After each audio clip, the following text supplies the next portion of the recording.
Listen up, everyone. Nami rescued a little girl named Mizumin at sea. And the first thing this kid asked was, Sister Nami, do you want to marry my dad and be my stepmom? Nami was so excited about gathering 1,000,000,000 berries to redeem her village that she was left speechless. What will happen next? Stay tuned. Let me tell you, the absurdity of this situation is that I just picked up a little girl from the sea, and her first words almost left me in silence.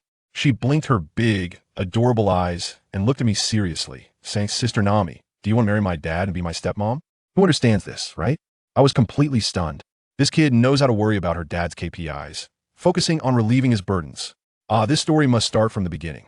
At that time, Nami, she had just escaped from the floating restaurant Bartai and was sailing on the Going Merry, which belonged to Luffy and his crew, feeling incredibly excited. Why? Because she was about to gather 1,000,000,000 berries. 1,000,000,000 berries. That was the life-saving money she needed to redeem her entire village from the Fishman Arlong. Let me tell you, Nami is truly amazing. I could cry. To get this money, she started risking her life at the age of 10, specifically stealing treasures from pirates. Over the past 8 years, she has endured countless hardships and injustices, almost getting caught by those scummy pirates many times. You know, what good could happen to a pretty girl in their hands? But she persevered, and now she was on the verge of liberation. How could she not be excited? Just as she was dreaming of a beautiful future, a small broken boat drifted by, with a tiny figure on it. A little girl who looked about 5 or 6 years old with short golden hair, wearing a little vest and a white cloak, looking both cool and adorable. In the perilous sea, Nami, being kind-hearted, thought of saving a life and steered her ship closer. Hey, little sister, why are you drifting here alone? Did you run into trouble? The little girl looked up, her eyes sparkling. No, pretty big sister. I came out to chase my brother, but I got lost. Listen to that sweet little mouth. Nami's heart melted, and she immediately decided, it's okay, come with me. Once I finish my business, it'll help you find your brother. The little girl was overjoyed and jumped from her little broken boat onto the Mary. And let me tell you, she jumped 2 or 3 meters high from a standstill, simply amazing. Then the two started chatting. Nami asked her name, and she said her name was Mizumin. I thought to myself, Mizumin? What kind of name is that? Your dad must not know how to name a child, giving such a masculine name to such a cute girl. But then the little girl said something that really caught me off guard. She said her brother's name was Orochimaru, and she was in a place called Frostmoon Village. When I heard Orochimaru, I thought, okay, that name has personality. Then she continued, my brother Orochimaru is super amazing. He can use impure world reincarnation to summon the dead to fight. I also have a brother named Hashirama, who plays with wood, and a brother named Madara, who can control a big blue robot. And there's also a brother named Aizen, who my dad says is the best at lying. Goodness, I was just taken aback. Is this a Naruto and Bleach convention? What wild claims. Nami thought this child's imagination was too rich. She must have heard too many stories. Nami smiled and asked her, what about your dad? What's his name? With such talented kids, he must be a remarkable person too. Mizumin proudly puffed out her little chest and said, I can't say my dad's name, it's a family secret, but I always hear him singing, being invincible is so lonely, being invincible is so empty, so I think my dad must be called Invincible King. Nami almost burst out laughing. She thought to herself, come on, little sister, Invincible King? Who dares to claim they're invincible these days? Even Pirate King Roger was publicly executed. Clearly, your dad is just bragging at home, and you've been fooled. But the child had this expression of my dad is the greatest, so Nami didn't want to crush her spirit. Then, the climax came.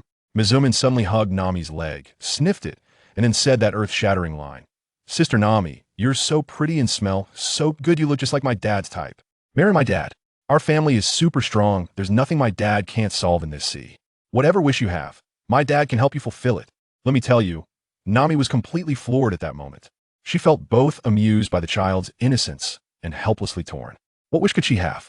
Her biggest wish was to gather enough money to buy back her village from the evil Arlong. With Arlong and his gang of fishmen, even the East Blue Navy wouldn't dare provoke them. How could a self-proclaimed invincible king dad solve that? What a kid. Nami could only humor her, saying, all right, if I really run into a problem I can't solve, I'll ask your invincible king dad for help. If he can really help me, I might consider being your stepmom, okay? Mizumin took this seriously, happily making a pinky promise with Nami. Looking at her, Nami felt both envious and heartbroken, wishing she could have been so carefree when she was a child. While Nami was picking up a future stepmom, Luffy and the others weren't idle either. They quickly defeated the East Blue Overlord Kuro, and with persistence and sincerity, they managed to convince the stubborn cook Sanji to join their crew. When they heard that Nami had run away with the ship, Luffy, being the simple-minded person he is, couldn't stand for it, because she was the navigator he had set his sights on. He immediately decided to set out with everyone to bring Nami back. As for Zoro, he was in a worse situation. He had just been severely injured by the world's greatest swordsman Mihawk at the floating restaurant, with a massive cross-shaped scar on his chest, now wrapped in bandages, following the ship as they headed towards Cocoa West Village. On Nami's side, she had no idea that Luffy and the others were already on their way. Right now, she only had one thing on her mind: making money. Let me tell you, she was sailing the Mary like a pro, specifically targeting those cliffside nooks and crannies to land, focusing on stealth, afraid of being discovered by the fishmen on the island. Why? Because she was carrying a huge sum of money. If the evil Arlong's gang found out about it in advance, her 8 years of effort would go down the drain, and she would be furious. So as soon as she landed, she carried several large bundles and took that little girl Mizumin with her, quickly slipping into her family's orange grove. Returning to the little wooden house left by her mother Belmere, she quickly settled Mizumin down, saying, "You stay here obediently, and he'll show you how to make my favorite orange stir-fry." Upon hearing there was food, the little girl's eyes lit up, shouting that Sister Nami was great. Just as Nami had calmed the little girl, she scurried like a little squirrel into the orange grove, looking around to confirm no one was watching, and then started digging. She stuffed all the money she had stolen into a big chest she had prepared long ago, burying it securely. Only after doing all this did she breathe a sigh of relief. But then the problem arose. Orange stir-frish had oranges but no meat.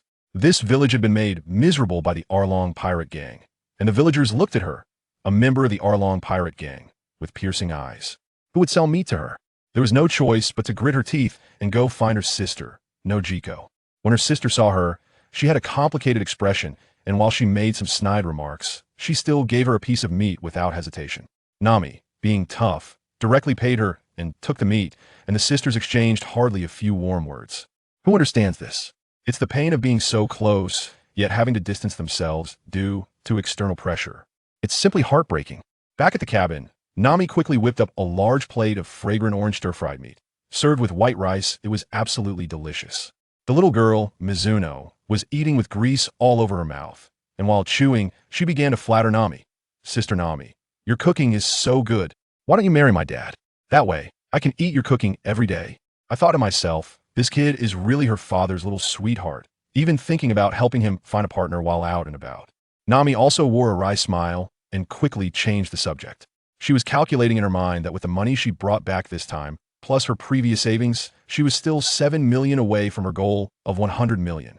7 million. It seemed she would have to go out and earn again. A few days later, when the two were taking a bath, Mizuno, noticing Nami's heavy heart, patted her chest and said she could help her solve her problems. Nami felt quite helpless and thought, "What can this little kid do for me? It would be good enough if she didn't cause me any trouble." She just responded perfunctorily and started rubbing Mizuno's back. After a few days, Nami felt she had rested enough and decided to go out to sea one last time for a big job. But this task was too dangerous. She definitely couldn't take Mizuno, this burden, with her. So she took Mizuno to Nokigao, hoping her sister could help take care of her for a few days. When Mizuno heard she was going to be left behind, she immediately protested, shouting, "I don't want to be apart from Sister Nami. I'm strong, I won't hold you back." How could Nami believe her? She was just a little child, how strong could she be? With a stern face, she scolded her and told her to behave. Seeing Nami's resolute attitude, Mizuno's eyes turned, and she suddenly stopped making a fuss. She was calculating in her mind. As long as she figured out what was bothering Sister Nami and helped her solve it, wouldn't that give her a legitimate reason to bring her back home to be her stepmother? Seeing Mizuno quiet down, Nami finally sighed in relief and was just about to turn around and head home to pack her things. At that moment, let me tell you, things suddenly took a turn for the worse. A commotion erupted outside the village, and someone shouted, "The Navy is coming! The Navy is coming!" Goodness, the whole village was in an uproar, thinking a savior had arrived. But what happened next? A naval colonel with a rat-like appearance and 2 whiskers resembling a mouse swaggered into the village with a dozen soldiers. Officer A. Jian from the village hurriedly approached and asked, "Sir, are you here to hunt the evil dragon?" Can you guess what the rat-like colonel said? With a forced smile, he replied, "I am here to find a woman named Nami." At that moment, I felt a chill. It's over, something's wrong. Nami, hiding in the house, instantly sensed something was off. Why would the Navy, who had nothing to do with her, come looking for her? A very ominous premonition surged in her heart. She quickly greeted Nojiko and climbed out of the window, stealthily following behind. As soon as Nami left, that little trickster, Watergate, immediately latched onto Nojiko, pestering her to find out what was troubling Nami. At first, Nojiko didn't want to say anything, fearing it would add to the child's burden. But Watergate's sweet talk soon persuaded her. So, Nojiko spilled out the blood and tears of the past 10 years. From her mother Belmir being shot dead by Arlong, to Nami being forced to join the enemy's pirate crew to save the village, to that desperate agreement to redeem the village with 100 million berries. I was listening nearby, my fists clenched in anger. These fishmen are simply inhuman. After hearing this, Watergate's smile instantly vanished, replaced by overwhelming rage. She finally understood that behind Nami's daily 4 smiles lay such a heavy past. She immediately decided that she would take charge of this matter. Arlong pirates, your good days are over. On the other side, Colonel Mouse had already been brought to Nami's orange grove by Aiken. He pushed open the door of the small house and found no one inside. Instead of being angry, he grinned and ordered, "Search. Find all the stolen money she has hidden." Nami, hiding in the shadows, felt her heart sink at this scene. That was money she had risked her life to earn. She could no longer hold back and rushed out, pointing at the group of Navy soldiers and cursing them, questioning why they were not dealing with a murderous Arlong, but instead came to rob a small thief's money. As a result, Colonel Mouse shamelessly declared, "Our mission this time is to confiscate all your stolen money." Just then, Aiken and Nojiko arrived as well. Officer Aiken, with red eyes, shouted, "That child's money is meant to save the entire village." He revealed that the villagers had actually known the truth all along and had been silently supporting Nami. Nami's tears fell at that moment. It turned out she was never fighting alone. But the most explosive moment was yet to come. After hearing this, Colonel Mouse blurted out, "Haven't you found it yet? That's 100 million berries." As soon as he finished speaking, the entire place fell silent. Officer Aiken was the first to react, sternly questioning, "How do you know the amount?" I tell you, at that moment, Nami was completely stunned. A most terrifying and unimaginable thought pierced her mind. She trembled and asked, Is it Arlong who called you here?" Colonel Mouse's smug smile already said it all. Who understands the families?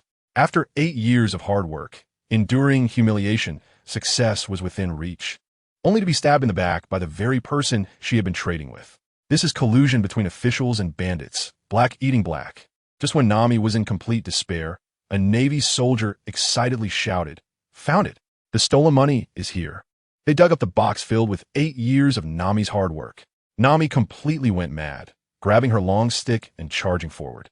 Seeing this, Colonel Mouse actually pulled out his gun without hesitation and pulled the trigger at Nami.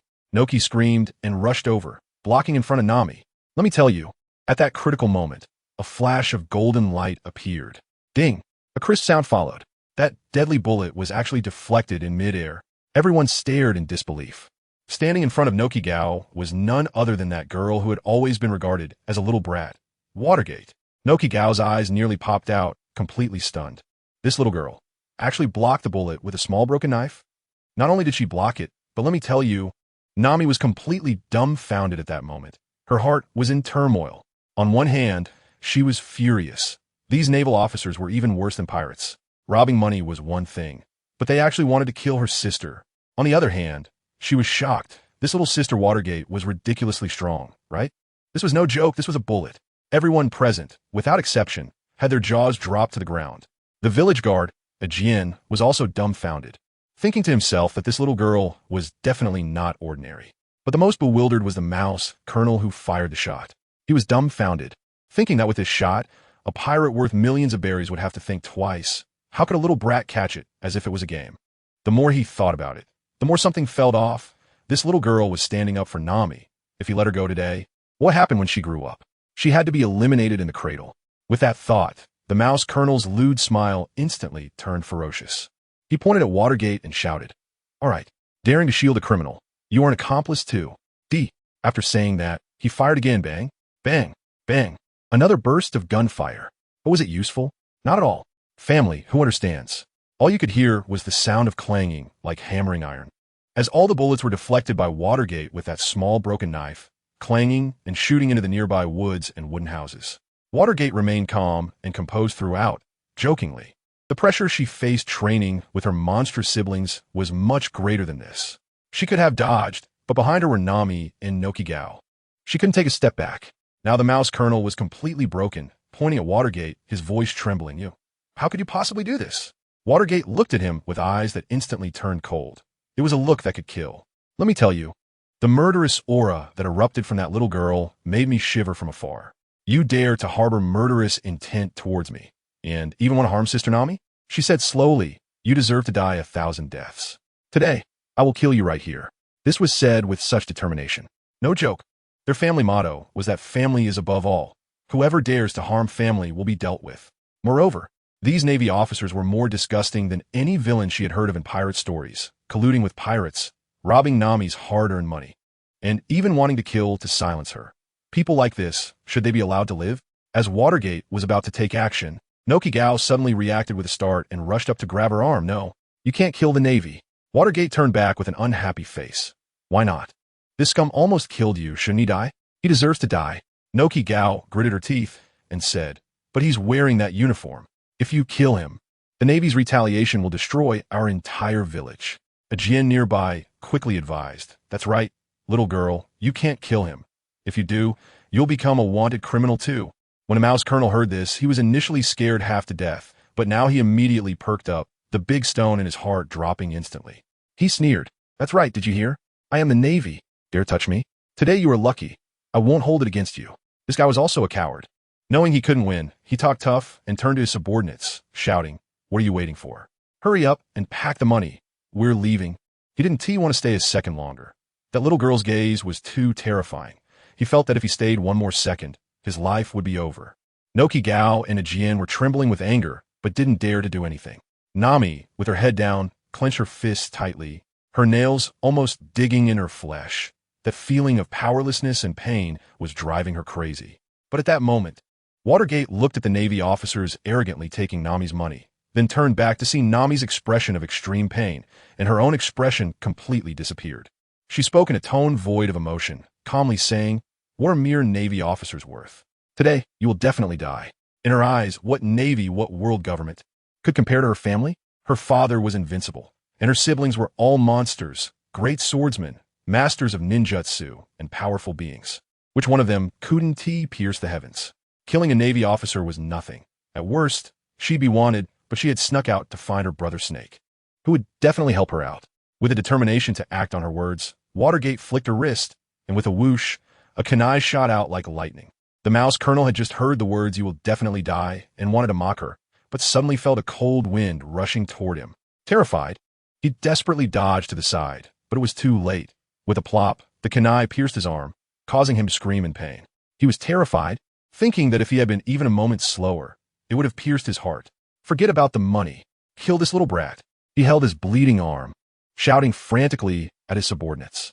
But as soon as he finished speaking, the next moment, he froze, his eyes wide like copper bells because he saw that little girl, who had just been over 10 meters away, had suddenly appeared beside him like a ghost.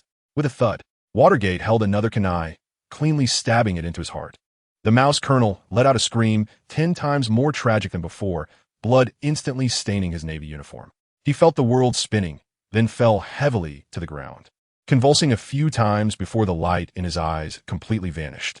Watergate expressionlessly pulled out the kunai, coldly looking at the body on the ground, saying, dare to harm Sister Nami, and you will only find death.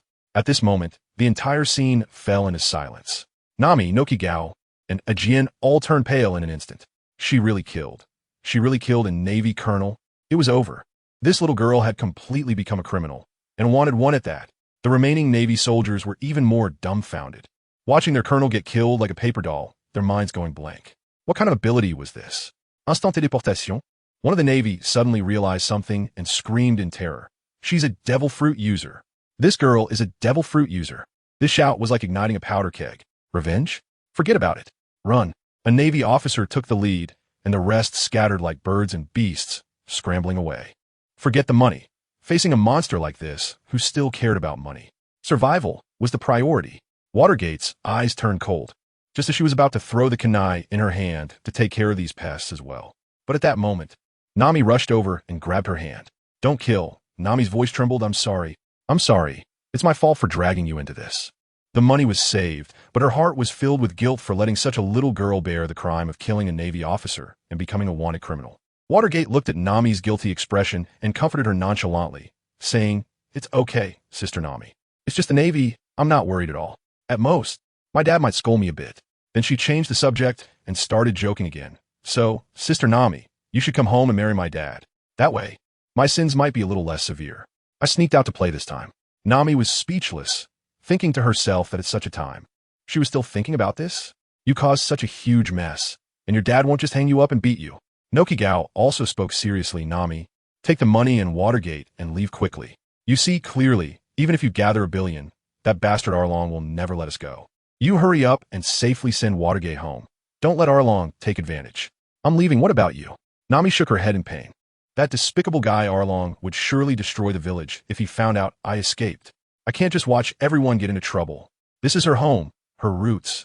How could she possibly abandon everything and run away? Just as the three of them were frowning and feeling hopeless, Watergate spoke up again. She looked at Nami seriously and proposed, Sister Nami, how about this? I'll help you take down that guy called Arlong. And then you come back home and marry my dad. How about that? Nami sighed, treating her like a child, speaking without thinking, and helplessly explained, Watergate, I know you're very strong, but Arlong is different. He's a fishman, 10 times stronger than a human. Even you. Aegean and Nokigao also looked desperate. They had seen Arlong's terror with their own eyes. But Watergate tilted her head. Sister Nami makes a good point, so I'll go try it first. If it doesn't work, I'll run away to find my brother Snake. My brother Snake can definitely take him down. Even that so-called warlord of the sea you mentioned. My brother Snake can handle that too. After saying this, without waiting for Nami and the others to react, the little girl dashed away like an arrow shot from a bow towards the most conspicuous dragon castle on the island. Her speed was astonishing, and in the blink of an eye, she disappeared. Nami and the others were dumbfounded. How could she just go like that? Watergate! Nami shouted anxiously and started to chase after her, but it was too late to catch up. By the time they ran back to the village, the villagers had gathered around, asking what had happened. Aegean recounted what had just occurred, and the villagers were initially roused with anger, cursing Colonel Mouse for getting what he deserved, but then they fell silent. Killing the Navy had serious consequences. At that moment, Nami picked up a stick and resolutely started walking towards Dragon Castle. Nami, what are you doing? Nokigao shouted anxiously. Nami didn't look back. Watergate went for me. I can't let her take risks alone. Even if it costs me my life, I have to protect her. Her words ignited the fighting spirit of all the villagers. A man roared, a little girl is so brave. Are we big men going to hide here? That's right. Resist. Let's resist one more time. Fight them. In an instant, the whole village erupted, and the villagers rushed home to grab hoes and shovels, assembling in a mighty force, ready to join Nami in attacking Arlong. Just as this group was about to set off, Luffy, Sanji, Zoro, and the others arrived on a small boat. Luffy called out to Nami from afar, Nami. Seeing him, Nami got angry. Why haven't you left yet? She was already PTSD from the word pirate and didn't want to deal with him. After saying that, she continued to walk forward with the villagers. Fortunately, Nokigao stayed behind to explain the whole situation to Luffy and the others. Upon hearing it, the Straw Hat crew exploded with rage. Sanji kicked a nearby stone, shouting, those bastard fishmen. How dare they bully Miss Nami? They all deserve to die. Luffy pressed his straw hat down, and his expression changed. Of course we're going to help. Nami is my partner. Zoro had already placed his hand on the blade. Speaking in a low voice, let's set off immediately. We can't let that little girl get into trouble.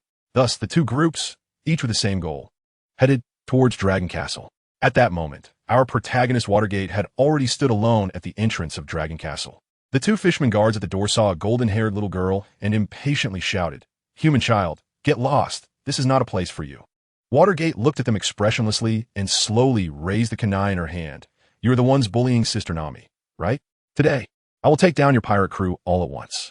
The two fishermen were taken aback and then burst into laughter. One of them drew a long knife and approached. Damn human brat, you're seeking death. With that, he swung his knife at Watergate. However, the next second, an astonishing scene occurred. His powerful strike was effortlessly blocked by the little girl with her tiny broken knife. Before he could react, Watergate had already lunged forward, and with a swift thrust, the kunai pierced his heart. The fisherman let out a scream and fell dead on the spot. The other guard was so scared that he lost his senses and scrambled into the castle, running while screaming in terror. In the courtyard, Arlong was lying on a chair, soaking up the sun when he heard the scream and impatiently sat up. What happened?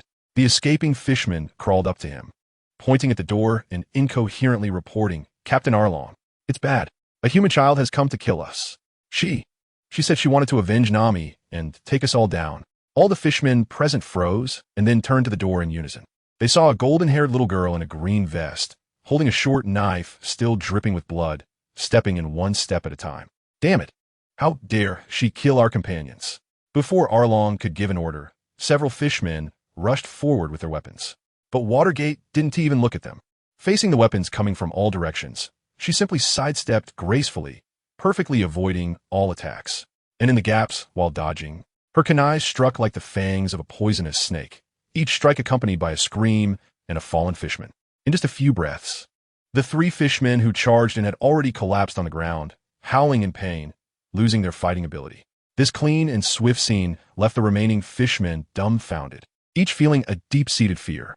I tell you, the remaining group of fishmen were completely dumbfounded, standing there like wooden stakes, not daring to breathe. The one in charge, named Arlong, had a face as dark as a pot bottom at that moment.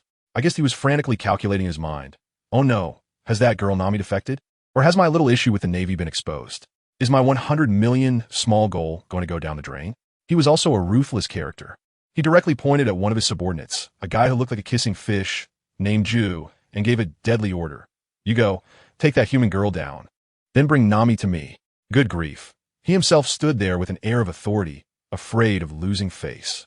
That guy Ju, upon receiving the order, was incredibly arrogant, glaring fiercely at our little Watergate. He first ran to a nearby pool, gulping down a belly full of water, and then aimed it at Watergate, puffing out countless water arrows, calling it the 100-fold water gun. I couldn't help but laugh. Was he playing with a human high-pressure water gun? In the end, I tell you, Watergate didn't take it easy at all. With a few quick little steps, she effortlessly dodged all those water arrows. After dodging, she pouted her little mouth, as if to say, "Is that all? You're playing with water? Fine, then I'll play with fire." I saw her hands quickly forming several seals, taking a deep breath, and then opening her mouth. A fireball larger than her entire body shot out like a rocket. Fire release. Great fireball technique. With a sizzling sound. That Gaiju didn't even have time to react before the fireball hit him square in the face. It exploded instantly, turning him into a freshly grilled fish. Perfectly charred on the outside and tender on the inside, still smoking. Family, who understands this? This directly stunned the crowd. The remaining 2 subordinates. One an octopus with 6 arms and the other a black fish dressed in a karate GI, were left in a daze. They muttered, "What kind of ability is this? A devil fruit? No, the flame fruit is with Whitebeard, right?" At this point, Arlong could finally no longer sit still. He jumped up from his throne, his eyes glaring as if he wanted to swallow little Watergate alive. He stared intensely at Watergate, clearly meaning, "This girl is a genius. She must be crushed in the cradle." He took 2 steps forward and shouted at Watergate, "Human girl, I heard you're here to take revenge for Nami. I am Arlong. Come if you have the guts." When Watergate heard this, she laughed. She had already noticed that among everyone, this shark-faced guy had the strongest presence, while the other 2 were just rotten fish and shrimp. She didn't waste any words and replied directly, "Very well, I'll take you down right now." As soon as her words fell, the kunai in her hand flew straight toward Along's forehead. At the same time, she extended her right hand, and with a snap of her palm, she formed a rapidly spinning blue energy ball. A-level ninjutsu, spiral sphere. Along was still pretending, tilting his head to easily dodge the flying kunai. Then with a kick, he prepared to rush over and bite with his big mouth. He didn't take the blue ball in Watergate's hand seriously, thinking that with his physique, which was 10 times stronger than a human, he could just tank it. What happened next? In the next second, something strange occurred. His eyes blurred, and the little girl in front of him suddenly disappeared into thin air. Along was stunned, still searching around. Where is she? Where's that big loli of mine? Just then, Nami, along with a large group of armed villagers and Zoro, Usopp, and the others, burst through the door. But Along had no time to pay attention to them. He suddenly felt a chill down his back, a cold air rushing straight to the top of his head. He caught a glimpse out of the corner of his eye and was dumbfounded. That little girl had quietly appeared behind him without him noticing.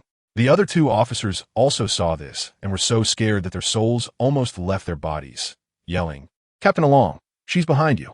Too late. There was no time to react. Watergate's spiral sphere, carrying an earth-shattering momentum, slammed hard into Along's back. The power was incredible. Along let out a terrible scream and was directly knocked down by this force. And the spiral sphere's power didn't stop, forcefully spinning him into the ground, creating a large pit. In the pit, Only a bit of smoke remained, and there was no sound at all. One move. Just one move, and he was finished. The entire place fell silent. The two officers, Little 8 and Kruby, almost had their jaws drop in shock. Captain Along just got knocked out by a blue ball? Is this little girl a devil? While they were dazed, the villagers had already surged in.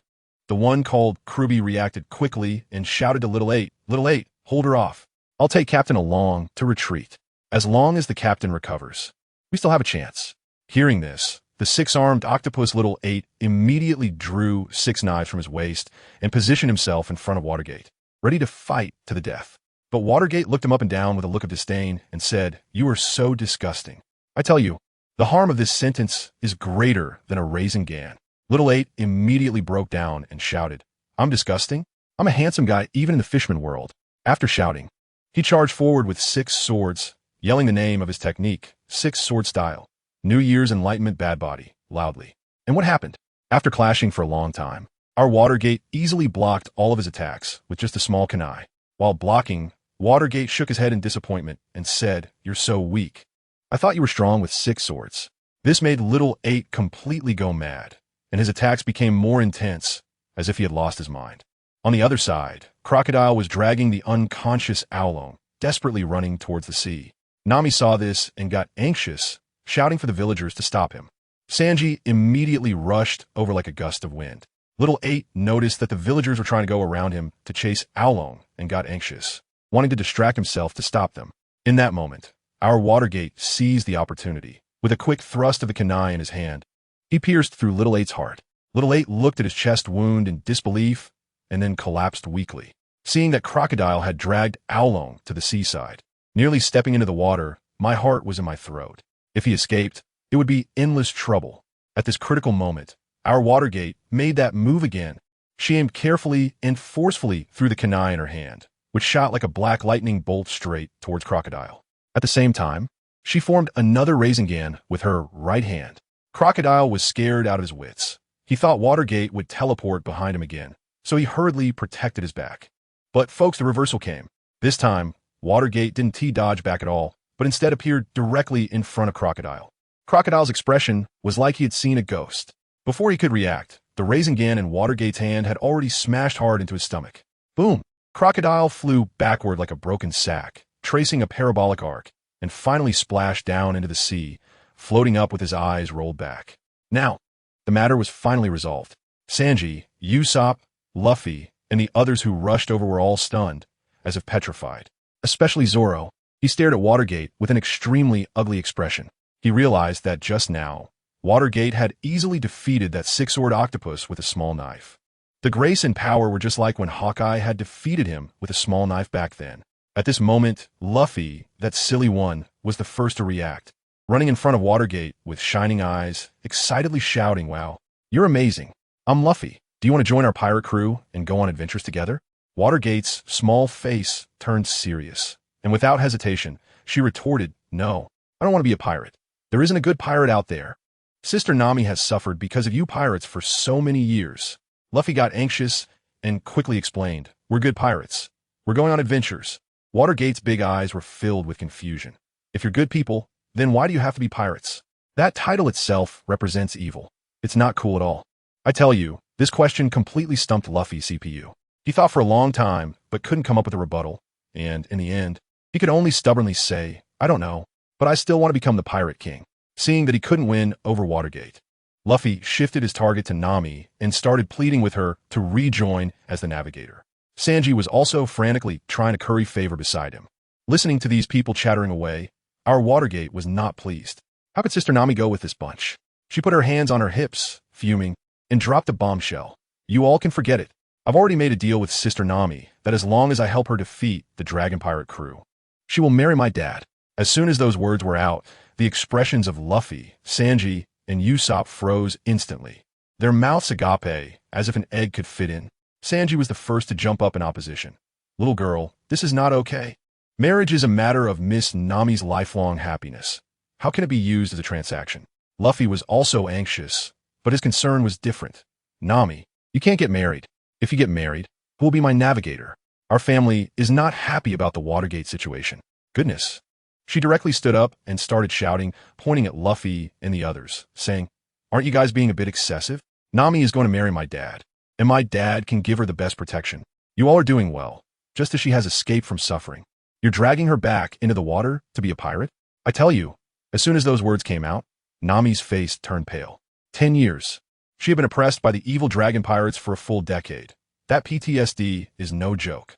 Just thinking about the word pirate made her feel physically nauseous. She immediately apologized to Luffy. "Luffy, I'm sorry, I really can't do it. The pirates killed my mother. I can't become the person I hate the most."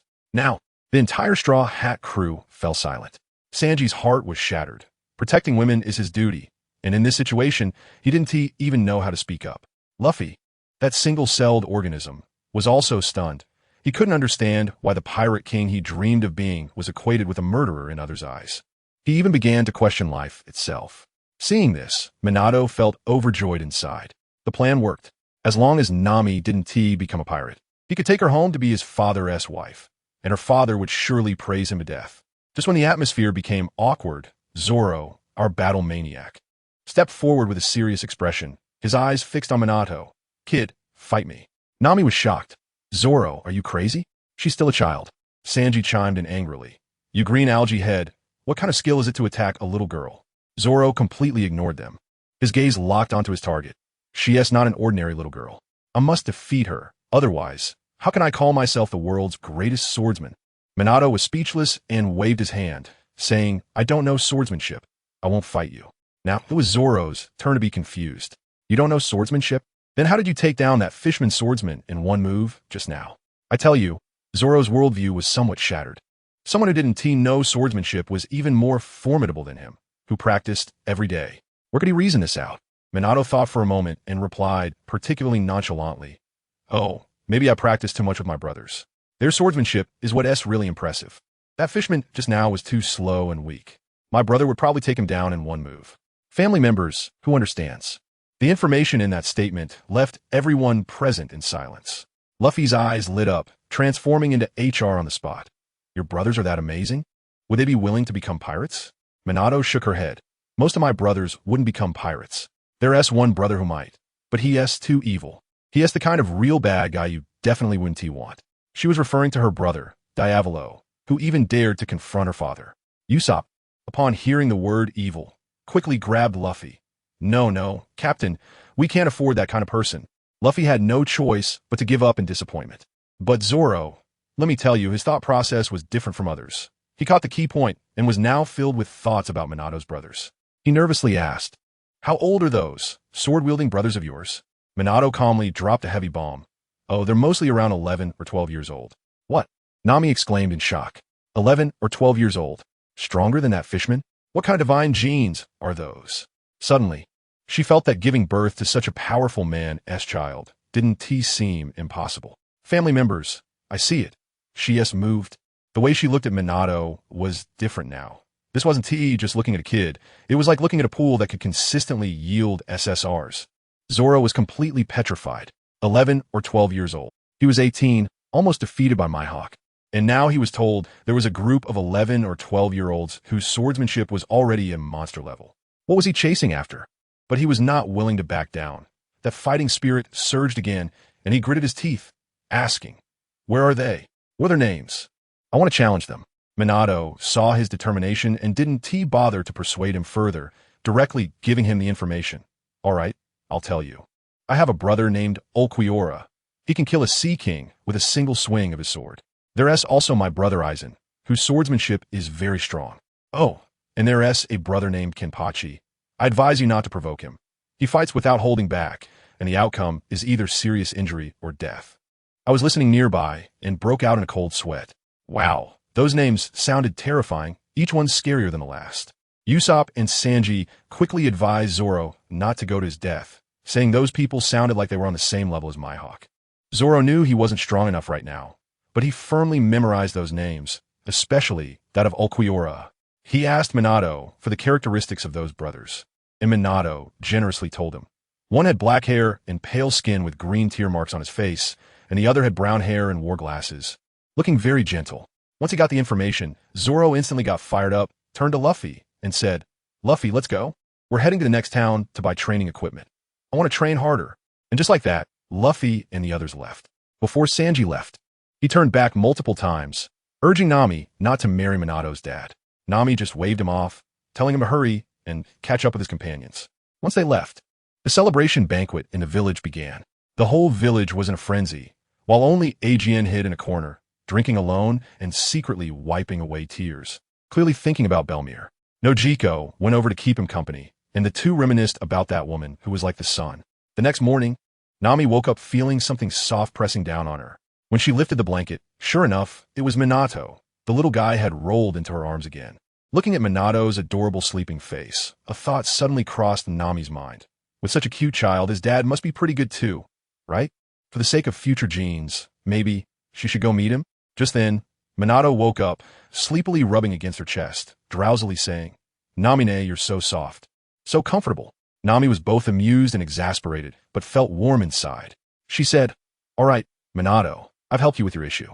Now it's time for me to help you find your brother. What is your brother doing in Frost Moon Village?" Minato yawned and explained, "Oh, it seems he heard my dad mention someone named Kuina, a swordsmanship genius who unfortunately died young. I guess he is going to dig up Kuina's corpse to bring back to please my dad." Nami felt her scalp tingle, digging. Digging up a corpse? What kind of operation is this? She cautiously asked. What do you need a corpse for? The person is already dead. Minato lay on her, speaking with a tone of certainty. Of course it's useful. My dad can revive the dead. Nami was completely stunned, her eyes wide as saucers. Revive? What kind of international joke is this? Her first reaction was, Minato, your dad isn't practicing some sort of dark arts, is he? I have to tell you, this really pissed off Watergate. She immediately sat up, glaring at Nami with an angry look. My dad wouldn't use dark magic. That's a real resurrection. My dad is omnipotent, greater than all of us siblings combined. Nami was dumbfounded by what she heard, looking at the little Watergate and then thinking about something as outrageous as resurrection. Her mind was in complete chaos. She thought the matter was too mysterious. But seeing Watergate's serious little face, it didn't seem like she was bragging.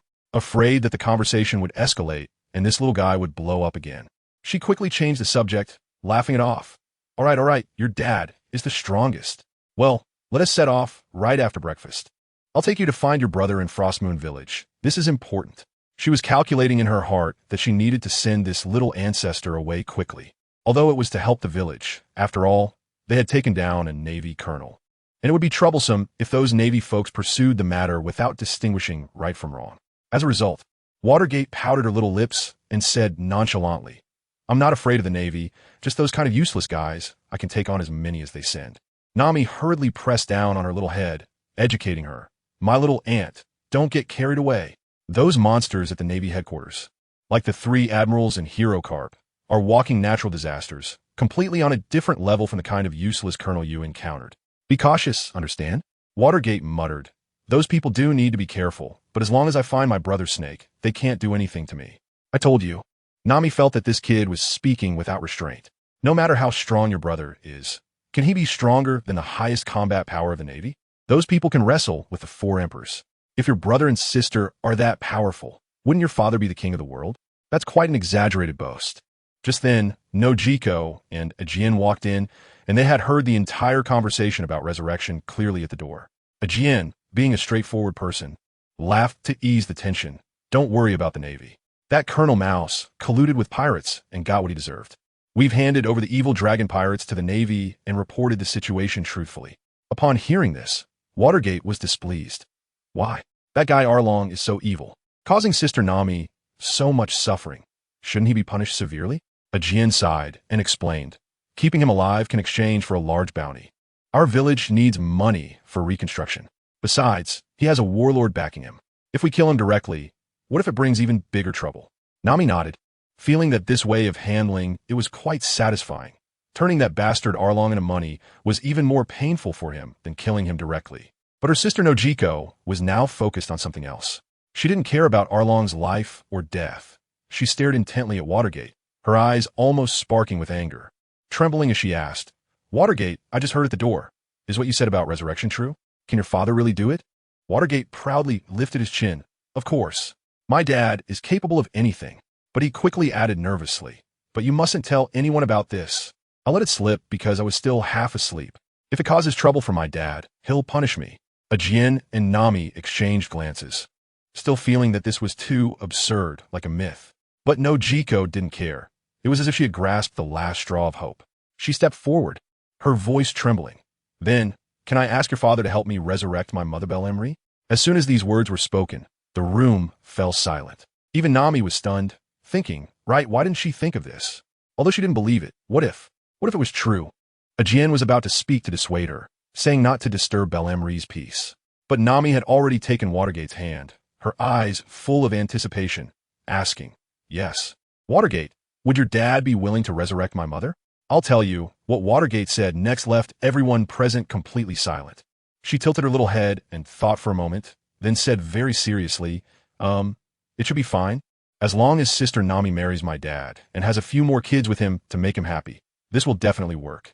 My dad loves kids, otherwise, how could I have so many older brothers and sisters? Goodness. At that moment, I wanted to say, what kind of ultimate wish fulfillment plot is this where you just have to give me a kid and I'll grant you a golden finger? Nami's face instantly turned bright red, both shy and angry. Have kids? And more than one? Before she could even retort, her sister Nojiko jumped in. She looked firmly at Watergate and said decisively, I can too. I can have kids for your father as long as it can bring my mother back. I can have as many as you want, no problem. Family members, who understands? This girl is ready to package herself as a KPI to save her mom, focusing solely on baby making. Watergate's eyes lit up upon hearing this.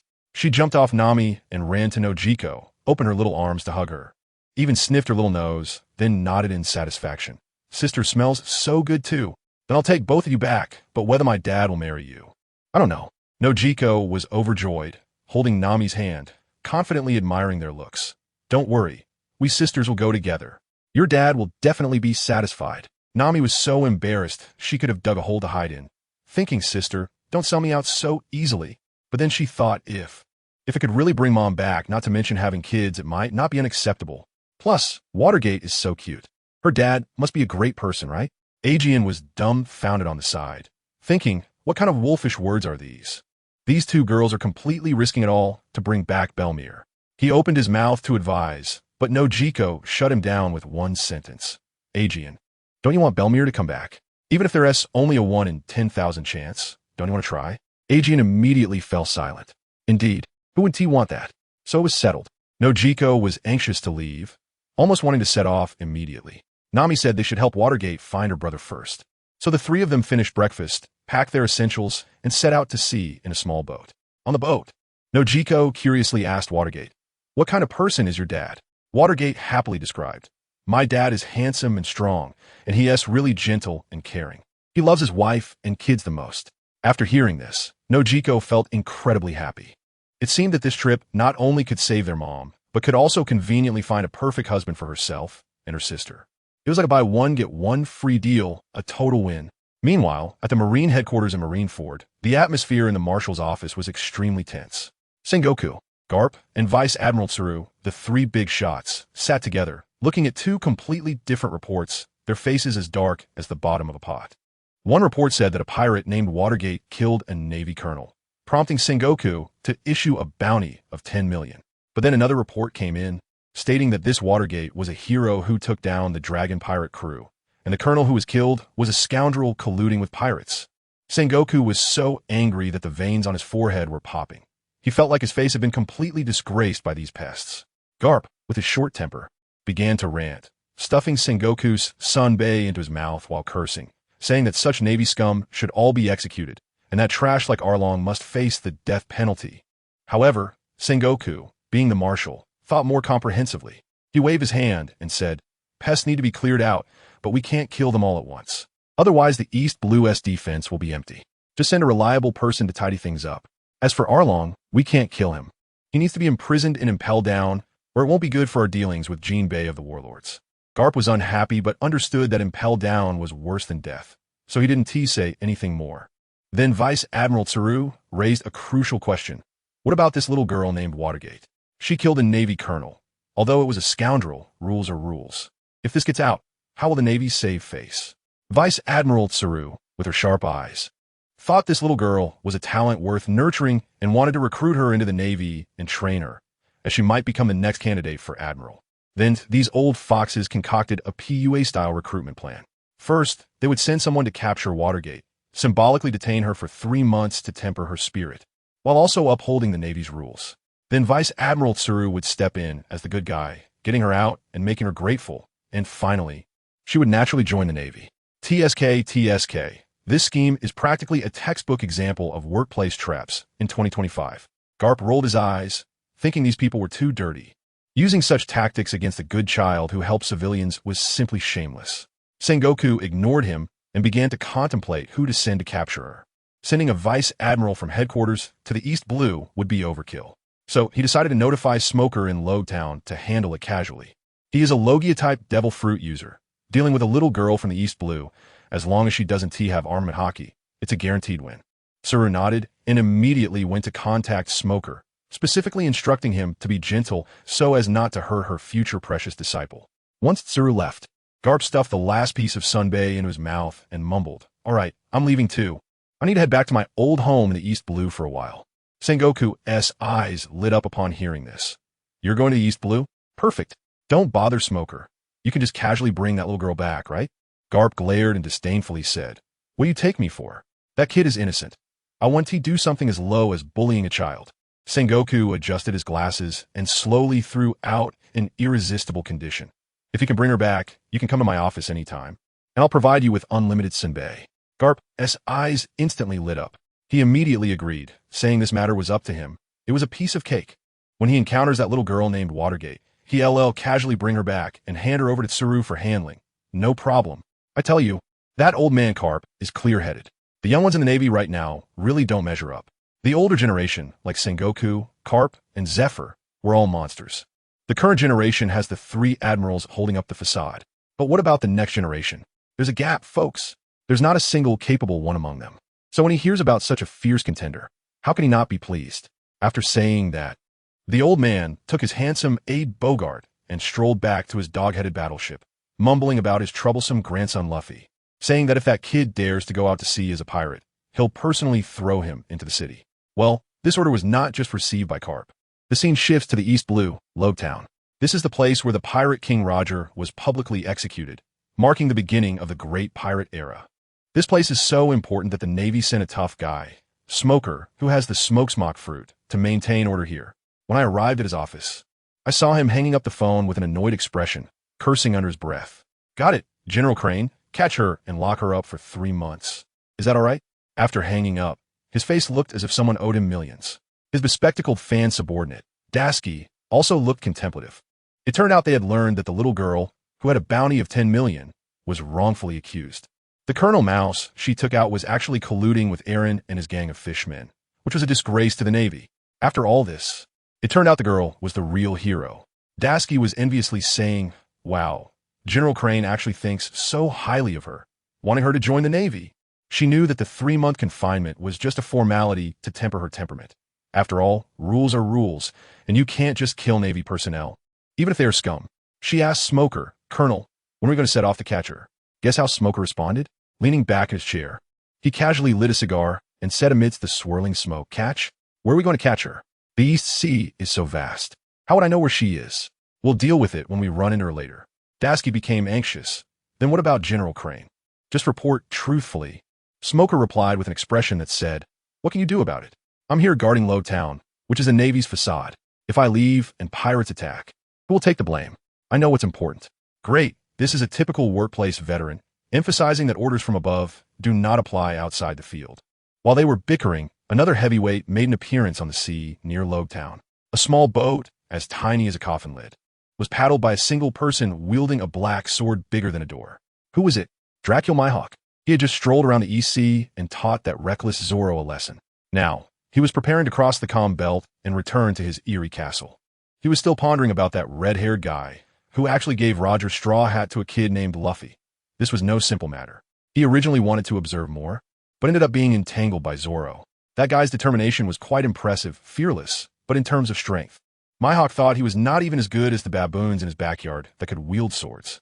Just as he was thinking about these things, he suddenly froze, because he saw a small boat lazily drifting out from the so-called forbidden zone of life, the calm belt. I was standing right next to Hawkeye, and I was dumbfounded. On that boat stood a boy, dressed in white, with short black hair and 2 green streaks of tears on his face, giving off a complete gothic vibe. He had his hands in his pockets, and his expression was as cold as ice. The small boat seemed to have automatic navigation, moving forward on its own. Hawkeye's gaze instantly changed. To remain so calm in the comm belt, this kid must be a top-tier swordsmanship master. Just think about it. The comm belt is filled with giant sea kings, monsters that could swallow a warship whole. For this kid to come out unscathed, the odds are lower than winning the lottery, unless he is strong enough to chop up all the sea kings that come near. This boy in white is Ulquiorra, who came out looking for his younger sister. His 5 or 6-year-old sister, Swaymin, had run away with another troublesome younger brother, Orochimaru. He wasn't worried about Orochimaru. That guy was as slippery as an eel, with a whole set of survival tricks. But his sister was different. Although she could use the flying Raijin, she was still young, too naive, and could easily be lured away by creepy uncles. So his father sent him out to catch her. Just then, the sea suddenly erupted. A huge shadow rose from beneath the water, and the small boat rocked as if it were about to capsize. Hawkeye frowned, gripping the black sword behind him, ready to step in to save someone. In the next moment, a fish-shaped sea king, as big as a mountain, opened its massive mouth and lunged at Ulquiorra's small boat. As quick as a flash, the boy in white didn't even move. He swiftly drew the sword from his waist with his right hand and swung it back without looking. A massive green sword aura tore through the air, instantly slicing the sea king in half from head to tail. With a splash, the corpse fell into the sea, creating towering waves. Hawkeye was completely petrified. His hand still gripped the hilt of his sword, and his mouth was agape, wide enough to fit an egg. I have to tell you, that scene was incredible. That strike was clean, swift, and fast to the extreme. Is this really the level a teenager should have? With this skill, he could easily be a great swordsman in the Grand Line. What's even more terrifying is that after that kid struck, there wasn't a hint of change in his expression, as if he had just casually swatted a mosquito. Hawkeye's heart was in turmoil. He looked at Zoro and thought he was a piece of iron that needed to be tempered. But this kid in front of him was like a divine weapon that was already sharpened. 2 small boats passed by each other. Ulquiorra glanced at Hawkeye with his emotionless eyes and coldly asked, "Uncle, have you seen a 5 or 6-year-old blonde girl?" "You uncle?" Hawkeye's face darkened. "I'm in my prime, and you call me uncle?"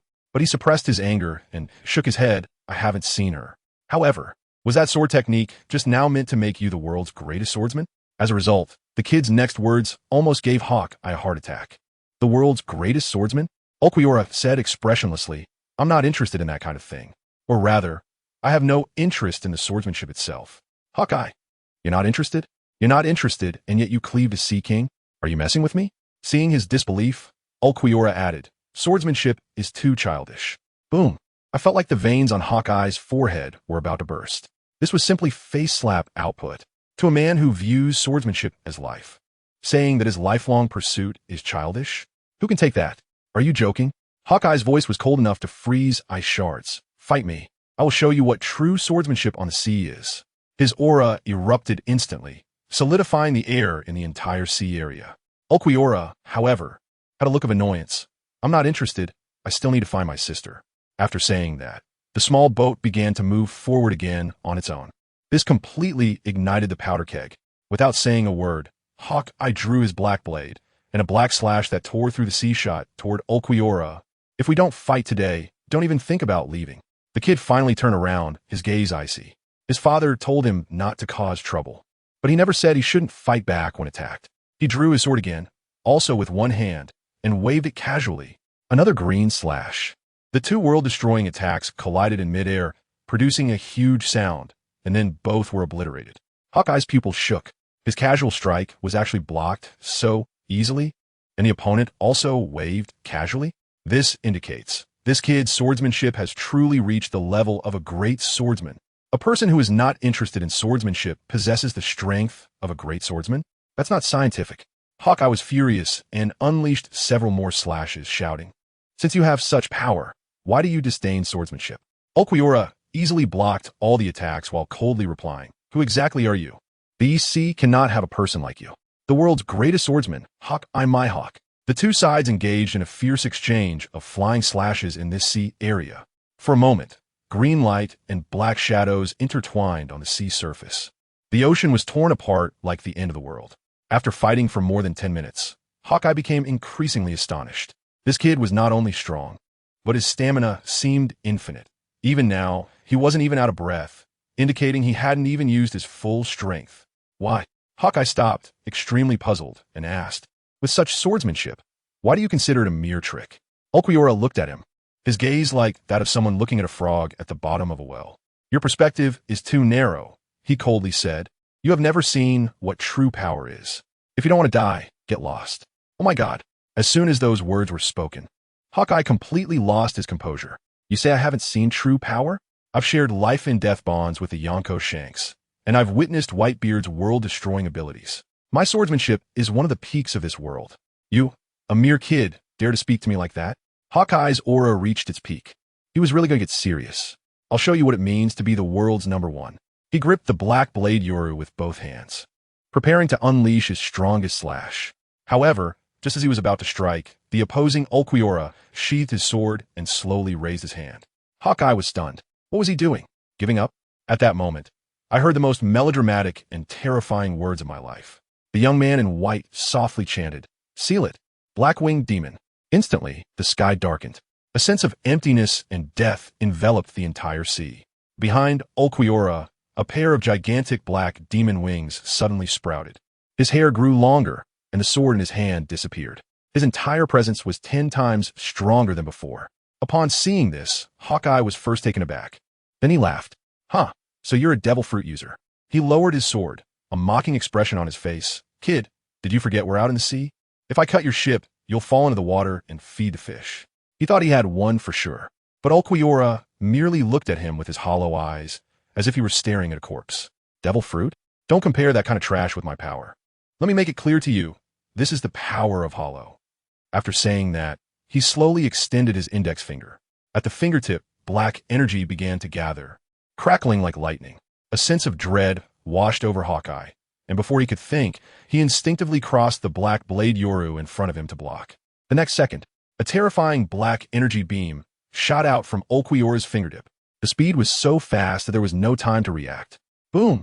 The black beam instantly engulfed Hawkeye, destroyed the small boat beneath him, and then shot into the sea. Immediately afterward, the entire sea area erupted with an explosion comparable to a nuclear blast, creating a 100-meter-high tsunami. After a long time, the sea surface slowly calmed down. Ulquiorra reverted from his transformation, the wings disappeared, and he returned to the indifferent young man in white. He glanced at the empty sea surface, as if nothing had happened, and continued to steer his small boat forward. The world's #1 swordsman, hit by his black Zero, must surely have been obliterated. "I told you. At that time I really thought this matter was over. That guy Hawkeye must have been completely obliterated by my black flash attack." But guess what? A person suddenly popped up a kilometer away on the sea. He was all ragged, looking like a beggar from Seven-Bag Sect, with no hat, a cloak that was torn to shreds and covered in cuts, looking as miserable as could be. Who else could it be but Mihawk? At that moment, his mind was probably in chaos, buzzing with just one thought. What the hell was that? The power of that attack, I tell you. Even Yonko's ultimate move, Wound T, compare. What kind of devil fruit ability does this kid have? He felt that another monstrous being had been born in this vast sea. No wonder I dared to tell him he had never seen true power. Indeed, anyone who took such a hit would have to concede. Hawkeye was feeling extremely bitter inside. Think about it. He is the world's #1 swordsman. And how many years has it been since anyone looked down on him like this? Today, he almost capsized in the East Blue and had to rely on swimming to survive. Things couldn't get worse. His ship was gone, and then the smell of blood attracted an unwelcome guest. A gigantic sea king was charging at him with its gaping maw wide open. Hawkeye's face darkened, thinking to himself, did I forget to check the almanac before going out today? But after all, he is Hawkeye. Despite his disdain, he didn't hesitate. Without even blinking, he swung his sword back. Swish! The Sea King was split right down the middle, like cutting through butter. Blood sprayed everywhere, turning the entire sea red, which attracted even more Sea Kings looking for a meal. Hawkeye didn't bother with them. He took the opportunity to sheath his sword and swam towards the calm belt. He couldn't afford to lose face. If someone saw him in such a sorry state, how could he continue to make a name for himself? On the other side, Luffy and the others had also set sail. Nami didn't board the ship, and Sanji was feeling down, as if a big part of his dream of sailing was missing. However, Luffy, that simple-minded creature, didn't care at all. He figured there would be plenty of partners in the future. Now they had a swordsman, a cook, and a sniper on board. Just missing a ship doctor and a musician. The most affected was Zoro. Ever since he received that lesson from Hawkeye, he became obsessed. Not long after the ship set sail, he insisted on going to town to buy training equipment and immediately grabbed two 200-pound weight plates, one in each hand, totaling 400 pounds. Goodness, he managed to lift them, but swinging them? Absolutely impossible. Who understands his expression? His veins were popping, his face turning purple. It was like my mental state in 2025. Usopp watched in horror and quickly advised him, Zoro, let us take it step by step, okay? Let us start with 200 pounds. Zoro knew he was being too hasty, so in the end, he reluctantly removed half and started training with 200 pounds.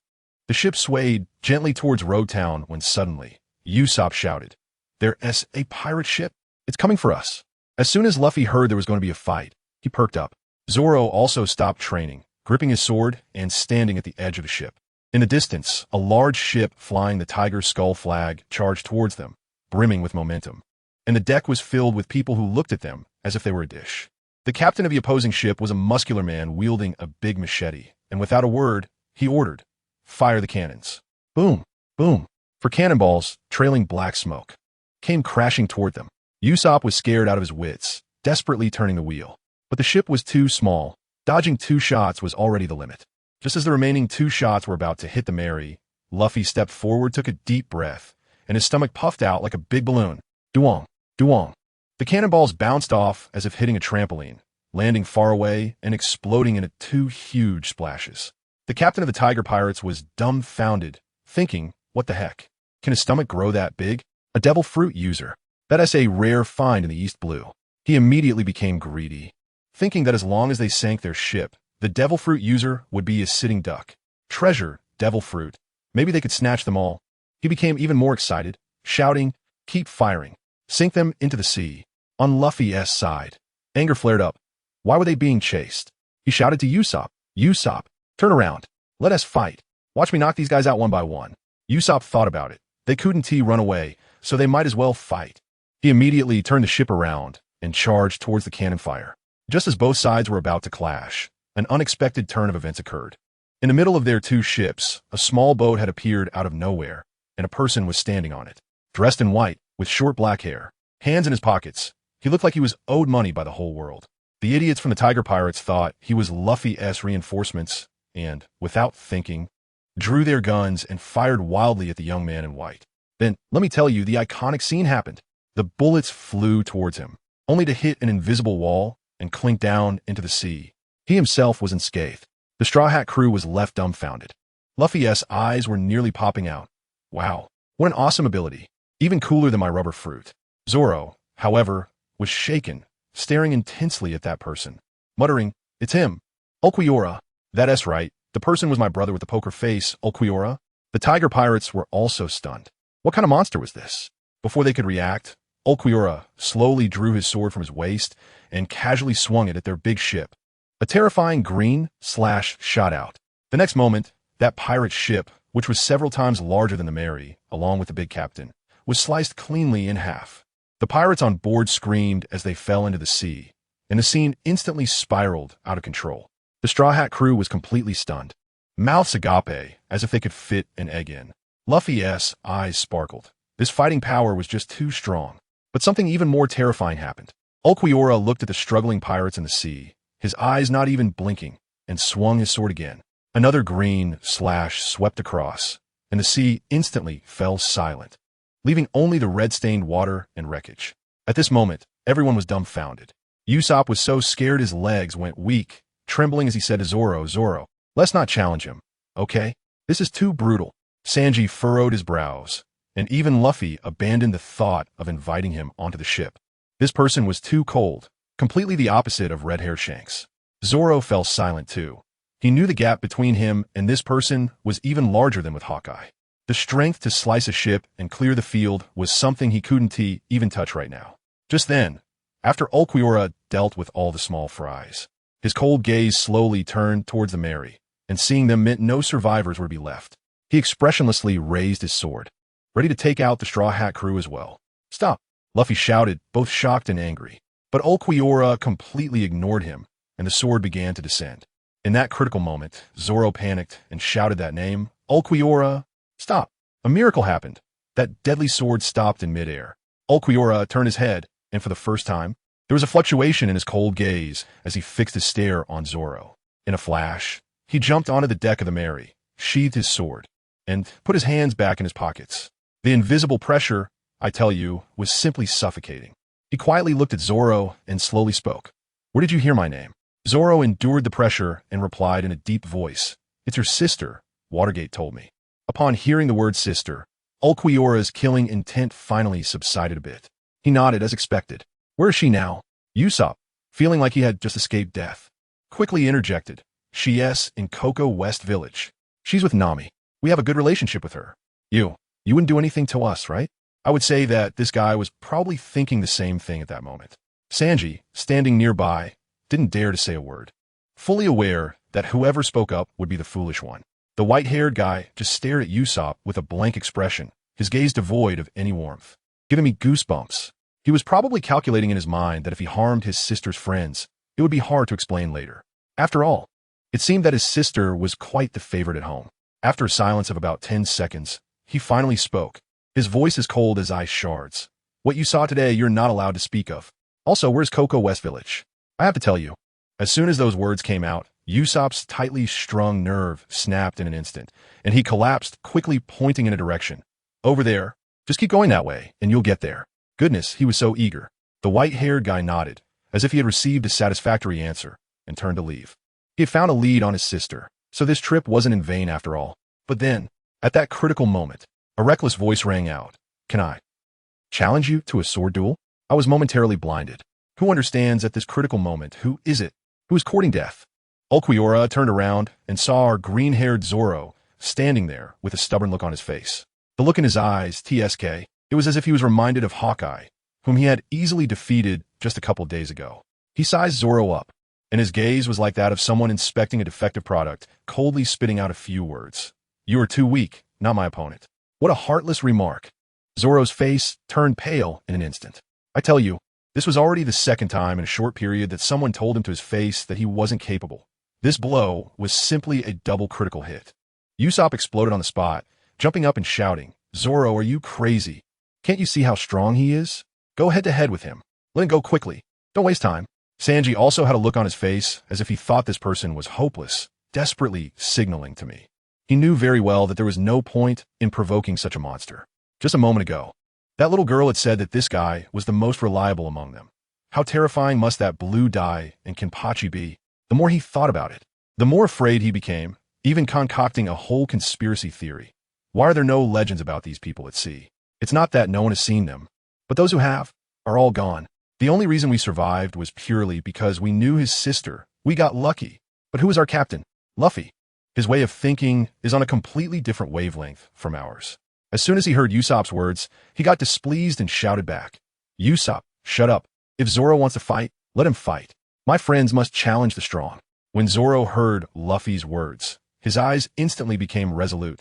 Looking at Ulquiorra, he said word by word, I know I may not be your opponent, but I must know how great the gap between us really is. Ulquiorra's eternally expressionless face actually revealed a hint of, well, let's call it interest. The gap?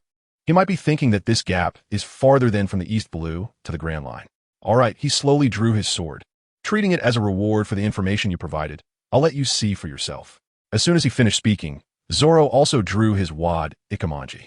It was the only sword he had left. The other two had long been shattered during his duel with Hawkeye. In the next moment, Zoro moved.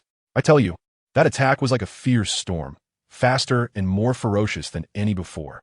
However, there was not a trace of joy on Zoro's face. Instead, it grew increasingly serious. Why? Because all of his attacks were effortlessly blocked by that white-haired kid. The guy didn't even budge, not a hint of breathlessness. As casual as if he were swatting flies. It felt just like when he fought Mihawk. No, even more hopeless. When fighting Mihawk, he at least forced him back a couple steps, but this guy was truly immovable. On the ship, none of us dared to breathe. Sanji forgot to smoke. And that fool Luffy had an unusually serious expression on his face. This was no longer a matter of strength. This was a being from a different dimension. Zoro continued his frantic assault, probably thinking that even if he could make the guy take a step back, it would count as a win. But reality was cruel. No matter how hard he tried, his opponent stood like an insurmountable mountain. Suddenly, Zoro stopped.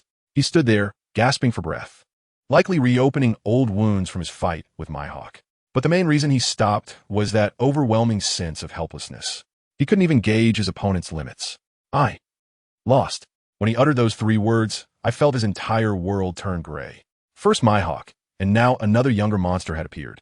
His dream of becoming the world's greatest swordsman suddenly fell out of reach. Ulquiorra? He didn't take it seriously at all. After hearing Zoro admit defeat, he sheathed his sword, turned around, jumped onto his little boat, and vanished in an instant. The entire Going Merry was deathly silent. Zoro kept his head down, as if he had lost his soul. Usopp wanted to comfort him, opened his mouth, but couldn't utter a word. The gap was so vast that you couldn't even say, "Keep going, you can do it," because that would sound like a joke. At that moment, Luffy's raspy voice rang out again, shouting at Zoro's back, "Zoro, lift your head up. I believe in you. You will definitely be stronger than him in the future, because you are going to be the man who becomes the Pirate King's partner." You know, sometimes this kind of blind trust really works. Zoro slowly lifted his head, looking at Luffy's silly yet incredibly serious face, and suddenly smiled. Yes, this fool who didn't even understand what being the Pirate King meant could still so steadfastly pursue his goal. What was he doing lost in thought? What good would it do to think more? It was better to train. In the next moment, he turned and walked toward the center of the deck, picked up his massive weights, and started training. Luffy grinned widely at the sight. Sanji also breathed a sigh of relief, took a deep drag on a cigarette, and said, "All right, this green algae head has come back to his senses. Extra dinner tonight." On the other side, Nami and the others arrived at a new place, Frost Moon Village. This little girl, Samuji, was especially excited as she got off the ship. "Nami's sister, you are amazing. We really found it. Brother Snake must be here." Nokigo looked at Nami with admiration. Nami waved her hand, explaining, "There's a famous sword dojo called One Heart Dojo here, so it's not hard to find. If it were in some remote corner, that would be troublesome." She added, "I've inquired about it. The ancient Quina that your brother wants to resurrect is the daughter of the dojo's master, a swordsmanship genius, but unfortunately, she died 10 years ago. I heard this place is also Zoro's hometown." As soon as Samuji heard Nami seemed a bit doubtful, she immediately became unhappy. Brother Snake said he can do it. He definitely can. This little girl was blindly worshipping her brother. However, Nami and Nokigo didn't dare to completely dismiss it. After all, Samuji's teleportation jutsu had already exceeded their comprehension. Especially Nokigo, she had only one thought in her mind. As long as she could resurrect Belmere, she would do anything, even if it meant being a little stepmother. The 3 quickly found One Heart Dojo. An old man with glasses and a ponytail welcomed them, looking particularly kind. This child, Samuji, had no guile at all and blurted out, "Grandpa, have you seen a long-haired brother come here?" The old man, who was Yagaru, shook his head. Samuji continued, "He didn't come to learn swordsmanship. He came to resurrect." Nami reacted quickly and covered Samuji's mouth. My heart nearly jumped to my throat. "For goodness sake, don't say that. Saying you want to resurrect his daughter in front of her father, isn't that asking for trouble?" Nami quickly smoothed things over. "Hello. Sir, I'm Zoro's partner. I heard Quina is his close friend, and we passed by here wanting to pay our respects." When Yagaru heard the word resurrect, the smile on his face visibly stiffened, but he didn't ask more. He just pointed toward the back mountain. "Quina's grave is on the back mountain." The 3 thanked him and hurried toward the back mountain. On the way, Nami explained to Samuji that such things shouldn't be said directly. They should first resurrect the person and then bring them to him. That would be a surprise. Otherwise, if they said it now, it would be surprising if he didn't think they were crazy. Upon reaching the back mountain, they found Quina's grave. Nami carefully inspected the area and found that there was not a single trace of disturbance on the grave. "Oh no, this means Orochimaru hasn't come at all." Nami suddenly thought of a possibility. "Samuji, how old is your brother?" "About 10 years old." Nami face-bombed. Good grief, another little brat. She tentatively asked, "Your brother? He wouldn't also be directionally challenged like you, would he?" Samuji still stubbornly replied, "No way. Brother Snake is very smart." That's what she said, but everyone was worried. If he got lost, who knows when they would arrive? There was no choice but to stay in the village for now and wait. Guess what happened? The next day, a small boat came ashore. A black-haired boy with long straight hair and golden slit pupils stepped down, looking quite formidable. This person was Orochimaru. As he walked, he murmured, his mind calculating furiously. It turned out he was given this task by his father. As long as he resurrected Quina, he would be rewarded with a pair of Mangeki Sharingan. He had previously fought with his brother Itachi and had been shown up by the Sharingan, and he was seething inside. He was just about to ask a villager where the grave was when he looked up, and his whole body froze. He rubbed his eyes, not daring to believe it. The little blonde in front of him was none other than his most cherished little sister, Samuji. What was she doing here? Orochimaru panicked. If this little ancestor had secretly followed him out, he wouldn't just get a reward. He'd be lucky if his father didn't break his legs. With a dark expression, he strode over. Samuji saw him and jumped with joy. Brother Snake. Brother Snake. Nami and Nokigo also looked pleasantly surprised. The main character had finally arrived. However, as soon as Orochimaru approached, he rained down a scolding. How did you end up here? Did you secretly follow me out? Samuji pouted. Who told you not to take me to play? I just came out to play by myself. I even took down Arlong. Orochimaru was even more shocked, thinking, when did my sister become so fierce? He hurriedly asked, You're flying Thunder God and Rasengan. Have you mastered them? Yes, Samuji replied proudly, then pushed Nami and Nokigo forward like a treasure, loudly announcing, Brother Snake, let me introduce you. This is Sister Nami and Sister Nokigo, the little stepmother I found for Dad. Nami and Nokigo's faces instantly turned red. As for Orochimaru, let me tell you, he was completely stunned at that moment. Looking for little mom? He stared at the two beautiful women in front of him, and suddenly a light bulb went off in his head. He suddenly understood. Wow, the key point is all about using curves to save the father. My younger sister is a genius. This isn't causing trouble. This is achieving great merit. Bringing back such two beautiful girls. When Dad is happy, will he still punish him? Not only will he not punish him, but if he is really delighted, it's not impossible for the Sharingan to directly upgrade to the Rinnegan. Thinking of this, the frost on Orochimaru's face instantly melted, revealing a dazzling smile. He looked at Minato, his eyes filled with approval. He decided to put the resurrection of Kuina on hold for now. The urgent task was to quickly follow his sister's example and find a few more beauties to boost Dad's performance.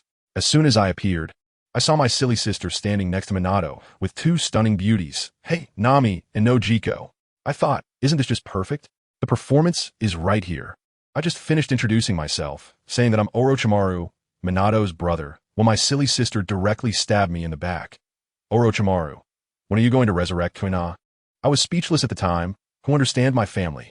My sister really can't keep any secrets. As soon as Nami and Nojiko heard this, their eyes lit up like two 500-watt light bulbs, probably with their minds full of thoughts about resurrecting their mom. What else could I do? Since everyone knew, let's just go for it. Anyway, with their looks, Dad would definitely like it. So it was just a way to showcase the family's strength to the future stepmom. All right then, let's get to work. We made our way to the back mountain of the Isen dojo, finding Kina's grave. I said nothing and slapped my hands on the ground. Earth release. Rise. To my surprise, the entire mound of the grave lifted up like it was on an elevator. I dug out a small jar from the soil, opened it up, and there it was, ashes all set. Nami and Nojiko's eyes were about to pop out. They were probably calculating what kind of celestial family this was. How powerful must they be to have a child? But just as I was about to pocket the urn and make a run for it, a cold, chilling voice came from behind. What are you guys doing? I turned around and saw an old man with glasses. It was Guena's father, Gongshiro. Let me tell you, that look in his eyes was like he wanted to eat someone, not a trace of the kind demeanor of a dojo master. Nami and the others wanted to explain, but how do you explain something like this? Saying, old man, don't get excited, we're digging up your ancestral grave to resurrect your daughter. Would you believe that?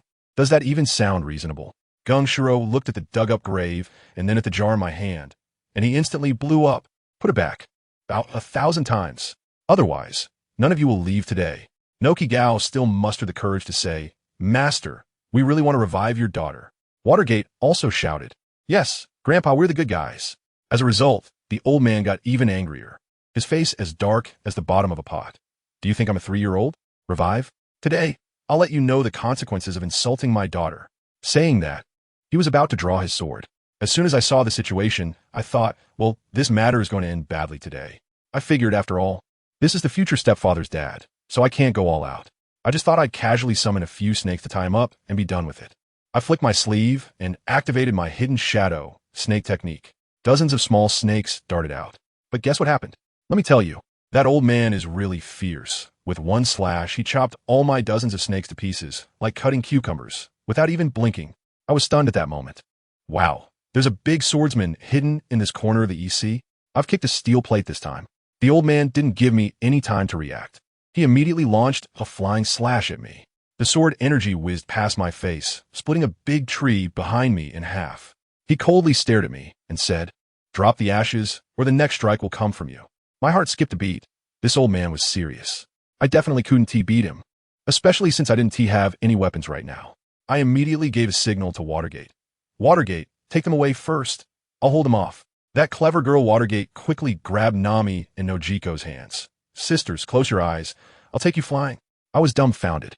I told you two to leave first, not to cheat. The next second, with a whoosh, the three of them vanished into thin air. Gung Siling was also stunned, probably wondering what kind of devil fruit ability this was. I didn't have time to worry about him, taking advantage of his daze. I opened my mouth and unleashed the serpent array. A massive swarm of snakes surged forward, and the scene was truly magnificent. I directly created a mud clone, threw out his bait, and my main body, holding the urn of ashes, made a run for it. By the time Gung Shirlang cleared that pile of snakes and chased after my clone for half the day, only to realize he was hacking a lump of mud. I had already jumped on the boat. "Hurry up and set sail. That old man is going to catch up." As soon as I got on the boat, I urged Nami. The small boat quickly sailed towards the sea, getting further away from the shore. On the boat, Nami, Nokigao, and my silly sister, Mizumoto, all three pairs of eyes were fixed on me. Their eager little gazes were simply overwhelming. "Snake bro, hurry. Let us see the Edo Tensei." "All right, since we're here." I took out the sealing scroll I had prepared in advance, slapped it on the deck, and a body of white Zetsu emerged. This was a high-quality item I had managed to get from my dad. As a resurrection vessel, it could restore the deceased's strength to the greatest extent. I sprinkled Kuna's ashes onto the white Zetsu, and quickly formed hand seals. Edo Tensei? Let me tell you about that scene. It was a bit shocking. Countless dust and runes crawled all over White Absolute's body, and it let out a piercing scream. In the end, cyberbark began to grow on White Absolute. And with a whoosh, like an AI-generated image, a girl with a cracked face wearing a Taoist robe appeared right there. Guena slowly opened her eyes, looking confused. "Who are you? How'd I get here?" Watergate was so excited he almost jumped up. "Snake brother, you are amazing. You really brought her back to life. I am so excited that I can't contain myself. This ability is simply incredible." Guyana touched her chest. There was no heartbeat. And when she tried to breathe, there was none either. She instantly panicked. "This is not true resurrection. What kind of dark magic did you use?" I quickly explained that this is just impure world reincarnation, just bringing the soul back. Minato also came over to comfort. "Don't be afraid, don't be afraid. My dad can really bring you back to life." Upon hearing this, Kuina's eyes instantly lit up. Nami and Nojiko completely believed it as well, probably already planning in their hearts when to meet my dad. At this moment, Minato suggested, "Snake brother, shall we go home?" I shook my head and smiled mysteriously. "No, I have something big to do. Our next stop is Rogue Town. I want to go there and find the corpse of Pirate King Roger to perform the Edo Tensei. At that time, the strongest force on this sea will belong to us." When Watergate heard this, his eyes sparkled. "Wow, that's so cool." Nami and Noki were completely stunned. Their faces turned pale. "But that's Pirate King Roger. Is it really a good idea to resurrect him? He was so evil." I shrugged nonchalantly and said, "Evil? The ones I brought back to life with the Edo Tensei are completely under my control." As soon as I said that, guess what happened? Nami and the others completely froze, their jaws dropped to the ground, and their eyes widened like saucers. Who understands, right? 1 second we were discussing justice and evil, and the next I directly told them that Pirate King Roger was about to become my puppet. Nami was completely thrown off, and her gaze at Minato became strange. She probably imagined us as some world-controlling demon family in her mind. After holding in for a while, she finally couldn't help but ask Minato, "What exactly does your family do?" As soon as that question came out, Kuna and Noki also perked up their ears. Their curious little eyes were just too much. Minato hesitated a bit, turned to look at me, as if asking, "Bro, can I say it?" I thought to myself, what's there to hide? After all, we'll be a family in the future, and if not, I can just erase this memory, right? So I coolly nodded. "Go ahead, they will find out sooner or later. They will be my future stepmothers." As soon as Shuemin heard my agreement, he got excited and proudly puffed out his little chest. "Listen carefully, Sister Nami. Our family is called the Astria family. We live in the Grand Line, in that windless zone with no wind. My full name is Shuemin Astria." I also chimed in, "Orochimaru Astria." Wow, as soon as those two names were mentioned, Nami and the others were completely shocked. The Calm Belt. What kind of place is that? It's the hometown of the Sea Kings. For ordinary ships, it's like an all-you-can-eat buffet. No wonder no one in our family has known about it for so many years. The location really discourages people physically. I suddenly remembered something and turned to ask Watergate. Wait a minute, you little one. How did you end up in the East Sea? You didn't row a boat across the doldrums by yourself, did you? Watergate nodded innocently. Yeah, it was super exciting. So many big fish jumped out wanting to eat me. And then I used the Flying Thunder God technique, zoom, and teleported away with the boat. I tell you, at that moment, my eyelids were jumping. Exciting? Is this called exciting? This is called playing with your life. If it had been a second later, she would have become a dessert for the Sea King. Nami and the others also had expressions that said, "What are you talking about? This is nonsense."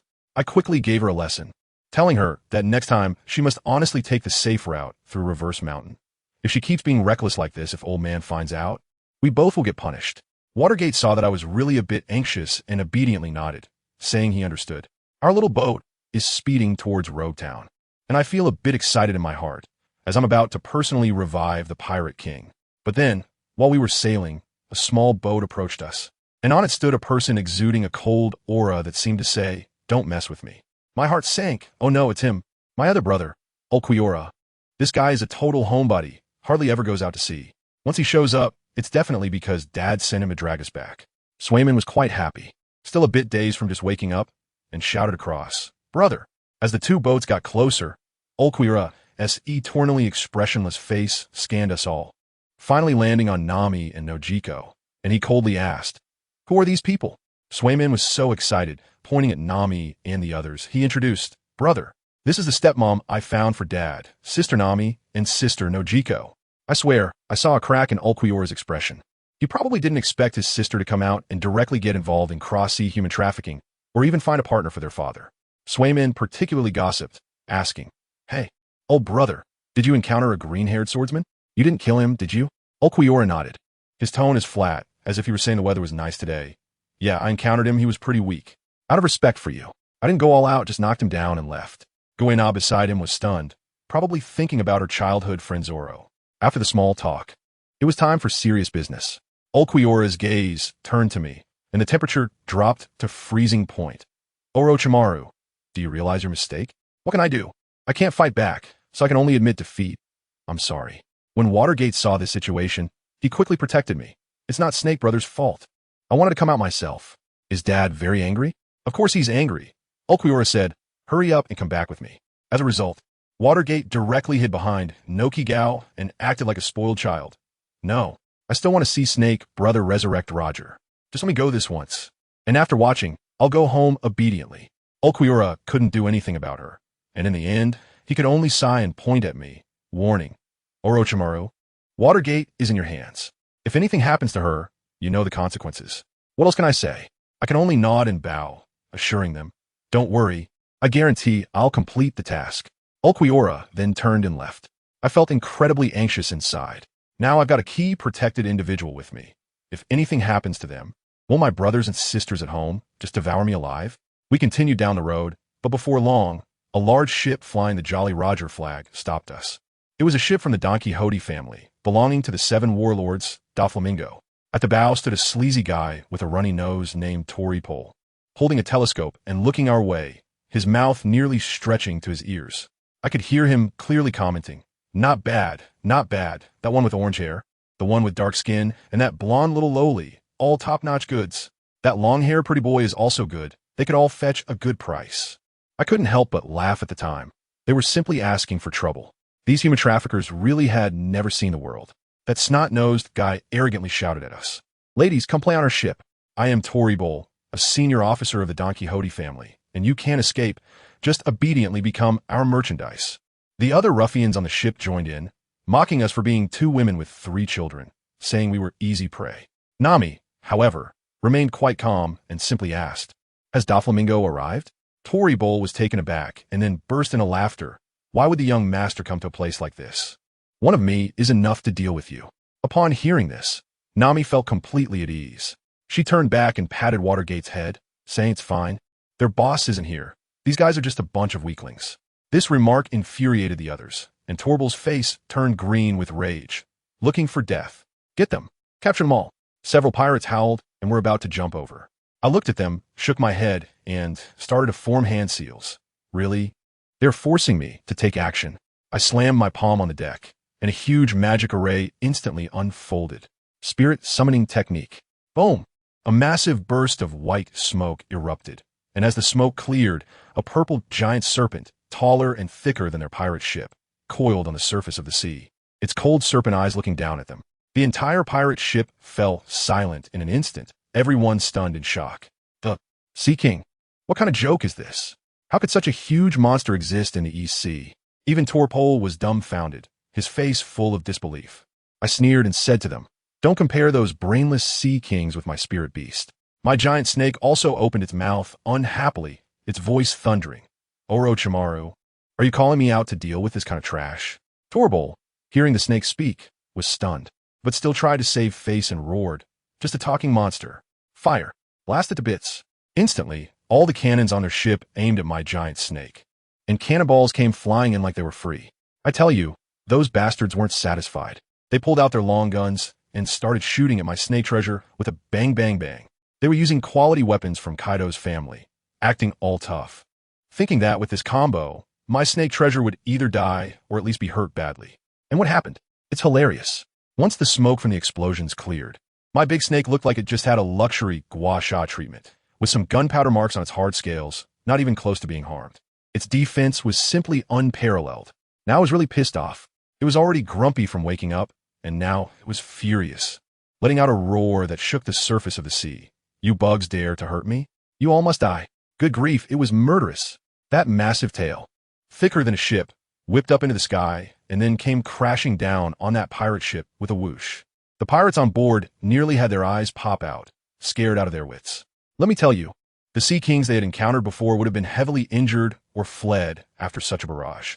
How could they have seen such a beast that only got fiercer when attacked? That guy dressed like a giant yellow quilt, torn apart from the Don Quixote family. What his pants right there? He was a devil fruit user, and if the ship sank, he would be done for in the water. He panicked and shot out a large, sticky, brown liquid from his nose, forming a blade that shot towards the snake's tail, calling it Snot Blade. I thought to myself, "Buddy, you really have a talent for grossing people out." However, it was useless. That snot blade hit my snake treasure's tail like a wet tissue hitting a wall. Ding the snake got even angrier, and the force of his tail strike increased. Tornapal was completely desperate. What the hell was this thing? The next second, there was a loud crack. That pirate ship snapped in half like a fragile chocolate bar under the snake's tail. Countless pirates fell into the sea like dumplings, crying for their mothers. Some unfortunate souls were directly turned into mush. Nami had already smartly steered our ship away, watching the scene from a distance with her mouth open wide enough to fit an egg. What followed was a one-sided massacre. The giant snake went on a killing spree in the sea, biting those pirates to death one by one. However, my snake treasure was very principled. My brother Orochimaru had warned it, "If you dare to eat humans, I'll kill you." So it only killed, not ate, and was very obedient. In about 10 minutes, the sea was completely quiet, with only some broken wood and patches of blood-red water left. Once it was all done, the giant snake swam back to our ship. My brother Orochimaru had a charming smile on his face and said, "Well done." The giant snake was quite proud, huffing coldly. "Task completed. I'm leaving." After saying that, it poofed into a cloud of smoke and disappeared. Nami, Nojiko, and Kuina were all dumbfounded throughout the whole thing. Family, who understands? That shock of appearing and disappearing out of nowhere was something else. Nami was originally thinking about fishing out Tornapal's corpse for the bounty, but when she saw that sea of blood, her stomach churned, and she ultimately gave up. She loved money, but valued her life even more. My sister looked at my brother with sparkling eyes and said, "Brother Snake, is this spirit communication? So cool. I want it too." My brother smiled and patted her head. "All right, on this trip back, let's have Dad find you someone impressive."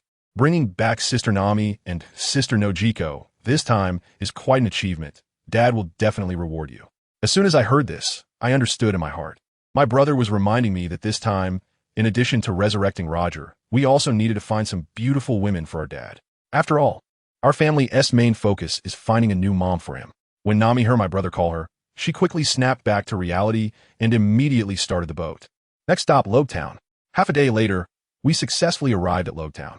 As soon as the boat docked, Watergate grabbed Nami and Nojiko, and they couldn't wait to go sightseeing.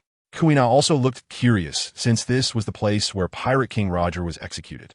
My brother, Orochimaru, waved his hand, letting them go play by themselves, while he had something more important to do, digging up Roger's grave to retrieve his remains and prepare for the resurrection project. So Watergate, Nami, Nojiko, and Kuina happily went shopping. However, not long after they entered the crowded streets, a sharp-eyed bystander immediately recognized my sister Watergate. Goodness, that was the blonde girl with a bounty of 10 million berries who took down a Navy colonel. How bold of her to swagger into Lowtown. It's important to know that this place is guarded by Navy Colonel Smoker. The person turned around and dashed off to the Navy base to report and claim the reward. At the Navy base, the man who was always smoking and had 2 cigars in his mouth, Smoker, didn't even furrow his brow after hearing the report. His glasses, wearing subordinate to Shiji, was quite surprised, though. Smoker knew all too well that the Navy Colonel Watergate killed was a scumbag, but there was no choice. This was an order directly from Vice Admiral Tsuru, and they had to capture her. So, Smoker, with his cigar in mouth, set off with his men. Meanwhile, the 4 girls were busy shopping, completely unaware of all this. At that moment, a green-haired man with 3 swords at his waist, Zoro, who had just gotten new swords and was in a good mood, walked toward them. As soon as he looked up, he was instantly petrified. Who did he see? He saw Kuina, the childhood friend and rival he thought had died many years ago. Zoro was momentarily stunned, thinking he was dreaming, and gave himself a hard slap. Wincing in pain, bystanders looked at him as if he were crazy. That loud slap successfully attracted Kuina's attention. She was also stunned. Was this the grown-up Zoro? After confirming that he wasn't dreaming, Zoro rushed over in a few steps, his voice trembling. Kuina, is it really you? What's going on? How are you alive? Watergate hurriedly leaned in and whispered, "Don't make a scene." Kuina understood and pulled Zoro aside, quickly explaining in a low voice, "It was Watergate's brother who used a secret technique to resurrect my soul. But I need to go to their family to be truly revived. This must not be known by anyone." Zoro was dumbfounded. His brain completely malfunctioned. Resurrection? Such a thing actually exists? But looking at the living Kuina in front of him, he couldn't help but believe. A huge wave of joy overwhelmed him. The regrets of his life were suddenly resolved. He was so excited that his body trembled. Just as the two were excitedly reminiscing, suddenly, a large group of Navy personnel surrounded us. Leading the charge was Smoker, who pointed his signature weapon at my sister Watergate and coldly said, "Killing a Navy colonel. Bounty of 10 million berries. That blonde girl, surrender quietly." Nojiko immediately panicked, stepping forward to explain loudly. That Navy colonel was colluding with pirates. We reported it. She was ridding the world of evil. Smoker remained expressionless, and in order to maintain the Navy's reputation, he could only lie. That's not true. Stop talking nonsense. Come with us. I couldn't help but laugh at that moment. The official denial was just too hardcore. Zoro drew his sword and placed it directly in front of us without saying a word. Smoker was so angry that he found it amusing. He pulled out a kunai and provocatively beckoned to Smoker with a finger, saying, "If you have the guts, come and catch me." He was unaware of the danger. Smoker let out a cold snort, his lower body instantly transforming into a cloud of white smoke as he charged at Watergate with his jit in hand. Watergate threw a kunai, but it passed right through Smoker's body. Goodness, a Logia-type smoke fruit user, immune to physical attacks. Watergate's heart sank. He knew this was going to be tricky. In an instant, she formed a Rasengan with her right hand, wanting to see if this technique would work. Smoker didn't even regard the small blue ball, continuing his fierce charge. But just as he was about to close in, Watergate vanished from her spot and reappeared behind him. Flying Thunder God technique. She slammed the Rasengan hard against Smoker's back. However, it also passed right through, only scattering a cloud of smoke. Watergate felt something was off and immediately jumped back to create distance. Smoker's body reformed, and he looked serious. This little girl can teleport. Now the situation was awkward. One was immune to physical attacks, and the other could teleport to evade. Smoker couldn't catch Watergate, and Watergate couldn't hurt Smoker. The two of them were playing a high-level game of cat and mouse in the streets of Lowtown. Smoker was getting infuriated and started launching remote attacks with his smoke fists, which flew everywhere, causing a ruckus in the surrounding shops. In the midst of this chaos, Luffy and his crew were drawn over. Sanji spotted Nami at a glance, his eyes instantly turning heart-shaped. Luffy saw Zoro confronting the Navy and learned the whole story from Nami, which made him furious. He clenched his fists and shouted, "These Navy guys are too despicable," accusing a good person. Just as he finished speaking, a booming voice that seemed capable of shaking the roof resounded behind him. "Luffy, You little brat. Dare to say the Navy is despicable? Upon hearing this voice, Luffy froze. The blood drained from his face in an instant. He turned his head stiffly and saw the man who had cast a shadow over his life since childhood. His grandfather, the Navy hero Garp. Goodness, he really stepped on a steel plate this time. Let me tell you, Luffy's face turned pale instantly, cleaner than an A4 paper. That kind of fear was etched in his DNA. Usopp and the others were originally watching the excitement nearby. But when they saw Luffy's expression and followed his stiff neck to look whoa, there stood an old Navy man wearing a dog-headed hat, followed by a crowd of people. That aura could suppress my phone signal from 800 meters away. Usopp's legs started cramping on the spot, and he had only one thought. It's over. Another wave of Navy is coming, and by the looks of it, it's a top-tier boss. In the end, that old man, Garp, ignored everyone else and walked straight to Luffy with a familiar stride, his gaze like that of a judge. Luffy, he began, and the air grew cold. You little brat. You wouldn't really run out and become a pirate like Ace, would you? Let me tell you, this is just like getting caught cheating on the final exam by your own grandfather, who happens to be the principal. Luffy's stubborn temper flared up, and he shouted with his neck stretched and voice raised. That's right. I'm going to see you to become a pirate. They're all my friends. After saying that, he grinned widely with a silly smile. That expression was simply all about rebellion. Who understands the family dynamics here? It's like the rebellious phase colliding with the menopausal phase. ISNT, that just an explosion waiting to happen? Garp's face was as dark as the bottom of a pot, and the sparks in his eyes were about to burst out.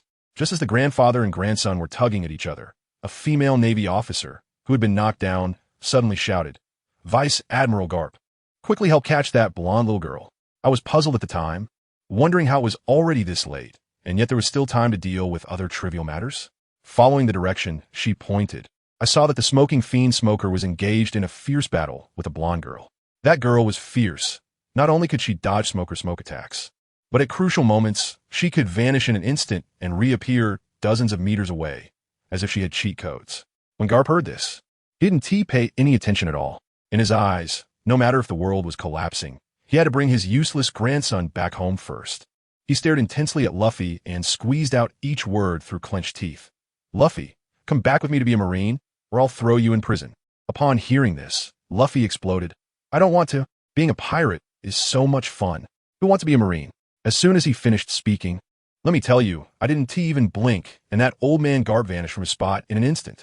The next second, he appeared right in front of Luffy, and with a fist the size of a cooking pot, he swung down with the sound of wind, BAM, right on the top of Luffy's head.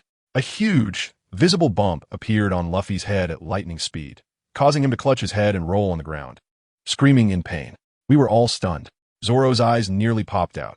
He couldn't understand how Luffy, being a rubber man and immune to physical attacks, could be knocked down with just one punch. This doesn't make sense. It was that defeated female Navy officer who had some insight. Propping herself up to explain, this is the Navy's 6 styles of a super speed movement that looks just like teleportation. Only the elite of the elite can master it. I only have one thought in my mind. This is not just shaving. This is simply physical cheating combined with bloodline suppression. The iron fist of love, specifically treating all kinds of defiance. After Garp finished beating his grandson, he turned his attention to another battlefield. That blonde little girl, named Watergate, was setting a whole street of shops ablaze with a massive fireball. The scene was truly spectacular. Upon seeing this, Garp frowned, probably wondering to himself, why does this little girl look so familiar? The female Navy officer approached. "Vice Admiral Garp, it's her that Admiral Crane specifically wants to capture." Garp then understood that it was a good seedling recognized by his own people. He didn't keep it to himself and directly shouted towards Nami and the others. "Don't worry. Killing a scoundrel like Colonel Mouse is not a crime.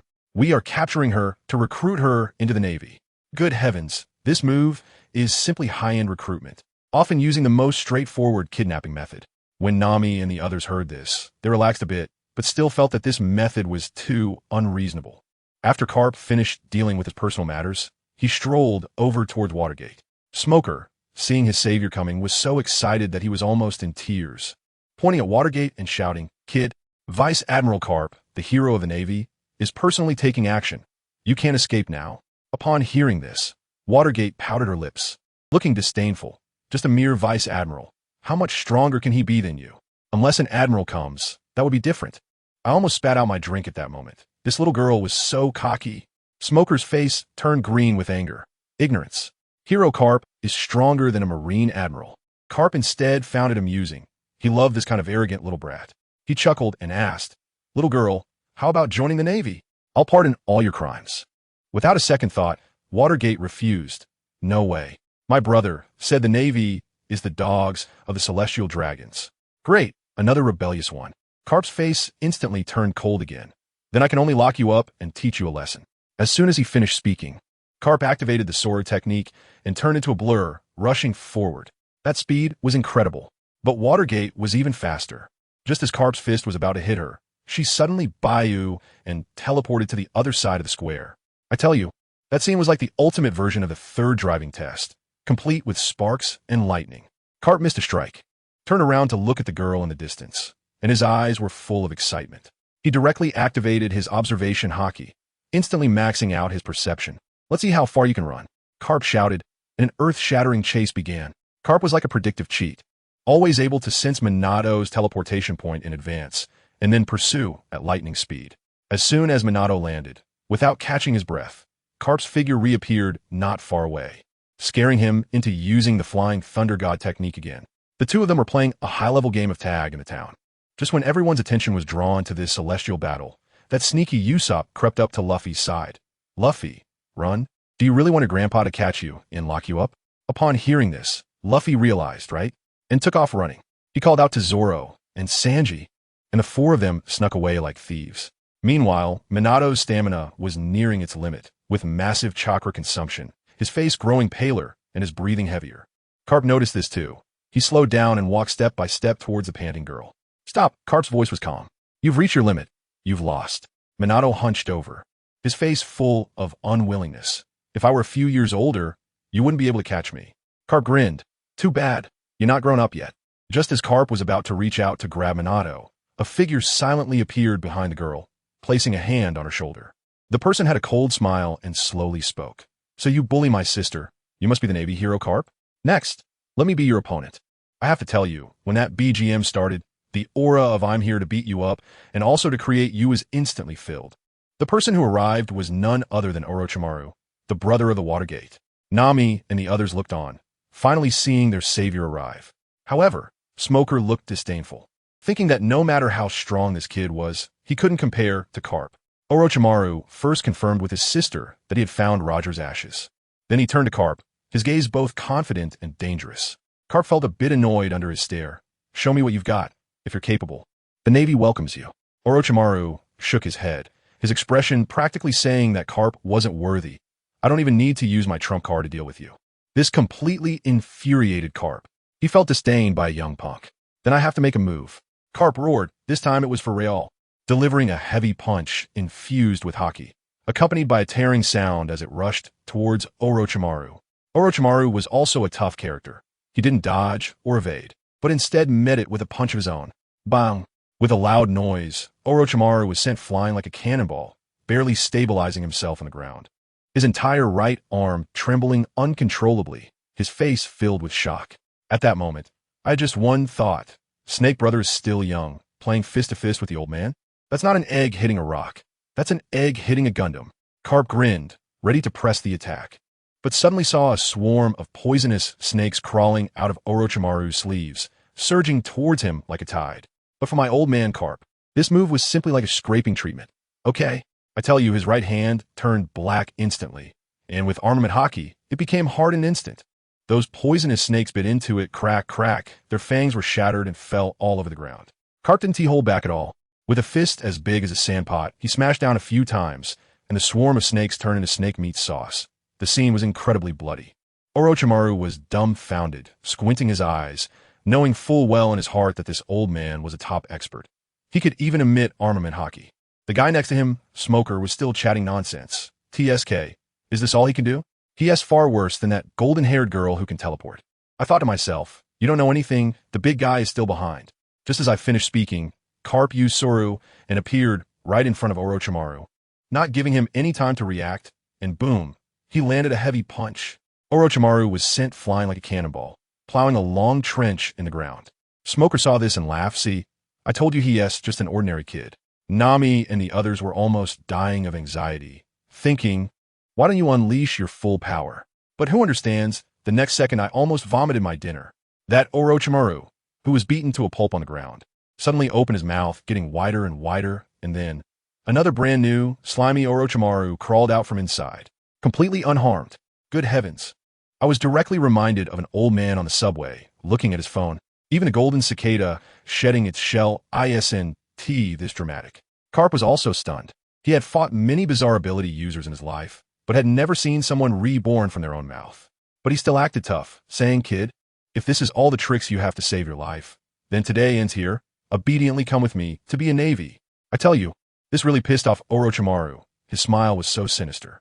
He shouted, "Next, tremble," and slammed his palm on the ground. A huge magic circle suddenly lit up, and then a pitch-black coffin rose straight up from the ground. The air in the entire venue froze. Carp sensed something was wrong at that moment. This was Log Town, and this coffin. He shouted, "Kid, who's inside that thing?" The next second, with a loud crash, the coffin lid slammed onto the ground, and a rough, large hand rested on the edge of the coffin. A man with two iconic mustaches, wearing a red captain's coat, stepped out, mumbling, "Wasn't I beheaded? What's going on?" Smoker was completely stunned, his eyes wide like copper bells. He slapped himself to see if he was dreaming.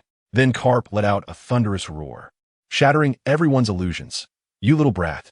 You resurrected that bastard Roger." Well, that certainly gave everyone a little shock of the Pirate King. Roger was a bit confused. Hearing the familiar voice, he turned to see Carp and smiled. "Yo, Carp, long time no see." But Orochimaru didn't want to reminisce. He directly ordered, "That's right, I resurrected you. From now on, you are my strongest combat force. Go and beat him up." "Who is Roger?" "The Pirate King." He immediately refused, saying, "Thanks for bringing me back, but I'm not anyone's lackey." As a result, Orochimaru clapped his hands together, and using some kind of sorcery, Roger's body became uncontrollable. Orochimaru even spat out the famous sword Kusanagi from his mouth and tossed it to him, saying, "Take it, cut him." Roger panicked, walking uncontrollably towards Carp while shouting, "Carp, be careful. I can't control myself." Now, the situation was completely out of control. Carp's Vice Admiral Bogart saw that the captain was being held by the Pirate King and knew they couldn't just sit back, so he immediately led people towards Orochimaru. Try to capture the king first. However, Orochimaru didn't even bother to look at them and shouted to Roger, "Block them for me." I tell you, when Roger glared, an invisible, world-destroying aura instantly erupted. Conqueror's Haki. Hut, hut, hut. Except for that Vice Admiral who could still barely stand, all the Navy members, including Smoker and Tashigi, rolled their eyes and fainted, like dumplings dropping into water. Immediately after, Roger casually delivered a slash that sent the Vice Admiral flying, leaving his life uncertain. Carp saw all his subordinates fall, and his anger flared up, roaring as he charged forward and directly shattered Roger's upper body. Truly, it was gone. Carp himself was stunned, wondering if Roger's body was that fragile.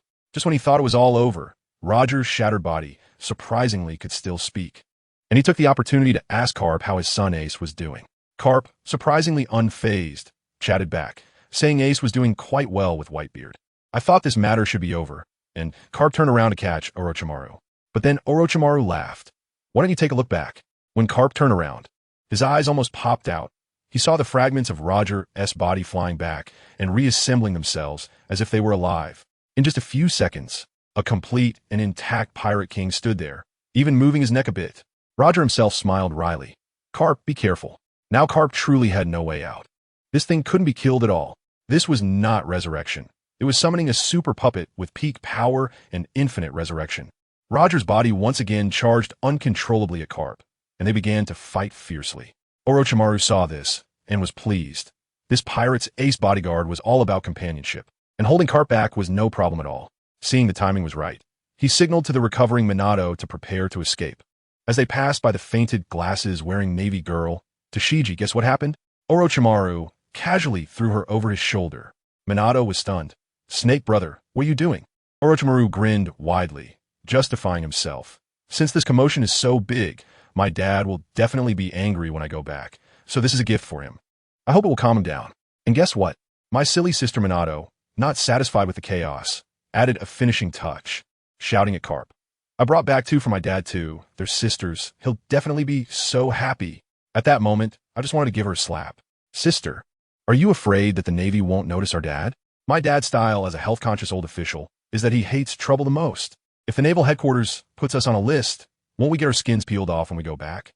That little girl, Shui Min, also realized it later and turned pale with fright, quickly waving her hands at Carp. Grandpa, you didn't hear anything just now.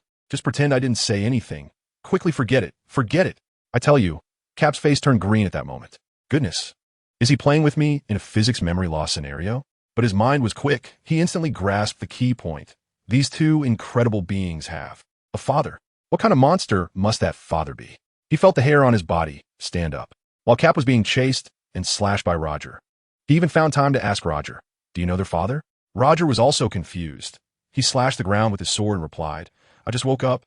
How would I know?" But he was also suspicious in his heart, and his eyes even lit up, thinking that the big shot behind this might be the legendary Joy Boy.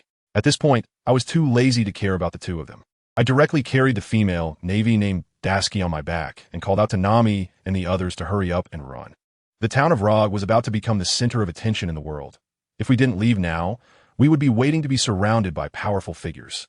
Nami followed behind, watching my actions with lingering fear. She was probably thinking that luckily she encountered the innocent sister Mizunom first. If she had run into me earlier, she might have ended up being packed as a gift. Family members, who understands? The experience of being voluntary and being captured is worlds apart. We had just set sail from the port when Carp wanted to chase after us, but it was hopeless. Roger, that resurrected being, was like a madman, relentlessly sticking to him.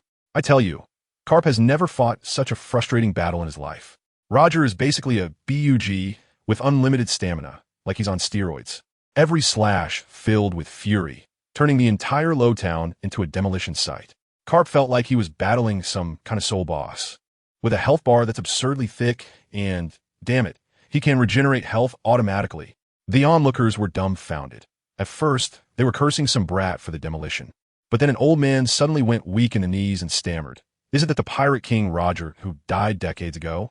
Next to him, someone knowledgeable began analyzing. The only ones who can fight back against the Navy hero Carp are the four emperors or him. Look at that red jacket. Who else could it be but Roger?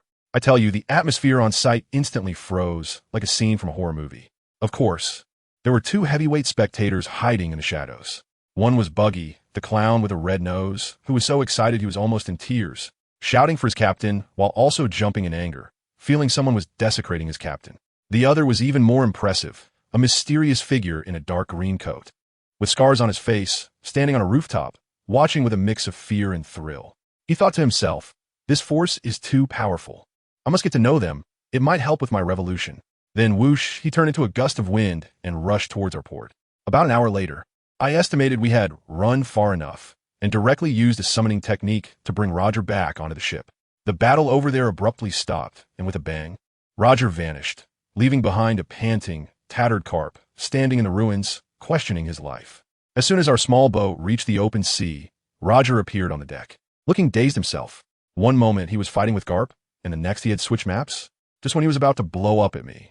Asking what I was trying to do, I quickly formed hand seals, and he went silent as if the power had been cut off, eyes closed. At that moment, a small boat rapidly caught up from behind. It was the guy in the green coat from earlier. Nami quickly warned, "Someone catching up." The person soon sailed alongside us. Introduced himself as, "I'm the Revolutionary Dragon. No malice intended. Just want to pay a visit to your father." Good grief, he was coming for my dad too. That big mouth, Watergate. My expression immediately turned cold as I contemplated whether to let Roger send him off. Dragon sensed the killing intent and quickly reiterated that he meant no harm. Watergate, however, got curious and asked, "What does the Revolutionary Army do?" Nami quickly explained, saying it was the #1 wanted organization aiming to overthrow the world government. Upon hearing this, Dragon grinned and began his speech. "We not only want to overthrow the government, but also take down those celestial dragons, creating a new world where everyone is equal." I tell you, that presentation is simply the best roadshow PPT of 2025. Watergate was completely fooled on the spot, with sparkling eyes asking me, "Brother Snake, this sounds so interesting. Why don't we join in?" Nami got anxious and quickly advised her, "No way, Watergate. The world government has ruled for 800 years. They have many hidden cards. Even the Pirate King has fallen. It's too dangerous." As a result, Watergate innocently said, "What are you afraid of? My dad has got my back. Besides, if I call my other brothers, won't it be sorted out in no time?" Dragon, who was listening nearby, was almost wide-eyed. What the heck? And Other brothers? And from the sound of it, one is more powerful than the other. He instantly felt that he had to cling to this big thigh. His attitude was so sincere, he was just short of bowing. Please, let me meet your father. I coldly replied to him. My dad doesn't like to be disturbed, so hurry up and leave, or else. I haven't finished speaking yet. And Shui Min started to mediate. Hey, Snake brother, don't take action. Let's go back and ask Dad about this. Maybe Dad will find it interesting too. I took a glance at Long, who had a bounty of 5 billion. He probably wasn't easy to deal with. Fine, I'll do it for my sister's sake. I sighed and said, all right, I'll talk to my father about this. Long was overjoyed and quickly left his contact information. That's great. If you have any ideas, go look for someone named Gung Sailang in Xuanyue village. He can get in touch with me. Who would have thought? Guina suddenly chimed in from the side. Do you know my father? Is my father also part of the Revolutionary Army? Long was instantly stunned, staring at Guina for a long time. And then his expression changed dramatically, anger rising. Gung Sailang is my friend. You can't possibly have been controlled by him, right? Controlling the dead. That's too much. He thought I had turned Guina into a puppet and was ready to turn hostile. Guina quickly waved her hands. No, I haven't been controlled. I'm going to the family island to gain true resurrection. I immediately stopped her. Shut up. Don't say any more. But it was already too late. Long was completely petrified, his mouth wide open enough to fit an egg. Really? Truly resurrected? His mind buzzed, and he instantly understood that the terror of this family far exceeded his imagination. This was no longer about strength. This was a godly level of power. He knew that if he kept asking, he would touch upon core secrets, so he wisely took his leave, quickly sailing away in his small boat, probably still calculating how to invite our great Buddha into the Revolutionary Army. After Long left, we continued our journey, past the upside-down mountain, and entered the Great Waterway. At this moment, Dasky, who had been tied up like a zongzi, finally woke up. As soon as she opened her eyes and saw herself at sea with me and Watergate beside her, she instantly realized she had been kidnapped. Although she was scared, she still shouted with great spirit, You guys, let me go back. I looked at her with a wicked smile and said, Let you go back? Impossible. You're my trophy, a gift to be given to my father as a concubine. Dasky was stunned. Her face turned pale in an instant, and she shook her head desperately. No, I don't want to. Beside her, Kakashi innocently added, It's an honor to marry my father. He's super strong. Just look at his kids. You'll definitely be able to give us many powerful little brothers and sisters. At this point, Dasky completely broke down. Have to have children? How is this any different from being kidnapped by pirates? She trembled in fear, repeatedly shouting no, annoyed by her noise. I directly pulled out some tape from my sleeve and slapped it over her mouth. Finally, the world was quiet. Meanwhile, in Road Town, Carp looked at the devastated town, feeling utterly dejected. He found a secluded corner, took out a den mushi, and directly called Fleet Admiral Sengoku. As soon as the call connected, Sengoku asked, Carp, what a surprise to hear from you. Did you catch that blonde little girl? Carp sighed, his voice full of exhaustion. Don't mention it. I saw her, but couldn't catch her. Sengoku immediately got angry. Are you kidding? You Carp could miss? Carp's voice was heavy enough to drip water. That little girl is no longer important. What matters is her brother. A more terrifying monster. He resurrected Roger. Sengoku, on the other end of the line, instantly fell silent. He was completely stunned, and I tell you, he asked me, Carp, you're not joking, right? Roger's ashes were scattered. How could he be resurrected? At that moment, I was exhausted just listening to him. I told him, I saw this with my own eyes. How could it be fake? Moreover, the ones who caused this were 2 kids, a brother and sister, and behind them was some mysterious family. For what I gathered, their father was the real big bad guy.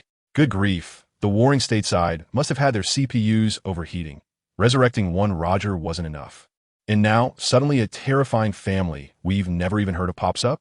He must have gone through every name in his head, like the Vinsmoke family and the Big Mom family, but couldn't find a match. This was getting serious. His first reaction was that this news absolutely couldn't leak out. If Pirate King Roger were to be revived, and that got out, the entire sea would explode. The fragile balance that had been maintained would instantly collapse. He yelled at me over the phone, Kapu, you sealed the news, right? You definitely sealed it, didn't you? My family, who understands? I was dumbfounded at that moment. Oh my, I was so shocked that I completely forgot about sealing the news. Back then in Lowtown, it was crowded, and now everyone had fled. I figured this news was enough to reach the New World. I could only stammer and confess to him. And Sengoku on the other end was so furious he went silent, probably wishing he could crawl through the phone line to strangle me.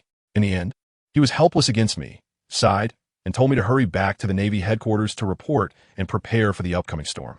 That's when I remembered, hey, where's my grandson? Where's my precious grandson, Luffy? I looked around, and he was long gone. That little brat actually took advantage of the chaos to set out to become a pirate. I was so mad my blood pressure shot up. But it wasn't the time to deal with him. I could only head back to headquarters. Deep down, I had a feeling that something big was about to happen. On the other side, the atmosphere on Orochimaru's ship was completely different. Nami was so excited, steering the ship and asking Orochimaru, "How long until we get there? We'll be able to revive my mom, right?" Orochimaru leisurely replied, "After we pass Whiskey Peak, head northwest into the doldrums, and we'll reach their place." The people on the ship had different thoughts.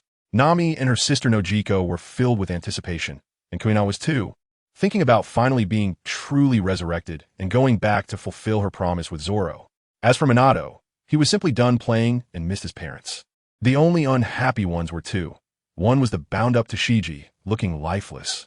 Thinking about being a little wife to an old man and having to bear children, what a dark moment in her life.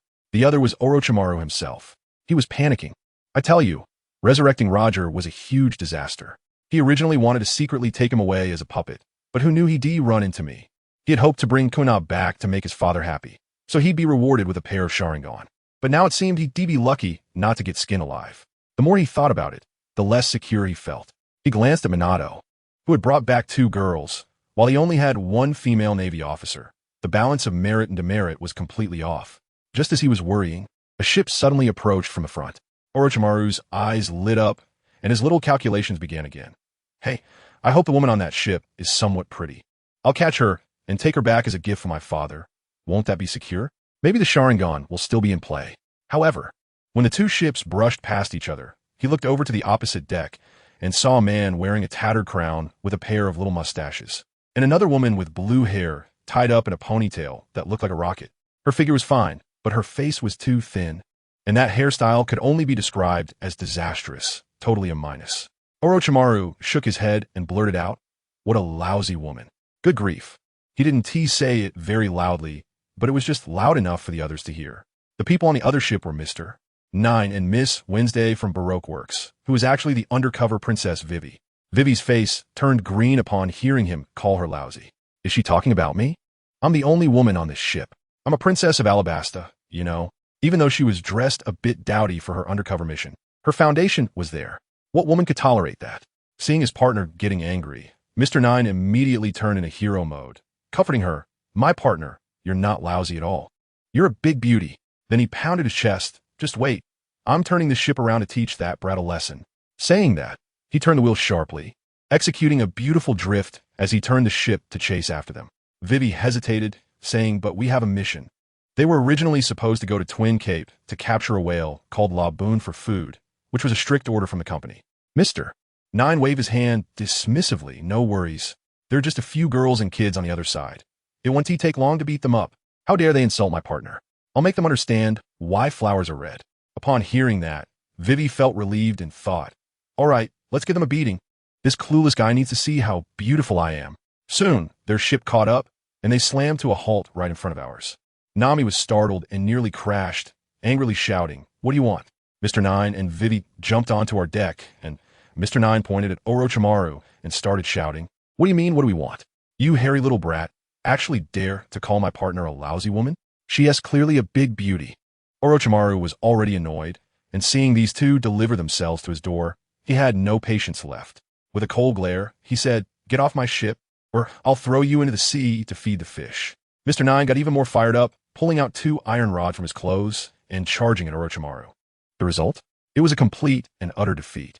His attack, which he thought was fast, looked like a slow-motion replay in Orochimaru's eyes. Orochimaru simply grabbed both his rods with 2 hands and kicked him in the stomach. Mr. 9 flew back like a cannonball, crashing through the mast of his own ship and passed out on the spot. After taking care of one, Orochimaru turned his snake-like eyes toward Vivi. Vivi was frozen in fear. This was no boy. He was a monster. She quickly apologized and begged for mercy. "I'm sorry, I'll leave right now." She turned to jump back onto her ship. But could Orochimaru let her go? He shot out a snake from his sleeve, tying her up tightly. He leaned in to examine her, then shook his head. "Her looks are really too lousy. She can't even be considered a gift for my father." Minato also came over to take a look and nodded. Orochimaru, she really isn't as pretty as Nami, and bringing her back would upset father. Shall we throw her back? When Vivi heard this, her heart blossomed with joy. Thankfully, her disguise was ugly, or she would have really been caught to be someone's little wife. Just as Orochimaru was about to toss her back, Nami suddenly shouted, "Wait a minute." She walked over, crouched down, and pulled the headband off Vivi's head. I tell you, in that instant, her blue hair cascaded down like a waterfall, and her entire aura changed instantly. It was as if the princess had arrived, you know? That noble aura, that beautiful face, completely rivaled Nami. Orochimaru's eyes went wide, and all his previous frustration vanished. This was like someone delivering a pillow when he was sleepy. He immediately changed his tune. "Yes, this can be taken back." Minato chimed in. "Now you can take two back, Orochimaru." Vivi was completely dumbfounded. She never expected the other side would pull such a stunt. She angrily shouted, "No, I don't want to be your father's little wife." But Orochimaru didn't care about her at all. He simply ripped off a piece of tape and sealed her mouth shut. At this moment, Nami stood up and smiled at Orochimaru, saying, "Orochimaru, I really helped you this time, right?" Orochimaru nodded, knowing she had something to ask. Nami's eyes sparkled as she made her request. "Can I ask Roger about where the legendary Great Treasure is?" As soon as Minato heard this, he got excited. The Great Treasure. There must be a lot of gold and silver in it. Everyone on the ship perked up. Even the tied-up Dasbones and Vivi widened their eyes. Summoning Roger? What nonsense were they talking about? Orochimaru readily agreed, saying it was a favor in return. He directly slapped the deck, and after a thick fog, Roger, wearing a red captain's coat, appeared on the deck. Vivi's eyes nearly popped out. What kind of magic is this? Is this really the Pirate King Roger? Orochimaru released his control over Roger's soul. As Roger opened his eyes, still not understanding the situation, Nami rushed up to ask, "Pirate King Roger, may I ask where your great treasure is?" Roger looked down at her and smiled. "My treasure? If you want it, go find it yourself. I'll put everything there." It was the same old saying. Nami immediately became unhappy and looked at Orochimaru for help. "Can you control him to make him say it?" Orochimaru shook his head. "I can't control him, but my father can." Upon hearing this, Roger was shocked. His father could control the souls of the dead. What kind of monster was this? He got a little panicked and quickly said, "You can't do this. This concerns the fate of the entire world." What's his treasure got to do with the fate of the world? Nami looked confused. Only then did Roger sigh and reveal a shocking secret. When the great treasure appears, the world will undergo a huge transformation. The red line will be destroyed, and the world will become a complete ocean. We were all stunned.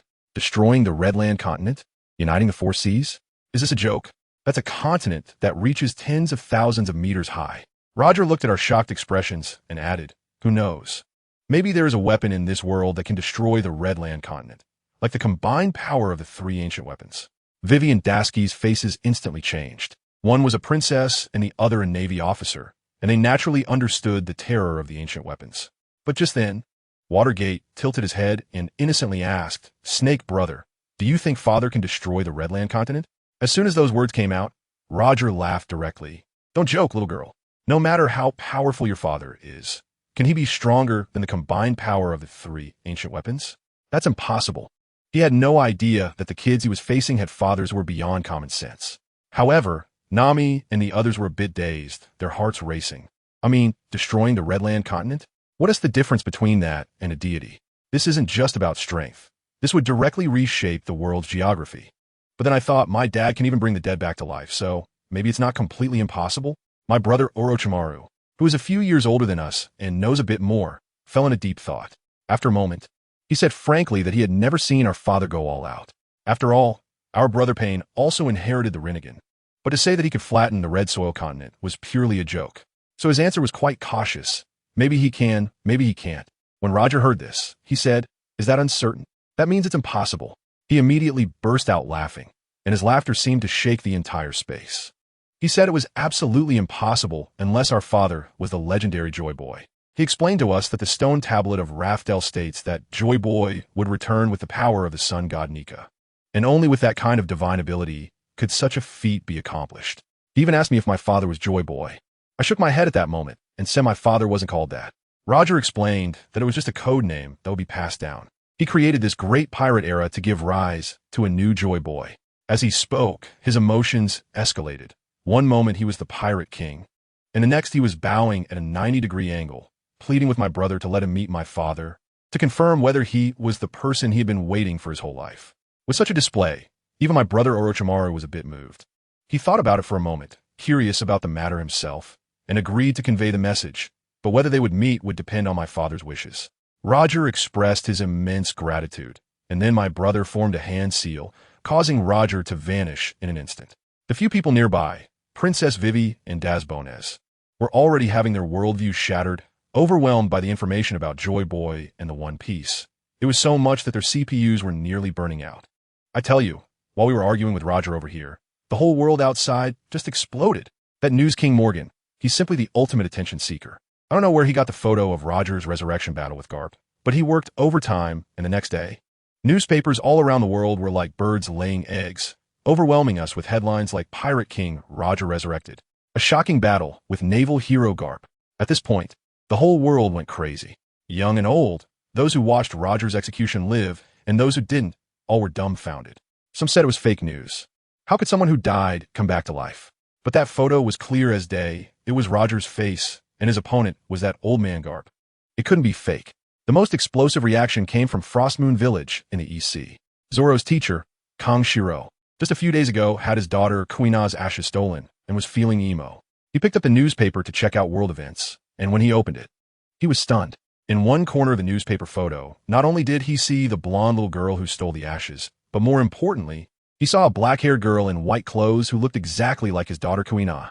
No one understands family like this. It wasn't just a resemblance. It was practically her. He suddenly realized, forget about the stolen ashes. They had brought his daughter back to life. In that instant, the old man was brought to tears, trembling with excitement. But he calmed down, knowing he couldn't make this public and could only wait quietly in the village for his daughter to come home. On the other side, Luffy and his crew also saw the news. They had just escaped from my grandfather Garp and were still shaken. Luffy, being as carefree as ever, heard that Roger was resurrected. His eyes lit up, shouting, "Perfect! I'll knock him out and become the new Pirate King." Zoro, listening beside him, was clear-headed but kept his mouth shut, knowing about Kuina's resurrection and fearing that Luffy's big mouth might spill the beans. But the biggest reaction came from Shanks and his crew. At that moment, Mihawk, yes, the world's #1 swordsman, burst in looking ragged, as if he had just come from some remote corner after a battle, in a complete mess. Shanks joked with him, but Mihawk's face was serious as he said he encountered a boy in the calm belt who almost took him out in one hit. Shanks' crew was stunned. What kind of joke was this? Mihawk defeated by a boy? What kind of overwhelming anxiety must that boy have caused? Mihawk insisted he wasn't joking. The boy's attack was comparable to an all-out strike from an emperor, and there had to be a deep and mysterious organization behind him. Just then, the newspaper bird arrived.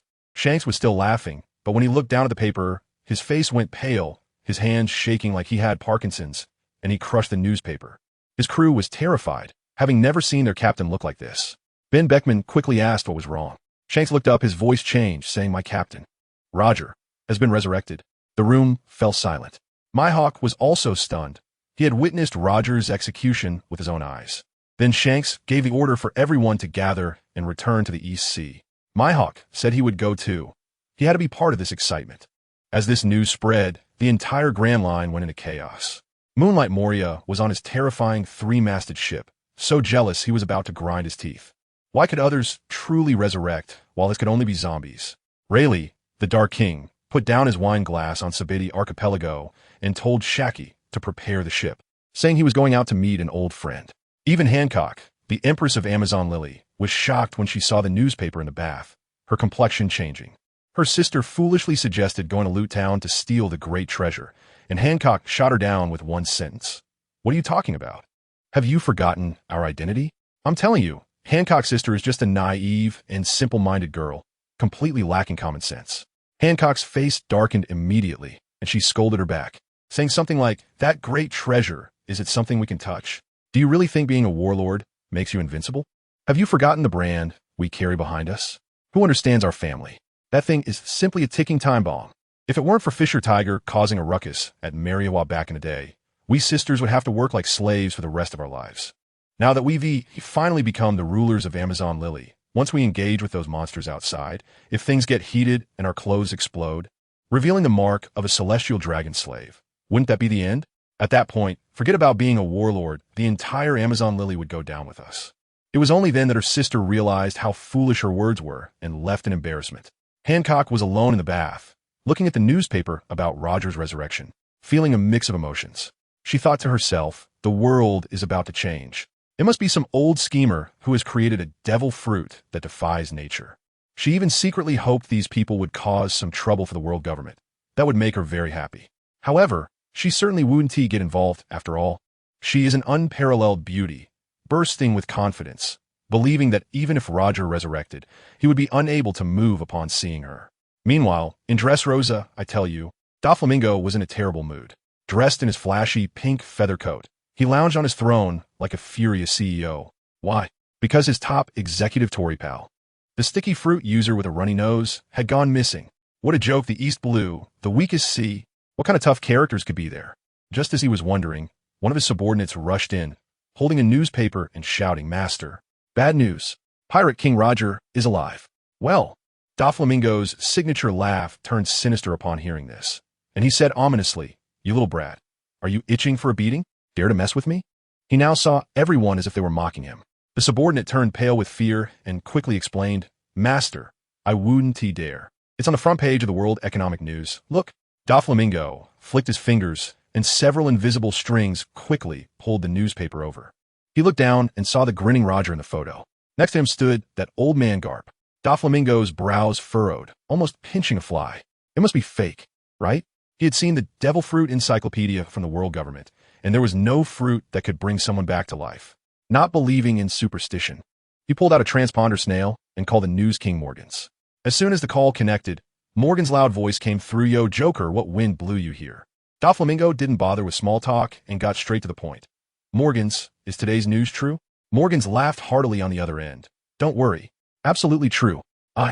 Morgans, guarantee it with my reputation. This is a huge wave." With a confirmed answer, Doflamingo's eyes lit up. He immediately asked who was behind it. Such talent must be in his hands. With this kind of power, he could turn the whole world upside down and make those high and mighty celestial dragons taste despair.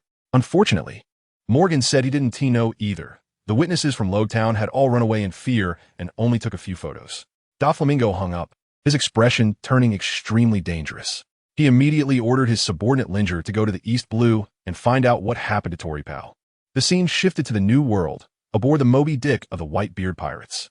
The world's strongest man, Whitebeard, was now a hero in decline, his body full of tubes delivering fluids. Just then, the immortal Marco rushed over like his tail was on fire, waving a newspaper and shouting, "Dad, big trouble. That bastard Roger is alive again." Gurara. Whitebeard didn't even lift his eyelids, thinking Marco was talking nonsense. He was well aware of how Roger had died. It was a globally broadcasted execution, and the world government wanted him dead for good. How could it be fake? However, beside him, Ace snatched the newspaper. When Ace saw the familiar yet strange face in the photo, he exploded. His father, the man he had hated and been conflicted about for a lifetime, had truly returned. Ace said nothing, his eyes filled with complex emotions, and he leaped up, jumping onto a small boat, activating his flame fruit powers. And the stern of the boat erupted with flames, shooting off like an arrow. He was heading to the East Blue to confront that man, asking why he had opened this damn era of great pirates, and why he had given birth to his cursed bloodline. Marco shouted after him, trying to stop him. Whitebeard watched Ace's departing figure and sighed, letting him go. This knot in his heart. After all, he had to untie it himself. On another side, Orochimaru and his small boat had successfully crossed the calm belt. I'm telling you, those Sea Kings were really unlucky. They encountered Orochimaru and were directly cut into pieces by wind techniques, fleeing while crying. As the boat docked, Nami, Vivi, and Dasbones were all extremely nervous. They were about to meet that legendary father. What kind of person would he be? As soon as they entered the forest, a handsome guy wearing the Akatsuki's red cloud black robe walked towards them, both sleeves empty, hands crossed in front of his chest, with an expression as cold as ice. Exudinant oppressive aura. Orochimaru saw him and smiled sinisterly. Oh, isn't that Itachi? It turned out this person was Itachi. Itachi coldly looked at him. Orochimaru, you dare defy father's orders and sneak out? Accept your punishment. Orochimaru was arrogant. This time he had brought back two beautiful girls, Nami and Vivi, believing his merits outweighed his faults. So his father wouldn't punish him heavily. He even wanted to show off his new toy in front of Itachi. forming hand seals and slamming the ground. Edo Tensei. With a bang, the smoke cleared, and Pirate King Roger stood there. Orochimaru licked his lips, provocatively saying to Itachi, "Let me show you a technique that even your Mangeki Sharingan can't see through." Upon seeing the signature cracks on Roger's face, Itachi instantly understood this was Edo Tensei. Without a second thought, his black pupils turned blood red with 3 tomo, spinning rapidly, transforming into shuriken shapes. Tsukuyami. He intended to drag Roger into a mental space and torture him. What happened? Nothing. Roger stood there, unfazed. Who understands? He was a zombie, with no spiritual entity. What did you pull? Orochimaru laughed maniacally. Itachi, your Jinjutsu is useless against the dead. He had finally found a way to counter Itachi, feeling triumphant. He waved his hand. Roger, go fight him. Teach him a good lesson. Roger charged forward with his sword. Seeing this momentum, Itachi knew he would be at a disadvantage in close combat. After all, this was the Pirate King, the pinnacle of physical combat. His eyes narrowed, and blue chakra erupted around him. A massive white skeleton rose from the ground, directly wrapping around him. Susanoo. Well, he went straight into high gear. The huge skeletal fist slammed down at Roger, who met it with his sword. The two were engaged in a fierce battle, shockwaves sending the surrounding trees flying. Nami and the others watched in shock, thinking, what kind of divine battle is this? Vivi's eyes sparkled. She thought if she could recruit this boy named Itachi, dealing with crocodile in her country would be a piece of cake. The battle continued. After all, Roger was Roger, and within a few moves, he had already left Itachi's initial Susanoo in tatters. Orochimaru was still fanning the flames. Itachi, you lost, and I haven't even let Roger go all out yet. Itachi's expression grew colder, and a line of blood tears suddenly flowed from his right eye as he fixed his gaze on Roger. Do you think I've used all my strength? He growled. Amaterasu. In the next moment, a ball of black flames appeared out of nowhere, directly burning Roger. Let me tell you, that black fire is simply the ultimate cheat skill. Once it touches you, it can't be extinguished until the target is reduced to ashes. Roger tried to put it out, but his hand caught fire as well. Orochimaru was stunned. Itachi coldly explained, this is the eternal flame. But Edo Tensei is even more of a cheat. Orochimaru directly controlled Roger, making him chop off his own burning arm. The severed arm instantly turned to ashes on the ground, while a new arm grew back on Roger's body. Itachi's brow furrowed tightly. This Edo Tensei was just too overpowered. Just as the two were to stand still, a man wearing glasses, draped in a white haori, and exuding a gentle and elegant aura, slowly walked over and said softly, Itachi, Orochimaru, if you want to fight, go to the training room. Don't cause destruction here. His voice was gentle, but carried an undeniable authority. Itachi immediately released Susanoo and respectfully called out, Yes, Brother Aizen. But the battle-crazy Orochimaru became excited.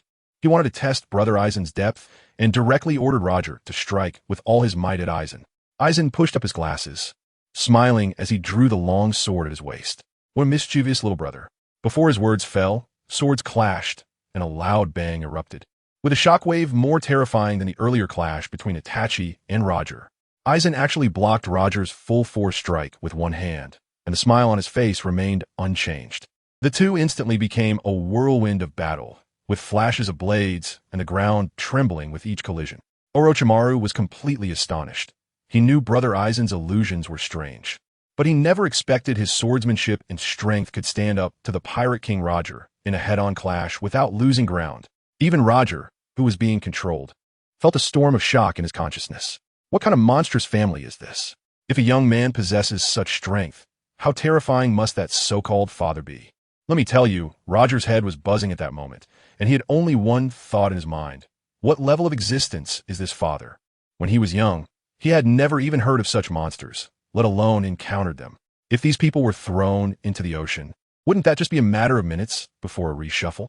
I took another glance at the girls beside me, and wow, their eyes were all sparkling, especially Nami. Her little abacus was almost hitting my face.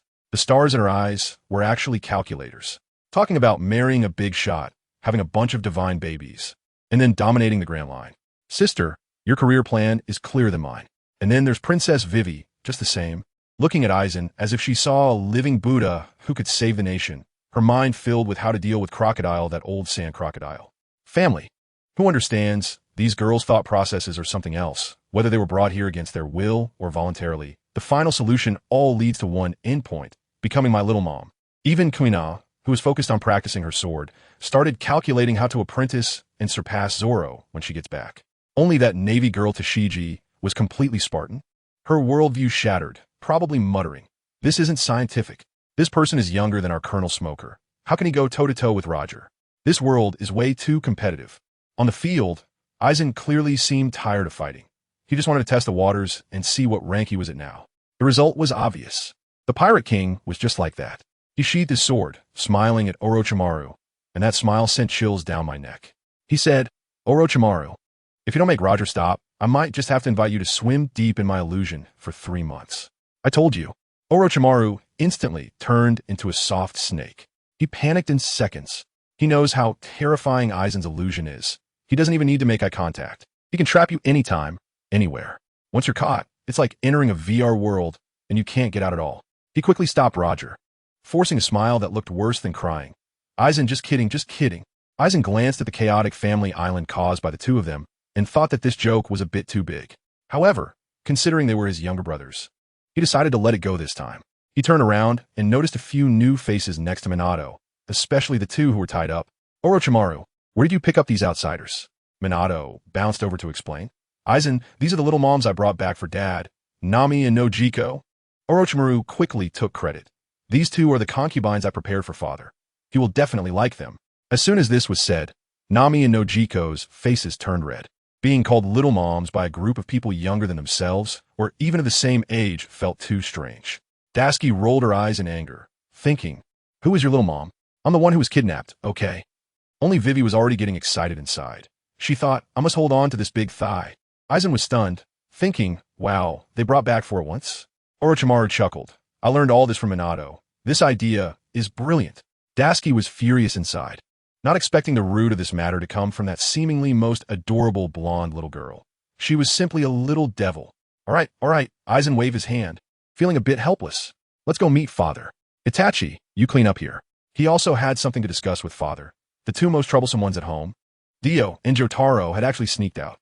These little brats, each one stronger than the last, with personalities that clash, had been cooped up on the island for years and could no longer hold back. To be honest, even he felt a bit bored. Upon hearing they were going to meet Father, Nami and the others had different thoughts. Nami and Vivi were both nervous and excited, already imagining a tall, powerful, and exceptionally refined supreme powerhouse in their minds. Dasky was completely panicked, thinking, "Oh no, I'm really going to be treated as a gift." Following Aizen through the forest, they soon saw a huge manor, surrounded by blooming flowers, which was truly beautiful. Nami and Vivi's eyes widened. This taste was incredible. It had more style than a royal palace. The person living in such a place must not be a rough man. He was probably an elegant gentleman. Dasky's defenses began to waver. In such a peaceful place, could the owner really be a bad person? Just then, she saw a silver-haired, red-eyed man walk by, dressed in blue layered armor, with an expression as cold as ice.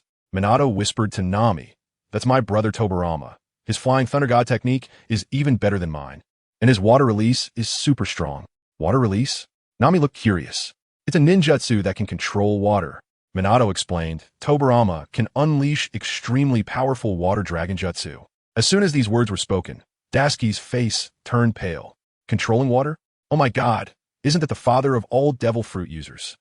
You know, among those top powerhouses at sea, like the 4 emperors and admirals, a large portion are users, and they become paralyzed when they encounter seawater.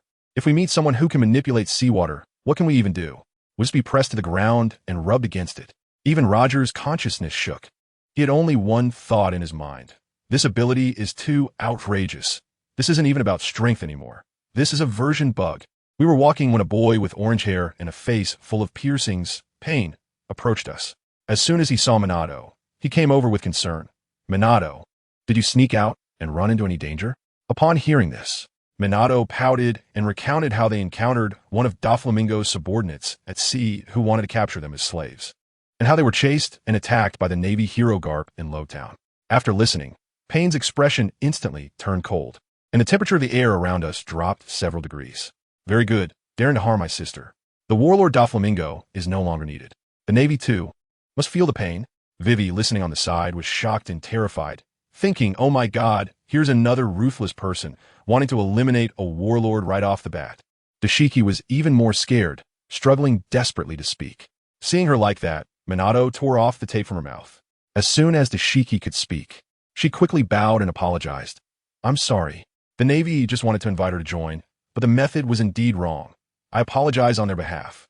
Minato was still fuming. Pain coldly snorted, daring to bully my sister. I will make the Navy experience what it means to carry a sack of rice up several floors. Upon hearing this, Minato got a bit flustered and quickly said, Brother Pain, that move is too terrifying. Isn't it unnecessary?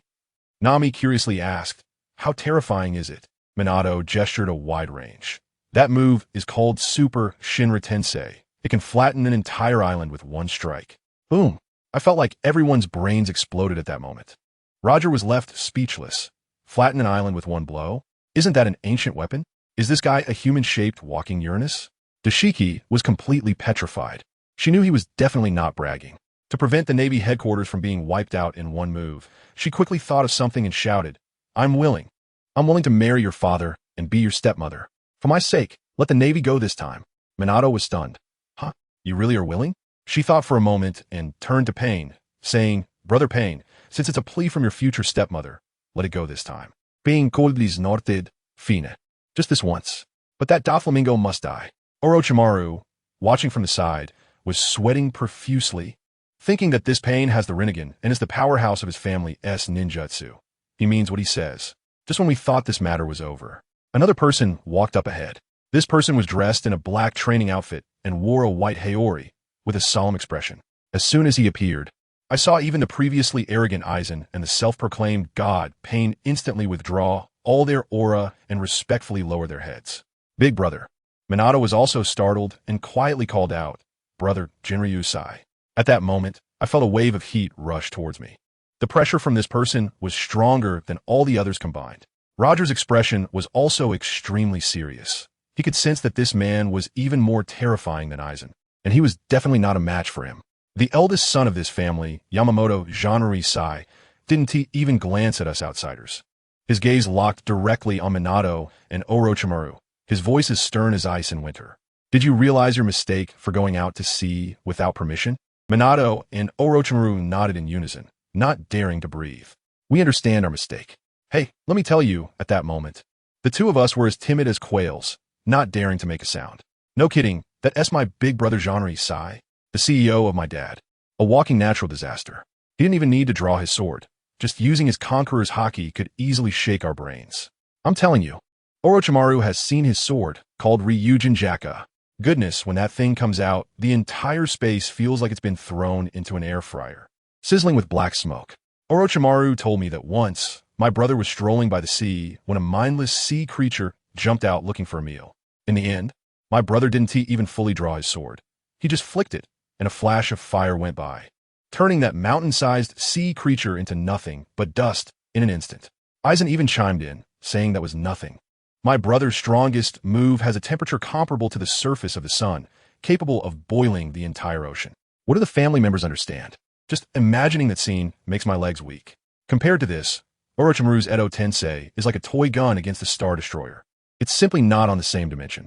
Just when my brother was about to drag us off for confinement, Aizen, oh my god, he made his move. He floated over slowly and said, Brother, father is still waiting to see them.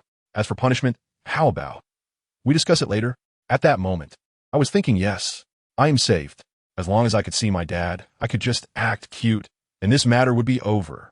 After all, I'm my dad's favorite little cotton-padded jacket.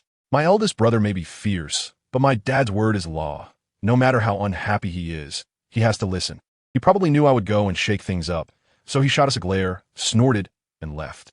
As soon as he walked away, let me tell you, the whole atmosphere became sweet. That suffocating pressure disappeared in an instant. Then Aizen took us to the other end of the island to see my dad. My dad's place was quite impressive, facing the sea, with spring flowers blooming, a huge garden, and he himself was dressed in a white casual outfit, lying on a chair enjoying the sea breeze, with a sunshade beside him, embodying a peaceful life, completely different from our group of monsters and demons. As soon as we arrived, he opened his eyes, clearly sensing us. His gaze swept over, first landing on me and Orochimaru, then on Pain, Aizen, and finally, his gaze fixed. He saw the large group of outsiders following us. He slowly stood up and turned around.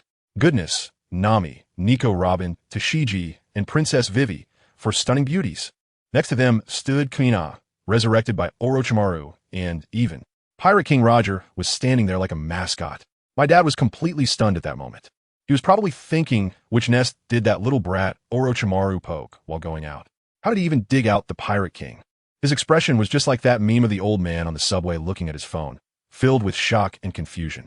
I don't care about that much. Taking advantage of his daze, I rushed over with a sliding tackle, grabbed his thigh, and started shaking him frantically. Dad, Dad, Brother Yuan, Liujai, wants to punish me. You have to save me. To increase my bargaining chips, I proudly pointed behind me. Look, I even brought back Nami and Sister no Kigo for you. I also brought you a Navy girl and a super beautiful woman from Orochimaru. My father's expression became even more interesting, his mouth twitching wildly. He must be thinking, what is this? Do my two kids go out and bring back a ship full of captive wives?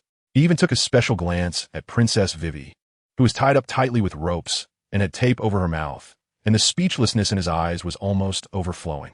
But I have to say, my dad is really good looking. Nami and the others were initially nervous, but when they saw my dad, their eyes went wide. My dad doesn't have the frightening aura that my brothers have. He's just a gentle and handsome guy. They were probably thinking, is it finally my turn for this overwhelming wealth?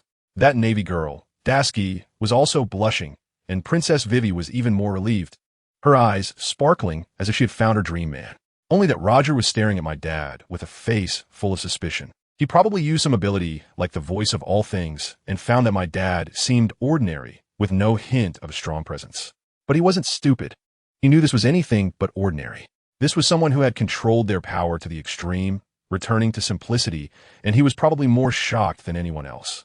My dad ignored them, reached out with his big hand to rub my head, and asked me while looking down, these people, they weren't kidnapped by you two, were they? His gaze was clearly pointing at Wei Wei, who was still tied up.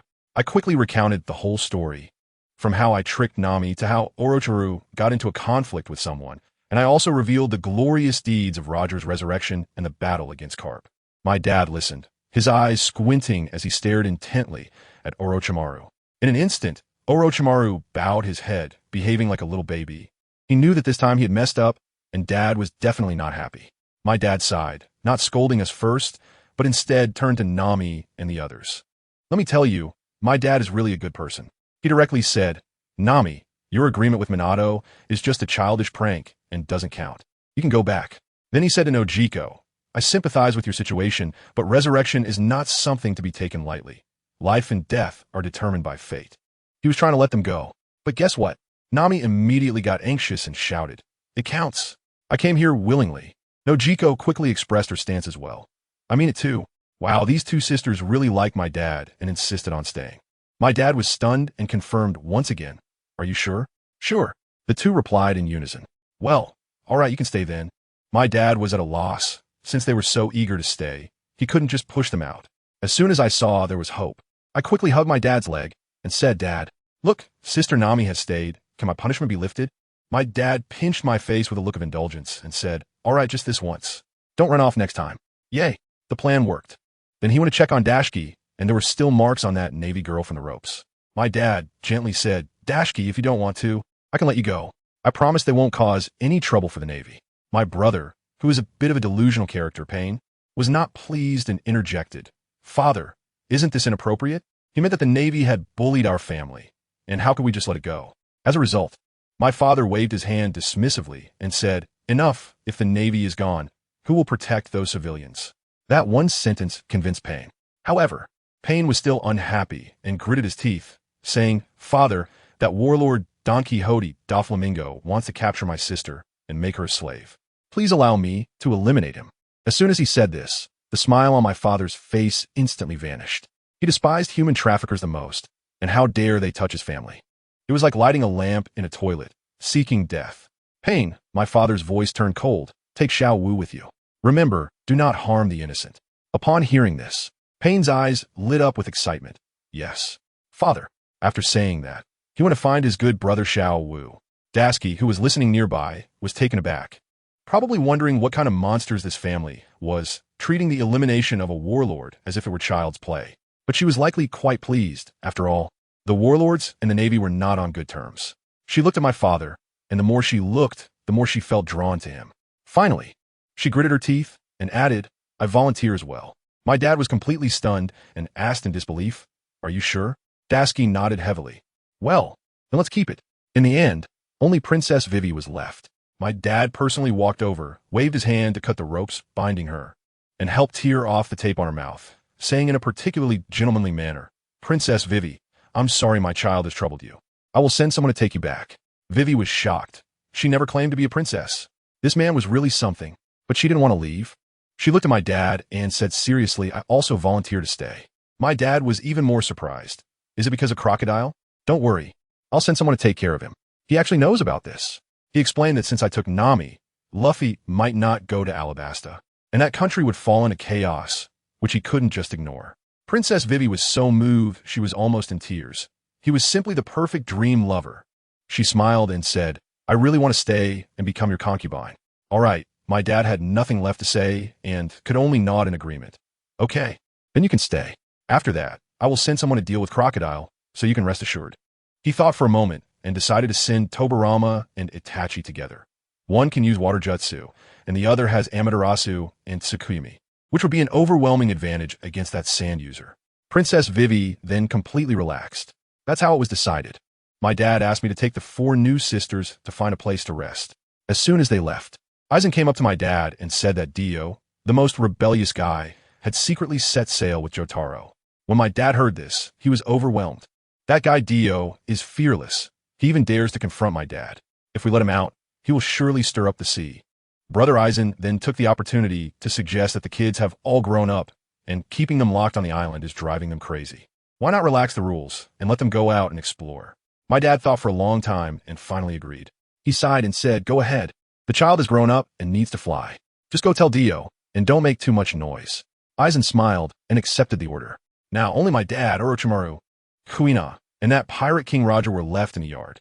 My father looked at Orochimaru and said helplessly, You really have created a big news for me. Reviving the pirate king. This commotion is bigger than anything else.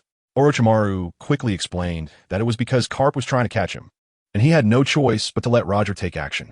In the end, my father could only let it go, punishing him to stay at home for a while and not to go out and cause trouble again.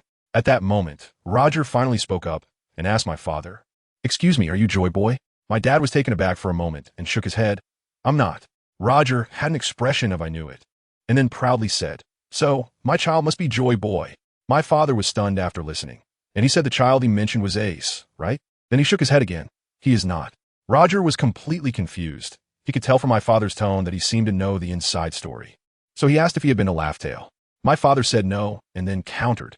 Why don't you tell me the truth about that blank 100 years of history?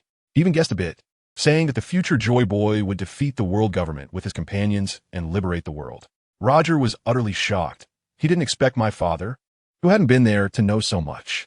He didn't hide anything and told the whole truth about Laugh-Tale's history, including the Great Kingdom, the betrayal of the 20 nations, and Joy Boy's last words, all in detail. Well, when this information came out, let me tell you, the reactions of the people present were spectacular. That girl Kana had her worldview shattered on the spot. After all this time, the so-called celestial dragons were nothing but descendants of kings who had successfully played tricks 800 years ago. As for Orochimaru, his thought process was quite unique. He immediately remembered the revolutionary leader he met before, named Dragon, who wanted to meet my father, probably hoping to recruit him for the revolution. What was my dad's reaction?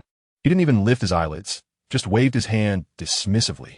The expression translated to, Thanks for the invitation, but please don't disturb me. Don't waste my time. Let me tell you, this guy, if you ask him to change the world, he would find it too tiring and would rather enjoy a good life than mess around with that. What's the point? Orochimaru saw this and thought, Sure enough, my dad has been completely disconnected from the concept of competition in his life. Roger, seeing how astute my dad was, then asked, So who is that Joy Boy you mentioned in this era? I told you it was this sentence that ignited the whole place. My father casually threw it out. Oh, his name is Monkey D. Luffy. He's your son Ace's sworn brother. Oh, by the way, let me tell you something else. Your son Ace will die in the future to save his brother. Buzz. I watched Roger's face. The color drained from it at a visible speed. His pupils were shaking. Everyone. His voice trembled as he hurriedly asked how he died. My father didn't hold back and recounted the details of the Marineford War. From Ace's identity being exposed and captured, to the public execution by the Navy, to Luffy rushing to save him, and finally, Ace being fatally punched through the chest by a Kainu while protecting his brother. He revealed everything in detail. After listening, Roger was completely stunned, lowering his head and unable to say a word. I figured he understood in his heart that someone of my father's caliber had no need to deceive him. After several seconds of silence, an unexpected scene unfolded. Pirate King Joel D. Roger, with a thud, knelt on both knees, his upper body bowed down, prostrating himself. He said to my father with one word, "Please, let me go save my child." My father fell silent. He was probably contemplating the situation. He definitely couldn't get involved personally, as he wasn't familiar with Ace. But having the Pirate King Roger himself be reincarnated to the Marineford War to save his son. Wow, just thinking about that script is exhilarating. It's simply an epic storyline centered on companionship. So he nodded and said, "All right, I'll have Orochimaru summon you to the battlefield when the time comes." Roger was incredibly grateful. Then Orochimaru, understanding the situation, formed hand seals, and, with a puff of smoke, the Pirate King disappeared from his spot, sealed away to wait in the sealing space. Just as they finished, Orochimaru came over, rubbing his hands together with a flattering expression. "Father, since I've resurrected Ka, shouldn't I get a reward? Like that Mangeki Sharingan or something?" My father almost rolled his eyes to the sky. "You still want a reward? Reviving a Roger, and then the world government comes knocking on our door? Isn't that enough trouble? It's already a miracle I didn't kick you out." When Orochimaru saw there was no hope, he could only leave in shame. Then, my father's gaze fell on the nearby, reanimated Ka. To be honest, it's quite a pity for this girl. She was a definite swordsmanship genius, but she ended up dying from falling down the stairs. In a world like One Piece, where everyone is generally superhuman, her death is almost comical, like a joke. Kuina is also smart. Seeing my father in a decent mood, she quickly knelt down, her voice sincerely pleading, "Please, let me truly come back to life." My father sighed, probably moved by compassion, and decided to make an exception just this once. His eyes suddenly focused, and his black pupils transformed into rings of light purple, resembling the Rinnegan. He exclaimed in a low voice, "Rinnegan, the technique of rebirth." Suddenly, the fragments on Guena's body, which looked like dirt, began to fall off with a crackling sound, revealing her smooth, white skin. In just a moment, she excitedly touched her face and realized it had warmth. She touched her chest and felt a heartbeat. She could even feel her own breath. She was truly alive again. This girl was so excited that she immediately knelt down to become a disciple, declaring her dream of becoming the world's greatest swordsman. My father thought for a moment and decided that taking a female disciple wouldn't be bad, so he agreed. However, he looked Guena up and down and said, "Your child's body is not sufficient. If you want to pursue the pinnacle of swordsmanship, you need an adult physique. I have a way to make you grow up instantly. Are you willing?" Upon hearing this, Guena's eyes lit up. How could she refuse? She nodded vigorously. Then my father placed his hand on her small hand and infused a surge of power into her. Goodness, that scene is something I will never forget. I watched as Guena seemed to inflate like a balloon, her height shooting up rapidly, and her body quickly developing. In just a few seconds, she transformed from a 7 or 8-year-old girl into an 18-year-old young woman with curves. But then came the problem. Her children's clothing simply couldn't handle it. With a tearing sound, her clothes were stretched to their limits and looked like they were about to burst. The little girl turned beet red, her hands frantically trying to cover her chest and pull up her pants, looking utterly flustered. My dad calmly turned around and pointed to the house next door. "Go inside and find a set of practice clothes to change into. There's hot water in the bathroom." Guena, her face flushed, almost tiptoed into the house. When she came out again, she had changed into a pair of my dad's oversized white practice clothes. Although they didn't fit perfectly, at least they covered her up. But as soon as she came out, she ran up to my dad with a worried expression and made a request that almost made me spit out my food. "Teacher, this burden is too heavy. It's affecting my sword practice. Could you make it a bit smaller? Or flatten will be fine too." My father at that moment had an expression as if he was looking at a fool, and he directly started training. "My foolish disciple. How could you have such a stupid thought? The flesh has grown where it should grow, and this is what countless women dream of. If you think even this paltry 7 or 8 pounds is a burden, then don't even think about becoming the world's greatest swordsman." After this barrage of words, Guena was left dumbfounded. After thinking about it, she realized it made sense. Top-tier warriors can move mountains and fill seas. Who would care about such trivial matters? So she quickly admitted her mistake. Teacher, I was wrong. Seeing her acknowledge her mistake, my father nodded in satisfaction and agreed to teach her swordsmanship and hockey. And he could heal her at any time, allowing her to train with peace of mind. Guena felt her blood boiling with excitement, but before that, she had one wish, to return to the East Sea and reassure her father. My father was quite straightforward and immediately agreed. He also called over Nami and Nico Robin, saying, "Let's go, we're setting sail today, and we'll also resurrect your mother, Belmir." The next day, the four of us arrived at the seaside, but there wasn't a single boat in sight. Nami was curious about how we would get there, and my father clapped his hands and shouted, "Wood release, wood boat technique." As soon as he finished speaking, countless wooden pieces suddenly emerged from the sea, quickly combining and transforming into a delicate little boat in the blink of an eye. This move was like opening a back door to a server, leaving Nami and the others dumbfounded. Once on the boat, my father used his spiritual pressure to propel it, and the little boat shot out like an arrow, moving at an incredible speed. Before long, we passed through the calm belt and reached the East Sea. My father asked Nami for directions to her Kokoyasi village. However, at the same time we were about to resurrect our loved ones. My two most troublesome younger brothers, Dio and Jotaro, were also rowing a small boat, successfully running away from home. Dio stood at the bow of the boat, arms wide open. With a look of ecstasy, "Jotaro, the outside world is indeed vast. This feeling of freedom is just too delightful." Next to him, Jotaro adjusted his hat, looking worried. "Dio, what if father comes out to catch us?" Hearing this, Dio got angry. That lecherous old man. We're already 15 or 16 years old, yet he still keeps us locked on the island. It's simply absurd. You and I, brothers united, once our stand abilities are activated, who can stop us on this sea? Even a world government, what can they do? Jotaro frowned at Dio's words about our father. I got anxious at that moment and said, "Diogo, don't talk nonsense. My dad cares about my mom. Besides, if it weren't for my mom pleading for you, you'd still be in that little dark room drawing plans. You don't know my dad's temper, do you? When he gets really angry, his spiritual pressure can turn you into a two-dimensional being on the spot. Being locked up for a lifetime would be considered light punishment." Diogo realized he had misspoken, especially since my mom truly had nothing bad to say about him. He immediately apologized, saying, Okay, I was wrong, I misspoke. Let's just move on from this." But the problem came back around. Jotaro adjusted his hat and said, "So we're just going to run away like this? What if my dad or brother Jean-Marie Sai or brother Eisen comes out to catch us? Let me tell you, these guys are heavyweight. My dad and brother Yuan Liujai are monsters that even we can't control when time stops. And don't get me started on brother Eisen. The number one in family illusion techniques, playing a game where everything you see is what I want you to see, making it impossible to defend against."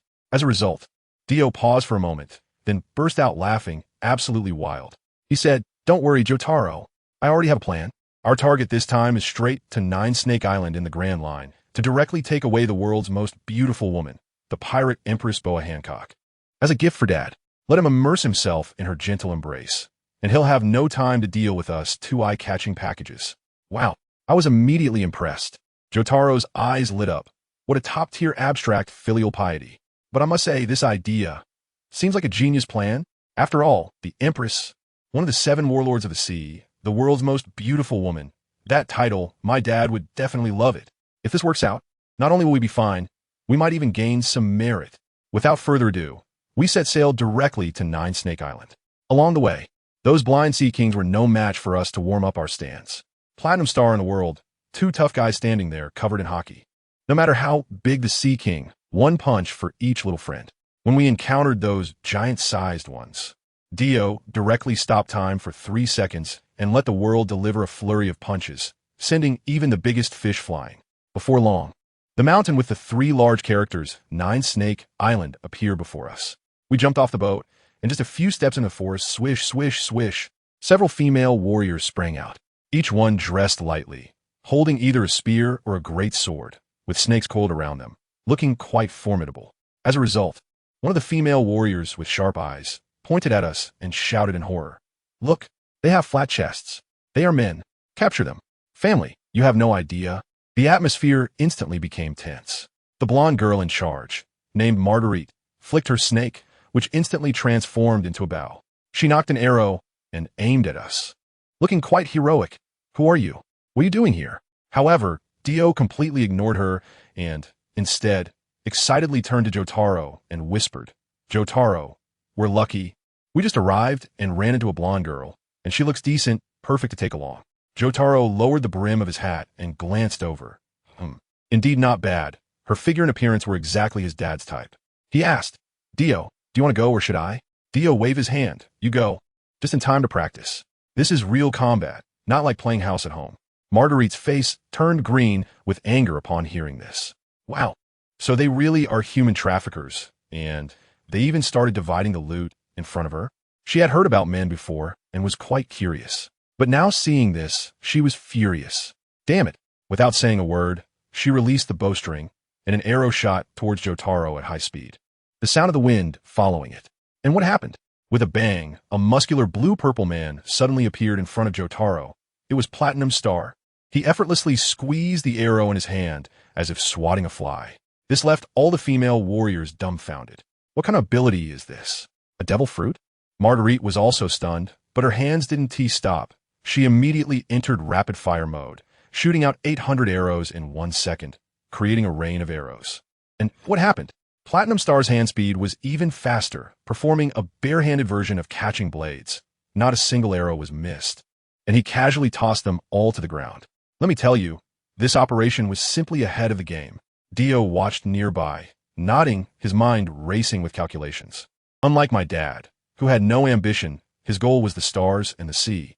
To first become the 5th Emperor of the Sea, and then directly become the Pirate King, even the king of the world. To achieve great things, he definitely needed helpers. And Jotaro, who could stop time, was the best candidate for a royal vice.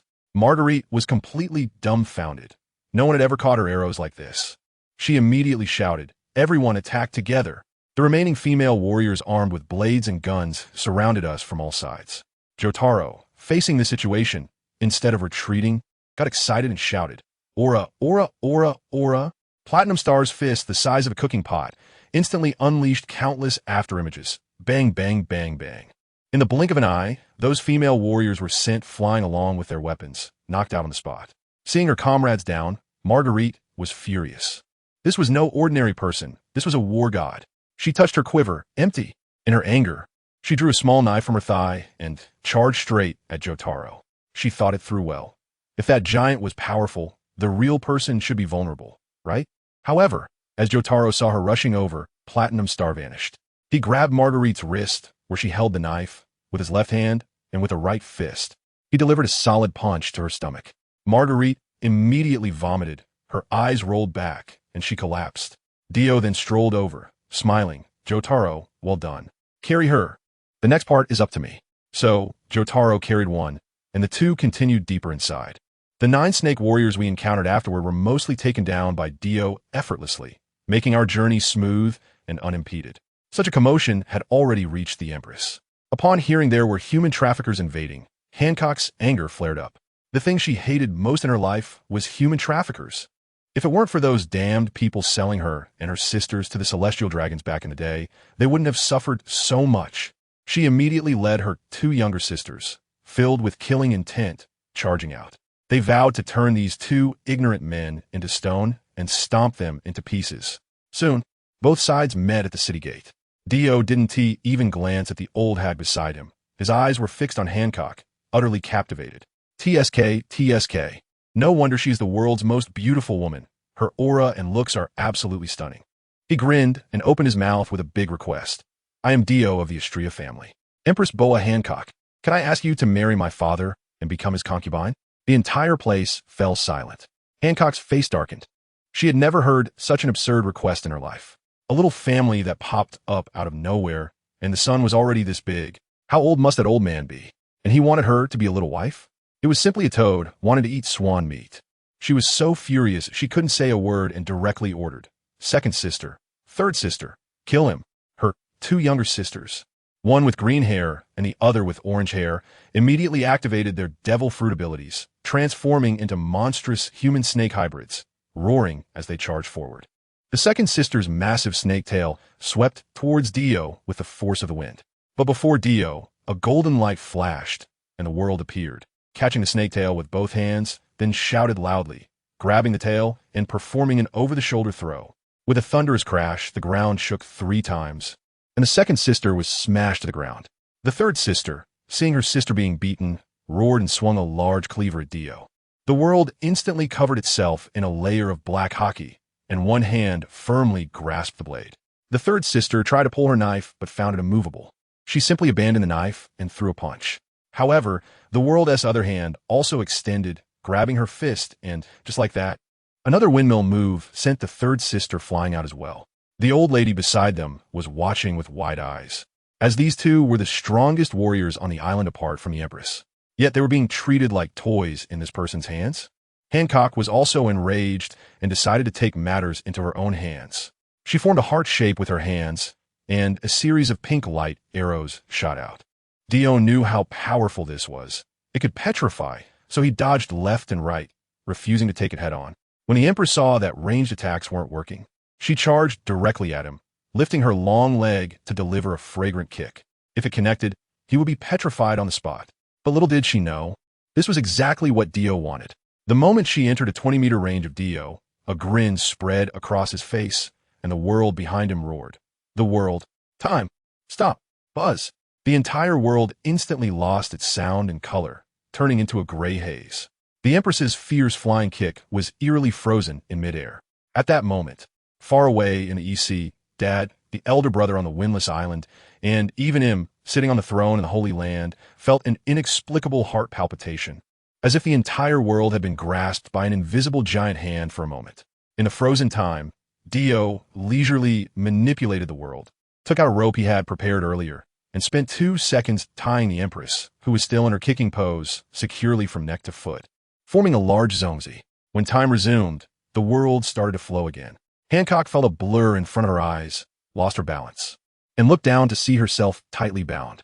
She was completely stunned, her face filled with horror and disbelief. What have you done to me? Dio hoisted her up and laughed heartily. Want to know? Then just obediently be my father's concubine and go ask him. The old lady and the other female warriors tried to come over to stop him, but were all knocked out by Dio's stand with a single punch each.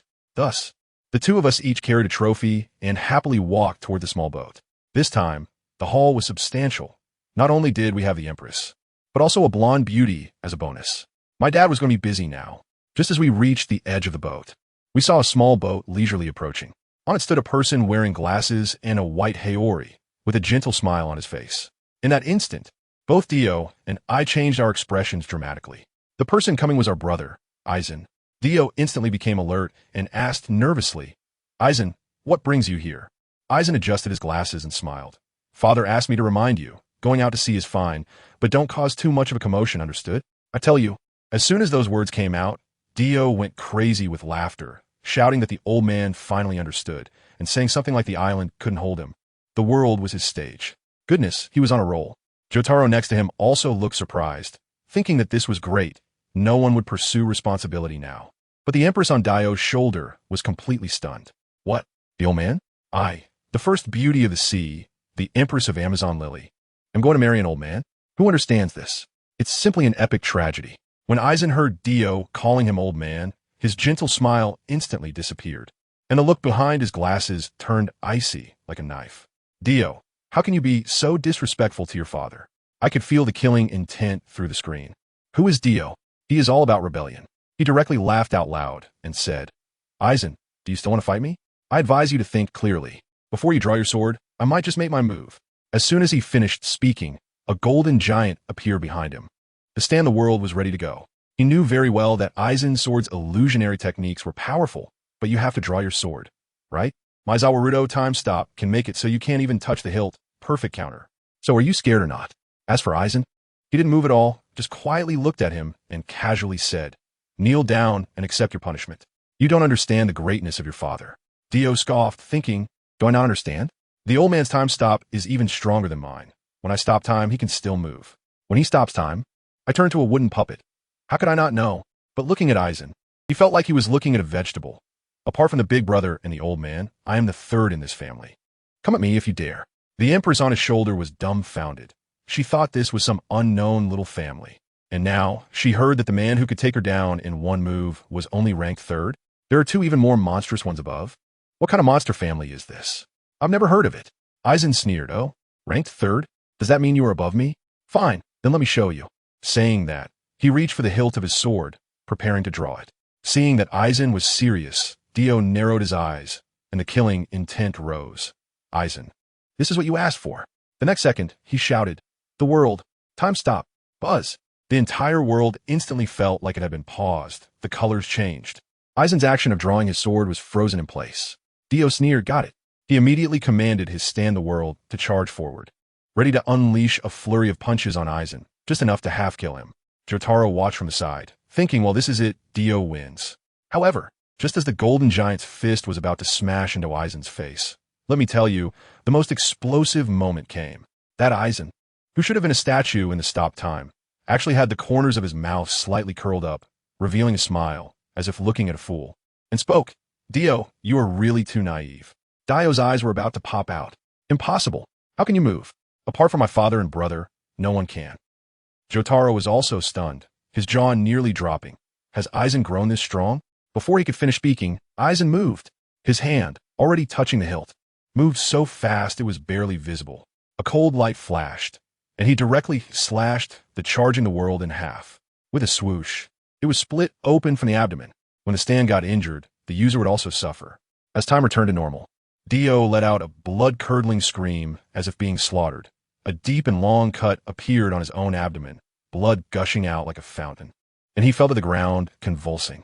The Empress also fell from his shoulder, staring at the incomprehensible scene before her. Her brain crashed. She saw the golden giant charge forward and suddenly split apart. Then the man who had kidnapped her also split apart. But that bespectacled man, she didn't even see how he moved when he drew his sword or when he slashed. There was no process at all. Aizen leisurely jumped down from the ship, walked up to the groaning Dio on the ground, adjusted his glasses, and returned to his gentle demeanor. Dio now, do you still dare to disrespect your father? Dio, in pain, gritted his teeth, feeling both shocked and angry. That damn Aizen had grown stronger again. But the situation was stronger than the person. He didn't hesitate to raise his hands and surrender. I won't dare anymore. I promise I won't. Aizen then nodded in satisfaction. The greatness of your father is beyond doubt. Remember his words, and don't cause trouble outside. The Empress watched from the side, her heart in turmoil. This bespectacled youth revered his father so much. How strong must he be? From what it sounds like, that old man is even more terrifying than these two monsters combined. My God, what kind of divine family is this?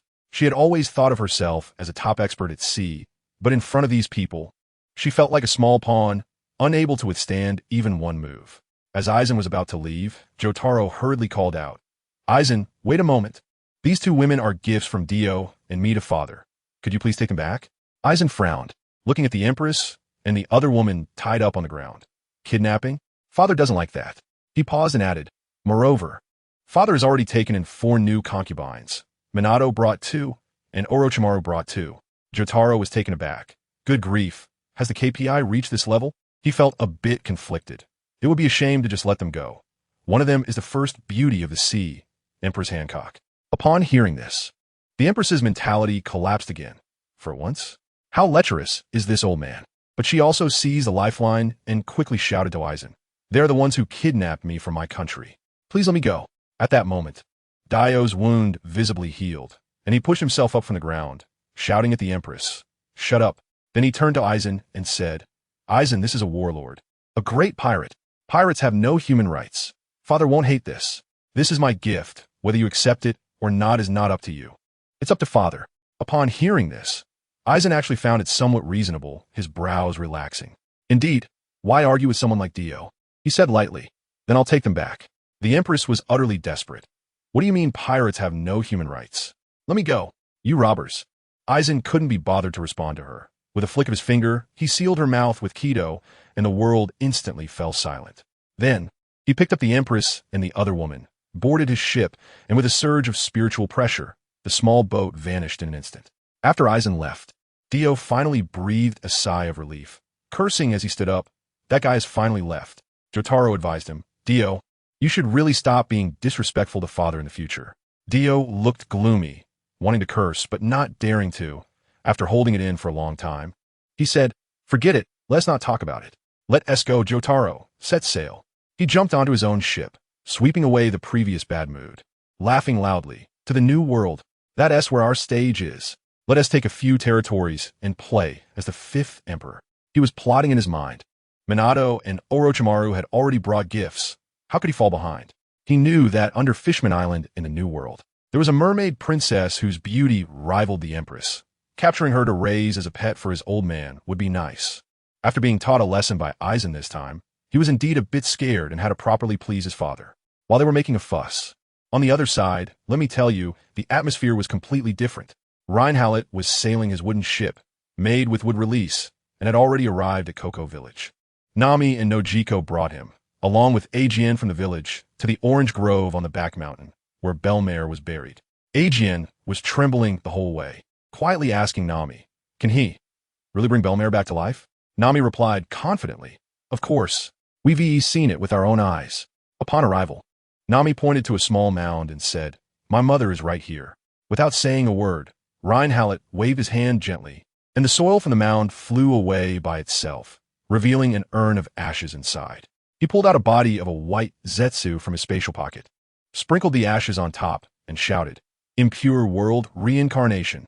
A flash of light passed, and the white zetsu body was instantly covered in dust. Transforming into a woman with dark red long hair, it was Belmare. However, her eyes were closed, and her body had cracks, looking like a porcelain doll. Ajian was so excited he was about to cry. But this was just the appetizer. Reinhallet's eyes instantly displayed faint purple ripple patterns. The Rinnegan. He whispered, "Reincarnation of heaven-born technique." Another flash of light, and the cracks and dust on Belmare's body quickly fell away, revealing the smooth skin of a normal person. Now, she even had breath and a heartbeat. Only then did Reinhallet awaken her soul. Belmare slowly opened her eyes, looking confused. Didn't I die?" She still remembered the intense pain from being shot by Arlong.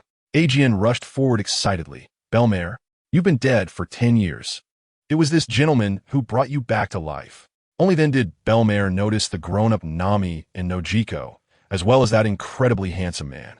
The sisters rushed up to hug her, crying out for their mother. The reunion of mother and daughters was truly touching. After understanding the situation, Belmare walked up to Reinhallet and bowed deeply to express her gratitude.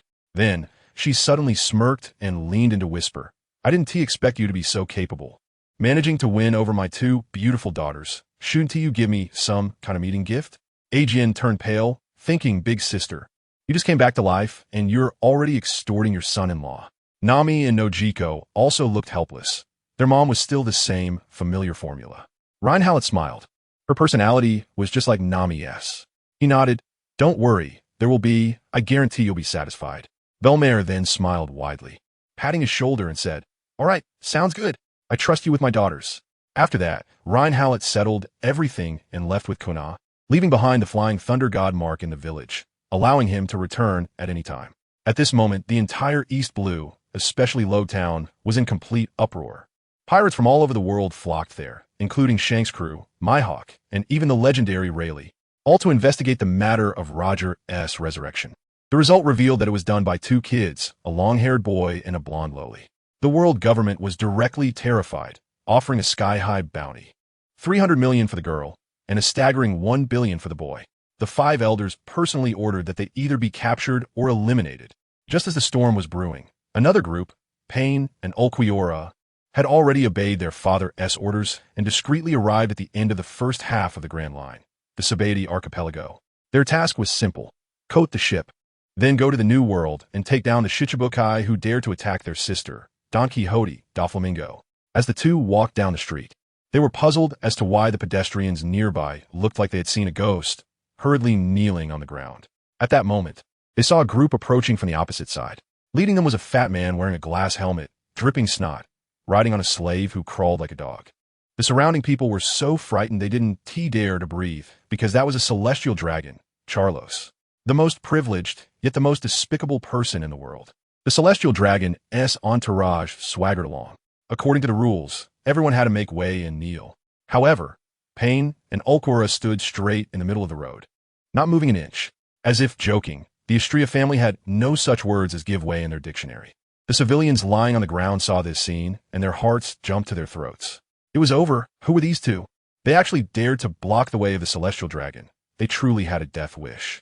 I tell you, at that moment, everyone thought that the electronic epitaphs for those two guys had already been generated. People have seen this kind of reckless youth many times, without exception. The next step is to become a cold corpse. The celestial dragon riding on the slave, named Charlos, didn't react at first. His eyes were a bit vacant, probably thinking about what to have for lunch. But the bodyguards around him were not fools. The veins on their foreheads were bulging, cursing inwardly. Where did this idiot come from?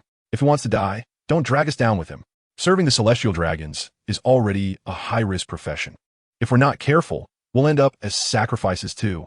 Immediately, a golden-haired bodyguard approached, bowing and asking, Charlos, how should we handle these two?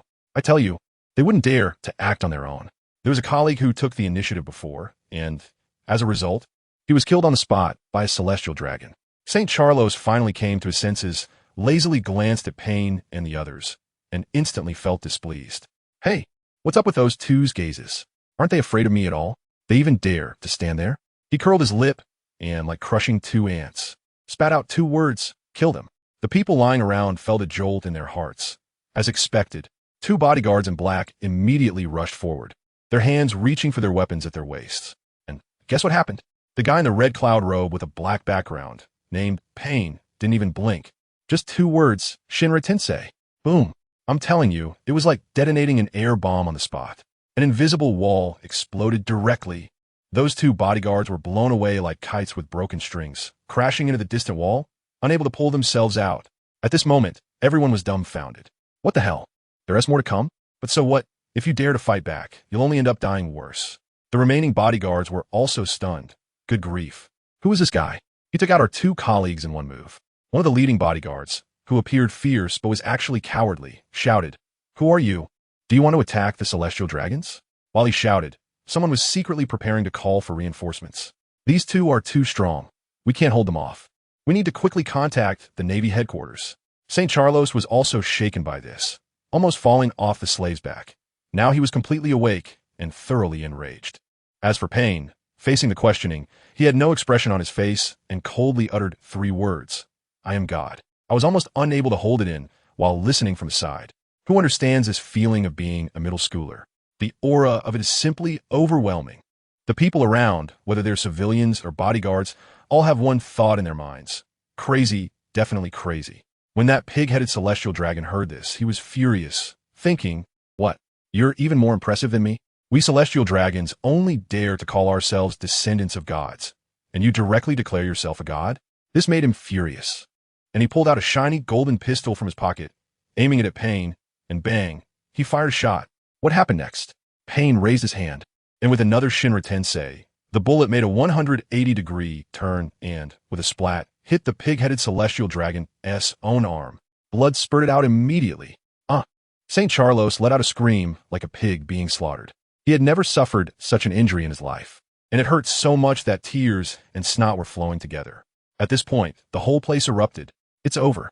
It's over. A celestial dragon is injured. These two actually dared to hurt a celestial dragon. The sky is about to fall. Everyone present, without exception, would be implicated. The remaining bodyguards panicked and quickly rushed to surround St. Charlos, while some had already dialed the Marine headquarters snail phone. This matter had escalated, and the least that would come next would be a Marine admiral. Let me tell you, the most explosive part is coming. The guy next to him in the white shirt, named Ulquiorra, calmly said, Payne, don't kill him. Our father told us to come out and not cause trouble. After a pause, he added, killing him might cause a bit of trouble. Wow, family, is there a bit of trouble? This is a celestial dragon. You call this a small problem? This is a huge deal, okay. This wave is all about being calm and collected, but it nearly burned out everyone's CPUs on site. As a result, that pig-headed celestial dragon got even more fired up, howling in pain while pointing at the two of them, hysterically shouting, get them, kill both of them. Not only kill them, but also slaughter their parents. I tell you, as soon as those words were spoken, the air seemed to solidify. The guy in white, named Ulquiorra, who had previously shown no expression, suddenly had a change in his gaze. It was a look like he was staring at a corpse. He might not feel insulted himself, but insulting his most respected father and mother? Sorry, you've already touched the switch of death. No one even saw how he drew his sword, just a flash of white light, and in a few swift motions, the bodyguards who had just charged forward fell like wooden stakes, blood spurting from their bodies as they collapsed. Instant kill. Total annihilation. He walked step by step to the terrified Charlos, who had rolled off the slave's back. That pig-headed celestial dragon looked at the glinting tip of the blade and immediately wet his pants, a foul smell spreading as he stammered. "Why you dare to kill me? I am a celestial dragon." At this moment, some terrified civilians actually stood up and yelled at Ulquiorra and the others, "Stop, you bastard. You can't kill a celestial dragon. If you're looking for death, don't drag us down with you." Upon hearing this, Carlos seemed to regain some confidence and laughed loudly. "Did you hear that? If you have the guts, go ahead and kill me. You're dead for sure. And they have to accompany me in death." Ulquiorra ignored them completely, coldly looking at the trash on the ground and spitting out 2 words, "Ignorant." As soon as the words fell, the hand moved and the blade fell. In a few swift strokes, Carlos's limbs flew off his body like sliced radishes. Blood sprayed everywhere. Carlos's screams changed pitch as he thrashed wildly on the ground. The civilians around, witnessing this scene, were scared out of their wits and began to flee, cursing Pain and Ulquiorra's ancestors in their hearts. Meanwhile, Ulquiorra simply gave a slight shake of his blade to remove the bloodstains and sheathed it. Then he turned to Pain, as if he had just done something trivial. "Pain, it's about to get noisy. Let us fly over the red soil continent to Dressrosa, shall we?" Pain also looked indifferent. "Let's stir up," they started it. "But since we're out, shouldn't we check out the mermaids in the sea? Just to have a look around." These 2 buddies just made a hole in the sky and then began discussing their travel plans. News of this reached the Navy headquarters, and Admiral Sengoku's head was buzzing. The issue of Pirate King Roger's resurrection hadn't been settled yet, and now someone had just chopped up a celestial dragon in broad daylight. What's going on? He immediately ordered Admiral Akiji to take elite Vice Admirals Mole and Spider and rush to the Sabati archipelago, alive or dead. On the other side, the News King Morgans had arrived at the scene as if he had opened a portal. He wildly snapped pictures of the dismembered bodies, excited to the point that his feathers were almost standing on end. "Big news. Absolutely big news. I already have the headline ready. Shocking. Mysterious newcomer angrily beheads celestial dragon." Even the 4 emperors would hand over a cigarette. At this moment, the Sabati archipelago had turned into a chaotic mess, with pirates frantically fleeing to sea, and civilians locking their doors and windows, fearing the Navy's wrath would fall upon them. Soon, Akiji's warship arrived. At the scene, Carlos's father, another old celestial dragon named Roswald, was crying with snot and tears, pointing at Akiji and shouting, "Activate the demon slaughter order. Let the whole island accompany my son in death." I tell you, the Navy soldiers present turned pale, but Akiji didn't even raise his eyelids and lazily replied, "I refuse. I will bring the criminal to you for handling." Wow, at that moment he was so cool. He faced the roar of the celestial dragons and directly asked his subordinates where the criminal had gone, then led them to chase after him. Meanwhile, our protagonists, Pain and Ulquiorra, were wandering around the island. They noticed there wasn't a single person on the street, all the shops were closed, and they couldn't even find a coating craftsman to go to Fishman Island. Pain pointed to the only shop in the distance that still had its lights on. "Little you, let's go. There's a bar over there. Let's eat and drink first." The 2 pushed the door open, and the bar owner, Shocky, was shocked to see them. "You 2 kids, why aren't you going home to hide? Something big is going to happen outside." Pain remained calm. "Our home isn't here. Boss lady, please serve the food. I'm hungry." Shocky had no choice but to make them 2 servings of pork chop rice. While wiping the glasses, she curiously asked, "By the way, do you know who killed the celestial dragon? That's so bold." Pain picked up a piece of pork chop and pointed at Ulquiorra across from him. "He did it. I originally said I would handle it and could crush him to bits, but he insisted on taking over." Ulquiorra added coldly, "It's because he insulted my parents." Shocky was stunned for a moment and then laughed. "You 2 kids really know how to joke. You can't just say such things carelessly." Just as she finished speaking, the door of the bar creaked open. A tall man radiating cold air walked in. It was Admiral Akiji. The Navy outside had surrounded the bar, and a soldier reported that the criminal was inside. Akiji told them to wait outside and walked in alone. He immediately spotted the 2 teenagers eating in the corner and glanced at the bar owner Shocky, his eyes flickering, but he said nothing. Pain leisurely finished his last bite of food, wiped his mouth with a napkin, and stood up. "Little you, the time has come. We should go." Ulquiorra also finished eating, stood up as well, and coldly said to Akiji, "Navy, come out with us. I don't want to cause any damage here." Shocky was left speechless, nearly dropping her jaw to the floor, thinking, "Oh my God, these 2 kids are actually telling the truth." Let me tell you, at that moment, Sister Shiachi was feeling a storm brewing in her heart. She has lived for so many years and has seen all kinds of storms.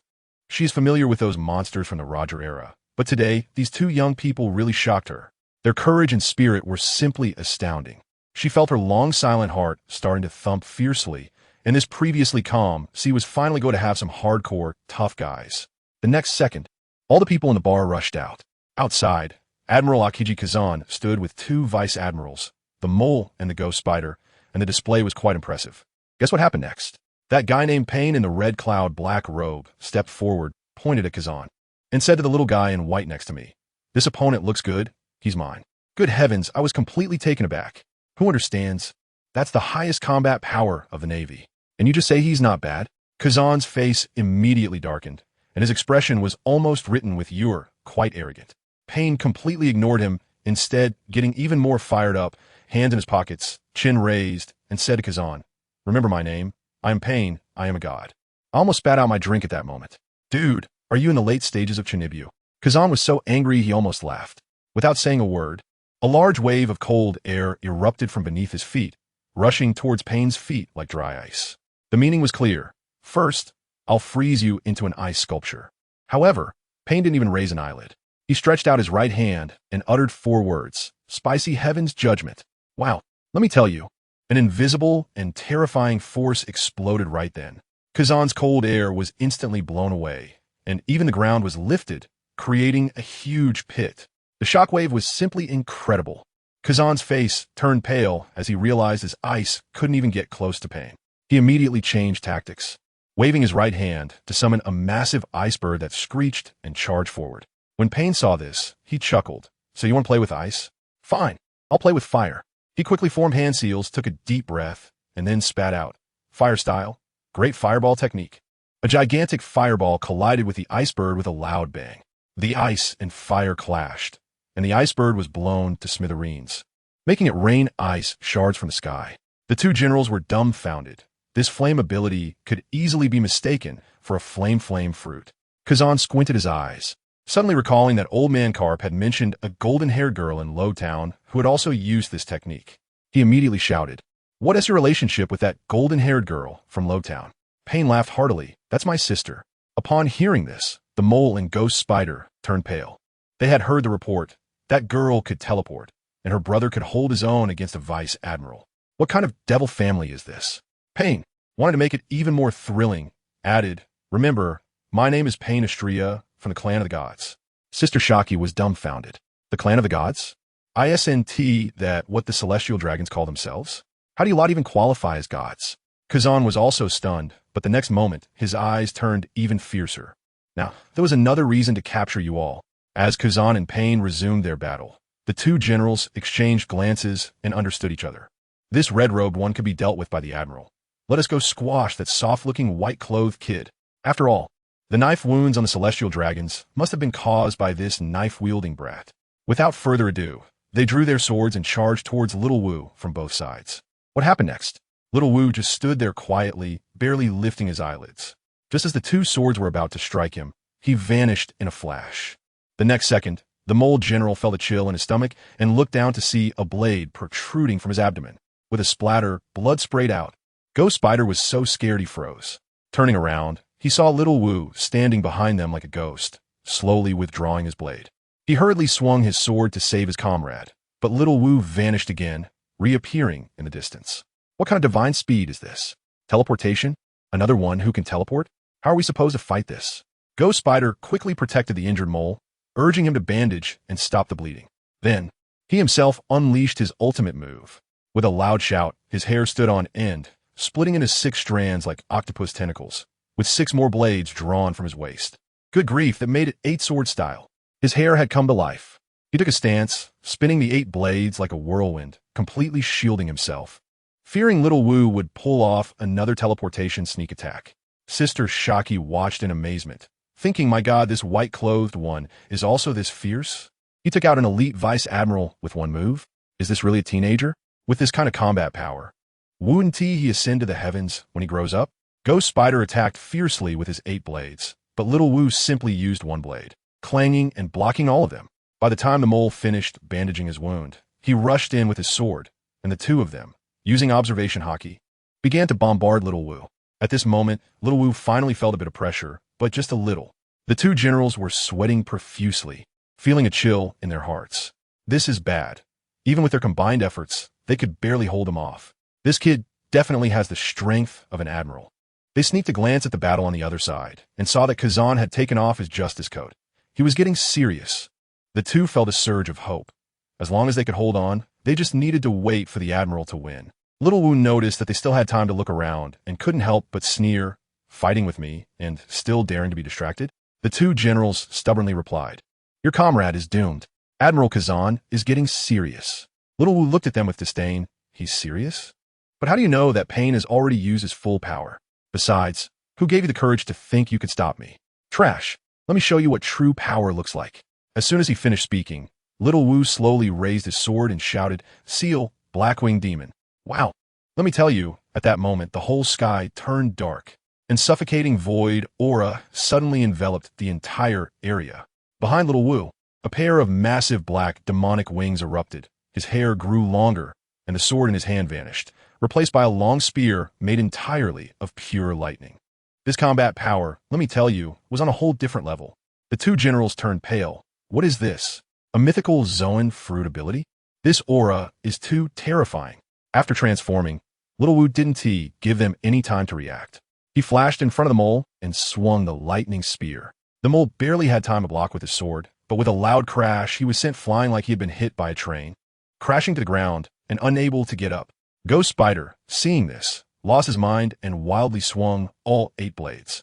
However, GirlWho countered with 1 spear, and his 8 blades crumbled like paper, not even lasting a second. 6 of the blades, controlled by Heras, snapped in half. Ghost Spider was also thrown backward by the immense force, suffering a deep wound on his back, blood gushing out. One move, just one move, and the 2 elite vice admirals were instantly killed. Sister Shaki's jaw dropped. She felt her brain short-circuit. This is definitely a Yonko level of power. On the other side, Kazan was also stunned, realizing the severity of the situation. This white-clothed one was absurdly strong, and he had to eliminate Pain immediately, or he might end up being overwhelmed by the 2 of them. He no longer held back, transforming his body into an ice arrow. His fist covered in pitch-black armament hockey, emanating chilling air, and with a bang, he hurled a punch at Pain. Pain's almighty push was still on cooldown, so he could only grit his teeth and take it with armament hockey.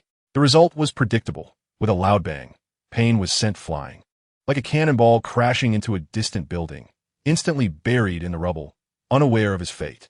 Kazan, having landed a successful hit, immediately turned his gaze to GirlWho, coldly saying, "Next, it's your turn."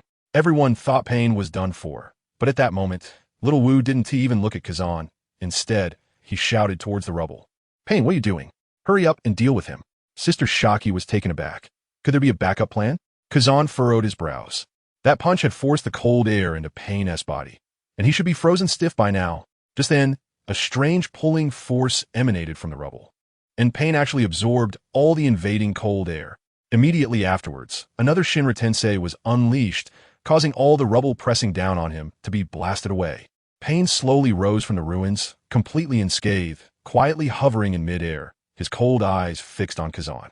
Kazan, still stubborn, adjusted his glasses, and his trademark "ah la la la" came back, saying this time he would definitely freeze him into a motionless ice block.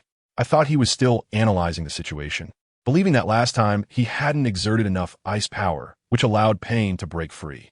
And guess what? After hearing this, Pain didn't bother to respond with even a punctuation mark, simply letting out a cold snort. Let me tell you, it felt like he was saying, "You've annoyed me." He brought his hands together in front of his chest, and lo and behold, a pitch-black little sphere was formed in his palms. I felt something was off at that moment. This guy was about to unleash a big move. He knew that this technique consumed a lot of energy, but there was no choice. He was facing an admiral, and he had to show some seriousness. Even Aunt Xiachi, the bar owner, was confused, not knowing what this kid was up to.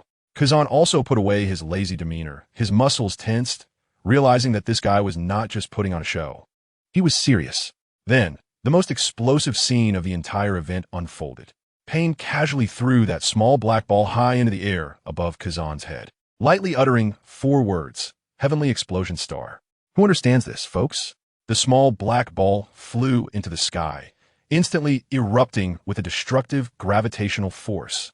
The ground beneath my feet cracked loudly, and countless dirt blocks, stones, and debris were pulled into the air by an invisible force. Kazan panicked at that moment. He felt his body become lighter, uncontrollably floating upwards. He wanted to escape, transforming into an ice arrow to dart away. But it was completely useless. The suction was absurdly strong, like a cosmic vacuum cleaner, directly pulling him in. Immediately, thousands of fragments of stone and dirt seemed to find their purpose, frantically piling up towards that black dot, growing larger and rounder. In less than a minute, a massive rock planet appeared in the sky, and our Admiral Kazan was firmly sealed in the very center of this artificial moon. That thing just hung silently in the sky. It was so spectacular that it made people's scalps tingle. Aunt Xiaoqi was dumbfounded, waiting for a long time with no response. The Admiral just got taken down like this? This power is too outrageous. She finally understood that these two young men claiming to be from the Astria family were not just bragging. After sorting everything out, Payne slowly descended from the sky, visibly exhausted, his face slightly pale. The little crow beside him reverted back to his normal form, walked over, and patted his shoulder, saying, "Payne, let's go. It's time to get down to business." Then these two, I tell you, were quite considerate. They approached Aunt Xiaoqi, pulled out a wad of cash, said it was for the meal, and even complimented her food. This left Aunt Xiaoqi flabbergasted. After paying, without saying a word, the two shot up into the sky and flew straight towards the red Earth continent, leaving behind a mess and a crowd of bewildered people. Aunt Xiaoqi looked at the wreckage and the giant stone ball in the sky, feeling overwhelmed. These two celestial beings took down the Navy right at her doorstep. Would she even be able to continue her little business? She sighed and hurried back inside to grab a first aid kit. First to stop the bleeding and bandage the two half-dead vice admirals, fearing that someone might die at her doorstep, leading to a mess she couldn't explain. Not far away, in a corner, a birdman, yes, the president of the World Economic News Agency, Morgans, was holding a camera, trembling with excitement. He had captured everything that just happened. This was huge news. His mind was already racing with potential headlines. I tell you, this guy was going to be the top headline maker of 2025. He knew how to generate clicks. He quickly thought of 4 explosive headlines. Headline 1. The world's most outrageous criminal does what even the 4 emperors wouldn't dare. With an image of the celestial dragon's tragic state. Headline 2. Terrifying boy beats down Navy admiral. New emperor-class power emerges. With an image of that gigantic heavenly explosion star. Headline 3. Another emperor-class. White-clad boy instantly defeats 2 vice admirals. With an image of the little crow taking down the 2 vice admirals in a stunning moment. And the last and the most ruthless, headline 4. The true clan of the gods? Status surpassing the celestial dragons. With an image of Payne declaring himself a god in a cold demeanor. Morgans became more excited the more he thought about it. These 4 news pieces would blow the world apart. He was openly slapping the world government and the celestial dragons in the face. But he wasn't afraid at all. As a journalist, he focused on truth and excitement. He immediately rushed back to his secret base, working overnight to write the article, urging his subordinates to print it quickly, preparing to have the newsbirds deliver this big scoop to every corner of the world. While the Sabiti archipelago was turned upside down because of this incident, on the other side, Reinhard had returned to Frost Moon Village with the grown-up Kuina. Kuina looked at her familiar, yet somewhat strange hometown, tears welling up in her eyes. Guided by her memories, she brought Reinhardt to the entrance of the Isen dojo. Inside, she heard the familiar sound of bamboo, swords being swung. She knew her father was teaching students. She pushed the door open and saw her father, Gung Shiro, who wore glasses and whose hair was already graying. Gung Shiro also noticed them, and when he saw Kuina, he froze, almost dropping the bamboo sword in his hand. Wasn't this the grown-up Kuina? Gung Shiro, being an experienced person, quickly reacted, dismissed all the students, and closed the door. Only the 3 of them remained in the hall. He trembled as he approached Kuina, tentatively asking, "You are Kuina, right?" Unable to hold back any longer, Kuina threw her arms around her father, crying, "Dad, it's me. The teacher revived me." The father and daughter hugged and cried. The scene was one of overwhelming joy at being reunited. Once Gung Shiro calmed down, he bowed 90 degrees to Reinhard, thanking him for reviving his daughter. That evening, Gung Shiro prepared a large feast, continuously serving Kuina food. He said with deep guilt that he had wronged her in the past, and from now on, he would teach her everything he knew and pass the dojo on to her, even crafting a famous sword for her that would rival the legendary sword of Wado Ikamanji. Kuina was deeply moved, but shook her head, saying, "Dad, I already have a teacher. I want to learn swordsmanship from him." GirlWho was taken aback and glanced at Reinhardt. He acknowledged that this man had mysterious abilities, but when it came to swordsmanship, he was a grandmaster. How could he possibly compare? Thus, a competitive spirit arose within the old father. He directly said to Reinhardt, "Sir, let's have a match. If your swordsmanship is stronger than mine, Kuina will be entrusted to you for teaching." Reinhardt only smiled lightly. "Sure, as you wish." The next morning, the three of them went to the back mountain. GirlWho had Kuina stand back and slowly drew his sword. He was serious now. He wanted to show his daughter what it meant to be a grandmaster. Reinhardt shook his head, saying he had his own sword. Suddenly, a completely white Kusanagi sword appeared in his hand out of thin air. GirlWho's pupils contracted, but he didn't ask further. The match began. GirlWho moved like the wind, launching a fierce attack, each strike precise, but Reinhardt effortlessly blocked them all. After a few exchanges, GirlWho created some distance, deciding to show off his skills. He shouted to the distant Kuna, "Watch closely. This is the black blade covered with armament haki." As soon as he spoke, the sword in his hand turned pitch black. Kuina was stunned. Was her dad really this strong? GirlWho, seeing his daughter's admiring gaze, felt incredibly proud and continued. "Next is the soaring slash." He gripped the sword with both hands and swung it vigorously, sending a solid black slash, tearing through the air with a whistle. Heading straight for Reinhardt. This was his full-powered strike combined with flowing cherry blossom haki. Kuina's heart was in her throat. This move resembled the slash of Pirate King Roger.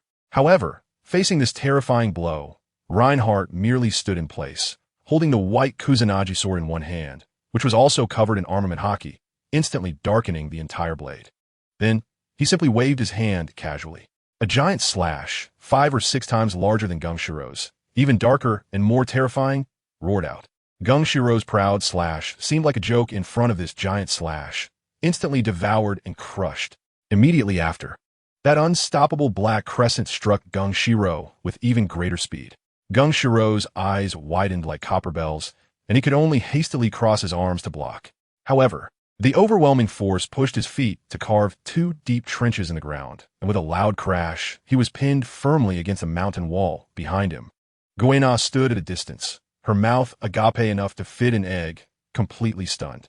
She watched as her father, the renowned swordsmanship master of the East China Sea, was directly brought to one knee, his hair a mess like a bird's nest, covered in dirt and looking utterly disheveled. I tell you, GirlWho was completely stunned at that moment. Not just his hands, but his brain felt numb too. He was calculating in his mind, thinking he was already a top swordsman, but then he faced this guy who was a peak swordsman from the start, or even possibly more. This wasn't just decent combat power. This was a monster-level existence. Only then did he realize what kind of godly teacher his daughter had found. Kuina hurried over, relieved to see her father had no external injuries, and asked how he was.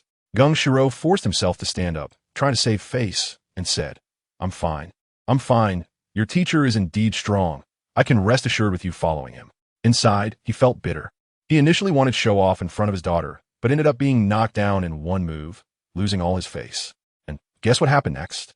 Reinhardt walked over, looking apologetic, and said, "Oh, sorry, I haven't fought in a while, so I used a bit of strength." At that moment, I just wanted to kneel. "Bro, you really know how to put on an act." GirlWho's face turned red upon hearing this. The guy just used a little strength, and he almost couldn't handle it. What a huge gap. At this moment, Kuina looked at Reinhardt with sparkling eyes and said, Teacher, I don't have a sword yet. Can you give me one too?"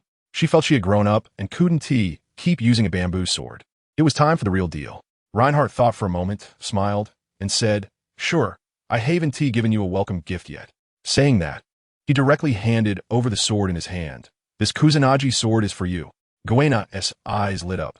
The sword was stunningly beautiful, but then she hesitated. "Teacher, if I use this, what will you use?" Reinhardt was completely unfazed. "Don't worry, I have several more." Who understands, right? Other people's teachers give out divine gear, while our teacher gives, knowledge. He was still pondering that although the Kusanagi sword was good in this world, using flowing cherry's domineering aura to nurture, it could upgrade it to a black sword, which would be even better. Kuina heard this and thought there was no need to be polite anymore. So she immediately took it, feeling its weight, heavier than the one at home that was called Wad Ikamanji. She hugged the sword, her face blooming with joy. Her father beside her felt green with envy. as if the little cabbage he had raised for more than 10 years was about to be taken away, feeling utterly disappointed. But he was not willing to give up. He secretly resolved that he too had to get his daughter a superb sword. He decided on the spot. The sword dojo is on break. I won't teach students anymore. I'm closing the dojo to help my daughter forge a sword. Just as the father-daughter bond deepened, and the teacher-student bond grew even deeper, the scene shifted, and we arrived at another island. A long-haired boy, who looked somewhat charmingly wicked, was idly kicking pebbles on a beach. Who is this? Orochimaru. Because of the commotion caused by resurrecting the pirate king, he was grounded by his father, Reinhard, and was not allowed to go out. Just as he was bored out of his mind, his eyes suddenly narrowed as he saw a small boat drifting on the sea. Oh, an intruder? His snake-like pupils instantly narrowed. According to his father's rules, if a pirate intrudes, kill without mercy. The small boat soon reached the shore, and a guy wearing an orange cowboy hat, shirtless, and with a string of red beads around his neck jumped down. This person was Ace. He had rushed back from the Grand Line to the EC to find a mysterious person who resurrected him and to ask about some matters regarding his father, Roger, whom he had never met. Ace saw Orochimaru and was quite polite, saying, "Hello, I'm just passing by. Could you spare some food and water?" Orochimaru saw that he was just a passerby and replied, "Sure, wait a moment, I'll get it for you." However, Ace was quite curious. Seeing the beautiful buildings on the island, which didn't look like an ordinary deserted island, he followed along to take a look. When Orochimaru turned around and found someone following him, his face immediately turned cold. Stop. This island does not welcome outsiders. Ace also had the sense to stop immediately, saying, "Okay," and turned to leave. Just at that critical moment, he turned around, and good grief, the Whitebeard Pirate's emblem on his back was clearer than 4K TV. Orochimaru's CPU instantly overheated. A pirate? Then what is the point of getting food and water? He directly executed his father's orders. Without saying a word, he formed hand seals, and a nearly invisible wind blade shot out towards Ace's waist.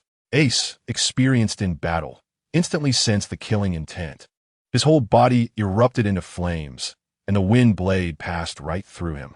His body was cut in two, but the cut was all fire, and in the blink of an eye, it closed back up. He turned around sharply, his face dark. "Why did you attack me?"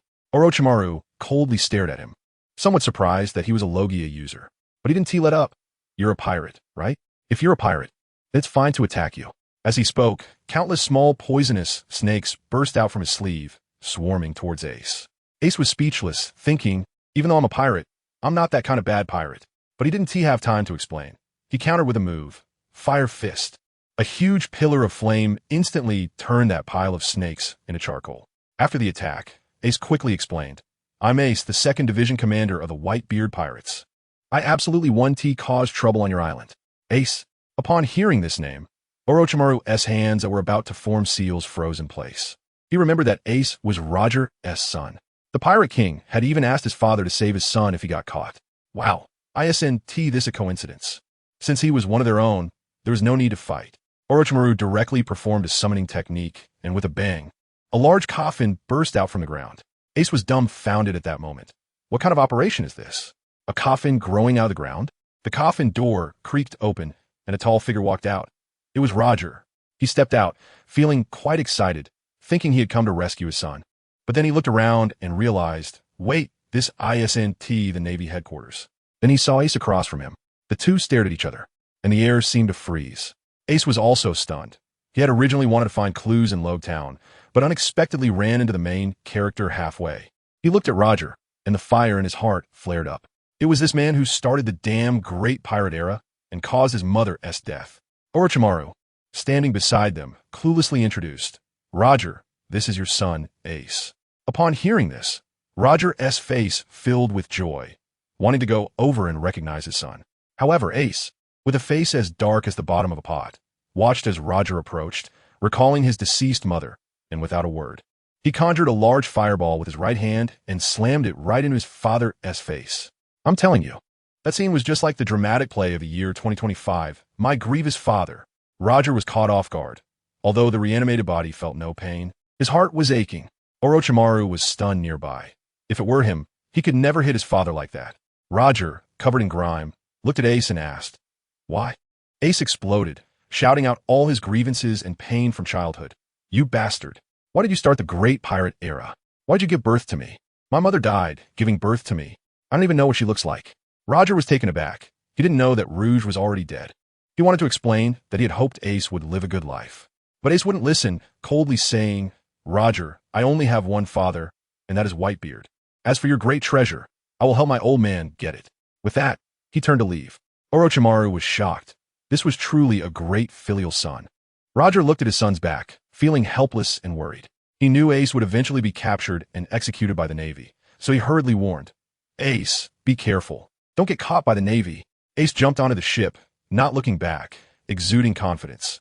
Don't worry, I'm a Logia user. They can't catch me. Roger panicked. Don't rely too much on your devil fruit powers. In this sea, hockey is everything. Ace scoffed. My old man's Gura, no me can destroy the world. With that, he sped away on his small boat, breathing fire. Roger watched his son disappear, feeling a chill in his heart. He knew that Ace's blind confidence would lead to trouble sooner or later. He could only turn to Orochimaru and say, when my son is executed in Marineford, please make sure to take me there. Orochimaru nodded. Don't worry, I'll make sure to do what my father instructed. Meanwhile, the outside world had already erupted due to two other events. Pain used his Shinra Tensei to seal Marine Admiral Aokiji. And if it weren't for Sengoku and Garp arriving quickly to rescue him, Aokiji would have nearly suffocated inside. One of the Navy's top combat powers was beaten so badly, it shook the entire Navy headquarters. Although Garp was shocked, he felt a bit of satisfaction in his heart because those two boys had killed a celestial dragon. He had long been unhappy with those useless beings. Sengoku was so worried that he was almost losing his hair. With Aokiji's defeat, his reputation was in tatters. How could he still become Fleet Admiral? The successor could only be that radical Akainu. What worried him more was whether these two suddenly appeared powerhouses were related to the group that resurrected Roger. If they were indeed from the same family, then the force behind them would be terrifying. On the world government side, the five old men were so furious they almost had heart attacks. A celestial dragon had been killed, and the photos were published by Morgans, spreading across the world. It was like rubbing their faces in the dirt. The five elders held an emergency meeting, and the agenda was just 3 words. Kill, kill, kill. Morgans must die. Those two murderers must die. And the Astria family, who dared to call themselves the descendants of the gods, must be uprooted. They felt Aokiji's defeat was too embarrassing. So they directly decided to remove him from his position. The vacant admiral position would be filled by their own Green Bull, which would strengthen their control over the Navy. The news reached the New World at Cake Island, where Big Mom was munching on cake while reading the newspaper, her jaw nearly dropping in shock. She also admitted that killing a celestial dragon was something even she, a Yonko, wouldn't dare to do. When she saw that one boy defeated an admiral and the other killed a vice admiral, being evaluated by Morgans as having combat power comparable to the Yonko. Although she scoffed outwardly, she was already starting to calculate in her mind.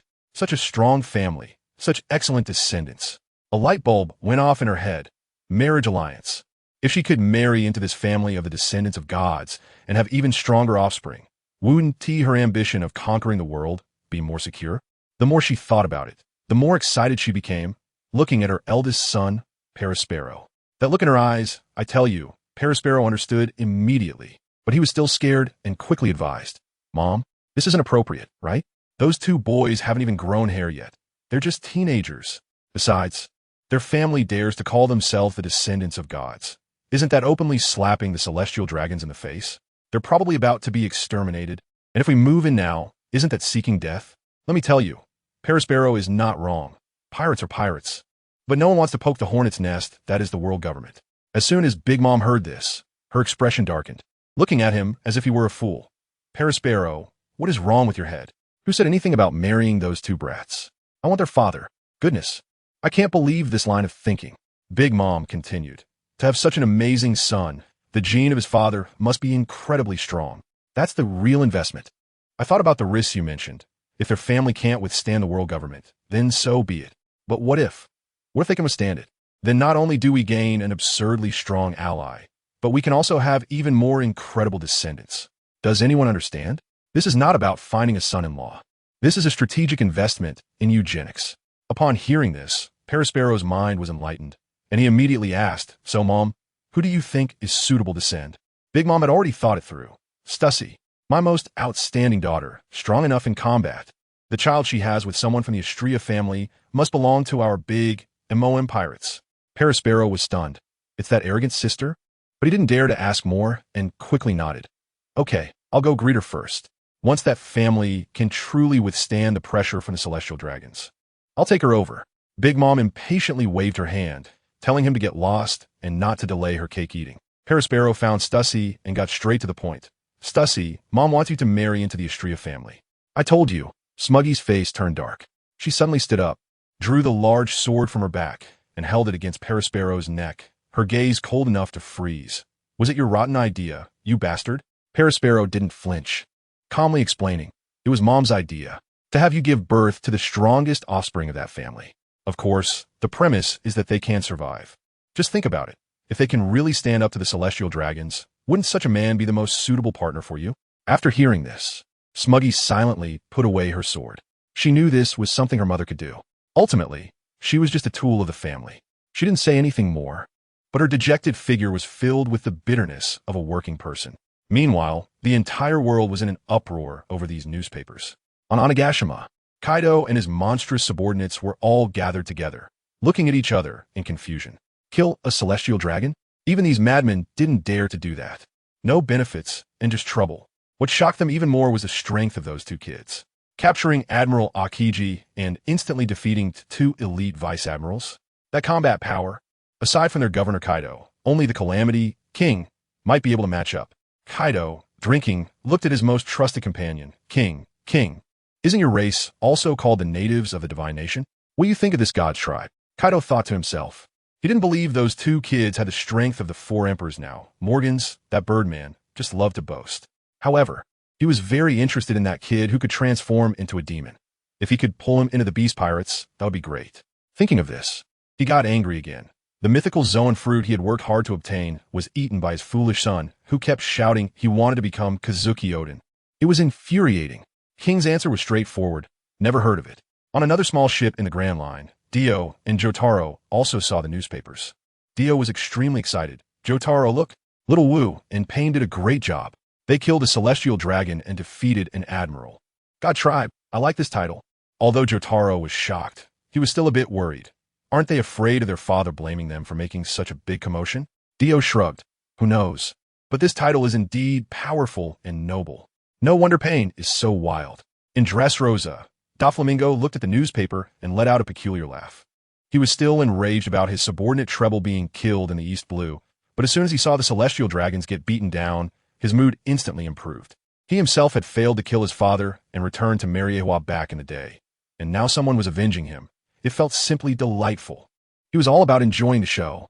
However, he was also worried in his heart that these madmen better not come to him. In Alabasta, in the casino office, Nico Robin looked at the newspaper, her hands trembling. The celestial dragons were killed? As an orphan of O'Hara, she had lived her entire life under the shadow of the world government. Now, someone dared to openly resist her enemies. She suddenly had the thought of switching sides. If she could join this god's tribe, maybe she could finally gain true freedom and fulfill her mother's wish. But the man beside her, Crocodile, had a gloomy expression. He didn't care about the celestial dragons. He only felt that the world was getting more chaotic, disrupting his plans. He took a deep puff of his cigar and coldly ordered Robin and Mr. One. Go to the capital, increase the dosage of the dance powder. I want that rain to fall even harder, forcing them to start a civil war quickly. I must get Pluto soon. Robin's heart sank instantly. In the East Blue, in Frost Moon Village, Kuina was wandering the streets, having bought a newspaper to check on Zoro's news. As soon as she opened it, she was stunned. The two wanted criminals on the newspaper were none other than the two kids from her teacher's house. She was so scared her soul almost flew away. They killed a celestial dragon and defeated an admiral. Her teacher's kids were too strong. She had no mood to stroll anymore and rushed towards the dojo, thinking to herself that these two burdens were really annoying. She burst into the dojo, shouting at Reinhardt, who was having tea with her father, Yasuhiro. Teacher, it's bad. Your kids killed a celestial dragon. Reinhardt calmly put down his teacup and took the newspaper. What the hell? These kids just want to see and cause such a big mess? He looked and saw his little Wu in pain. It must have been the celestial dragons who provoked them first. But when he saw the last page where Pain called himself part of the god's tribe, he was utterly speechless. This was practically forcing the celestial dragons into a deadly feud with them. That arrogance was ingrained in their bones. Kuina was almost in tears. Teacher, what should we do? Reinhardt sighed and helplessly uttered two words. Let it be. He had originally planned to be a hands-off manager, letting Luffy and the others overthrow the world government while he flirted with girls and taught his disciples. Now, trouble had come knocking on his door. However, he wasn't too worried. He would let the kids make a ruckus, and when it really got out of hand, he, as the father, would step in to clean up the mess. Yasuhiro was listening on the side, feeling shocked. This father's heart was too big. He took the newspaper and gasped. He felt this was an opportunity, and as soon as Quina left, he sternly said to Reinhardt, "Your kids are now in a life-and-death struggle with the world government. Why not? Join our revolutionary army. Let's overthrow this rotten world together." Reinhardt didn't think twice and directly refused. "Forget it, I'm not interested." "Are you kidding? Life is so comfortable now. Why would I go looking for trouble?" Yasuhiro wasn't disheartened and wanted to persuade him again. But Reinhardt waved his hand. "No need to say anything. I'll be going back tomorrow. Thanks for the hospitality." He decided to leave Quina here for now. After all, he had the Flying Thunder God, so he could come and pick her up anytime. At that moment, on the family island, Aizen returned in a small boat. He had two women tied up on the boat, who were none other than the Empress Hancock and Marguerite, captured by Dio and Jotaro. This was their gift for their father. As soon as he got on shore, he bumped into his older brother, Yamamoto Jeannery Sai. The old man was carrying a package, obviously preparing to go on a long journey. Aizen respectfully called out, "Big brother." The old man looked serious. "I also plan to set sail and take a look. Those kids are too reckless, daring to kill a celestial dragon. I don't know how much trouble they'll bring to father." Aizen smiled and nodded in agreement. But in his heart he thought, "Big brother, you personally setting sail will be the biggest trouble in these seas." The old man noticed the two tied-up women on the boat and frowned. "Did you learn from Orochimaru to tie up women again?" "Father doesn't like this." Aizen quickly explained, "It's not me. It's Dio and Jotaro's gift for father. They are pirates, and pirates have no human rights. So I brought them back for father to decide." Hancock, the empress on the boat, felt both angry and scared. So pirates had no human rights? She looked at the terrifying old man in front of her and the scheming man with glasses, and her heart sank completely. How many monsters were hidden on this little island? The old man, hearing they were pirates, didn't ask further and directly jumped onto Aizen's boat. "Let me borrow your ship." Saying that, he was about to set sail. Aizen didn't dare to say no and could only respectfully watch his brother take his ship away. He thought to himself, "This is going to be interesting. Big brother setting sail will probably cause more commotion than pain and the others combined." A day later, Reinhardt used the Flying Thunder God and instantly teleported back to the island. He sensed it and instantly appeared in the room of Dasky and Princess Vivi. The two girls were both surprised and delighted to see him. Princess Vivi eagerly stepped forward. "Lord Reinhardt, can we get married sooner? My country urgently needs your help." Upon hearing this, Dasky showed a hint of helplessness on her face. She also wanted to get married sooner, but she didn't want to go together with someone else. If that were the case, it would either be her keeping a vacant house or her good friend Vivi doing the same. Since I arrived on this island, the relationship between Dasky and Vivi has been as solid as one person. She has long known that Vivi is the princess of Alabasta. And the country is in turmoil because of Crocodile, one of the 7 warlords, facing drought and the threat of civil war. So she truly admires Vivi from the bottom of her heart. A princess daring to go undercover at Baroque works is no delicate flower. Therefore, Dasky thought to herself, "Fine, I'll let Vivi take the lead, and I can be second." When Vivi heard me speak, she was so moved, her little face flushed, and she directly hugged my arm, sweetly calling out, "Okay, husband." Wow, she held on tight, as if afraid I would run away. I could feel the huge stone in her heart finally drop. As long as we got married, she could take people back to take down Crocodile. Dasky, watching from the side, felt a pang of jealousy, thinking, "Oh my, I haven't hugged him yet." But then she thought, "Anyway, he will be mine sooner or later, so why worry?" With a red face, she hugged me from the other side and quietly called out, "Husband, I feel so wonderful inside." Embrace from both sides. I wouldn't trade this life for anything, even if a deity offered it. I made the decision on the spot. "All right, everyone wait. I'll arrange a wedding for Weiwei tomorrow." As for Dasky, she'll just have to wait a few more days. Both girls nodded in satisfaction. I just stepped out to arrange wedding matters when I ran into Aizen, who was wearing glasses. Perfect timing. I immediately said, "Aizen, arrange 2 wedding banquets. No, make it 4. I want to take 4 concubines." I was thinking that I should quickly bring Nami and Nojiko back as well, so we could get everything done at once. As a result, Aizen smiled slightly, and what he said almost made me stumble. "Congratulations, father. Also, Dio and Jotaro brought you a gift this time." As soon as I heard their gifts, they captured the pirate empress and another female warrior, saying they are for you. I was going to refuse, but they said pirates have no human rights. I was stunned at that moment. What the heck? 2 more? Adding the previous 4, that's 6 already. Family, who understands this? My sons are just too filial. It's simply filial to the point of being powerful. How did this strange trend come about? This isn't about giving gifts. They're just trying to curry favor with me in various ways. When Eisen saw that I didn't say anything, he thoughtfully asked, "Father, do you need me to prepare 6 wedding banquets?" His implication seemed to be that he thought the Empress and the female warrior were quite beautiful, and I would definitely like them. It would be their honor to be accepted by me. This kid only thinks about branching out and strengthening the family power. I came to my senses and waved my hand. Let's go meet her first. To be honest, the statement that pirates have no human rights is quite valid in this world. Theoretically, I could do whatever I wanted to them, but I'm not the type to be forceful. I prefer mutual willingness. That said, she is the pirate empress, the most beautiful woman of the sea. If she were to volunteer, cough cough, that wouldn't be out of the question. Soon, Eisen took me to a room.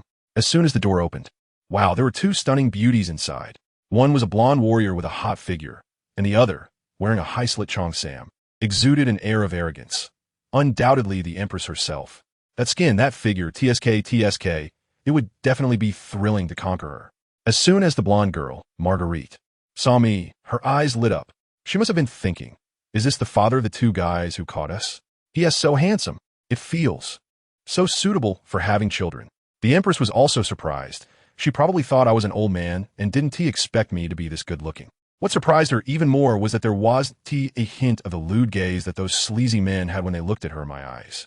I waved my hand at Eisen. You can leave first. Once Eisen left, I walked straight toward the Empress. To subdue this proud peacock, I needed to use some special means. I knew she had the mark of a celestial dragon's slave behind her, which was her greatest fear and pain. But would I use that to threaten her? What a joke. I, Reinhardt, would never stoop to such a degrading act. First, I moved the blonde girl aside. Then, without saying a word, I directly picked up the Empress, and with a flip, I slammed her head first onto the ground. The Empress was stunned at that moment, her heart racing like a drum. It's over, I'm done for. This guy's going to get rough. Margaret beside us was also dumbfounded, screaming in her mind, what is he doing? This is too violent. If there's a problem, come at me. I looked at the Empress on the ground and felt that her clothes and the ropes were a bit of a hindrance. I immediately used a binding technique to immobilize her completely, leaving her unable to move. The Empress felt a jolt of panic as she sank deeper into despair, realizing she was truly at the mercy of others. Then, with a tearing sound, I ripped the ropes off her body and let my hand slide down her neck. Tearing open her cheepow, her smooth and delicate back was instantly exposed to my gaze, along with the ugly mark of a celestial dragon slave, the mark of the flying hoof dragon. Although the Empress couldn't move, she could still feel everything. With her clothes torn, her most shameful and fearful secret was revealed. She was doomed. This guy is definitely going to use this secret to blackmail her, making her his slave for life. Her only hope was that this guy would be afraid when he saw the mark of the celestial dragons and wouldn't dare to touch her. I stared at the brand. This thing was directly stamped on with a red-hot iron, sinking deep into the flesh, completely different from the kind of tattoos on Nami's arm. It must have been excruciatingly painful at the time. For most people, removing such a scar is impossible, but it's not a challenge for me. I focused my eyes, and the Rinnegan instantly activated. The power of yin and yang began to surge. My plan is simple. First, scrape away this rotten flesh, and then use life force to grow new flesh. I pressed my right hand directly onto that delicate skin, rubbing up and down on the indentation. The power of destruction enveloped my hand, which was essentially destroying flesh and blood. Intense pain surged instantly. The Empress gritted her teeth in agony. The veins on her forehead bulging, and beads of sweat the size of mung beans fell down like rain. She was under a silent spell and couldn't even scream. Tears streamed down her face. Her heart was filled with despair. This was not an attempt to overpower her. This was clearly torture. She must have accumulated 8 lifetimes of bad luck to encounter a sadistic pervert. I watched her in pain, but my hands didn't stop moving. I knew she was hurting, but there was no other way. Sometimes you have to break to rebuild. If you want perfect, flawless skin, you first have to scrape away the poison. Soon, that piece of scorched dead flesh was completely removed by me, leaving her entire back a bloody mess. Just when the Empress was about to faint from the pain, the situation suddenly changed. I switched to a different force and began to use the power of life. My hands emitted a soft glow, and warm energy flowed into her blood-stained back.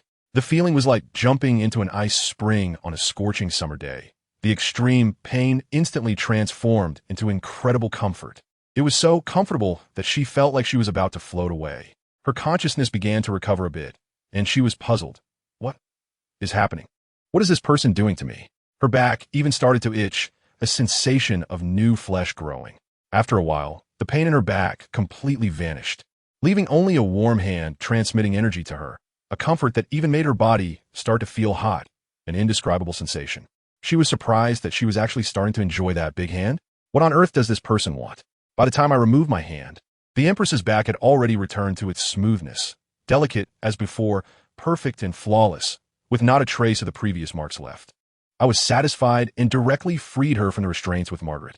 As soon as Margaret could move, she immediately turned and rushed to the Empress's side. Seeing her torn clothes and soaked hair, she looked at me with shock and anger. What did you do to the Empress?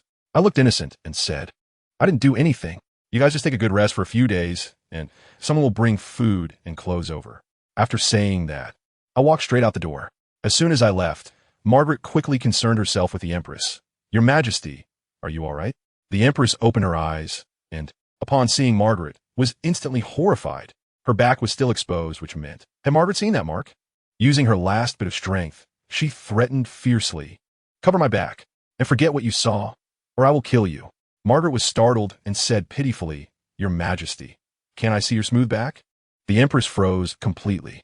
Smooth back? Didn't she have a huge slave mark? Unbelieving, she trembled and reached her hand to touch her back. What she felt was delicate and smooth, with no indentation at all. Impossible. She touched it several more times, and it was still the same. Could it be? Had that mark really disappeared? Was it that man just now? Her heart was filled with both joy and apprehension as she asked, Margaret, is there really nothing on my back? Of course not. Upon hearing this, the Empress was stunned for several seconds, and then a wave of ecstasy instantly overwhelmed her. It was really gone. It was that person. He helped her eliminate this lifelong nightmare.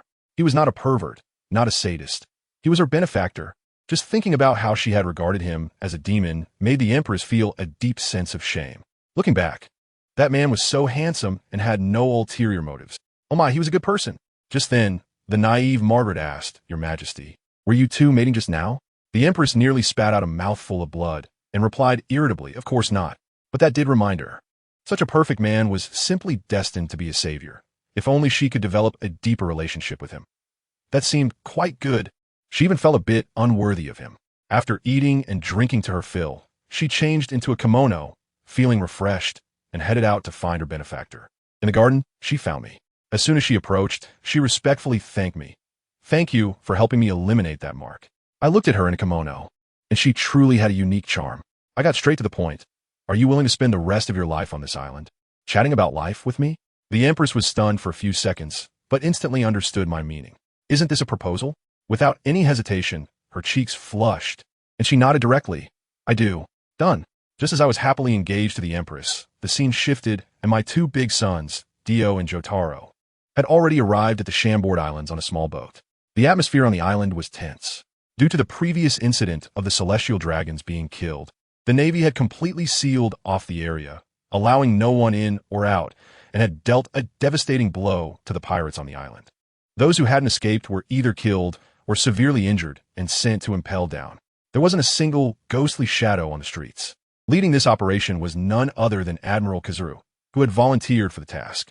After all, capturing some minor pirates to vent the celestial dragon's anger was much easier than facing those two monstrous boys who could seriously injure his colleagues.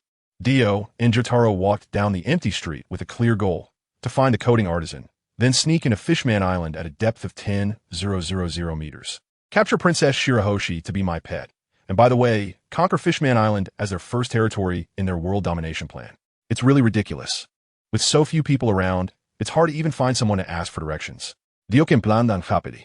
Unknowingly, the two reached the entrance of a bar. The door was closed, but there was light inside. Dio suddenly became interested. Jotaro, let's go. We can fill our stomachs. Pushing the door open, the bar owner, Shaki, was wiping glasses.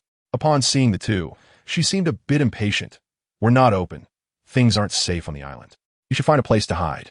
Dio directly sat down, displeased. Hide? Why should we hide? He then asked, Boss, is there a coating artisan nearby? Get one over here for me. Shaki was taken aback. Who is this arrogant newcomer? She warned him.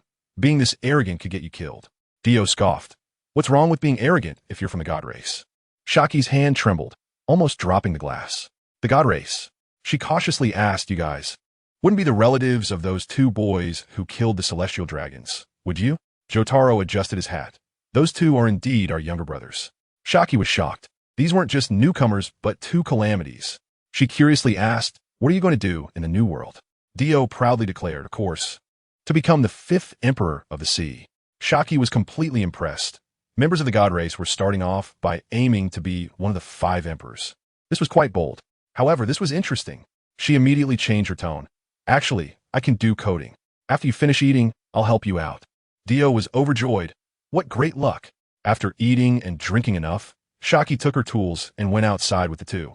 However, as the saying goes, fear of what comes. They soon ran into a group of people. The one in the middle wearing a bubble helmet was none other than the celestial dragon, Saint Roswald, who had lost his son. He was accompanied by CP9's bodyguards. Shaki's face turned pale. This was too unfortunate. Roswald also saw them, and, thinking about how his son had been killed by these commoners, he was filled with rage and directly pulled out a golden pistol, aiming it at Dio's head and pulling the trigger. Bang! The bullet shot out. Dio's expression turned cold as he raised his hand, covered in armament hockey, and stopped the bullet right in front of his fist. He coldly stared at the celestial dragon, a fire igniting in his heart. I hadn't even thought about killing yet. And you made the first move? He walked straight toward the celestial dragon. Seeing the situation, Shaki was terrified. Are they really going to attack a celestial dragon again? What on earth is going on with this family? Without saying a word, she vanished in a flash, going home to pack her bags and run away. The CP9 members immediately stood in front of Dio, sternly shouting, "What do you want? Kneel down." Dio smiled cruelly, his desire for revenge fully ignited. You shot at me first, and now you want me to kneel? You really deserve to die. The celestial dragon who attacked me must die, too. Jotaro, who was behind him, sensed that his brother was angry. However, these people indeed deserved to die. Let me tell you, when Diogo made his move, the scene was simply unbelievable. His gaze was so cold, it was like looking at a corpse. He walked over step by step, without saying a word, and his fist, as big as a sandbag, went straight to the guy's face. The guy opposite, a CP9 rookie named Nero, thought he was a genius and threw a punch back, shouting that he was the one who was going to die. Well, what happened? The two fists collided, and with a crack, that guy's whole arm was rendered useless, the bones sticking out, and he flew away like a broken kite, rolling several times on the ground, completely out of it. At that moment, the remaining CP9 members were all dumbfounded. The guy who looked like a wolf, Gabra, was still trying to act tough, saying, "Useless, can't even handle an iron block, deserves to be taken out." His teammate, the Captain Lucci, the one with the always expressionless face holding a pigeon, had a serious expression and said, "Be careful. This guy's not weaker than me." Gabra was shocked and said, "Are you kidding? You're a once-in-100-years genius with 4,000 combat power." Before he could finish, the pig-like celestial dragon Roswald started screaming again. "What are you useless bunch doing? Hurry up and kill him. Chatting here?" Well, the boss spoke, and the workers had no choice but to act. The wolfman Gabra was the first to defy the odds, howling as he transformed into his werewolf form, his muscles bulging. And in a flash, he used Shave to appear in front of Diogo, delivering a punch with iron block.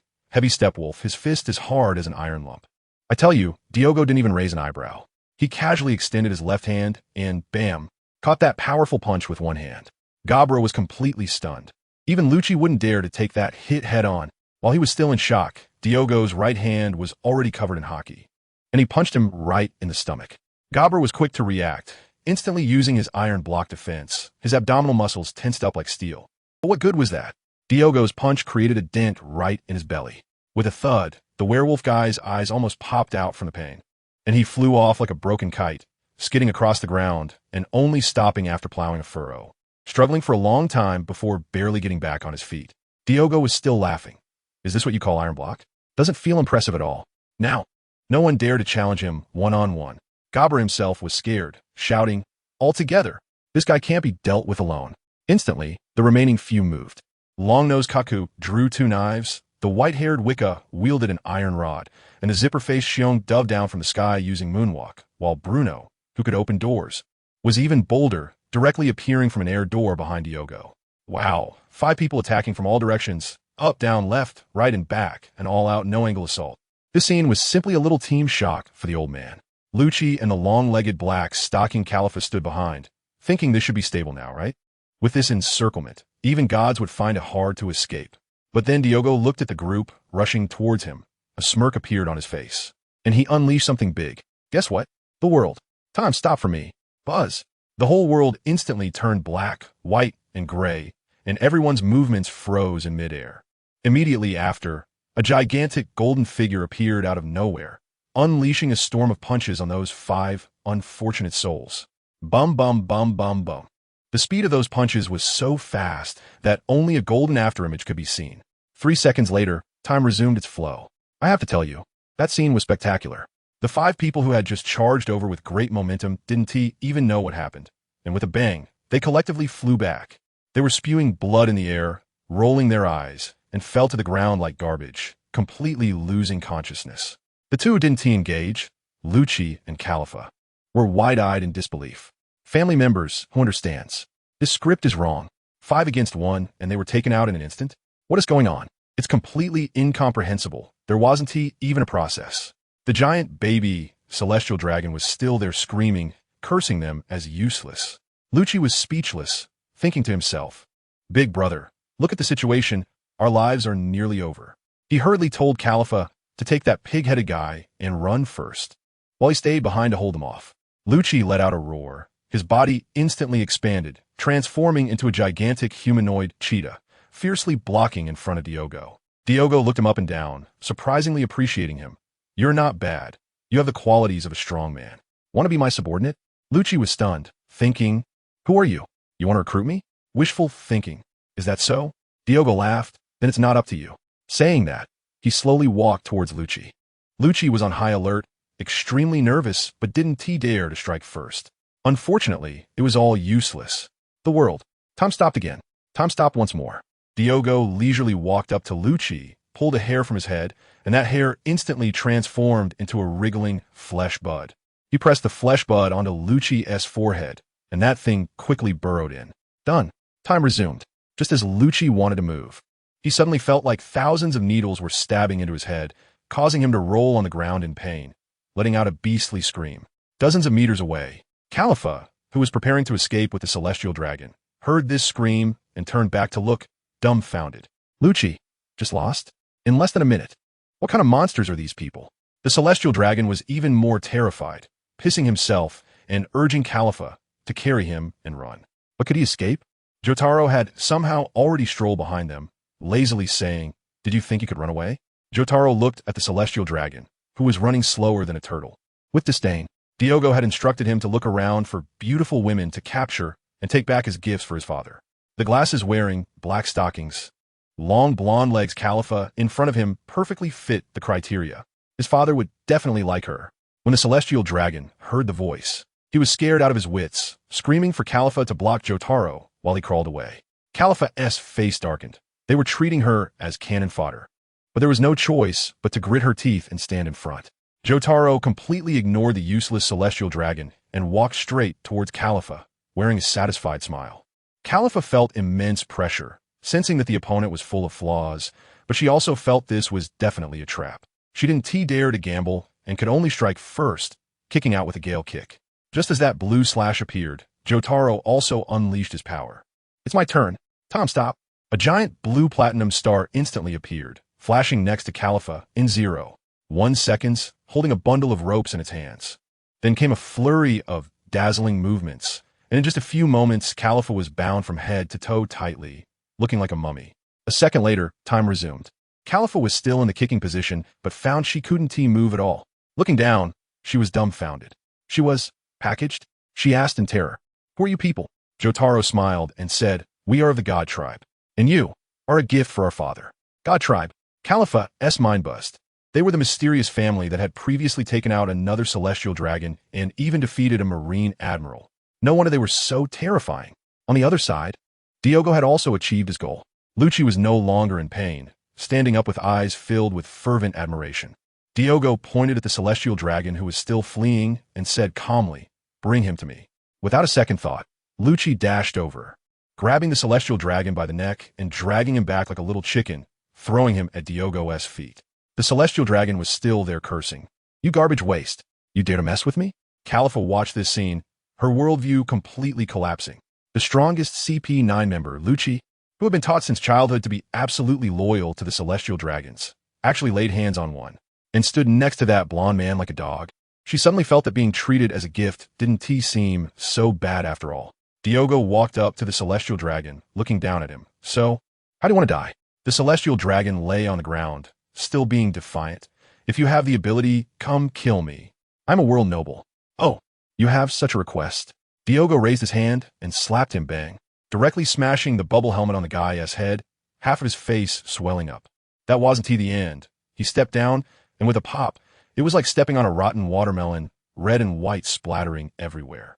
Just as Xiaoqi rushed over after cleaning up, she happened to see this scene, her hair nearly standing on end. Another celestial dragon has died.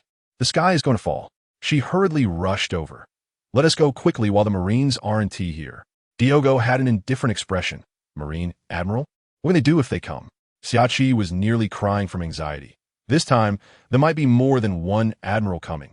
"Sengoku, Gark could come too." Upon hearing this, Jotaro felt a bit uneasy and quickly advised, "Diogo, it's better to leave quickly." When Diogo heard this, his heart sank. Let me tell you, he was also panicking at the time.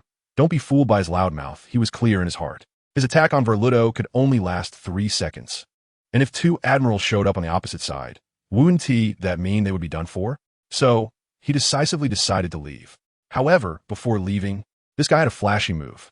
He pulled out a strand of his golden hair and tapped each member of CP9 lying on the ground on the forehead. Good heavens. Direct mental control, turning them into his underlings on the spot. It was all about waste utilization, not letting a single one go. Then our group marched grandly towards the port. We had just left when the Navy arrived. The little soldiers were dumbfounded upon arrival. Who understands what the families are going through? Another celestial dragon is gone. Did the Sabeti archipelago poke the nest of the celestial dragons? They were so scared that they quickly contacted others, and the phone bug was directly connected to Kizaru. Let me tell you, Kizaru was slacking off at that moment. And when he heard the report, his face turned pale. With such a meager salary, if he got fired because of this, how could he continue living? Kizaru was extremely troubled, but there was no choice. He had to put on a serious face and fly to the scene. Upon arrival, he saw that Roswald was directly decapitated. The condition of the body was even more abstract than the last one. Strangely, all the bodyguards were gone. No living people and no corpses. Kizaru's mind buzzed, and he immediately called Admiral Sengoku. Sengoku, receiving the call in his office, was stunned. Another celestial dragon? What kind of crazy Thursday is happening in this sea? The first thought that popped into his head was our god race. Who else would have the guts besides us? He quickly told Kizaru on the phone, "Stay calm, don't act rashly. The other side might be the god race, just hold them off. Carp and I will be there soon." On the other end, Carp almost laughed out loud when he heard this. He had long been displeased with those celestial dragons, and now someone was doing justice. He was overjoyed. Sengoku was furious and glared. "Carp, rein it in. Hurry up and come with me. Let me tell you." Sengoku was also worried. The Navy's upper management was full of intrigue. With Green Bull just gone, if Kizaru made another mistake, wouldn't the Gorosei replace the entire Navy headquarters? On our side, the road to the port was smooth and unobstructed. We ran into a few clueless Navy officers along the way, and Dio couldn't be bothered to deal with them himself. He just let those newly recruited CP9 lackeys handle them. Sister Shaki watched in shock, wondering why these loyal dogs of the celestial dragons had turned against them. She was puzzled, thinking that this golden-haired guy's methods were too uncanny. Just as she was about to finish coating our little boat, suddenly, a flash of golden light blinded my eyes. In an instant, Kizaru's lewd face appeared not far away. Sister Shaki's heart tightened, but then she thought, we have heavyweights on our side, so it should be fine. What about Dio? When he saw Kizaru, let me tell you, his expression wasn't one of tension, but excitement. He felt that this was his stepping stone to becoming the 5th emperor. Kizaru, on seeing our lineup, was also confused. How did CP9 team up with them? This doesn't make sense. He quickly thought, I won't fight you. I'll attack your ship instead. With that, he lifted his leg and delivered a light-speed kick, sending a laser beam towards our little boat. Dio frowned. The world appeared in an instant, and with his haki unleashed, he punched, directly deflecting that laser. Jotaro was about to step in to help, but Dio waved his hand. No need, just a mere admiral. Watch me operate. Kizaru saw this big golden guy and immediately realized, asking directly, Are you in the God Clan?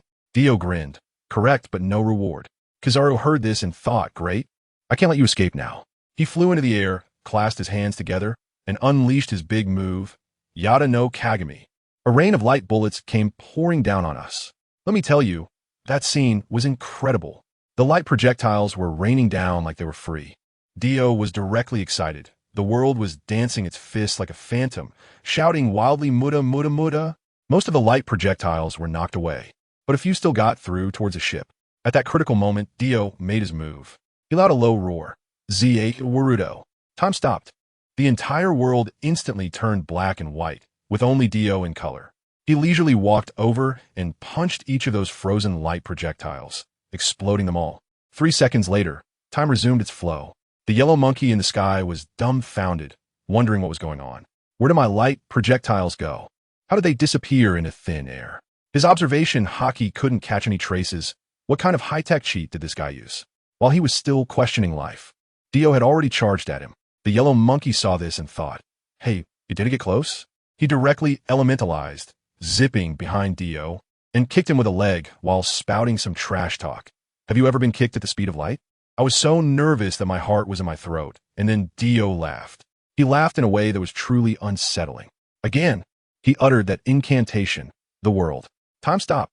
Goodness, Kizaru's flash kick, which wasn't even cool for 3 seconds, just froze less than 10 centimeters from Dio's back. Then, I witnessed the most outrageous scene. Dio leisurely pulled out a hair, pressed it against Kizaru's forehead, and that hair turned into a flesh bud that drilled right in. After that was done, to prevent Kizaru from waking up and retaliating, he casually kicked Kizaru away, creating a huge pit in the ground. When time resumed, Sister Shaki and the rest of us were dumbfounded. 1 second Kizaru was showing off, and the next second he was lying in a pit. Kizaru was also confused, and then came the excruciating pain, feeling something was burrowing in his head. He was terrified out of his wits and quickly turned himself into light, forcing the flesh bud out. He looked at the wriggling little thing on the ground, cold sweat pouring down. If he didn't get that out, wouldn't he end up just like those CP9 puppets? Dio glanced at it, clicked his tongue, looking regretful. He muttered that when dealing with Logia users, one must first incapacitate them before implanting anything. Kizaru dared not fight anymore. This ability was too bizarre, and with his meager salary, it wasn't worth risking his life. He shouted that he wasn't playing anymore, and in a flash, he transformed into light and ran away. Seriously, he just ran? Dio was dumbfounded. He really just ran away? The duck I had in my grasp. No, the Marine Admiral I had in my hands just flew away? Sister Shaki was completely petrified on the ship. A dignified Marine Admiral actually got scared away? This godly race is just too overpowered. She hurriedly called us to board the ship, saying the coding was done. Let's go.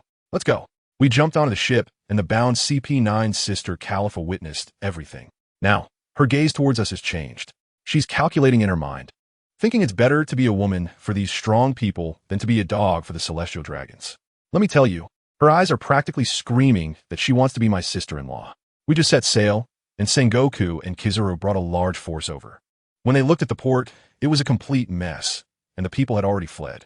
Sengoku found Kizaru, who looked disheveled, and was furious. Kizaru, are you playing me again? Did you let them go? Kizaru was aggrieved. Admiral, I really wasn't playing. That guy over there has some sort of cheat. He pointed to the blood mark on his forehead, saying he has some ability to control people that nearly split my head open. Moreover, his ability is even more sinister than teleportation. Sengoku frowned upon hearing this. What do you mean? Kizaru tried to recall. It's not that he moved, it's that I moved. I clearly kicked him from behind, and in the blink of an eye, I was thrown out. Sengoku's mind exploded at this. He remembered that previously, when they resurrected Roger in Lowtown, there was also someone who could teleport. Could it be they are all in cahoots? What exactly is this God Clan? The more he thought about it, the more fearful he became, feeling that this sea was about to undergo a major change.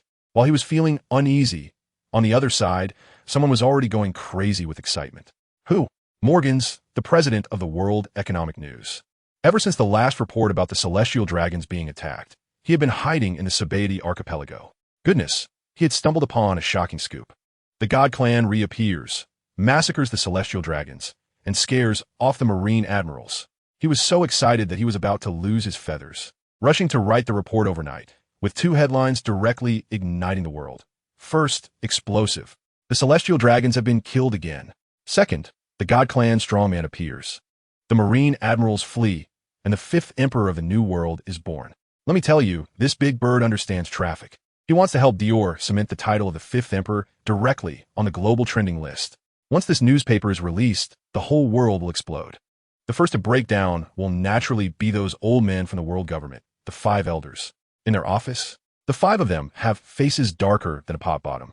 They just received a report from Sengoku, saying that Roswald and his son are both here, all neatly together. It's simply like shitting on their faces. The old man with the mustache is so angry that he's banging on the table. This godly race is too arrogant. They must be eliminated. But another curly-haired old man, Saint Satan, turned pale and said, "The CP we sent out hasn't even found those two kids from last time. And now two more have popped up. What's going on?" I tell you, these old men have already started a blame-shifting conference internally. That golden-haired old man, Saint Pitt, directly exploded. What is Kizara doing? A naval admiral was present, yet they let someone kill a celestial dragon right in front of them. And in the end, not even a hair was left behind. The Navy has lost all face. Another bald old man, Saint Nazashiro, quickly tried to smooth things over. Hey, we can't blame the Navy entirely for this. We all know the strength of Akiji and Kizaru. Without them, the sea would have been in chaos long ago. The key point is, the report from Sengoku said that this golden-haired kid's abilities are too absurd. Goodness, I tell you, this ability is simply a dimension-reducing strike. Forget about teleportation. He can even directly control others. Even Kizaru was almost made to dance like a puppet by him. Family, who understands? These old men were suddenly in a panic. Controlling an admiral? Doesn't that mean the highest combat power of the world government could turn into an enemy Gundam at any time? What the hell are we fighting for? Saint Pitt immediately backtracked. I take back what I just said. This ability is too perverse. We must eliminate him immediately. Otherwise, one day, the five of us might also be controlled by him to dance. Now everyone agreed. The threat level of this golden-haired kid instantly skyrocketed, surpassing the previous two in the cloaks. They figured that these two claimed they wanted to be the fifth emperor, so they must first find a territory.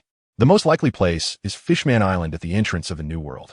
Therefore, these old men made an immediate decision, changing priorities. The bounty for those two kids will be put on hold. Now all firepower must be concentrated to crush these two newcomers, especially the golden-haired one who can control minds, regardless of life or death. Directly mobilize people, dispatch CP0's ace agent, that beautiful woman named Stussy, to carry out the assassination mission. No matter if it's poisoning or stabbing from behind, it must be done. Let me tell you, this news spread like it had wings, instantly reaching the New World. On Cake Island, Big Mom Charlotte Linlin was munching on cake when her eldest son Perispero burst in with a newspaper, shouting, "Mom, the God Tribe has struck again. They've taken down another celestial dragon." Big Mom snatched the newspaper, her eyes lighting up, forgetting to swallow the cake in her mouth. I tell you, the expression on her face was not one of anger, but of admiration, even a bit. Envy? She glanced at the achievements of the two young men in the newspaper and thinking about her own children, none of whom could take on a commander in a one-on-one fight. She couldn't help but feel frustrated, blaming it on their father's genes. Suddenly, a brilliant idea popped in her head. She said to Perispero, "Go call my daughter Smoothie. Tell her to find these two boys and let them know I want to arrange a marriage with their father." I was shocked at the time. This thought process is worthy of an emperor.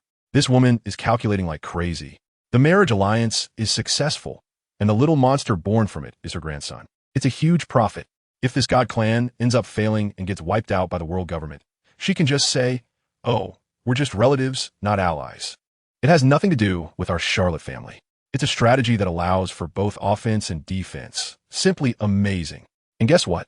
Kaido from Onigashima also saw the newspaper and was stunned by the four generals' level combat power of this God clan, feeling that his position as one of the four emperors was threatened. After thinking it over, he directly called Big Mom. "Hey Linlin, did you see the newspaper? What's the background of this God clan? Do you have any intel?" Big Mom laughed on the other end of the line. "Kaido, are you a bit anxious? As for intel, I don't have any, but I've already sent my daughter Smoothie to form a marriage alliance." Kaido was stunned for 3 seconds, and then suddenly realized, wow, it can be played like this too? He has a daughter, Yamato. Although she is a rebellious child who goes against him every day, isn't this a perfect opportunity to make use of her? Let her form a marriage alliance. Give birth to a powerful grandson, and he can cultivate him from the start. Isn't that better than that rebellious daughter? The more Kaido thought about it, the more he felt this plan was brilliant, and he immediately said on the phone, "Linlin, That's a good move. I want to do it too. Quickly tell me their whereabouts. Big Mom exploded on the spot. Kaido, you bastard. You want to copy my homework and still ask me for the answers? Get lost. I will absolutely not tell you. After saying that, she hung up the phone. Kaido wasn't angry. After hanging up, he shouted loudly at his subordinates. The spicy girl from the Flying Six, Black Maria, heard about the marriage alliance, and her eyes lit up with stars. She immediately raised her hand. Lord Kaido, I'm willing to go. She probably even thought about what to name the future child. But Kaido waved his hand. You can go. But my daughter Yamato must go too. Double insurance. His subordinate, the fat guy queen, was shocked. Boss, young Master Yamato. Can she even listen to you? Kaido sneered. I have my ways. Saying that, he stormed off to find Yamato, who was practicing with a kanabo in the woods. As soon as Yamato saw him, she looked like she had seen a sworn enemy, mumbling, Damn Kaido, I must defeat you. Kaido's face darkened, and he got straight to the point. Enough nonsense. There's a god clan now. You need to form a marriage alliance with their father and bring me back a grandson. Yamato was dumbfounded at this. She was being asked to have a child with an unfamiliar man, and it was a command from this bastard father. Without thinking, she shouted back, Absolutely not. You're dreaming. Kaido grinned, and that smile was chilling. Oh really? My foolish daughter. Aren't you the one who cares the most about Wano country? If you don't agree, I'll go and destroy Wano country right now. What do you think? I tell you, Yamato's face turned pale at that moment. On one side was her own freedom and dignity, and on the other side was the life of the entire country. This father is really inhumane. Furious, she swung her spike club and charged forward, only to be easily caught by Kaido with one hand. In the end, with no other choice, Yamato could only hold back her tears and grit her teeth in agreement. Kaido's move was basically to use her dreams to kidnap her, which was simply brilliant. Meanwhile, on the Grand Line, aboard the red-haired pirate ship, the atmosphere was also tense. Red-haired, Mihawk, and Rayleigh, three big shots, were gathered around a newspaper, exchanging glances. Red-haired asked Mihawk, Do you know these two? Mihawk shook his head. I've never seen these two in the newspaper. I only saw that white-haired kid last time. Red-haired then turned to Rayleigh. Vice Captain, during Roger's era, have you heard of this god tribe? Rayleigh rummaged through his memories for a long time, but also shook his head. Never heard of it. Goodness, this god tribe seemed to have sprung up from nowhere, with absolutely no background information, shrouded in mystery. Meanwhile, on the other side of the New World in Dressrosa, former Princess Rebecca was practicing swordsmanship by the sea, wanting to avenge her mother. She was sweating profusely and didn't notice that three ill-intentioned men in the distant woods were staring at her, nearly drooling. One of them licked his lips and lewdly smiled. Boss, this is the former princess. Her figure is really top-notch. After we catch her, why not let the brothers have some fun before selling her? The scar-faced boss hesitated for a moment, but finally gritted his teeth. Let's do it. This kind of top-notch prize, you can't even buy with money. Let's make our move while that damn toy soldier isn't around. The three exchanged glances, chuckled, and stealthily approached from shadows.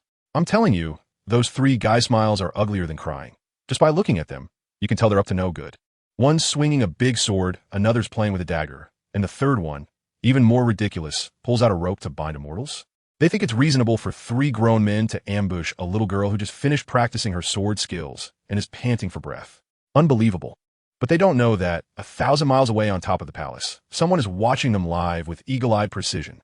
Rebecca's aunt, Violet, is using her stare fruit ability to see everything clearly.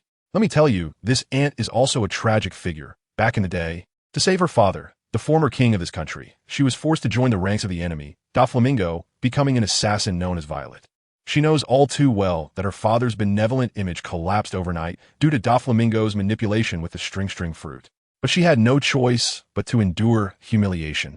And her greatest wish was to use her powers to see her only niece. Goodness, after seeing this today, her CPU is about to overheat. Watching Rebecca being attacked while the toy soldier bodyguard she worries about is conveniently absent, Violet's eyes turned red, and her anger shot up to the sky. Those damn human traffickers.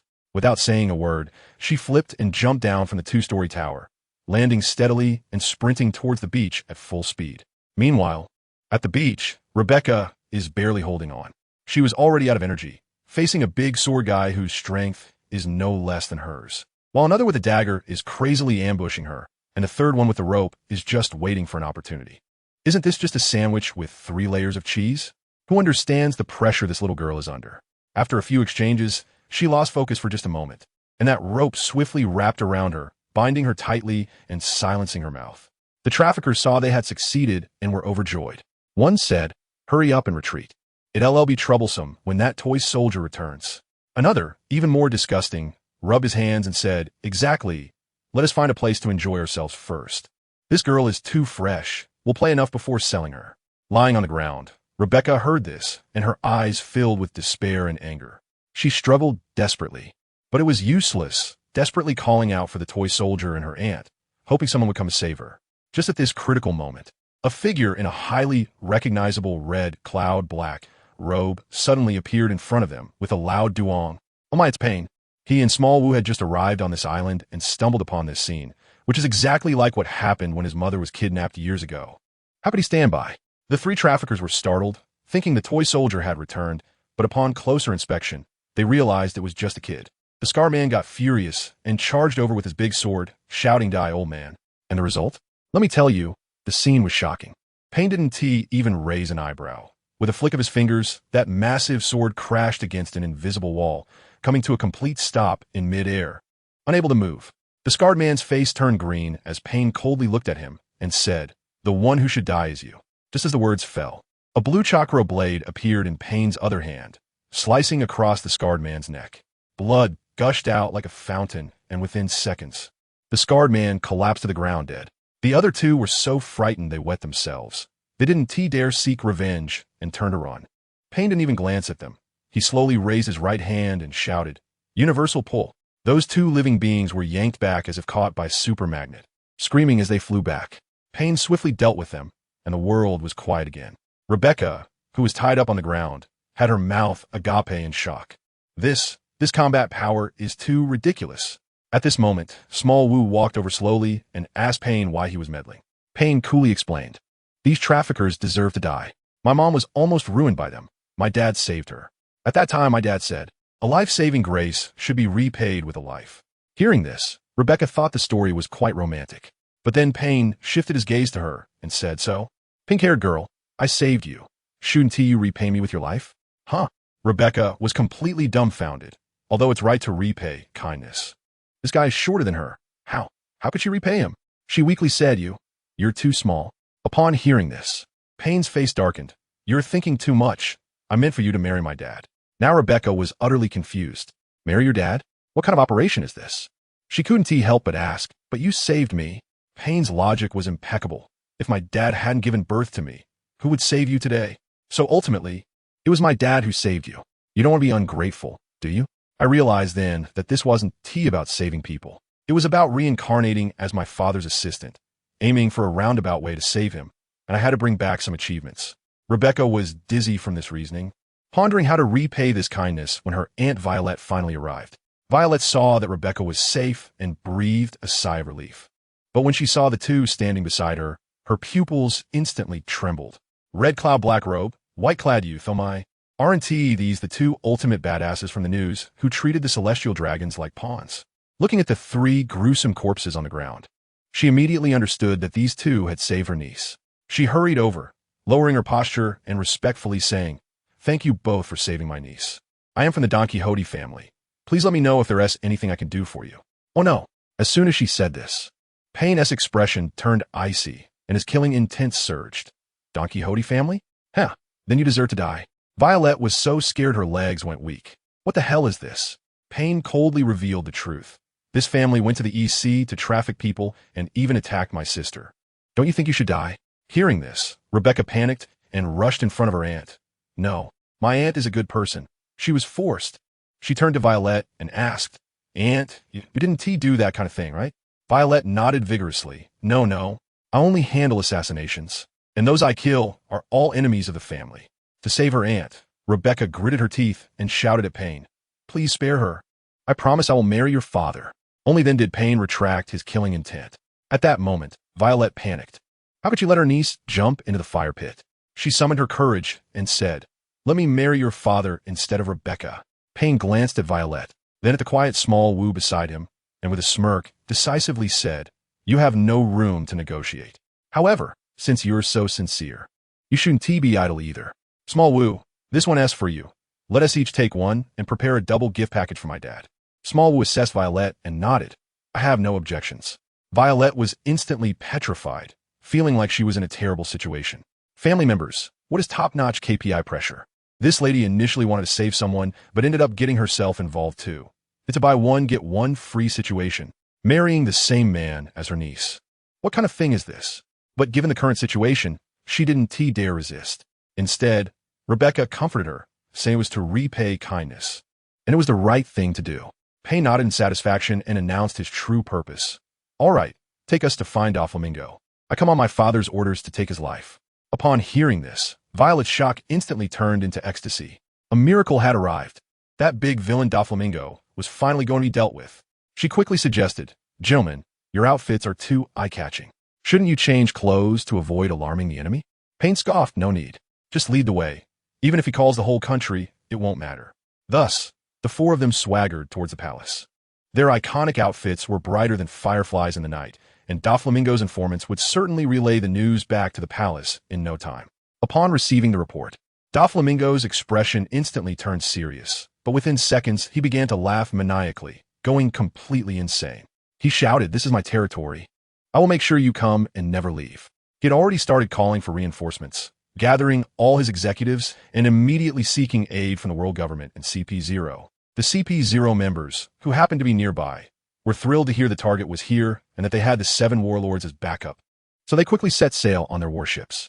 At the Marine headquarters, Sengoku received a call that left him with a headache, and after listening to Vice Admiral Tsuru's suggestion, he decided to send Kizuru to take a look, playing it cool with the idea of I'll go, but not fully knowing that by the time he arrived, the situation would likely have changed. At this moment, Payne and the others had arrived at the foot of the mountain where the palace was located. Let me tell you, that place was eerily quiet. Not even a bird was chirping, and the air was filled with the scent of gunpowder, indicating heavy military ambushes. Payne sensed the dense presence on the mountain and revealed a cold smile. He turned to Rebecca and Violet, saying coolly, You two stay here. You don't need to participate in the upcoming battle, because we're going to unleash our full strength. I'm telling you, Violet really knows what's going on. She understands that Payne's technique, the Shinra Tensei, doesn't differentiate between friend and foe. It emphasizes the equality of all beings. If she and Rebecca were present, they'd just be two fragile pieces absolutely in the way. So she decisively said, All right, we'll wait for your glorious return at the foot of the mountain. Rebecca also knew that if she went up, it would just be a free meal for the enemy, but she couldn't swallow her anger and bit her teeth to plead. Please take that guy Diamante down. He's the one who killed my mother. Little Wu, hearing this, didn't even draw his knife and coolly replied, Don't worry. After that, the two went straight up the mountain. Goodness, halfway up the mountain, it was a sea of people. Thousands of minions, all armed with guns, standing in military formation. The higher-ups stood at the front, each with a face that looked like they'd been constipated for 3 days, extremely grave. The little soldiers below were about to pee their pants, whispering in disbelief, Is this really the guy who could take down an admiral? He's way too young. This isn't scientific. Shut up, be careful. Otherwise, the family can summon everyone. In fact, they were secretly relieved that only 2 had come. If all 4 from the God Clan showed up, they wouldn't just be defeated. They'd probably collectively faint on the spot. Wouldn't that be a total giveaway? The higher-ups were also nervous. The young master, Doflamingo, had already given a strict order. Just one word. Delay. Delay until the CP0 big shots come to support. Then it would be 4 against 2, and the advantage would be ours. Their most crucial ability user, Sugar, had long been hidden underground. This was their foundational rule. If anything happened to Sugar, the whole country would blow up. Payne completely ignored these small fry, his gaze locked onto the golden-haired guy at the mountaintop wearing flashy sunglasses. That's right, you Doflamingo. He turned to Little Wu and tilted his chin. Leave these stinky fish to you. I'm going to deal with the boss. With that, he soared into the sky without touching the ground. The higher-ups below were pleased. The battlefield was split. The one who could rain down destruction was gone, making it much easier to fight. The remaining white-haired kid was said to have teleportation abilities and could transform, but we have the numbers. We still have sea stone bullets. Let's see how you teleport. Little Wu completely ignored their calculations and walked straight over, his voice cold as ice. Which one of you is Diamante? The guy wearing a frayed hat and with 2 stripes on his face paused for a moment, feeling quite cocky, and stepped forward. I am, what about it? Little Wu's response was simple and brutal. I'll take your life. Diamante exploded with rage, laughing maniacally. Kill me? Were you? Open fire. Turn him into a sieve. With a single command, thousands of guns simultaneously spat fire. Let me tell you, that scene was incredible. Countless bullets wrapped in sea stone rained down like a storm, instantly engulfing Little Wu in smoke. The higher-ups were astonished and delighted. Is this kid crazy? Not dodging? So cocky. Does he really think he's Kaido? Diamante laughed louder than anyone, thinking that even if the kid didn't die, he'd be done for. Not satisfied, he shouted, "Keep shooting. Don't stop. Use up all the bullets." At that moment, a woman in a maid outfit with wavy hair sneered, thinking the situation was already decided, and turned to walk down the mountain, muttering, "Traitor Violet, I'm here to deal with you." At the top of the mountain, Doflamingo watched the scene below and let out his signature snicker. Mocking Pain, "Your brother is too naive. He has probably already turned into meat sauce." Pain didn't even lift his eyelids. "You're the one who is truly naive." Minutes later, the gunfire ceased. Everyone craned their necks, waiting to see the heap of flesh in the smoke. But what did the family know? As the smoke cleared, Little Wu was still standing there. Not only was he unharmed, but he didn't even have a speck of dust on him. Completely unscathed, the whole place fell silent. Doflamingo's laughter got stuck in his throat, his face turning green. He finally realized the seriousness of the situation and hurriedly attempted to negotiate. "What exactly do you want from me? What benefits did Violet give you? I'll offer 10 times. Pain then coldly glanced at him. "Looks like you still don't know your time of death is approaching. The moment you laid hands on my sister in the East Blue, your fate was already sealed. Complete annihilation." Doflamingo was instantly stunned. East Blue? Sister? He immediately thought of that fool treble. So it was like this. It's over now. The grudge is set in stone, and there's no way to reconcile. He was also a ruthless person. Without saying a word, he flicked his fingers, and countless threads shot towards the clouds in the sky, swinging up like Spider-Man, entering aerial combat mode. He thought it was a brilliant idea. Didn't that Shinra Tensei need something from the ground? "I'll fly up to the sky. Let's see how you play. Want to destroy me? Come up if you can." Pain sneered and shot straight up into the sky. Meanwhile, the higher-ups and minions below were completely dumbfounded. What was that just now? Absolute defense? What kind of new ability is this? Little Wu didn't care whether they were stunned or not. He raised his hand and unleashed a massive black slash. Diamante and another samurai-dressed higher-up combined all their strength to barely block this strike, but they were knocked back several steps, their palms splitting. Both of them felt a pang of dread. This guy is a big swordsman.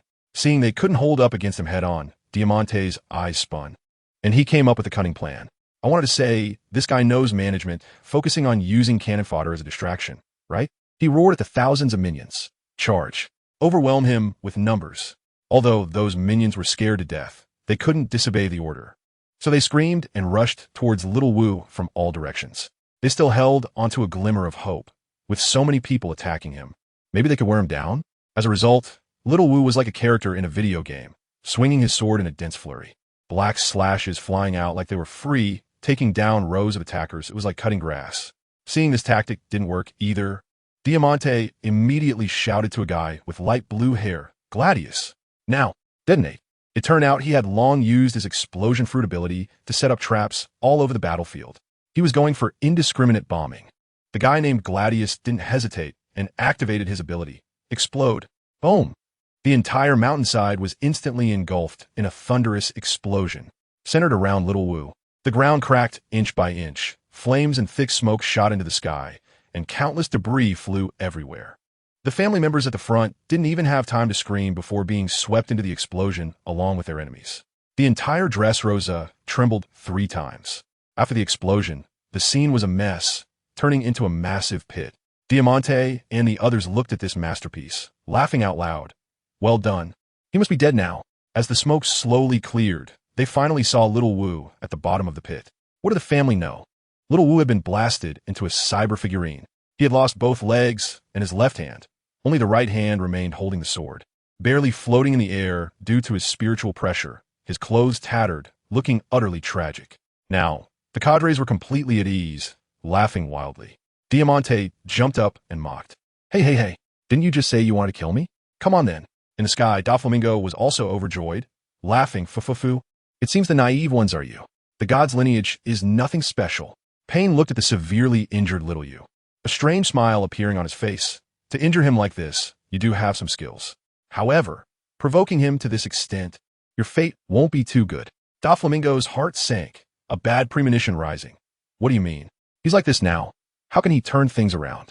Pain completely ignored him and coldly said, "It seems I put too little pressure on you. You're still able to care about what's happening below. Don't think that because you're up there moving like a monkey, I can't do anything about you." "Who are you calling a monkey?" Doflamingo snapped, feeling offended. He hated being insulted more than anything. Fueled by rage, he abandoned any delaying tactics. This brat must pay today. At that moment, Pain quickly formed hand signs and slapped the air. Summoning technique. Yada no Kagami. Boom! A large cloud of white mist exploded, and a gigantic, green-beaked bird appeared out of nowhere, with Pain landing steadily on its back. I was dumbfounded. "Dude, aren't you from the Uchiha clan? Why are you using summoning techniques? Your skill tree is all over the place." With a mount, Pain's combat style changed instantly. Standing on the bird's back, he extended his right hand towards Doflamingo. Universal pull. A powerful suction force surged forth. Doflamingo hurriedly used his threads to grab onto the clouds to escape, but Pain, riding the giant bird, swiftly pursued, the suction growing stronger. Doflamingo knew he couldn't dodge it and could only brace himself for a counterattack, twisting several strands of threads into a thick whip, striking fiercely. Super Strike Whip.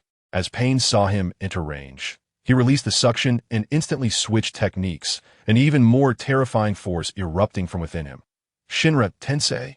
An invisible repulsive shockwave shattered Doflamingo's whip, and he was hit head-on by this immense force, spewing a mouthful of blood and being blasted away like a broken sack. Just a few minutes earlier, at the foot of the mountain, Violet was using her staring fruit ability, watching the battle like it was live coverage. When she saw the massive explosion halfway up the mountain and the gruesome sight of Little Yu losing his limbs, her heart sank. It was over. Everything was over. Her face turned pale as she grabbed Rebecca. "The plan has failed. We need to run." But just as they were about to escape, a cold voice came from beside them. "Finally found you, Violet." The two turned around, and it was the maid-dressed Baby 5 who had transformed her body into a giant cannon. The dark cannon mouth aimed directly at them. "You traitor! I will clean up the house for the young master." As soon as she finished speaking, Baby 5 fired, and Shell's trailing smoke whistled towards them. "I told you that Shell was about to hit us in the face." At that moment, I pushed Rebecca away and shouted for her to find a place to hide. Baby 5, a user of the weapon fruit, was chasing us, and there was no way to escape. We could only confront her head-on. Surprisingly, that girl was quite arrogant, pulling out a cigarette from her chest and lighting it up, looking at me with disdain. "Violet, you're just a support character. What are you acting all tough for?" I was infuriated. So what if I'm support? How would you know who goes down if you don't try? On the other side, the battle at the hillside was explosive. Little Wu was surrounded and beaten up by a group of executives under Doflamingo, suffering serious injuries and propping himself up with his sword, gasping for breath. A square-faced guy named Diamante was showing off, sneering. "Oh, are you angry? You look pretty pathetic. But don't worry, we won't kill you. We still need to pry some information about the God Tribe from you." Good grief, this was just ridiculous. When had Little Wu ever taken this kind of humiliation? He was the fiercest underling of our family's young master. I'm telling you, the look in his eyes was cold enough to freeze. Diamante and his crew thought they had him cornered. Believing his injuries made him like a fish on a chopping board. But then, something outrageous happened. From the stumps of his severed hands and feet, flesh began to grow wildly, and in just a few moments, new limbs sprouted out. He was completely unharmed. My eyes nearly popped out. What kind of technology or power was this? The executives were collectively petrified, their mouths agape enough to fit an egg. The bald old man named Lao Ji had a ghostly expression as he shouted, This is impossible. Even the legendary Lunarians don't have this kind of insane, regenerative ability. Is he really a god? Of course, it goes without saying. These guys finally realized they had messed with something they shouldn't have, and they were all scared, breaking into a cold sweat.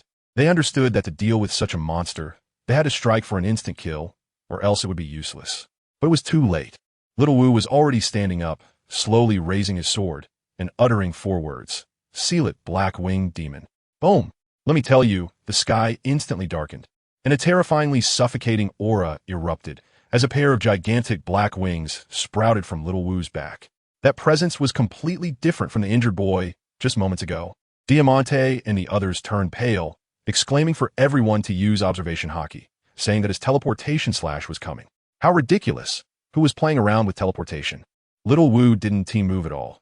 He simply extended his hands, and a spear composed entirely of pure lightning materialized in his grip. He didn't even look at those guys, leaning back, tensing his arm muscles, and suddenly threw the spear. Whoosh! A green light flashed by, so fast that no one could react. Diamante had a large hole pierced through his chest, his eyes wide as saucers, and he died on the spot. The spear's residual power didn't diminish and directly caused half the mountain to collapse, with rubble flying everywhere. The remaining executives were dumbfounded, their legs trembling. They activated observation hockey, but what did they see? Nothing but a flash of light, and then a person was gone. Now they finally believed what the newspaper said. This kid truly had emperor-level attack power. Before they could recover from their shock, Little Wu conjured another identical lightning spear. This time he aimed at that blue hedgehog-headed guy, Gladiolus, who had injured him with his explosive ability earlier. With another throw, another flash of light. Gladiolus didn't even have the chance to utter a word before following in Diamante's footsteps, collapsing straight down. Now the remaining executives were completely broken. What kind of fight was this? One shot for one, it felt like roll call. Who could withstand that? The one dressed in a baby's suit, Senor without a word, dived into the ground and swam away. Another stone man, named Circa, also directly merged into the mountain and disappeared. They were all about selling out their teammates without hesitation. Little Wu couldn't be bothered with those two cowards. His gaze locked onto the bald old man, Lao Ji. The third lightning spear was launched, and Lao Ji was done for.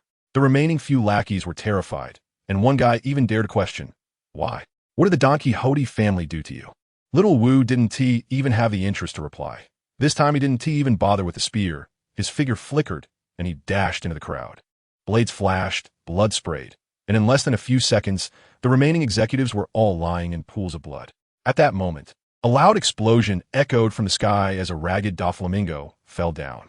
He had clearly suffered a major loss in his battle with pain, and, just as he caught his breath, looked down in shock. His hard-earned family had been completely slaughtered in such a short time, leaving only 2 escapees hiding underground. Doflamingo's eyes turned red, veins bulging, staring fiercely at the demon with black wings behind him. At that moment, 4 guys in white suits descended from the sky. CP0. They looked at the tragic scene with grave expressions. The 2 survivors who had just emerged from the ground, Senor and Circa, crawled over to Doflamingo's side, looking ashamed. Doflamingo didn't blame them because he knew this was an enemy his subordinates couldn't handle. He said to CP0, "Just the 4 of you? Not enough to deliver food." The leader of CP0 said solemnly, "The main force is on the way. Hold them off for now." Just as he finished speaking, Little Wu shot another lightning spear directly at the mastermind, Doflamingo. Doflamingo was so scared that his soul almost left his body. He barely managed to turn his head just in time, and the lightning spear grazed his cheek, drawing a line of blood. It was so close that his head could have been gone. Before Doflamingo could catch his breath, the 3 CP0 members had already moved. Soru. They instantly appeared around Little Wu. Thrusting their guns and using storm kicks, each attack deadly. But Little Wu used Soru to leap into the air. However, at that moment, the leader of CP0 surprisingly predicted his landing point, and with a fully armed hockey-enhanced thrust, stabbed viciously at him. Little Wu's expression changed, and he crossed his arms to block, but it was too late. With a squelch, his hands were pierced through, blood gushing out. Doflamingo saw this scene and just began to smile when Senor quickly reminded him, "Young master, don't celebrate too early. This guy can regenerate from severed limbs." Doflamingo's smile instantly froze on his face. Just then, pain descended from the sky on a giant bird, landing next to Little Wu. Seeing Little Wu injured, his Sharingan instantly filled with rage. "Little Wu, let them feel pain." Pain spread his hands and began chanting that classic incantation. "How many floors can a bag of rice carry? How many floors can a bag of rice carry?" At the same time, Little Wu also extended his finger, and a mass of energy darker than night began to gather. Black void flash. Doflamingo and CP0 on the ground saw the 2 world-destroying energies in the sky and were horrified, all shouting to unleash their strongest attacks. Doflamingo's 16 holy bullets of divine execution, CP0's combined storm kicks, and Circa's full-powered slash, all attacks merged into a torrent, rushing toward the sky. Then, Pain's Super Shinra Tensei and Ulquiorra's Black Void flash descended. The moment the 2 sides' attacks collided, Doflamingo's seemingly world-ending techniques were shredded to pieces like paper. Following that, the invisible repulsive shockwave and black energy beam swallowed them without hindrance. Boom! I tell you, the whole island just shook. A huge mushroom cloud shot up into the sky, and the noise could be heard clearly from dozens of miles away. Over here, A hurricane mixed with sand and dust blew me and baby 5 away. We rolled several times before finally stopping. When the smoke and dust cleared a bit, I helped Rebecca up and looked in the direction of the palace, and we were both stunned. There was no palace left, no mountain at all. All that remained was an enormous, bottomless pit, so big it was almost ridiculous. I looked up and saw 2 small black dots in the sky, one black and one white. Without a doubt, it was their doing. Doflamingo and his family, along with CP0, probably wouldn't leave a trace behind. I felt both shocked and delighted. The nightmare that had imprisoned our country was finally over. But Baby 5 had a blank expression on her face. She couldn't find anyone, not a single person. She murmured, "Young master, everyone is dead?" I couldn't help but laugh. That's right, they were all annihilated. She suddenly turned her head, her eyes red as she glared at me, her right hand transforming into a great sword. "You traitor! You colluded with outsiders to destroy the family. I will kill you." I looked at her coldly. "I am not a traitor. I am the princess of this country. And have you forgotten? Who sent people to kill your so-called fiancé? Are you still going to take revenge for him?" Baby 5 was taken aback for a moment, then shouted even more angrily, "The young master did that for my own good.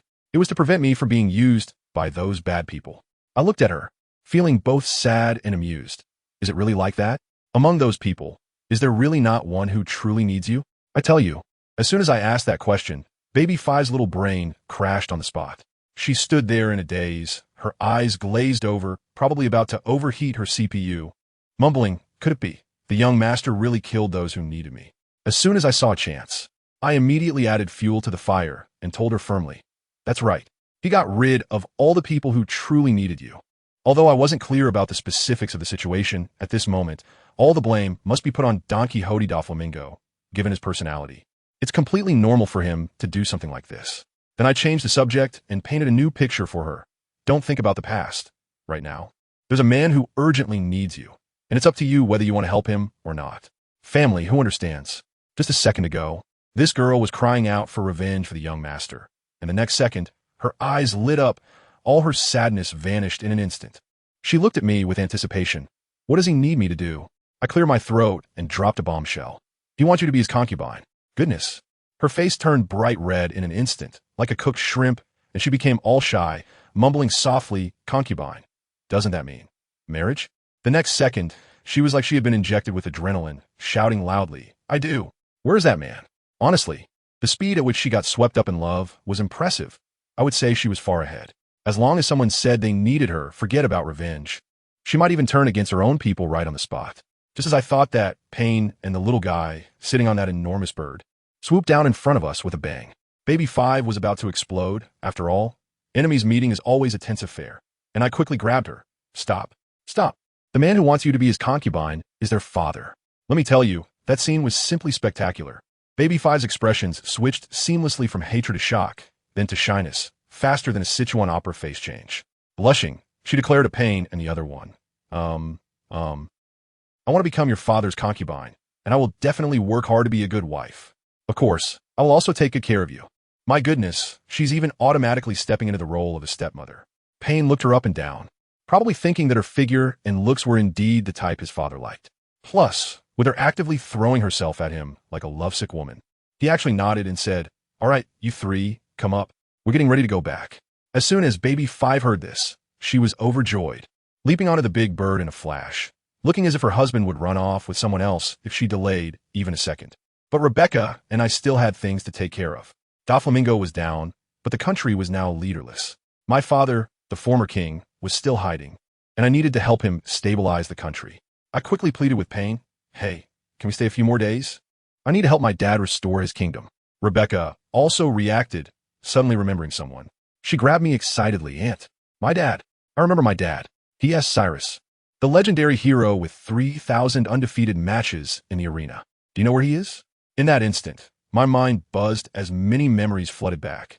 Cyrus, my brother-in-law. How could I have forgotten him before? It must have been that officer named Sugar under Doflamingo's command who caused this. She could turn people into toys and make everyone forget about their existence. That massive explosion earlier probably took out Sugar, which is why her ability was lifted. The toy soldier who had been taking care of Rebecca, could it be? I immediately activated the power of the Dingiki fruit and looked towards Rebecca's seaside residence. Sure enough, a one-legged, muscular man draped in a red cloak was standing there. It's really Cyrus. He has returned. I was so excited that I quickly told Payne, let's go to the seaside. Just for a moment. Let Rebecca meet her dad, and then we'll leave right away. Payne was straightforward and nodded. The big bird soared into the sky, and within seconds we arrived at the seaside. When Rebecca saw that figure, tears immediately streamed down her face, and she ran over to hug her father. The scene was heartwarming, full of deep father-daughter affection. Cyrus breathed a sigh of relief when he saw his daughter was safe, but when he looked up and saw us with Payne, he was completely bewildered. Rebecca recounted everything from start to finish, including the fact that the three of us were going to marry Payne's father. After hearing this, Cyrus's eyes nearly popped out. The enemy he had been obsessing over was taken down by these two kids. The daughter he had painstakingly protected was now turning to marry someone else's father? The amount of information was overwhelming, and he couldn't digest it all at once. But he was a sensible person and understood that this not only avenged him, but also saved the whole country. So in the end, he could only nod in resignation and agree.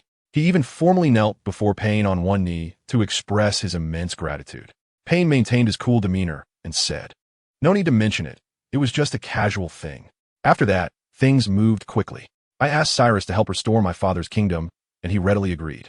With him as a legendary hero, it would definitely be no problem to keep the remaining forces in check. Then Rebecca, baby 5, who had fully entered bride mode, and I followed Payne, hopped on the big bird, and flew westward. We left, but over at Dressrosa, things were just starting to explode. Before long, those guys in white suits from CP0 arrived on their warships. They didn't care how chaotic the city was, heading straight for the massive crater that had been blown open.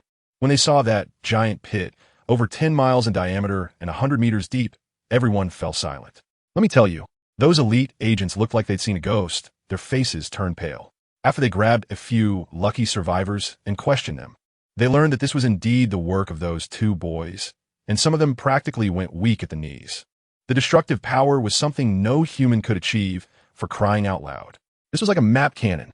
They were even a bit relieved they arrived late. Otherwise, they'd probably be just a pile of ashes in that pit right now.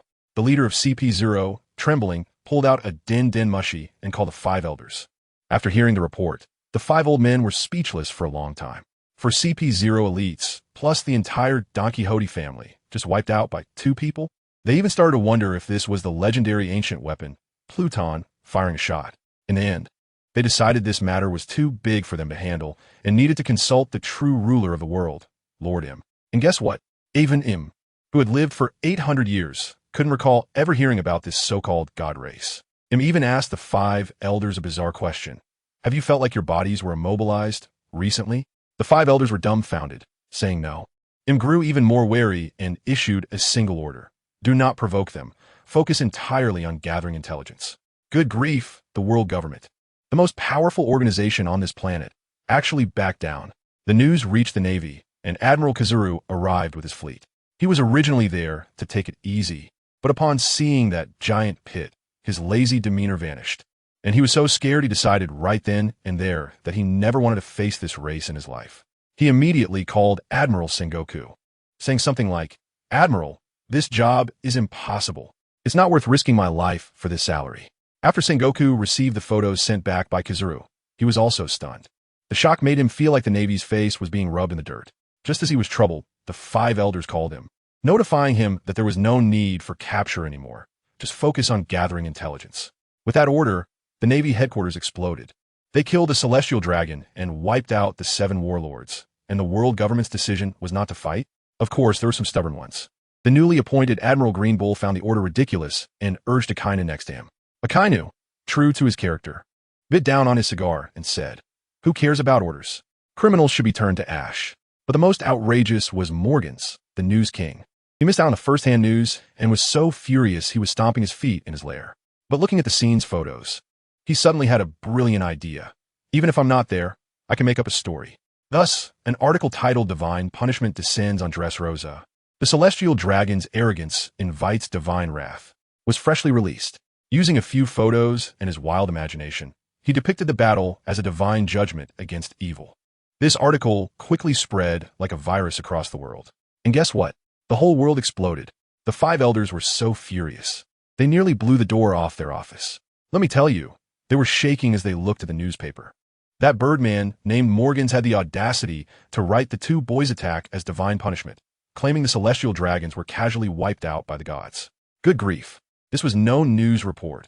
It was like driving a dump truck right into the faces of the celestial dragons. The 5 elders were banging on the table in anger. Yet they couldn't catch the person responsible, leaving them to fume at home. Meanwhile, in the New World, the Whitebeard pirates also received the newspaper. Marco, with his pineapple head, rushed to Whitebeard, Dad. Big trouble. That god race wiped out the entire Don Quixote family. As soon as he finished speaking, Blackbeard, Teach, snatched the newspaper away. His face was as dark as a pot bottom. And let me tell you, he was not pleased. Why should it be like this? Recently, all the headlines were about him, making it seem like the world revolved around them. He scoffed and sarcastically said, "Humph, is that what you call divine punishment? That divine punishment is nothing special. It's not even as strong as one of Dad's punches. When Dad punches, it shakes the heavens and earth." Whitebeard, with tubes all over his body, took a faint glance at the newspaper. Just one glance, and his expression changed. The destructive power in that photo could be felt even through the paper. He sighed, his voice filled with the helplessness of a fading hero. Aurora. What terrifying little brats. Such destructive power. Only I could have done that at my peak. I told you when Marco heard this, his heart sank. Dad is really old, over 70, and his body is no longer made of iron. Blackbeard, listening nearby, felt even more disdain. The old man no longer had that sharpness. He clearly had the power to destroy the world, but only wanted to guard his own little piece of land as one of the 4 emperors. What a waste.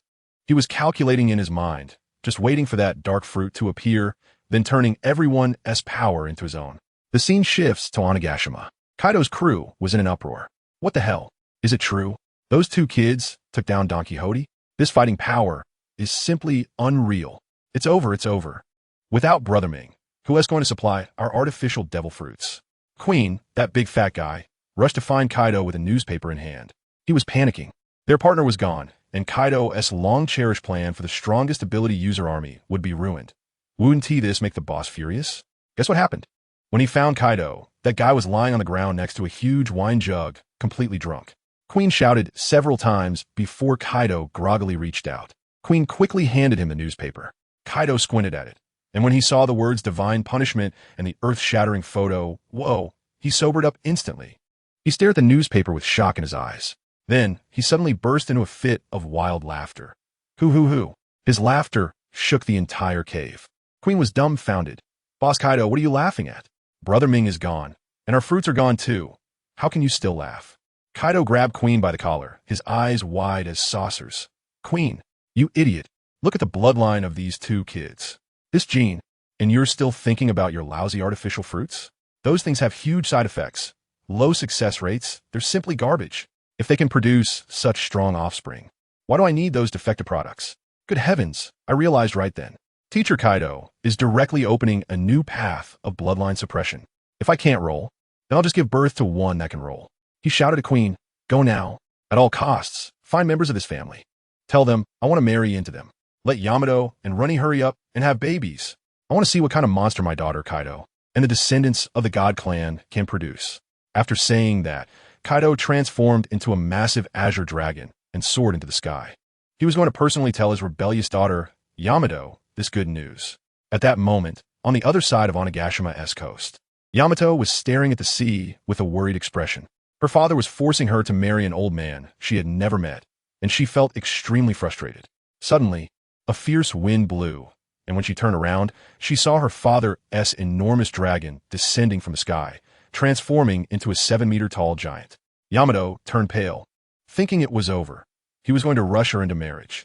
Kaido approached her, threw the newspaper into her hands, and wore that look of "Look how visionary your dad is. Daughter, take a good look. See how strong your future husband's descendants are. You are my Kaido's daughter. Your physique is already extraordinary. Marrying him, the child you give birth to will definitely be the strongest in this world." Yamato was initially reluctant, but when she opened the newspaper and saw that photo, she was completely stunned. Is this destruction caused by a human? This is simply a disaster. She read through the report in shock. Seeing her expression, Kaido continued proudly. How about it? Have you come to your senses? The most important thing for a woman is to have children. Look at Big Mom. She has had a bunch of kids and sits firmly in the position of a 4 emperor. If you give me the strongest grandson, ruling the world, won't be a dream. Yamato lowered her head, silent. Kaido thought she was still throwing a tantrum, But who knew, suddenly, a light bulb went off in Yamato's head. Right? I can't beat that bastard Kaido. But I can give birth to a child who can beat him. When my son grows up, inherits the perverse powers of the God Clan, and combines it with my Kaido bloodline, then the two of us can team up to drive this bastard dad out of Wano, right? Family, who understands? This operation left me dumbfounded, showcasing a preview of fatherly love and filial piety. Thinking of this, the gloom in Yamato's heart disappeared, and she raised her head, unexpectedly revealing a bright smile, nodding heavily at Kaido. Kaido, I've thought it through. Kaido saw this and thought, oh, my daughter is finally grown up and is sensible. He happily patted Yamato's shoulder. Great. This is my Kaido's daughter. Meanwhile, 10,000 meters underground in Mariewa, Fishman Island, Dio and Jotaro, along with a group of men in black suits, stepped off the coated ship.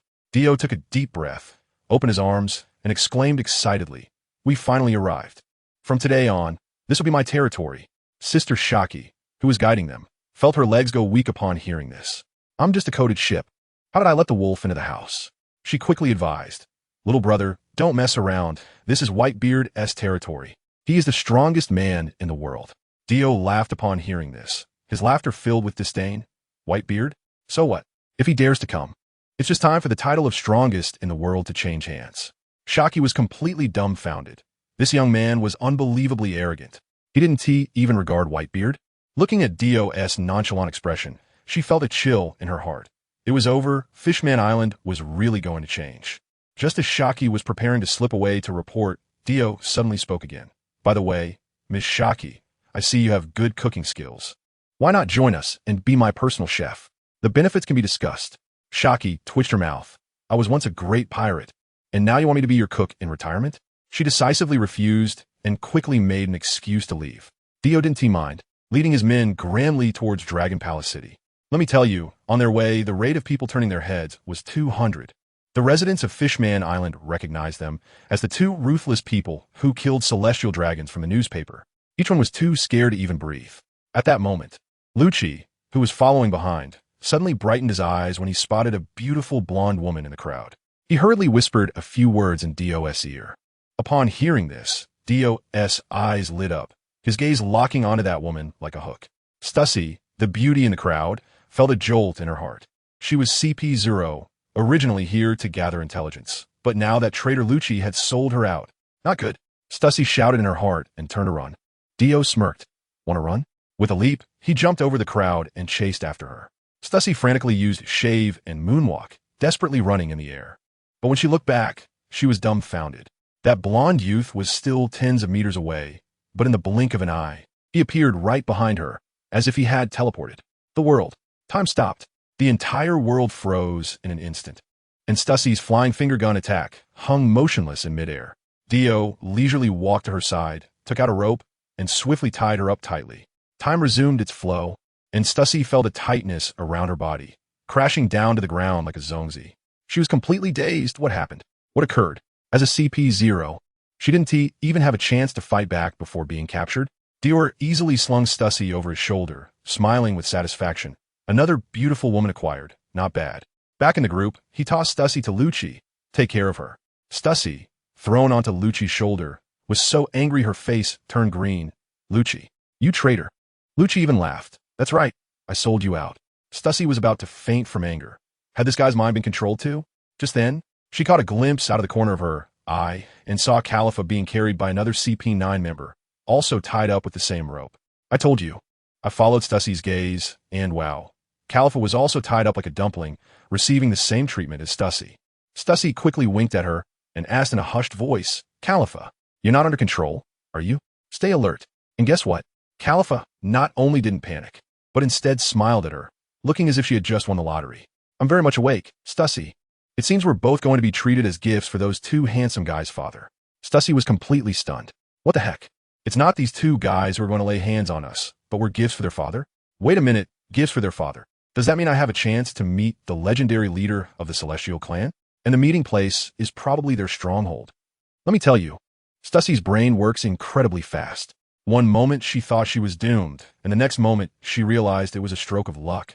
The mission objective had practically delivered itself to her doorstep. The task given to her by the 5 elders was about to be completed by chance, right? Moreover, She also casually acquired a key piece of intelligence. This tribe seems to have a particular fondness for collecting beautiful women. She needs to jot this down quickly and report back later. Just as Stussie's brain was racing, Califa started getting excited again, her voice trembling with enthusiasm. Stussie, listen to me. We're about to marry into a wealthy family. Just think about how amazing our children will be. Can they be directly compared to admirals? Or even stronger than admirals? Her family members wouldn't understand. Califa had been completely brainwashed, fast-forwarding from being a hostage to planning a parenting blueprint. Her mind was now filled with what those two boys said about marrying their father and giving birth to powerful offspring with built-in templates. She believed this was the secret to the strength of this tribe.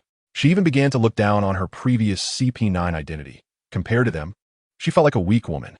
Marrying someone at the pinnacle of this world felt like a blessing from her ancestors. She would no longer have to serve the celestial dragons. She wanted to become a queen of the world. Stussie was taken aback.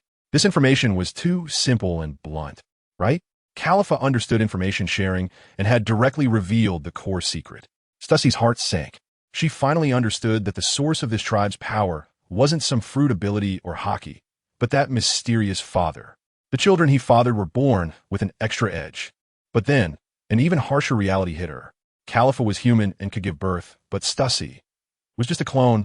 She had no reproductive ability. Just a moment ago, she thought she was the chosen undercover agent, but now she was stuck due to hardware limitations. In that instant, she felt so miserable she even wanted to experience what it was like to be a real human.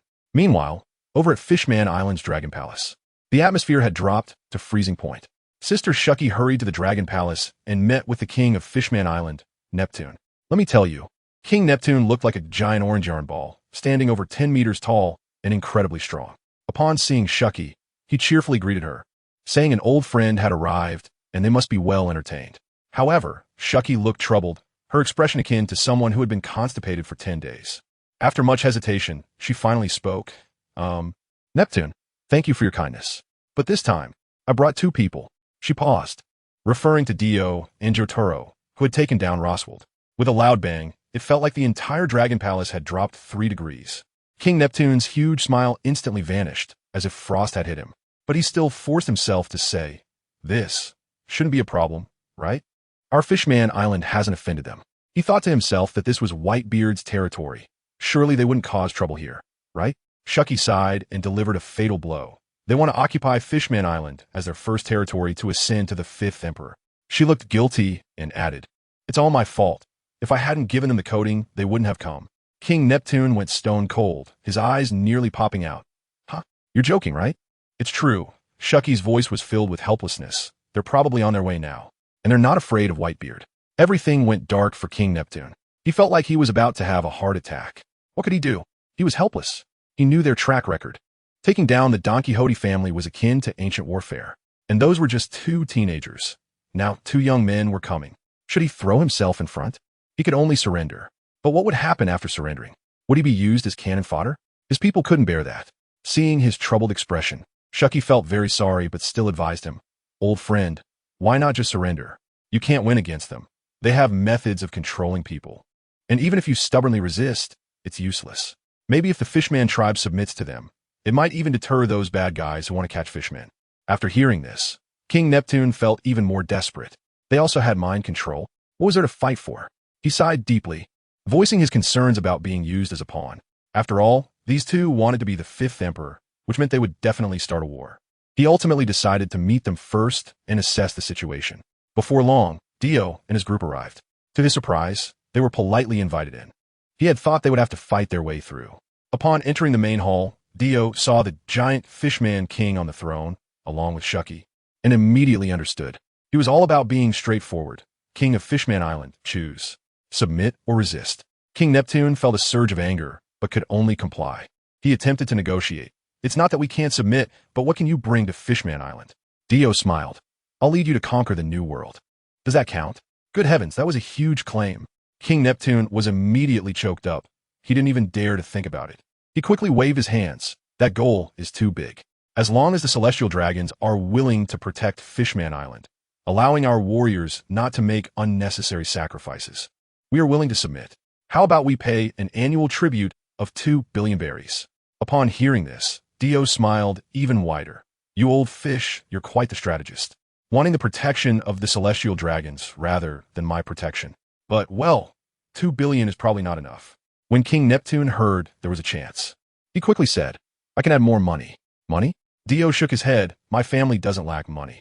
If you want the full protection of the celestial dragons, that's also possible. He shifted the conversation to reveal his true intention. Offer up Princess Shirahoshi and let her become my father's pet. As long as my father is happy. Not only will your wish to protect Fishman Island be granted, but all your desires can be fulfilled. Because anyone who dares to harm Fishman Island will die. The hall fell silent. Shucky was shocked. This rhetoric sounded just like how they described the celestial dragons back in the day. King Neptune was completely stunned. He wanted his precious daughter as a pet, but then he thought about it.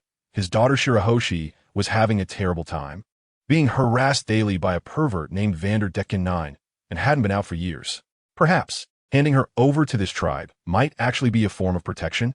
After hesitating for a long time, he only asked one question. Will your father mistreat my daughter? Dio was a bit speechless. He hadn't expected it to be this easy, not even needing to threaten. Don't worry, my father doesn't have that kind of preference. Good. King Neptune slapped his thigh. The stone had dropped. He felt that today was not a disaster, but rather a lucky day. Since that was the case, Dio immediately ordered, go, issue an announcement. Dio, will be the 5th emperor of the New World from today. Fishman Island is my first territory. King Neptune immediately went to carry it out, thinking that he could use this announcement to withdraw from the world government's allied nations and save some money. Plus, he could lure out that bastard Vanderdecken and let Dio take care of him once and for all. After Dio took care of business, he rubbed his hands together. Curious. All right, now, let me meet Princess Shirahoshi. He wanted to see what this beauty of the ocean, known to be on par with the Empress, looked like. King Neptune looked troubled and said that the White Star was being chased and attacked by Vanderdecken, using the abilities of the target fruit, and could only hide in the hardshell tower. Upon hearing this, Dio exploded with rage. How outrageous! How dare he snatch a woman from my father? This person is already on the path to death.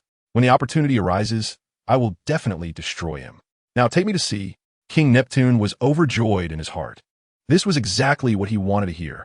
The two quickly arrived in front of a huge round hardshell tower, which was filled with knives, guns, swords, and halberds. Dio immediately understood that these were all thrown by that perverted stalker. King Neptune struggled for a long time to push open a crack in the door and hurriedly beckoned Dio to enter. As soon as he stepped inside, Dio was stunned. I tell you, that scene was incredible. In a huge room, on a gigantic bed, lay a massive mermaid, with long pink hair and sapphire-like eyes, her beauty and figure. Dior was completely stunned, with only one thought in his mind.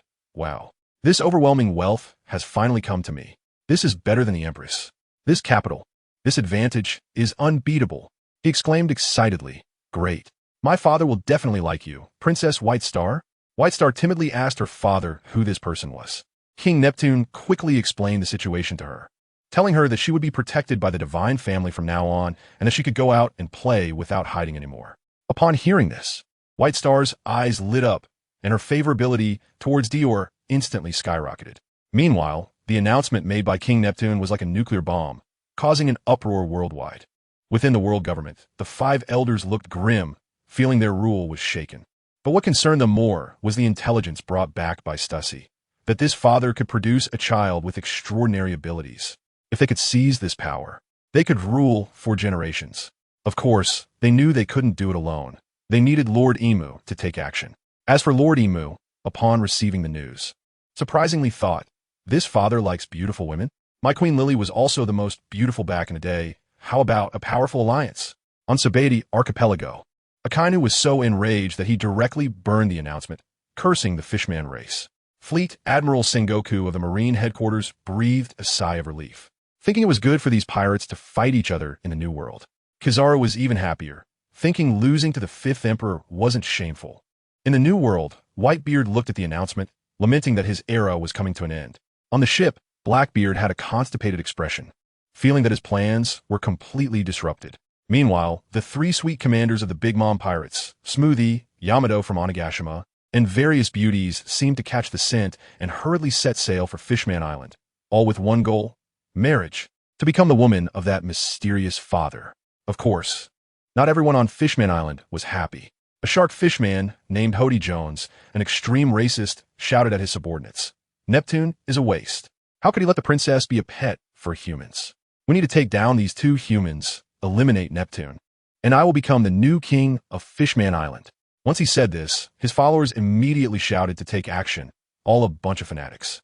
But there was one sensible person among them, a cadre wearing a helmet, who weakly raised his hand and said, "Boss, shouldn't we think this through? What if those two humans are as powerful as the newspapers say and could blow up the island?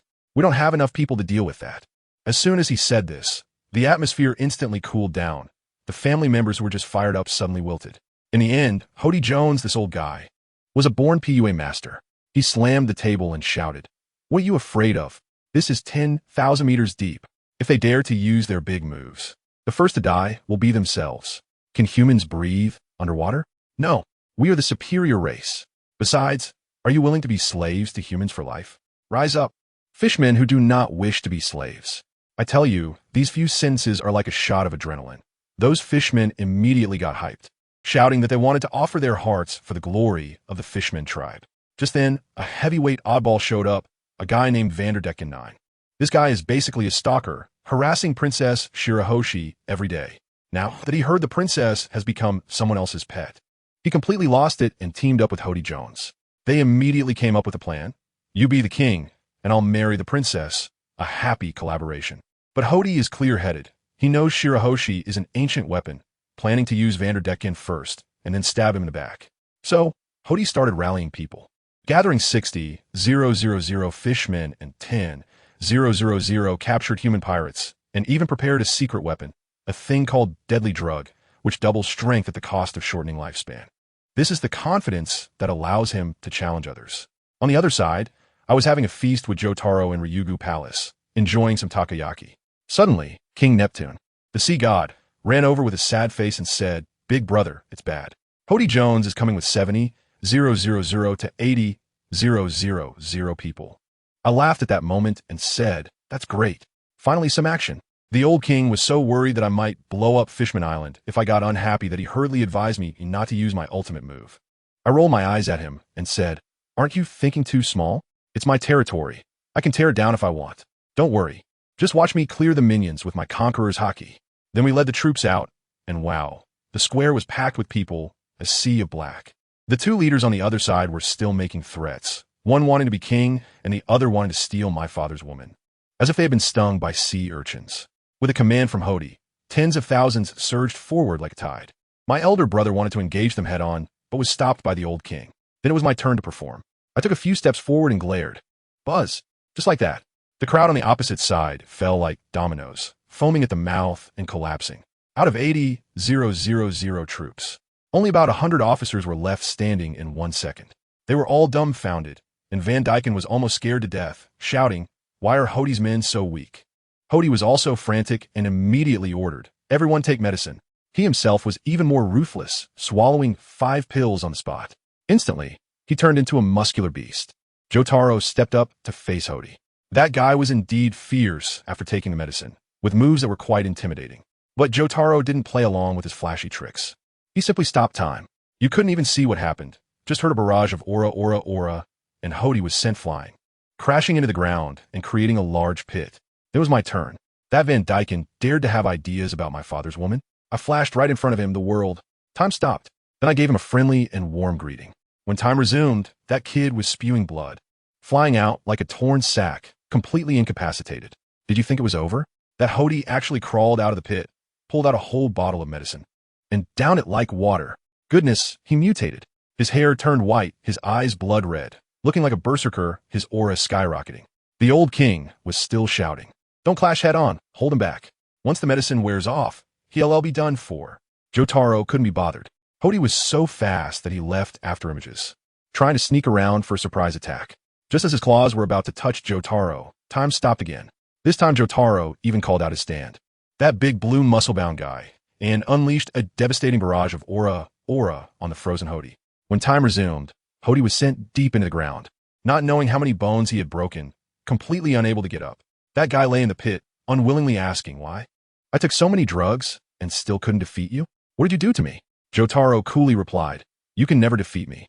This has nothing to do with power or speed." After saying that, Hody fainted from anger. Even King Neptune, who rushed over, was completely stunned by this statement. I bet his CPU was overheating, unable to comprehend what it meant. It means that King Neptune was completely dumbfounded, standing there like a statue, probably with a head full of question marks. Who am I? Where am I? What has happened? I tell you, he's still down there.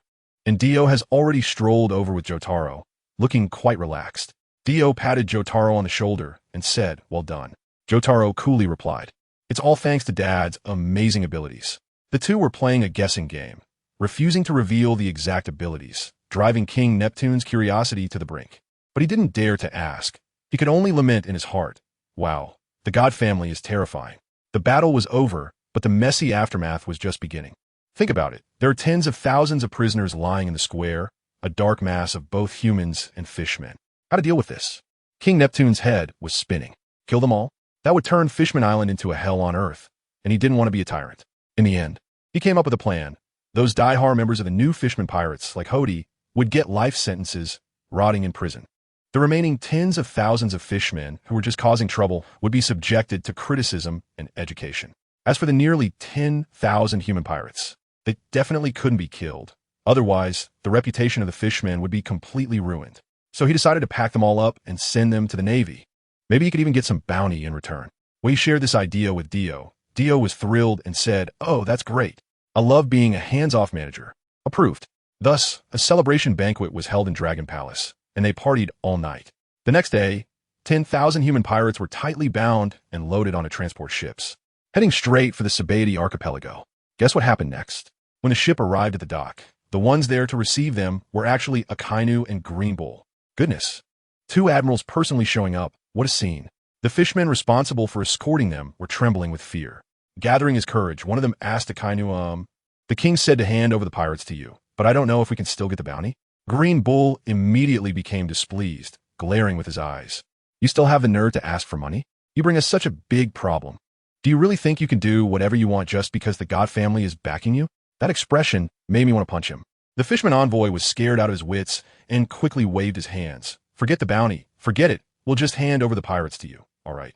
Admiral Akainu? He was clever enough to notice Green Bull's displeasure and spoke directly to Akainu. Akainu was fine with it. After all, he's known for his hatred of evil, and nodded. Let them go. Just as the pirates were being handed over, Green Bull started causing trouble again. He insisted on making a phone call to Dio, saying he wanted to talk to the criminals of the God family. The fishmen dared not refuse and could only connect the Den Den Mushi.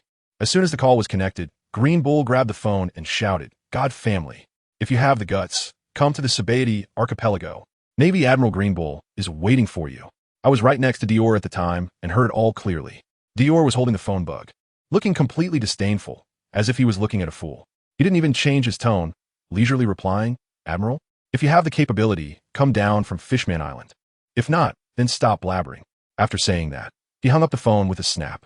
Family, who understands? Hanging up the phone like that is all about maintaining emotional stability, but is extremely damaging. The Green Bull on the other end was probably so furious his face turned green, and he wanted to rush down with Akainu to kill him. But Akainu stopped him, saying that the deep-sea environment is unfavorable for their abilities, and more importantly, the world government has given orders not to provoke the celestial dragons. Only then did the Green Bull deflate, and he could only make threats, saying he hoped another celestial dragon would come so he could kill them. Just as things had calmed down for a day, guests arrived at the palace again. This time it was even more impressive, representatives from the Yonko Big Mom, her eldest son, Perispero, and that tall sister, one of the sweet commanders, Smoothie. I tell you, Deanna's eyes lit up as soon as Smuggy walked in. He couldn't take his eyes off her incredible long legs. His leg-loving DNA was activated. It was simply unbelievable. Perispero came to handle serious business and was quite respectful. He approached and said, "I represent my mother, Charlotte Lin, and hope to ally with your noble family. And also, I want Smuggy to marry your father." Wow. Not only an alliance, but also a beautiful woman included. Deanna was immediately amused, leaned back on the throne, and laughed, saying, "Forget the alliance, but the woman can stay." This left Perispero stunned on the spot. He was still trying to argue, saying that our two families joining forces would not fear even the world government. Deanna was annoyed and directly threw a line from the Bleach Bible at him. "What gives you the illusion that the world government can deal with our family?" At this, the whole place fell silent. Perispero's face turned the color of liver. Smuggy was also not having it, saying, "Don't be too arrogant. My mother can crush Navy admirals too." At this point, Jotaro, who had been silent, tried to smooth things over, but when he spoke, wow, his words hit harder than the main character's damage. He sincerely told the siblings, although my brother is stating facts, he doesn't mean any harm. There are many in our family who can defeat Navy admirals. We're really not the strongest at home. So, can you understand? You are indeed too weak. There's no need for an alliance. I was dumbfounded listening to him at the time. Brother, this isn't comfort. This is called secondary harm. King Neptune also looked shocked, probably wondering how many monsters this celestial family has produced. Perospero certainly didn't believe it and thought they were bragging. Dio couldn't be bothered to explain and directly issued an eviction order. You can leave, but Smuggy stays. I'll take her back to my home to meet my father when I have time. Perospero was furious, saying that he needed to report back to Mom about the marriage alliance before making a decision, and he tried to drag Smuggy away. Dio stood up from his throne, his smile gone. I said you can leave, but the woman must stay. This was a blatant robbery. Perospero shouted intimidatingly. Aren't you afraid the 4 emperors will come after you? Dio laughed. Let them come if they have the guts. Then, the most explosive scene occurred. Dio slowly walked over to the 2 of them, while Perospero and Smuggy were on high alert, extremely tense. But in an instant, I literally just blinked. 1 second they were in a fighting stance, and the next second, both were tied up like 2 big zongzi. What exactly happened? No one saw it clearly. It was as if it appeared out of thin air. King Neptune's eyes were about to pop out, and his mouth was open wide enough to fit a chicken egg. This fighting style defied physics. Dio, as if nothing had happened, instructed King Neptune, lock up Smuggy and put her with the other captives I caught before. As for this man, throw him back on his own ship. Perospero was carried away, feeling incredibly frustrated, and Smuggy, tied up, surprisingly had a bit of mysterious blush on her face. Family. Does this mean she has awakened some strange attribute? Just after dealing with Big Mom's people, the snail phone rang again. When Dio answered, it was a subordinate reporting that the Flying Six of the Beast Pirates, Runny, requested an audience. What the hell, what day is it today? Is the Yonko group here for a day trip to Fishman Island? Not long after, Runty brought another person in. And that white-haired one with horns on her head is Yamato. 2 more stunning beauties. Dio's smile, those who understand know, is probably already calculating how to package her for his father. As a result, this time she was even more direct. Runty straightforwardly asked, Lord Dio, is it true that every child born from your father has special abilities? Upon hearing this, Dio laughed, looking at the 2 with a playful expression. Why are you asking this? Are you thinking of having a child with my father? Guess what? Runty and Yamato both nodded in unison. Runny said, that's right. If I can give birth to powerful offspring, I'm willing. Yamato also expressed her stance. Me too. The determination in her eyes was unmistakable. I tell you, as soon as these 2 girls expressed their stance, the old king of Fishman Island, Neptune, nearly had his old abacus beads explode on my face. The little calculations in his mind were simply unbelievable. He was thinking, oh, my daughter is a mermaid, and the father of this divine lineage is human. If they were to marry, what kind of status would their grandchildren have? The most beautiful girl in the sea, Shirahoshi, matched with the legendary bloodline of the gods. What a genetic lottery. Once this is revealed, who would dare to cause trouble on my Fishman Island? We wouldn't even need to rely on Dio and Jotaro as external support. I could just rely on my own wealth. Dio was almost unable to contain his laughter beside him, thinking that this situation had unexpected benefits. He immediately made a decision. Great. Very good. When I'm free, I'll take you back to the family. Then he turned to Neptune and said, Old King, you know how to treat these future family members, right? Neptune was very understanding, nodding repeatedly and personally arranging for these 2 to rest. Once everyone left, Jotaro approached Dio with a conflicted expression. Dio, with these 2, that makes 6. Can our dad handle it? He won't be angry, will he? At that moment, I wanted to say, Jotaro, you're still too young.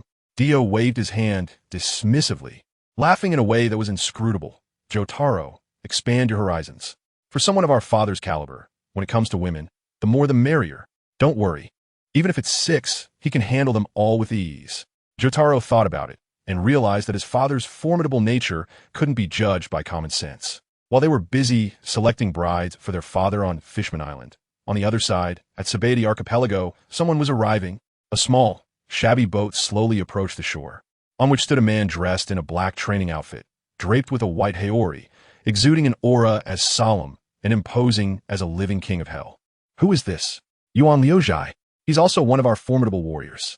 This time, he set out to sea purely with his father's permission, just to take a stroll. Along the way, He heard that little Wu and Pain were on a mission, making quite a commotion. But Dio, that conspicuous figure, even claimed to be one of the 5 emperors? Isn't that just pure mischief? Our father specifically said not to cause trouble outside. I figured Yuan Liuzhai was probably here to give Dio a warning. If he wanted to go to Fishman Island, he had to first coat his ship at Sabeti Archipelago and restock some supplies. Let me tell you something funny. He joked that when he used his Zampakit to grill fish, he couldn't control the heat at all, and what came out looked like a piece of charcoal. Who understands, right? The strongest fire user turned out to be a master of dark cuisine. As soon as he landed, the Navy at the port immediately focused on him. This place was on high alert after the deaths of 2 celestial dragons, and the Navy had gone mad, heavily fortified. A muscular Navy vice admiral with a ponytail named Minard immediately felt something was off about Yuan Liuzhai. This oppressive feeling, this aura, was not something an ordinary person could possess. Alarm bells went off in his head. Could it be another one of the god race? Sure enough, one of his subordinates approached to question him. Yuan Liuzhai simply cast a faint glance at that soldier, and let me tell you, just that glance almost scared the soul out of the soldier, making him feel as if he was under the death stare of the Admiral Akainu himself. Yuan Liuzhai coldly replied, "No comment on my origins. Just here to coat my ship and restock."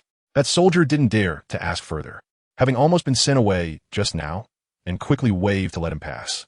But just then, Vice Admiral Minard shouted from behind, "Stop! You're from the god race, aren't you?" As soon as those words were spoken, the surrounding Navy instantly went on high alert, all looking like they had seen a ghost. Yuan Liuzhai slowly turned around, frowning. Not at all. He didn't like that brat Pain's nonsense about the god race title. Hearing this, the Navy soldiers let out a sigh of relief. But Minard, the old hand, didn't believe it. He stared hard at Yuan Liuzhai. "You're lying. With that aura and at your age, you can't possibly be a nobody." Yuan Liuzhai was a bit annoyed by him and looked at him coldly. "Don't misunderstand. I don't like that name, but you're looking for someone from my clan, right? So what now? Do you want to make a move?" Wow. As soon as those words were spoken, the air in the scene froze. The Navy, who had just relaxed, suddenly felt their hearts racing again. Minard's face turned ashen, but as a vice admiral, he couldn't back down. He suddenly drew his sword. "Of course we have to arrest you. Is there even a question?" His shout emboldened the surrounding Navy, who all drew their swords and guns. Yuan Liuzhai looked at them with a hint of approval in his eyes, knowing they would be defeated, but still drawing their swords, commendable courage. Minard took a stance, just about to charge, when he saw Yuan Liuzhai's expressionless face and his eyes sharpened. In the next second, an invisible yet heavier than mountain terrifying aura erupted. Thud! Thud! Every single Navy soldier nearby was pressed to the ground by this force, struggling to breathe. Even more absurdly, Vice Admiral Minard, with his muscles bulging, couldn't stand up and was forced down to one knee. Throughout all this, Yuan Liuzhai didn't even move a finger. After finishing everything, he walked towards the center of the island with the same expression as if he had just crushed a few ants. When he walked far enough, the pressure finally dissipated. Minard and his subordinates crawled up, utterly dazed. Who would dare to chase? Minard, trembling, pulled out his din-din mushy and directly called Akainu, "Admiral, something big has happened. Another one has come, stronger than anyone before. Just the aura. I couldn't even move." At that moment, Akainu and the newly appointed Admiral Greenbull were guarding near the residence of the celestial dragon Charlulia, who had lost her father and brother. Upon receiving the call, Akainu's already grim face darkened even more. He felt an overwhelming pressure and turned to Greenbull. "Go, notify Charlulia's residents to evacuate immediately." But Greenbull, a typical hot-headed and celestial dragon sycophant, sneered. "Evacuate? This is a great opportunity to earn merit. That vice admiral must be too weak. Let us go, Sakazuki. Let's take him down together." As soon as he finished speaking, Charlulia's residents came charging like a madwoman, dressed in mourning clothes, gritting her teeth and screaming. "People from the god race are here again. What are you all doing standing there? Go, tear him to pieces." Greenbull immediately nodded like a lapdog. "Yes, Charlulia," then urged Akainu to move. Akainu thought for a moment and agreed. 2 admirals working together shouldn't lose, right? So the 3 of them, along with that madwoman celestial dragon, headed aggressively towards the port. Not far into their journey, they ran into Yuan Liuzhai. Greenbull, hands in his pockets, swaggered forward and started mocking. "You criminal, you've got some nerve coming to Sabeti?" Yuan Liuzhai frowned. "I'm not a criminal." Greenbull laughed. "You killed celestial dragons, and you say you're not a criminal?" After hearing this, Yuan Liuzhai was so angered he laughed. "Just because I killed a few trash celestial dragons? You're too ridiculous." As soon as these words came out, Charlulia lost it. pointing at Yuan Liuzhai and screaming, "Catch him! Get this trash who insulted my father and brother. Find out where their lair is and wipe out his entire clan." Green Bull immediately complied. "Understood, Charlulia." Yuan Liuzhai looked at these people, his gaze completely cold, fixing on Green Bull and Akainu. Pressing for justice, draped in the cloak of justice, yet maintaining the interests of these disgusting bugs, the celestial dragons? "Tell me, who exactly are you, the Navy protecting?" Green Bull didn't think twice and laughed. "Celestial dragons are gods, so the Navy naturally protects the interests of the gods." Yuan Liuzhai also laughed, a smile full of disdain. "Looks like you're just a dog of the celestial dragons. Then don't wear that cloak of justice. It's nauseating." This remark also provoked Akainu. Although he was also annoyed by the celestial dragons, he couldn't let himself lose the argument. Celestial dragons are world nobles. That's the rule. The Navy has an obligation to protect them. You can't insult the Navy. As he spoke, his entire right arm turned into scalding magma. Yuan Liuzhai threw his head back and roared, his aura rising again. "Rules?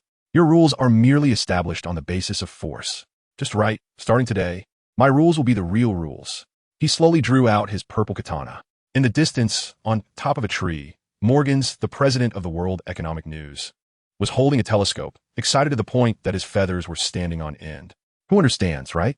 This sky-high wealth has finally come to me. The god race is going head-to-head with 2 Navy admirals. If this news goes out, the newspapers will sell like crazy.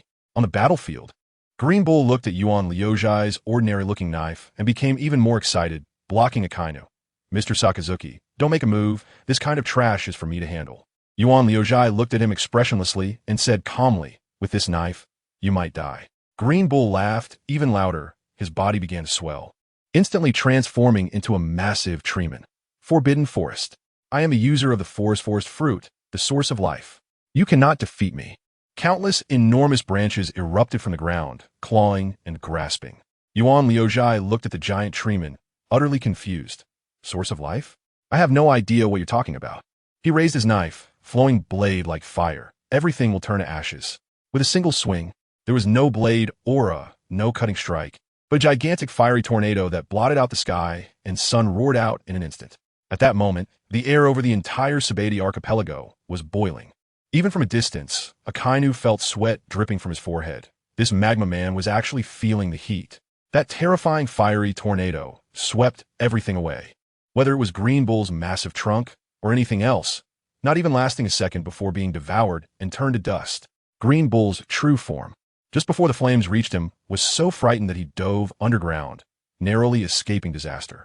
When he emerged from the other side, looking at the ashes falling from the sky, his heart raced, nearly causing him to die on the spot. He screamed in terror. What kind of flame is this?" Yuan Liuzhai kindly explained to him. "Remember, this move is called flowing blade like fire, with a temperature comparable to the surface of the sun. In the next strike, you won't be so lucky." The surface of the sun. Green Bull was so scared that his soul nearly left his body. But before he could react, Yuan Liuzhai's figure suddenly appeared before him, the blazing knife already striking down. Green Bull didn't even have time to think about burrowing underground. He let out a piercing scream, and his entire being was completely consumed by the flames, instantly turning to ashes. 2 moves, and the Marine Admiral was gone. The scene fell into dead silence. In the distance, Maynard and the Marine soldiers had their mouths agape, enough to fit an egg. Morgans in the tree nearly had his jaw drop. Akainu was completely stunned, his comrade just vanished. Only the celestial dragon madwoman was still screaming. "Useless. Green Bull is truly useless. Akainu, what are you still doing? Quickly kill him." Yuan Liuzhai paid her no mind, simply looking calmly at Akainu. "Are you also a dog of the celestial dragons?" Akainu shivered under his gaze, roaring, "I am not. I am Admiral Akainu, upholding absolute justice." He unleashed his strongest power, a massive magma fist erupting towards Yuan Liuzhai. Yuan Liuzhai's lips curled into a slight smile as he swung his knife, flowing blade like fire. An even more magnificent blaze erupted, directly colliding with the magma giant fist. Let me tell you, the scene was utterly mind-blowing.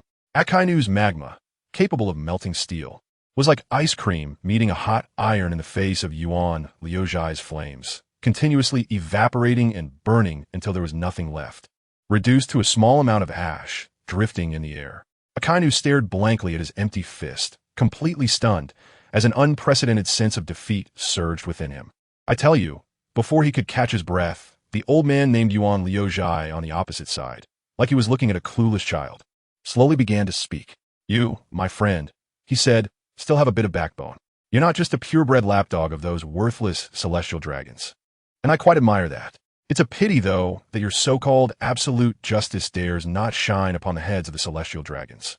Otherwise, you would truly be a remarkable person. Goodness, the way he said that was like scolding a bald monk in front of everyone, hitting the nail on the head.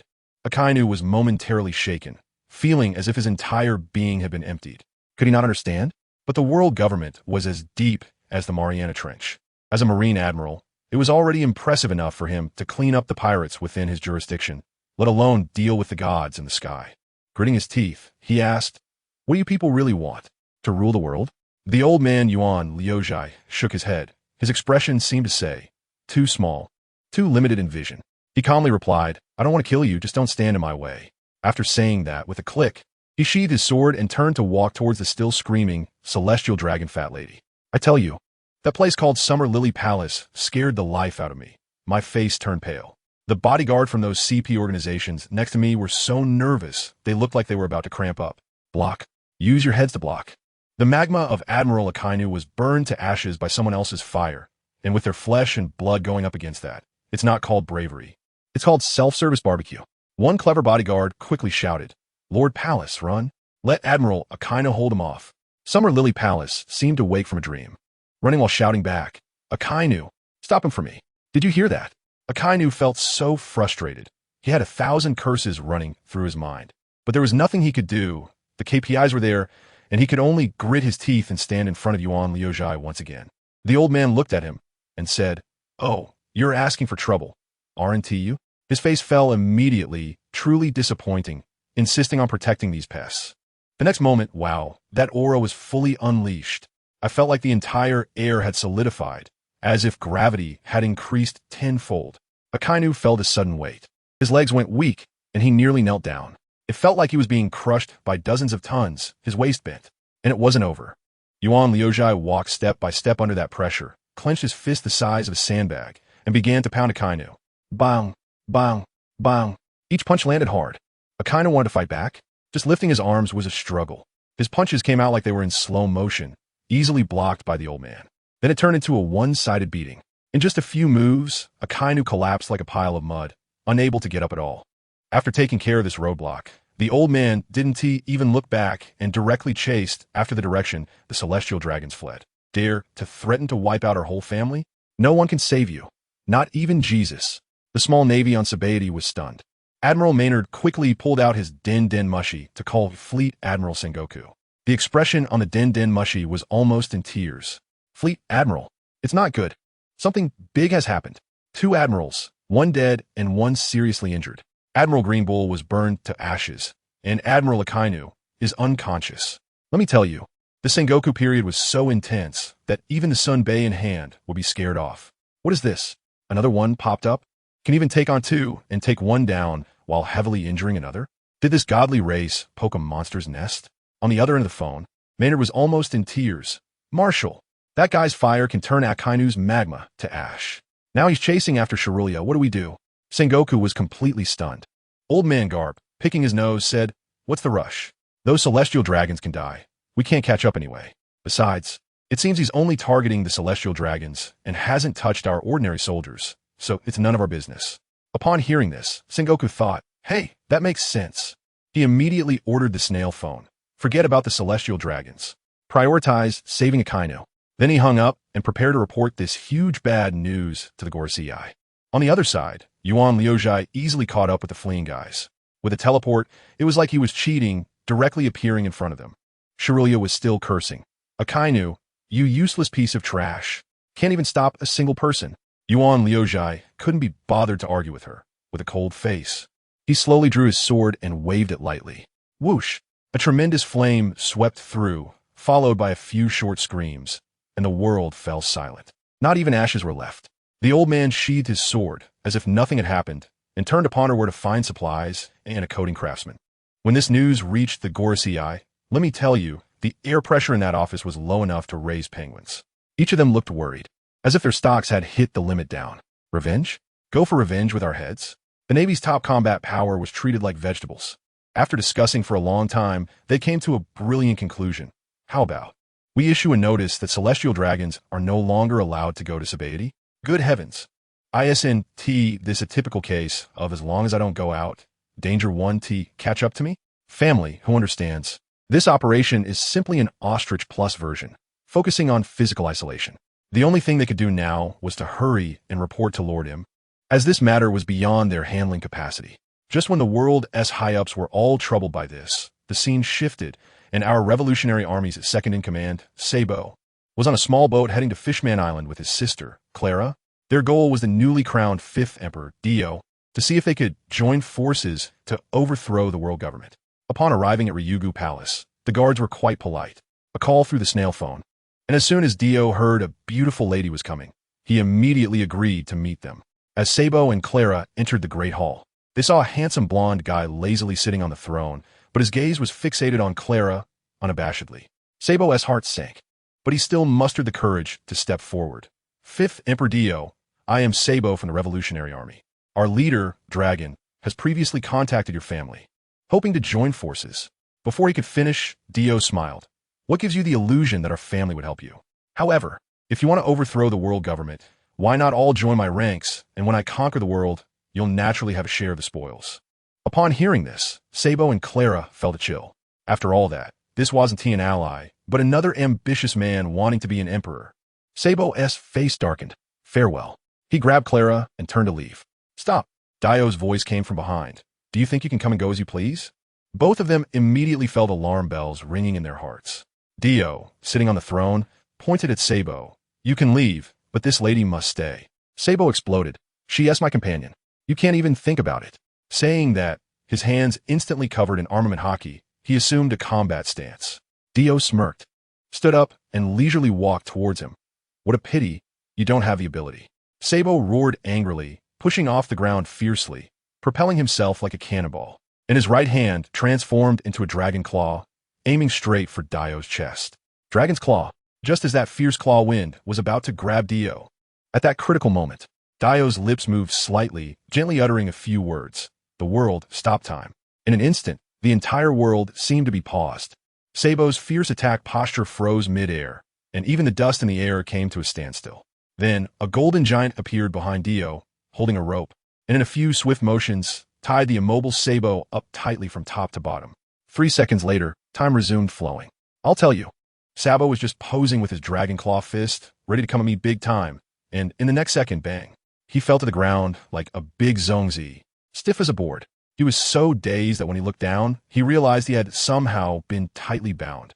The little girl beside him, named Clara, was also stunned, her face full of question marks, probably wondering what kind of new quantum entanglement game this was.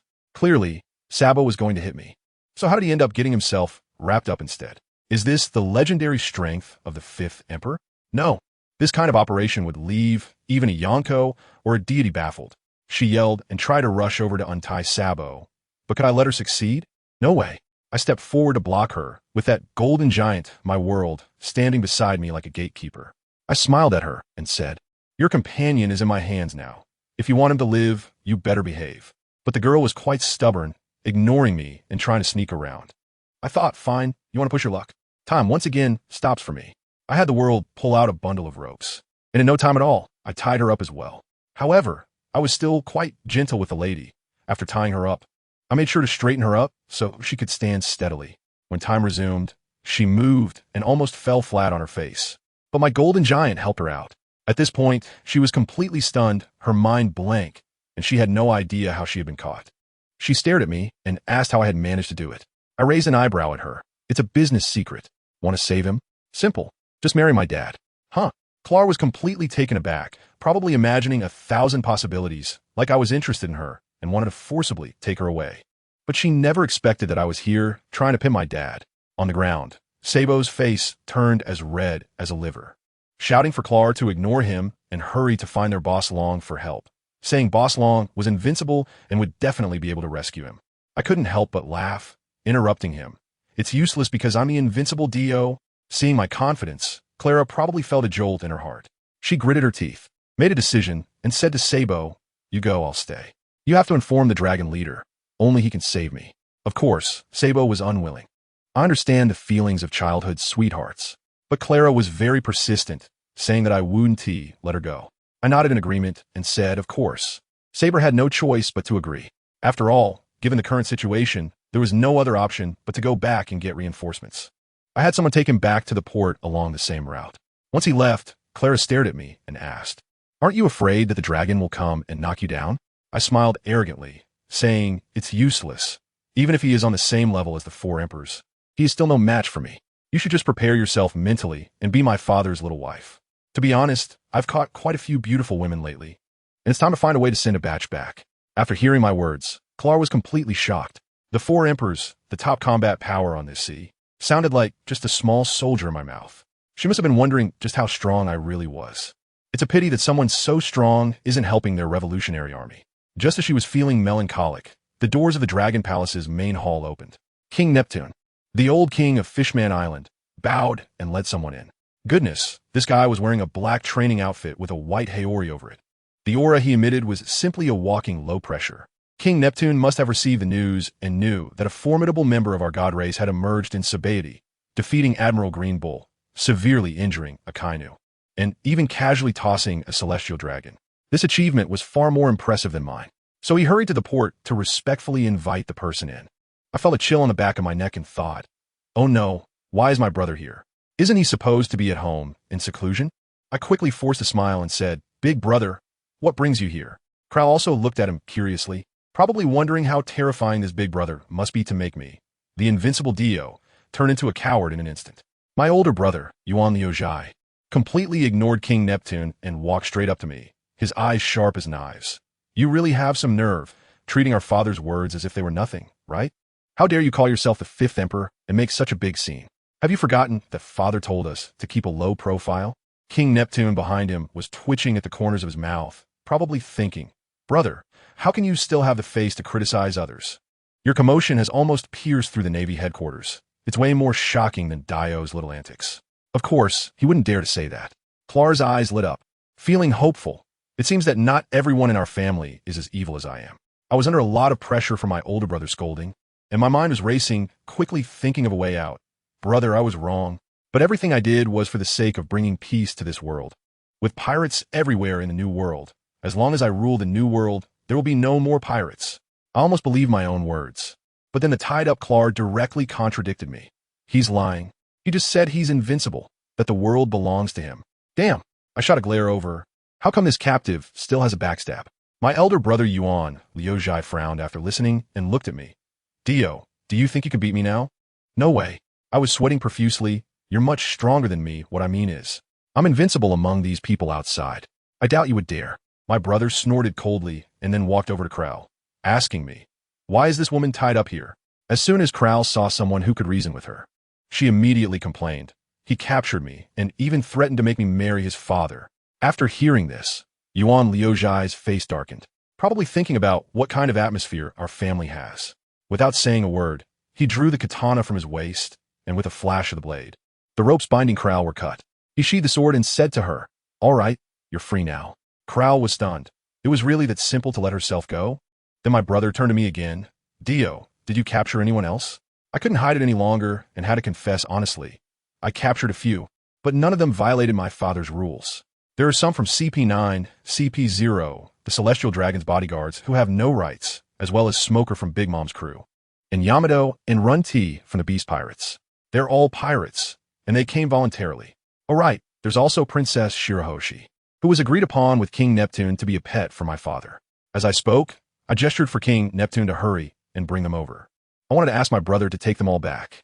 After hearing this, Yuan Liujai's face darkened. Wow, 6 at once, and with the one in front of us. It was almost 7. However, after thinking it over, it seemed that I really hadn't violated Dad's rules.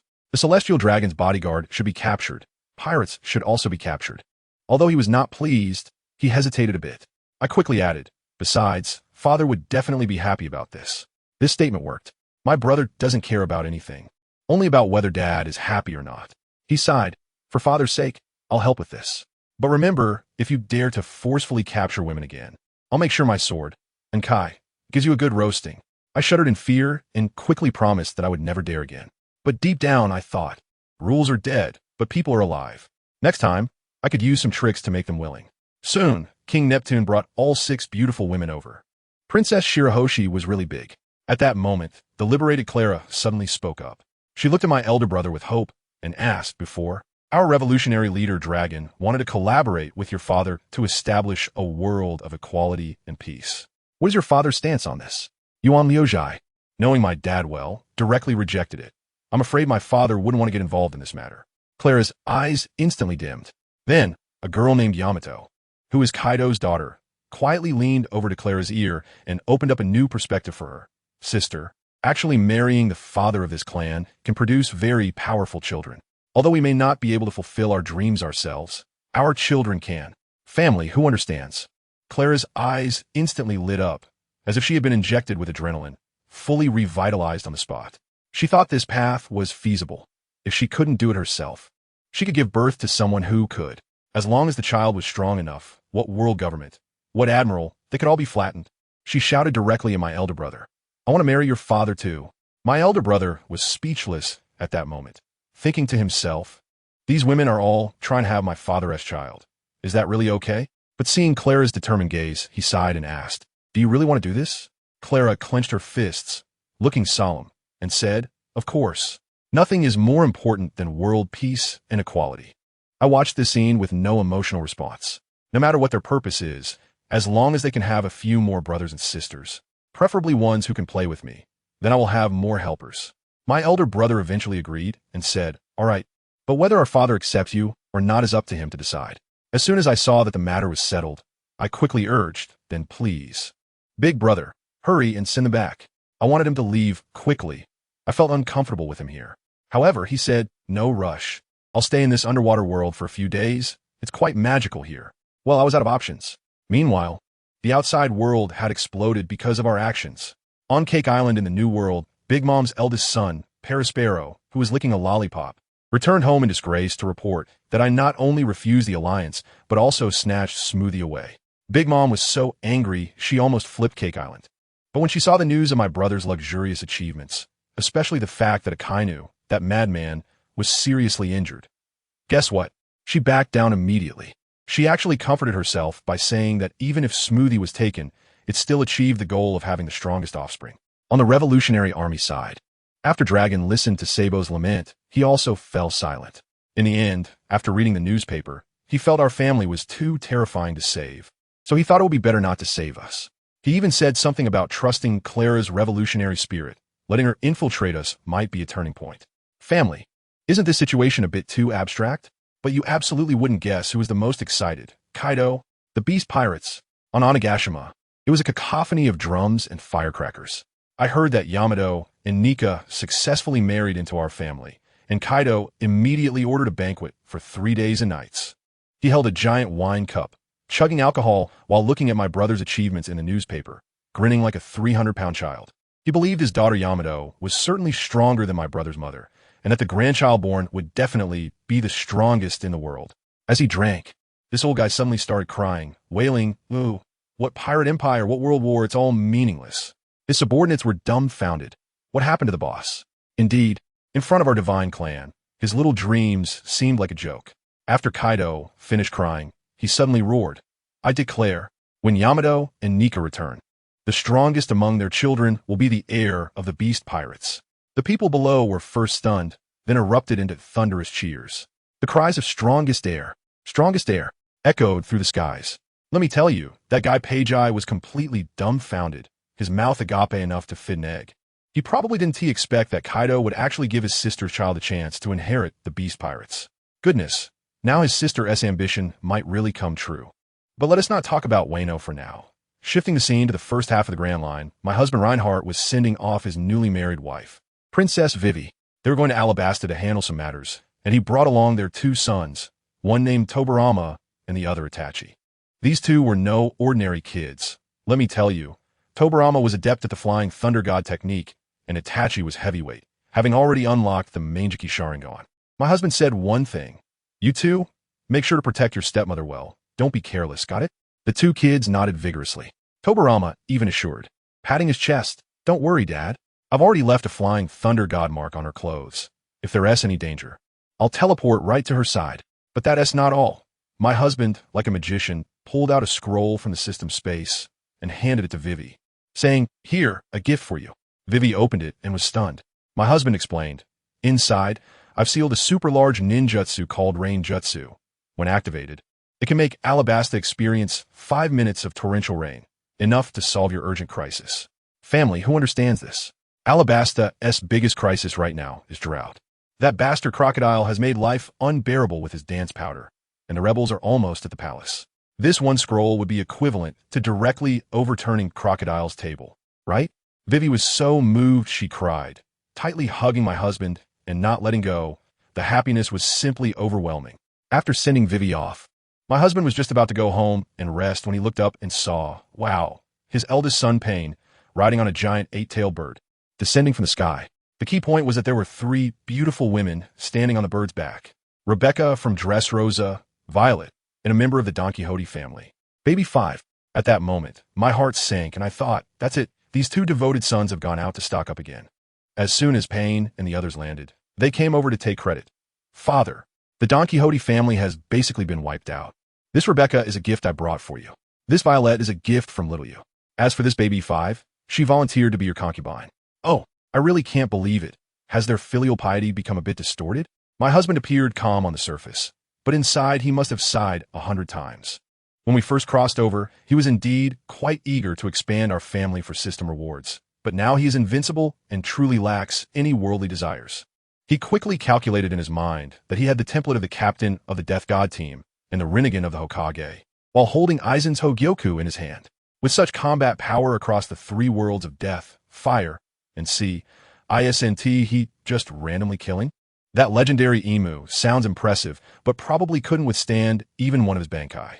With this kind of strength, what else is there to give? I am tired. Let us just destroy it all. He cleared his throat and directly asked the 3 girls, "Did my son abduct you?" Payne immediately felt wronged. "Dad, how could that be?" They all volunteered. And guess what? Rebecca stepped forward with a serious expression. "You gave birth to Payne, and Payne saved my country.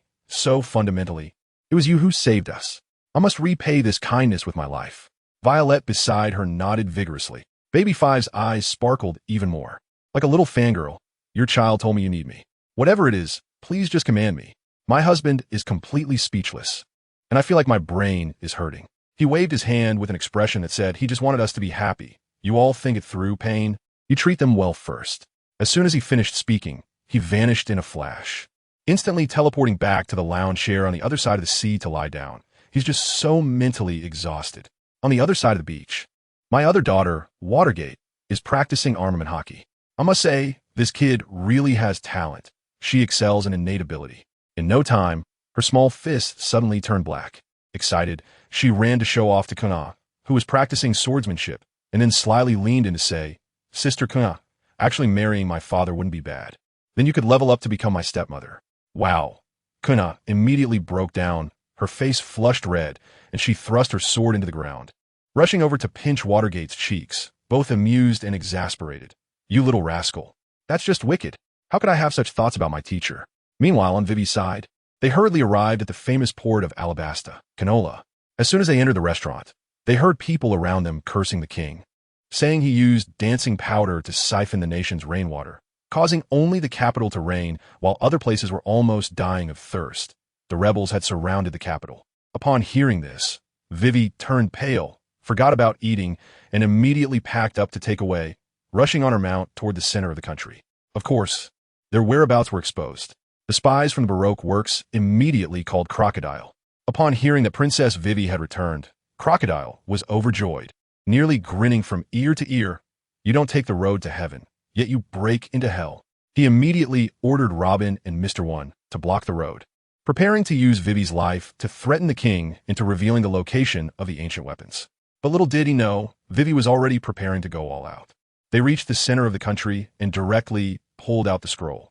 As Tobarama inputted chakra, let me tell you, the scene was incredible. A massive magic array appeared in the sky, covering the horizon, with winds rising and clouds swirling. The sky turned as dark as a pot's bottom. The next second, raindrops the size of beans began to pour down. Throughout Alabasta, from south to north, from east to west, a torrential downpour began. The common people rushed out of their houses, crying and laughing, shouting about a miracle. The rebels outside the city were also stunned by the rain, wondering, did we really misjudge the king? King Cobra in the palace was moved to tears. Even Crocodile, who was on the road, turned green with anger. Cursing in the desert. What a joke. Why does it have to rain heavily at this time? My plan. Itachi activated Susanoo, calmly shielding Vivi and Tobirama from the rain. As soon as 5 minutes passed, the rain stopped precisely. The dark clouds dispersed, and the sun shone again. This stabilized the people's hearts, and Crocodile's scheme was declared bankrupt. They continued on toward the capital, and halfway there, Robin and Mr. One indeed blocked their way. Mr. One was particularly arrogant, arms crossed, coldly standing in the middle of the road. Princess Vivi, our president requests your presence. Vivi now had confidence, standing tall and straight, directly retorting, tell Crocodile to come over and die. The harm he has caused to this country, I will make him pay the price. This made Mr. One laugh. He glanced disdainfully at Tobirama and Itachi behind Vivi, sneering. Just them? One looks somewhat capable, and the other is just a little kid, right? Tobirama couldn't be bothered to move, directly telling Itachi, Itachi, you haven't fought against strong opponents outside yet. Do you want to practice a bit? Itachi nodded, his eyes sharpening. The three Tomo in his crimson eyes slowly rotating, instantly activating the Sharingan, while simultaneously pulling out a kunai. Seeing this, Mr. One became even angrier, feeling insulted. You actually let a little kid deal with me? You better not regret it. He roared, and his hands instantly transformed into sharp blades, charging forward like a cannonball. In the blink of an eye, the two collided, blades and kunai clashing wildly, sparks flying everywhere, moving so fast that their shadows were barely visible. After a flurry of clashes, they both suddenly separated. I have to tell you, the guy with the knife on the opposite side was completely shocked. He was not in a good state at all. He thought to himself, damn, who is this kid? I'm using real knives and guns, not holding back at all. How is he keeping up with my speed? He realized that every move he made seemed to be anticipated by this kid in advance. Either it was dodged or precisely blocked. On the other hand, this kid's attacks were all aimed at his neck and heart, the vital points. If he weren't a user of the quick/fruit ability, with a body as tough as steel, someone else would have been turned into a sieve by now. Where did Princess Vivi find such a tough guy? My weasel god is quite calm here. He noticed that this guy's body was as hard as an iron lump, and using kunai to scrape was completely useless. Fine. If physical attacks won't work, let's try some magical damage. He quickly formed hand seals, and a huge fireball shot out of his mouth about 3 to 4 meters wide, looking like a small sun heading straight for the knife guy's face. And guess what? That guy didn't even dodge. He just stood there, waved his hands, and with a crack, split the fireball in half. The fireball exploded behind him with a loud boom, sending dust everywhere. When the smoke cleared, he stood there like nothing happened, just a few small flames on him, no harm at all. He even pretentiously sneered, useless, I am a steel body. Your little flames are not even enough to give me a puff of smoke. The weasel god still had that poker face, fully aware that this was likely the ability of a devil fruit.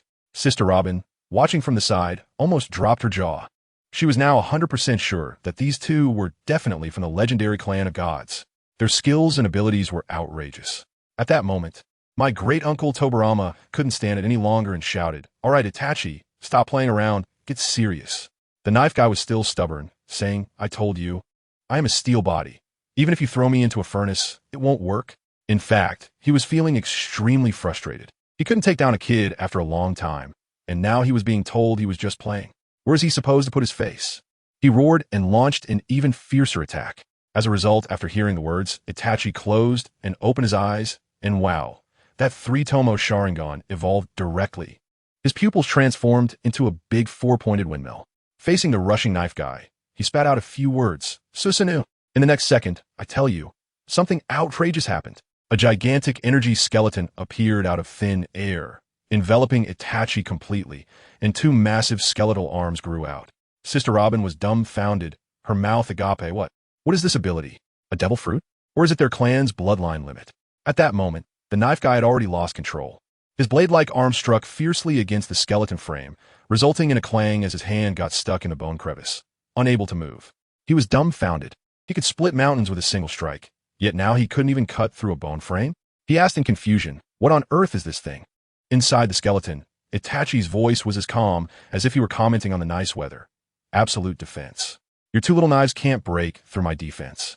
The knife guy's heart sank, just as he wanted to pull his hand out and escape, thinking this job was impossible and he needed to wait for their boss, Crocodile, to arrive.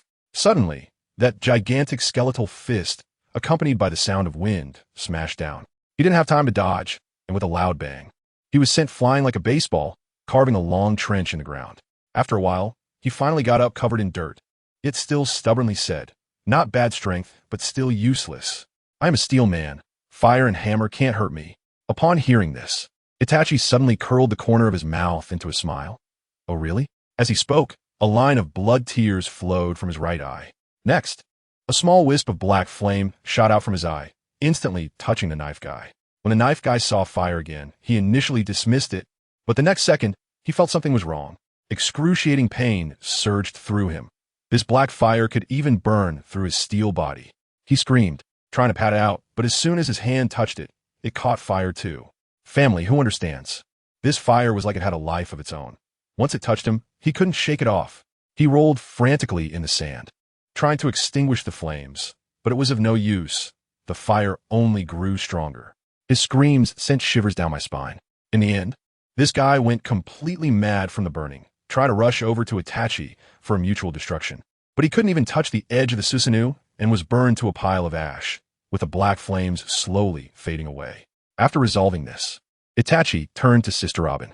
Without a word, he activated the left eye's Genjutsu Tsukuyami. Robin felt her vision go dark, and when she opened her eyes again, she found herself tied to a cross, surrounded by a blood-red sky. She was completely stunned. She just made eye contact with him, and she got caught. This ability was too bizarre. Seeing Robin collapsed, Vivi quickly shouted, "Itachi, wake her up. I have something to ask her. She gave me information about Baroque works before. She might not be an enemy." Itachi then dispelled the Genjutsu. Robin slowly woke up, feeling dizzy. Vivi got straight to the point. "Why did you help me?" Robin sighed. "I just don't want to see this country suffer." "Then why are you still serving Crocodile?" "Everyone has their reasons." Seeing her like this, Vivi's heart softened. "I can let you go, but don't follow him anymore." Robin smiled bitterly. Then suddenly, she seemed to have made a decision.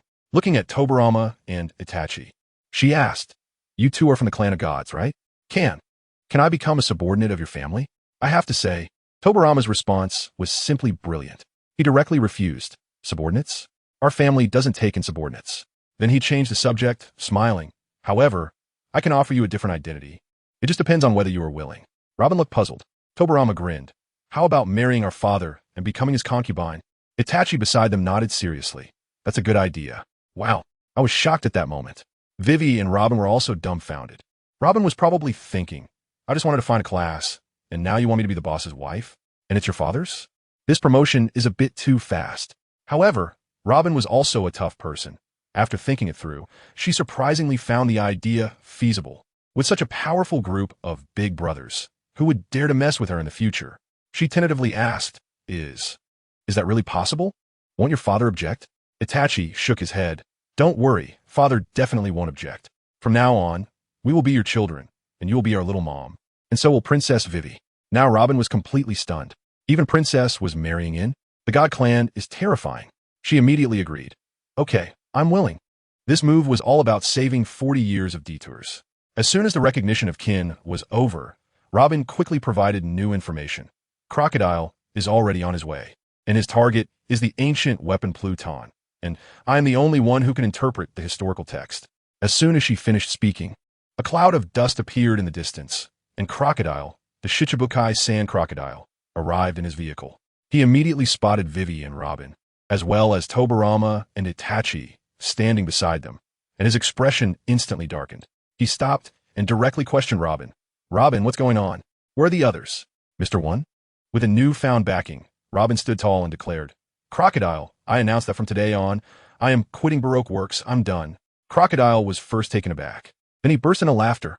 "Are you crazy? Without me, you would have been hunted down by the whole world like a dog. And now you want to leave?"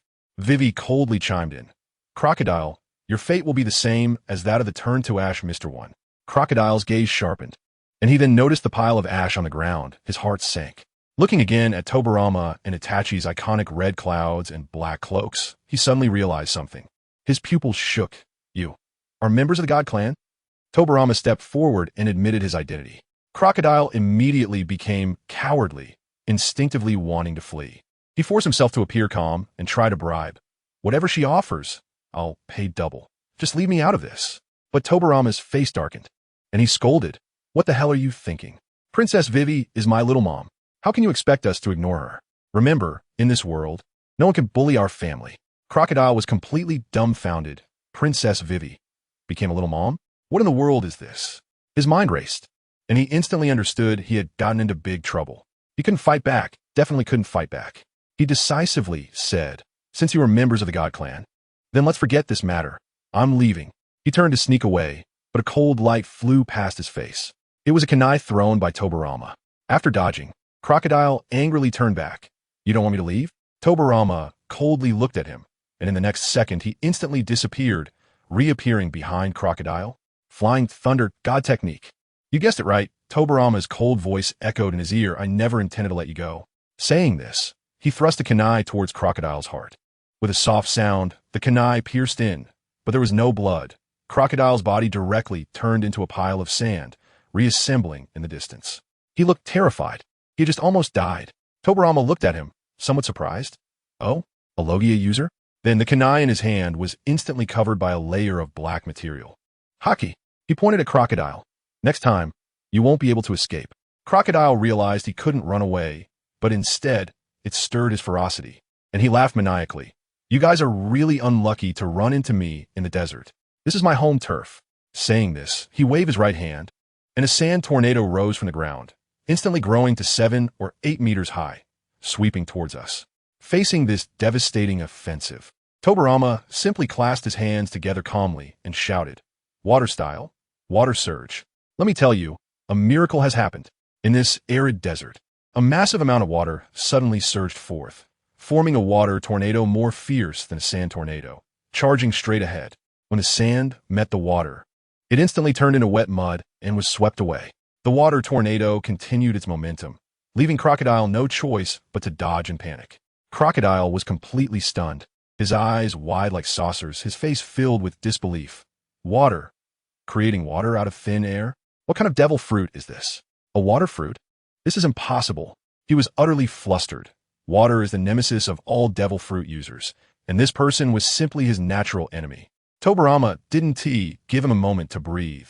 One giant water dragon after another appeared out of nowhere, relentlessly pursuing Crocodile with fierce charges. Crocodile's sand abilities were completely nullified, and he could only flail around like a headless chicken. He had never fought such a frustrating battle, and in the end, he couldn't dodge, getting hit squarely by a massive water dragon. At that moment, I tell you, old Sam was completely dazed, feeling as if all his abilities had been wiped clean. Elementalization? What the hell is that? Just as he was momentarily disoriented, a cold light shot toward him. He instinctively turned his head. He managed to dodge, but who understands what his family felt? The next second, Tobarama's handsome face was right in front of him, and he had somehow produced a kunai in his hand.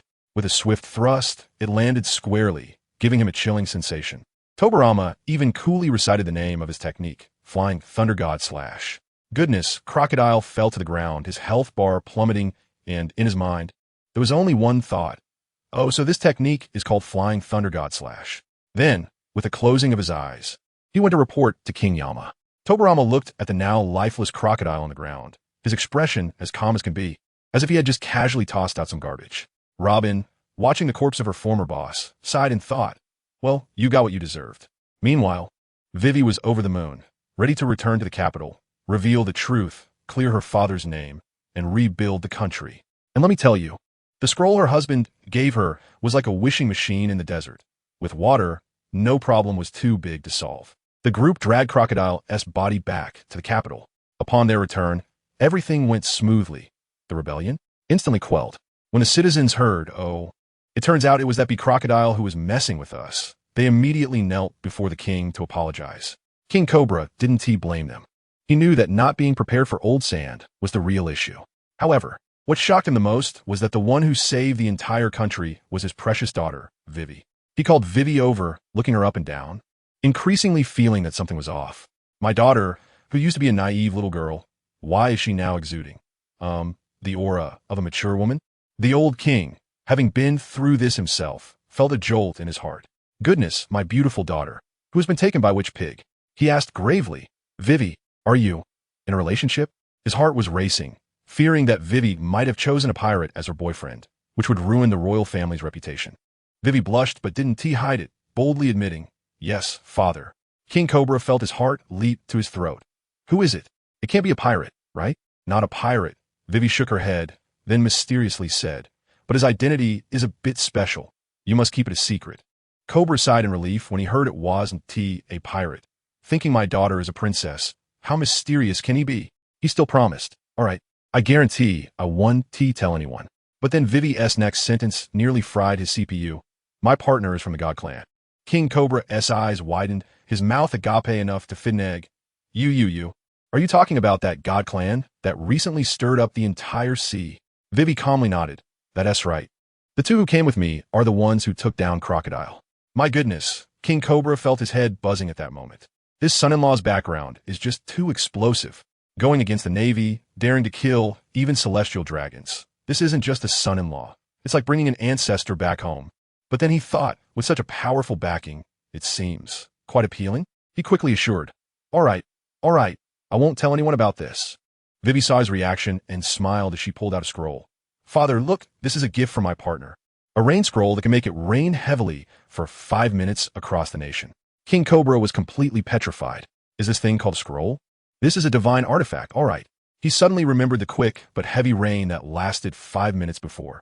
It was actually the work of his own son-in-law. This son-in-law is simply a sudden powerhouse, the epitome of wealth in Alabasta. Vivi's luck is incredible. Meanwhile, the Navy headquarters also caught wind of this matter. Admiral Sengoku sat in his office, puzzled. How could a warlord of crocodiles level just disappear in the first half of the Grand Line? The more he thought about it, the more he felt something was off. Could it be that the God Clan was behind this again? He turned to Rear Admiral Tsuru beside him. Fu, do you think this could be the doing of those deities? Rear Admiral Tsuru pondered and also found it plausible. Thus, Sengoku made a decision. Send someone to investigate.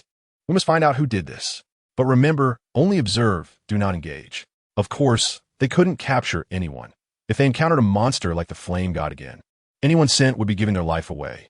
In the end, they decided to send Colonel Tina undercover to Alabasta to gather information. At the same time, the headquarters of the God Clan was bustling.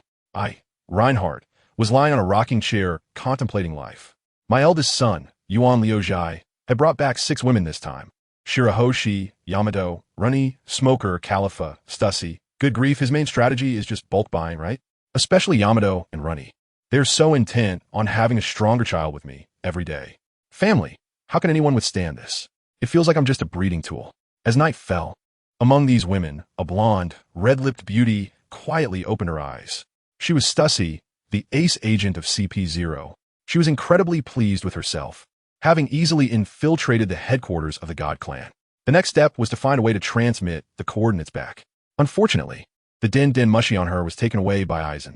So she came up with a plan. Why not just kidnap the father of the God Clan? She had observed me and found me quite ordinary, aside from being a bit handsome. There was nothing special about me.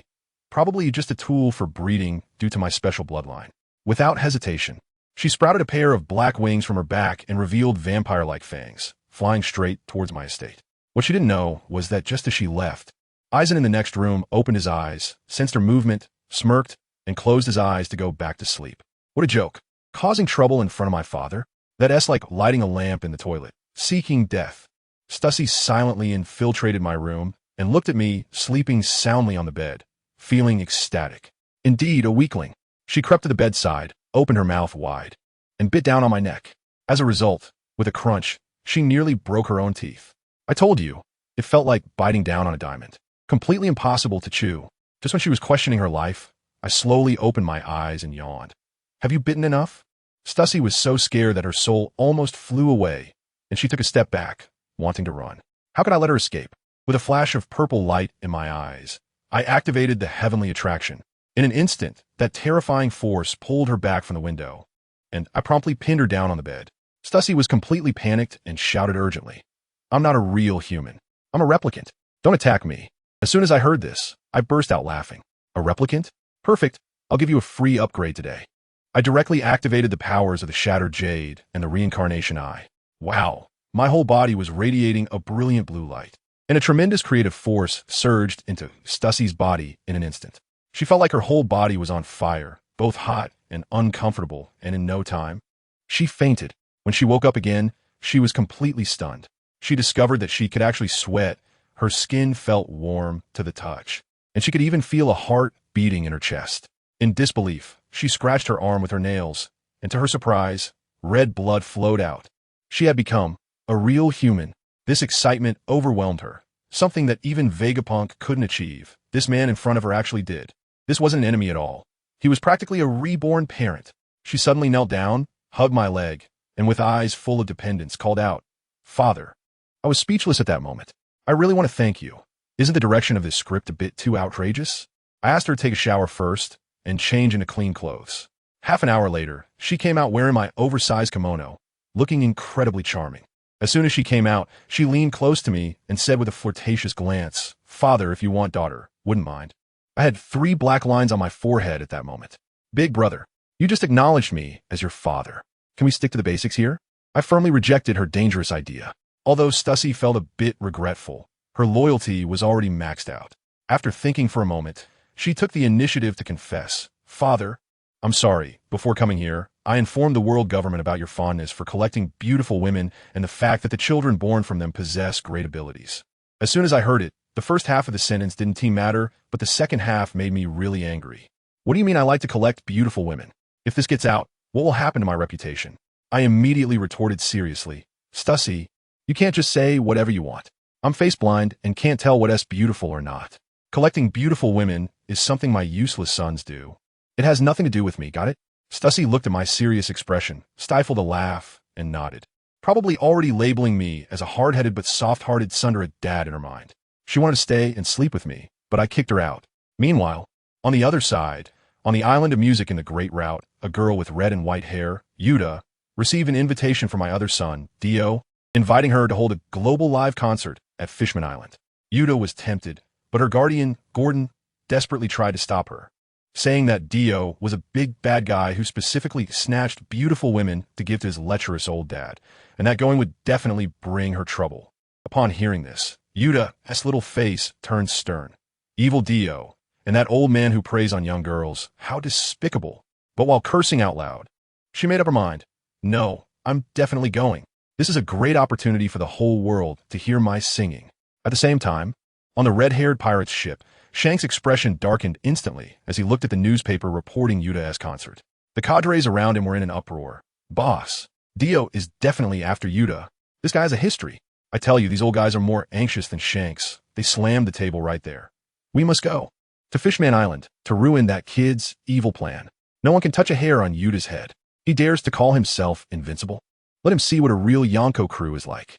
Family, who understands? Yuta is the beloved daughter of their red-haired crew. Plus, they have confidence. They heard that the strongest flame god is no longer at Fishman Island. Isn't this a golden opportunity? That kid Dio can only drive off a Marine Admiral at best. Our captain can still handle it. Besides, our captain's Conqueror's hockey is the best on the sea. Just one shout and a Marine Vice Admiral would kneel." Shank's expression, "No need to ask," is exactly what everyone is thinking. Yuta means a lot to him. He directly declared, "Then we'll go. If he knows his place and gives me face, not touching Yuta, then this matter can be dropped. If he dares to act, then the 5th Emperor of the New World will be erased today." That cold face made me shiver just looking at it.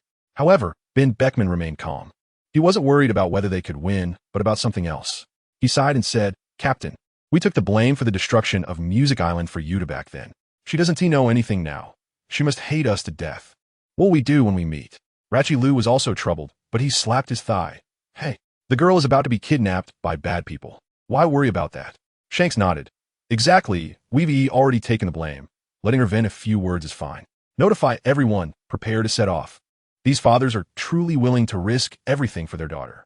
On the other side, news of Yuta's concert had already spread all over the world, and fans were rushing to Fishman Island like crazy. Luckily, King Neptune was strong and sent a heavy force to maintain order, plus with Dio's reputation as a new emperor, there weren't any disturbances. When the red-haired pirates arrived, King Neptune was already worried. My goodness, with these two emperors colliding, won't my home be torn apart? He wasn't afraid of Dio losing. He was afraid that these two gods fighting would cause trouble for the mortals. The fighting power of the four emperors is capable of moving mountains and filling seas. He hurried to inform Dio. And guess what? When Dio heard this, he smiled. Shanks is here too? I couldn't ask for anything more than for him to cause trouble. Perfect. One less old-school emperor today. King Neptune's heart sank. This guy's also one who thrives on chaos. He could only plead. Lord Dio, please take it easy. Fishman Island can't withstand the turmoil. Dio waved his hand, reassuring him that he wouldn't use any large-scale attacks, focusing instead on precision strikes. Soon, the concert ended, and Yuta and her old butler Gordon were invited to the backstage. Upon entering, they saw King Neptune and the handsome blonde, the fifth Emperor Dio. Yuta was quite excited and immediately thanked them. Thank you so much. Can we hold a few more concerts? The atmosphere was amazing. Dio smiled brilliantly. Of course, it's a small matter. No matter how much it costs, it's okay. Naturally, it's not his money. He then revealed his true intention. Of course, I also really like your singing. So, can I invite you to sing for my father? Gordon turned pale upon hearing this. It really was this intention. Yuta panicked and asked directly, You don't mean to give me as a gift to your father, do you? Dio chuckled lightly, replying ambiguously, If you're willing, that would be even better. Just then, with a bang, the door was pushed open. Shanks entered with his crew, all with dark faces, and just happened to hear this. Goodness, they really said it. Shanks stepped forward, his aura fully unleashed, and said in a deep voice, Please give me some face and let Yuta leave safely. King Neptune saw this situation and thought it's over. It's really going to turn into a fight. Gordon was both shocked and scared. He was shocked that a savior had come, but scared of Yuta's temperament. Sure enough, when Yuta saw Shanks, her expression instantly changed to shock, anger, and a mix of emotions. Dio looked at Shanks, finding it particularly interesting. He spread his hands with a mocking expression. Give you face? Who are you? Are you a user of the face fruit? The red-haired crew was about to explode. A new fifth emperor dares to speak to our captain like this? Shanks' face completely turned cold, and he drew his sword Griffin. It seems you want to fight us? That overwhelming aura made it hard to breathe. But no one expected Yuta to suddenly scream, Pirate Shanks, I don't need you to save me. I willingly want to marry his father. Upon hearing this, the entire room froze. Gordon was almost going crazy. Yuta, don't act on impulse. Dio's eyes lit up. He was delighted. Shanks, did you hear? She is willing. Wherever she came from, she should go back. Don't meddle. He originally wanted to fight. But seeing the situation on the opposite side, good grief, it looks like a group fight, no honor in battle. The red-haired crew was also stunned. Yuta is still angry with us. What a terrible choice. Shanks furrowed his brow tightly. Yuta, this is not the time to be willful. I must forcibly take you back today. Yuta was even angrier, shouting in her heart. Then why didn't you forcibly take me away back then? Dio saw the opportunity and smiled. Shanks, don't say I'm not giving you a chance. One-on-one, if you win against me, you can take Yuta away. The red-haired crew laughed upon hearing this. This kid wants to challenge the captain? Doesn't he know the height of heaven and depth of earth after defeating Kizaru? Our captain's observation hockey can foresee the future. Your little teleportation is nothing. In their eyes, this kid is just asking for a beating. Shanks also laughed a one-on-one. He has never been afraid of anyone. You really want to challenge me? Of course. Dio laughed heartily. How? Are you scared to face the invincible Lord Dio? The moment the words invincible came out, the air in the room solidified. Rocks, Roger, Whitebeard, who dares to say they are invincible? This kid is too arrogant. Yuta was shocked, thinking, oh no, is this really going to end in marriage? But she still shouted, Dio, give him a good beating for me. Let me vent my anger. I tell you, red-haired and his cadre are heartbroken. His own daughter cheers for the enemy. What kind of situation is this? Shanks took a deep breath. There was no other choice but to forcibly bring her back first. Dio, come on. Don't be in a hurry. Dio pointed outside. Let's go to that big stage and show the whole world who the true invincible one is. The two of them went straight to the stage. King Neptune quickly leaned over to Shanks and cautioned, Red-haired boss, please go easy. Don't break our protective shield here. Otherwise, the human audience will be finished. Shanks nodded, indicating he understood. On the stage, the spotlight suddenly shone directly on Dio, who struck a flashy pose as if he were at a personal concert. Red-haired was speechless, thinking how arrogant he was now. He would be just as embarrassed later. The audience below, seeing the spectacle, dared not stay any longer. Each one screaming and running away. Run? It's a royal battle. One touch and you're dead. Just as the words were spoken, Red-haired moved first. With a swift step forward, his sword was drawn in an instant. Dio didn't have time to react and could only use his haki to block it. What happened next? He was sent flying like a cannonball, almost falling off the stage. Red-haired coldly said, "Not bad. You can take my serious strike. But just now, you claimed to be invincible." The members of the red-haired crew breathed a sigh of relief. Is that all? But in the next second, their expressions changed. In front of Dio, a golden giant appeared out of thin air. Dio became serious, and the golden giant covered in haki turned pitch black, charging at red-haired alongside Dio's main body, fists clenched, unleashing a storm of attacks. Shouting, "Muda muda." The speed was so fast that it left afterimages. But red-haired was fiercer. The griffin in his hand spun like a windmill, blocking all the attacks with clinks and clanks. Seizing an opening, red-haired struck with his sword, infused with Conqueror's haki. With a slash, he opened a massive gash on the black gold giant. More strangely, as the giant was injured, Dio himself had the same wound appear on his chest. Blood gushing out. The red-haired crew understood. That giant was connected to him. Hitting the giant was equivalent to hitting him. This was a weakness. The outcome was clear. The audience below was also discussing. The fifth emperor is defeated so quickly. As expected, the old-school four emperors are formidable. Yuta looked on, feeling inexplicably happy. She turned to Jotaro beside her and said, "Isn't your Dio kid claiming to be invincible? How come he's seriously injured?" She deliberately called Dio kid since his people called her little mom. Jotaro, however, remained calm. "Don't worry, little mom. This injury is nothing. His true invincible ability hasn't been used yet." Just as he finished speaking, everyone on stage was dumbfounded. They saw the terrifying wound on Dio's chest actually wriggling like a living creature, healing itself in just a few seconds. Not even a scar was left. The members of the red-haired crew were nearly speechless. What kind of monster is this? Such regenerative power was unheard of. Dio wiped the blood from the corner of his mouth and coldly laughed. Conqueror's haki and the ability to predict the future with observation haki. Truly worthy of the four emperors. But do you think this is enough to win against me? Red-haired snorted coldly. "You have no chance of winning. Give up." Dio suddenly burst into wild laughter. "No chance?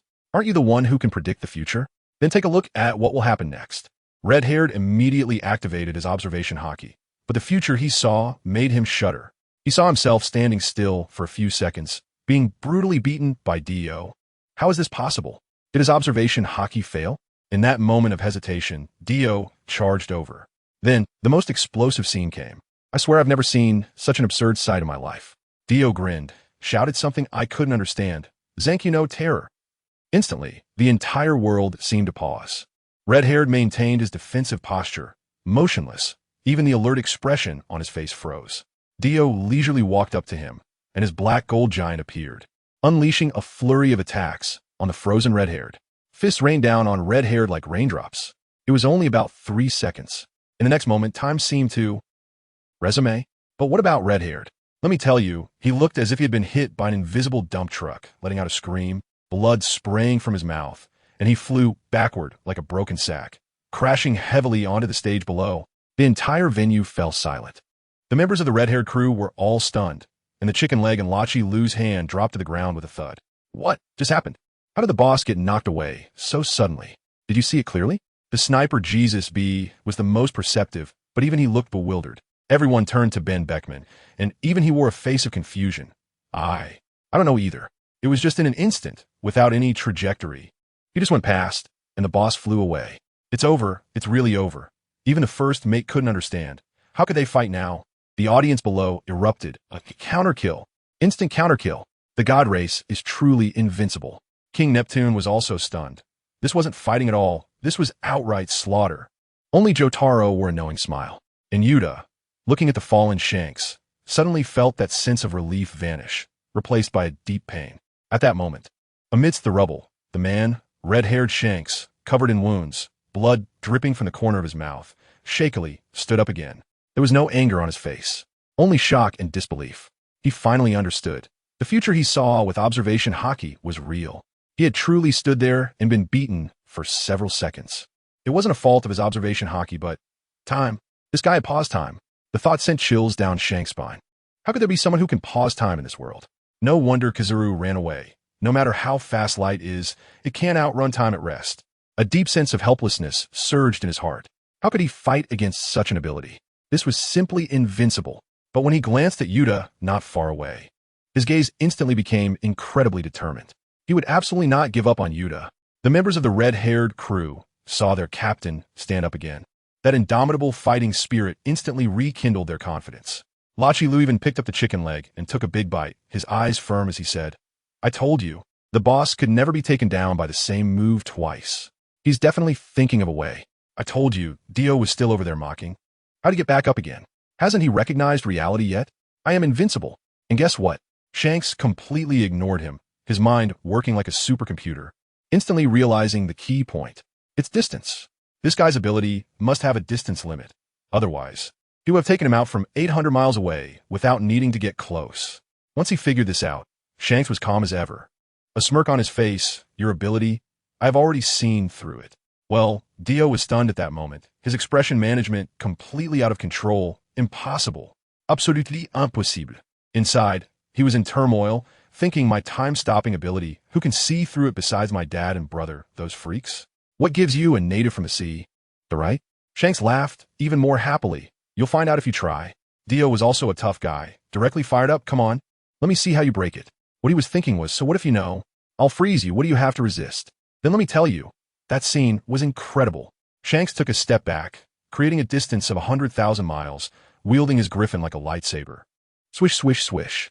Flying slashes rained down on Dio's face like they were free. The sword energy was overwhelming. The entire stage was cut to pieces, like a broken tofu. Dio's face turned green at that moment. Wanting to charge forward? No way. The slashes came one after another, like a barrage. He could only dodge in a panic, not even finding an opportunity to get close. Seeing that it was working, Shanks directly upped the ante.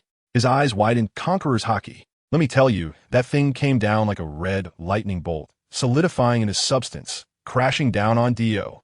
Dio instantly felt as if a mountain was pressing down on him, unable to move his legs. Now he was truly at his wit's end, only able to passively take the beating.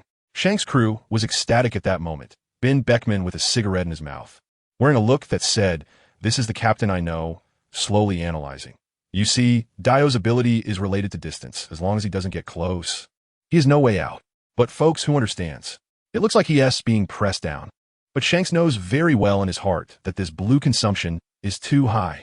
The flying slashes combined with a wide-range Conqueror's Haki. The stamina consumption is like a flowing river. In contrast, Dio, although in a tough spot, was basically consuming nothing, just hiding there. Shanks used his observation Haki and saw. Good grief, the dense slashes he worked so hard to unleash at the moment they were about to hit Dio. It was as if the pause button was pressed, and Dio easily dodged. If this continued, the first to fall would definitely be himself. Then the iconic moment came.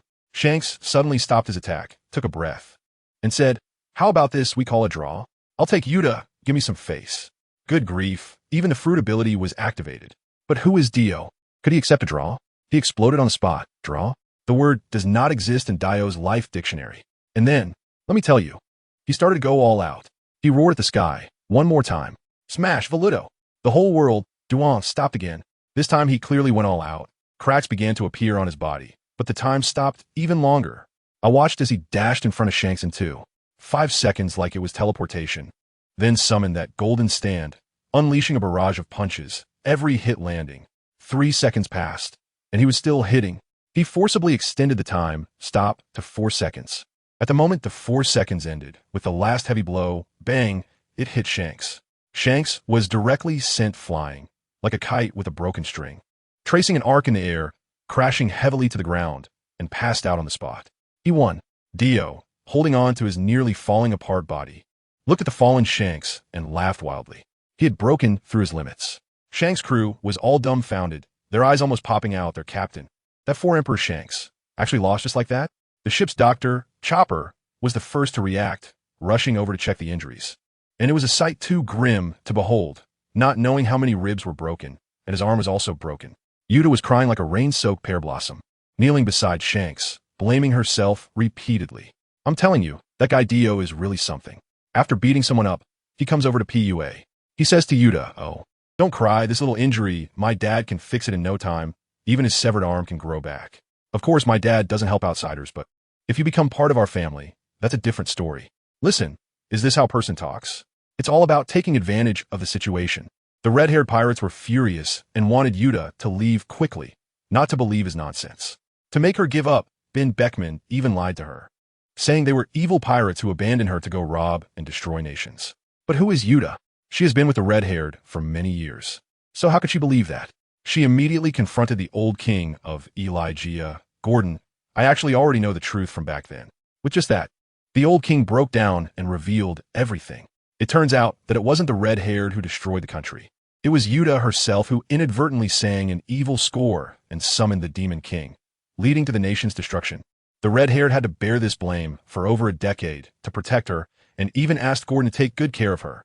Who understands this twist, family? Yuta broke down on the spot, realizing that the person she had hated for over a decade was actually her savior, the man who bore everything for her.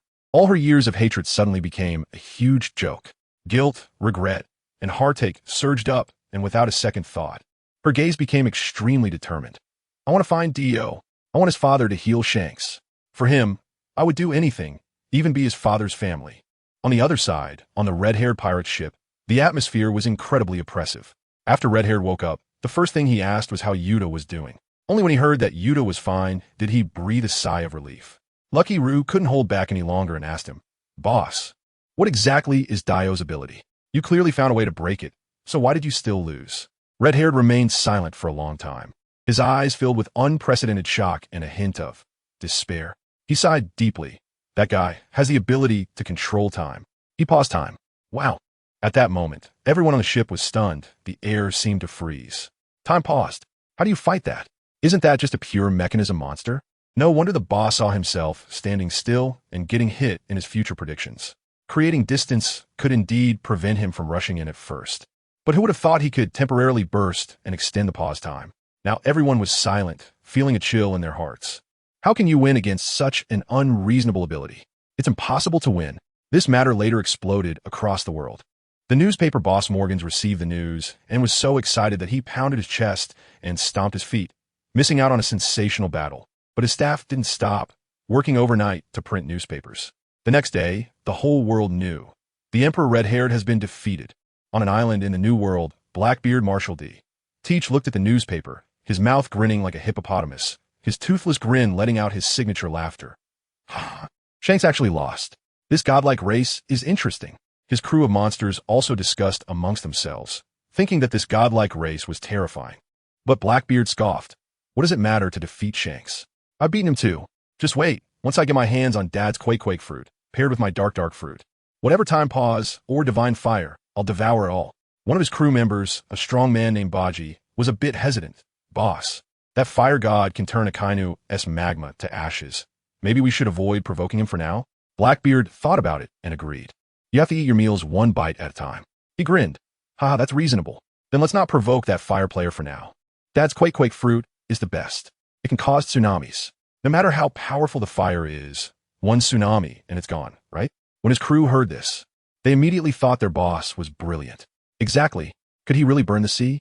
If the boss gets the Quake fruit, he would be a man capable of destroying the world. The whole world would have to bow down beneath the Blackbeard pirates. At that time, wouldn't it be whatever we wanted to do? But I tell you at that moment, Lafitte still had some sense. He immediately asked, Boss, that's all well and good. But even though Whitebeard is old, he's still a living legend, surrounded by a bunch of strong sons. With our little crew, if we try to ambush, aren't we just delivering food? Good heavens, can you guess how Blackbeard responded? The guy just laughed, looking incredibly confident, and said, who said we have to do it ourselves? I have to tell you, when I heard this, the hair on my arm stood up. This old guy is too calculating. He then threw out a bombshell. I know a secret that can make the Navy and the Whitebeard pirates fight to the death. He lowered his voice, sounding sinister. The 2nd Division commander on Whitebeard's ship, that Fire Fist Ace, his dad, is the pirate King Roger. Boom. I tell you, as soon as this was said, everyone on the ship exploded. Ace is Roger's son? Who would believe that?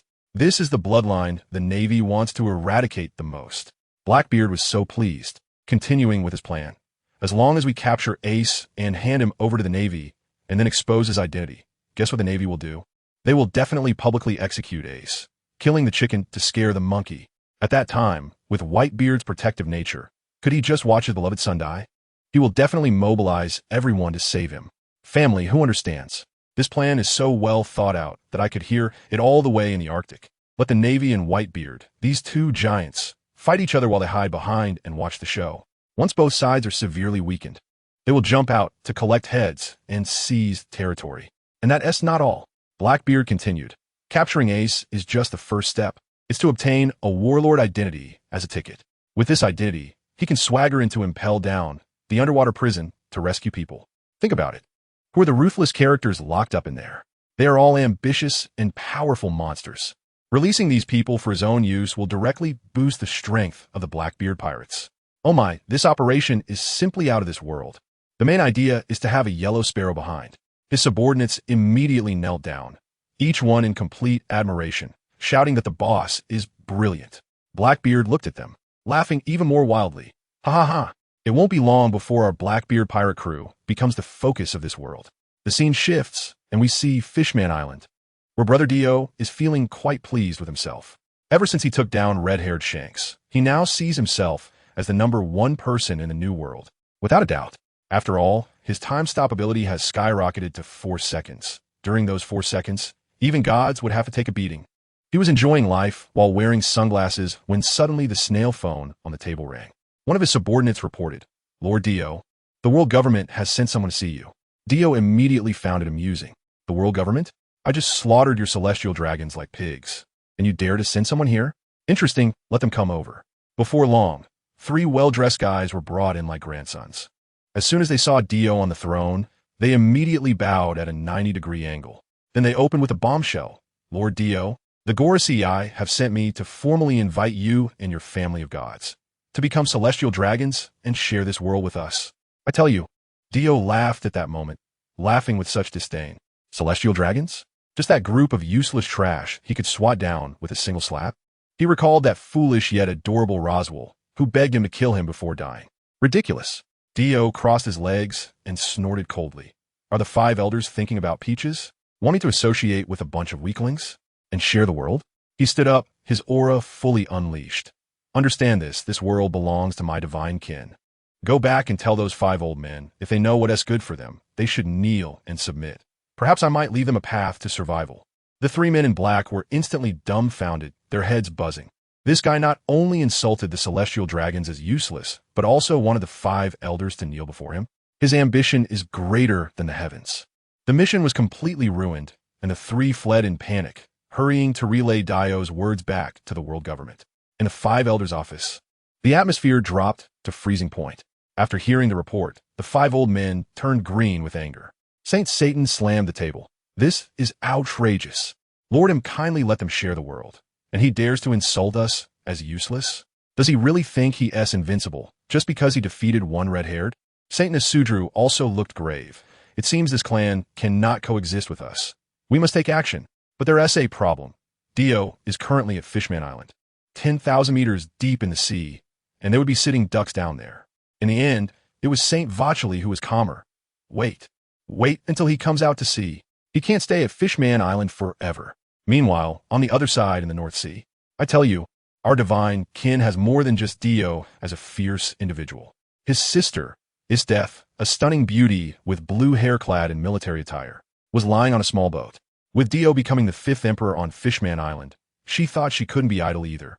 So she decided to unify the North Sea and become the Ice Queen. To dominate the North Sea, she needed soldiers. She had already inquired and found out about a powerful mercenary group called Germa 66. Isteth's goal was to recruit this army. As if summoned, a giant warship resembling a moving castle approached from afar, flying a large 66 flag. Isteth smiled slightly. They were here, in the command room of the castle. The king of Germa 66, Vin Smoke Judge, a muscular blonde man, looked at the screen showing a small, unassuming boat without even furrowing his brow and directly ordered, "No need to stop, just smash it." Goodness, what a show-off. The massive castle warship barreled forward without slowing down, and the small boat was instantly shattered into pieces. As for Steph, she had already performed a stylish leap and landed firmly on the deck of the warship. Intruder. Capture her. A group of expressionless clone soldiers wearing sunglasses surrounded her. Isteth looked at them, sighed, and realized there was no point in talking. Then let us fight. As one soldier charged at her, she raised her leg and delivered a kick bang. The man turned into a human cannonball, crashing through the castle wall behind him. The remaining soldiers, instead of being frightened, rushed forward in a swarm. Isteth didn't even blink, lightly waved her hand, and uttered 2 words, freeze.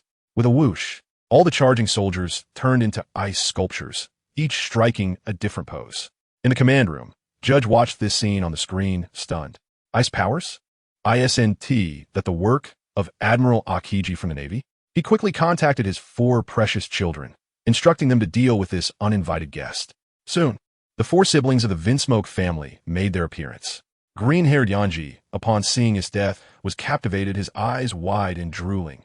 Wow, this woman is too beautiful. His death flashed him a seductive smile. I am indeed beautiful. Would you like to be my little dog? The kind that is chained up, of course. Yanji exploded on the spot. Lust is one thing, but insulting him is unacceptable. You crazy woman, watch me teach you a lesson.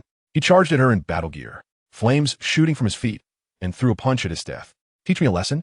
His death's smile vanished instantly. In this world, aside from her father and older brother, who had the right to teach her a lesson, she met his punch head-on. Boom!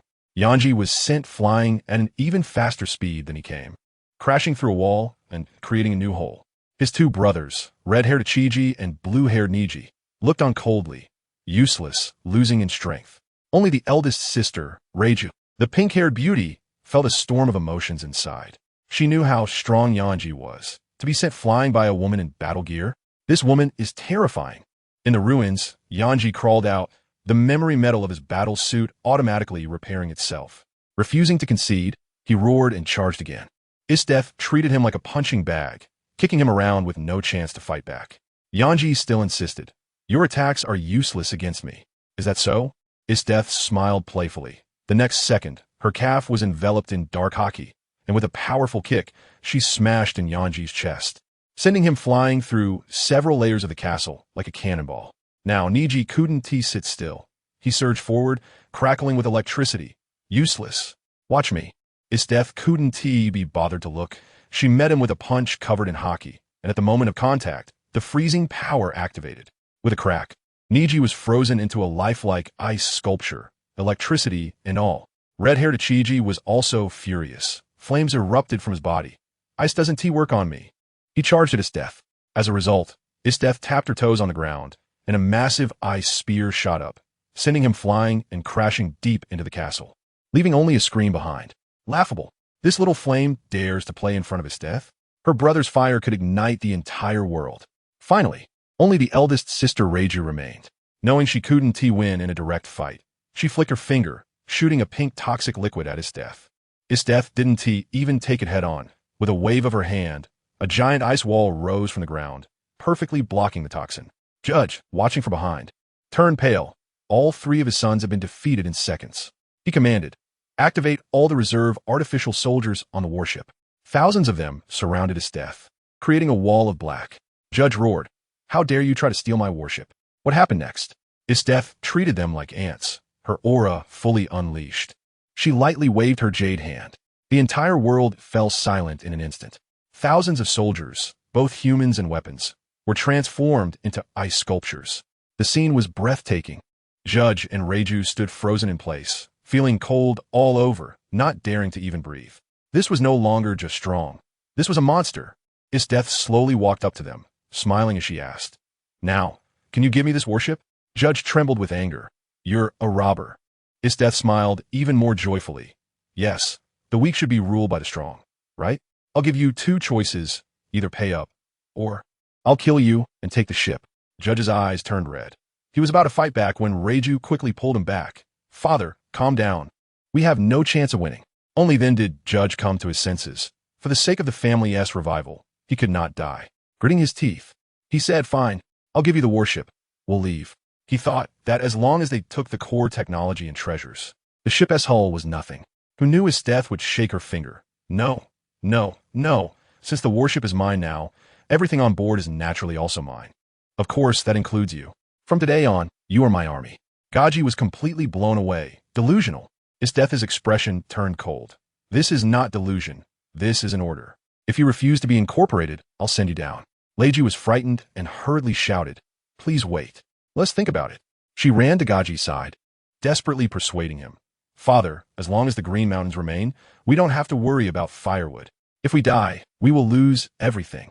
Gaji was torn inside. Being incorporated meant the end of his dreams, while not being incorporated meant death right now. He fell into deep despair and anxiety. I tell you, Gaji's face turned pale at that moment, and his mind probably started looping the song Liang Liang. But just at this critical juncture, his eldest daughter, Reiju, stepped up bravely and directly asked the Ice Queen Isteth, "Why are you putting in so much effort? What do you really want?" Upon hearing this, Isteth grinned like a villain and declared a shocking statement. "What do I want? Of course, to unify the North Sea. I, Isteth Istria, will become the queen of the North Sea." Wow! Reiju was stunned on the spot, thinking to herself that annexing Germa 66 was already exaggerated enough. And now she was directly talking about taking over the entire North Sea? But the key point was that Gaji didn't hear unify the North Sea.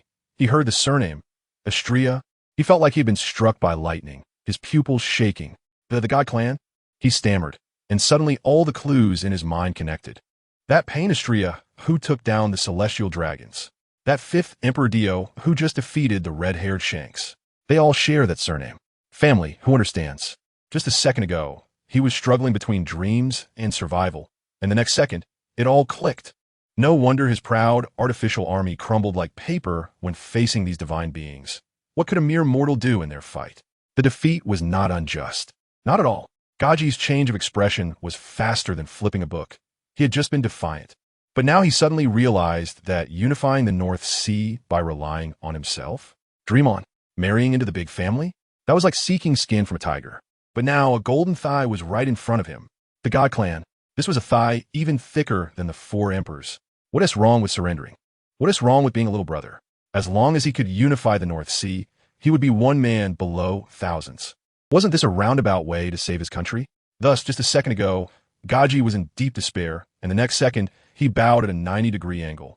His voice booming, "Lord Isteth, I, Vinsmoke Gaji, am willing to lead the entire Germa 66 army to pledge allegiance to you and assist you in unifying the North Sea." Reiju was beside him, her eyes nearly popping out, thinking, "Dad, what happened to our pride? What about that inner turmoil just now?" Isteth nodded in satisfaction, thinking to herself that it seemed her siblings had made quite a name for themselves outside. She turned to the bewildered Reiju and beckoned, "You, take me to your room." Reiju's heart skipped a beat, and her face turned red. Family who understands. She was being asked to go to her room right away. Was she encountering a female rogue? She stammered, what do you want to do?" Upon hearing this, Gaji was furious, his beard bristling as he snapped, "Do whatever the lady tells you to do. Stop with the nonsense." Reiju had no choice. She was genetically bound by her father and could not resist the command, so she pitifully led Isteth to her room. As soon as they entered, Isteth was not polite at all. She plopped down on the bed and patted the spot beside her. "Come, sit here." Reiju's legs felt weak, thinking this was it. She was going to be forced. She trembled and asked, "Lord, what exactly do you want?" Isteth explained matter-of-factly, "I'm just going to check your body. If everything is fine, consider a gift from my father." What the heck? Reiju was petrified on the spot. Oh my God, the legendary family of gift-giving maniacs? This is real. It's my turn now. But then she thought, since Dad has already pledged, I'm just a tool for marriage anyway. It doesn't matter who it goes to, right? Besides, these kids are all fierce like monsters. What kind of person must their mysterious father be? Thinking this way, her initial aversion, strangely, turned into a bit of curiosity. Just as the regime was changing in the North Sea, a major incident occurred half a month later in the Grand Line. The 2nd Division captain of the Whitebeard Pirates, Fire Fist Ace, was captured while pursuing the traitor Blackbeard Teach, who had set a trap for him.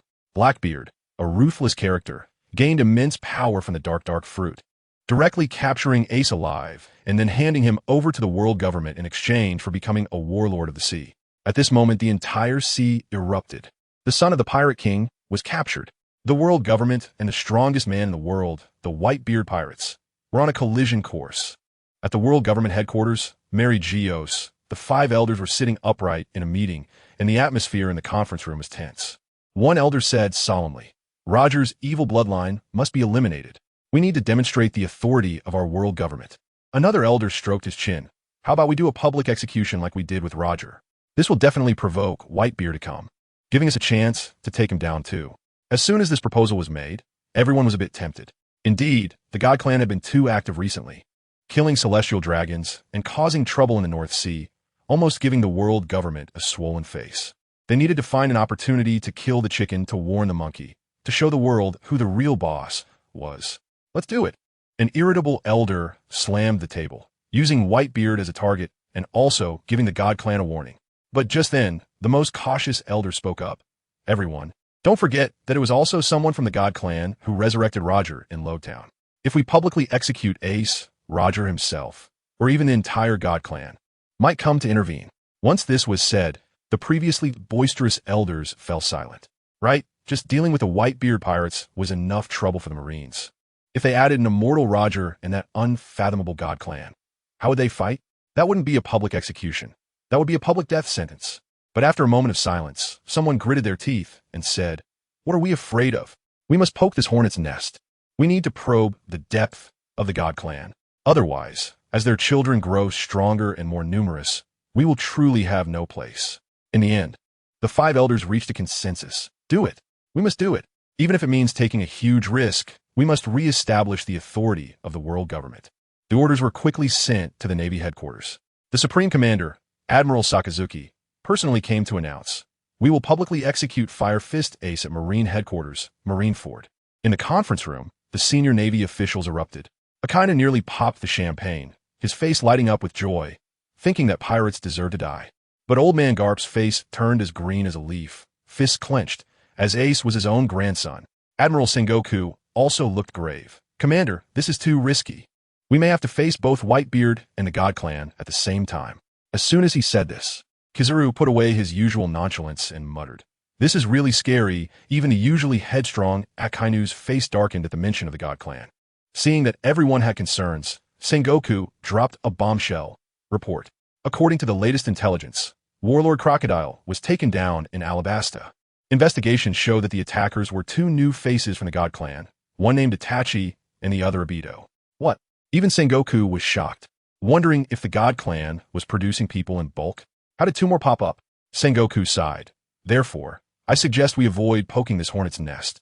If we stir up something big, we might be completely wiped out." Garp nodded vigorously beside him, mentally giving his old partner, Sengoku, 1,000 thumbs up. Unfortunately, Sakazuki shook his head, looking grave. "It's too late. This is a direct order from the 5 elders. They want to force the God Clan to take action and reveal their true intentions. This time, not only the Navy but the world government will also intervene. Everyone, prepare for the most epic war in history." Sengoku and the naval commanders felt a chill in their hearts. This was clearly sending the Navy to be cannon fodder.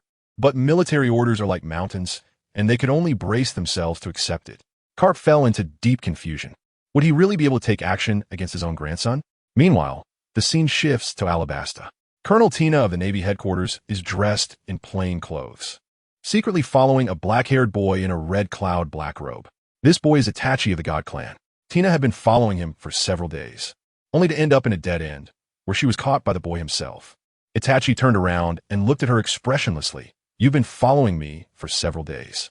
Is there something you need?" Tina was startled and could only stubbornly reply, "I was just passing by on my way home." Itachi pointed at the wall behind her. "Passing by? This is already the end." Awkward, extremely awkward. Tina realized she couldn't pretend anymore and decided to introduce herself. "I am Colonel Tina of the Navy headquarters. Are you from the God Clan?" Upon hearing the word Navy, Itachi's eyes immediately lit up. Oh, a thought flashed through his mind.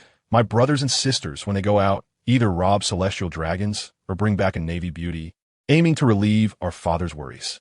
I can't fall behind on this KPI. With that in mind, he showed a friendly smile. "That's right. My name is Itachi Estrella.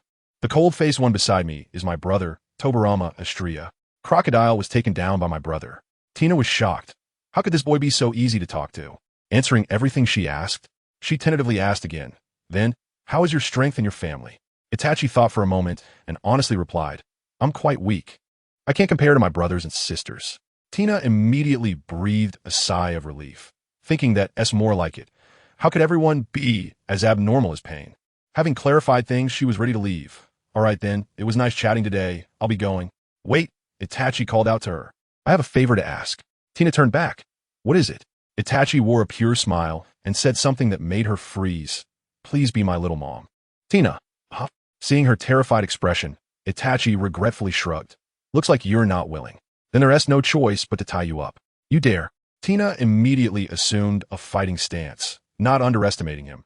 Thinking to herself, you said you were weak, am I supposed to be afraid of you? Today, I'll catch someone from the God clan and achieve merit. However, the next moment, Itachi's gaze locked onto her. His black pupils instantly turned blood red, with 3 black tomo slowly rotating within. An ominous premonition enveloped Tina's entire body in an instant. I tell you, at that moment, Tina was completely paralyzed. She had been thinking that Pain's Shinra Tensei was too powerful and that she absolutely couldn't engage in close combat. She needed to use her barrier fruit to trap that little brat first. But what happened? Just as the thought crossed her mind, her body suddenly froze, unable to move. Completely stiff, she looked down and saw, to her astonishment, 2 huge iron nails sticking in her body, pinning her to the spot. She was dumbfounded, wondering when she had been hit. Why didn't she feel anything at all? She desperately tried to break free, even using her armament haki, her veins bulging, but those iron nails were as if they were grown into her body, not moving an inch. She was panicking inside, thinking, if I don't run, I'm really going to be captured and made into a little mother. But what kind of ability is this? The iron nails piercing her body didn't hurt or bleed. This was unscientific. She was both shocked and angry, shouting at Itachi, "What did you do to me?" And guess what? That little brat, Itachi smirked, his mouth curling up in a smile. I tell you, that smile was both handsome and a bit sinister. He must have been thinking, this illusion technique my dad taught me is really useful against the Navy. All I need is to make eye contact. No need to even open the Sharingan. Then he leisurely walked over to Tina, calmly saying, "Do you want to know?" "Sure. This is called Jinjutsu, the magical chains technique. It's the ability of my Sharingan." Tina's mind went blank. Jinjutsu? Sharingan? Could it be that everything I've seen now is an illusion? No wonder there's no bleeding. She immediately understood that this wasn't T8 devil fruit ability at all, but a special ability of those blood-red eyes. She quickly thought of Pain's circular eyes. Could that one also be? This discovery was simply astonishing, but the problem was how to break free. She hurriedly asked, "How did I get caught?" Itachi still had that nonchalant expression, saying, "Just by making eye contact with me, you'll be caught." Tina almost spat out a mouthful of blood. Who understands, family? Making eye contact gets you caught. How am I supposed to fight? Do I have to fight him with my eyes closed from now on? Even with observation haki? Not being able to see would greatly affect operations. Okay. She was furious. If she had known this little brat was so bizarre, she should have just run away when she discovered his identity. Back then, his eyes hadn't even turned red. It was all her fault for believing his nonsense. And now she was really going to be captured and made into a little mother. The more she thought about it, the angrier she got, complaining, "Your ability is way too strange. You say you're weak?" Itachi looked innocent. "I'm not lying. My ability at home is really quite ordinary." Then this guy started his humble bragging performance. He was basically a walking power obscurer. You know that Pain? He has the Rinnegan, possessing the power of creation and destruction. That guy named GirlWho, his ability is even above Pain's. Compared to them, my Sharingan really isn't anything. Tina's eyes nearly popped out. What? Creation and destruction? Is that a power a human can possess? Isn't that godlike? So you guys are really gods coming down to Earth? Compared to you, those celestial dragons are nothing but trash. She felt this little brat had no need to lie to her, a captive, and her heart was immediately stirred up. She curiously asked, "So how ordinary is your ordinary ability?" The next moment, Itachi's eyes changed again. The 3 tomo suddenly connected, forming a large triangular pinwheel. "This is my Manjiki Sharingan," he introduced lightly. "It's just a bit stronger in Jinjutsu. The right, Amaterasu, is a black fire that 1T extinguish until it burns its target to ashes. The left Tsukuyami is my strongest Jinjutsu. Oh, I can also activate Susanoo, which provides absolute defense. Among my dad's bunch of kids, it's really quite ordinary." Tina was instantly petrified. "You call this ordinary? Just one glare can control a Marine Admiral, plus the unquenchable black fire and absolute defense. And you call this ordinary? Is your family as standard for ordinary a bit too outrageous?" She gasped in shock. This godlike family was too terrifying. She couldn't help but ask again. "That fire god from earlier, who could even burn magma, he must be the strongest in your family, right?" Itachi, upon hearing this, quickly waved his hands, nearly sweating. "Don't say that. Brother Yuan Liujai's flames can even extinguish my Amaterasu. But you guessed wrong. The strongest in our family is not him. It's our dad. All our abilities come from our dad. So how about it? Want to marry my dad? My dad is both handsome and strong." Good heavens, this little brat is really trying hard to find a wife for his dad, showing off like crazy. So that's how Dasky got fooled too. Tina was already numb from shock. One dad produced a bunch of gods? How strong must this dad be? She felt that even if the entire world's navy came together, they wouldn't be able to defeat her dad alone. Although she was a bit curious about this man, becoming a little mother, that was a path she had never imagined. Itachi saw her shocked expression and thought there was a chance. Without saying a word, he directly threw her over his shoulder like a sack and headed towards the palace. Poor Tina, being carried by a little brat whose height only reached her stomach, felt utterly speechless. Meanwhile, I tell you, the scene suddenly changed. In a new world, a place called God Island. Everywhere was ruined walls and broken pillars. A small boat slowly approached the shore, and two people got off. One looked like a snake with slit pupils. The other was draped in a red cloak with cracks all over his face. That's right. It was Orochimaru and the pirate king Roger, who had been resurrected by him using the Edo Tensei. Roger looked at the ruins with a face full of emotion. I can't believe God Island has fallen into such disrepair. He recalled the time when he and Garp teamed up to defeat the sea overlord rocks here. That battle had completely destroyed this island. He said to Orochimaru, I brought you here, but I can't guarantee we'll find Rock's corpse. After all, so many years have passed. Orochimaru grinned wickedly. This was exactly what he wanted. He had gone to great lengths to resurrect Roger just to find this God Island, which had been erased from the map by the world government. He wanted to do something big, Edo Tensei rocks. He was once the world's overlord, with monsters like Whitebeard, Kaido, and Big Mom under his command. If he could turn him into his own combat power, wouldn't that be an immediate takeoff? He had Roger lead the way to the place where Rocks once fought. He believed Roger used a sword, and might have even cut off a strand of Rock's hair. Just one strand would be enough. For more than a week, Orochimaru frantically searched for hair in these ruins. Finally, he found a somewhat thick, slightly curled black hair. Took out the scroll and Edo Tensei and clapped his hands together. Edo Tensei. The soul quickly gathered, forming a giant about 4 to 5 meters tall. That person had his eyes closed, his face exuding a fierce evil with dense curly black hair, and his face was covered in the cracks of Edo Tensei. Orochimaru looked at him, trembling with excitement. Roger, this must be Rocks. Roger's face turned extremely serious, nodding. That's right, it's him. Oh my god, I really summoned him. The strongest opponent of my life. Terrifying physique, plus the dark fruit, with Conqueror's Haki and Armament Haki that are absurdly strong. If this monster goes out of control, the world will be finished.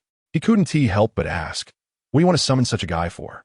Orochimaru grinned, to be my combat power. Roger was dumbfounded. How dare you think like that? Just as Orochimaru was satisfied sealing Rocks into a coffin, preparing to sail back. A few newsbirds flew over, dropping off 2 newspapers. Roger took a look, and the next second, his whole face darkened, with veins bulging on his forehead. The Navy is going to publicly execute Ace, his son. He was trembling with anger. Upon closer inspection, it turned out to be the traitor Teach from Whitebeard's ship, who had defeated Ace using the dark fruit, and handed him over to the world government. Roger immediately understood. The dark fruit counters the Logia type. No wonder Ace lost.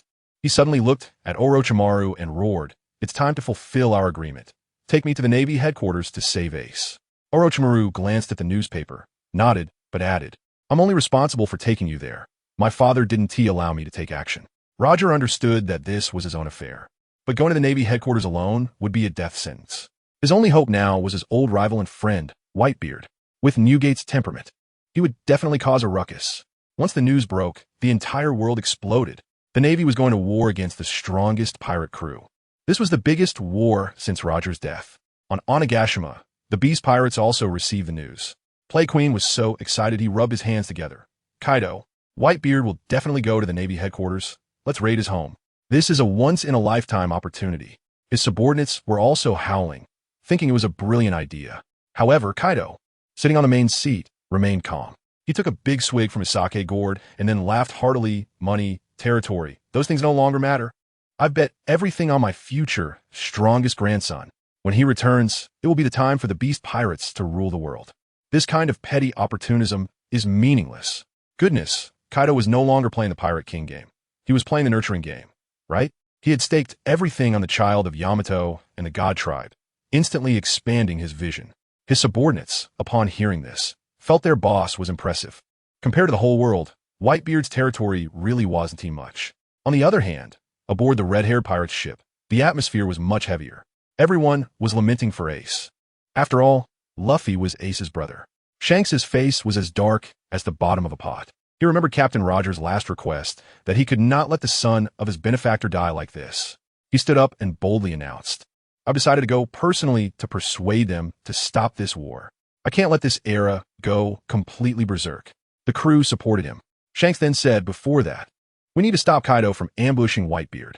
However, his first mate, Ben Beckman, looked puzzled and said, "Captain, our sources report that the Beast Pirates seem to be completely inactive, showing no signs of mobilization." Now it was Shanks's turn to be confused. Had that war maniac Kaido changed his mind? How could he let such a good opportunity slip away? He couldn't figure it out and could only have people keep watching. Meanwhile, the Navy headquarters had entered the highest state of battle preparedness. Admiral Sengoku called everyone he could, not only the 3 admirals but also the retired former Admiral Zifa, along with the candidate admirals Momonosuke and Shivindu, all gathered. When Zifa entered the office, he casually sat down and asked Sengoku, "What is going on that you called this retired old man back?" Sengoku had a serious expression. "This time, we not only have to deal with Whitebeard, but even the God tribe may attack." Upon hearing this, Zifa's eyes lit up. He was very interested in taking down Whitebeard, the last king of the sea, and immediately agreed. Just then, a sea blue-haired beauty, his disciple Ain, who was following Zifa, timidly raised her hand and asked, "Admiral Sengoku, do the members of the God tribe like to rob beautiful women at sea?" I tell you, when that old man from the Warring States heard this, his face immediately darkened. He nodded, and his expression was even worse than someone who had eaten 10-year-old bittermelon. He exploded with anger and said, "This is absolutely true. I sent someone to invite the Empress Hancock, and guess what? She had already been taken away by that 5th Emperor Dio, and became a little wife for his father." Good heavens, I was shocked at the time. The Empress. That's the Empress. And just like that, she is gone. But that's not all. Warring States continued. Those 2 from the God clan in Lowtown, one named Orochimaru, also snatched away our female Navy officer Tashiji. And the Tina I sent to investigate in Alabasta has also disappeared without a trace. She has probably been captured by them too. Oh my God, this is not the God tribe at all. This is simply a high-end human trafficking group. Teacher Zephyr exploded on the spot, slamming his fist on the table and shouting that these people are as evil as pirates. His disciple Ain turned pale with fear, probably thinking, "Oh no, now that these people see me, they won't want to pack me up and take me away, right?" Family, who understands? With her small frame, facing these monsters, ISNT that just sending food, Zephyr quickly comforted her, saying that with him around, no one could touch her. But the acting Admiral Peach Rabbit didn't spare these people, directly declaring, "If you have the guts, come at me. I'll make sure they leave without their heads." As a result, the forever infatuated T-Pig next to her started again. "Don't worry, I will definitely protect you." Peach Rabbit rolled her eyes so hard it seemed she was going to see the sky, probably thinking, "Who the hell are you? You think you can beat those I can't? It's all about self-satisfaction. ISNT it?" Sengoku couldn't be bothered with this couple. Not really. And directly arranged for these 3 admiral-level powers to be settled. He was really worried in his heart. This time, to deal with the God tribe. The Navy headquarters had put all its cards on the table, and even the world government had sent the leader of the Knights of God, Saint Galleon, and one of the 5 elders, Saint Saturn, to the scene. This lineup was simply going to poke a hole in the sky, just as the Navy was busy. On the other side, that old 6 Blackbeard was about to burst with excitement. He was hiding on a broken island with his bunch of oddballs, popping champagne to celebrate the Navy's execution of Ace. His plan was to wait until Whitebeard and the Navy fought each other to a bloody mess, then take advantage of the chaos to slip into Impel Down and rescue a bunch of stronger comrades. He calculated that Whitebeard was in poor health and would definitely fall at Marineford, and then he could wield both the Dark Fruit and the Tremor Fruit to become the king of the world.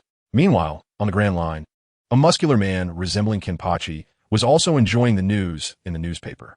His name was Astria, and he had only one thought in his mind, Slash. Hearing that top experts were gathering at Marineford, his eyes lit up. He wanted to test his strength against the likes of Mihawk, Carp, Sengoku, and Whitebeard. In the blink of an eye, 10 days passed, and on the day of the execution, let me tell you, the scene was packed with people. Ace was led to the execution platform, completely dumbfounded. Below were countless elite Navy personnel, a row of giant vice admirals, and 3 warlords of the sea, Mihawk, Moria, and Kuma. Sitting below the execution platform were 5 powerful beings, Kizu, Akainu, Peach Rabbit, T-Pig, and one with a mechanical arm. Wasn't he that the former Admiral Zephyr? Looking up, Ace felt his heart sink. Above Fleet Admiral Sengoku's head, there were 3 more people. One was the Commander-in-Chief, Steelbone Kong. One was the 5 Elder Stars, Saint Saturn. And the last was an old man with an explosive presence. This lineup was here to kill him. Ace? This was world destruction. Ace immediately regretted it, muttering in his heart, "Dad, please don't come. If you do, it'll be the whole family, sending their heads." Even Moria from the Warlords of the Sea was scared, mumbling, "With this lineup, even if Whitebeard came, he would be finished. Even if the God Tribe came, they would have to kneel." But Mihawk next to him didn't he think so. He had fought against the God Tribe and knew how deep their waters were. At that moment, Sengoku picked up the transponder snail and announced to the world, "Port Gas D. Ace is to be executed today because he is the son of the pirate King GOLD. Roger." Boom! The crowd erupted. The Navy was in turmoil. Ace lowered his head in shame, feeling like he shouldn't exist in this world. Carp in the stands had a face as dark as a pot bottom. On one side was his beloved grandson. On the other was his position as a Navy man, and he was about to twist himself in knots. Far away in the Sabeti archipelago, Rayleigh saw the live broadcast and slapped his thigh, finally understanding why he felt such a connection with Ace back then. But now it was too late to go save him. After Sengoku finished announcing, he was still worried about the God Tribe. Why were they still not moving? Were they not coming?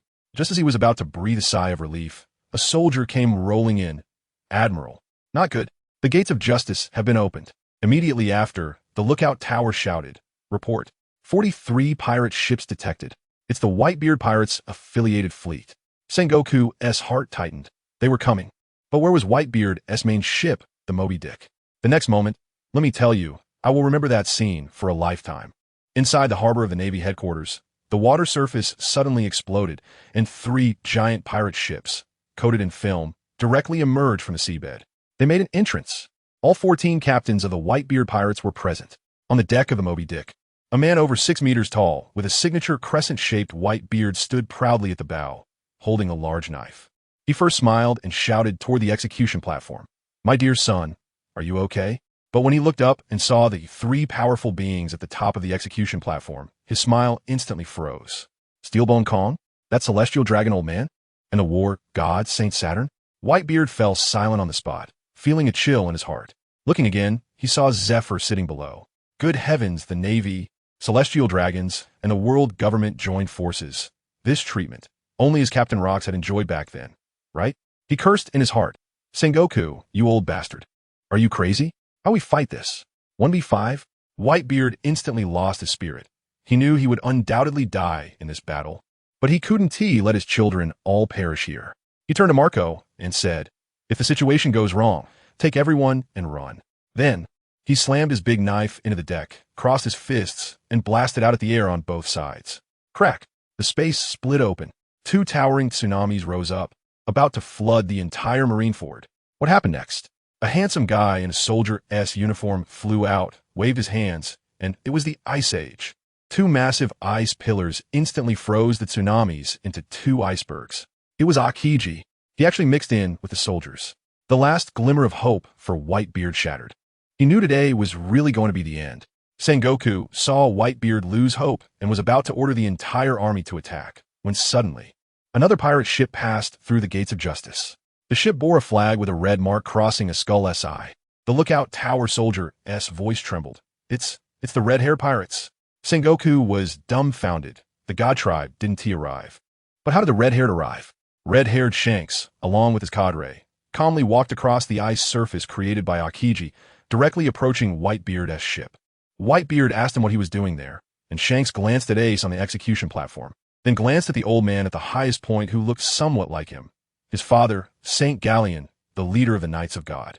He tightened the sword at his waist and said in a deep voice to everyone, "Please give me a favor, stop this war." The members of the Whitebeard Pirates were shocked, and Whitebeard himself rekindled hope. Shanks smiled widely. After all, he is the child of Captain Roger. Now, it was Sengoku's turn to have a headache. Akainu coldly snorted below. His favor is not enough. On top of the execution platform, Saint Saturn also said to Saint Galleon that the execution could not be stopped. Saint Galleon had no choice but to pick up the transponder snail and shout to his unfilial son, "Shanks, get your people out of the Navy headquarters. Your father wants you to go home. You draw your sword and you're really something." Shanks slowly drew out his griffin, resolutely stating, "No way. This execution must be stopped today, otherwise there will only be war." St. Gallion was so angry his face turned green.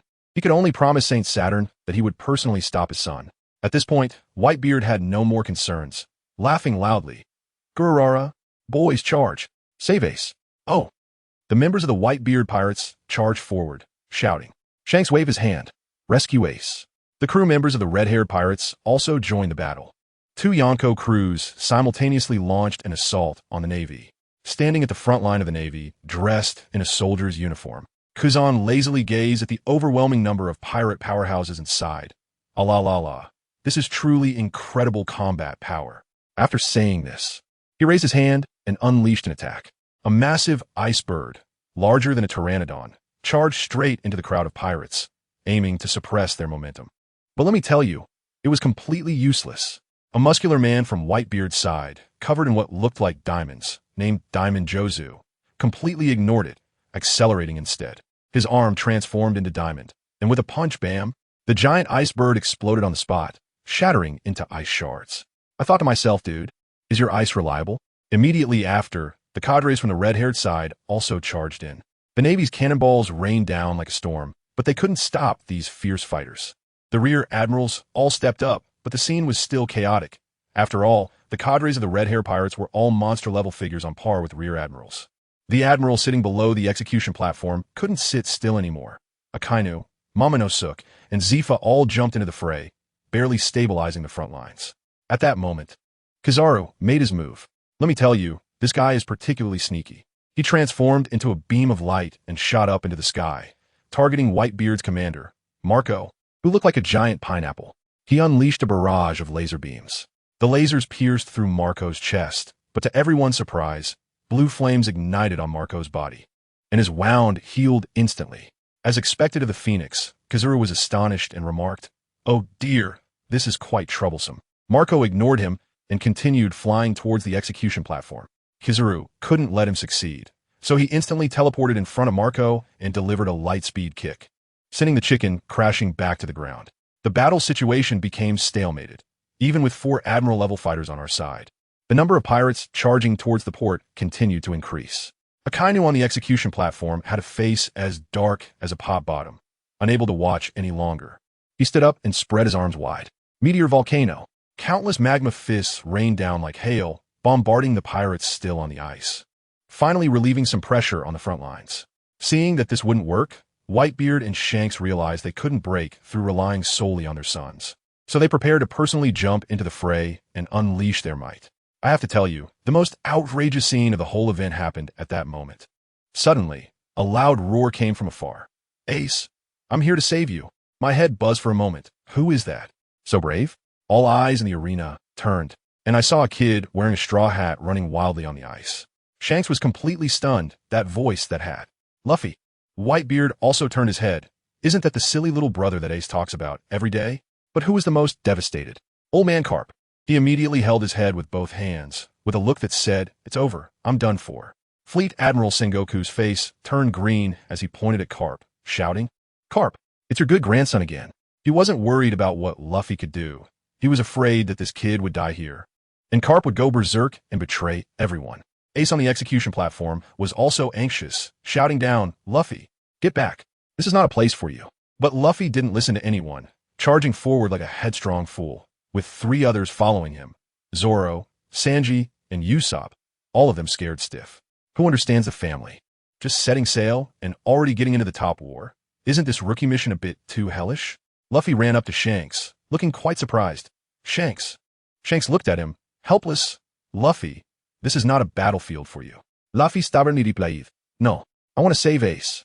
Whitebeard also spoke up, his tone quite stern. "Kid, don't come here to die." But Luffy ignored him, bypassing them and continuing to charge toward the execution platform. Shanks had no choice. He couldn't just stop him from saving his brother. Carp looked at his grandson's foolishness, and his mentality completely exploded. Sengoku poured more oil on the fire, directly picking up the Den Den Mushi, announcing to the whole world, "That Straw Hat Kid is the son of the Revolutionary Dragon." Suddenly, the whole place erupted. Whitebeard and Shanks officially took action. Whitebeard directly faced the canoe, while on Shank's side, an old man from the God Knights, GirlWho, came down from the highest platform to block him. Although Whitebeard was fierce, Akainu was no pushover, and with former fleet Admiral Steelbone Kong also coming down to help, the two great masters were besieging a sickly opponent, leaving Whitebeard unable to move an inch. Just as the battle became chaotic, a soldier on the lookout tower suddenly went crazy, shouting into the loudspeaker, "Report! Report! Pirate King Roger has appeared." In that moment, the entire battlefield felt like it had hit the pause button. Everyone stopped what they were doing and turned to look at the sea. Only Luffy, that kid, was all about focus, while everyone was in a daze. He charged forward like a little wild boar. Seeing that Luffy was getting close to the execution platform, Kizaru sighed. After all, he was the son of Dragon and couldn't really let him die. With a flash, he appeared in front of Luffy and delivered a kick at light speed, sending Luffy flying like a cannonball, his head plunging into the ice with a thud. Kizaru probably thought to himself, "Get lost, kid. Akainu isn't as lenient as I am." Luffy's crew had already been surrounded by elite Navy forces and couldn't get to him. Usopp scrambled over to check on Luffy. Just then, Roger and the long-haired boy next to him, called Orochimaru, landed. Roger spotted Luffy half buried in the ice and casually walked over, pulling him out like he was pulling a carrot. Luffy shook his head and politely said, "Thanks, uncle. I need to hurry and save Ace." Then he tried to rush off again. Roger looked at his straw hat and smiled. Shanks was ecstatic to see his captain come back to life, and Whitebeard was in shock, feeling like he was dreaming. Everyone watching the live broadcast went wild. The Pirate King had arrived. What was the Navy even doing? On the execution platform, Sengoku questioned through the den mushi. Does the God Clan also want to join the battle? And guess what Orochimaru did? He ignored it entirely, slowly pulling out a scroll from his sleeve, slapping it on the ground with a bang, and conjuring a small stool. Then he just sat down. Who understands this? While everyone was fighting for their lives, he brought a stool to watch the live broadcast. Sengoku was dumbfounded. What did this mean? No fighting? But Roger was already moving forward. As Roger walked, he shouted to Ace on the execution platform, teaching him the importance of haki. And then his gaze sharpened as terrifying Conqueror's haki swept across the entire battlefield. Thud thud. A large number of Navy officers below the rank of captain fell over like wheat being cut down. Now, there was no one left in the Navy to stop him. Sengoku was frantic. He couldn't possibly go down himself. Just then, Garp stood up and slowly walked down from the execution platform. "Sengoku, I'm stepping in." Ace looked at his grandfather's back, feeling complicated, but he understood that Garp was Navy and he was a pirate. The entire Navy erupted in cheers the moment they saw Garp stepping in, calling him the hero of the Navy. Garp, enveloped in haki, threw a powerful punch at Roger, who drew his sword to block it, and the two old buddies started fighting. While they fought, they argued. Garp scolded Roger for trusting him with Ace, making things so difficult for him now. Roger laughed heartily, saying he knew Garp would help him. Garp shouted, "I've finished what I promised you. Now I'm a Navy. If you want to save Ace, you'll have to get past me." In that moment, I felt like the shackles in Garp's heart had been unlocked. Then, these two legendary old monsters erupted into an earth-shattering battle, shaking the entire Marineford under their fists. Just as everyone was captivated by this top-tier showdown, an unwitting colonel from our side, Smoker, disregarded everything else and transformed into smoke, charging directly in front of Orochimaru, angrily questioning him. "Where have you taken my subordinate, Tashigi?" Orochimaru looked at him coldly, as if recalling, "Oh, you mean Tashigi? She's doing quite well on our island. Her belly is getting big, and she should be about to give me a little brother or sister. Don't block my view of the show, get lost." Upon hearing this, Smoker exploded with rage, shouting "bastard," and charged at him with his Sea Prism Stone Jutty. Orochimaru clicked his tongue, seemingly annoyed, quickly formed hand seals, slapped the ground, and a massive magic circle appeared, followed by a coffin that emerged from the ground, even larger than the one Roger had conjured earlier. Smoker looked at the coffin. His heart sank with an ominous premonition. Sengoku was jumping up and down on the execution platform, frantic. "Smoker, you idiot. Who told you to provoke him?" The coffin lid opened, and a giant, over 4 meters tall, emerged, exuding an aura more terrifying than Roger's, with a fierce expression. Smoker foolishly asked, "Who is this?" Orochimaru smirked, looking at him like he was an idiot, and lightly uttered 2 words, "Rocks." I had never heard that name before, but I saw clearly as Admiral Sengoku stood on the execution platform. He shivered, sweat pouring down, and his expression could be summarized in 4 words, barbecued. Smoker disregarded everything and transformed into smoke, charging forward. Sengoku shouted desperately, "Smoker, fall back." But it was too late. Black smoke erupted from Rock's arm, and with a single punch, Smoker's 10 hands were instantly shattered, sending him flying like a cannonball, crashing hard into the distant ice, letting out a scream before falling silent. I can see it clearly. That punch from Rock's didn't use hockey at all, and Smoker's Logia ability was completely ineffective. This ability is exactly the same as Blackbeard's.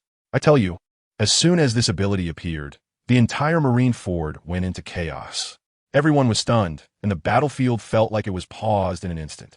The warlord of the Warring States, his voice was nearly hoarse as he yelled to the entire Navy, "Stay away from that man. Absolutely do not approach." Goodness, it was the first time I saw him lose his composure like this. Not just him, I tell you, those old-timers in the Navy, one by one, all looked like they had seen a ghost. The former warlord Steelbone Kong had his eyes nearly popping out, trembling as he said, "How has this demon been revived?" Old Man Garp, the fearless Iron Fist, had a look of panic on his face that I had never seen before. Really, it was as if he was about to faint. This was the monster he and Roger fought together to nearly the death to take down back in the day. The three admirals were also in disarray. Akainu's eyes turned red in an instant, staring intensely at Rocks, forgetting all about Whitebeard. I tell you, his parents were killed by the Rocks pirates. This was a vendetta. Kizaru, that crafty old fox, I bet his calves were cramping up. His Pika Pika no Mi was completely useless against the Yami Yami no Mi, and he couldn't even run away. Even Whitebeard was stunned upon seeing that figure, and he blurted out, "Captain Rocks?"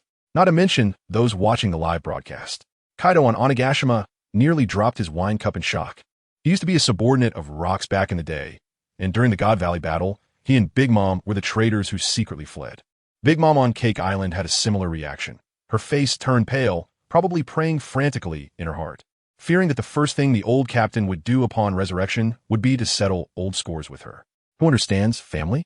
The big shots of the entire world, one by one, were all intimidated by this man who crawled out of the coffin. This was no longer the Marineford War. This was a battle of gods, with mortals suffering. What was the most terrifying? It was over at Mariewa. The 5 Elder Scientific Defense God, Saint Satan, was completely dumbfounded because Rock's corpse was originally a treasure hidden by their world government. It was meant for Im-sama to use in the future. Now it's been intercepted. I estimate that Im-sama was nearly about to explode with rage in Panga City, almost ready to activate the king and level Marineford to the ground. Just when the whole place was silent, a figure moved. It was Zifa, the former Marine Admiral, the indomitable black arm Zifa. His student Smoker had just been knocked out by Rocks with a single punch. How could he, as a teacher, just stand by? Behind him was a beautiful female Navy officer named Dine, whose fruit ability was also abnormal. With a touch, she could reverse your age by 12 years. Zifa shouted at Ein to drag Smoker away, and then, just by himself, with that massive mechanical arm, he walked straight towards Rocks. I felt at that moment that the old man had no intention of returning alive. He knew he couldn't win, but he had a plan. I saw him pull out a small vial from his pocket and down it in one go. It was probably some kind of temporary power-boosting drug. Then his mechanical arm, called the Crusher, fired an energy cannon at Rocks. And what was the result? It was useless. Rocks didn't even bother to dodge. He just covered his fist with haki and directly smashed the energy cannon to pieces. The intel Sengoku provided was completely wrong. This resurrected body was not weak at all. It was even stronger than when he was alive. Seeing that long-range attacks were ineffective, Zephyr charged in with his mechanical arm to engage in hand-to-hand combat. I watched helplessly as he was beaten by Rocks like a punching bag, one punch after another, and I could hear the sound of bones breaking from distance. Ein was behind him, crying in desperation, wanted to rush in to help, but Zephyr shouted him back. Just when Rocks grabbed the bloodied Zephyr and was about to throw him away, Zephyr smiled. Damn it, he actually smiled. With his last ounce of strength. He shouted, "Enjoy it while you can." In the next moment, he detonated his Sea Prism stone arm. It was a self-destructing truck. Boom! With a huge explosion, the entire ice surface blew up into a big pit. Thick smoke billowed, and when the smoke cleared, Rock's body was blown to pieces, scattered everywhere. Is it over? My heart was in my throat. But in the next second, those chunks of flesh began to wriggle, gathering together as if they had a life of their own. Does anyone understand? This can't kill him. But Zephyr anticipated it. He lay on the ground, taking in less air than he was expelling. Yet he smiled at Ein and said, "Hurry, go take care of that kid. Rocks is restricted by the Sea Prism Stone." I finally understand. Zephyr's goal wasn't to blow him up, but to drive fragments of Sea Prism Stone into his body like steel nails. Devil Fruit users become weak when they encounter Sea Prism Stone. Ain, with tears in her eyes, rushed madly towards that brat named Orochimaru. She condensed a pink energy sphere in her hand. As soon as it touched him, he would turn back into a baby or even disappear. But that brat was as slippery as an eel, and Rox was restricted by the sea prism stone, moving as slowly as if you were doing Tai Chi, completely unable to help. Just when Ain was about to succeed, dozens of poisonous snakes suddenly sprang out from that brat's sleeve. Multiple snakes' hand. Ain, seizing the opportunity, charged forward against the snake swarm. Although she cut down a large number of them, she was still bitten on the arm by one snake. With that one bite, when she lunged in front of Orochimaru, he simply dodged out of the way. Immediately, Ain's face went pale, her body swayed, and she collapsed. That snake was highly venomous. The plan had completely failed.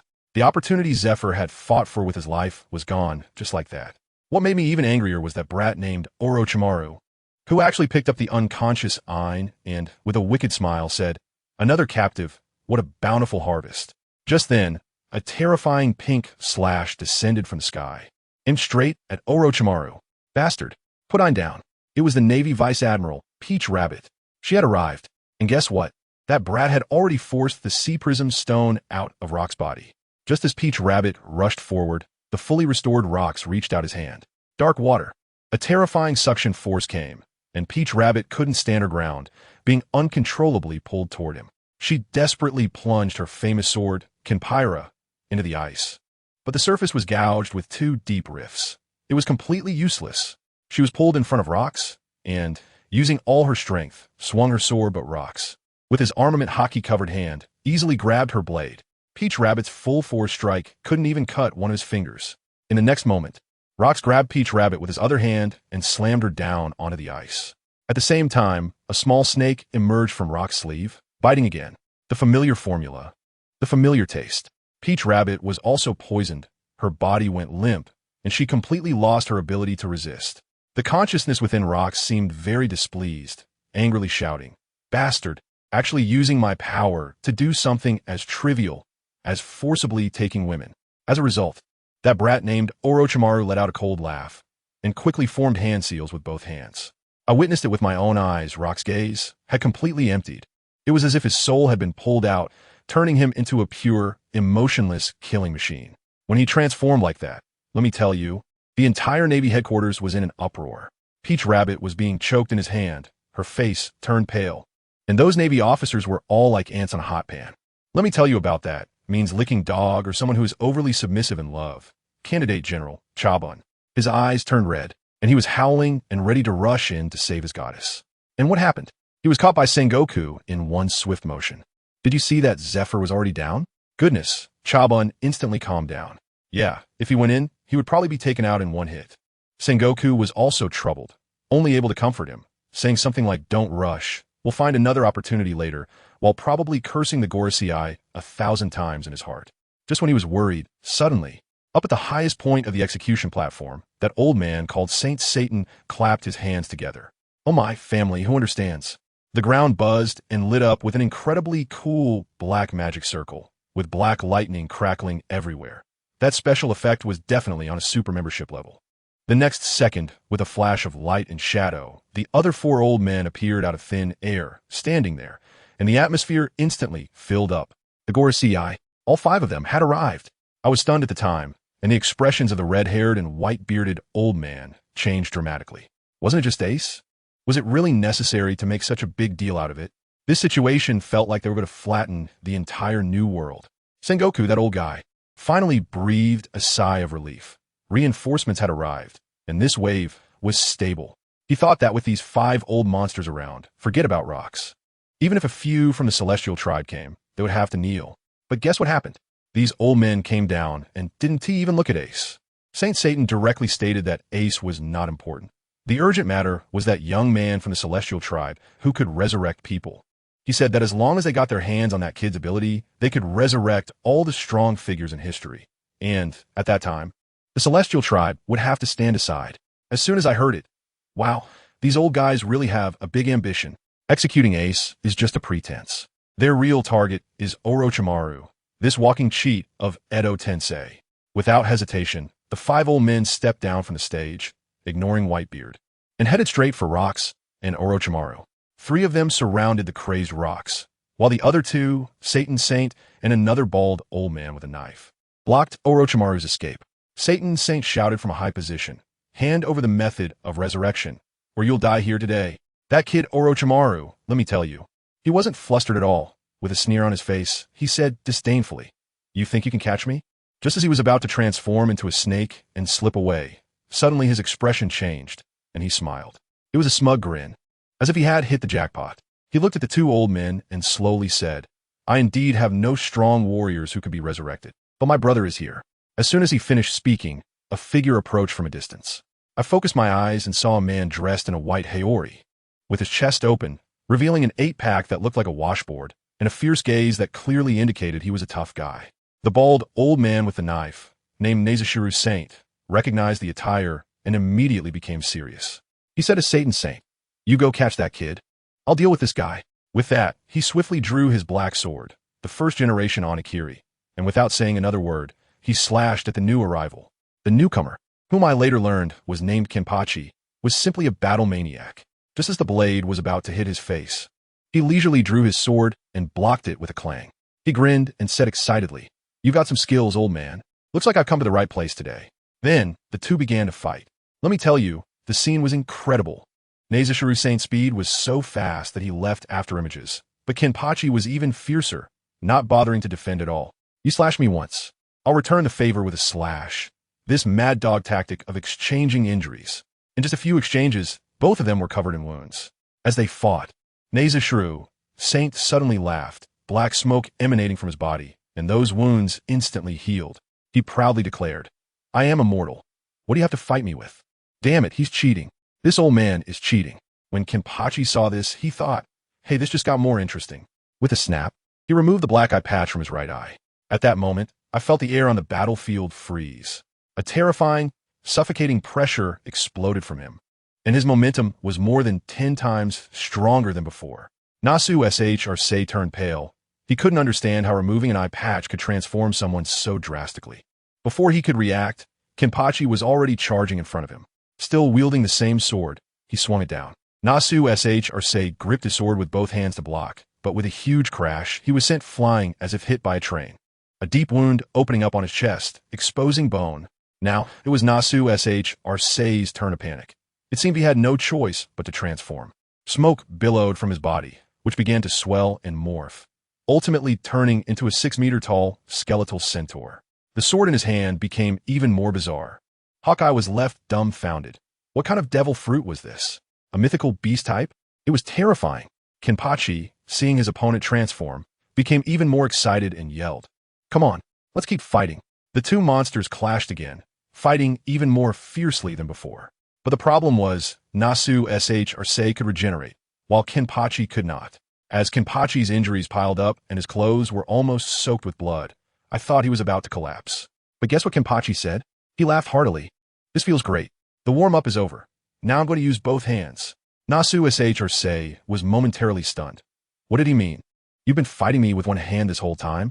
Before he could process it, Kenpachi had already gripped the sword handle with both hands. Just that simple action changed his aura again. Kenpachi moved, stepping forward and swinging down. When that sword came down, let me tell you, it was a dimensional strike. A technical knockout. His combat power was simply in a league of its own. Nasu Shr's massive body, both man and horse, along with that famous sword, Ikemanji, was directly sliced in half. The entire venue fell silent. Everyone was dumbfounded. Hawkeye's eyes nearly popped out, murmuring to himself, feeling that his title as the world's greatest swordsman might be taken away today. Even Zoro, watching from a distance, became emo at the sight, turning to Usopp and saying, I think the goal of being #1 in the world is a bit too ambitious. How about I lower my sights and just aim to be a great swordsman for now?" On the other side of the battlefield, Satan Shr was also terrified. Seeing his teammate get taken out in an instant, he knew he had to catch Orochimaru immediately. He transformed into a monster with a spider's lower body and a bull's upper body, running swiftly on 8 legs, relentlessly chasing Orochimaru. Orochimaru was in a dire situation, about to be caught, and was preparing to abandon his captive and jump into the sea to escape. At that moment, 2 figures suddenly emerged from the sea, one a blonde handsome guy and the other a cool-looking dude, riding bubbles as they approached.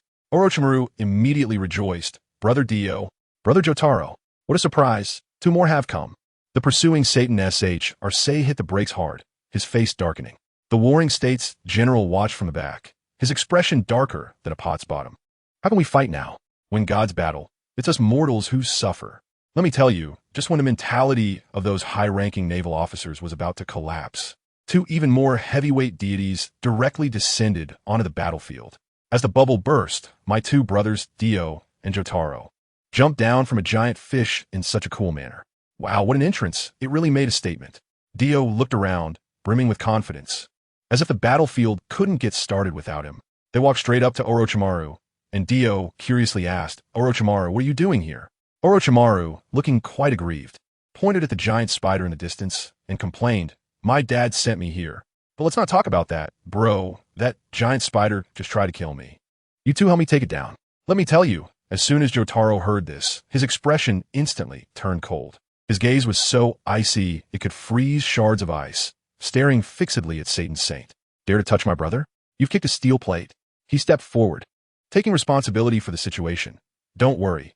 Leave this to me. Dio was extremely satisfied, patting Jotaro on the shoulder, as if to say, brother, it's your turn to perform. As for him, he didn't even regard the big spider, turning around and walking towards the highest execution platform, as if he were strolling in his own backyard. As he passed by Satan's saint, the spider creature was frozen in place, not daring to move. Of course, he had seen Dio's live stream of the fight with Red-Haired, and knew that getting close meant being taken out in an instant. He didn't want to follow in those footsteps. He thought, never mind. Let these gods save whoever they want. Anyway, the execution of Ace is just for show and won't change much. His attention was entirely on Jotaro. He looked at the man in the black hat and coat, wondering, is he also one of the gods? Impossible. Could they all be perverts like Dio? He still tried to sound tough. You're not Dio. Don't be so arrogant. Jotaro smirked, his eyes filled with dangerous signals. Arrogant? He sneered in his heart in close combat. My Star Platinum is much stronger than Dio's world. He directly declared, I am the invincible Jotaro. Satan's saint's head bust. Another invincible one? Is your family running an invincible wholesale? He cursed in his heart, but his hands didn't slow down. Two spider legs shot out, aiming to pierce Jotaro and inject some venom. What happened? A blue giant, Star Platinum, suddenly appeared behind Jotaro. The giant was covered in pitch-black hockey, its aura explosive. Bang! Bang! With two strikes, Satan's saint's two proud spider legs were directly smashed to pieces. Satan's saint was dumbfounded. What the hell is this? The destructive power is absurd.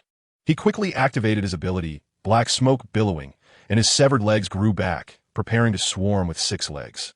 But Jotaro gave him no chance. Lunging in front of him, lightly uttering 2 words, smash. Voluto. Time stopped. The entire Marineford seemed to have pressed the pause button. Even the cannonballs in the air froze. Far away in the Holy Land, Im suddenly felt that familiar feeling of being dominated. His heart sank. Is it this move again? Did this black-clad kid do it? Family. Who understands? In those 2 seconds of stillness, Jotaro's Star Platinum unleashed a furious assault on Satan's saint's head. Ora, ora, ora, ora, ora. The fists were so fast they were almost invisible, each punch heavy and powerful, smashing the spider's head into a bloody mess. When the 2 seconds ended, time resumed its flow. Satan's saint's screams echoed through the skies, feeling as if his head had been crushed by a dump truck multiple times. Excruciatingly painful, his massive body was blasted away, creating a large pit on the icy surface. Jotaro retracted Star Platinum, standing quietly, his aura at its peak. The entire venue was stunned. Hawkeye and Vista, 2 swordsmen, were wide-eyed. Vista dumbfoundedly asked Hawkeye, "Did you see how he attacked?" Hawkeye's eternally expressionless poker face was now filled with shock. After a long pause, he uttered 3 words. "I didn't see." Vista gasped. If even the world's greatest swordsman couldn't see it, could this guy's punching speed have surpassed the speed of light, reaching the limits of human vision? Admiral Sengoku was even more dumbfounded on the execution platform. What kind of ability is this? No world-destroying flames, no earth-shattering strikes, and yet he just took out 5 elders? This strength is definitely above the 4 emperors. Ben Beckman, the vice-captain of the red-haired pirates, smoked a cigarette, watching Sengoku's clueless expression, and laughed. "Sengoku, this is a kind of terrifying ability you can't even imagine. He was also present at the scene, and didn't he understand it at all? Sengoku's heart was filled with 10,000 galloping grass mud horses. Can't imagine? Is it scarier than losing consciousness in an instant? He frantically speculated. Suddenly, a ridiculous yet most reasonable thought popped into his mind. Time stop. Could it be? Time stopped. While everyone was still shocked by Jotaro's strength, Dio had already made his way smoothly towards the execution platform. The Navy's soldiers, including rear admirals and vice admirals, rushed forward to try to stop him. Fifth Emperor Dio, you can't pass. He was fearless and determined. Dio looked at this group of ants with a hint of disdain. His eyes narrowed, and an invisible conqueror's haki instantly swept out. Thud, thud. Those soldiers below the rank of rear admiral flipped their eyes and collapsed like cutting wheat. The remaining 7 or 8 vice admirals, though not unconscious, were also greatly intimidated by the display.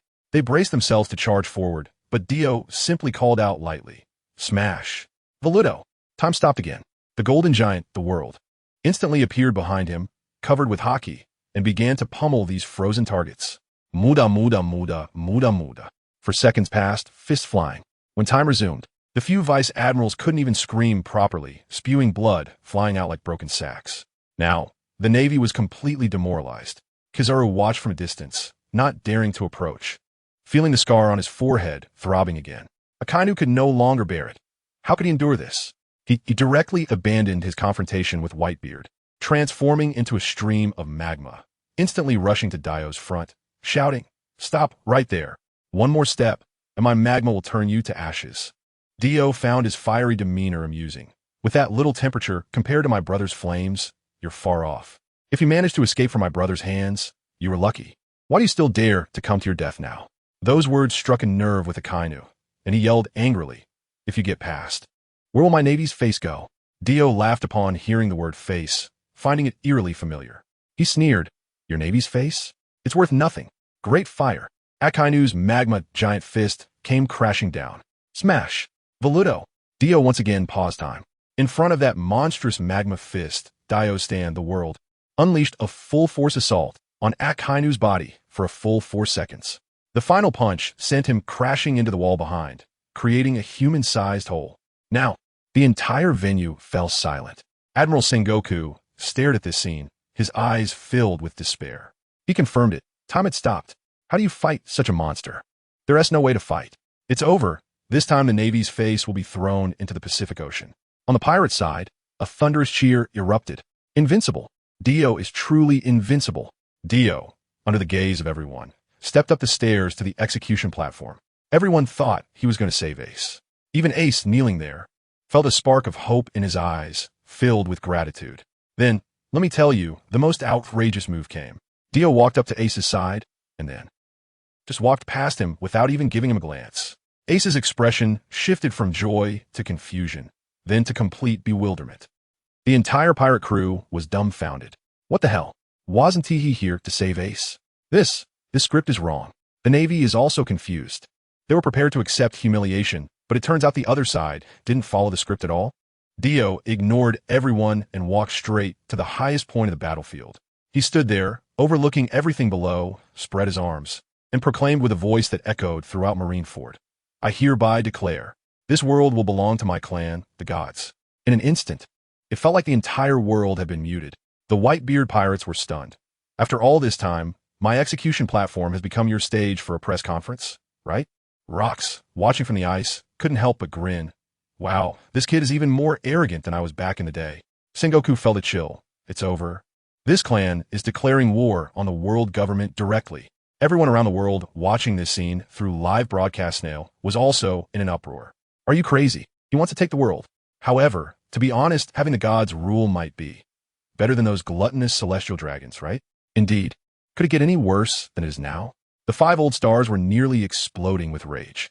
They exchanged glances and roared as they charged at Dio. "If we don't kill you today, our celestial dragon faces will truly be lost." However, Dio didn't even glance at them. Instead, he turned his interest towards the Whitebeard pirates who had just cheered for him below, smiling as he said, "To the Whitebeard pirates who just cheered for me, I offer you a chance to join my ranks and build a beautiful new world together." The members of the Whitebeard pirates, one and all, stood there dumbfounded. Who understands our family? This misunderstanding is too great. We thought you came to rescue people, so we applauded you. But it turns out you came to seize the world and drag us into your gang? This overwhelming fortune, we are a bit hesitant to accept. So guess what? Old Whitebeard, hey, he surprisingly didn't get angry. Let me tell you, normally, who would dare to speak to him like that? They would have been punched into the sea to feed the fish. But he glanced at Dio and his fierce crew, then looked at the group of kids who had just returned from the gates of hell, and, surprisingly, he really began to consider it. He was clear in his mind. He was getting old and couldn't protect these sons anymore. Marco can fight, but it's a 50-50 chance. If he encounters a real monster, he might be done for. As for Ace, he has potential, but he's too reckless. He almost got himself killed this time. Following Dio's fierce crew seems like a real way to survive. Old man Whitebeard grinned, his beard shaking like a full signal. Your proposal isn't out of consideration. Boom! As soon as these words came out, the whole place erupted. The Navy's jaws almost dropped. Sengoku's old face instantly turned green, greener than the Sea Kings he raised. What the hell? The Four Emperors' Whitebeard is going to defect? If this happens, how much will Dio's power expand? Even Rox would have to step back a bit. Carp was stunned, muttering to himself, Newgate, you really are getting old. Dio himself was delighted. Wow, my charm is already this strong? He floated on the spot and turned to Sengoku, shouting, Admiral Sengoku, stop working for those old geezers in the world government. Come to my side, and I'll take you flying. I tell you, during the Warring States period, the feelings were mixed. The world government was as dark as it gets, and he knew it better than anyone. But this, to associate with pirates? His lifelong beliefs were about to collapse. Just when he hesitated, the behind-the-scenes big boss of the Holy Land, Im, exploded with rage. Well, you all, one dares to recruit, and one dares to have feelings. Even the dog I raised, the Navy, dares to hesitate? This is rebellion. Without a second thought, he immediately summoned people. He summoned weapons.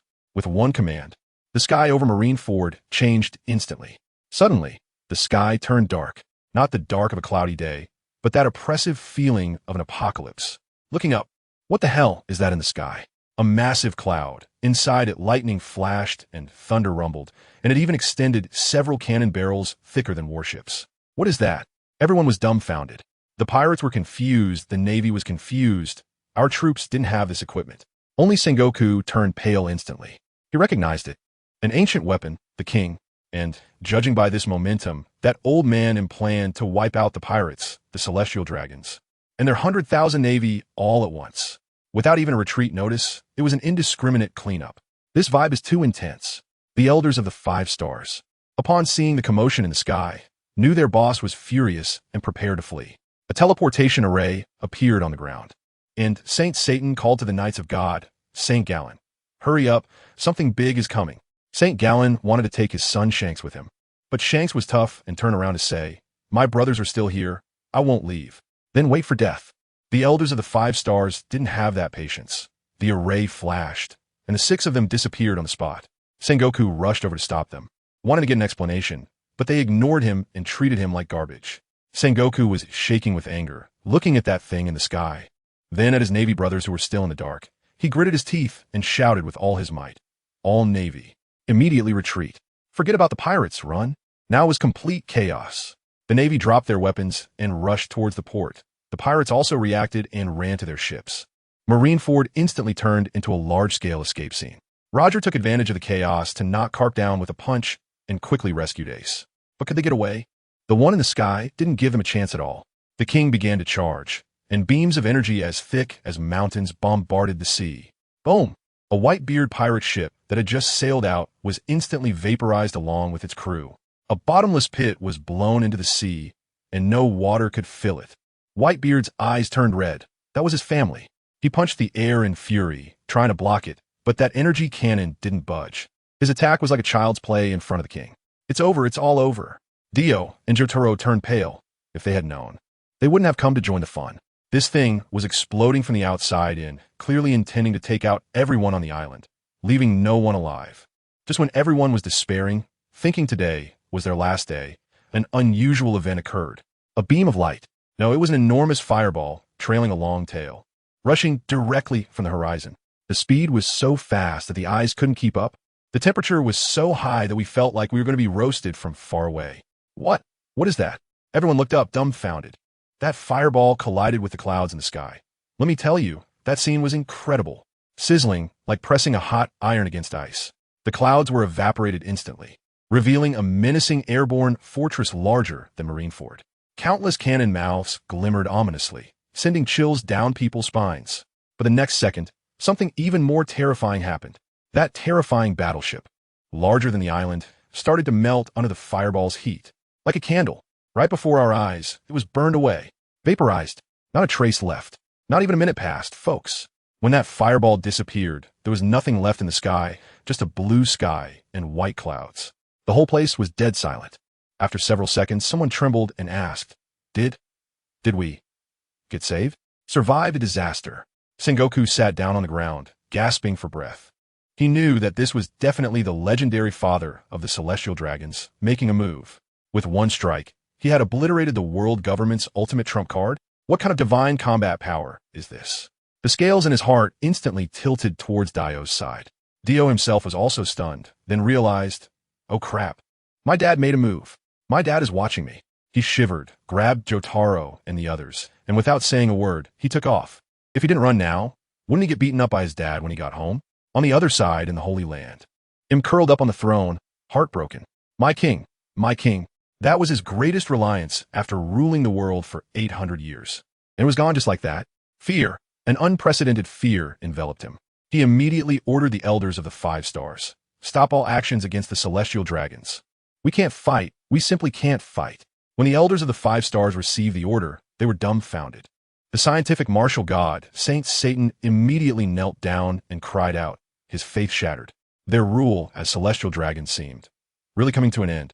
And at this moment, just breaking out of Impel Down, gathering a bunch of little brothers, and preparing to come to Marineford to take heads. Blackbeard was watching this earth-shattering scene with his new crew on the sea. From the king, descending to being vaporized by the fireball, they watched the whole thing unfold. The newly recruited legendary pirates turned pale with fear, and they stopped their ship on the spot, afraid that they would be the next to be vaporized. Let me tell you, this is not over yet. The more outrageous part is still to come. That air battleship, bigger than the Navy headquarters, would just burn to ashes in an instant. It truly was, in the literal sense, reduced to dust and smoke. The big shots from the 6th level of Impel Down that Blackbeard had recently recruited were all wide-eyed. What version of the world had been updated while they were in prison? Why is it so abstract now? His navigator, a man with a top hat and a cane named Lafitte, quickly pulled out a telescope to take a look. The next second, his face turned pale as he ran to report to Blackbeard, Boss, this is bad. Whitebeard's crew, damn it, they rescued Ace. Blackbeard exploded, snatching the telescope. Impossible. Absolutely impossible. Old man Whitebeard is so old. How could he have that ability? Are the Navy generals there for a team-building exercise? Lafitte was almost in tears, pointing into the distance. Not just that, boss. Look who's at the port. Roger, the 5th Emperor Dio and his stand user Jotaro. And Shanks. The red-hair pirates are here too. Whitebeard looks as lively as ever. Doesn't he look like he yes about to die at all? Boss, should we still attack? Good heavens, I directly exclaimed, good heavens. After hearing this luxurious lineup, Blackbeard was completely stunned. His mouth agape, as if a fist could fit in it. Shanks, Roger, the God Tribe, they all came? Wasn't he Roger dead? Could it be that the God Tribe resurrected him? You can't say his train of thought, isn't somewhat reasonable. Who else could pull off something like this except those hanging walls? The few new recruits on his ship, like the Crescent Moon Hunter Katarina and the Tyrant King Avaro, were all confused. What kind of joke is this? Roger has been dead for over 20 years. How could he still be alive? Lafitte explained to them. He was resurrected in Lowtown a few months ago. Now the whole world knows. There's no one else but the God Tribe. Now, the newcomers were completely dumbfounded. Who understands? This sea is too chaotic. The dead can be resurrected at will. How are we supposed to play now? The former Chief Warden Shiryu of the Rain, who had been silent and cold-faced, took a puff from his cigar and leisurely blew out a smoke ring. Blackbeard, the plan is ruined. Whitebeard is full of life, and Roger and Shanks are standing next to him, plus Ace is Roger's son. These groups are definitely in cahoots. You want to touch Whitebeard? No way. I think we can scrap the plan for the fruit and this band right here. As soon as he said this, the others couldn't hold it in anymore. The Tyrant King, looking like a demon, directly spread his hands. It seems we really have to disband. You send us to a safe place, and we'll go our separate ways. He had originally come to profit from the situation, but now seeing it was hopeless, who would still want to be your subordinate? Even the gigantic battleship San Juan, which was as big as a small island, let out a helpless sound. Are we really disbanding? Then I'm leaving first, otherwise. If the Navy reacts, I'll be caught and sent back to prison. I tell you, Blackbeard's face turned green and he started sweating. This was a dream team he had painstakingly assembled, and it was about to disband just 3 minutes after forming. His mind raced, and suddenly, he thought of that earth-shattering fireball from earlier. With a glint in his eye, he came up with a plan. He suddenly burst into a mischievous laugh and threw his arm around Shiryu's shoulder. Everyone, don't rush to leave. I just thought of a brilliant idea. The plan to steal Whitebeard's fruit has failed, but did you see that fireball just now? The one that burned that iron lump in the sky. In an instant, the steel evaporated. If I could obtain that power, I could conquer the whole world. As he spoke, he became more and more excited, spitting everywhere. In his view, this flame was way more powerful than Dad's quake fruit. Dad's fruit could create tsunamis to drown islands, but if this flame spreads, its coverage will be larger, turning you to glass. One hand of darkness, one hand of flame. Wow, the more he thought about it, the more he felt like the chosen one, the ruler of the world. But while he was daydreaming, everyone else looked at him as if he were an idiot. Shiryu was the first to interject. His tone as cold as a knife. Are you crazy? That flame can annihilate airborne battleships. Do you have any idea what you're talking about? Do you think you can fight that kind of monster? The Tyrant King mocked him directly. Ambition is not small, but unfortunately, your brain doesn't seem to work well. This is purely wishful thinking. Katarina looked at him like he was a clown from circus, thinking he was a formidable figure, only to find out he was just a dreamer. Even Blackbeard's original crew found him unreliable. The fighting champion, Burgess, was trembling all over. Captain, let's change our target. Fighting that flame god? I feel like my muscles wouldn't even be enough to get stuck in his teeth. I just turn into barbecue. All the doubts and mockery from everyone poured cold water on Blackbeard's beautiful dream. His smile instantly vanished, but he hadn't given up. His advisor, Lafitte, stepped in to mediate. Captain, how about we wait a few more years? Wait for Whitebeard to die before we steal the quake fruit. Wait? When Blackbeard heard those 2 words, the string in his heart snapped. He had already endured on Whitebeard's ship for over 20 years, and now he had to endure again? Suddenly, the Tyrant King chimed in with a sarcastic tone. Oh, so pirates need to practice patience? What kind of free pirate is that? This statement completely ignited Blackbeard. He slammed his hand on the ship's railing, his eyes turning red, and he gasped, shouting, That's right. I'm done with patience. It's decided. We're going after that flame god. The Tyrant King laughed in response. Now that's interesting. But I won't accompany you to your death. You better get us out of here quickly. Lafitte still wanted to persuade him. Captain, it's too dangerous. Can your dark fruit really absorb that level of flame? Blackbeard stared at him fiercely, speaking every word with conviction. Of course, the dark fruit is the nemesis of all devil fruits. As long as it's fire, I can absorb it. Moreover, fighting on the sea, my dark fruit can also absorb seawater and spit it out. No matter how big the fire, it fears being drowned by water. If once isn't enough, I'll come 10 times. He then turned to the new prisoners. Wait for Whitebeard to be alone. Wait for him to die. Do you think that's possible? His sons will never give him the chance to be alone. Looking for the quake fruit? It took us over 20 years to find the dark fruit. If we search for another 20, we'll be old. By then, what's there to fight for in the world?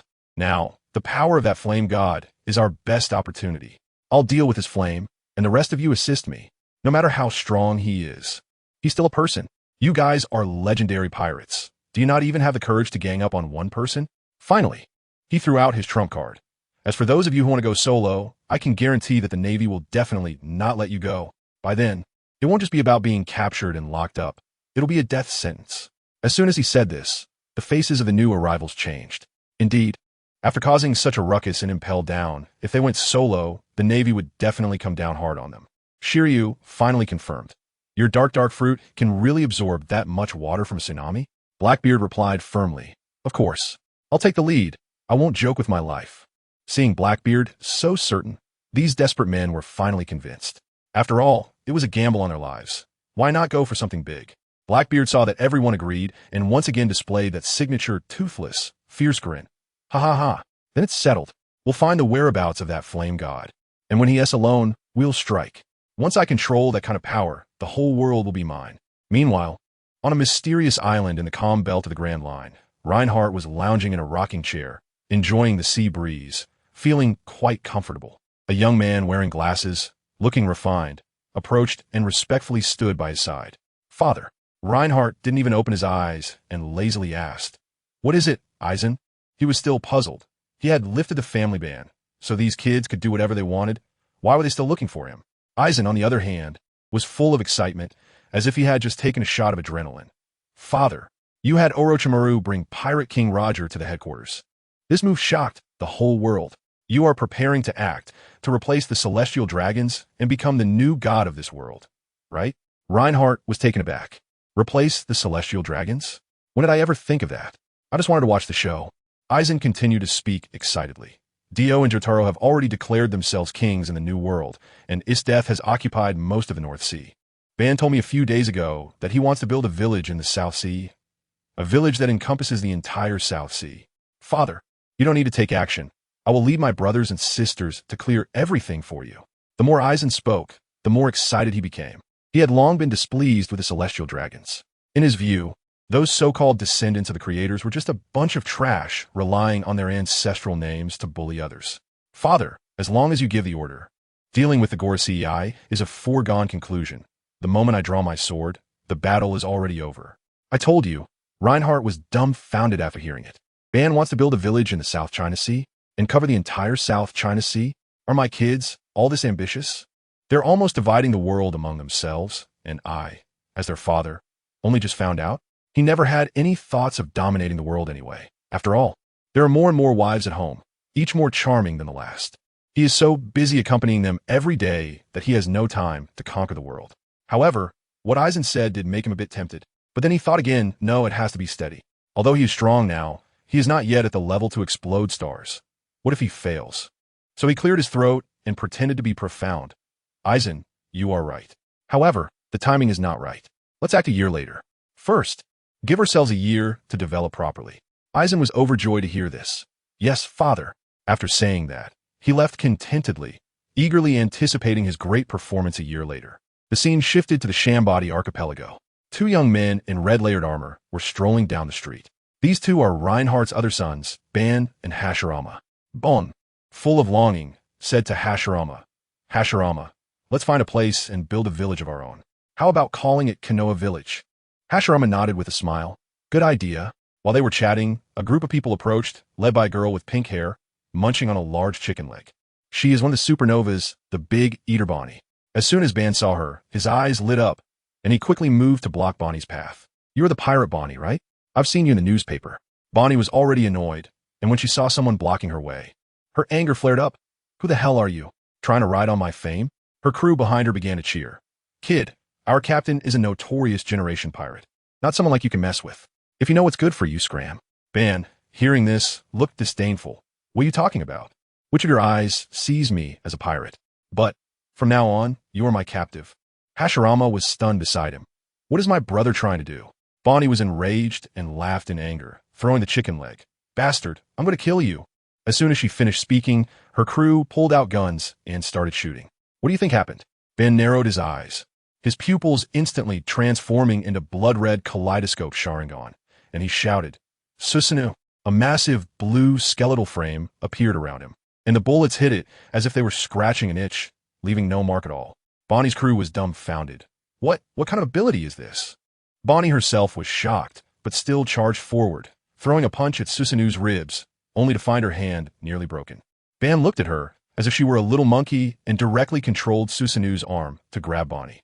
Her crew saw their captain being captured and rushed forward to rescue her, but Ban just coldly glanced at them, and a wave of invisible conqueror's haki swept over them, causing the group of weaklings to roll their eyes, foam at the mouth, and collapse to the ground. Bonnie, trapped in Susanoo's grip, turned pale with fear. Conqueror's haki? Ban ignored her, retracted Susanoo, took out the rope he had prepared earlier, and tied Bonnie up tightly, then ripped off a piece of tape to seal her mouth. Hashirama, watching beside him, was stunned. "Ban, you planned this?" Ban slung the tied-up Bonnie over his shoulder, smiling. "Of course. Look at this girl. She's so well endowed. She looks like she can give birth. Offering her to father would surely be a great gift. Who understands a family?" Bonnie, being carried on his shoulder, was about to burst with anger upon hearing this. "Give birth? To children? I'm still a child myself. Are these two devils?" Hashirama hesitated a bit. "This doesn't seem right. Didn't father order us not to capture people anymore?" Ban walked while explaining, his reasoning far ahead. I know. But aren't we going to build a village in the South China Sea?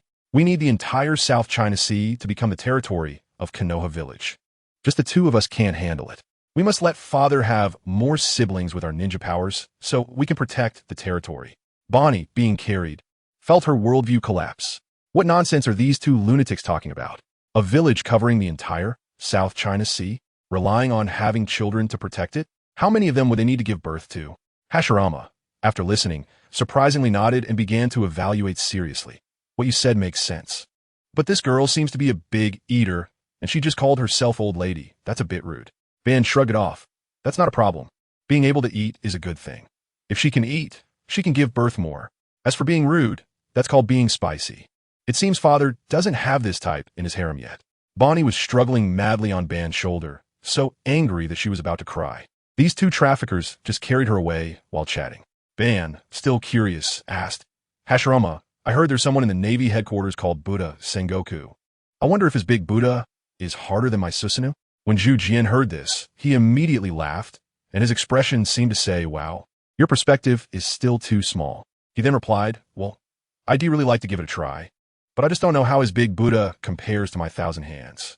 Goodness, Ban Yi rolled his eyes right there, as if to say, come on, that thing of yours is called the 1,000-handed guanyin. One slap from you wouldn't just flatten a big Buddha. It would wipe out the entire Marine headquarters. Is that fighting? That's pure dimensionality reduction, bullying honest people. Let me tell you, the pink-haired girl being carried next to us, her name is Bonnie, right? She was just staring at us like we were fools the whole time. But as she listened, her expression changed. From watching these two bragging idiots, she suddenly fast-forwarded to, oh my gosh, could they be the legendary God clan? Who understands her thought process? In an instant, she went from desperate self-rescue mode to clinging to our legs, probably already calculating how to get us to help save her unfortunate dad. She doesn't even consider that capturing her is just delivering a big package of paternal love to her dad. Later, we found a restaurant to eat. And just as we set Bonnie down on the floor, we hadn't even ordered yet when the door was kicked open with a bang, and a bunch of punk kids came in. The leader, with the red hair and spiky style, what's his name, Kid, started making a fuss, bragging about how he was going to take down our brother Dio and snatch his title of 5th Emperor. Let me tell you, can you stand that temper ban? He immediately started cursing. With a bunch of trash like you, do you even deserve to touch Dior? And Kid, being a hothead, exploded at the words, rolled up his sleeves, and charged over with a punch, his mouth running dirty. What happened next? Ban didn't even move, just sat there, and when Kid's fist was almost at his face, he slowly raised his hand. In an instant, his fist turned black with hockey. With a delayed reaction, bang. That guy named Kid was blasted through the wall like a cannonball. Ban still looked disdainful and complained, too weak, a bit disappointing. When the little brothers saw their boss being taken out in an instant, they weren't scared at all. Instead, they shouted, don't be arrogant. Our boss is a devil fruit user. He hasn't even unleashed his big move yet. Upon hearing this, Ban became interested and walked out. Kid, still unconvinced, climbed up from the rubble and started using magnetism, pulling in a bunch of scrap metal to make a giant mechanical arm. Good heavens, when Ban saw this, he was amused and directly said the iconic line of 2025, do you also want to dance? Then he clasped his hands, activated a Sharingan, and shouted Meteor. At first, there was no reaction, and Kid was still mocking. The next second, it got dark. Folks, it really got dark. A meteor with a diameter of 50 meters came crashing down from the sky. The scene was unbelievable. Kid tried to block it with his scrap metal arm, but it was like trying to poke a tank with a toothpick. Useless. Boom! With a huge sound, the entire island shook. Kid was instantly flattened into a two-dimensional being. His little brothers wanted to come up for revenge, but with just a glance from Ban, he pulled out a shuriken, and in a flurry, they all went down. Clean and neat, not a single one left. Just then, a muscular man pushed through the crowd, exuding a different aura. He directly asked, you were from the God clan, right? Hashirama stepped forward and said, we are the Astria family. What's the matter? The guy, named Barrett, became even more excited upon hearing this, and said, then let's have a fight. As soon as he finished speaking, he charged over, covered in dark hockey, and his punch was like a battering ram. Ban was just about to step in when Hashirama stopped him, saying, Ban, your strikes are too heavy. Let me take this one. And the two faced off with a punch. Let me tell you, the shockwave was so powerful that the ground cracked. The onlookers were blown away in a large group. The two fought for a long time, shaking the heavens and the earth, almost demolishing the land. Suddenly, Barrett jumped back and sneered, warm-up is over. Now I'm going serious. Then, good heavens, his devil fruit ability awakened. Purple energy instantly covered the entire island, and then all the buildings, weapons, and junk on the island were sucked over in a whoosh, combining into a black giant over 1,000 meters tall. I stood far away, stunned by what I saw. Even the spots were surprised, saying that this thing was bigger than his complete body Susanoo. It seemed that Hashirama had to use that move. At this moment, the giant Barrett looked down at Hashirama, who was the size of an ant, and arrogantly asked, "Can you handle this posture?" Hashirama's face darkened, and I could feel his anger rising. This guy had used his power to drag the buildings and port ships on the island, turning it into ruins. What a reckless person. Barrett laughed maniacally, saying, "Your power is too overwhelming. I can't let you destroy freely. If you have the ability, then try it." He felt incredibly excited, with a sense of being the strongest in the world. Hashirama clasped his hands together. Senjutsu. He closed his eyes and then opened them. Mysterious patterns appeared on his eyes and forehead. Would release. True thousand hands. Suddenly, the ground below trembled. A gigantic Buddha statue began to rise. At this moment, the earth was shaking continuously. Everyone stood unsteadily, panic on their faces, staring blankly at the enormous thousand-hand Buddha emerging from the ground. What was that? Something huge was rising from the ground. The members of the God clan also summoned a giant. When the Buddha statue fully emerged, the tremors ceased, and everyone present was astonished. A short man in a pinstripe suit, resembling a member of the mafia, was one of the supernovas, Capone Beej, who looked utterly terrified. Isn't this too big? It's comparable to Barrett's combined giant. He was from the Paramecia type and could summon a massive castle. But his castle was only about 80 meters tall. However, these two were at least 10 times that. This meant that the gigantic thousand-hand Buddha also reached a height of 1 kilometer. Terrifying? It was truly terrifying. Is this the war of the top-tier powerhouses of the sea? Even the undercover pirate Navy X Drake had his eyes wide open, feeling a sense of shock. The suddenly emerging God clan undoubtedly possessed combat power above that of the Four Embers. Fortunately, he didn't appear at the Navy headquarters. Otherwise, the headquarters would have been utterly destroyed because his size was estimated to be as large as the headquarters itself. The headquarters was lucky not to be completely ruined. Bonnie, lying on the ground, was also astonished. So that move is this one? The gigantic thousand-hand Buddha. What kind of monstrous technique is this? No one of this person is so arrogant. When it comes to size, the Buddha transformed by Sengoku is simply incomparable.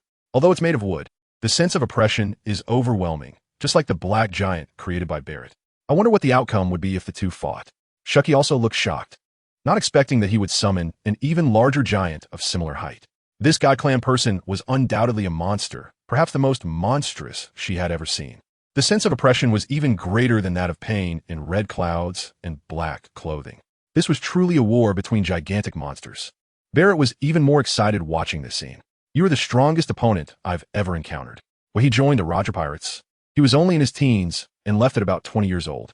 Now he was over 30 in his prime, having reached the peak of his life. He was confident he could defeat Captain Roger from back then. And this guy in front of him undoubtedly had the aura and ability of the strongest. Hashirama looked at the black giant and shouted, "Come on. Today, I will defeat you here and will not let you destroy anything anymore." Saying this, Hashirama, standing firmly on top of the Buddha, directly commanded it to move forward. The entire island trembled as Barrett heard this, feeling a strange sensation in his heart. Clearly, the opponent's destruction was not inferior to his own. However, now was not the time to dwell on such issues, but to enjoy the thrill of battle. The God Clan truly did not disappoint him. He also controlled the black giant to charge forward. The movement of the two monsters made the island shake even more. Hashirama estimated the distance and was the first to act. 10 upright Buddha statue arms bent and extended to attack the black giant. Seeing this, Barrett also controlled the giant arms and punched out. The 10 arms combined were only about the size of the black giant's fist. The two collided, holding their ground for just a moment before Barrett exerted force. "Break for me." The huge arm of the black giant directly blasted apart the 10 arms of the Buddha statue. Barrett let out a maniacal laugh. "Useless, your fists are just wood, while mine are combined steel, rubble, and stones, even covered in my hockey. You can't compete with me at all." However, he was still slightly surprised. Just wood. It could hold for a moment. Normally, shouldn't it break upon contact? It seems this God Clan person still had some skills. Ben, watching from distance, disdainfully said, "Hashirama's wood release is not ordinary wood release. He is currently using Senjutsu, employing Sage Chakra. Its toughness is not comparable to that rubble and steel. In terms of power, even massive mountains and rocks could be blasted apart with a single punch. Bonnie was very surprised. Senjutsu. Could this person be a sage? Rayleigh and Shucky looked grave, clearly understanding what Haki was. Indeed, it had covered the entire giant. No wonder the Thousand-Hand Buddha lost 10 arms in the first collision. Barrett's mastery of Haki could be said to be at the top level in this sea. Shucky couldn't help but feel a bit disappointed. The God Clan person was indeed impressive. He could summon such a gigantic wooden Buddha, but he probably couldn't resist against a giant made of steel and rubble covered in Haki. She didn't realize that the wooden Buddha was covered in Haki. If it had been, it might have had a fighting chance. Clearly, his mastery of Haki was not that deep. Among the supernovas, there were those who understood Haki, and they were even more shocked. The fact that Haki covered such a vast area made Barrett terrifying beyond their comprehension. Haki was a power they needed to master, as it could enhance both defense and attack, which was essential to survive in the second half of the Grand Line. Otherwise, it would be difficult to establish a foothold there. Hashirama looked serious. It seems your fist hardness is above my Buddha. I can only use that move. Barrett was even more excited. Are there really hidden moves? Come on, let me enjoy it. He has been through countless battles and clearly understands that only through fighting can one improve. If victory is achieved solely through hardness, it would be rather dull. Hashirama coldly looked at him. As you wish. In the next moment, under his control, the massive statue of the thousand-handed Buddha began to move its 1,000 arms, slowly bending, aiming at the black giant. At that moment, Barrett was somewhat dumbfounded. It felt as if he was facing 1,000 enemies. This must be a joke. Those 1,000 arms couldn't possibly be just decorations, could they? He had never considered that they could actually move. At this moment, the pressure was immense, and their expressions darkened as they prepared to face the next wave of attacks, which would definitely not be easy. At this moment, the supernovas felt an overwhelming fear. From the previous collision, they realized that even a single arm of the Buddha statue could unleash terrifyingly rapid attacks. It was like a cannonball. Although smaller than Barrett's black giant arms, it was terrifying enough for them. If one of those punches landed on their heads, the outcome was needless to say. Not to mention there were 1,000 arms. If one arm couldn't withstand it, would 1,000 arms sink the island? Even Rayleigh and Shaki had expressions of shock. They had not expected such a result. This person could actually control 1,000 arms simultaneously. The intimidation from the thousand-handed Buddha was immense, its size colossal. And as 1,000 hands moved, it seemed to have surrounded the black giant, making it appear small. In the next moment, Hashirama controlled 990 arms to launch an attack like massive cannonballs. The sky was filled with dense attacks. Barrett, controlling the combined black giant, could only block a few punches. This time, they did not explode, as the countless fists had already rained down upon the black giant, creating a tremendous booming sound on the island. The impact also shook Barrett, who was still wanting to counterattack, but the 990 arms coming down put him under immense pressure. This horrifying scene stunned everyone. The overwhelming sense of pressure from the countless arm attacks made their hearts race. They were watching from a distance. Barrett, at the center, was unaware of the level of pressure he was under. Soon, cracks appeared on the massive black giant, its body continuously being destroyed, starting to collapse and scatter, with debris flying everywhere. Each piece hitting the ground kicked up clouds of dust and produced loud, crashing sounds. Before long, Barrett, who was hidden inside the giant, was revealed, also enduring the terrifying attacks from the Buddha's hands, flying far away. The onlookers were shocked by this scene. That flying figure was Barrett. He had been defeated. It was unbelievable. They had not expected the thousand-handed Buddha to be so terrifying. Yes, it was extremely terrifying. Who would have thought that those 1,000 hands could move, each capable of unleashing incredible attacks? Hawkins, with his flowing golden hair, was also dumbfounded.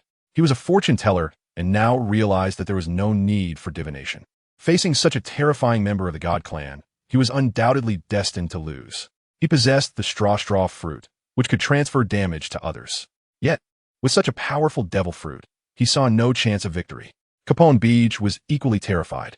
Such a terrifying attack would overwhelm the fortress he summoned. And if the summoned castle was injured, he would be harmed as well. Drake looked at this person, feeling a sense of shock. Such a person was beyond what he could handle. All he could do was take the severely injured Barrett back. Such a guy was far too dangerous on the seas.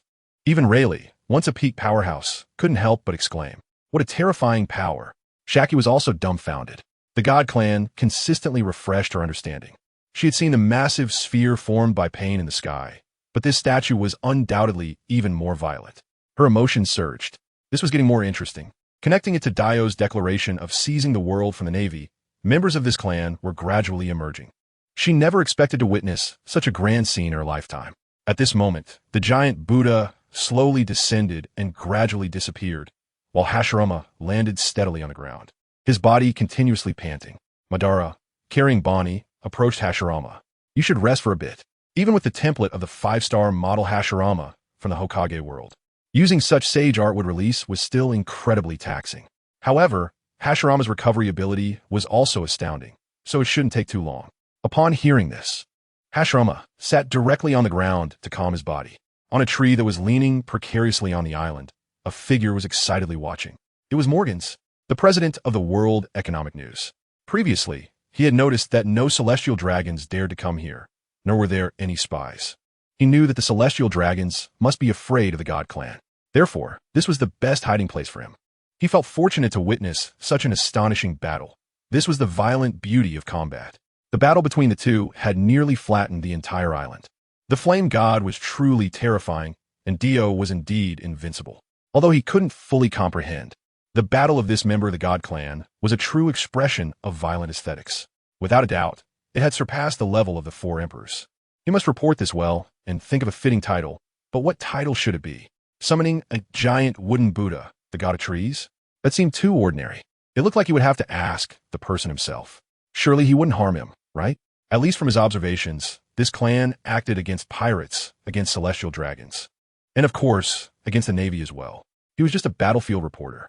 Sliding down from the trunk to the ground, he quickly headed towards his destination. Upon arriving, he saw the infamous Bonnie had already become a prisoner. The infamous era was indeed nothing. He had boasted about encouraging them to fight a bit harder, but it seemed that was an unnecessary expectation. Madara looked at him coldly. Birdman. Morgans forced a smile and explained, I am a human. To someone who ate the bird fruit. I am the president of the World Economic News, and I would like to report on the news of the two of you. May I ask what your names are? Upon hearing this, Madara became interested. He had seen the World Economic News. Referring to the big brother Yuan Liuzhai as the flame god was quite vivid. He was Hashirama Astria, known as the god of the ninja world, and I, Madara Astria, can be called the Azura of the ninja world. Morgan couldn't help but show a look of surprise. The god of the ninja world? Such power is worthy of being called god. Even a 4 emperors crew would be annihilated. Only a title like god could reflect his strength. This man, named Madara, also known as Shura, was equally terrifying. Unfortunately, the kid pirates lacked the ability to force him to reveal more of his techniques. They could only rely on their imagination.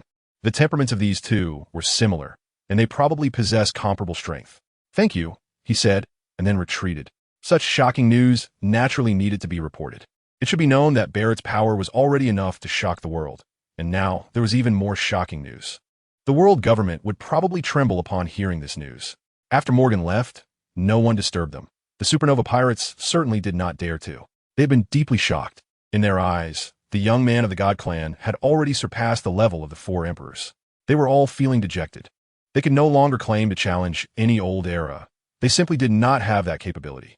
This era undoubtedly belonged to the God Clan. After resting for a while, Hashirama fully recovered. After discussing with Madara, he prepared to carry Bonnie back to their family island, while also gathering their ninja siblings to set off for the South Sea to establish a village. Just as Madara was about to lift Bonnie, she started writhing violently. Signaling with her eyes, Madara impatiently said, Do you still want to resist? This was a bothersome matter for him. Hashirama noticed Bonnie's gaze, as if she wanted to say something. He gently tore off the tape from her mouth. Bonnie felt her mouth loosen and immediately spoke up. I just heard that your father doesn't allow you to forcibly take women back, nor does he allow it. If it's my own choice, then it should be fine, right? I just asked you to help me with one thing. How about it? Madara's eyes lit up. This was indeed a good idea. What do you need? In his eyes, there was nothing he and Hashirama couldn't handle. After the recent battle, he realized there were indeed strong opponents in this world who could match them. Hashirama's victory over Barrett was not so easy. After all, it was Hashirama's most powerful strength that had erupted. But with both of them together, this sea should have no rivals. Not to mention they had the Susanoo Buddha technique, which their father had taught them. Its power was several times stronger than the true Thousand Hands. Unlike Dio's time-stop invincibility, They relied on their overwhelming strength to be invincible. Hashirama agreed with this proposal. He previously thought that their father's charm would surely attract Bonnie. The stepmother who had been snatched away before was deeply attracted to their father. Now that she was willing, that was even better. A smile appeared on Bonnie's face. My father is one of the 7 warlords, Bartholomew Kuma. Please rescue him from the Navy and the world government. I beg you. She was certain he was being threatened. In fact, she had already guessed that it was related to her previous illness. Hashirama smiled gently. Don't worry. We'll take care of this. But where is Kuma now? Bonnie thought for a moment with a serious face. I saw him during Ace's public execution. He might also be at the Navy headquarters. Thinking of this made her furious, because her father was actually called the most obedient warlord. Her father was certainly not a pawn of those Navy and the world government. Madara smiled and said, the Navy headquarters? Interesting. It seems we can cause quite a stir again. Let's go. Set off immediately. The Supernova Pirate Kid was simply too boring to even dance. This Barrett had been preempted by Hashirama. Otherwise, facing him would definitely have been a thrilling battle.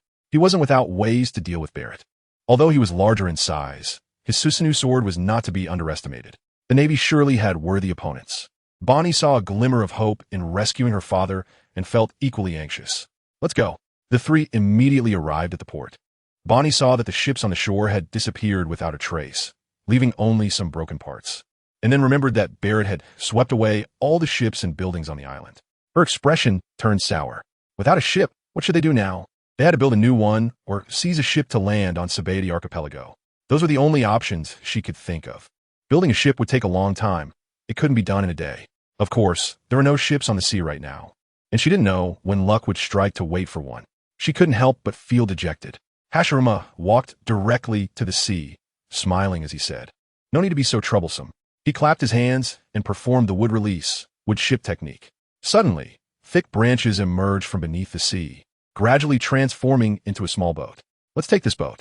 Madara and Hashirama jumped onto the boat. Bonnie also jumped up, stepping firmly on the deck. She couldn't help but be amazed. This was simply too magical. They had actually conjured a real ship out of thin air, and it looked quite good. She was delighted. Now, they wouldn't have to wait. She then steered the direction, heading towards the Navy headquarters. Madara and Hashirama only knew the general direction, but Bonnie knew the specific location. It wasn't far from Sabaody Archipelago. 2 hours later, the small ship arrived at the sea area in front of the Gates of Justice. To enter the Navy headquarters, they must pass through the Gates of Justice. Impelled down, Judicial Island and the Navy headquarters were located in the Great Whirlpool. If they did not go through the Gates of Justice, they would not be able to catch the correct current. Moreover, the ship could not bypass the Gates of Justice because the currents on both sides were reverse whirlpools caused by the whirlpool. Bonnie had no choice but to look at Madara and Hashirama. We have to go through the Gates of Justice to catch the correct current to reach the Navy headquarters. Do you have a way to destroy the Gates of Justice? She had seen Hashirama's 1,000-hand Buddha statue, which was very violent. Madara carried Bonnie and jumped into the water, standing steadily on the surface. No need for that. Let's just go. It shouldn't be far now. Hashirama also jumped into the water, and the two ran on the surface of the sea. Bonnie didn't know what to say. Everything she encountered after interacting with his clan was extremely magical. It was her first time seeing someone stand on the surface of the sea. But that was okay. Although the Navy headquarters had suffered massive damage, it was still usable. The soldiers stationed on the lookout tower were vigilantly on guard. This is the naval headquarters, and generally, no one would come to launch a surprise attack here. When I saw 2 small black dots on the distant sea, I couldn't help but pick up the binoculars to observe. My face instantly filled with surprise. These 2 black dots are actually people. They are running on the surface of the sea. Who on earth are these people? I had never seen them before. Just 2 obscure individuals. Naturally, there was no need to sound the alarm. I directly called the soldiers stationed at the edge of the port.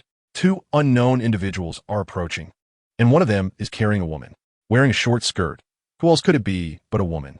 The soldier answering the phone at the port couldn't believe it. It's all sea. How could they get close?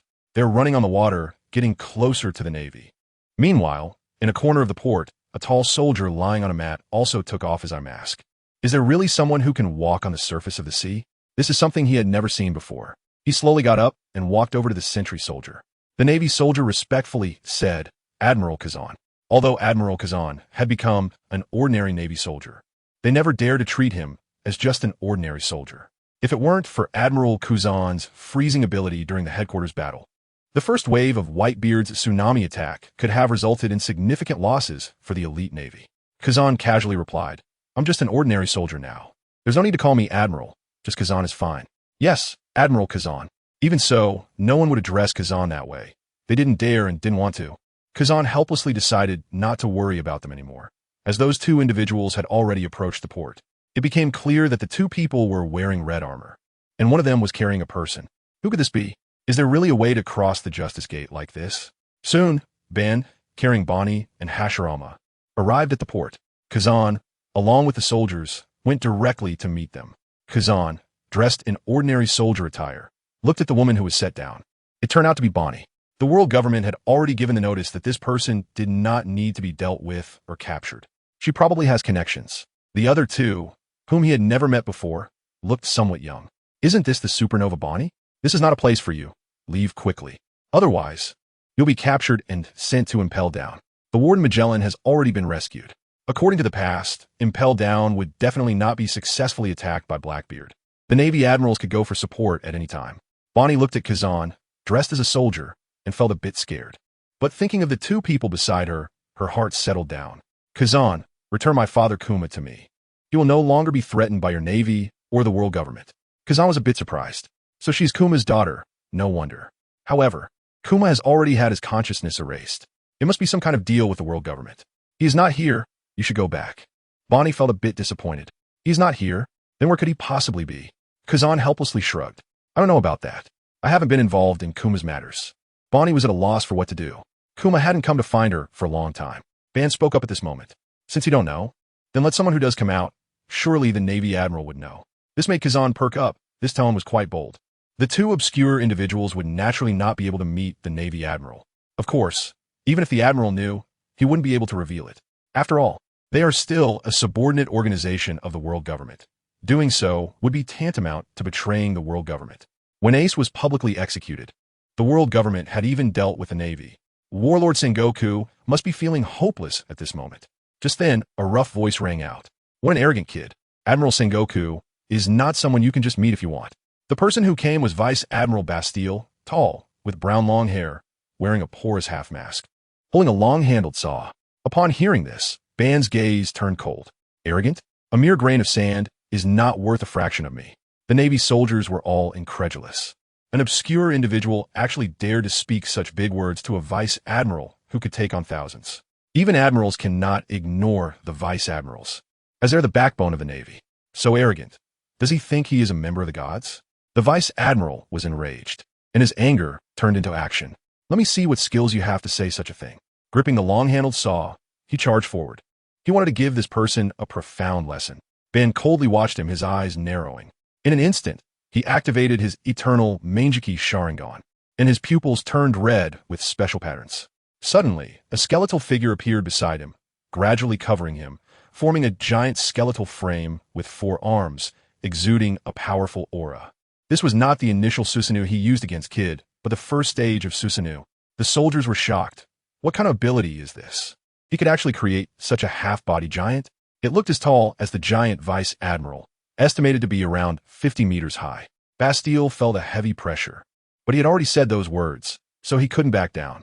Gripping the long-handled saw tightly, he leaped high, aiming to cleave Ban in two. However, Ban directly controlled the giant's 4 arms and struck out at him. Bastille was incredulous.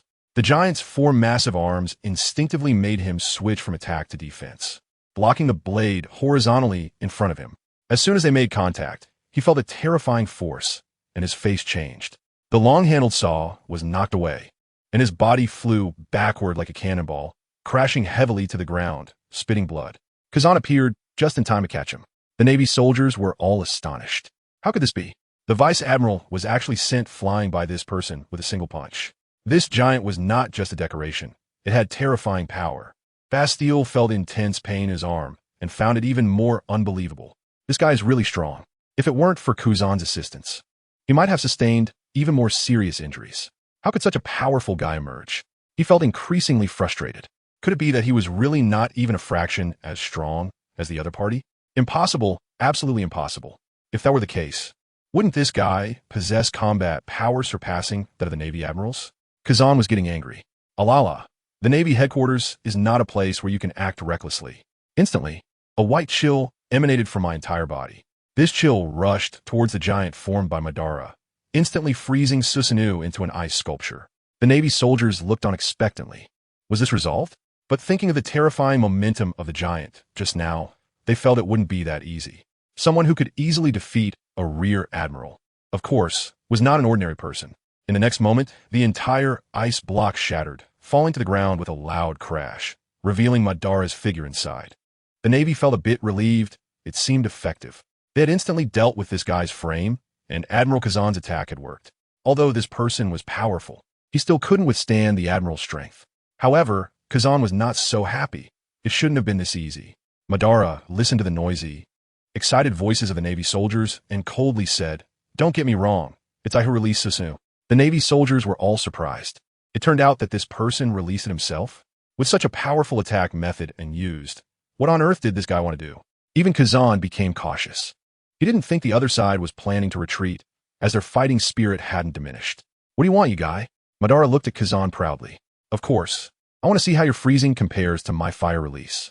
Former Admiral Kazan, after saying that, Madara formed hand seals, gathering a massive amount of chakra in his mouth. Fire release, great fire annihilation. He suddenly expelled a huge flame. In an instant, it engulfed the Navy in front of him. The Navy soldiers were all dumbfounded. This flame, about 60 to 70 meters wide, was essentially a sea of fire. Kazan's eyes were extremely serious. This terrifying flame could only be stopped by him. Gathering all his strength, he extended his hand, releasing a sharp chill. And with a horizontal sweep, a thick ice wall suddenly appeared in front of the massive flame. The Navy soldiers, who initially felt a great disaster was imminent, began to breathe heavily and their heartbeats quickened, relieved to be saved. This terrifying flame almost consumed them. Fortunately, the Navy was there. However, Kazan's expression remained grave, because the terrifying flame in front of him was not just a one-time spray. It continued to pour down, and the thick ice he created was quickly thinning. This flame was surprisingly persistent. The Navy soldiers also noticed this terrifying scene. This guy's flame actually broke through Admiral Kazan's ice wall. What should they do now? They could clearly see that the thick ice wall was continuously being destroyed and was about to be breached. If that happened, they would fall into the sea of fire and be roasted alive. Suddenly, Kazan's body emitted an even colder chill as he swiped his hand. Instantly, two more thick ice walls appeared in front of him, blocking the terrifying flames. The flames continued to burn, and it took several dozen seconds before they melted the ice wall. However, they were now powerless. Because Madara's gathered chakra had been exhausted, the Navy soldiers felt relieved. They were finally saved. Who on earth was this guy? Such an obscure person couldn't possibly have such terrifying strength. Earlier, he easily defeated Rear Admiral Bastille. Now, his terrifying flames could even destroy the ice formed by Admiral Kazan's full effort. It should be known that the Admiral could freeze the sea in an instant. Of course, this person's flames were comparable to a sea of fire. Bonnie was astonished at this scene. This guy was also terrifying. He could actually create flames like a sea of fire. If it weren't for Admiral Kazan's ice abilities, she couldn't imagine anyone else having a way to stop it. Fire and ice could be said to be mutually restraining. Madara looked at former Admiral Kazan and laughed maniacally. "Well done. It seems you are someone who can dance. Then let's continue." Kazan's freezing ability was not inferior to his family's eldest sister, Steph. At least it could be compared to his own flames. Kazan's expression was grave. He turned to the soldiers behind him. "Everyone retreat. This guy is not someone you can deal with." He had already sensed that this person was not simply helping Bonnie look for Bartholomew, but inherently revealed a sense of arrogance. These soldiers were not just outmatched. Even being nearby was dangerous, because he was about to go all out. The Navy soldiers naturally knew they were not his match and quickly retreated, even wanting to hide far away, which was their original intention. The terrifying flames were just too frightening. If even the ice melted so quickly, the consequences of being hit would be too terrifying. Rear Admiral Bastille also left. He couldn't help much here. Madara looked at the Navy Admiral and again formed hand seals, gathering a large amount of chakra in his mouth, even more than before. Although his chakra was not as much as Hashirama's, it was still abundant in his family. Fire release, great fire annihilation. Another huge flame surged towards Kazan. Kazan responded with all his might, and an unprecedented, overwhelming chill erupted from him. With no worries behind him, he could naturally get serious. He condensed a massive ice pillar in front and drilled into the sea of fire, wanting to directly attack Madara. But how could it go as he wished? The massive ice pillar touched the terrifying flames and continuously melted. This port area had transformed into a zone of ice and flames. Madara intended to use fire release to surpass his opponent. After all, this was his favorite ninjutsu. If he couldn't defeat his opponent with his favorite fire release, then there would be no sense of pride. The soldiers in the watchtower watched the terrifying battle and sounded the alarm. They recognized the ice. It was Admiral Kazan, but the sea of fire? It was obvious that it was caused by the person who had just stepped on the sea, and they never expected it to be such a terrifying expert. Most of the Navy that participated in Ace's public execution had already retreated back to the branch base. Only a few rear admirals remained in the headquarters. Akainu had also left. The defeat in a major battle at headquarters left him feeling quite uncomfortable. Ace's safe departure had completely embarrassed the Navy. Marshal Sengoku, sitting in his office, had been contemplating the direction of the Navy. Indeed, the current situation was very severe. The power of the Celestial Dragons was just too strong, and they also wanted to seize the sea. Where would they lead this world? This was still unclear. The important thing was that this clan was just too powerful. The Navy simply couldn't resist. Even the world government had suffered huge losses, and even ancient weapons had been lost.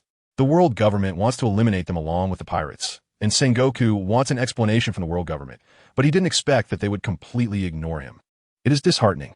He wants to lead the Navy towards a bright future, and that is what he should do before his retirement. However, it's not that simple. With the God Tribe involved, the future of this world is uncertain. He must unite with other high-ranking Navy officers, including Admiral Steelbone Kong. Kong is also extremely dissatisfied with the actions of the world government. However, it would be difficult to say that he would betray the world government. It's not easy to make a decision.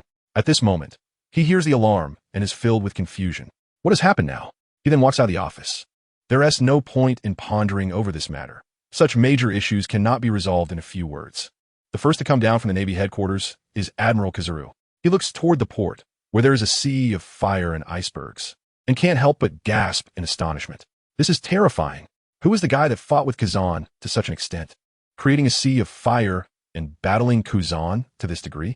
Kazan is still quite strong, even though he has been demoted now. Instantly, he becomes frustrated. It has been outrageous lately, with one powerful force after another emerging. He can't help but think, could this terrifying guy also be from the God Tribe? It does seem quite possible. After being an admiral for so many years, he is familiar with the criminals in the world. However, he has no impression of this young man, who just suddenly appeared. Thinking back to the previous members of the God Tribe, they also just appeared out of nowhere. This tribe is incredibly strong, with almost everyone being at least at the admiral level. He has no desire to engage with these people, so he decides to let others take action. The vice admirals at Navy headquarters are not concerned with such matters. After communicating with the soldiers, they learn that the three of them have come to demand the surrender of the warlord Bartholomew Kuma and are now trying to force out his whereabouts. Of course, they are unaware of this. Perhaps Sengoku knows, but there is no need to inform them, as it is a secret. They discuss, let's capture the other two first. We can't join the battlefield with Admiral Kazan. Yes, that's right. Let's go capture the other young man and Bonnie. These two are also invading criminals. Just daring to come to our Navy's headquarters is already an invasion. This is a Navy stronghold, and outsiders cannot approach, let alone a pirate. So, these vice admirals charge towards Hashirama and Bonnie, intending to capture them first. Hashirama notices this, and so does Bonnie. Seeing so many vice admirals, Bonnie feels a surge of fear for a moment. Although she is part of the worst generation, she certainly cannot compete against a single Navy vice admiral. This is not even a question. However, it only takes a moment for her worry to vanish. That was merely an instinctive reaction. Now she has Hashirama by her side, who is invincible, even stronger than Madara. Hashirama sees so many people rushing towards him, including giants among them. He sighs. It is clear that communication cannot be done properly in this fierce situation. He puts his hands together. Wood release. Advent of the tree world. This is a technique that uses his chakra as the source of life to rapidly grow multiple trees from the ground. In an instant, the entire surface of the port shakes. Thick trees sprout up one after another. The vice admirals' faces turn anxious as they quickly grab their weapons to chop down the trees that are emerging from the ground. They are at least renowned vice admirals, so they are not easily frightened by these things. However, the more they chop, the more alarmed they become. The speed at which they are destroying the trees cannot keep up with the speed at which the trees are growing. These trees are not ordinary. They are extremely hard and grow at an astonishing rate. Soon, some vice admirals are wrapped up by the trees, unable to break free. Several giant vice admirals stationed at Navy headquarters are in the same situation. Their physical strength makes them the primary targets of Hashirama's attention. However, even with their strength, they cannot break free and are even having their stamina absorbed. Their faces turn extremely terrified. Yet, some vice admirals choose to make a hasty escape instead of trying to destroy the trees. They look back in panic, filled with fear. What kind of ability is this? In an instant, so many vice admirals have been subdued, instilling fear in their hearts. However, to become a vice admiral, one must have survived numerous battles and would definitely not be easily intimidated by the enemy. These vice admirals quickly charge toward Hashirama. Hashirama covers his hands with armament haki while also controlling his chakra, preparing for a precise explosion, radiating a purple glow. In just a few moves, he sends him flying, crashing hard against the trees. At full strength, he possesses the same attacking power as Barrett. Bonnie has long known of Hashirama's immense strength. The powerful impression of the Thousand Hands Buddha still lingers in her heart. However, now looking at this dense forest, she is still deeply shocked. Compared to the vice admirals being sent flying, it is not as shocking. Kizaru, under the Navy headquarters, is even more troubled. What powerful force! It instantly created a forest. If Akainu were here, it might be easier to deal with. He also feels the declining aura of the vice admirals, and fear fills his heart. Instantly, he becomes flustered. How can there be someone this strong? Although he is upset, he still prepares to take action. After all, he is receiving a salary from the Navy, and he cannot just stand by. At least he must rescue these vice admirals. Transforming into a flash of light, he rushes into the forest, using the Amaterasu sword formed from light to slash at the thick branches that are trapping the vice admirals. Following this, Sengoku, Garp, and Vice Admiral Tsuru emerge from the Navy headquarters. Garp shouts, "Since when did the Navy headquarters grow such a dense forest?" Vice Admiral Tsuru is equally astonished. This reminds her of an old acquaintance, Admiral Greenbull. He was at a higher rank but has already been killed. This terrifying forest must be even more horrifying than Greenbull's abilities. Even Sengoku is dumbfounded. The Navy headquarters has actually turned into this way. Part of the port has become a sea of fire, while another part has turned into a forest, drastically changing the Navy headquarters. One can clearly see the trees growing from underground, severely damaging the surface. The headquarters has become a complete mess. It had only just been repaired not long ago. Although it was previously heavily damaged, the Navy had giants who repaired it in just a few days, and now it has become like this again. What is going on? He hears the cries for help from those vice admirals and commands Garp. Garp, go rescue them. I'll check out Kuzan's battlefield. He saw the figure in red armor, another unknown powerhouse. When he got closer, he realized the terrifying battlefield. The ground was char-black. The fighting was intense. And Kazan had just finished a round of clashes. Kazan saw Admiral Sengoku arriving and knew he was quite troubled lately. Ace's public execution had failed. The emergence of the God Tribe and the ruthlessness of the world government. But this was not the time to worry about those things. He was also concerned about another battlefield. A similarly terrifying young man. Stay focused, Admiral Sengoku. These two are not simple. Sengoku certainly knew this person was not to be trifled with, just by looking at the earlier terrifying sea of fire. His expression turned grim. When did such a terrifying powerhouse emerge from the sea again? It was hard not to think about the God Tribe. He stared intently at the young man in red armor and shouted, "You can't be one of the God Tribe, can you?" This statement shocked Kazan. He had a very deep impression of this tribe. He had once been imprisoned in a rocky sphere in the sky and almost died. He had just focused on fighting and hadn't had the time to think about it. Now, after Sengoku's remark, his expression also became serious, because Sengoku's speculation made more and more sense. Madara looked proudly at Admiral Sengoku. "I am indeed from the God Tribe." Unlike Hashirama, he quite liked the name Pain because it sounded very imposing. Sengoku's face changed drastically. His heart almost couldn't handle it. How come there are two people from the God Tribe again? How can her father produce so many? Didn't he know that the two had come to the Navy headquarters for something? Kazan's expression was extremely grave as he continued. "Admiral Sengoku. These two are helping Bonnie find Bartholomew." Sengoku explained, "Bartholomew is indeed not here. He should be at Mariehua, the headquarters of the world government. I don't want to confront these two. It's somewhat similar to Kizaru. Moreover, the world government doesn't regard the Navy highly at all. The Navy might just be a tool in their hands." Kazan hadn't expected to say it so easily. Could it be that Admiral Sengoku had some thoughts on this? Didn't he find it unpleasant? In fact, after the O'Hara incident and the South Blue Baby massacre, he had already begun to doubt the Navy's justice. Not to mention, this time the world government even wanted to exterminate the Navy. This filled him with suspicion towards the world government. Madara understood. It seemed he still had to visit the world government. However, before that, he had things to do. I've heard of Admiral Sengoku's great name.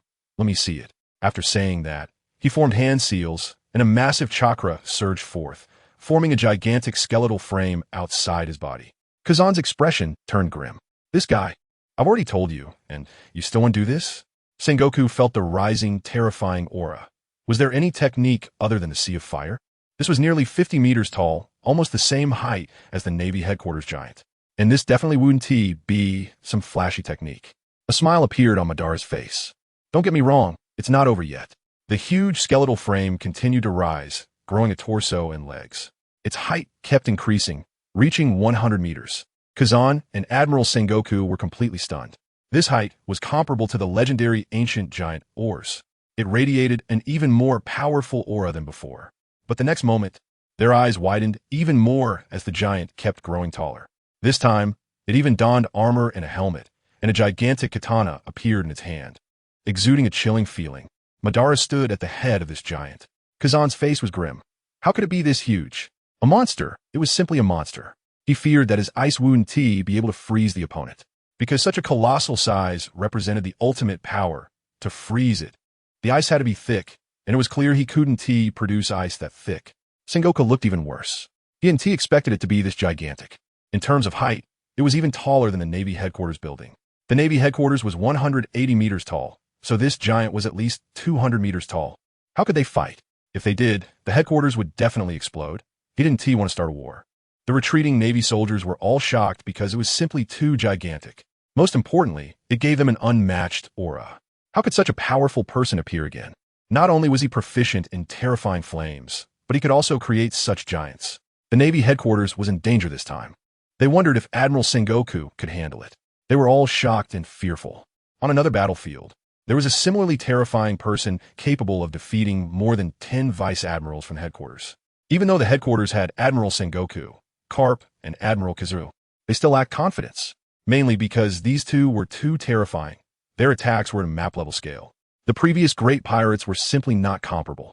Those great pirates seemed ordinary. Sengoku directly softened. I am not your opponent. Please hold back. Kazan wasn't too sure.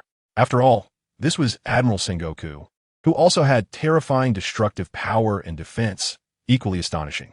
With such strong defense, he might not necessarily lose. The one who should worry was the Navy headquarters. Hearing the words of surrender, Madara instantly found it too boring. Now that I've shown this state, if he can take one blow, I'll leave. In fact, he wasn't particularly excited. He no longer allowed the other party to refuse and controlled the complete body Susanoo to raise the katana. This made the entire Susanoo appear even taller, and the length of the sword reached from the ground to waist height. Raising the sword added at least 50 meters to its height. This made the entire Navy headquarters seem much smaller. Sengoku's expression tightened even more. This guy actually still wanted to attack. Even surrendering wouldn't work. With one strike, the foundation of the Navy headquarters would probably collapse. He radiated golden light, and his body kept swelling. He was about 30 meters tall, but compared to the complete body Susanoo, he was too small. The Navy soldiers behind were watching this scene in fear. Admiral Sengoku and Carp stood as the twin heroes of the Navy, even shining with golden light. However, they now lacked confidence and were filled with trepidation. Madara controlled the gigantic Susanoo sword and swung it fiercely towards Sengoku. Buddha Sengoku extended his hands, intending to take the blow head-on, and even covered his entire body with armament haki for more stability. His entire person turned black and gold, enhancing both his defense and attack power. He suddenly thrust his hands forward to catch the enormous blade. As soon as they made contact, a terrifying wave swept across the area, leaving the ground much cleaner, with only the previously charred color remaining.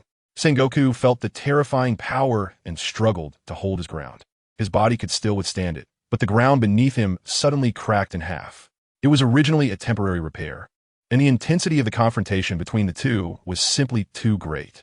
Marshal Sengoku was violently slammed into the dirt, causing the ground to tremble. Not only that, but the massive katana struck the ground, causing it to crack in two. The immense, terrifying force poured down, splitting the earth apart. and the fissure spread all the way to the front of the Navy headquarters building before it finally stopped. Kazan was stunned, amazed at the terrifying combat power. Indeed, it was impossible for a Navy soldier to freeze such a monster. The soldiers were deeply worried. What a frightening power! It nearly destroyed the building. Is Marshal Sengoku all right? Fortunately, Sengoku, looking quite disheveled, jumped out, covered in dirt, with some debris falling from him. He looked at the ground, which had completely cracked open. Thankfully, the headquarters building remained intact. With some repairs, it could still be used. The immediate priority was to drive this guy away. That was one strike. You should leave now. Madara looked at Sengoku and grinned. Although I didn't use my full power, it's impressive that you could block it. It seems you're worried about the Navy headquarters. Sengoku's expression changed drastically. That single strike had brought him immense pressure. You can't be joking. That wasn't your full strength, was it? Madara laughed arrogantly. Of course, that wasn't my full power. If I had gone all out, a little Navy headquarters should be able to split in half. He wasn't joking. His complete Susanoo could unleash massive slashes, effortlessly destroying mountains. Sengoku didn't doubt his words. It hadn't felt like Madara was using all his strength just now. Madara looked at him and said, I hope you aren't lying to me, otherwise I'll come back. Sengoku was terrified and quickly said, Bartholomew Kuma is following the orders of the world government. Even if he's not in Mariewa, he must have been dispatched by them. He was eager to clear himself of responsibility. He couldn't bear that burden at all. Madara glanced at Sengoku and turned to leave. What he said still made sense. After witnessing his power, they likely wouldn't dare to lie to him. Sengoku, still on the ground, finally felt relieved. If the opponent had used their full strength, even his black gold giant might not be able to withstand it. In fact, catching that one blow, despite not being injured, had already pushed him close to his limit. The other person was equally terrifying. He could see this individual actually matching Carp in physical combat, and they hadn't even used their strange ability to create trees yet. He couldn't help but sigh inwardly, wondering if that person also hadn't been using their full strength. Upon further thought, this clan was truly powerful, including these two individuals. This clan had already revealed 12 members, and each one was so strong. Two appeared in Road Town, named Minato and Orochimaru.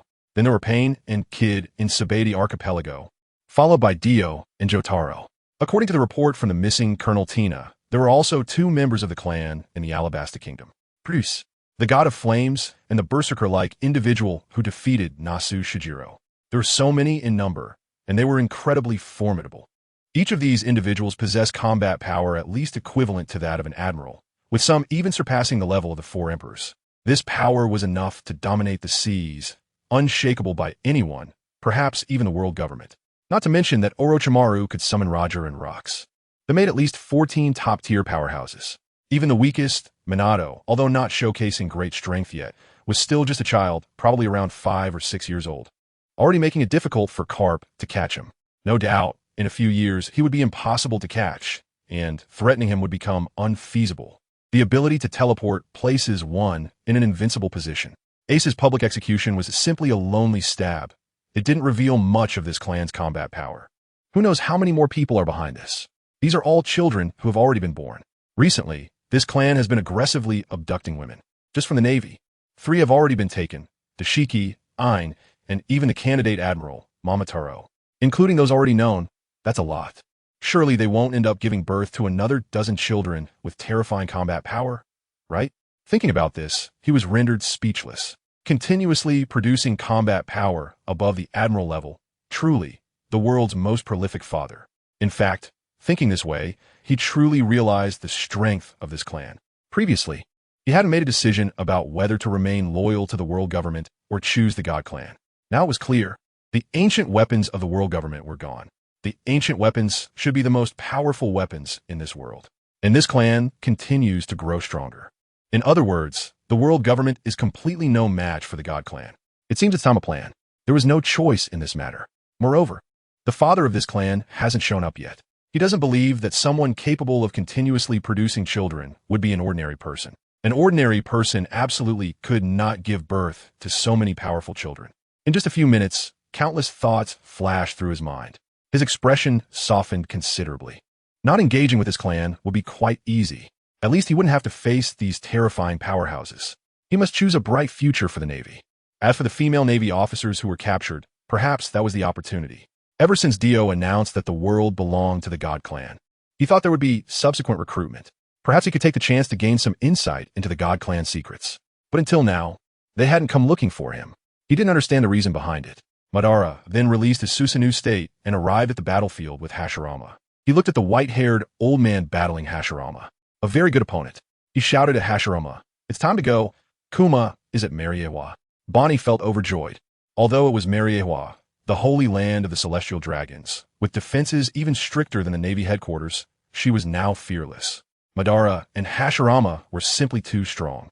After Hashirama exchanged blows with Carp, he stepped back to create some distance. "This is the end. We should leave." Carp's face was grim. After injuring so many vice admirals and causing such chaos in the headquarters, did he think he could just walk away? Some strong vice admirals had been drained to mere husks. Hashirama remained silent, but Madara couldn't help but jump in. "Are you sure you won't let us go?" Madara coldly stared at Carp, his fighting spirit rising. He was a warrior in his family.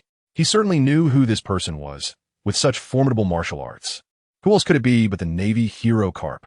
Carp's fighting spirit also surged, fists clenched, exuding a terrifying aura. "You really dare to say that?" At that moment, he heard a voice of reproach in his ear. "Carp, what the hell are you doing? Let them go." The voice naturally belonged to Fleet Admiral Sengoku. It was difficult to finally send these two plague gods away. If Carp angered them and made them stay, the Navy headquarters would be in serious trouble. Just from that huge crack, one could tell. If this person exerted his full strength, the Navy building would definitely be split in half with just one strike. If he did that a few more times, the foundation of the Navy headquarters would face major issues. And this was just one person. Not to mention, there was another person summoning trees that were also damaging the surface. Carp's rising aura instantly dissipated as he turned to look at Sengoku. He knew Sengoku's feelings for the headquarters. How could he allow others to destroy it? Vice Admiral He, who was beside him, thought of something. The only one who could make Sengoku retreat like this was probably that clan. She had suspected it earlier, but couldn't believe it. Another two members of the God Clan had arrived. As someone who had given birth, she knew her own child was nowhere near as powerful. In fact, not even close to her own strength. She sighed inwardly. She truly envied their mother for giving birth to such strong children. If the Navy had that many strong individuals, they probably wouldn't let pirates be so arrogant. After hearing this, Hashirama had no intention of continuing to fight. He took Bonnie and Madara and left. He was not an impulsive person. If communication could resolve things, then it should be done properly. Having achieved their goal, the three set off toward the Red Earth continent. After Sengoku left, Carp stared at him with a blank expression. "Sengoku, why did you let them go?" Sengoku also maintained a blank expression. "Because they are from the God Clan." After saying this, he did not continue the topic and instead walked toward the forest. One could see that Kizuru had already rescued the vice admirals. They were the backbone of the Navy. Sengoku did not wish to see them harmed. Upon hearing this, Carp's face was filled with disbelief. From the God Clan? No wonder their combat power is so terrifying at such a young age. On a personal level, he was quite grateful to that clan. Although they did not come to save Ace, Ace was saved because of them. He thought about Sengoku's reason for letting them go. If it was indeed that clan, it was understandable. Continuing to fight would surely lead to the destruction of the Navy headquarters. He had also seen that giant earlier, and the kid who opposed him had not used his full strength. During the battle, he had remained calm, showing no signs of panic. Sengoku quickly approached the rescued Navy vice admirals, some of whom had been drained to mere husks, and his heart ached. "Quickly send the injured for treatment," Kizuru comforted. "I already checked on the injured. It seems their cellular energy has been drained, leaving them extremely weak, but they are not in life-threatening danger. This is truly a terrifying ability." Upon hearing this, Sengoku felt relieved. That was good. The abilities of the God Clan were too bizarre. It felt as if they were not people of this world. The many peculiar abilities were unlikely to be from devil fruits. Kizaru was astonished upon hearing this. So it really is from the God Clan. Good thing I didn't intervene. I have the Logia type to evade attacks. But who knows if I could dodge such bizarre tree attacks. Meanwhile, Madara, Bonnie, and Hashirama arrived at the gates of justice, boarded the small boat they had made earlier, and continued towards the Red Earth continent. A few hours later, they could see the Red Earth continent in the distance. The Holy Land, Mariewa, was located right above it, at an altitude of 10,000 meters above sea level. Madara looked at the Red Earth continent and sighed. This is truly too high. When Ace was publicly executed, Dio once said that the world belongs to our God Clan. Therefore, this Red Earth continent will naturally belong to our God Clan in the future. Hashirama responded calmly. This place is too high. it probably isn't suitable for habitation. Transportation is inconvenient in every sense. Bonnie was equally excited. She never expected that one day she would dare to set foot on the Red Earth continent to rescue her father.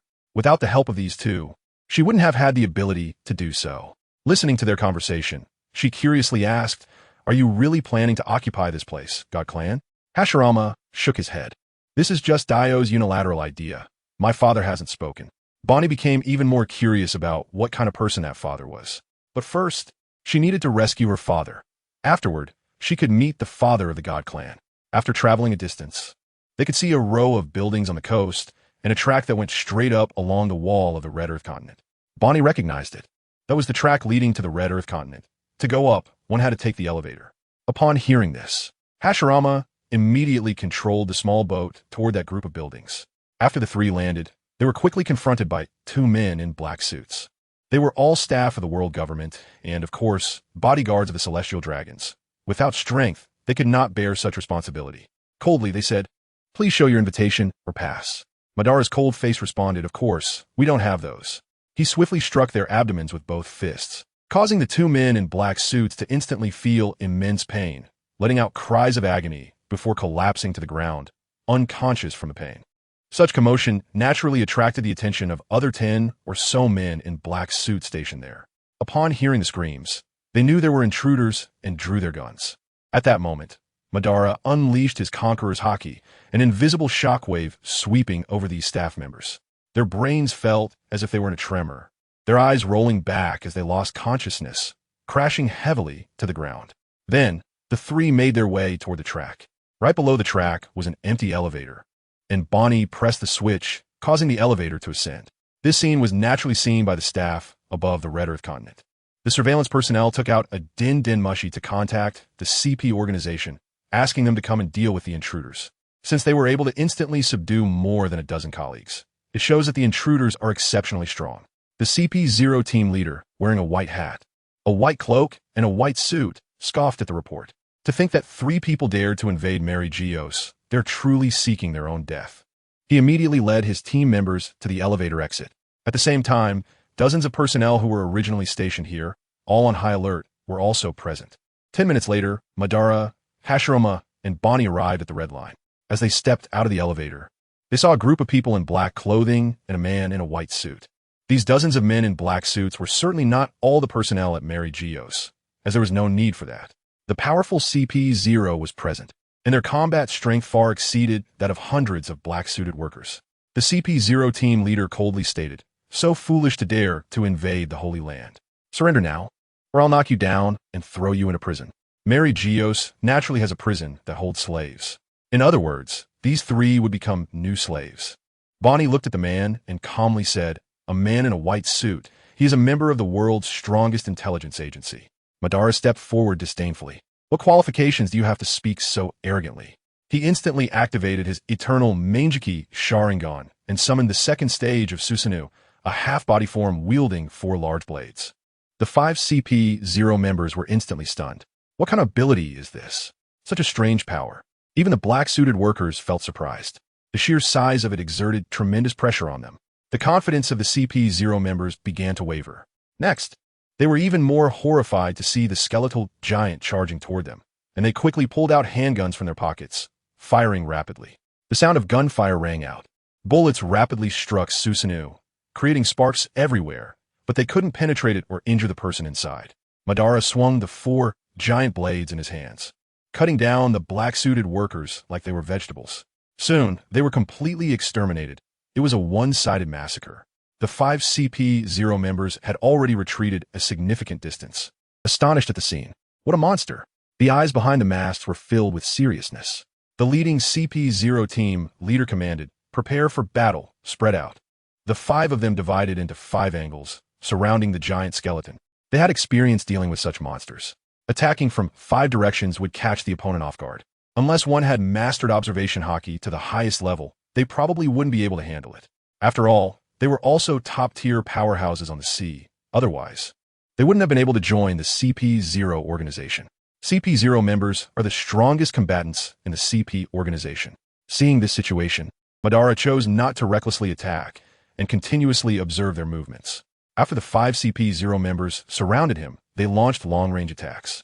Flying finger gun, raging foot, invisible air bullets, and vacuum slashes flew toward the skeletal giant. After launching their attacks, they quickly closed in on it. The earlier attacks were merely to attract attention. The main attack was yet to come. They unleashed their most ferocious attacks, hoping to break through the skeleton to injure the person inside. However, as they advanced, they saw that their flying finger guns and raging feet were easily blocked by the giant's long blades. Their expressions darkened, but they did not intend to give up. Madara, using his eternal Mangeki Sharingan, clearly monitored their actions. The long blades blocked their attacks perfectly. Charging forward was the CP0 team leader, whose arms turned black.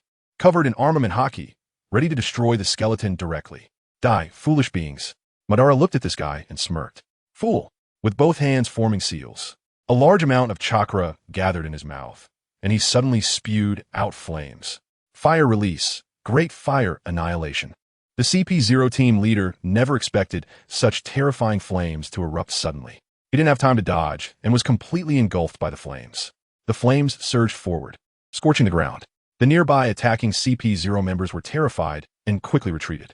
They could only watch from a distance as their leader was burned in the sea of flames. Crying out in pain, they wanted to save him, but that wall of fire prevented them from doing so, and they could only watch helplessly as their leader was burned to death. Half a minute later, the flames finally subsided. Madara walked over to look at the dead CP0 team leader on the ground and coldly said, "It seems you don't have the qualifications to boast." The faces of the remaining 4 CP0 members behind the masks looked even worse. The flames were too terrifying. They were filled with fear. But they still held their ground because behind them was the street where the celestial dragons resided. For each casualty, their punishment would be severe enough to warrant the death penalty. They cautiously prepared to confront Madara while reporting the situation to the GirlWho, requesting support. But how could they possibly stop him? Soon, they were slain by the Susanoo controlled by Madara. Madara coldly remarked, "Truly the loyal dogs of the celestial dragons." He then released Susanoo, and the 3 directly stepped into the street, ready to search for the GirlWho. These 5 must know the whereabouts of Kuma. The celestial dragons on the street naturally witnessed this terrifying scene, but instead of being frightened, they coldly stared at the intruders. Some even directly stood in front of Madara and his companions, saying, "You filthy trash from the underworld, kneel and worship the celestial dragons." Hashirama doubted his ears, his expression one of astonishment. It was clear that they were not far away and should have seen their power, yet they still had the audacity to make such demands. He slowly approached the celestial dragon, who spoke. Instead of showing fear, the celestial dragon angrily questioned, "What do you want by coming so close?" Madara reached out toward his neck. With a snap, the celestial dragon's expression twisted, his head tilted, and he died. Only then did the other celestial dragons become furious. "You filthy trash from the underworld. How dare you kill a celestial dragon? You 3 are going to die." Madara remained expressionless. He had already determined that these shouting celestial dragons were extremely foolish and arrogant. With both hands forming seals, he unleashed fire release, great fire annihilation once again. Instantly, terrifying flames erupted, burning these celestial dragons to ashes. He then satisfiedly said, "It's much quieter now." After the 5 elders received the report from CP0, their expressions changed drastically.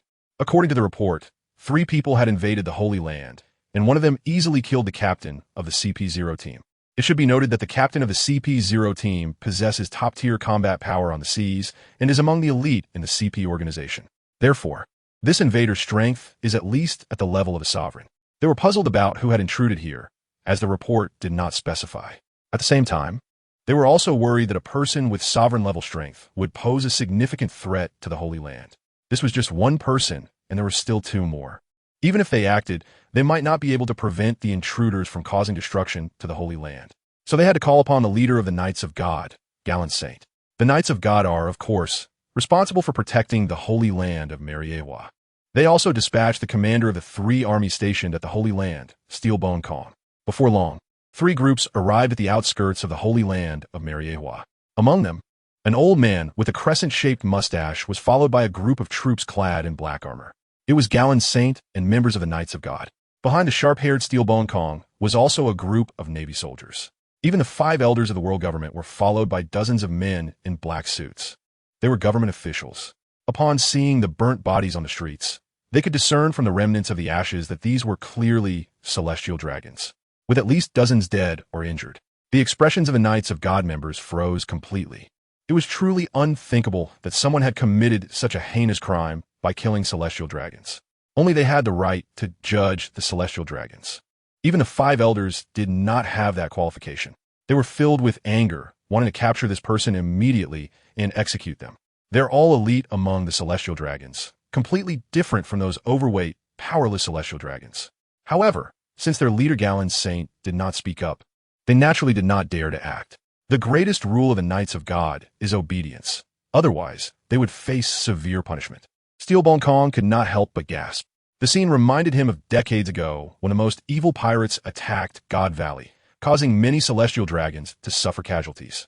He never expected to encounter another terrifying figure today, truly reckless and unaware of the danger. He didn't know where these 2 youths had come from. Bonnie, however, knew them. They were the pirate supernovas, but that was not important. The key was those 2 youths. Regardless, their fate would be dire. Bonnie shouted at the 5 elders. Damn world government, return my father Kuma. Otherwise, this place will be reduced to rubble. Having witnessed the powers of Madara and Hashirama, she was sure it could be done. Moreover, their battle itself was on a map level of destruction. Upon hearing this, everyone's expressions changed. Stepmom Kong was puzzled. What gave Bonnie the courage to say such things? Was it these 2 young men? She certainly did not possess such power. However, these 2 youths had never appeared on the seas before. They were neither high-bounty pirates nor famous figures. The members of the Knights of God were filled with anger. One cold-faced member could no longer hold back. Foolish commoner, how dare you speak like that? I will make sure to execute you properly. This was the holy land of Mariehua, home to the world's most noble beings, the celestial dragons. When had anyone dared to speak such harsh words against the celestial dragons? Galen Saint did not stop his subordinate because the invader's words made him very angry. However, their status was too different. He had no need to argue with a pirate. Saint was even more enraged. At that moment, in his eyes, Bonnie was already a dead woman. He had indeed made a deal with Kuma. Back then, he brought Bonnie to Future Island to find Vegapunk for treatment. In exchange, he would transform Kuma into an obedient warlord, and he would provide funding for Vegapunk to treat his daughter's illness. Kuma was from the Barracania tribe and could definitely become a huge force for the government. Now, his memories had been erased, and he had become a complete robot. The conditions he proposed included ensuring Bonnie's safety. Now that Kuma had become the government's weapon, there was no need to fulfill the agreement, and of course he had never intended to. At most, he would just leave her alone. Protecting her safety was certainly impossible. He sneered. There's no possibility. He has already had his memories erased, lost his consciousness, and has been transformed into a completely obedient warlord. He cannot be restored. Bonnie's pupils dilated upon hearing this. Panic flooded her heart. No wonder her father hadn't come to see her. It turned out his consciousness had been stripped away. Gritting her teeth, she thought, damn world government. But there should still be a chance. Since the memories have been erased, there must be a way to implant them again. Saint's face was cold. His memories have not been backed up, and besides, you have no ability to negotiate with me. Today, all 3 of you will die. Stepmom Kong understood. So this was Bonnie's goal? He had heard about this matter. Galen Saint, the leader of the Knights of God, coldly stated, the chit-chat is over. The 3 of you have killed celestial dragons and committed an unforgivable crime. Capture them and execute them. Instantly, dozens of members of the Knights of God moved in unison toward the 3 intruders. Hearing this, Madara felt very displeased. If they couldn't rescue Kuma, wouldn't that mean Bonnie would be unwilling to be her father's concubine? Things were going very poorly, and this crescent-shaped, oddly-haired guy even dared to threaten him. He snorted coldly. Who gave you the confidence? His eyes narrowed, turning red, with a special pattern in his pupils. He clasped his hands together, and, suddenly, a massive skeleton emerged in the surroundings, rapidly growing larger, forming a complete Susanoo. Over 200 meters tall. At the same time, he wielded a Susanoo sword. Exudinha Tirifayinhoha. Stepmom Kong had to raise his head high to see the full figure. He was filled with shock. How can something so big exist? The 5 elders could only look up to see the full view, their faces filled with shock. They had never expected that the visitors possessed such bizarre abilities. They had never seen anything like it. Even the attacking members of the Knights of God were filled with fear. The giant gave them an overwhelming sense of oppression, making them feel small. In front of the giant, they seemed like mere insects. Their legs weakened, and they could barely move forward. In the next moment, Madara began to control Susanoo to draw the Susanoo sword. He gripped it tightly and suddenly swung it toward the members of the Knights of God. The knights' faces turned pale with terror as they hurriedly drew their long swords, trying to block the terrifying light sword. But they were horrified to find that their weapons were instantly destroyed upon contact with the lightsaber. Soon after, their bodies came into close contact with the lightsaber. In just an instant, the Susanoo blade swept through, and these people died in unison.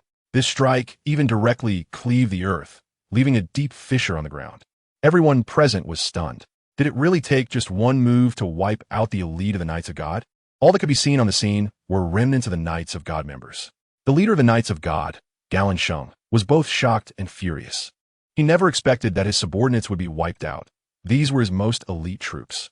He had become a mere figurehead. Overwhelmed with anger, he employed the 6 styles, continuously stepping on the air, rising into the sky, with veins bulging on his arms. He swung out a massive crescent-shaped black slash, at least over 20 meters long, flying at the giant at high speed. He shouted in fury, "Die!" Van didn't even bother to respond, controlling the Susanoo to wield the sword and launch an attack. What a pathetic slash. Susanoo slash. The Susanoo blade met the incoming black slash. Upon collision, the black slash immediately dissipated like foam. Not only that, but Susanoo also swung out a slash towards Galen Shung. Galen Shung's expression changed drastically as he fell from the sky. His slash was so easily destroyed. Moreover, the slash from the opponent was enormous. Terrified, he jumped in the air repeatedly, trying to avoid the massive slash. In the end, he narrowly dodged it. However, this terrifying slash passed through the Holy Land Mary Geos, destroying every building it touched. It did not dissipate after flying out of the Holy Land. Instead, it continued flying towards the distant horizon. Galen Shung, who successfully landed, looked back at the Holy Land, where he saw only the remnants of buildings stretching to the horizon. He felt a chill run through him. What a terrifying guy. Seeing the scene, Steelbone Kong couldn't help but feel his scalp tingle. Susanoo slash? What a terrifying strike. After the shock just now, his mind cleared from the haze. Who on earth are these guys? Could they also be from the God Clan? He couldn't think of any other young people who possessed such terrifying power at this stage. This was probably the only correct answer. Satan Shung's face was filled with fear. This giant actually had such power. It was not just its enormous size. This sword pierced through the Holy Land Mary Geos, destroying everything in its path. It was no less powerful than a strike from a celestial king. What was even more terrifying was that he had already thought of this person's identity. His head began to ache. Another newcomer from the God Clan had emerged. This was definitely a person from the God Clan. The God Clan had become a nightmare for them, the Celestial Dragons. After Ace's public execution, they had consulted Lord M on what action to take. But Lord M had given no orders. This made them very uneasy.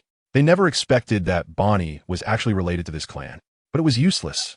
This was the Holy Land Mary Geos, where not only the 5 of them were present, but Lord M was also there. The invincible Lord M would surely be able to wipe them out. The other 4 elders also looked very grim. Nasu Shuru Shung felt a sense of shock. He couldn't withstand such an attack.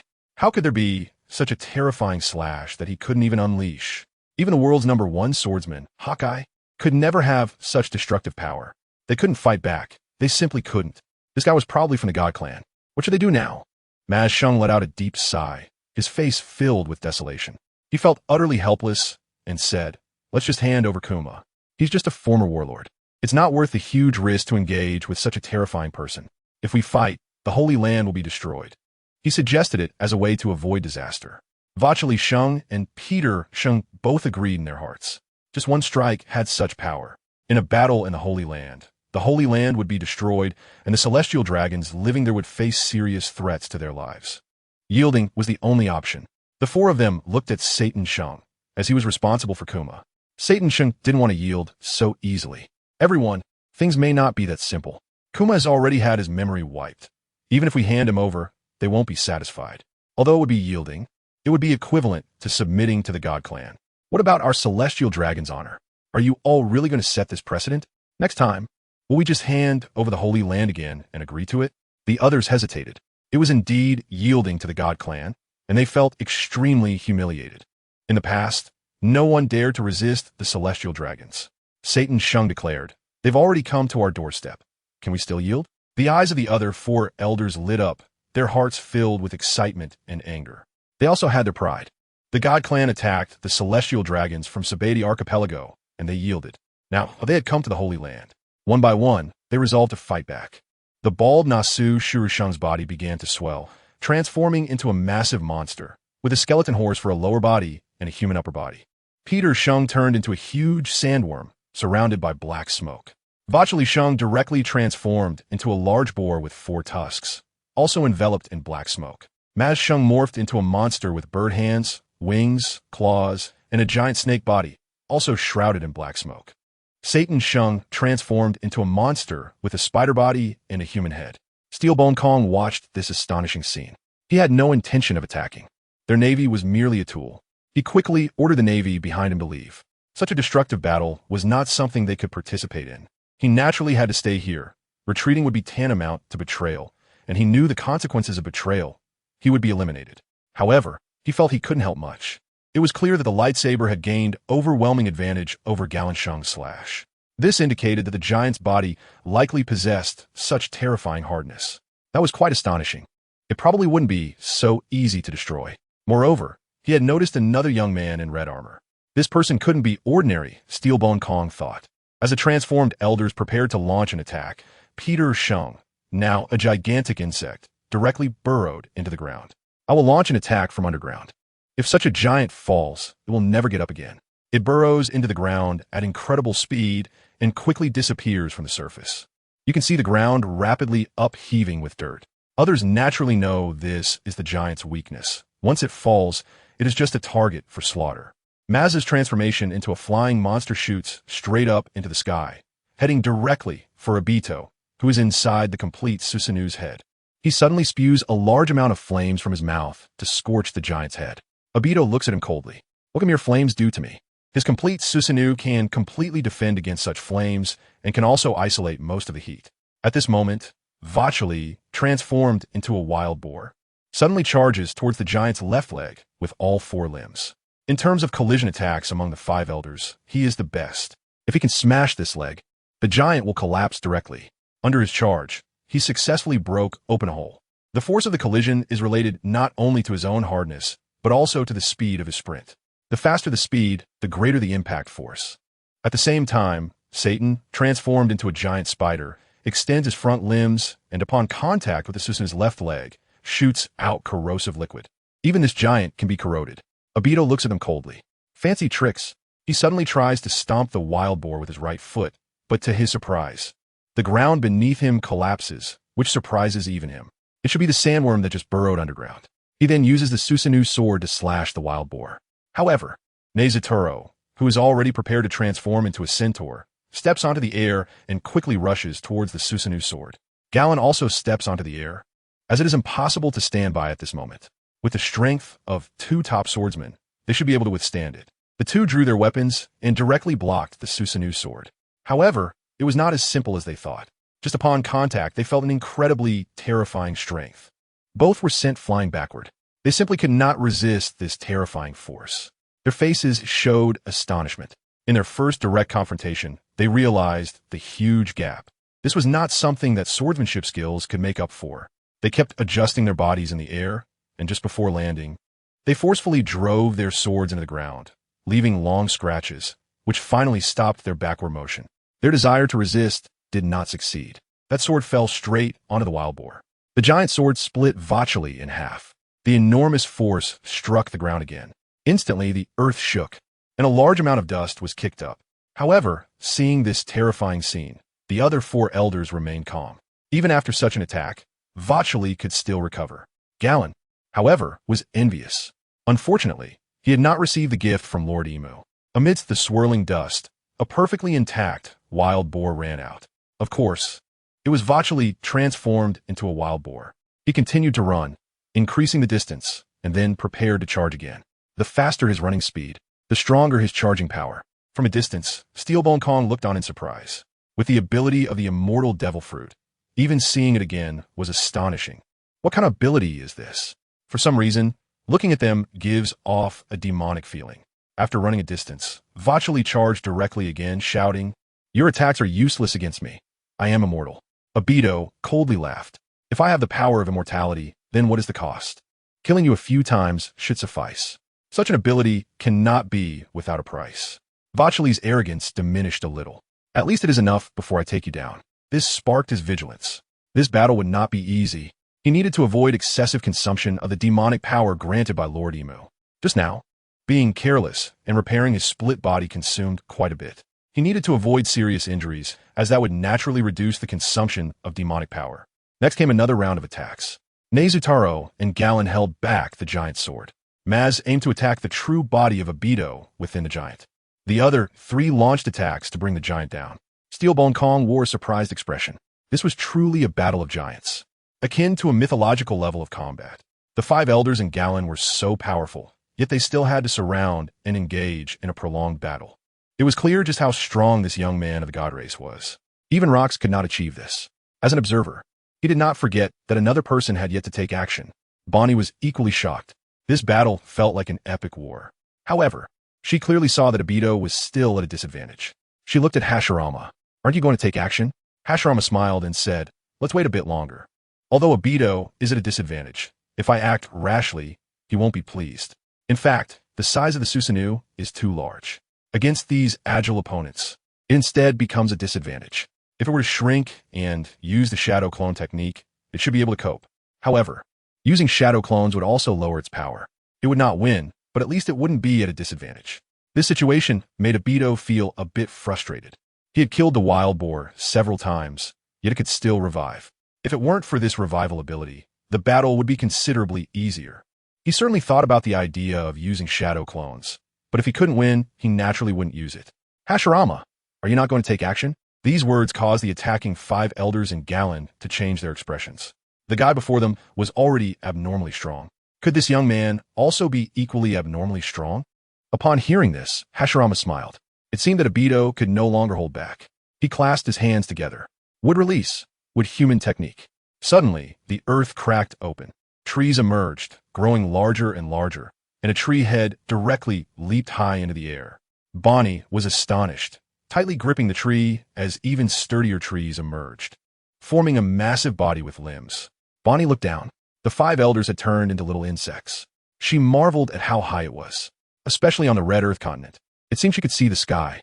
Looking at the complete Susanoo, its height was at least considerable. Although it was not as great as that technique with 1,000 hands, it was probably too taxing. Hashirama also made his move. He should be able to defeat the troublesome five elders and make them hand over his father. Although he had no memories, there were still ways to resolve it. Obito looked at them. Now my reinforcements have arrived. At this moment, the five elders and Gallon Saint were filled with terror. They never expected that this person could create such a gigantic wooden figure, which gave them an incredibly strong feeling. This was definitely not just for show. Dealing with one was already so difficult. What would they do if another wooden figure of the same level appeared? If another one came, the battle would become even more intense, and today, the Holy Land would likely be reduced to ruins.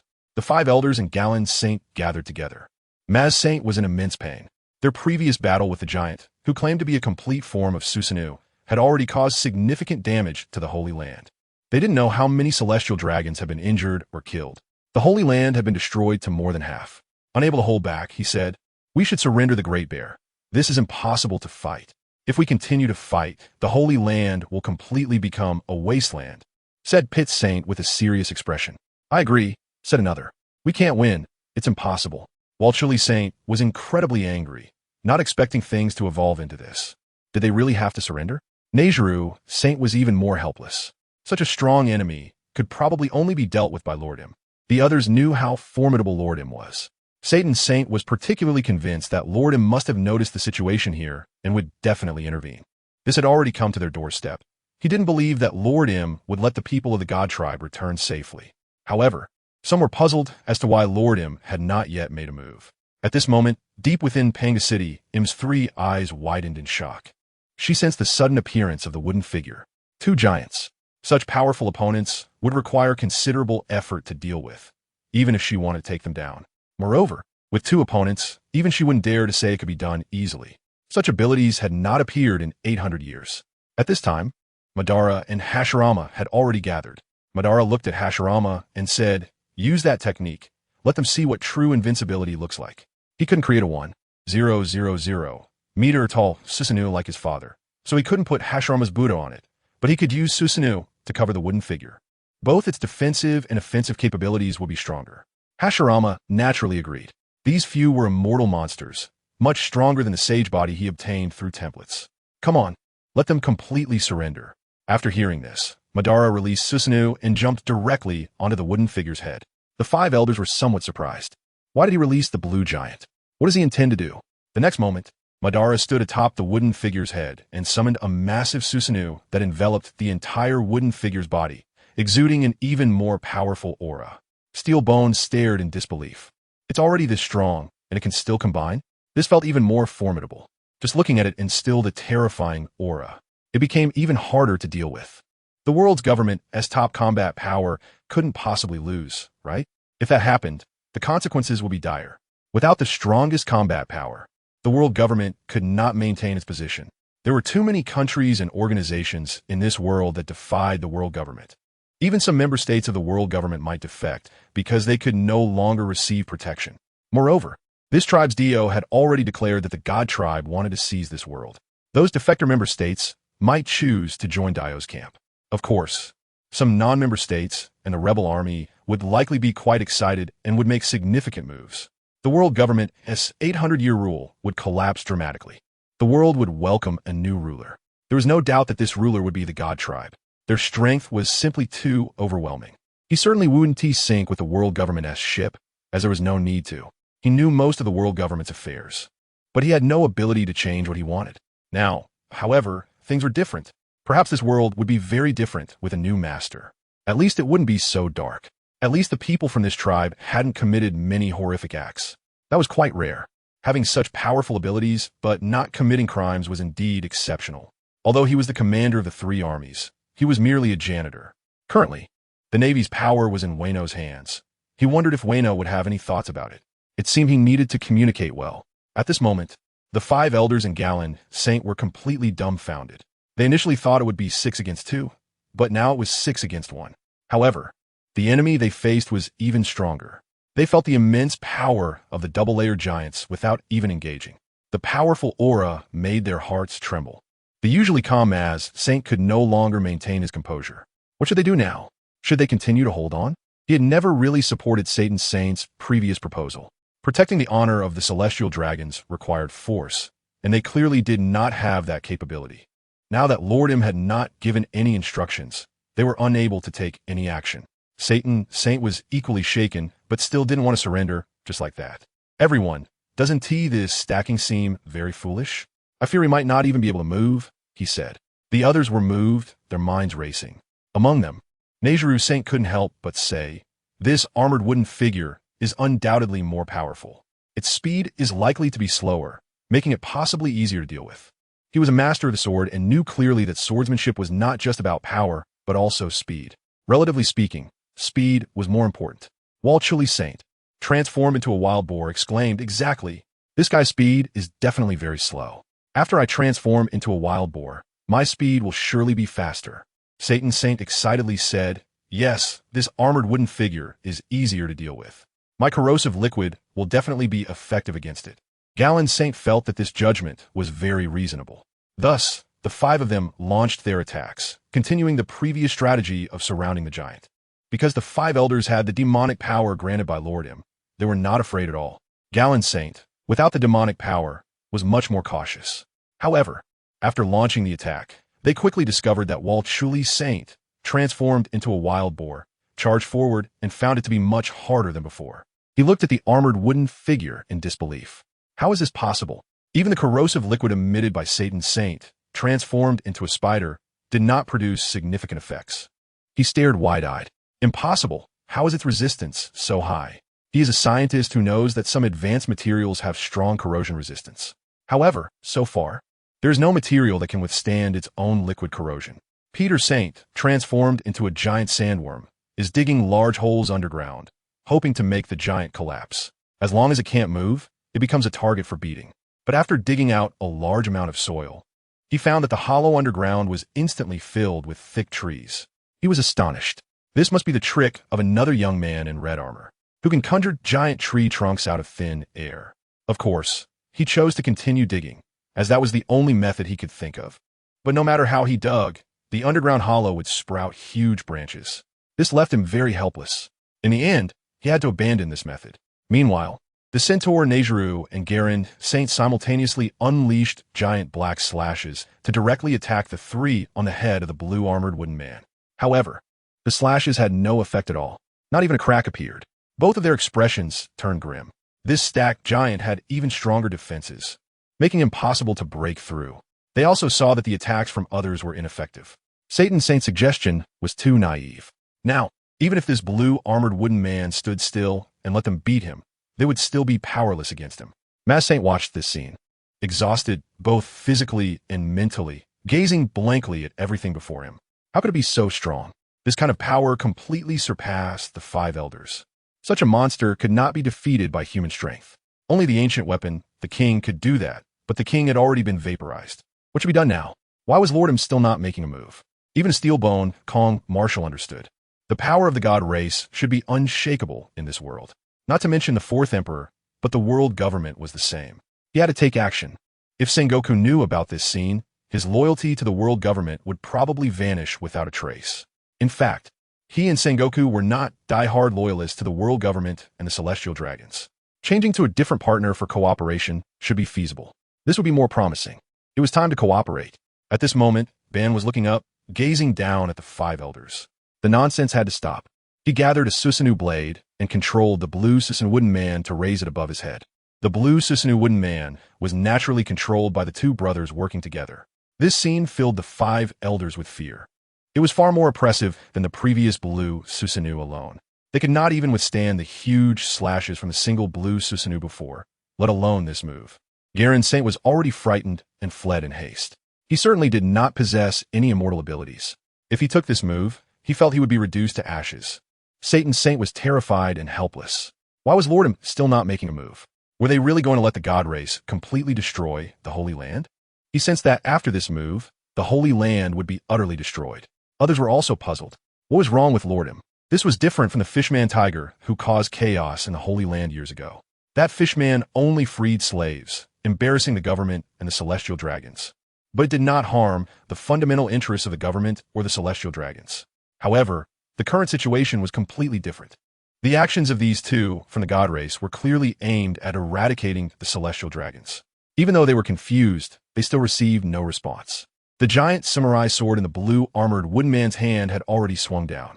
In an instant, terrifying destructive power poured down. The earth split apart. The five elders looked at this scene in shock, completely unable to defend themselves. Because this move had an enormous range and a very fast attack speed. As soon as they came into contact with this move, their bodies, transformed into monsters, were continuously breaking apart.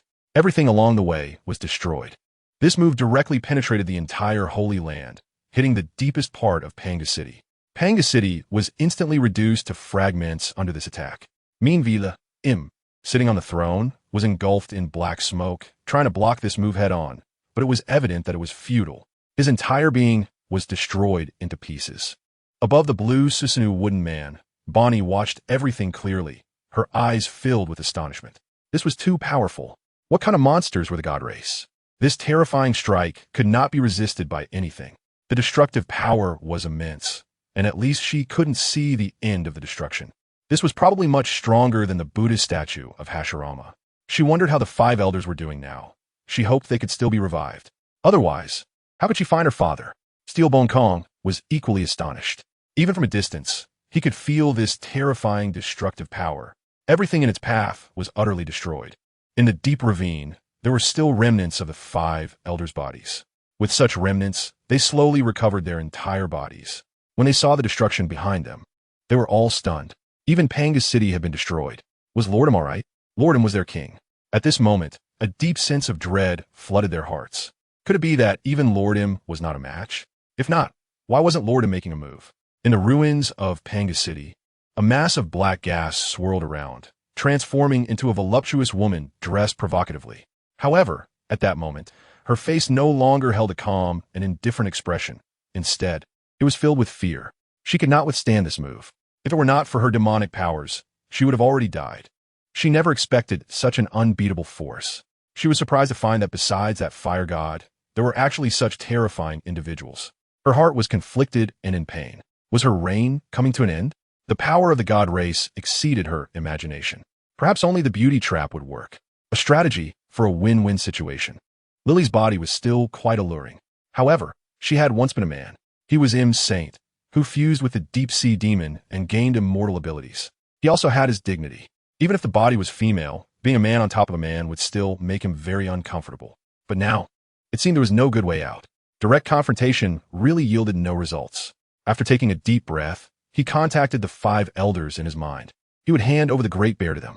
He also proposed a meeting with the other party's father. After receiving these 2 orders, the 5 elders' expressions changed. Handing over the Great Bear to the other party was certainly not a problem. After all, it was just a Great Bear. Even Satan's Saint felt he had been too arrogant. They are no match for this clan at all. The latter meeting was unclear, but they didn't dare to ask. Angering Lord M would mean death for them. Lord M granted them the immortal power of demons, and he could easily annihilate them as well. After receiving Lord M's orders, the 5 elders quickly came forward and shouted loudly, "Stop. We are willing to hand over Bear." They felt extremely stifled inside. When had they ever experienced such submission? It hadn't happened in hundreds of years.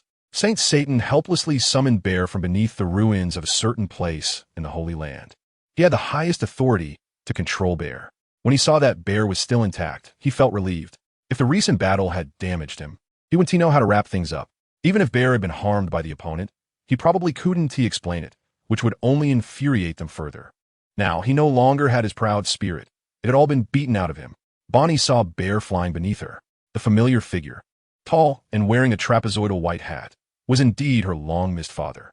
She anxiously said, "Please put me down. I want to see my father." The height was too great. She couldn't jump down at all. Hashirama controlled the giant to slowly lower itself. Soon they reached the ground, and at the same time, Madara also canceled his Susanoo. When they reached the ground, Bonnie rushed to Bear and hugged him tightly, her eyes filled with tears. "Father." But Bear remained motionless, like a piece of wood. This left Bonnie filled with shock and anger. Had his memory really been erased? She angrily looked at the 5 elders. "Quickly restore my father's memory, or else." Although she didn't finish her sentence, the 5 elders already understood her intent. Saint Satan was furious inside. Or else what? The Holy Land has already been destroyed. You can't do anything to us. Bear's memory has been erased, and it can never be restored. The modifications made to Bear by Vegapunk probably don't have any backups. I've been closely monitoring him, so he shouldn't have been tampered with. Bonnie was at a loss for what to do. Taking back her father like this was completely useless. If that were the case, wouldn't her father essentially be dead? This made her heart ache terribly. Had she really failed to save her father? Hashirama leaned in and whispered, "Maybe father has a way." Bonnie perked up a bit at this. That made sense. The people of the God Clan seemed to have the ability to resurrect the dead. Not to mention her father, who had lost his memory. She thought about wanting to meet this father from the God Clan. Before that, she looked at Saint Satan. "Give me complete control over my father." Saint Satan expressionlessly changed the control authority. At this point, continuing to fight with the God Clan over a bear was meaningless. Bear spoke in an emotionless voice. Authority changed. Bonnie is the sole controller. Saint Satan didn't need to lie about such matters. He then proposed to Madara and Hashirama. "We want to request a meeting with the noble father. Is that possible?" "Of course not."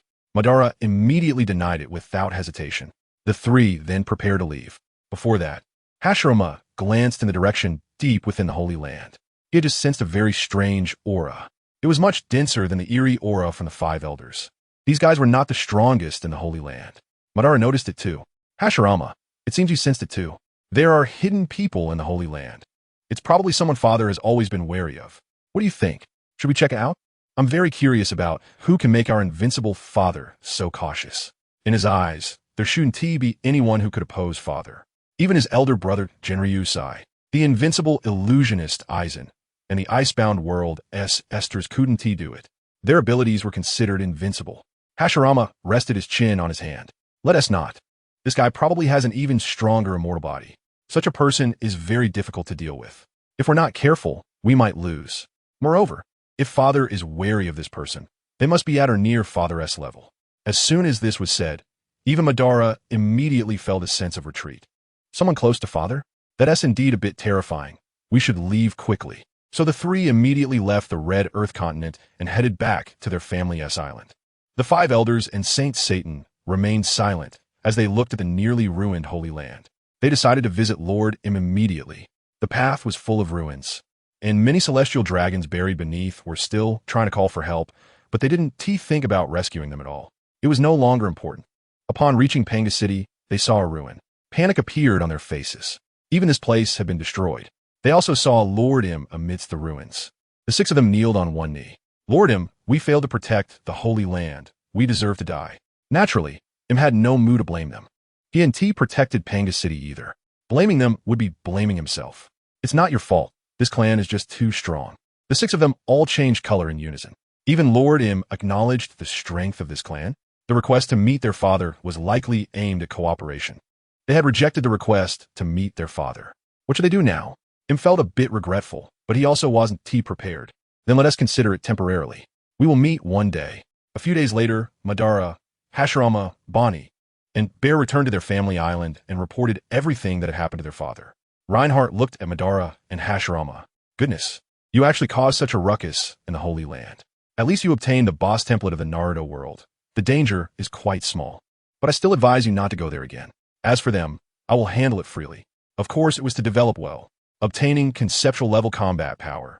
Like the Omni King, the Grand Priest, or angels in the Dragon Ball world would be great. Of course, even star exploding level combat power is also very good. This should be quite stable. No matter what, even him couldn't possibly have star exploding power. The two obediently replied, yes, father. This made Madara breathe a sigh of relief. In the past, father had not been so easy to talk to. The next moment he smiled and said, Father, I also brought back an easily childbearing woman for you. Bonnie, one of the pirate supernovas. I'm a bit anxious inside, not knowing how you will react. This made Reinhardt feel somewhat speechless. Of course, he knew this person. She was voluptuous and ate a lot. Definitely good for childbirth. But thinking this way was wrong. This guy was still a child. Reinhardt also sensed a strange aura. Who else have you brought? Bartholomew immediately replied, Father, it's Bonnie's father, Warlord Kuma. He has lost his memory. Please help him regain it. In his eyes, his father should still have a way. Reinhardt certainly knew about Kuma, a great father who sacrificed himself to save his child. He was transformed into an obedient, killing machine that obeyed the celestial dragon's orders. He still had a way to save him. Okay, I understand the situation. After saying this, he disappeared from the spot. Outside in the forest of the island, Bonnie and the unconscious Kuma were waiting. Bonnie didn't expect to really arrive at the stronghold of the gods. She didn't realize it was in the doldrums. Such a place was indeed very secretive. Next, her father would surely be saved. Thinking of the miraculous means of Bartholomew and Hashirama, her father would only become stronger. Suddenly, a man wearing a loose kimono appeared in front of her, mysterious and handsome, making her heart race. She felt a bit nervous. He didn't look like Bartholomew or Hashirama, these young people. She asked nervously, You are the father of the gods, right? Reinhardt nodded, looking at Bonnie. She was indeed very voluptuous, suitable for childbirth. But to grow this big, it would take at least 7 or 8 years. Looking at Kuma again, he was expressionless, a pitiful man. Bonnie was very excited and directly approached, pleading, Please help my father regain his memory. I am willing to become your concubine. And of course, childbirth is also possible. She certainly didn't mind such a handsome man. In fact, she even liked him a bit. Reinhardt looked at her speechlessly. He took out a piece of sea prism stone from the system space. He obtained this when he defeated a group of pirates in his youth. The sea prism stone could weaken and even nullify the abilities of a devil fruit user. Then he grabbed Bonnie's arm tightly. Bonnie's expression changed. Could it be so direct? Were they going to start having children now? Suddenly, she felt her body weaken, and her body was shrinking continuously. Her long legs turned into short ones, and her voluptuous chest became flat. Even her clothes were shrinking. She looked like a child. Soon, she was only as high as Reinhardt's thigh. Thus, she was held by Reinhardt's small hand, suspended in the air. Bonnie was a bit dazed at this moment.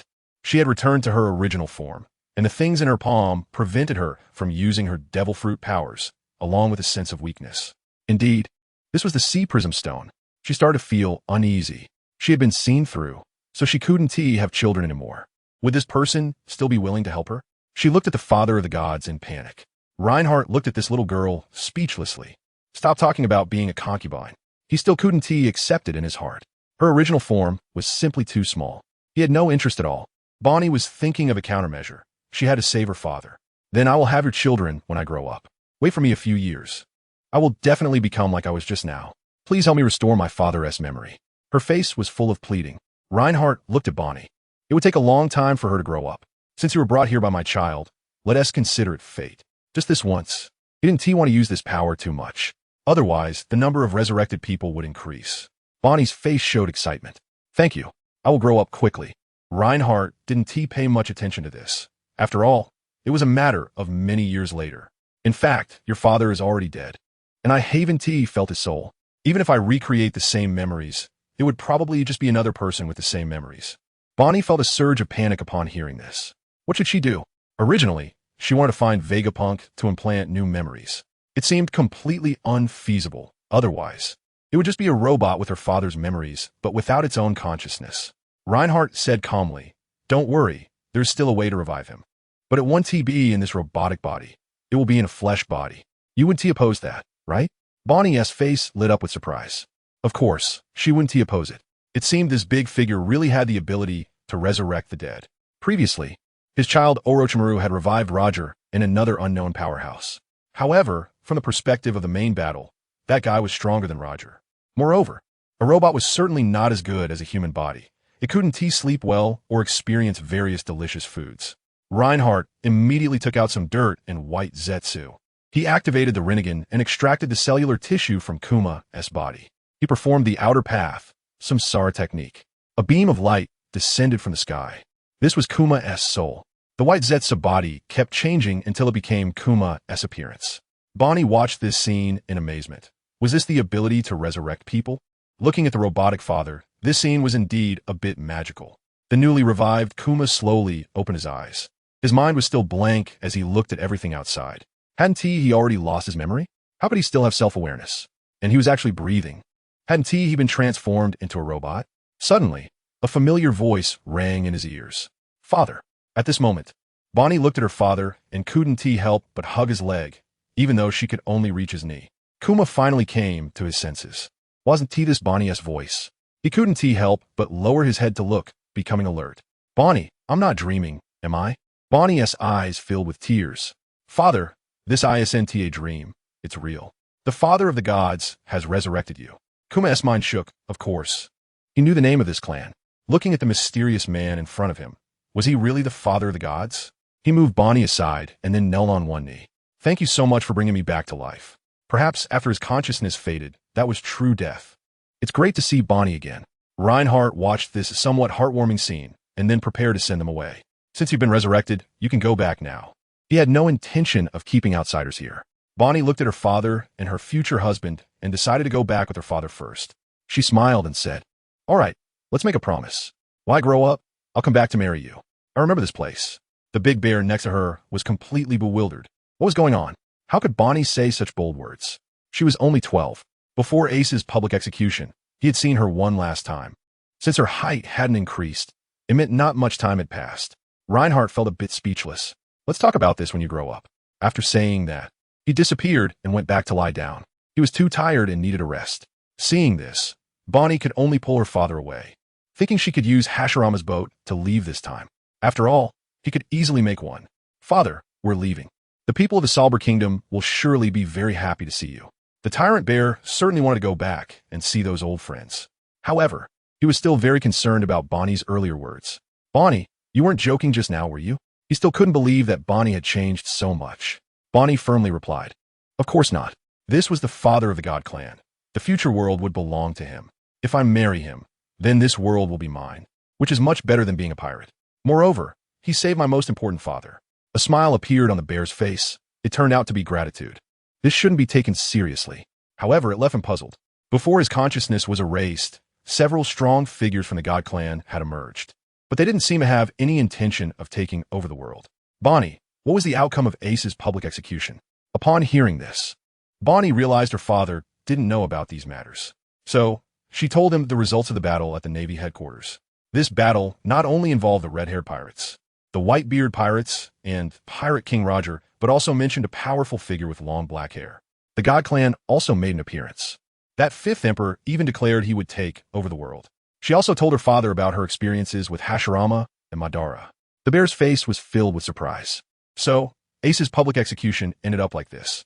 What concerned him was that it took 3 of the Gorosei to deal with someone whom Bonnie even felt was stronger than Pirate King Roger. In his impression, there was only one person that matched this description. That was someone he had heard about in his youth, the pirate Overlord Rox, a truly ruthless pirate. He never expected the God Clan would have so many strong figures, including two who destroyed the Holy Land, Heras. It was too powerful. His heart was filled with shock. It seemed this world was due for a change. Bonnie, let us not rush back to the Salber Kingdom. Let's go to the Revolutionary Army headquarters first. The world is likely to face great turmoil soon. I believe Dragon and the others will take action. Now that Bonnie's illness was cured, he should fully commit to the Revolutionary Army's cause to rescue civilians from the oppression of the nobles and the world government. Okay, father. Bonnie knew her father had left the Revolutionary Army to save her life. Now, he could do his own thing without being a burden. The bear looked at his mechanical body modified by Vegapunk and couldn't help but feel emotional. He never expected to be resurrected in this way one day. He had originally eaten the paramecia-type meatball fruit, but now this body had no abilities, so it couldn't be in his original body. Bonnie, can you control this body to activate the devil fruit power? Bonnie immediately obeyed. She controlled the mechanical bear to extend its palm and gather a transparent bubble. The bear understood. Indeed, it was in the original body. This mechanical bear could serve as Bonnie's bodyguard. The three of them then set sail. Even without the power of the devil fruit, the bear was still a strong martial artist. With the mechanical bear, the Sea Kings in the Calm Belt couldn't do anything to them. Meanwhile, Madara and Hashirama were searching for their family's ninja clan brothers. Soon, they found Orochimaru and Itachi. When they saw both of them activating Susanoo, their expressions were filled with surprise. Madara couldn't help but exclaim, Orochimaru can also activate the Mangekyou Sharingan? Activating Susanoo required the Mangekyou Sharingan. Hashirama was also puzzled. The template Orochimaru obtained shouldn't have this ability. In the arena, Orochimaru controlled Susanoo and began clashing with Itachi's Susanoo. Orochimaru looked happily at Itachi. Itachi, the Mangekyou Sharingan is truly amazing. All your movements can't escape these eyes. Unbeknownst to him, the observation ability was incredibly strong. He could see all of Itachi's subtle movements. He could also use the highly defensive Susanoo. Of course, he got 3 female Navy soldiers as a reward for his father. Itachi was speechless. How could this guy show off his Mangekyou Sharingan in front of him? He was just about to use Jinjutsu to teach him a lesson. Even with the Mangekyou Sharingan, the eye techniques have their strengths and weaknesses. At that moment, Madara called for a stop. Everyone stop. I have something to say. Upon hearing this, the two stopped, canceled Susanoo, and walked up to Madara and Hashirama. Brother Madara, Brother Hashirama, what is it? Even with the Mangekyou Sharingan, Orochimaru felt he was still no match for them, because that was the eternal Mangekyou Sharingan. He was on a higher level, and of course, his own strength was also a tier above them. I called you here to ask if you're interested in building a ninja village in the South Blue. Of course, the entire South Blue would be our village. Madara explained. Orochimaru's strength increased with the Mangekyou Sharingan, which would be advantageous for his plan to dominate the South Blue. Orochimaru immediately agreed. Brother Madara, I'm in. He expected to encounter many strong enemies while ruling the South Blue, so it would be time for his Mangekyou Sharingan to shine. Staring at someone would make them faint. Of course, it was through Jinjutsu, a very simple and easy battle. Itachi thought for a moment and also agreed. Brother Madara, I'll join too. Home is good, but it's also nice to go out occasionally. Madara was very pleased. Great, I'll contact others. A month later, on the surface of the sea aboard a pirate ship, Captain Teach had already found the whereabouts of the Flame God. Lafitte, dressed theatrically, returned to the ship to report. Since the battle at headquarters, Blackbeard had instructed him to search for the Flame God's location. Upon hearing this news, Blackbeard was very pleased. As long as he obtained this guy's power, he would seize the world. This ability was undoubtedly the strongest combat power among the celestial beings. With a face full of confidence and vigor, he had already skillfully utilized the power of the dark fruit, allowing him to devour a large amount of seawater and create shockwaves like tsunamis. The amount he could consume was so vast that he could generate an endless stream of tsunamis. He didn't believe that this person's flames could withstand that. The others were also excited. Was it finally about to begin? They had waited so long. Let us go, what are we waiting for? They immediately set off. The crew had been drifting with Blackbeard on the sea without occupying any territory, and of course, they hadn't ventured into the New World. Doing so would undoubtedly invite pursuit from the Whitebeard pirates. They knew that they couldn't compete against tens of thousands of people. Thus, they could only shrink back to the earlier part of the New World. Of course, the more important question was whether they could successfully seize the Flame Goddess power. This meant whether Blackbeard would become stronger and whether he could dominate the world was what made it worthwhile for these people to follow him. Otherwise, who would be willing to follow Blackbeard? Just having the dark fruit S ability wasn't enough. At that moment, Shiryu asked Lafitte he should be alone, right? The others quieted down.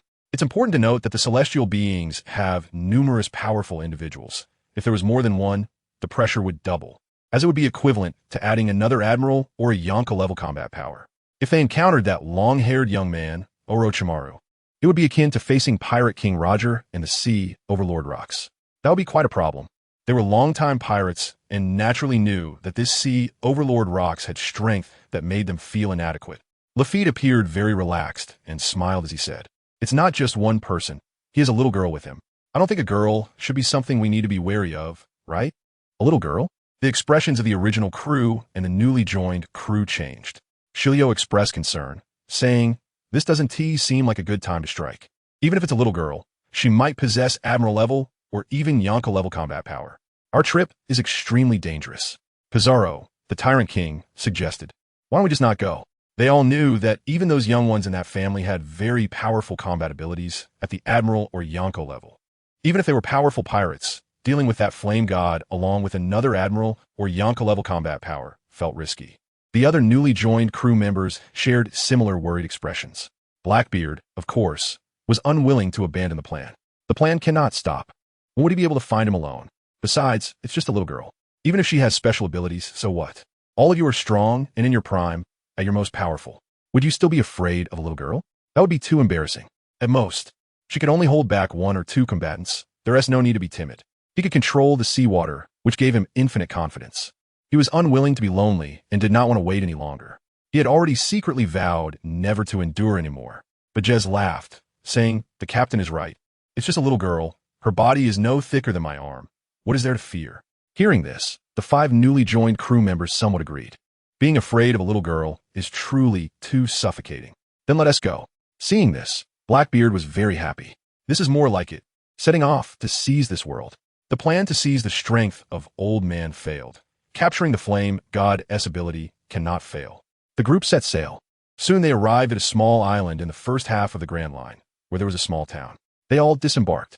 Blackbeard excitedly activated his devil fruit powers, releasing a large amount of black smoke. He directly headed towards the sea, devouring the seawater.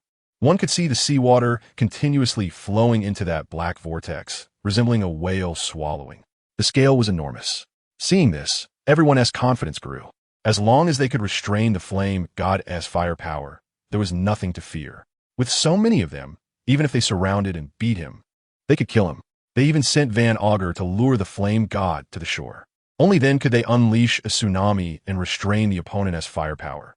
At that moment, Yuan Liuzhai, dressed in a black training outfit and white haori, was in a restaurant in the town, facing a girl in a smaller black training outfit and white haori. These were all personally made by her father. She complained, "Yuan Liuzhai, the outside world is good, but there are just too many pirates. Going out is indeed better than staying at home. But some pirates always pop up wanting to rob them." Of course, they were all defeated by Yuan Liuzhai, and she had taken down quite a few herself. Yuan Liuzhai had a blank expression. The world is a nice place. It would be perfect if there were no pirates. Dressed in a black cloak, Van Augur slowly walked into the restaurant. "Flame God, our Captain Blackbeard, invites you to the seaside for a chat." Facing such a powerful individual, he genuinely respected him. The little girl, Suifeng, looked at this guy with a frown. "Captain, you're not a pirate, are you?" Lafitte nodded and did not hide their identity. If they were unwilling, then attacking this little girl should be able to attract them to the seaside. Although the flame god was terrifying, he indeed possessed the ability to teleport. Yuan Liuzhai knew this guy well. He was from the Blackbeard Pirates. During Ace's public execution, they invaded Impel Down and released countless pirate criminals. He had to be killed. They came right to his door. Coincidentally, his blade, flowing blade, was already itching for action. "All right, lead the way." Van Augur did not expect this person to agree so easily, but that was fine. He carefully walked out of the restaurant, having to be cautious facing such a person. If he suddenly attacked, he might die before even using his teleportation ability. Yuan Liuzhai and Suifeng followed closely behind him as they walked towards the seaside. Before long, they arrived, and Yuan Liuzhai looked at Blackbeard, who was surrounded by black smoke. This guy actually backstabbed Whitebeard. Even Dior wouldn't dare to stab his father in the back. Such a person deserves to die. And those who escaped from Impel Down, including a giant and several vicious pirates, are all heavy criminals with bounties set by the Navy. Blackbeard, surrounded by black smoke, laughed wildly. As the god of flames from the god race, today I will bury you and take your powers. This statement left Yuan Liuzhai speechless with laughter. The idea of taking powers was utterly foolish. His ability was the break blade, which couldn't be released without spiritual pressure. People in this world shouldn't have such abilities. Suifeng looked at the group of pirates, smirking as he spoke. Foolish pirates, you have already been surrounded by my brother Yuan Liuzhai. Just wait to die. My brother is the strongest in the family after our father. You're just mere pirates who can't even resist. Yuan Liuzhai commanded, Suifeng, stay back. These are extremely evil people. I will turn them to ashes. He then drew the katana from his waist. Upon hearing this, Suifeng immediately retreated. His brother's terrifying flames would be unbearable even from a distance. His brother must have the intent to kill these pirates. Blackbeard's fighting spirit soared as he beckoned with his finger. Come if you can. The other crew members were unafraid, watching the scene like a show. Once Blackbeard extinguished his flames, they would all charge forward to attack. Seeing this, Yuan Liuzhai couldn't help but smile. They actually dared to provoke him. Utterly foolish. Unable to distinguish the gap between them, he swung his sword fiercely, unleashing a terrifying wave of flames that surged towards Blackbeard. All things returned to ashes, flowing blades like fire. The moment the terrifying flames emerged, the air itself felt scorched. The Blackbeard pirates looked on in astonishment. What powerful flames! Even from this distance, they felt as if they were being roasted. The temperature was terrifying. They could feel sweat running down their bodies. Blackbeard felt it the most. As the flames were directed at him, he suddenly waved his hands, and a large area of black mist appeared around him, with seawater emerging from the mist. It was overwhelming. In terms of volume, it was dozens of times larger than the flames. Blackbeard was filled with confidence. Enjoy the grand gift I present to you. Great water spray. The flames collided with the massive seawater. The seawater vaporized instantly, unable to withstand the flames at all. Blackbeard's expression changed drastically. Impossible. How can it be so easily defeated? He unleashed his devil fruit power, continuously spraying out immense seawater. But it could only hold back the flames for a moment. The flames surged towards him again. Realizing the danger, he understood that this guy's flames were too hot. They were not afraid of seawater. He naturally shifted his attack strategy. This time he unleashed a continuous stream of black smoke, filling the sky, attempting to engulf the flames. But as soon as they made contact, he discovered that his black smoke was being burned to pieces. He couldn't devour it, and the flames were already upon him. Fear gripped him to his core. It was over. At that moment, Van Oka moved to his side, grabbing his body and using his teleportation ability to move to safety. The other members of the Blackbeard pirates were dumbfounded at this scene. This was not what they had expected. Blackbeard's massive seawater was no match for the flames. What was going on? Flames of equal volume could not possibly counteract seawater of equal volume, let alone the amount of seawater Blackbeard had being far greater than the flames. This fire was terrifying beyond belief. Even the power of the dark fruit couldn't devour it. The new crew members couldn't help but reconsider their involvement. This fire was scarier than they had imagined. The plan had changed. Blackbeard, now in a safe position, was even more alarmed. How could it be so terrifying? It had exceeded his expectations. Van Oka's expression was grim. What should the captain do now? What do you think? Hurry and run. Take me back to the pirate ship. Blackbeard shouted hastily. He was too naive. This guy's flames were nothing like Ace's. Van Oka didn't hesitate and instantly took him back to the pirate ship. Blackbeard urged, set sail quickly. There was no need to wait for the others now. With such terrifying flames, if they were slow, they would be dead. The new members cursed under their breath. This bastard just ran away. They saw the ship moving and hurried towards it. The original members were also fleeing. But how could Yuan Liuzhai let them go? The slowest was the man known as the drunkard Basque. He was somewhat overweight. Yuan Liuzhai teleported behind him and swung his sword, enveloping him in terrifying flames. After a scream, he turned to ashes. Up ahead, the tyrant Pizza Row heard the terrified scream and turned to see this horrifying scene. Basque had been instantly killed. It was too terrifying. He cursed. I was really fooled by Blackbeard to face such a terrifying person. The next moment, he saw the god of flames. His expression twisted in fear. The shadow of death loomed over him. Before he could react, another wave of flames enveloped him, and he barely had time to scream before turning to ashes. Yuan Liuzhai had dealt with two crew members sending the others fleeing like frightened horses, wishing they had more legs to run faster.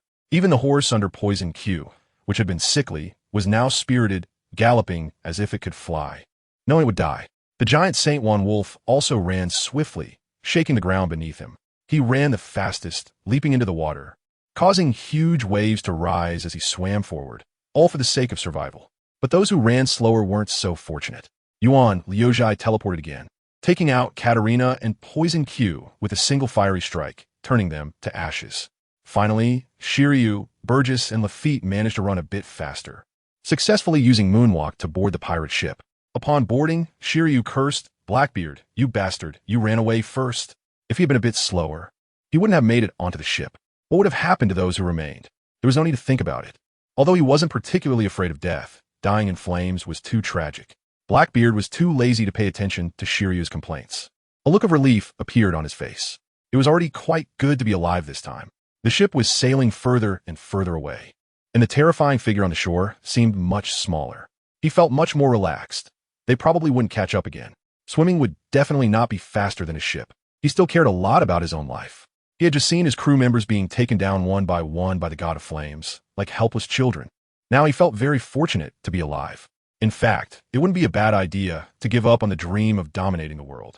It would be more liberating. The God of the Gods was truly terrifying. Just the God of Flames alone had a flame power that was much stronger than his father's Tremor fruit ability. His father could at most injure his crew half to death. A one-hit kill was impossible. This person's flames turned his crew to ashes without any resistance. How could he have been so foolish to think that his father's Tremor fruit was stronger? He was absolutely certain that even a tsunami wouldn't be able to deal with this guy's flames. Since even a tsunami and the dark fruit were powerless against the terrifying flames of the God of Flames, he felt there was no way to fight back. This world undoubtedly belonged to the God of the Gods. However, the world was so vast that there would always be a place for him to hide. Finding a place to live in seclusion wasn't bad either. Shiryu had stopped paying attention to Blackbeard, his body shaking continuously, still not fully recovered from the shadow of death. Suddenly, the champion boxer Bages shouted in horror, "Captain, it's bad. That guy is coming." The others also looked towards the direction of the island, and sure enough, they saw a dark figure flying over, with a pale face filled with fear. It was the God of Flames. This guy didn't want to let them go. Unexpectedly, he even had the ability to fly. Shiryu, terrified, drew his saber and swiftly made several black slashes towards the God of Flames. He was a great swordsman, the second in command of Impel Down. Van Oka, hearing the terrified voices of the others, directly gave up controlling the ship's helm and let it sail on its own. He pulled out a sniper rifle and aimed at the God of Flames. If he got too close, not only would they be in danger, but the whole ship would be burned to ashes by the terrifying flames. His sniper rifle had immense power and could easily destroy a pirate ship. He fired several shots in succession because he felt that one shot wouldn't be safe against such a person. A large amount of black mist surrounded Blackbeard, spraying out a lot of seawater that hadn't been used up before. Facing such an attack, the God of Flames swung his great sword, which burst into flames. He burned away everything, whether it was slashes, bullets, or seawater, completely. He flew at high speed and quickly caught up with the pirate ship. Raising his right hand with the terrifying flames, he prepared to strike down. To think that this old man wanted to escape after attacking him was too naive. Even if he didn't attack him, he would still deal with these pirates. Blackbeard was now terrified to the extreme. Breathing heavily, his head felt heavy as he knelt and begged for mercy. "Please spare my life. I promise I will never appear before you again." Shiryu was also observing, checking if Blackbeard's pleas had any effect, but it was clear that they did not. The God of Flames showed no signs of relaxation or softening in his expression. The next moment, he made a decision and jumped into the sea with a splash. He hadn't eaten a devil fruit. If he wanted to run away, he had to dive deep underwater. The God of Flames could even burn large amounts of seawater. He paddled with all his might, quickly diving to about 70 or 80 meters deep. His size helped him descend. He should be safer now. After that, he just needed to paddle further away. Upon seeing this scene, Blackbeard's face was filled with surprise. So there was this way? He instantly realized that this seemed like a good option. Only by diving into the deep sea could there be a glimmer of hope. He secretly resented Shiryu for running away without saying a word. Indeed, pirates were very unreliable. He looked at Bages and urged, "Quick, hold on to me and dive into the sea." He knew that he had eaten a devil fruit and couldn't enter the water. If it weren't for someone who could swim helping him, he would definitely drown. As Baegis understood and prepared to pull the captain down, he saw a terrifying scene. The god of flames unleashed another terrifying flame attack, aimed at the direction where Shiryu had fled. The horrific flames shot up from the sea surface, burning the seawater it touched clean. Soon, a deep pit appeared, accompanied by the pained screams of Shiryu who had submerged underwater. The sound abruptly stopped. The sea only left behind a deep pit emitting black smoke. This was the horrifying sight of air being burned black by flames. Upon hearing the cries of pain, Baegis immediately stopped. Shiryu had suffered. One thought flashed through his mind. It was over. The former captain had said that this guy could never burn the sea. How could there be such terrifying flames? But now, the sea had been burned into a huge pit. Blackbeard felt his legs go weak at this sight. This guy could really burn the sea. It was completely over now. The others were also so shocked that they couldn't speak. The next moment, a terrifying flame came rushing towards them, incinerating both people and ship to ashes. The sea surface also showed a massive pit evaporated by flames. After doing all this, Yuan Liuji's face was like frost. He directly looked in another direction. The giant Saint Juan Wolf was fleeing in a different direction from Blackbeard's pirate crew, and he had no intention of letting this giant go either. He quickly flew up again. His speed was certainly faster than the giant's swimming speed. Saint Juan Wolf felt the terrifying pressure coming from behind and wished he had more legs to swim faster. But before he could escape far, another terrifying flame attack hit him, and he too was burned to ashes. On the shore of the small island, Suifan's eyes widened at this scene. Big Brother is so strong. His strike was a one-hit kill. How could these foolish pirates be so bold as to dare to challenge Big Brother? Of course, her strength was also quite good. It's a pity that her Zanpakuto could only activate its Shurikai. If only she could use Bankai, it would be a one-hit kill. Although her one-hit kill ability wasn't as powerful as Big Brother's, it was still very terrifying. Her Shurikai's two-hit kill was sufficient. Not to mention that other Shinigami abilities were also quite good. The news of the Holy Land, Mariewa, being destroyed by the God of the Gods, also spread across the sea. It was now under reconstruction. This time the losses were huge, but after so many years of looting gold from the heavens, they were still very wealthy. Steelbone Kong returned to the Navy headquarters and went straight to Fleet Admiral Sengoku. He got to the point and asked Sengoku, "What decisions does the Navy have next?" Sengoku asked in confusion, "What do you mean by that?" Steelbone Kong was once a very just Navy officer, but he had been with the world government for many years, and it was unclear whether he had been assimilated and changed his beliefs. Steelbone Kong stopped with the pleasantries. Sengoku, neither of us is particularly loyal to the world government. Now that the God Clan is immensely powerful, the world government is definitely at a disadvantage. Do you not have any extra thoughts? Sengoku was also quite aware of the darkness of the government, and given his character, it would be abnormal for him not to have thoughts. Previously, having no thoughts was similar to his own situation because of a lack of ability. But now the emergence of the God Clan was the greatest opportunity. Sengoku smiled and said, "I didn't expect you, Fleet Admiral Steelbone Kong, to have such thoughts. In fact, it would be quite easy for him to incite the higher-ups of the Navy. Admiral Kazuru is already very fearful of the God Clan and wouldn't want to be enemies with them." Akiji had already begun to have doubts, as he couldn't maintain his sense of justice in the face of darkness like others. It would be quite easy to incite him. As for Garp, there's no need to mention him. He has long been dissatisfied with the world government and often curses the celestial dragons. After the incident in the Holy Land, he was even happier than anyone else. As for Baby 5, she is an old comrade, and with her intelligence, she would naturally lean towards a more advantageous plan. Only Akaina might be a bit troublesome. He is an extremist. He is very displeased with the God Clan, not only because the Navy failed to execute Ace, but also because he himself was defeated by them. This guy has a deep obsession with killing pirates and probably wouldn't agree easily. Many in the Navy share Akainu's absolute sense of justice, and he has quite a few followers. Stibul smiled at Sengoku. You really have thoughts. This clan is not something our Navy or the world government can oppose. It's only a matter of time before the world changes its master, and we should find a good future for the Navy. Fleet Admiral Sengoku naturally understood. But how do you think we should interact with this clan?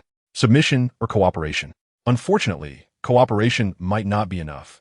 As for submission, to be honest, I am unwilling. This would merely mean the Navy has changed its master. He did not want a family that could surpass everything to emerge, as that would be too destructive. The celestial dragons were a prime example. Their transcendent status led to darkness. Steelbone Kong fell into thought. Cooperation simply isn't enough. How could the strong cooperate with the weak? Submission would indeed make him a bit uncomfortable. Then we can only combine the two. Sengoku, how about conditional submission? It would maintain peace at sea and seek a good future for the Navy. Sengoku's eyes brightened. Indeed, that makes sense. If we take the initiative to surrender, it would be of no value. We should wait for the other side to negotiate. Steelbone Kong agreed. In the current situation, this was the only way. Initially, the youth who claimed to be the Azura of the ninja world and the god of the ninja world did not cause a commotion at the Navy headquarters. So they probably wouldn't kill the Navy like they did with the Celestial Dragons.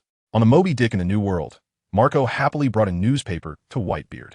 At this moment, Whitebeard was wrapped in more tubes. After the battle at headquarters, his body had become even weaker and older.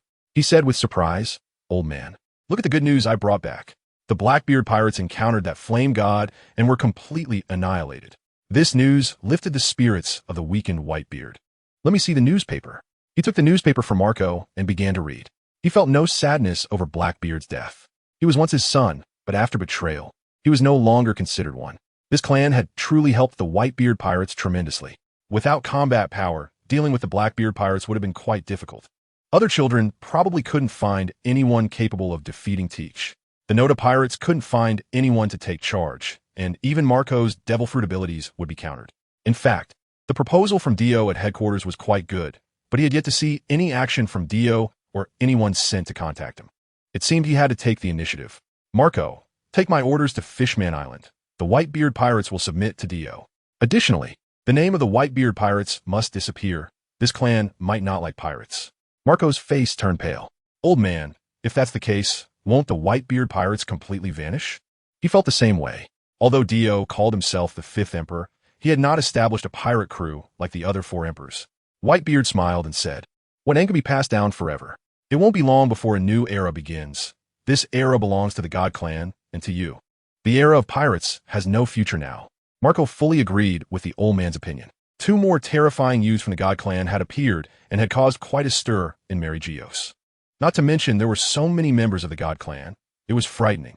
"But old man, some people might not agree with your actions." Whitebeard said seriously, "That's why I want to act while I'm still alive." Marco then realized Whitebeard's intentions. He was seeking a way out for them. "Understood. I will handle it right away." Soon, the news of the Whitebeard pirates submitting to Dio spread throughout the world. The red-hair pirates learned of this news. The entire crew was silent. Red-haired Shanks had a blank expression. Was the Whitebeard pirates going to exit the historical stage? Was this the rhythm of a new era beginning? The officers were also at a loss. This is shocking. They didn't expect Whitebeard to submit. What should the red-haired pirates do? They had witnessed Dio's terror, the ability to control time. Who could compete with that? However, they had clashed with Dio, so submission was of course impossible. Red-hair was also uncertain. Anyone with eyes could see the future of this world. Was the future now what Captain Roger wanted him to see personally? The news of the Whitebeard pirate submission also reached Onigashima. Beast Kaido fell silent upon hearing it. This was to be expected. After all, the God Clan was just too strong. However, he soon revealed a smile. Fortunately, he had made arrangements long ago. The strongest grandson plan would definitely surpass himself. But he needed to train this kid while he was still young. As the future leader of the Beast Pirates, he needed to be well cultivated. Otherwise, it would be ridiculous like Yamato, actually admiring one's enemy. The Yonko of Cake Island, Charlotte Linlin, also received the news of the Whitebeard pirate submission. As a result, Dio's power grew again, making it arguably the largest force in the New World. However, this was not a concern. She still had a backup plan, which was of course Smooji, who would give birth to the next generation. Indeed, relying on childbirth to seize this world is the right path. I hope Smooji won't disappoint me. As long as her child is stronger than Yamato and Runmi's offspring, it will be fine. Compared to Kaido, my own physique is stronger. So my grandchild should be even stronger. The 5 elders of the world government naturally received this news. The celestial dragon family further occupied this world. Those 2 terrifying elements from the Holy Land took only a month to conquer the South Sea, as a group of ninjas emerged. This included Orochimaru, along with Pirate King Roger and Rox. No one could resist it all. This naturally made them very worried, and they reported this news to Im-sama, but Im-sama remained unmoved. Their worries gradually faded away. Im-sama should still be confident. The greatness of Im-sama is beyond doubt. There must be a way to deal with this. As long as Im-sama remains undefeated, there will be no problems. Soon, more than a year passed. On the mysterious island of the Calm Belt, Reinhardt was beaming with joy and felt incredibly relaxed. In this past month, the family welcomed a wave of children. Of course, they also received many panel rewards from the system. It truly felt a bit invincible. This was indeed because they obtained a star-level template. Nami's daughter received the Kaguya template from the Naruto world, so she was naturally named Kaguya. Nojiko's son received the Byakuya template from the Bleach world, named Byakuya. Daz Bounty's son got the Jin template from Bleach and was named Jin. The Pirate Empress and the Blonde Warrior also gave birth. Princess Shirahoshi also had a boy. The child received the Poseidon template from the Saint Seiya world, and he was a true god, named Poseidon. Naturally, Yamato from the Beast Pirates also gave birth, receiving the Super Saiyan 3 Vegeta template from the Dragon Ball world. Although it was only Super Saiyan 3, his strength was enough to reach star level.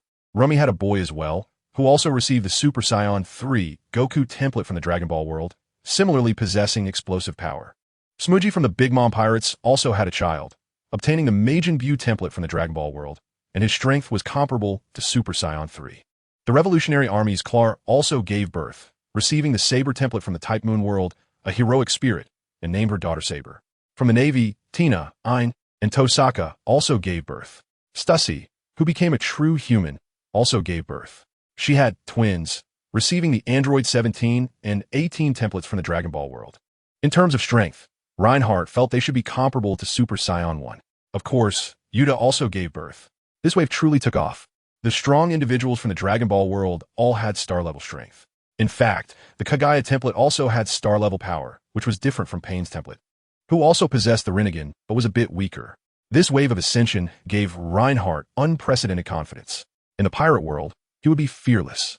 The greatest darkness of this world, would definitely be easy to handle. A happy smile spread across his face. He laughed wildly. Invincible, truly invincible. After the excitement, he calmed down quite a bit. He realized the problem was that his children were too powerful. Although they still needed to practice well to master the full power of the templates, it was possible they might never fully grasp it. However, obtaining character templates from the Dragon Ball world, such as Super Saiyan 3 Vegeta and Super Saiyan 3 Goku, meant that even a tenth of their power could potentially possess the ability to destroy this planet. It was truly frightening. If this planet were to explode, it would not be a good thing. Education must be done early. Otherwise, so many strong individuals would actually be hidden bombs. Of course, after giving birth to so many children this time, Reinhardt also received some very powerful rewards. There were rewards from the Dragon Ball world, including the Time Chamber and Senza Beans. Senza Beans could be cultivated to grow new ones, providing a continuous supply. The Time Chamber has a time flow where 1 year inside equals only 1 day outside. Yamato, Smooji, and Runmi stayed inside to train with the children. They knew their purpose for coming, but let them be. Now it was time to provide the children with the right education and prevent them from engaging in dangerous behaviors. Through telepathy, he called his child Aizen. Once Aizen received the call, he immediately flew over, feeling that his father had become even more powerful. This time, many strong brothers and sisters were born. Some were even shocking to him. The power within them was already overwhelming, capable of shattering large rocks in their infancy. Perhaps he couldn't do that when he was young. When Reinhardt saw Aizen appear, he instructed, "I have an important task for you. From now on, you will be responsible for educating your younger siblings, as some of them possess the ability to destroy this planet. Don't let them do something as foolish as destroying the planet." Upon hearing this, Aizen's eyes revealed a look of shock. He had once flown high and seen a massive ocean planet, so he understood what his father meant by star-level destruction. He never expected his younger siblings to possess such terrifying power. In that case, it was indeed necessary to educate them well. Although he was strong, he currently did not have the power to destroy a planet, nor would he attempt to. He understood his father's strength, which seemed limitless. Bowing respectfully, he said, "Father, I will complete this task." Reinhardt thought carefully about what else he needed to instruct, then slowly said, "The family equipment should be updated, providing each of them with a life card and a snail phone for easier contact and timely handling." After receiving his father's orders, Aizen left. He had grasped his father's intentions. His father had previously mentioned taking action after a year, and the snail phone was the first step towards receiving the world. Perhaps letting them set sail earlier was also the first step, allowing them to conquer the world. With the strength of his brothers and sisters, conquering the world would be very easy. As a child of their father, it was natural to obey his orders. The world government and the celestial dragons would naturally be left for his father to handle, as there was someone among them whom his father was wary of. and he felt that his father was being overly cautious. Of course, there's nothing wrong with this, although it seems he can solve it himself. An immortal body is not truly immortal. There are ways to resolve it. It can be sealed, or it can be destroyed with even more powerful forces, like the power of the collapsed jade. He decided to help his father solve other problems, making it easier for his father to take control of the world when the time comes. There are several major powers on this sea: the world government, the navy, and the 4 emperor-level pirate crews. The Whitebeard pirates have already joined Dio's side. That leaves only 3 pirate crews. In fact, his father has had children with members of the Beasts and Big Mom pirate crews. Let them handle it. The brothers born of Yamato and Big Mom are Goku and Vegeta, and Buu is born of Smudgy. Let them subdue these 2 pirate crews. Since they all use their father's time rune, they should face little resistance if they take action. It would be better than if he acted himself. After all, if he intervenes and they refuse to obey, he would have to kill them. The world government is to be dealt with by his father. Therefore, the only problem left for him to handle is the navy. Although there are also some members of the navy in the family, they haven't used the time rune. So only the red-haired pirates remain, and Dio can take care of that. It seems he needs to meet Dio again. In the time room, Runny immediately brought her child Goku over as soon as she learned about this magical place. She wanted him to grow up quickly to return to Onigashima and assume the position of the young master. After all, Kaido had promised her that the stronger child of her and Yamato would take over the Beast Pirates. Although she is part of this family, she still has an obsession with the Beast Pirates. If her child can fulfill this dream, that would be her wish come true.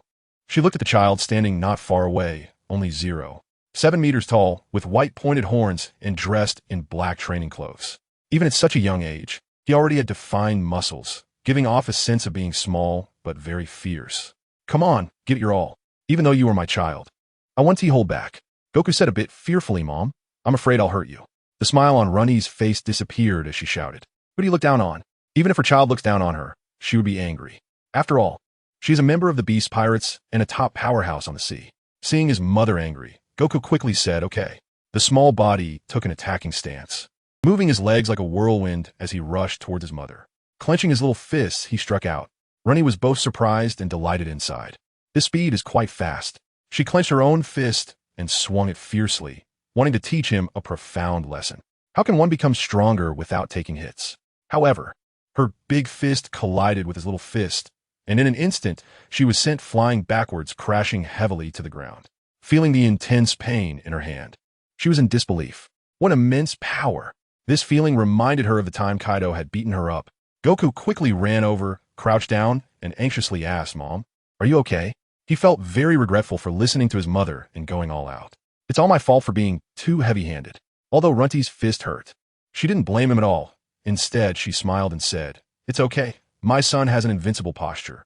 You need to train hard and help me teach someone a lesson, Kaido of the Beasts. Pirates naturally repay with fists. This is not holding a grudge. Goku relaxed in his heart and replied with a smile, don't worry. I will train double hard to help Mom beat up that Kaido of the Beasts. Runny smiled. This child is so obedient.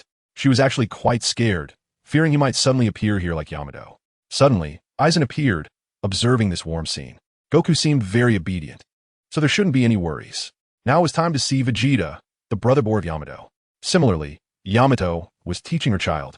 Despite having a powerful husband, she decided to rely on her own and her child's strength to expel Kaido, liberate, and govern the country. This was her original plan. The sins committed by her father would be handled by her personally. She reminded the boy in front of her, who had red pointed horns and wore black training clothes. Remember, you must train hard, surpass your evil grandfather Kaido, expel him, and liberate Wano. With a child's strength, it can be done. He already had such powerful combat power at such a young age. He had even surpassed her. As long as he trains a little more, surpassing Kaido of the Beast would not be a problem at all.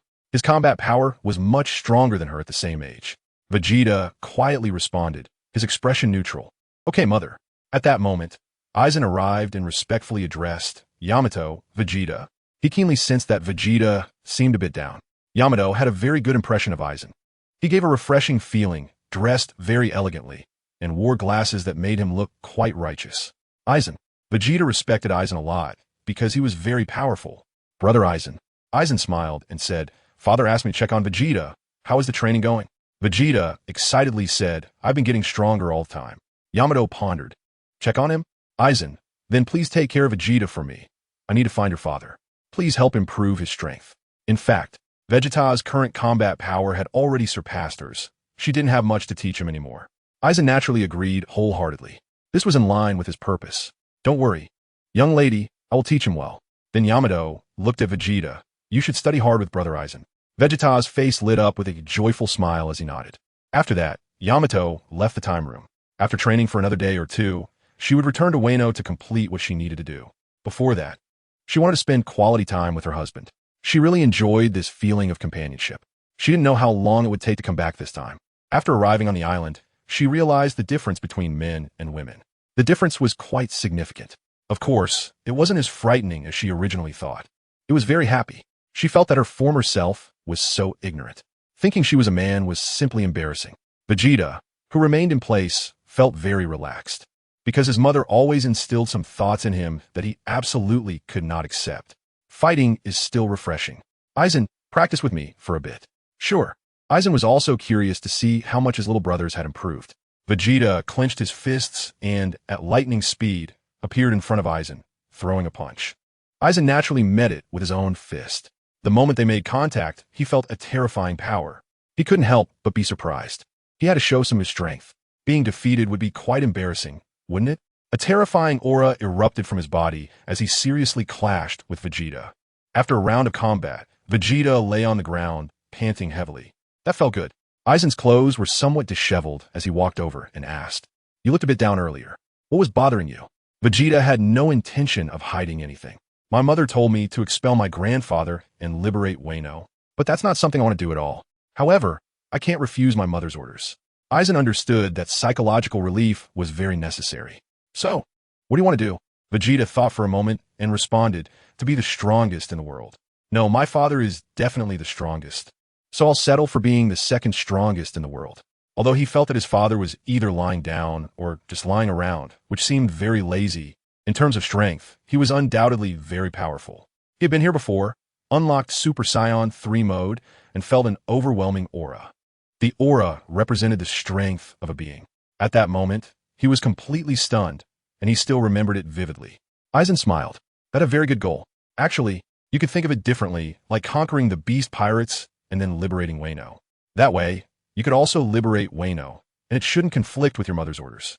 Vegeta's eyes lit up, and he suddenly understood. This was indeed the case. The goals were different, but the results were the same, and it felt very sincere. This also didn't contradict his mother's thoughts, and a smile appeared on his face. Aizen, I get it now. I just need to become king. Aizen also smiled. Not bad. You grasped it quickly. By the way, there's one more thing. If you go out, you might consider bringing back some concubines for your father to strengthen the family. Vegeta nodded. Got it, Aizen. I'll be careful about that. Aizen nodded in satisfaction. All right, I need to check on the other little brothers and sisters. You should rest for a while and then train again. Vegeta was already quite strong. Defeating Kaido, one of the 4 emperors, should be no problem, especially since he would also be training in the time chamber for a while. He went to another area of the time chamber to visit Smooji and Buu. They were not training. Instead, Smooji was feeding Buu cake. Smooji thought that Buu might have inherited his mother's love for sweets. He loved eating cake and would only listen to her after eating it. Otherwise, he wouldn't listen at all. However, this was certainly not a problem, as she could definitely afford cake. She really liked this child. When Da and the others returned, she would take him back with her. After a year of pregnancy on the island and spending 3 or 4 years in this time chamber, it was time to go back and take a look. Seeing this situation, Aizen naturally had nothing to worry about. Just a little brother who loved small cakes and snacks. Purely greedy, he shouldn't cause any trouble. Feeling the situation in the time chamber, there were no others, and he walked out. Aizen approached White Star, who was holding a baby. With her father's help, White Star had grown legs. This Poseidon was also a very good boy with divine qualities. Not ordinary at all. Of course, Poseidon also had legs. Next, he went to Stussie's side. He didn't know what to call her. Looking at the twins, number 17 and number 18, he immediately left.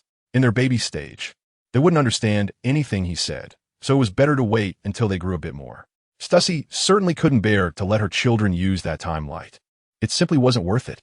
She had no baby stage, so she wanted to witness how babies grow up. Of course, more importantly, she wanted to accompany them as they grew. Aizen then prepared to set sail to the Navy headquarters to help his father conquer the world. At the family's usual departure point, he met 3 mothers, Nami, Daisuke, and Nojiko, each holding child. Nami's child was a bit older, around 1 year old. In fact, Nami had taken her child into the time chamber for a year after her husband told her about it.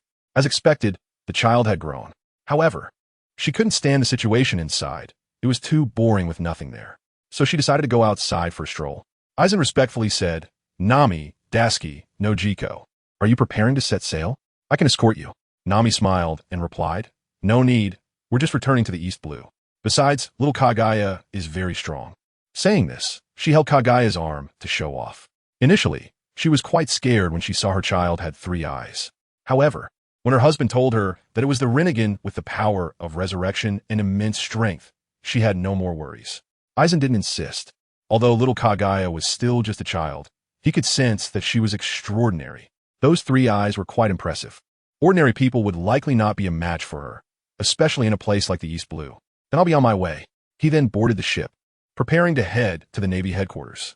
Meanwhile, Nami and the others directly returned to the East Blue through the comm belt. This time, there was no water gate following them, as he had already gone to the South Blue. Before leaving, he mentioned wanting to establish a huge village, where he could later bring them to live permanently. During this journey, Nami encountered terrifying sea kings. However, there was no danger at all. Little Kagaya flew up directly, her eyes narrowing. Shinra Tensei, whether it was a flying attack or an underwater attack from the sea kings, they were all shattered by little Kagaya, along with the sea in front of her. This technique was taught to her by her father, and she learned it just by watching. Daski and Nojiko were both astonished. Having such terrifying combat power at just 1 year old was remarkable. They probably wouldn't face any danger on this voyage. This made them a bit excited about their future children, wondering if they would be as strong when they grew up. They had never seen anyone weak in their family. Not long after, they passed through the comm belt and returned to the East Sea. Of course, the first thing to do was to send Nami back to Lowtown. After sailing for an hour towards Lowtown, a pirate ship appeared ahead. It was flying a skull flag. What else could it be but a pirate ship? Nami's eyes lit up. In the past, she might have felt both excited and nervous. There must be treasure on that pirate ship. This time, with Kagaya's help, she could seize it openly. No more sneaky behavior. Of course, capturing these pirates to hand them over to the Navy for a bounty was also a must. She couldn't let that opportunity go to waste. In fact, in her mind, money had already dropped to 3rd place. Aside from her husband and Kagaya, it was her favorite thing. Naturally, the pirate ship on the opposite side also noticed their ship. A pirate with a telescope was observing the people on board. "Brothers, there are only a few women and some kids on that ship. We can attack. They won't be able to resist our windstorm pirates. What luck!" Immediately, they adjusted their course and headed towards that ship. The captain of the windstorm, upon receiving the news, ordered immediately. The pirate ship quickly changed its angle and sailed towards Nami's ship. As they advanced, the captain was surprised to find that the other ship was also coming towards them. He felt quite puzzled. Why was that ship approaching them? Didn't they realize we were pirates? He had an ominous feeling, sensing something was off. However, the crew around him didn't share those thoughts. Maybe they really didn't notice us, they speculated. Or perhaps they were too panicked to adjust their course. The 2 ships drew closer and then stopped. The captain of Windstorm felt increasingly uneasy. The orange-haired woman on the other ship was actually smiling. This didn't look at all like someone who had encountered pirates. Moreover, this person seemed somewhat familiar. He kept thinking, where had he seen this person before? Orange hair, that face shape. Suddenly, he realized, and his expression twisted. Little thief Nami, it can't be wrong. If you take away the short hair, that is definitely little thief Nami. She looks a bit fuller than before. Back then, she had stolen 10 million berries worth of treasure from their ship. Their pirate crew had to live off the northwest wind for a long time after that. The crew members also realized it, their expressions turning angry one by one. It was indeed little thief Nami, just with longer hair. They were incredibly lucky to encounter her. Today, she must return the treasure she had stolen back then. Nami showed a puzzled expression. She had stolen from too many people in the past, but she still remembered such a large sum as 10 million berries. Looking at the captain, she realized he was someone she had stolen from before. A smile reappeared on her face. "Do you still have treasure?" Captain Windstorm was furious. This guy was simply too much, saying that was clearly trying to steal from them again. "Nami, you bastard. I will not let you off this time. Everyone, go catch her." Dozens of pirates were eager to jump over. However, Nami quickly threw Kagaya forward. "Kagaya, make them all faint." The pirates were confused, wondering what she was doing by throwing a child over. But when they saw the child with 3 eyes, they immediately became dazed, their bodies swaying before they fell to the ground. Naturally, it was Kagaya using her illusion technique.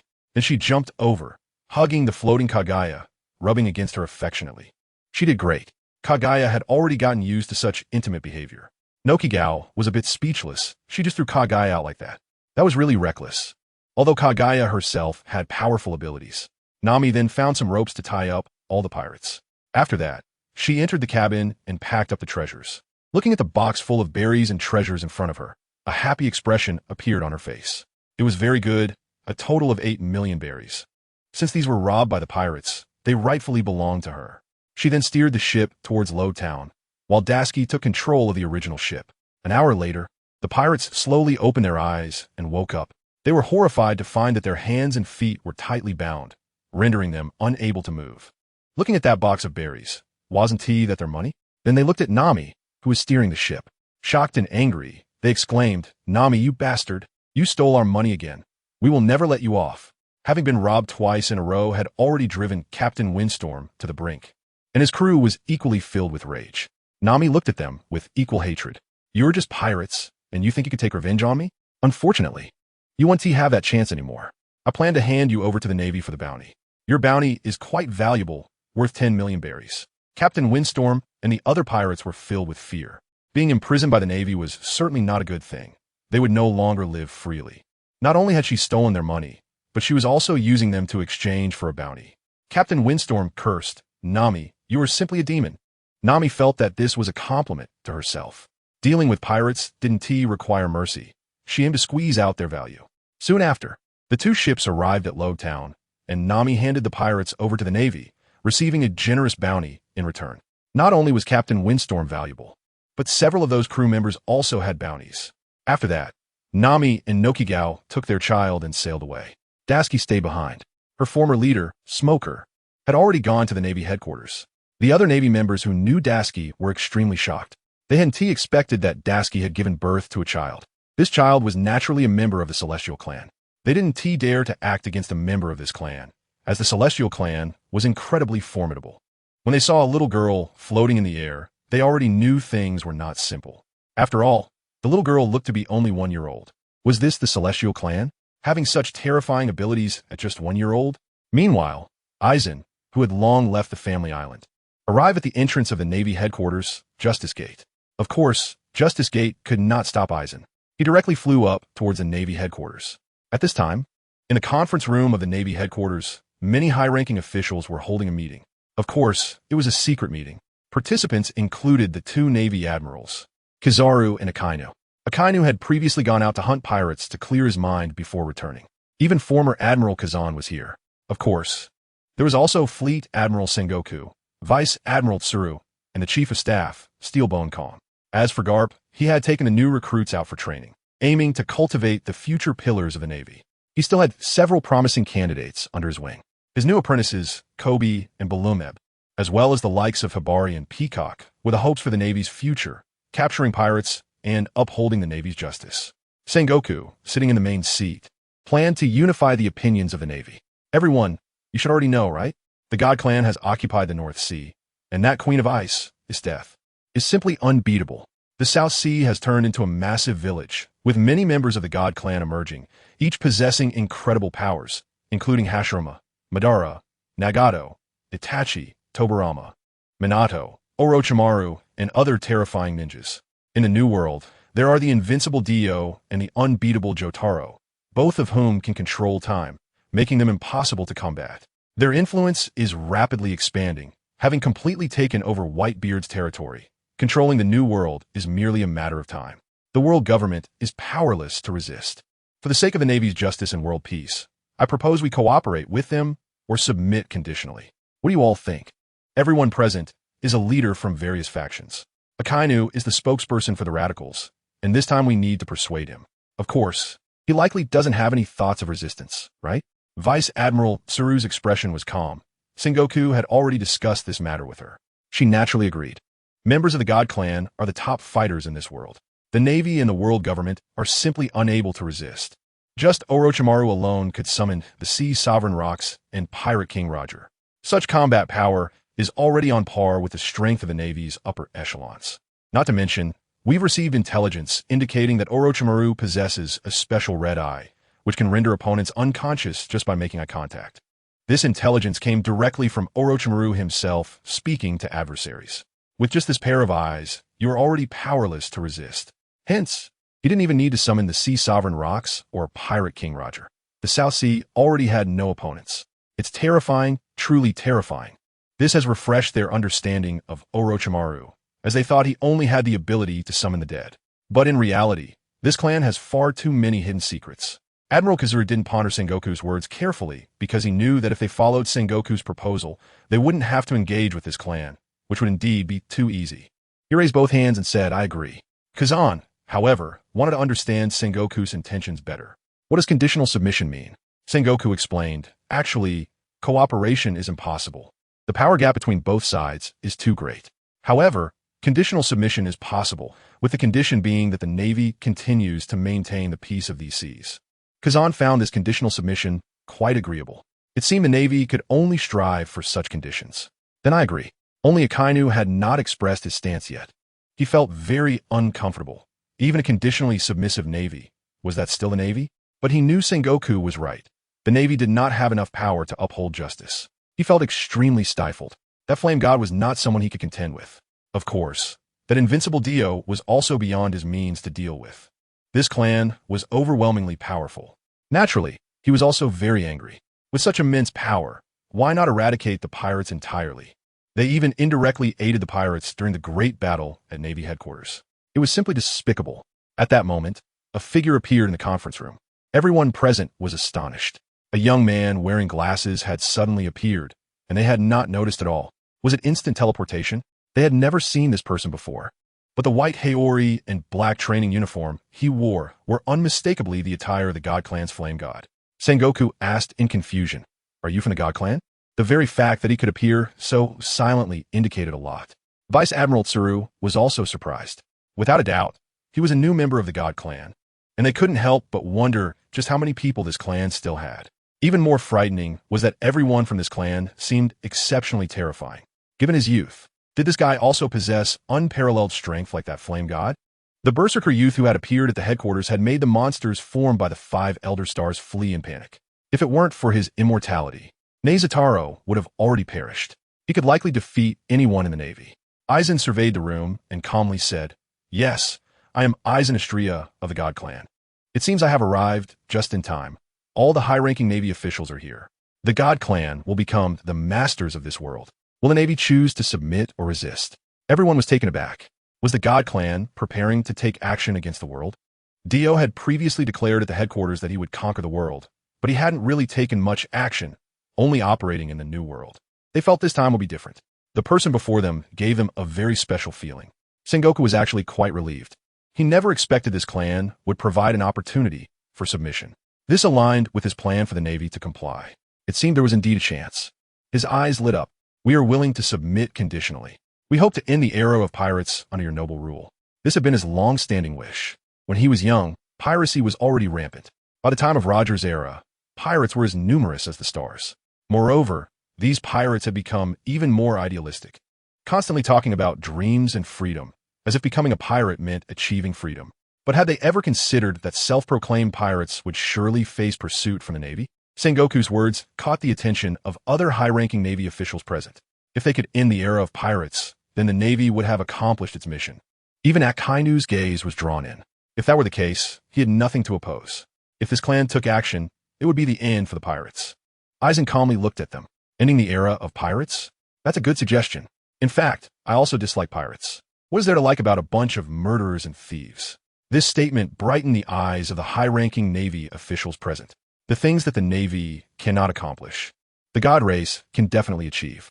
Therefore, the remaining Beast Pirates, Red Hair Pirates, and Big Mom Pirates will be eliminated. Sengoku asked excitedly, "If the nobles can end the era of pirates, then the Navy will undoubtedly obey the nobles. In fact, it has always been the Navy that has been suppressing pirates. The world government does not genuinely care about eliminating pirates. It even prefers to let some pirates grow stronger. This is more beneficial for them to collect the heavenly gold. Without external threats, no one would be willing to pay the enormous amount of heavenly gold." Admiral Akainu's face was filled with anticipation. His goal is to eliminate all pirates. Aizen looked at Sengoku and smiled. Don't get me wrong. I'm just saying this is a good suggestion. I'm not asking you to obey. I'm asking you to submit. And this is unconditional. You simply do not have the qualifications to talk to me as equals. Upon hearing this, Akainu stood up in anger, slamming his hand on the table. The hope that had been ignited vanished, making him feel mocked. What gives you the right to say we don't have the qualifications for equal dialogue? That's too arrogant. After all, he is also an admiral in the Navy, possessing the magma fruit, and is one of the top experts on the sea. He couldn't tolerate such disrespect, and Sengoku was also indignant. At least the Navy still had some qualifications for dialogue, even if it was just a little. The others looked coldly at the young man, feeling quite uncomfortable with his words. No qualifications for dialogue? That indeed suggests their status is quite low. To submit means that their relationship with the world government is similar to the current one, where they only need to follow orders. It might even be worse. Even the world government would not completely ignore the Navy's opinions. Aizen directly removed his glasses, releasing an overwhelming spiritual pressure, shattering the glasses completely. He then slicked back his hair with his hand. His fluffy short hair immediately turned into a slick back style, leaving a small tuft in front. From now on, the god race will stand above the heavens. Akainu, let me see if you have the qualifications for equal dialogue with me. Come at me. If you can hurt me. No. If you can even dirty my clothes, I will grant you the Navy the qualification for equal dialogue. At this moment, he had already fused with the Hogyoku, and his spiritual pressure had further increased. Of course, he wasn't actually nearsighted. Wearing glasses was merely a request from his father when he was very young. Aizen's words made the high-ranking Navy officials look grave, with a hint of anger brewing. This was too arrogant. It was as if he completely looked down on them. If they couldn't even touch this man's clothes, didn't that mean they were incredibly weak? Naturally, Akainu was even more furious. This guy is extremely arrogant and looks down on him completely. He immediately activated the power of the magma fruit, his upper body transforming into scorching magma, constantly emitting heat. He roared, "Let me see what you're capable of to say such big words." Even Sengoku was angry. However, being angry aside, if they could touch this man's clothes, they would have the qualification for equal dialogue. That was quite good. He believed that Akainu still had the ability. However, he still confirmed again, "As long as I touch your clothes, right? You won't go back on your word, will you?" Once this was said, the anger in the hearts of the others diminished a bit. Sengoku's words reminded them, now is not the time to act on impulse, but to fight for the Navy's voice. This was an opportunity. Kizaru spoke up, "Shouldn't you keep your word?" Even Akainu had a proud smile on his face. "Then let me see what capabilities you have that prevents me from even touching your clothes." Aizen seemed completely unconcerned. "Of course, you could try." After saying that, he drew his Zanpakuto, merely pulling it slightly out of its sheath. Mirror flower, water moon. The next moment, Akainu had already transformed into a stream of magma charging forward. His right hand turned into a massive lava fist. Great eruption. He smashed directly through the Navy's wall. Akainu held nothing back. If he couldn't touch this guy's clothes, he would lose face, and he wouldn't even have the qualification for equal dialogue with the Navy. Naturally, the walls of the conference room could not stop Admiral Akainu's attack. In Akainu's eyes, it seemed as though Aizen had a protective shield blocking his magma attack. The magma did not touch his clothes at all. He was simply blasted out of the conference room. Akainu immediately chased after him, bursting through the damaged section of the conference room. He believed that if he tried a few more times, he wouldn't believe he couldn't even touch the edge of his clothes. The other high-ranking Navy officials in the conference room were all surprised. What was Akainu doing? Why was he attacking the air? What did Aizen do to Akainu? They couldn't believe that Akainu couldn't see Aizen, who had drawn his sword right in front of him. They were convinced that something was amiss. Initially confident, their spirits sank to the bottom. This was too bizarre. Kizaru had a look of surprise on his face. This man merely moved his sword, and it made Akainu act like he was bewitched. This was neither the ability to control time nor teleportation. What kind of ability was this? Aizen wore a smile on his face. It seemed he did not have the qualifications to engage in equal dialogue with me. Of course, in his eyes, none of the people present had the qualifications to talk to him as equals either. As long as someone had seen the moment of the release of Mirror Flower, Water Moon, they would be completely hypnotized from that point on. After that, every time Mirror Flower, Water Moon was released, they would fall into a complete hypnotic state. The expressions of the people present were solemn. They had never anticipated such an outcome. The worst-case scenario they could foresee was Akainu's disastrous defeat, unable to resist. At this moment, Kazan murmured, "I wonder if observation hockey can break this move." The eyes of the other high-ranking Navy officials brightened. Hope rose within them. Just now, Akainu might not have used observation haki. If he had, it should be possible to break this move. Just now, Akainu had fallen for it, causing him to strike at the air, clearly having his vision distorted. Kazan looked at Aizen and asked, "Do you mind if I take action?" Aizen smiled lightly. "Come on." Kazan immediately stood up, focusing all his attention on the opponent. At the same time, he activated observation haki. He then launched an attack. However, the result was the same as Akainu. Aizen had already completely hypnotized Kazan beforehand, making him attack the air. Kazan ended up freezing into a pile of ice next to Aizen. A smile appeared on Kazan's face. It seemed that observation haki really had an effect. He had already turned into an ice sculpture.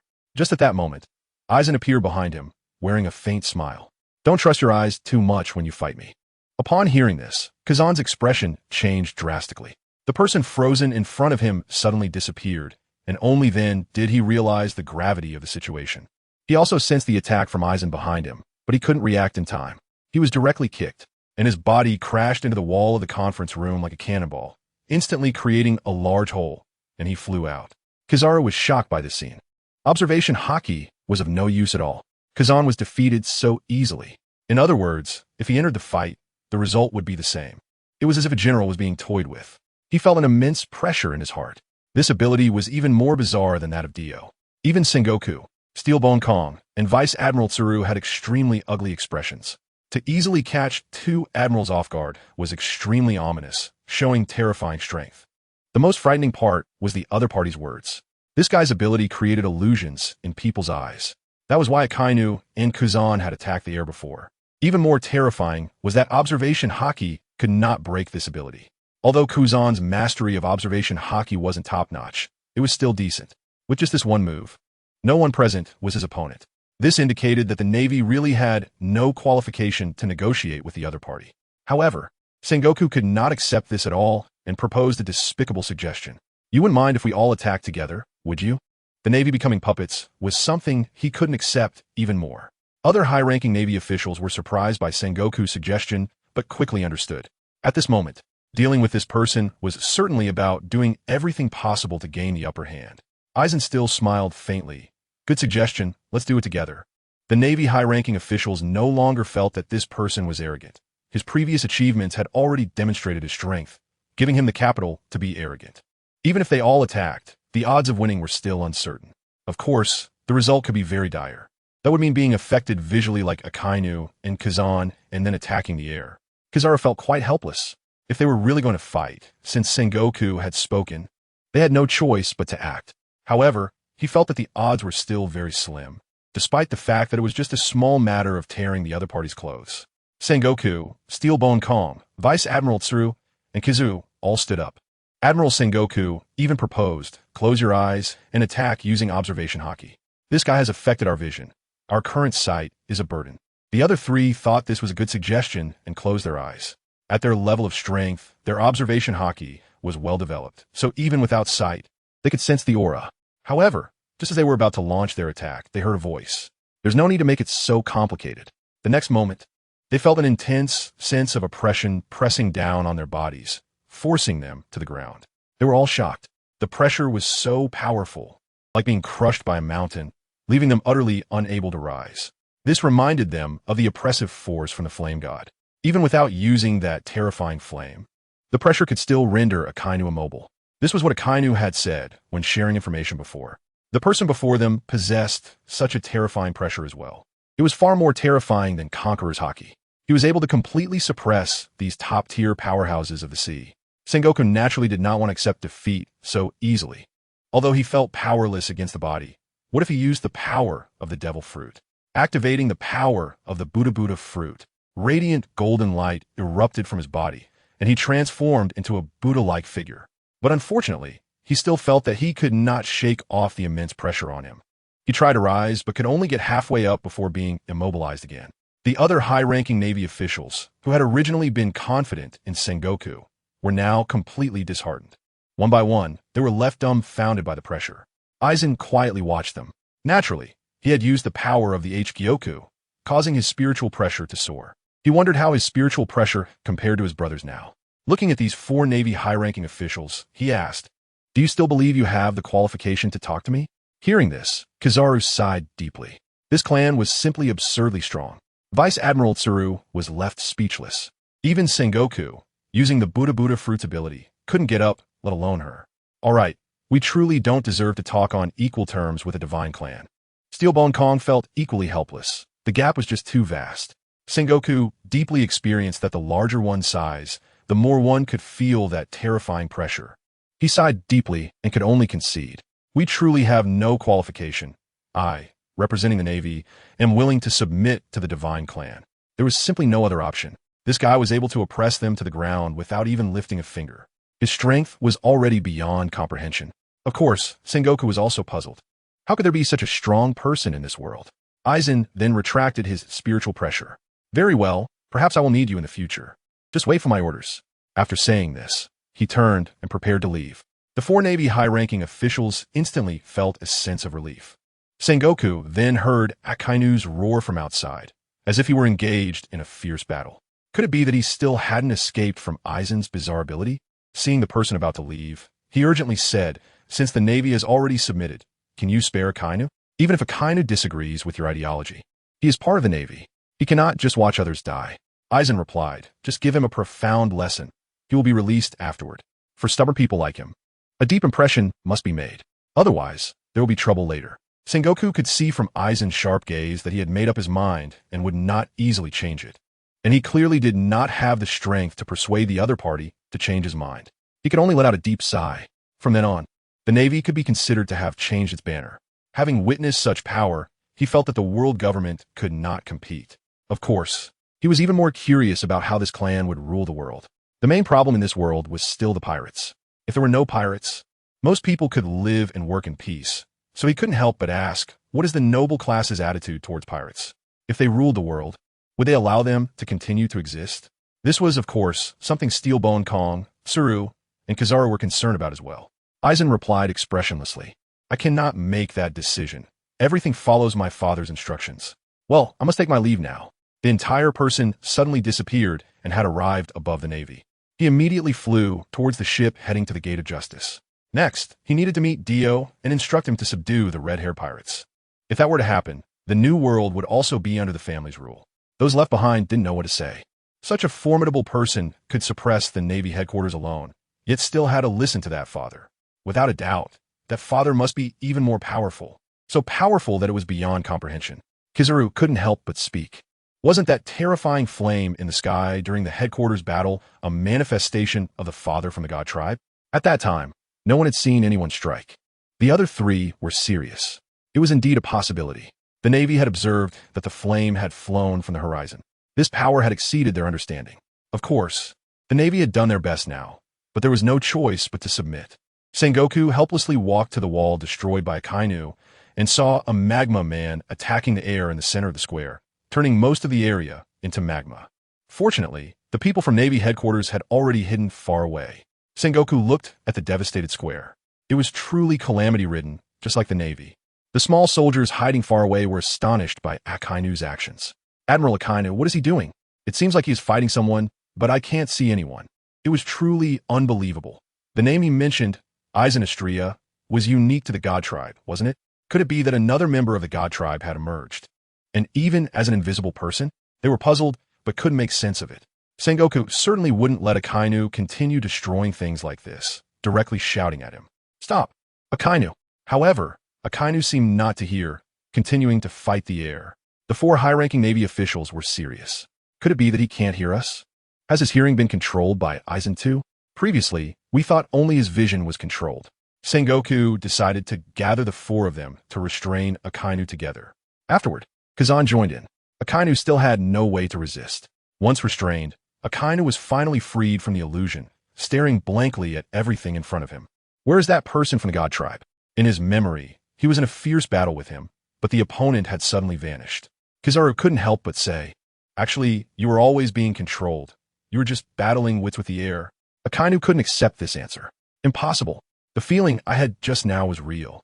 I didn't sense anything unusual at all. Kazan looked serious. Yes, you were indeed manipulated, and the illusion we saw was just like reality. He had also fallen victim before and hadn't realized it. Akainu felt an immense discomfort in his heart. If that was the case, had he been toyed with all along? Damn god tribe.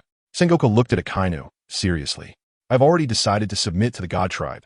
You should know what to do, right? Just that pressure alone was enough to render me, Steelbone Kong, Crane, and Kizaru immobile. Akainu's eyes widened in disbelief. But it was possible. He had previously suffered from the pressure of that flame god, only able to passively endure the blows. He never expected Aizen to have an even stronger pressure. Feeling desolate inside, I know what to do now. Such power made it impossible for him to entertain thoughts of resistance. A day later, Aizen directly arrived at Fishman Island beneath the sea and met Jotaro and Dio. Dio looked at Aizen with interest. Why did you change your hairstyle? You look even more stylish than him. Aizen didn't answer the question and directly instructed, Father is preparing to rule the world. You will go and subdue the red-haired pirates. Jotaro and Dio's expressions changed instantly. No way. That lazy father is actually going to take action. Aizen replied, unhappily, Father is not lazy. You can't possibly understand his height. If the gap is too large, you cannot comprehend his great thoughts. Even he can only see the tip of the iceberg. Dio did not argue with Aizen on this issue, but instead looked up and said, why should I follow your orders? I am not the same as before. Being bossed around like this really annoyed him. After more than a year, he had achieved a 5-second time stop. Jotaro could now stop time for 3 seconds. This meant their time stop abilities had grown stronger. Perhaps even Aizen could be restrained again.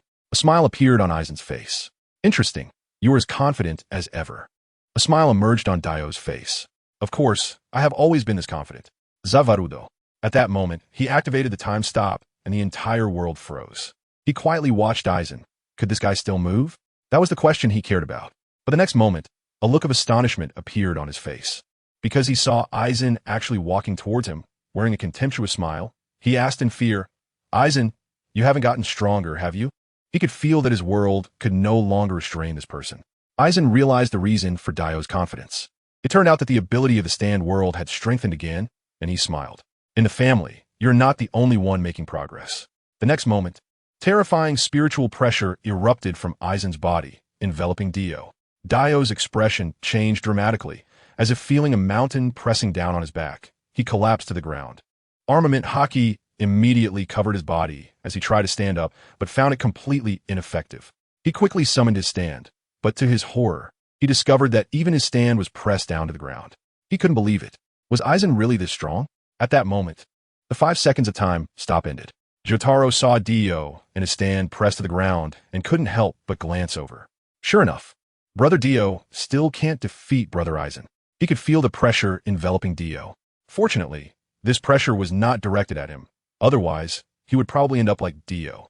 Just then, the door opened, and a giant fishman with a crown, fluffy orange woolen curly hair, and a beard walked in.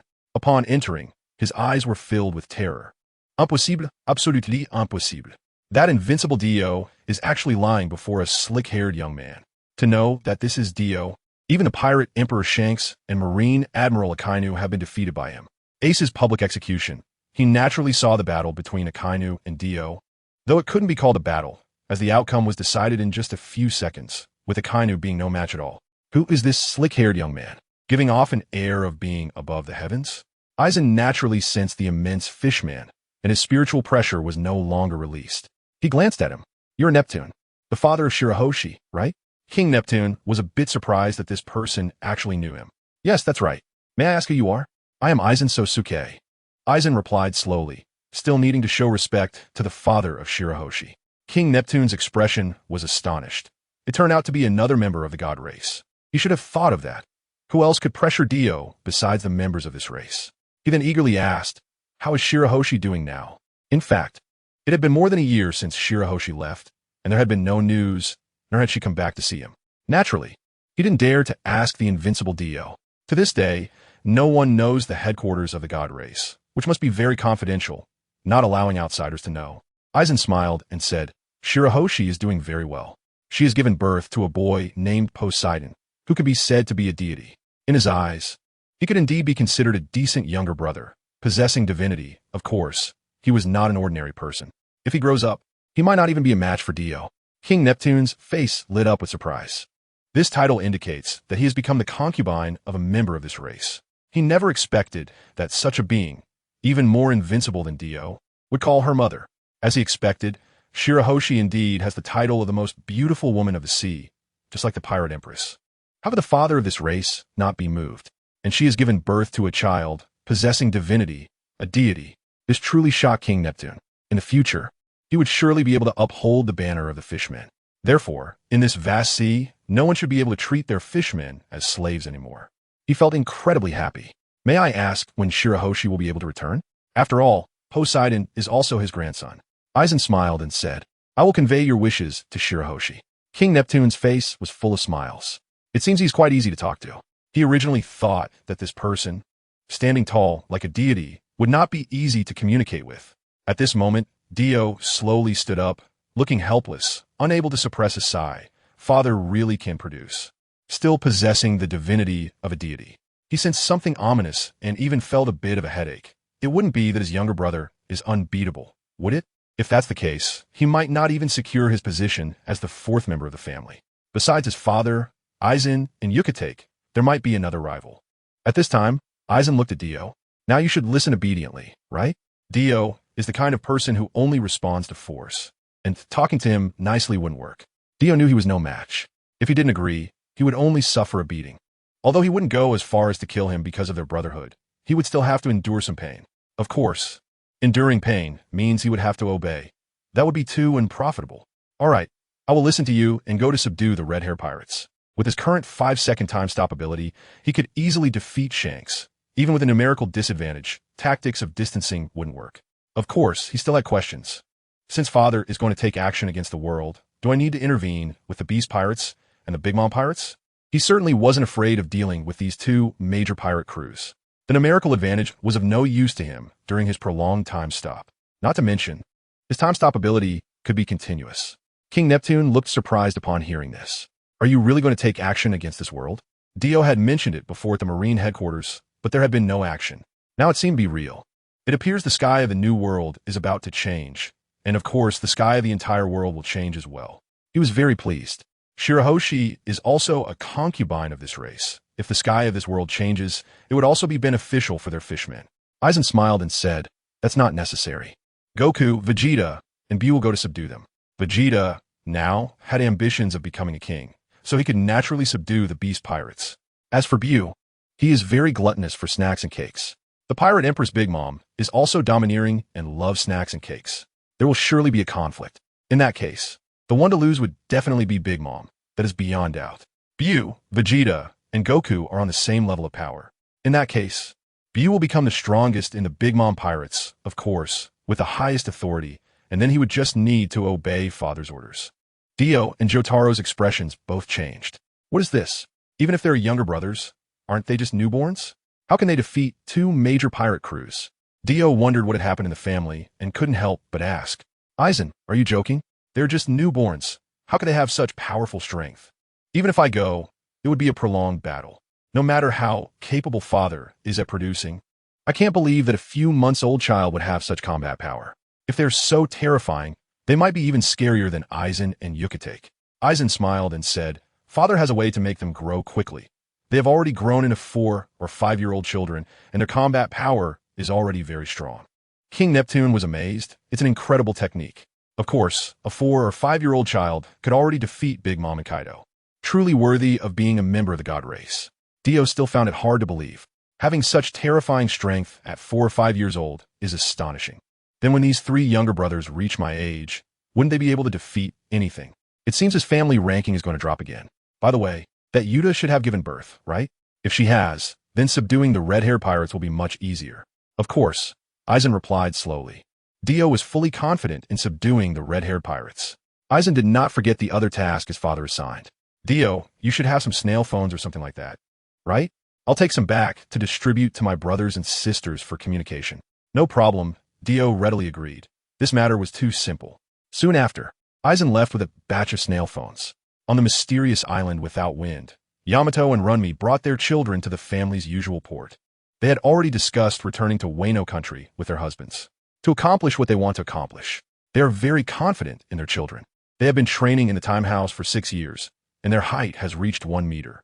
In terms of strength, they have already reached a very terrifying level. Even without using their full power, they're no longer opponents. Their speed and strength are extremely frightening, and they have also passed on the armament haki and observation haki to them. Of course, Vegeta has also learned Conqueror's Haki. Yamato is very confident about expelling Kaido and liberating Wano country. Runty is equally confident, and the source of that confidence is, of course, the terrifying combat power of their children. They are currently waiting for Smuggy in that cake-loving view. Shortly after, Smuggy came over holding the hand of a chubby child. Yamato and Runty have no dissatisfaction in their hearts. In this family, they have long been like sisters. They have spent a considerable amount of time together. Then the three of them, along with the child, set off by boat. Upon entering the sea area, they naturally encountered sea kings, but they posed no threat. When they approached with killing intent, Goku and Vegeta had already sensed them. They immediately unleashed Estria's Kamehameha, blasting apart the massive body of the Sea King. A few days later, on a naval warship in the Grand Line, the white-haired Carp at the bow scrutinized the front. Behind him were his proud disciples Kobe, Belmeber, and of course, Peacock, Lark, and other young Navy members. These are the future of the Navy, and he happened to come out this time to catch some pirates and improve their practical combat abilities. Simply training hard is not enough. They need to engage in real combat with those evil pirates. This is a fight for their lives, not child's play. Besides, having strength does not guarantee victory. Suddenly, a Navy sentry reported, "Pirates have been spotted ahead. The Beast Pirates Runny and one of the sweet commanders of the Big Mom Pirates, Smuggy." The Peacock, dressed in a red dress, laughed loudly. "These pirates just walked into our hands. Let's go catch them." Kobe and Belmeber, with their golden long-haired Lark, looked panicked. "This is not good. They're top-tier powerhouses at sea. We probably can't compete with them. That's for sure." These two are high-ranking figures in the two major Emperor pirate groups. Runny has a bounty of 400 million berry, and Smuggy's bounty is as high as 932 million berry, far beyond what these small Navy members can contend with. Even though Peacock is now a major, it is still not enough. Only a senior vice admiral could handle such terrifying pirates. To capture them, it would likely require an admiral's intervention to be truly safe. Peacock said nonchalantly, "What are you afraid of? We have Vice Admiral Carp here. Let's take this opportunity to see the gap and understand how to become stronger." The others thought about it and found it quite reasonable. In the past, when encountering pirates of this caliber, they would have called for reinforcements. Kobe gathered his courage. "Then let's take on these two."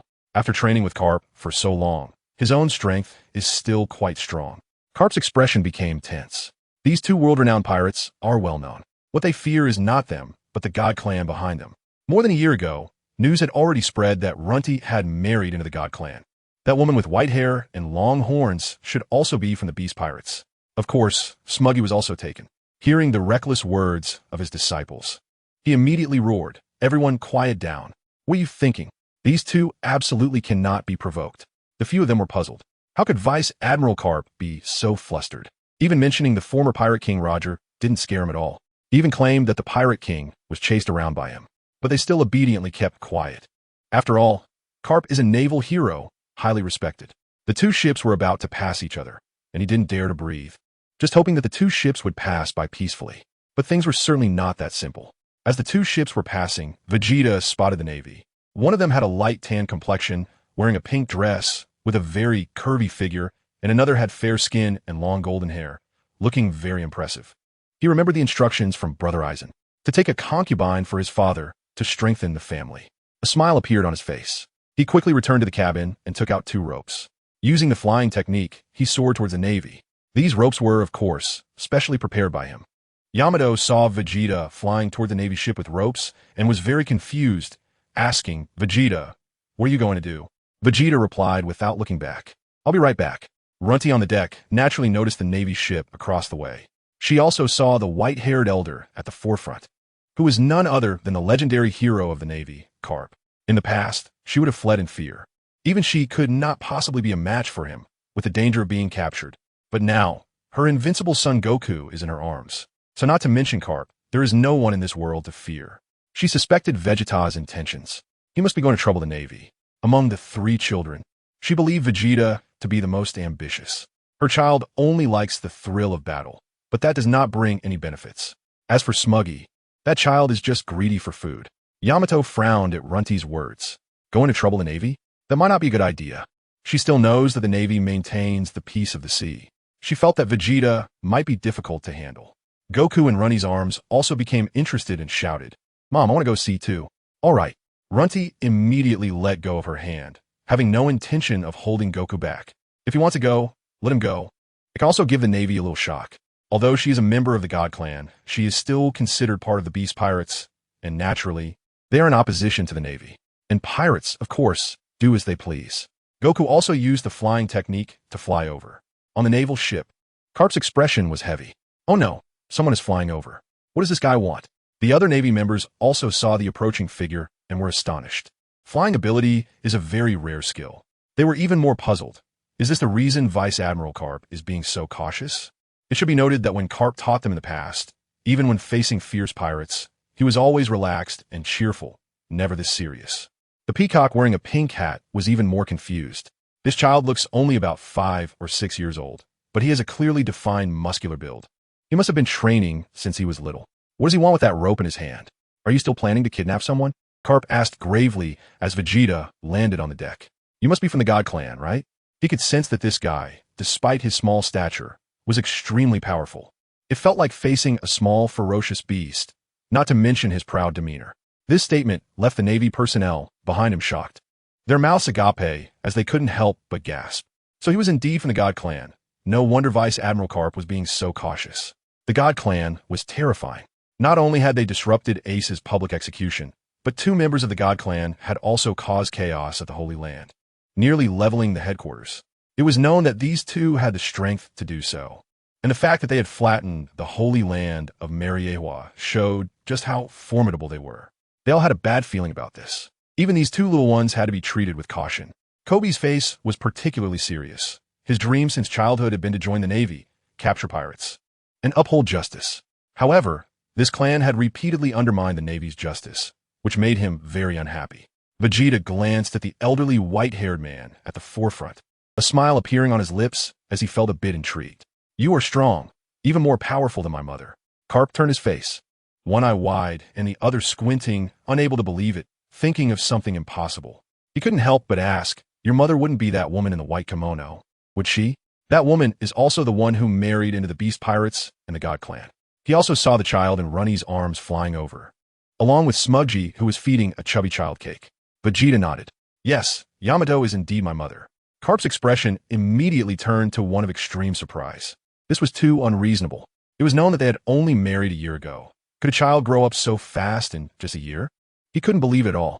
However, the naked truth was right in front of him. This kid was definitely Yamato's son, as he had 2 red horns growing from his head as well. After calming down slightly, Carp asked, may I ask what brings you here? Vegeta then focused his gaze on the peacock wearing a hat and a pink dress, and the lark with golden long hair and headphones, whose fair skin was indeed very attractive. His father would definitely be happy. He pointed and said, I want these 2 women. They will become my father's concubines. Upon hearing this, Carp's face turned grim. Damn it. How could he encounter such a situation? What should he do now? The power of this clan was still fresh in his memory. When the Navy headquarters first fought the God Clan's shinobi world deity, this person was no weaker than himself in terms of physical skills. The tan-skinned peacock wore a face full of anger. She had heard about the God Clan's behavior of robbing beautiful women to make them concubines for their fathers. She never expected it to happen to her. She had heard that several beautiful female Navy officers had already been taken. She scolded, evil God Clan, I will teach you a lesson. You dare to rob women at such a young age. Of course, she was not afraid. After all, she was a major and already an adult. Facing a child only about 1 meter tall, even if he was from the God Clan, he shouldn't be able to take her away. The lark's expression also changed drastically. The evil God Clan will definitely not get what you wish for. She certainly didn't want to be taken. If she were taken away, wouldn't that mean she would have to have children? She was still young and had never thought about such things. Of course, she hoped not to go against her own wishes. Kobe, hearing this, walked out of the crowd with an angry face. In a firm tone, he said, I will never allow you to take my companions. Just a little kid. How could he possibly have strong combat power? If he encountered other members of the God Clan, he wouldn't dare to say such things, as he definitely couldn't win. The peacock looked at Kobe with approval. Seeing that he wasn't afraid of the God Clan, he was braver than others.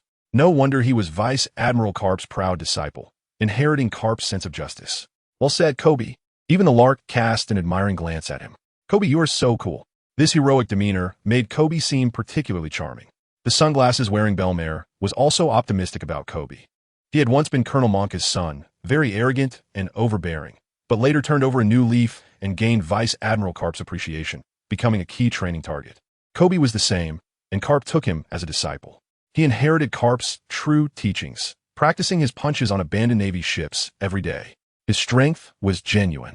As for the God Clan, he believed that no matter how extraordinary they were, they couldn't have gained powerful strength right out of the womb.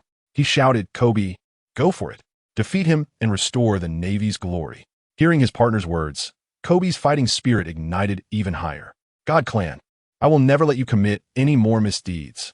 Upon hearing this, Vegeta's expression remained unchanged. He could sense that the man in front of him who was making threats had a very weak aura. Aura represented a person's strength. A weak aura indicated that the person was very weak, even less than half of Runny's mother. He looked up disdainfully and said, "Are you an idiot? What makes you think you can fight me?" His words directly angered Kobe. Kobe immediately clenched his fists, covering them with black arm hockey, and rapidly kicked his legs in place, using the shaving technique from the Navy's 6 styles to reach Vegeta in an instant. He threw a heavy punch, going all out right from the start, determined to give him a show. Vegeta, of course, saw his movements clearly. The speed was very slow. He extended his left hand to block that black fist, not even needing arm hockey to do so. "This punch is soft," he said unhappily. Kobe's face was full of disbelief. How could this be? That little palm was as immovable as a towering mountain. Even punching a huge abandoned Navy ship didn't feel like this.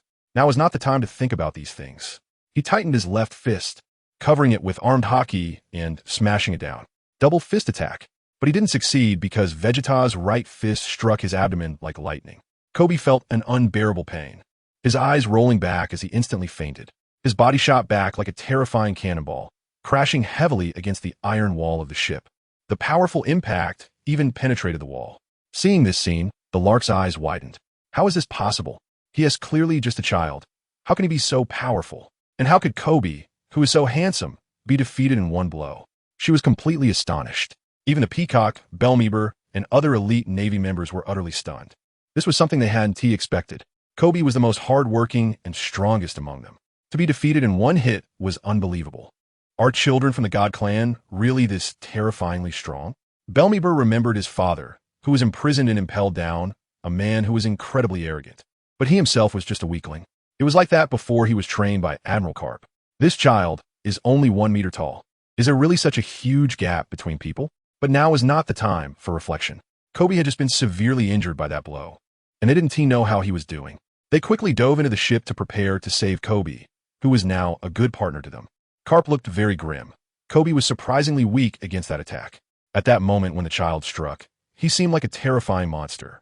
This was not the kind of power a child should possess. But he absolutely wouldn't allow a female Navy officer to be taken in front of him. Moreover, the Peacock was the granddaughter of Little Crane. Yunka was also a good junior. A powerful aura emanated from his body as he walked straight towards Vegeta. "I won't let you act recklessly." Vegeta turned to look at him. "Your aura is strong, and your strength is decent. But you're thinking too much if you believe you can stop me." He was very confident in his own strength. Karp was speechless upon hearing this. It was ridiculous for a child to make such comments. Those words were not for you to say. Just then, Goku landed on the deck. Karp's expression became even uglier. Another spiky-haired kid in a black training outfit had arrived. These two had similar auras. Could they possibly be as strong as the child who just attacked? This was indeed a troublesome situation. The guy was already going all out. Dealing with these two would be too difficult. Vegeta looked at Goku and said, "Goku, you came at the right time. You go capture that voluptuous woman and that blonde, pale-skinned woman. I'll handle this old man with white hair." He felt a bit excited. This was the first time he was dealing with outsiders, so he figured he could let loose. Goku also felt tempted when he looked at the old man. How about I take over? He really enjoyed the thrill of battle. And the old man's aura was very powerful. Vegeta, of course, loved to fight as well and was unwilling to back down. "Leave this one to me. I'll let you take over next time we encounter someone good." After saying that, he handed over the rope. Goku had no choice but to take the rope and walk towards the two women.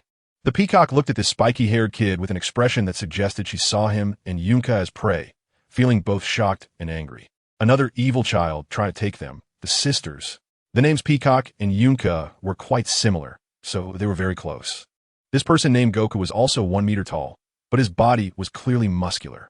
Yunka had a bad premonition. Could she really be so unlucky as to be taken away? Following in the footsteps of that beautiful female Navy officer. She was instantly terrified. She definitely didn't want to be taken to be a mother. She pulled out her sniper rifle and aimed directly at Goku. Even if you're a child, you're still an evil child, and I won't hold back. The idea of being taken to have children was something she could never accept. Such matters should only be with someone she liked. Bang, bang, bang. She fired 3 bullets directly. At such close range, there was no need to aim. Goku merely waved his hand in the air a few times, dodging a few shadows. Then he opened his palm, and with a puff of smoke, a few bullets fell to the ground. Yunka was shocked to see this scene. He actually caught the bullets. This child is really terrifying. The next moment, Goku appeared right in front of her, picked up a rope, and began to bind Yunka. Just as she wanted to resist, she was already tied up, and she was dumbfounded. Goku turned to look at the peacock. You're next. The peacock's eyes revealed a deep fear. She couldn't even see the speed of his movements. Was he too fast? She quickly activated her observation haki and cautiously sensed, while a steel whip appeared in her hand. She took a defensive stance. Goku prepared to walk towards the peacock, holding a rope in his right hand, wearing a smile on his face. Although didn't he know why Vegeta wanted to capture her, it must be a fun game, right? However, such a smile appeared very evil in the peacock's eyes. Suddenly, Goku began to speed up, instantly arriving in front of the peacock. This time, the peacock was able to see a trace of Goku's figure and panically swung her whip at the shadow. But she didn't hit Goku. The whip struck the floor, creating a loud sound. Missing the first strike made her even more panicked. She shook her arm violently, using all her strength. The whip attacked fiercely, leaving 3 or 4 shadows in front of her. But still, she didn't hit him. Goku easily dodged the peacock's attacks with lateral jumps. He even found it very amusing, smiling. What a nice game. Such a statement made the peacock's face turn grim as she angrily said, "You bastard. This is not a game." She attacked again with the whip, but still didn't hit Goku. Upon hearing her words, Goku understood this wasn't a game, so he lost interest in playing. Suddenly speeding up, he arrived behind the peacock, pulled the rope, and tightly bound her.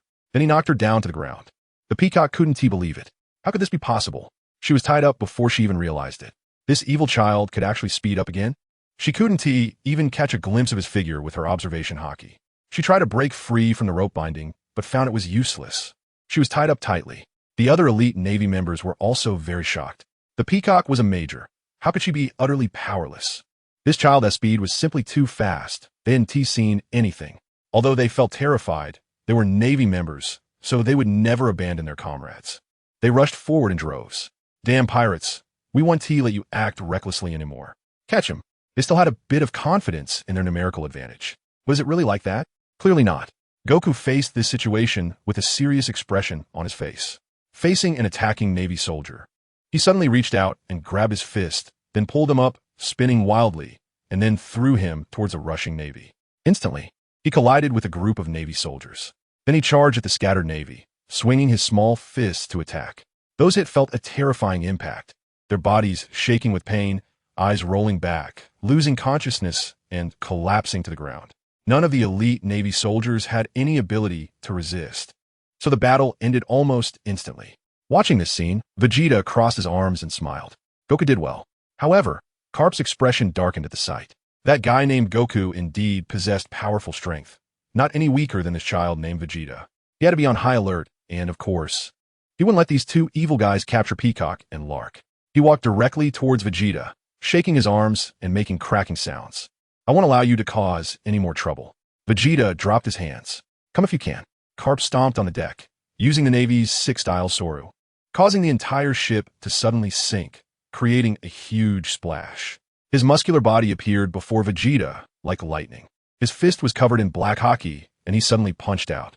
Vegeta also erupted with a terrifying aura, haki enveloping his small fist, directly meeting the attack. Excitement appeared on his face. "Bring it on." The large fist and small fist collided, and in an instant, a terrifying aura spread out. A powerful shockwave radiated outward, causing the unconscious Navy soldiers to roll around, crashing against the ship's railing. Goku quickly gathered Peacock and Lark together, using his hands to steady their bodies. The strong aura blew Goku's hair up. This old man is a bit strong. Peacock looked at the terrifying Admiral Carp and regained her confidence. That evil child, Admiral Carp, will definitely stop your evil deeds and even capture you. Even Lark nodded in agreement. That's right. Admiral Carp will definitely rescue us. She had immense faith in Admiral Carp, believing that no matter how strong the God Clan was, they were just children after all. Goku naturally disagreed, shaking his head and saying lightly, "That's probably impossible." Peacock said angrily, "Then let's wait and see." She couldn't imagine that the strongest person in the Navy wouldn't be able to defeat a child. If that were the case, the God Clan would be too terrifying, possessing the world's strongest power at such a young age. Although she felt very helpless about not being able to defeat Child, Carp and Vegeta were locked in a stalemate, both secretly exerting their strength. The terrifying clash even caused the deck to dent, unable to withstand the collision between the two. Their faces were grim. They then collided again, attacking each other fiercely. For a moment, it was impossible to determine a winner. Vegeta clenched his small fist and struck Carp's stomach hard, causing Carp's eyes to nearly pop out. It really hurt. The reason he didn't take this punch head-on was that he was enduring the pain in exchange for injury, freeing up his hands to strike back with his massive fist, hitting Vegeta's body. A single punch sent Vegeta flying, even out of the battleship. Lark and Peacock were overjoyed at this scene. "See? That evil child has already been knocked away, and next it's your turn." This time, Goku didn't respond to them. He felt that these girls were overly confident and didn't understand Vegeta's strength. Debating was useless. At this moment, Carp's expression showed no smile. It was still impossible to determine the outcome. The earlier exchange had made him aware of Vegeta's power and speed, both of which were extremely abnormal. He just didn't know how resilient he was. Logically speaking, how strong could a child's resilience be? This reminded him of Luffy and Ace at the same age, who he had easily beaten until they cried for their mothers. They were already considered very strong kids. The reasoning held true, but the God Clan certainly couldn't be judged by common sense. After being sent flying far away, Vegeta stabilized himself, using the flight technique to float in midair. Rubbing his pained body, he couldn't help but stretch his muscles. It still hurt a lot, but his opponent wouldn't feel good after taking his hit either. He then quickly flew back towards the battleship and soon landed back on the dented deck. Carp looked at him in surprise, his heart shocked. It wasn't because of his flying ability, but because this guy's resilience was also monstrous, right? If that were the case, today would turn into a war of attrition. Goku smiled and said, "Vegeta won't be so easily defeated." He also felt that Vegeta hadn't shown all his strength yet. Peacock certainly wouldn't agree with his statement. "If that were true, she and Lark would be taken away," she snorted. If Carp could knock him away once, he could do it again. Lark felt the same way. That's right. Goku naturally didn't rebut. There was no way to convince them otherwise. After Vegeta landed, he shook his head, moving his arms and making cracking sounds. "The warm-up is over. Now it's time to get serious." Carp narrowed his eyes at these words. What was this guy talking about? Wasn't he serious before? He had been giving it his all. He just hadn't used his ultimate move yet, because there were still his comrades on the Navy ship. That move would be enough to completely destroy this ship. But of course, he couldn't use it. He wouldn't lose his mind and kill the Navy. From a distance, Peacock's expression changed, feeling extremely disapproving. What a joke. This kid is actually boasting. Could he really not go all out against Admiral Carp? Even Lark didn't believe it. No pirate on the sea would dare to say they needed to warm up to face Carp. The next moment, Vegeta suddenly moved his small legs, instantly disappearing from his spot and appearing in front of Carp in the blink of an eye, his hockey-covered fist launching a direct attack. Carp could naturally see this, a sense of unease rising in his heart. This guy's speed was undoubtedly faster. Moreover, he felt that this punch was very strong. His expression also turned grim as he tightened his fist to meet it. The terrifying fists collided. Carp immediately felt the terrifying power emanating from that small fist. Shocked, unable to block, his body was sent flying like a cannonball out of the battleship. Flying in midair, Carp was utterly shocked. Vegeta's power was actually above his own. Even more terrifying than the Hashirama he had fought at Navy headquarters. If he told this to anyone, they probably wouldn't believe it. In terms of armament hockey, the opponent was clearly inferior to him, and the only reason he could win in the confrontation was because of that small, tiny body. However, that body was far more terrifying than Kaido. At that moment, he looked like a demon exuding a terrifying aura. The Peacock, tied up and lying on the ground, and the Lark were even more frightened, their mouths agape. Could it be that this guy was serious and really hadn't used his full power? Is Carp okay? The two of them became increasingly panicked. If even Carp couldn't defeat this guy, then their fate could be imagined. Vegeta, who had blasted Carp away, did not stop there. Excited, he directly used the flying technique to soar toward Carp. It was just a single strike, but it didn't knock the guy down. Carp, who was sent flying, managed to stabilize himself in the air, continuously stepping on the air, which was naturally the Navy's 6 styles moonwalk. He was one of the few who mastered it best. Before he could calm down, he was horrified to find that the evil boy from the God clan had already flown over. At the same time, he heard an incredibly arrogant voice. "Let me enjoy this a bit more." Carp's face turned extremely grim. This guy actually said something he couldn't tolerate. Did he take him as a joke? His face twisted in anger. Leaving the warship was a good thing, so he could act without restraint. Veins bulged on his right arm, and the terrifying armament hockey covered it, even radiating light, with golden lightning surrounding his whole being. His arm was slightly bent backward. His momentum surged, causing the Navy's Justice cloak behind him to flutter loudly. Fistbone impact. He heavily punched at the charging Vegeta. The terrifying shockwave of armament hockey burst forth, directly facing the incoming Vegeta. In an instant, the terrifying offensive engulfed Vegeta, whipping up a terrifying gale and raising towering waves, making it impossible to see what was happening inside. The waves trembled, and the warship rocked continuously. Even the ship where Runmi was located shook violently. Runmi crossed her arms, astonished.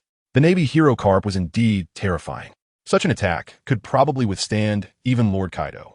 Hearing this, Yamato's face showed concern. Is Vegeta okay? She wasn't sure. The destructive power was simply too strong. At that moment, the chubby Bew, who had eaten cake, smiled and said, "He should be all right. I can feel that Vegeta's aura hasn't weakened much." After hearing this, Yamato finally relaxed. In fact, this aura she had heard the children talk about felt like the ability to sense aura, similar to observation hockey. After a while, the entire sea surface finally calmed down. Vegeta's figure did not appear on the surface of the sea.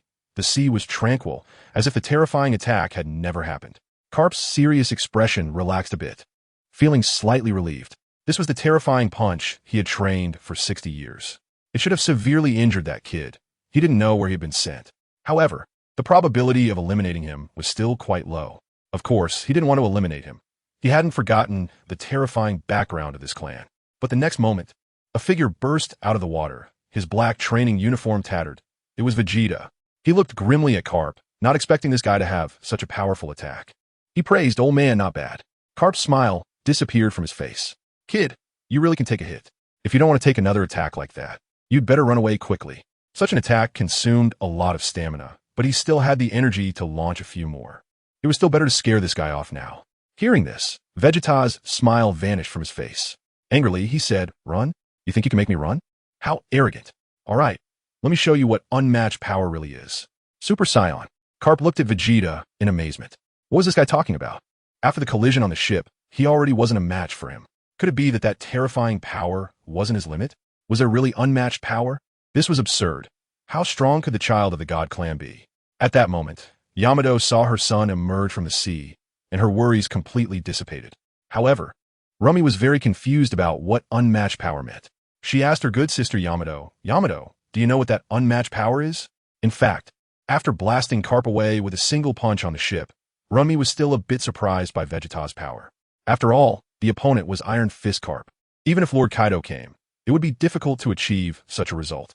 If that was the case, just how strong was that unmatched power? She was worried about her child Goku. Her little face was tense.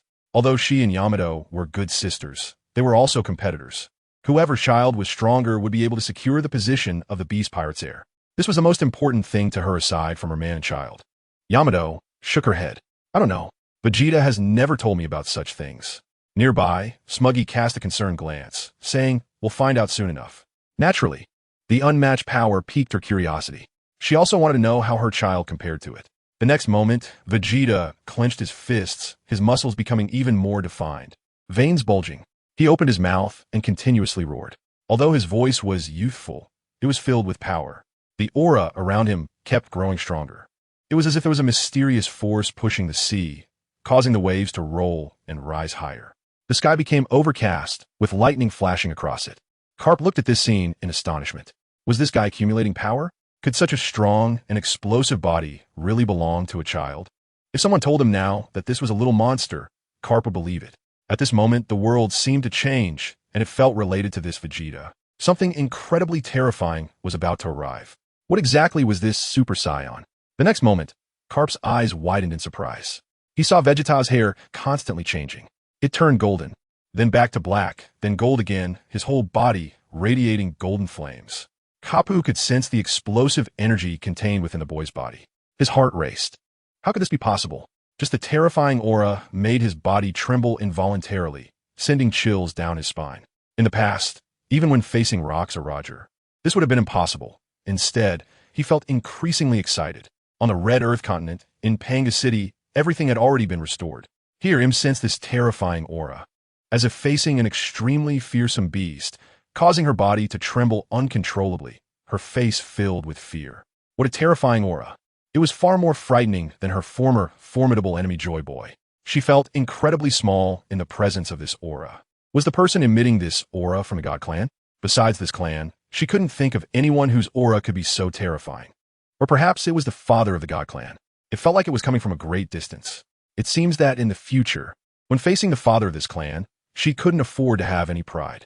Only by offering herself and the world could there be a chance of survival. On the territory of the red-haired pirates in the New World, a group of officers sat together holding a banquet. Pirate life was simple and unadorned. It was either sailing around or holding banquets or fighting. But now, the New World was more peaceful than ever. Usually, they would be at war with the Beast Pirates or the Big Mom Pirates, but ever since the God Clan emerged, conflicts had almost disappeared. Perhaps they feared the terror of this clan. Even the red-haired pirates were afraid. The God Clan was undoubtedly the most powerful force in the world, possessing immense combat power. Any random member could potentially have strength on par with the Yonko. No one from this clan seemed to have ever been defeated. This clan also displayed ambitions to seize the world. The situation was equally dire for the red-haired pirates, but they were free pirates, who had the time to worry about the future. They just aimed to live well in the present. Suddenly, Shanks, while drinking with everyone, had a drastic change in expression, abruptly turning to look towards the direction of the first half of the Grand Line. He felt a heart-stopping sensation. His sudden behavior seemed as if he was facing a terrifying enemy, naturally catching the attention of the other officers. Lucky Roo curiously glanced in Shanks' direction. The captain could see a few seconds into the future, able to predict situations they couldn't sense. However, a few seconds later, nothing happened. Everything was calm. Looking from afar, there were no ships approaching, which meant there were no strong enemies nearby. Shanks made no moves. The others were even more curious, as Shanks maintained his grave demeanor. Holding a skewer of meat, Lucky Roo asked, "Shanks, what's wrong?" Shanks felt an uncomfortable sensation in his body, sensing a terrifying aura. Lucky Roo looked into the distance again, clearly aware that he felt nothing, jokingly said, "Captain, has your observation hockey broken through? You can sense an aura from so far away." The others showed expressions of admiration. Such an ability was unattainable even with their training. It was pure talent. Shanks shook his head. "It's not that my observation hockey has broken through. It's that the terrifying aura has reached here from a great distance." The group, who had been eating meat and drinking, stopped their actions, realizing they had not sensed anything. Perhaps their observation hockey was too weak. They began to discuss whose aura could reach here and even be sensed by the captain. Could it be that Flame God or Madara and Hashirama, or the invincible Dio or Jotaro? Shanks shook his head again. "No, I sense a strange aura from it. It might be someone else from the God Clan." Lucky Roo lost his appetite for the skewer of meat. This was too frightening. Such a powerful aura from such a distance had been sensed by Shanks. This kind of power exceeded his imagination. Such strength could likely truly destroy the world. The other officers understood what he meant. In the past, there had been people referred to as world destroyers, like Whitebeard, who could annihilate a country or an island. But this time, it came from an extremely far distance, and the range it covered was undoubtedly vast. This was the true meaning of world destruction. Shanks, feeling the incomparably terrifying aura, sighed helplessly. It's hard to say. Everyone was even more astonished. Could it be that Shanks felt this way? Shanks was not one to joke around. Could the God Clan really accomplish something like world destruction? They felt speechless. The subsequent banquet lost its enthusiasm. Meanwhile, Belmare, who had settled down Kobe, emerged from the cabin. Kobe's condition was quite poor. He looked half dead from just being punched once. Once outside, he saw the captured Kuro and Peacock. However, he did not go to help because that hedgehog-headed child, standing at 1 meter tall, was right beside him, and of course, his attention was drawn to the terrifying fluctuations in the distance, making it hard for him to breathe. There were two figures there. One was Kapu, who was continuously stepping on the air, and the other was emitting a golden aura. At this moment, Vegeta was filled with joy, having successfully transformed into a Super Saiyan. He felt a power many times stronger than before, a smile appearing on his face. Then he looked down at Kapu from above. "You feel it, right? Do you think I need to run away now?" In this world, besides his father and Aizen, there probably wasn't anyone who could make him flee in panic. Of course, even Aizen might not be able to. Kapu looked at the golden-haired Vegeta with a serious expression, unable to muster any fighting spirit. Just the aura made him feel exhausted. He knew very well this was not a transformation ability from a devil fruit, but a unique ability of the God Clan. Super Saiyan. Of course, he couldn't let his fighting spirit disappear like that. He worked hard to raise his aura, simultaneously pushing his observation haki to its limit. In the past, he would never have been this cautious. Seeing that this old guy had fallen silent, Vegeta smiled. Are you scared speechless by my power? Don't worry. I'll control my strength to just beat you half to death. Even though he was just a child, he understood that killing this Navy officer would likely make his future two little mothers unwilling to be the concubine of a father. Kapu looked at Vegeta speechlessly. Did he have to thank the other party for leaving him alive? Kid, come on. Let me see how strong you really are. In the next moment, Vegeta's smile vanished, replaced by a serious expression as he began to act. In an instant, he appeared in front of Carp, delivering a punch directly to Carp's abdomen. Carp was taken aback. Despite having activated his observation haki and being more cautious than ever, he couldn't even react in time. The next moment, he felt an unbearable pain in his abdomen, his eyes rolling back. He crashed in the sea like a cannonball, creating massive waves. Subsequently, Vegeta reverted from his Super Saiyan form, as just maintaining it was very draining. Carp could definitely withstand his blow. However, not feeling satisfied, Vegeta grew impatient. This guy still needed to be fished out. But in order to successfully bring back a little mother for his father, Carp had to stay alive to threaten those two people he had his eyes on. Diving into the sea, he found the unconscious Carp, grabbed him by the collar, and flew back to the naval warship, throwing Carp onto the ground. Yin Xiao, Kankei, and Belmare were shocked and angry to see Carp completely unconscious. Vegeta coldly stated, "If you don't want this old guy to die here, then obediently become my father's concubine." Kankei gritted her teeth. What an evil family of gods. Yin Xiao had a frightened expression, thinking it was truly despicable. At that moment, Goku approached, excitedly looking at Vegeta. Was that just now the Super Saiyan form? I feel like I might be able to reach it too. Vegeta was intrigued. Truly worthy of being my brother. You'll make a great opponent in the future. I thought this old man was quite strong, but he turned out to be so easy to knock out. Let's go, take these two back. Then they each grabbed one and flew towards their ship. Belmare, who remained behind, didn't dare to act. First, he was scared. Second, he was simply no match. If the incredibly powerful Vice Admiral Carp couldn't withstand it, then he would be smashed to pieces if he went up. Even worse, like Kobe. Third, he still needed to report what happened here. He also had to take care of the fainted Navy. This was still the Grand Line. Encountering pirates would not be good. Goku and Vegeta flew back to their ship. Yamato, expressionless, questioned, "Vegeta, how could you provoke the Navy and bring these two back for what?" Although she didn't know the Navy well, she knew they were responsible for capturing pirates. There was no need to attack such people, right? Vegeta honestly replied, "Mother, I saw that these two women were quite attractive, so I brought them back to be my father's concubines." This made Smuggy's expression change. She had once been a tool for marriage, but after the marriage fell through, she was captured. In fact, her husband was quite nice and had once wanted to send her back. However, upon seeing her husband for the first time, she was captivated by his incredibly handsome appearance and mysterious aura, and of course, she was reluctant to leave. There probably weren't any men as excellent as him on the sea. In fact, women look at men similarly to how men look at women. First, they have to be handsome, and of course, they need to be very powerful as well. After hearing Vegeta's words, Yamato's expression darkened. How can you just capture people like that? That's wrong. Ruimi reminded her, "Yamato, what's wrong with that? These two female Navy officers are quite attractive. Don't you want to make your husband happy? You should know that making your husband happy is a wife's responsibility. She's a pirate. Anything good should be taken.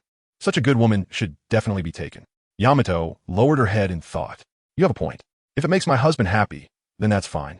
Kankei and Yin Xiao had completely lost hope. Ruimi and the woman in the white kimono were both members of the Beast Pirates. How could they possibly let the two of them go? Ruimi no longer cared about Kankei and Yin Xiao. They were merely gifts for her husband.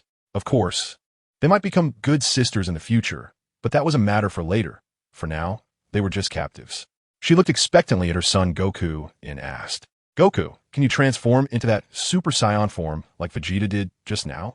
She knew that Vegeta's terrifying transformation caused disturbances in the world, and just his aura had made her tremble with fear. How strong must he be? If Goku couldn't transform, he would definitely be no match for Vegeta. Goku nodded confidently. Mother, you must be talking about the Super Saiyan form, right? I should be able to do it. Do you want me to transform now? Ruimi felt her heart race with excitement. Her child could also transform and was so powerful. She couldn't help but hug him and rub her face against his. Truly, my son, you don't need to transform right now. This gift can be left for Kaido. Smuggy's mouth twitched at this statement. This truly was a good subordinate of Kaido. And this sister Yamato, whom she had chatted with before, was Kaido's daughter, aiming to give birth to a child capable of defeating Kaido. How interesting. The Big Mom pirates were not as chaotic as the Beast pirates and basically had no traitors. She was also curious about that Super Saiyan state, holding her chubby child Bu, and asked, Bu, can you also transform into a Super Saiyan? Bu stopped eating his cake, shook his head, and said, I can't. Smuggy's smile faded, feeling a bit lonely. He couldn't transform into a Super Saiyan? If that's the case, Mother would probably be unhappy.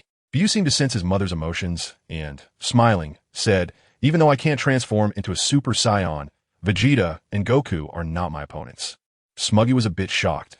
It seemed her child was even stronger, and a smile reappeared on her face. Yin Xiao and Kankei were even more shocked. This was ridiculous. This chubby little child was actually stronger than that golden-haired person from earlier. Oh my, that was like the end of the world.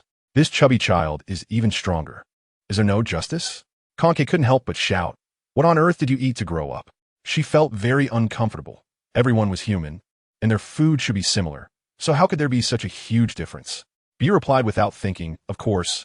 I grew up eating my mother's milk, and also these sweets. Kankei was stunned.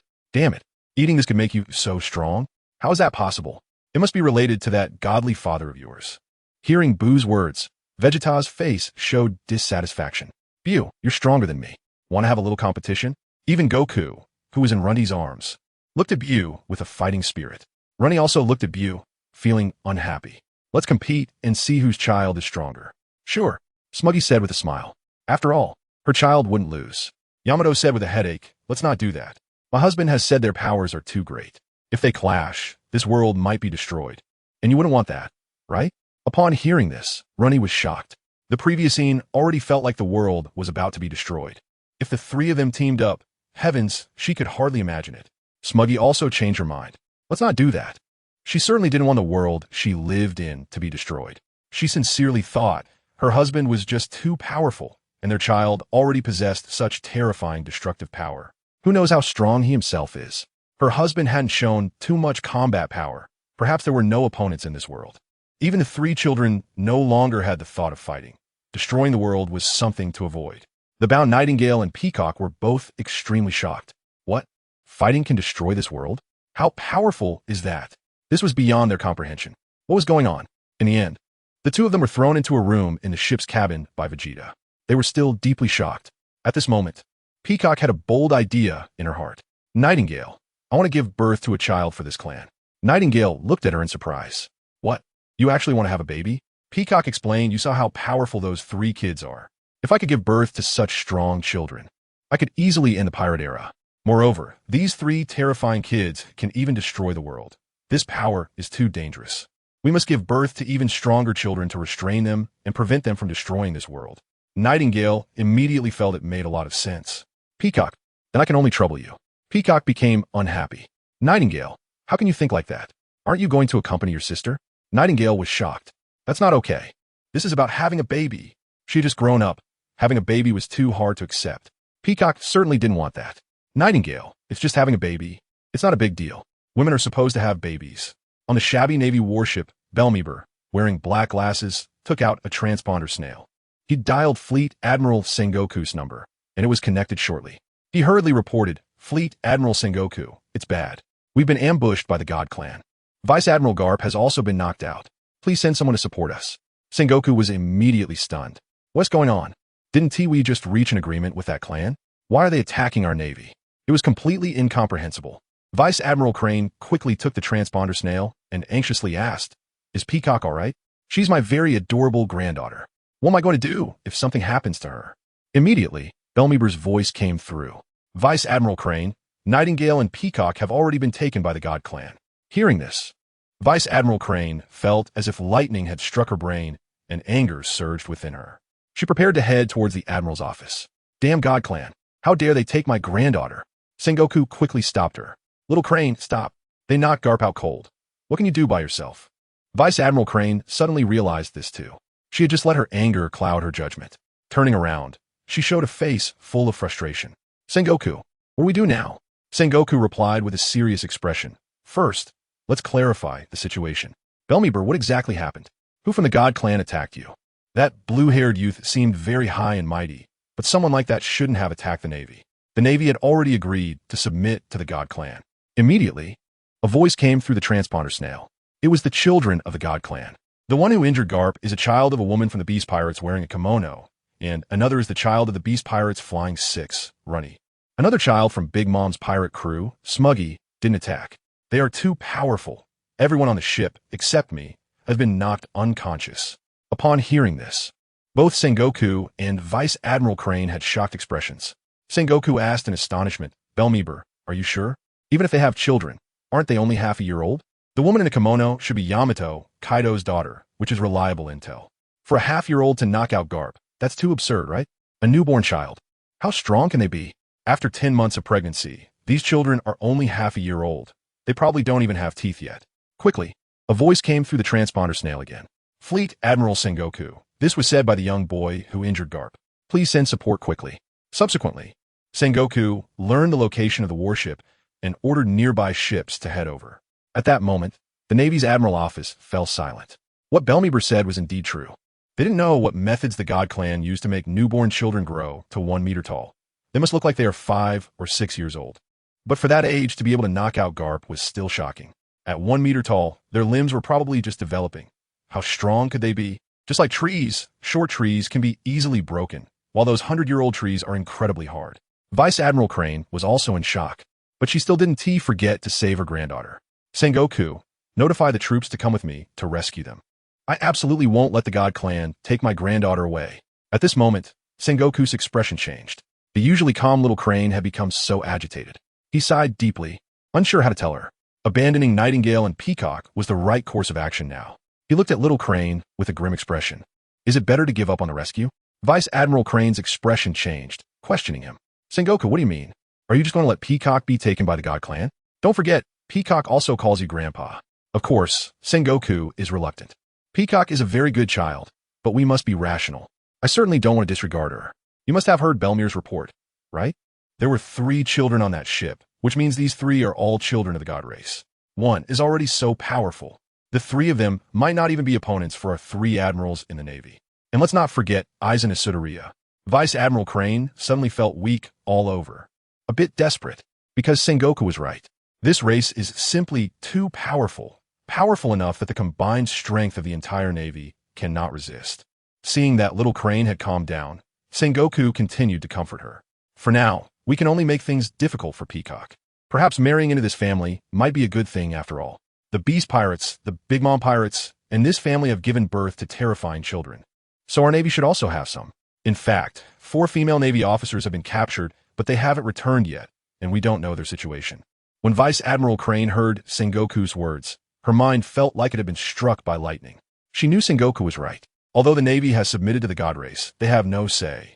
Now that the pirates have given birth to offspring of this race, their influence will be much greater than that of the Navy in the future. If someone in the Navy gives birth to offspring of this race, they will certainly have a voice within the God race. It seems that it's now a competition to see whose offspring will have more influence.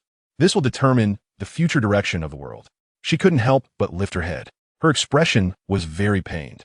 However, this would really make things difficult for Yin Xiao and Peacock. She never expected the fate of the Navy would actually rest on these 2 children.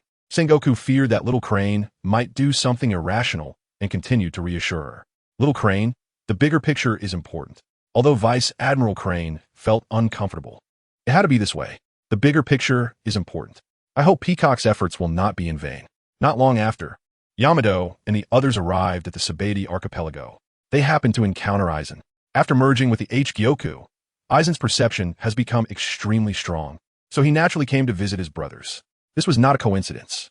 Vegeta happily led Aizen to the cabin, pointing at Yin Xiao and Peacock, and said, Brother Aizen, as you instructed, I have found 2 good concubines for father. Please take them back. Aizen looked at the 2 women dressed as Navy officers and nodded in approval. Vegeta, well done. Father will definitely be pleased. Keep up the good work. Vegeta had a happy look on his face. Okay, Brother Aizen. Yin Xiao and Peacock were both a bit scared, yet excited. They were finally going to meet the father of this race. They wondered what kind of person he was. Under Peacock's persuasion, Yin Xiao agreed as well. The reason, of course, was that they were good sisters and had shared hardships together. This was also for the world. Next, Smuggy found another ship to coat and took Bu towards Cake Island. After all, the direction to Cake Island is different from that of Onigashima. Yamato and Runty also coated their ship and took their children towards Onigashima. Both were very excited because they had their own firm goals. A few days later, Smuggy returned to the waters of the world. The world is centered around Cake Island, surrounded by 34 islands scattered nearby, each managed by one of 34 ministers. This sea area is collectively called the world. Smuggy looked at the islands ahead, feeling very nostalgic. This is her hometown, and it has been more than a year since she last left. After carrying a child for 10 months and raising them, it was natural that she hadn't returned. Giving birth was also her mother's command. Fortunately, she completed this task. Her child has the blood of the god race and is quite strong, likely the strongest in the family. Although she was initially used as a tool for the family's marriage, she had no complaints. This time she fully enjoyed happiness and gave birth to such a strong child. Although she enjoys eating, this is not a flaw. Satisfying his hobbies means he will be obedient. Bu, this is my hometown, the world with all kinds of delicious food. You must be good and listen well, and I can give you anything to eat. In fact, she herself missed the taste of her hometown's cuisine very much. There are all kinds of delicious cakes, chocolates, jams, nuts, cheeses, cookies, candies, and of course alcohol. However, that's something for adults, and Bu is still too young to drink. Bu, hearing about all the delicious food, excitedly asked, "Is it better than what Mom makes?" Smuggy nodded confidently. Of course, this place has a natural food source and a group of skilled chefs with their elite teams. And what they make is even better than what I can do. Bu's eyes lit up upon hearing this. Okay, I'll be good. A smile appeared on Smuggy's face. Her child was much easier to manage than Yamato and Runny's children. As long as there was food, he would be obedient. Although they were all sisters, she couldn't help but laugh at the thought of the actions of these two sisters. Her child could never become such a filial son. They were getting closer to Chocolate Island. Bu looked up at the island, smelling the sea breeze, and already caught a whiff of deliciousness. Looking at the distant fountain, it was indeed a chocolate fountain, and observing those houses, all decorated with chocolate, the entire island was made of chocolate except for the people. He suddenly became excited. Mom, I'm going to eat. Before Smuggy could respond, he used the air dance technique to fly straight towards Chocolate Island. A smile appeared on Smuggy's face. This child really loves to eat. It will be easy to handle him. She hadn't forgotten that her child was stronger than the terrifying Vegeta, who easily defeated the Navy hero Carp. So, it would be no challenge for Bu to defeat his mother. He could even destroy the entire world. So she must be careful and take good care of his emotions. Upon reaching the island, Bu went straight to the fountain and started drinking from it with his mouth wide open. A happy expression appeared on his chubby face as he shouted, "This is so delicious." He then continued to gulp it down. His appetite was astonishing. The surrounding residents looked at him in shock. Who is this guy? How can he eat so ferociously? They had never seen this child before. He must be an outsider. After drinking a large amount of the chocolate fountain, Bu felt very comfortable. Looking at the distant houses, also made of chocolate, he immediately went to the wall of the house and started eating. The people around were furious. This was a violation of the law, and several residents shouted angrily, "Stop it! Houses can't be eaten. If you eat the houses, they won't have a place to shelter from the wind and rain. How could you care about them?" He doesn't even bother to look at them. He focuses on the delicious food in front of him. The solid chocolate house tastes even better. Soon, he has devoured the entire house. People around have already reported this news, and a person in a police uniform rushed up behind Bu, shouting, "What a bold move! How dare you eat the houses here? I'm going to arrest you." Suddenly, a voice came from behind him. "This is my child. Let him eat." The officer was quite displeased. Can chocolate houses be eaten just like that? He turned around, his pupils widening, because in front of him stood a beautiful woman with brown skin and a tall figure. Lord Smoothie. The officer was surprised. Recalling Smoothie's earlier words, "This is Lord Smoothie's child." Smoothie had been captured by the Celestial Dragons. So, this child must belong to the Celestial Dragons, right? A smile instantly appeared on his face. "All right, your child can eat as much as he wants." "Just kidding. This is one of the sweet commanders. And this child is a member of the Celestial Dragons. So, of course, he can eat freely. They're the masters of this nation. It is not his place to interfere." The residents around were equally surprised. They knew the inside story. Lord Smoothie had actually given birth to the child of the celestial dragons. Soon, someone reported this news to the ministers on the island, as well as to Big Mom. On Wheat Island, there was a tall figure with red short hair, strong muscles, and a flower-like red scarf wrapped around his mouth. He was Karakuri, the top of the sweet commanders. He put down the snail phone, a happy expression appearing on his face upon hearing that Smoothie had returned with a child. It seems that this uncle should go see his nephew. If it's Smoothie's child, then he is naturally a member of the Big Mom Pirates. On Biscuit Island, a tall biscuit warrior with a long beard, one of the sweet commanders, Cracker, was hidden among them. Upon hearing that Smoothie had returned with a child, he couldn't help but burst out laughing. Interesting, I wonder how strong this nephew will be. However, he's too young. He probably doesn't have much combat power yet. This news quickly spread throughout the nation, and all 34 ministers, along with Big Mom's many children, rushed over to meet Smoothie's child. Big Mom naturally heard this news as well. Mom, it looks like my nation will gain another race. And that is the celestial dragons. She was dedicated to collecting all the races in the world to build a harmonious home. The celestial dragons are certainly a unique race, and they are particularly strong. She was very happy inside. Smoothie had completed her predetermined plan. Originally, she wanted to ally with this race to fight against the world government and seize the world. But now she realized that the Big Mom Pirates didn't even need to intervene because this race is the strongest in the world. This is nothing. Marrying into this race could appropriately expand the territory of the Big Mom Pirates. Didn't the celestial dragons, say they wanted to conquer this world? Then if Smoothie's child conquers the world, it certainly wouldn't conflict with this race. She had made up her mind to convert Smoothie's child into a member of the Big Mom Pirates and become her enforcer. She had so many children originally to seize the world, and in a sense, she had succeeded. While Smoothie's child was still young, she must cultivate his obedience and adherence to the rules of the Big Mom Pirates. What rules? Her word is the rule. She felt a bright future was beckoning to her. She also decided to personally meet her grandson. Furthermore, she contacted the chef to prepare delicious food for a welcome banquet. The chef received Big Mom's orders and immediately mobilized, instructing his elite team of chefs. This time, Smoothie brought back the child of the celestial dragons. And Big Mom asked us to prepare a welcome banquet, using all precious ingredients to make a giant cake for Big Mom. Of course, the child of the celestial dragons also deserves a delicious cake, but it doesn't need to be as big. Now go prepare.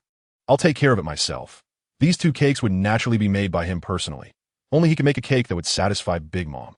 Yes, chef, we'll prepare immediately. Hearing his words, the chefs began to take action, gathering cooking utensils and the necessary ingredients. After all, this was a banquet, and they needed to prepare cakes not only for Big Mom, but also for the child of the celestial dragons, along with plenty of food and drinks. It was a big project. Not long after, Big Mom's children landed on Chocolate Island. Leading them was the eldest son, Perispero, followed by 3 of the sweet commanders, Charlotte Karakuri, Charlotte Cracker, and Charlotte Smoothie. They all arrived in front of Smoothie. Following her gaze, they saw a chubby little boy holding a chocolate brick, eating with chocolate all over his mouth, and several houses had already been reduced to just a few walls. Perispero smiled and said, Smoothie, this child must be yours. It seems he has inherited his mother's excellent tradition. Big Mom is known for her great appetite, able to consume a large amount of food at once. Having such an appetite is related to his mother. Smoothie nodded and said, yes, this is my child. Phew. Karakuri asked in confusion, Smoothie, if I'm not mistaken, you went to sea for 1.5 years, and this child is at most half a year old. How could he grow so fast? The people around also reacted, realizing this was indeed the case. Smoothie smiled and explained, this is a secret. She didn't want to reveal the secret of the celestial dragons coming to the island.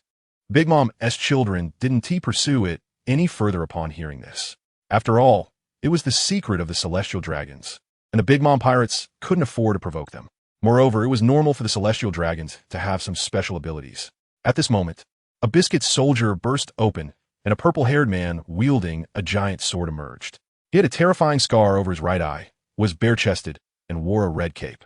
He asked suspiciously, Smoothie, this child looks ordinary. Does he possess the combat power of the flame god, the invincible Dio, or the invincible Jotaro? These 3 were all very strong and had impressive records. Other family members were also curious, waiting for Smoothie's response. In fact, looking at this chubby boy, there was nothing extraordinary about him, neither strong in body nor possessing a terrifying aura. In fact, he looks a bit dazed. If it weren't for Smuggy personally admitting that this is her child, with the bloodline of the God Clan, they would all think he was just some random person. After all, the flame god of the God clan exudes an intimidating majesty just from photos. Not to mention that Jotaro and Dio, who have an unbeatable presence just based on appearance. Smuggy confidently replied, very strong, very strong. Krieger looked puzzled at Smuggy's words. Very strong, very strong? You know Smuggy is one of the sweet 4 stars, with a bounty of 932 million berries, while mine is only 860 million berries. She actually used very strong twice to describe him. Doesn't that mean he is much stronger than me? Curiously, he leaned closer to Bew, who was so small he didn't even reach his own little leg height. He was only slightly thicker. Reaching out, he grabbed Bew's clothes and weighed him. Naturally, Smuggy's words also drew the attention of other mothers' children, who curiously asked, Smuggy, what abilities does Bew have? The strength of the God clan doesn't come from devil fruit powers, but from their unique abilities. At this moment, Smuggy noticed that Bew, who was being lifted, was gradually growing angry and didn't have time to answer their questions, shouting, Krieger, put him down now. She recognized that expression. It was the same one Bew made when she didn't want him to eat too many sweets. This was anger. Although he wouldn't attack her, he was still very dangerous to others. Krieger looked confused. After all, I'm his uncle. Why do I look worried? The next moment, Bew's small fist tightened, and he directly smashed it into Krieger's abdomen. With a loud bang, Krieger instantly felt an extremely terrifying pain. His face contorted. He flew out like a cannonball, rolling on the ground several times before coming to a stop, the ground around him in disarray, clearly showing the power of a shockwave. The mother's children present were dumbfounded, shocked. Is Krieger okay? He seems to have lost consciousness and can't get back up. This was indeed a bit too strong. If the older God clan members were that strong, it would be one thing, but for a child to be this strong was ridiculous. After all, his opponent was one of the sweet 4 stars, Krieger. Among those present, Katakuri had the highest strength. Yet even he looked shocked. He wasn't sure if he could withstand that punch. His nephew was a bit terrifying. If it were someone else, they would certainly meet the same fate. Everyone present looked at that small figure in fear. They couldn't be deceived by ordinary appearances. Seeing everyone scared, Smuggy helplessly said, actually, Bew isn't usually this fierce. Just don't provoke him. Of course, everyone disagreed with her words. Didn't Smuggy see Krieger's miserable state? How can it not be fierce? The level of ferocity was comparable to that of a mother. They felt very uncomfortable. The whole Cake Island already had a bad-tempered mother. And now there was another extremely dangerous character. Their initial joy at welcoming a new family member diminished. Smuggy saw that her words didn't reassure everyone and explained, actually, Bew is quite easy to get along with, as long as you give him good food. Only then did the mood of the crowd calm down a bit. And some people reacted, isn't this just like a mother-s love? As long as they're good food. He in a good mood, and at least one tea attacked them. Having this preference was fine. Whole Cake Island never lacked food. However, even so, Bew still became someone they didn't want to provoke deep down. The big mom who arrived by ship stepped on a chocolate island, satisfied and laughing at the earlier scene. Mom, mom, mom. Everyone turned to look at her with respectful expressions, all calling out, Mother. Big Mom walked straight up to the small figure, then reached out to pick Bew up in her palm. Bew looked unhappy, his small fist clenched, ready to blast her away. In his eyes, not just anyone could hold him. Smuggy quickly comforted him, saying, this is your mother's mother, the master of this place, and she can give you lots of good food. Only then did Bew stop his movements. Big Mom successfully cradled Bew in her palm, feeling even happier. Good, she has the same love for food. Then she looked at Smuggy, approvingly saying, Smuggy, you did well this time, successfully giving birth to a child of the God clan. Have Yamato and Runny from the Beast Pirates given birth yet? They both had a child the same size as Bew, and they have already gone to Onigashima. Upon hearing this, Big Mom's smile vanished. There's only one Big Mom pirate crew, while the Beast Pirates have 2 offspring of the God clan. Isn't that losing in numbers? She asked, Smuggy, how strong are those 2 children? Of course, she wasn't willing to be overshadowed by her former little brother Kaido. And the people of the God clan were probably all very strong. Although her grandson Bew was already very strong, she still couldn't be sure he was stronger than those 2 little brats from the Beast Pirates. Smuggy, knowing her mother's mindset, answered honestly, Bew is stronger than both of them. Hearing this, Big Mom's face lit up with a smile. Good, very good. It seems I can overshadow little Kaido again. I'll call him later. Not only that, but Big Mom's children also smiled. Their Big Mom pirate crew and the Beast Pirates were rivals, so being able to surpass the other was quite face-saving. Everyone chatted casually, waiting for the banquet to begin. A few hours later, Chef Longbread and his team arrived by ship. A large number of subordinates were preparing for the banquet, setting up tables and chairs and decorating the venue. They quickly finished, as they were professionals at this. Soon, the chefs carried various exquisite foods and drinks from the ship, arranging them on the dining table. Everyone took their seats. At this moment, Krieger, who was placed on the ground, slowly opened his eyes, his mind still blank, and his chest still aching. After a while, he remembered that he had actually been knocked out by Bu. Looking at the seated crowd, he limped toward one of the seats. Then he looked at the round little figure sitting next to Big Mom, filled with fear and dread. It's terrifying, really terrifying. This punch nearly shattered his body. Sitting in a spot nearby were his eldest son, Perospero, Katakuri, and one of the 4 sweet commanders, Snack. Snack looked at Cracker, who seemed sickly, and mocked him. Not feeling well today? You were taken down by a single punch. Cracker retorted unhappily. Even if it were you, you wouldn't be able to withstand that punch. I suspect that punch was no weaker than Mom's. Snack's expression suddenly stiffened.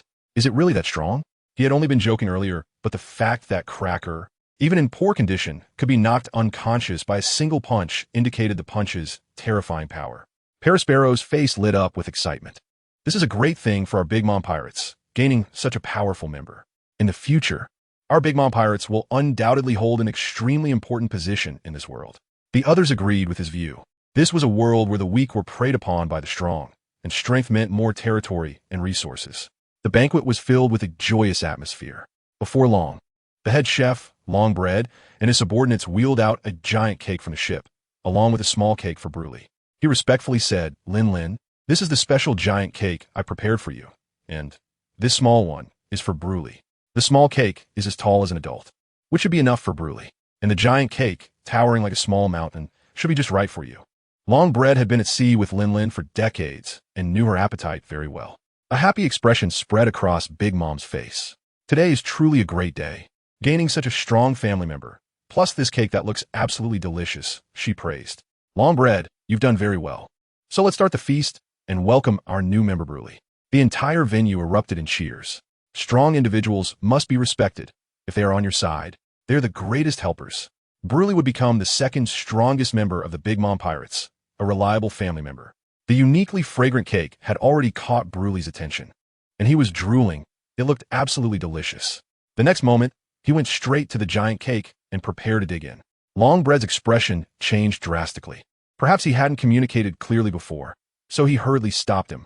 This big cake is for Lin. The small one is yours. But Bruley ignored him and started eating. The entire venue fell silent. Big Mom's children showed expressions of horror. This guy Bruley actually dared to snatch Mom's cake. This would definitely anger her. The outcome would not be good. Today's welcome ceremony might turn into a battlefield. After all, Bruley's combat power was also very high. Sure enough, a dangerous glint appeared in Big Mom's eyes as she fixed her gaze on Bruley. You little brat. It seems it's time to teach you the rules. She roared, Bruley. In the Big Mom Pirates, I am the king, and all food is distributed by me. You must obey, understand? The terrifying aura surged towards Bruley. Others sensed this aura, and their expressions changed in unison. Their mother was one of the most terrifying monsters at sea. Just her presence was enough to make their hearts tremble. They all knew that in the Big Mom Pirates, no one could resist her, not even her own children. However, Bruley felt nothing. Instead, he turned his face and glared fiercely at Big Mom. No one could take my cake. As soon as those words left his mouth, everyone present had a very bad premonition. It seemed today would not end well. This Bruley was also a temperamental character. Perospero smirked, showing a smile. Looks like Bruley is going to get a lesson today. He must be tamed to become part of the Big Mom Pirates. Katakuri sighed. There's no need for our family to be like this. When he is powerless, we can plead for him. Although Bruley had demonstrated strong power, he should still not be a match for Mom. Mom could also knock Cracker out with a single punch. The combat power of the Yonko level at sea is truly monstrous. In terms of physique and aura, he is far inferior. Cracker was suspicious in his heart. Did this kid really need them to save him? Smoothie also had a grim expression. She certainly did not want this situation to happen. Bruley, listen. The big one is for Grandma. The small one is yours. It's already enough to eat. Upon hearing this, Bruley turned away and continued eating. This cake was too delicious. Just this little bit. How could it possibly be enough? Smoothie's expression grew darker. Bruley wasn't even listening to her. This was a bit troublesome. Big Mom saw this situation and knew very well that this was a disobedient child. She had experience with disobedient children, and that was to hit them. Of course, she wanted to tame Bruley to become her tool. Bruley, let me explain the rules of the Big Mom Pirates to you. She walked directly in front of Bruley and Clenching her fist, swung it at him. She didn't use hockey. It was just pure strength.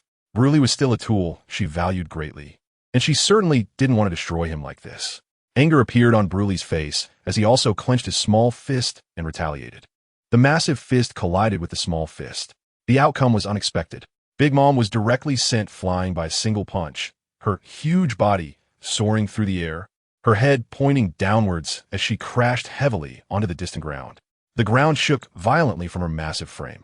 Big Mom's children were left speechless in shock, their mouths wide open, their eyes nearly popping out. My God, Mom was actually knocked away. How much power was hidden in this little Bruley's body? This guy possessed even greater strength than Mom. Their mother had the most terrifying physique of the sea's steel balloon, with nearly invincible defensive capabilities and top-tier strength. Who would have thought she would lose in that clash? Mom had looked completely serious just now. The descendants of the God clan are too terrifying. Although Big Mom was knocked down, no one thought she would be KO'd in one hit. A few seconds later, Big Mom pushed herself up with her hands. Using her strength to bounce back up, she reoriented herself and landed steadily on the ground, causing another tremor. She felt uncomfortable, shook her body, and dirt kept rolling off her. A more dangerous expression appeared on his face. This is really too embarrassing. She intended to establish her authority, but unexpectedly, she was the one who was attacked. Where's her dignity? She said fiercely, I was just careless and didn't use my full strength. Bew, I warn you again, obey me, or I will get serious. Smuggy saw that Bew was still eating by himself, feeling irritated. It seemed he wouldn't listen. She was not worried about Boo's safety, but rather about her mother's, advising Mom, just let Bew have this big cake. Bew was terrifying when he got angry. Hearing this, Big Mom's expression changed dramatically. Smuggy, what are you talking about? You dare to ask me to back down? Once I deal with Bew, I'll take care of you. Bew didn't regard her at all. He had already eaten half of the delicious cake. With all three types of hockey unleashed, armed hockey covered his arms, while Conqueror's hockey surrounded him. He threw a punch directly at Bew, charging with an unmatched momentum. Bew sensed Big Mom's attack and raised his hand to block. The two fists collided, and a terrifying shockwave erupted. Not only was the arranged seating blown away, but even Big Mom's children were sent flying into the air by the powerful shockwave, screaming continuously. Only a few family members managed to stabilize themselves in the air, filled with fear. Mom was enraged, using her full strength to suppress Bew. No one could stop her, not even Katakuri, one of the strongest sweet commanders. At this moment, Chocolate Island was in ruins, with only the bare surface left. Big Mom's pupils widened in disbelief. This kid actually blocked her full-strength attack. Bew, furious, shouted, You dare to ruin my cake? I'm going to eat you. Bew extended a finger, pointing at Big Mom, and a red beam hit her body. Big Mom instantly shrank, transforming into a piece of candy.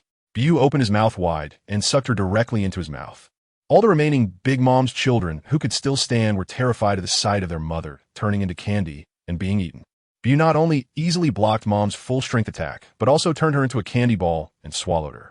They were all filled with anger and fear. That bastard Bew actually ate Mom. He was a monster that eats people. What should they do now? Everyone was thrown into chaos. They never expected that someone from the God clan could be so brutal, even resorting to cannibalism. Parasparrow's face became even darker. If Mom was eaten, then the Big Mom pirates would no longer exist. No one could bear the burden of the crew, and he certainly couldn't do it. Even Katakuri couldn't. He looked at Smuggy and shouted, Smuggy, what kind of monster have you brought here? Smuggy's mind was blank. She never thought that a simple trip home would end up like this, with her mother actually being eaten. She didn't anticipate Bew would be so brutal. Usually, he would be very obedient when given food. She never expected that after the cake was destroyed, he would become so ferocious. She had never seen such a special ability to turn people into candy. She actually gave birth to a monster. This was even more embarrassing than Yamato and the Two Sisters' rebellion. At that moment, Katakuri calmly observed Bew, who was writhing with her mother in his mouth, speculating. Bew must be chewing on the candy that was Mom. Maybe there was still hope. He had to spit her out. Smuggy, quickly make Bew spit it out. You are probably the only one who could stop him here. He hadn't forgotten that Bew easily caught Mom's full-strength attack. Even he couldn't withstand such a blow from Mom. With such strength, it seemed no one present could stop him. Hearing this, Smuggy quickly looked at Bew, who was indeed moving his mouth, and shouted at him, Bew, you better spit out the candy in your mouth. Mom is not something you can eat. Bew ignored him, continuing to move his mouth, mumbling, How dare you ruin my cake? This is her deserved punishment. However, turning into candy seems very nutritious. This was also his first time using this ability, which of course he couldn't use in the family. Smuggy was speechless. This guy wasn't even listening to her. The other Big Mom's children were even more speechless and angry at this scene. It was just like Mom with Pika, completely losing her sanity, turning into a monster that eats people. Perospero shouted an order, "Everyone, go help save Mom." The plump sweet commander, Snack, acted first, quickly approaching Bu and clenching his massive fist to smash Bu, forcing him to spit out Mom, who had turned into candy. But Bu clenched his small hand and threw a punch. The two fists collided, and a terrifying sound of an explosion erupted. Snack's face contorted in pain as his arm broke, letting out a painful scream as he was sent flying to the ground. Everyone who witnessed this was shocked and terrified. How scary. How could a child be so terrifying? Although there was the previous incident where Cracker was knocked out with one punch. Seeing another sweet commander being sent flying and screaming in pain was still shocking. One punch for one sweet commander, huh? Many stopped in their tracks. With such a monster, even if they approached, they wouldn't be able to save Mom and might even get seriously injured or die. No one cherished their life more than this. Only those with considerable strength dared to act, and even Cracker, one of the sweet commanders, was afraid and didn't dare to move forward. He raised his sword and swung it, sending a spiral sword energy directly into Bu's body, creating a large hole. Cracker was surprised. He actually broke through his defense? How was that possible? This was someone who could even withstand Mom's attacks, and his physique was likely even more terrifying than hers. Smuggy, seeing the scene, widened her eyes and said unhappily, "Cracker, your attack is too ruthless. He's still a child. Just restrain him." Cracker couldn't help but turn away. Damn it, a child. A child that terrifying, who even ate Mom. Before he could wait for Smuggy's response, his eyes widened in shock. He saw the large hole in Bu's body slowly shrinking, and it quickly returned to its original state. His expression changed dramatically. "Smuggy, my attack didn't work at all. What is wrong with this guy's body?" Smuggy also witnessed this scene. She had never seen anything like it before and realized that she seemed to be a bit ignorant about her son's abilities. She only knew that he was strong, much stronger than herself. At that moment, Katakuri took action. If he didn't act now, Mom would be eaten. He was the user of the Mochi fruit, which allowed him to turn his body into mochi, similar to the gum fruit. His fruit ability had reached an awakened state. He suddenly slammed his hands onto the ground, assimilating it into mochi, which then transformed into several thick mochi sticks. At the same time, these mochi sticks were covered in haki, turning red-black, and they plunged directly into Bu's body. He awaited the results. Just now, Krieger's attack had not been covered with haki, so it was ineffective. But now, his attack was imbued with haki, which should be effective against a Logia user. However, unease appeared on his face when he noticed that Bu wasn't bleeding. Katakuri's expression turned grim. Could it be that haki was also ineffective? If that were the case, how would they deal with this guy? As it turned out, Bu found the hard sticks annoying and easily broke them with his hands. Katakuri's face darkened further. Although his mochi sticks were soft, they became incredibly solid once covered with haki. But it was normal for Bu to possess such strength. Of course, that wasn't the main point. The main point was that haki truly had no effect on Bu, and he showed no signs of pain whatsoever. Others also noticed this and shouted in distress. "Smuggy, does Bu have an immortal body? Does he have any weaknesses?" Now, even Katakuri's haki was ineffective. Smuggy, in a daze, replied, "This immortal body, I'm hearing about it for the first time. I don't know if he has any weaknesses." Krieger's face turned grim. "Smuggy, how can you be a mother and not know your child's abilities?" Smuggy felt helpless in her heart. Her child had never mentioned these abilities to her, nor had he demonstrated them. How could she ask about abilities she didn't even know existed? Now she realized how astonishing it was. With such an immortal body, it was no wonder he dared to say that Vegeta was not his opponent. Most of Big Mom's children were already in despair over the situation. Smuggy also had no idea what weaknesses this immortal body might have, which meant that Bu could probably just stand there and let them attack without any consequences. After all, even Katakuri's terrifying attack had been ineffective. However, there was still one person present who continued to attack. Her eldest son, Perospero. He was a paramecia user of the candy fruit, capable of creating various shapes of candy and syrup and could turn touched objects or living beings into candy. He activated his ability, creating a large mass of syrup that rushed towards Bu, quickly covering him in pink syrup. A look of joy appeared on Perospero's face. Katakuri's attack might not have worked, but that didn't mean his would be ineffective. Success. Bu should be unable to breathe now. He'll soon spit Mom out. Others also showed expressions of joy. Well done, Perospero. Bu, wrapped in syrup, should have been unable to breathe, leaving him no time to eat candy. However, There were concerns that Parasparrow's syrup might not be able to contain Bu. Some were happy, while others were skeptical. Having witnessed Bu's terror, they knew he was even more frightening than Mom. Could he really be contained?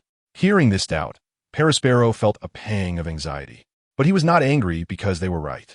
His syrup couldn't contain Mom, so it certainly couldn't control Bu. He felt a sense of dread. Was it possible that Mom would be lost today? He never imagined that the ending would be her being eaten. But soon they discovered that Bu had not broken through the syrup covering him, and one by one, they expressed their astonishment. Parasparrow, could it be that your attack worked? But that didn't seem scientific. Could he really not break free? Even Parasparrow found it hard to believe. Perhaps it really did work. In the next moment, Katakuri's expression changed as he realized the situation. No, could it be that this guy doesn't need air to breathe, and he's still chewing? Everyone noticed Bu's mouth moving. Indeed, he was still chewing. They all sensed something was wrong. Oh no, Bu is truly bizarre. He doesn't even need air to breathe. Is Mom being digested by him? Katakuri shouted, Parasparrow, quickly cancel your ability. The syrup was somewhat troublesome. It was effectively protecting Bu. Parasparrow hurriedly dispelled the syrup from Bu. He felt bitter. If his syrup couldn't handle Bu, how could they deal with such a non-human being that didn't need to breathe? After the syrup was removed, Bu licked the candy that Mom had turned into with delight, grinning as he said, your attacks are completely ineffective against me. Even if I don't fight back, there is no one in this world who can harm me. This was the courage he stood with. Hearing this, Big Mom's children turned pale. This guy truly possessed an immortal body. There were still those who did not believe and directly attacked Bu. A tall figure with short yellow hair, draped in a yellow cloak, was Charlotte Daifuku, a paramecia user of the soot fruit. He transformed his body into an oil lamp, rubbing his body to summon a sentient lamp demon. Armed with a long-handled sword covered in haki, he swung it at Bu. The result was that he cut Bu in half, but Bu's upper half bore a faint smile. Soon, the two halves of his body reattached, as if he had never been wounded. Daifuku's face turned grim. This guy truly possessed an immortal body. Another man, muscular and robust with 3 segments of fan-shaped orange hair, turned completely red and emitted scorching heat as he punched Bu. He was Charlotte Oven, Big Mom's 4th son, who had eaten the heat fruit, allowing him to heat up his body to burn anyone who came into contact with him. This punch caused Bu to open his mouth wide, nearly dropping the candy inside. Immediately, he slapped Oven away. Everyone's faces were filled with surprise. It seemed to be effective. This guy was afraid of flames. They attacked Bu with fire.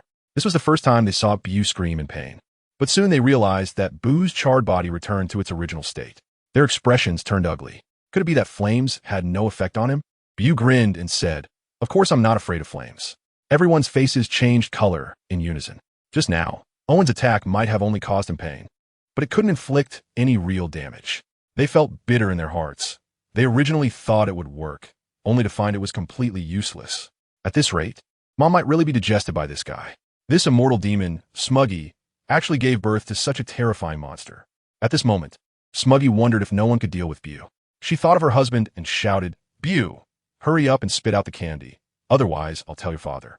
If he finds out you've eaten a person, he'll definitely punish you severely.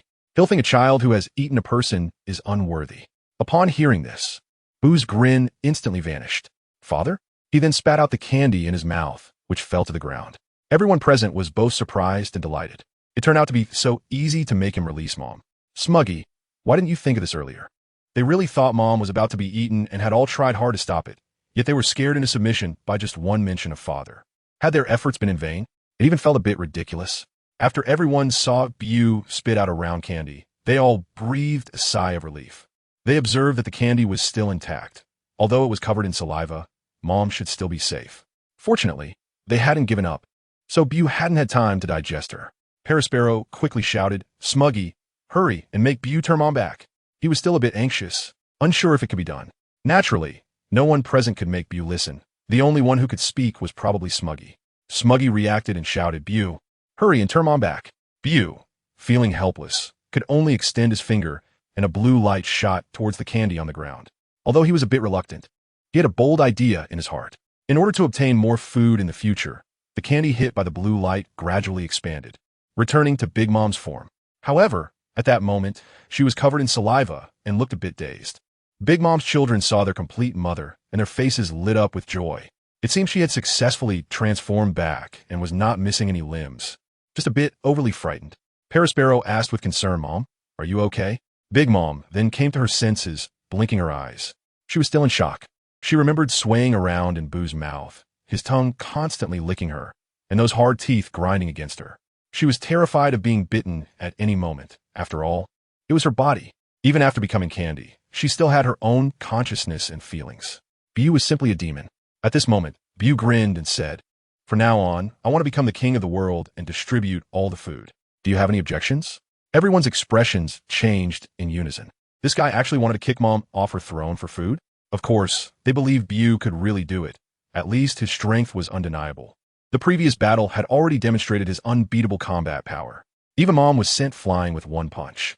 However, they felt a bit complicated in their hearts. They hadn't expected the banquet to turn into a power struggle. This was outright rebellion. Big Mom's face twisted with rage upon hearing this. Wasn't this just kicking her off the stage? Smuggy, how could you educate your child like this? She knew that her children were all conditioned to obey her unconditionally. Smuggy felt a bit bitter as well. She had no idea Bu would have such thoughts. Perhaps this unreasonable personality was influenced by her own mother. After all, she was her daughter, and Bu was her grandson, sharing genetic traits. However, she quickly tried to dissuade him, saying, "All right, Bu, stop messing around. You can have the first pick of the food in the future." She then looked at Big Mom, asking for her opinion. Big Mom naturally understood her meaning and grew even angrier. "Smuggy, how dare you?" In her territory, she actually allows others to pick the food first. This is simply unimaginable. At this moment, Parasparrow leaned closer to Big Mom and said, "Mom, let's agree to Bu's request for now. If Bu goes crazy, we really can't stop him." Big Mom was even more furious upon hearing this. After all, she was the queen of the sea. Who dared to force her? But this little guy's power was truly terrifying. Just now, she was conscious and saw her children's rescue efforts. They all gave their all, but they simply couldn't deal with Bu. No matter if it was his devil fruit ability or hockey, hitting Bu didn't cause any damage. His physique was terrifying, even immortal.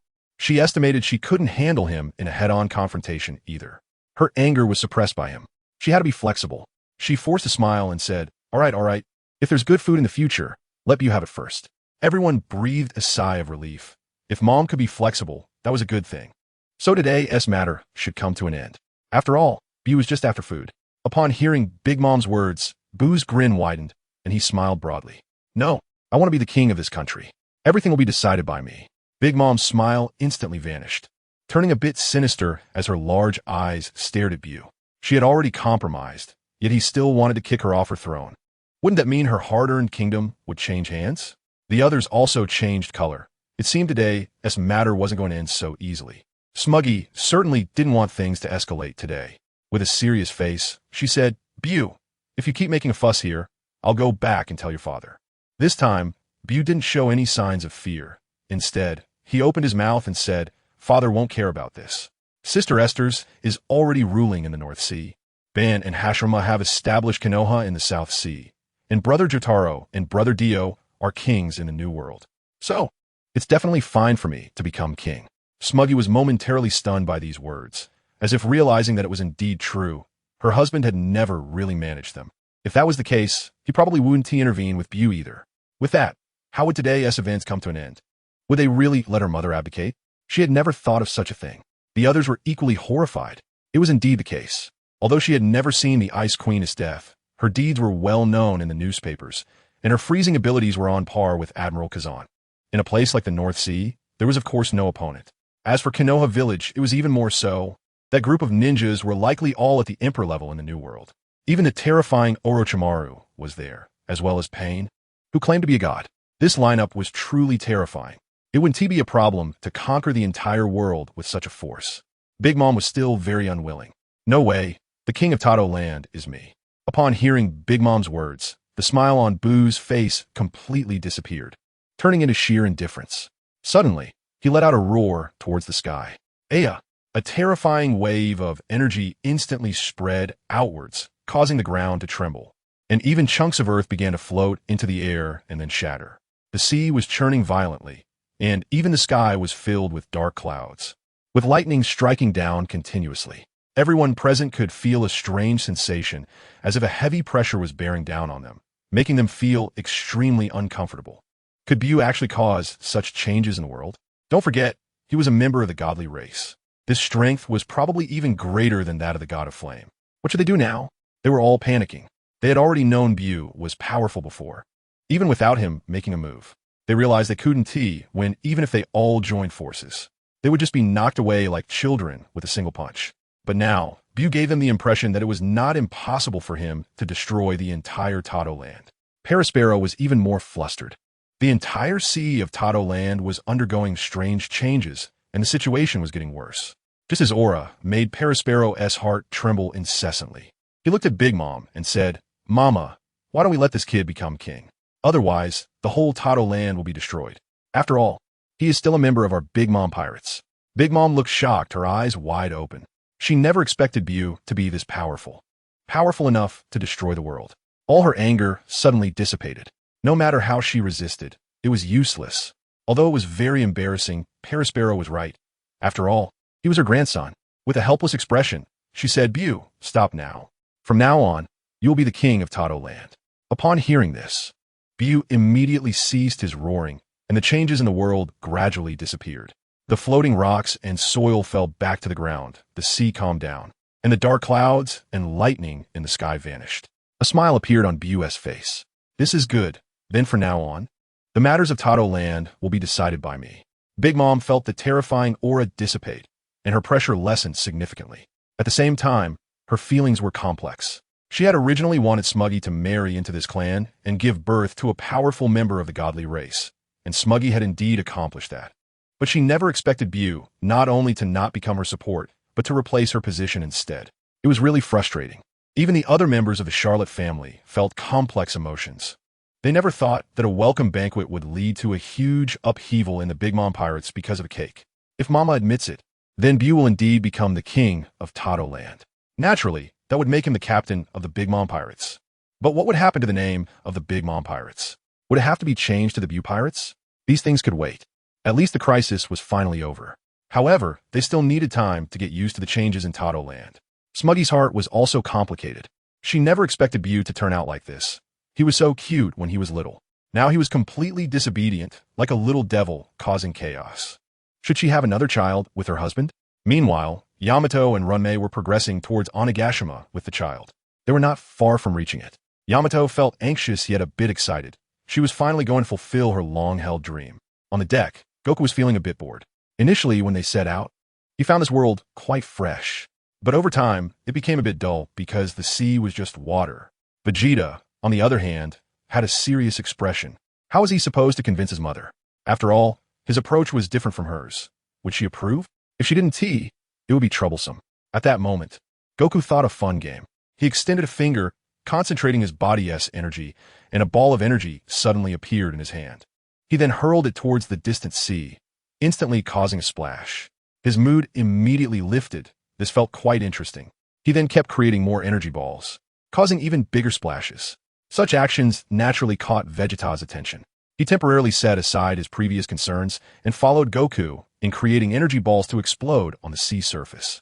Yamato frowned and stood up, preparing to stop them. But Runmei called out to her, "Just let them be. They're just kids. This is just ordinary play." However, being able to release such energy balls, one could probably destroy a naval warship with just one. Meanwhile, in the distant skyline, there was a ship with two samurai figures aboard, one adult and one child. The younger one was wearing a pink kimono and wooden sandals. Looking a bit troubled as he said, "Kinemon, are we really going back to Wano country?" Kinemon confidently replied while rowing the boat, "Tama, there's no need to be afraid. Lady Toki's prophecy will not be wrong. 20 years from now, Wano country will be liberated. You must have heard of the godly race, right? Perhaps it's this family that will come to liberate Wano." Upon hearing this, Tama's worries immediately vanished. He was aware of the fearsome reputation of this family. Every member was incredibly strong, far surpassing Kaido of the Beast Pirates. "You're right. Tama was the son of the former Wano country shogun, Kazuki Oden, who had been sent 20 years into the future by his mother, Kazuki Toki." Although he didn't know why the godly race would liberate Wano, Tama firmly believed it. Otherwise, who else could liberate Wano? Just him and Kinemon? Impossible, absolutely impossible. As long as he successfully defeats the Beast Pirates, he could become the shogun of Wano country again. Wouldn't that mean he could take many concubines then? Smiles blossomed on their faces. On the other side, Vegeta and Goku were happily playing, getting more and more excited. Vegeta proudly said, "Goku, my energy ball creates bigger splashes than yours." Goku, feeling challenged, had veins bulging on his arms. He concentrated and formed a massive energy ball the size of a water tank in his palm. He launched it fiercely towards the sea surface in the sky. Fully aware of its power, the energy ball landed right on top of Kazuki Momonosuke's head, exploding instantly. The entire sea surface erupted, creating an astonishing tsunami and a fierce hurricane. After doing all this, Goku grinned and said, "Mine is bigger than yours." Runmei watched this scene with delight. "Yamato, did you see that? What huge splashes." But Yamato looked terrified. "Runmei, can you still enjoy the show? If that power hits Onigashima, the entire island could be gone." Runmei immediately realized the concern was valid, and she felt a chill in her heart. She then went to Goku's side and hugged him. "Goku, you can't use that kind of power carelessly." Goku obediently nodded. He understood and aimed for a distant place. Runmei was very pleased with Goku's attitude, saying happily, "In a few hours, we'll be back at Onigashima, and you'll get to see your uncle, Perospero. When you see him, make sure to greet him warmly. I miss his touch." Yamato reminded Vegeta, "You can't unleash attacks like that casually. It's too terrifying. What if someone gets hurt?" Vegeta nodded, understanding that he shouldn't have harmed anyone. He still had that common sense and wouldn't unleash it in crowded areas. Though he wasn't afraid for himself, he would consider his siblings in the family. Hearing this, Yamato felt relieved. It was indeed unlikely anyone would get hurt, especially since they were at sea, where people were scarce. A few hours later, they approached Onigashima, and the four of them were excited. The little pirate at the lookout on Onigashima noticed their ship and, using a telescope, saw Yamato, Runmei, and of course the children on board. His face lit up with joy. He knew that these two had gone to marry into the Celestial clan and were returning with 2 children. One of them was their future heir. Kaido had announced that the strongest among the 2 would be the future master of the Beast Pirates. He immediately cheered, "Yamato and Runmei are back." Quickly informed the executives and Lord Kaido in Wano. Lord Kaido didn't often stay on Onigashima. Sometimes he would go to Wano to relax and drink. Other pirates were equally excited, quickly taking out their din mushi to inform other pirates and executives. Some even called Kaido, but it was uncertain whether the often drunk Kaido would answer the phone. Given his character, it was certainly very likely he wouldn't care about anything if he were drunk. Soon, all the pirates on the island knew and rushed to the port.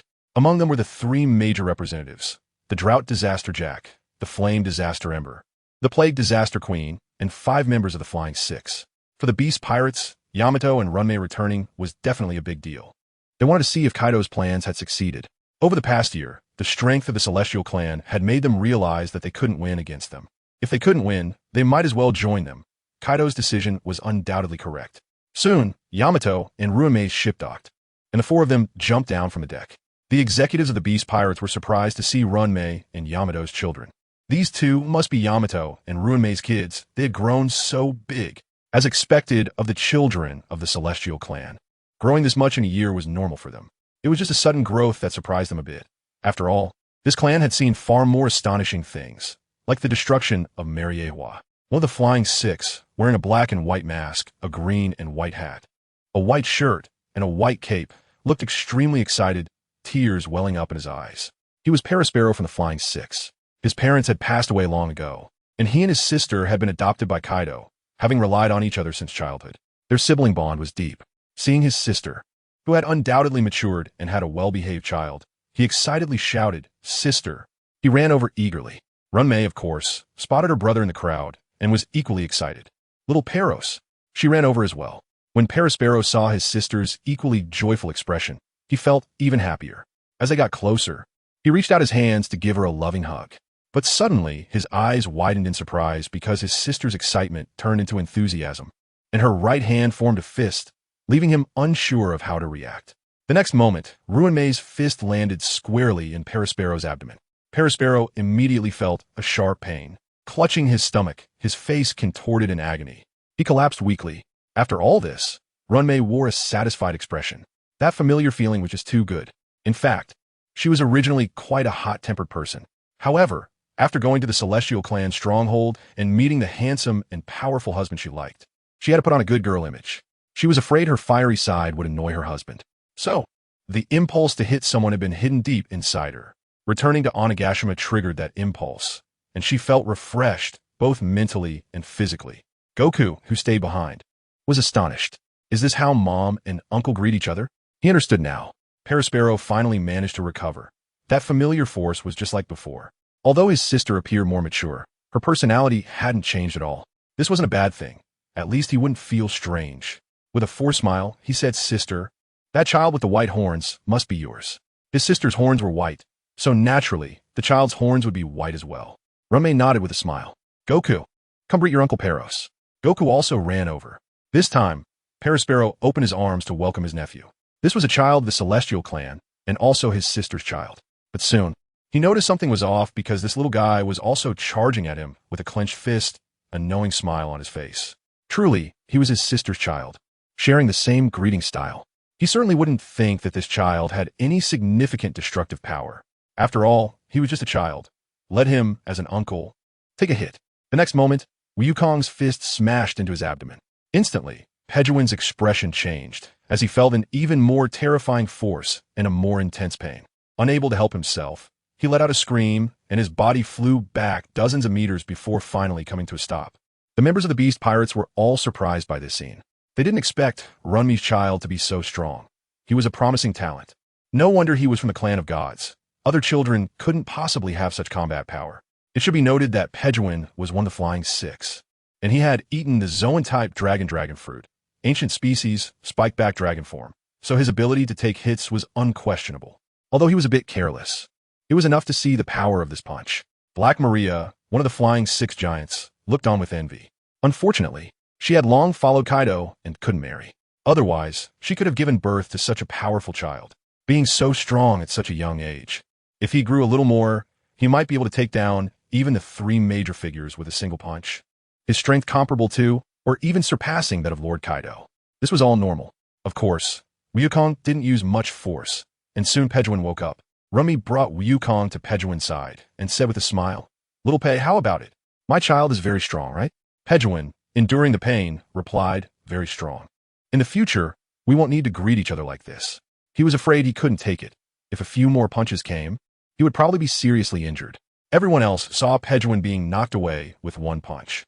Rumi's child was surprisingly formidable, and there was no need to mention the other child of Yamato. That proud gaze, arms crossed as he looked at everyone, exuded the aura of a strong person. Of course, when their eyes met, there was no trace of fear in his eyes. Instead, there was a sense of intimidation. This child was definitely not simple. He had mastered that aura perfectly. They also noticed that Yamato was coldly staring at them, her eyes filled with fighting spirit. Queen, the Plague, had an unfriendly expression and speculated, could Yamato be planning to overthrow Kaido's rule? That gaze did not look like someone who was happily returning home. Everyone knew that Yamato was Kaido's most beloved child, and it was said that after reading a diary of Kazuki Oden, she admired him and claimed to become him, even declaring she would defeat Kaido and expel him from Wano country. The result, of course, was that she was severely punished by Kaido. The Plague Queen looked at Yamato coldly.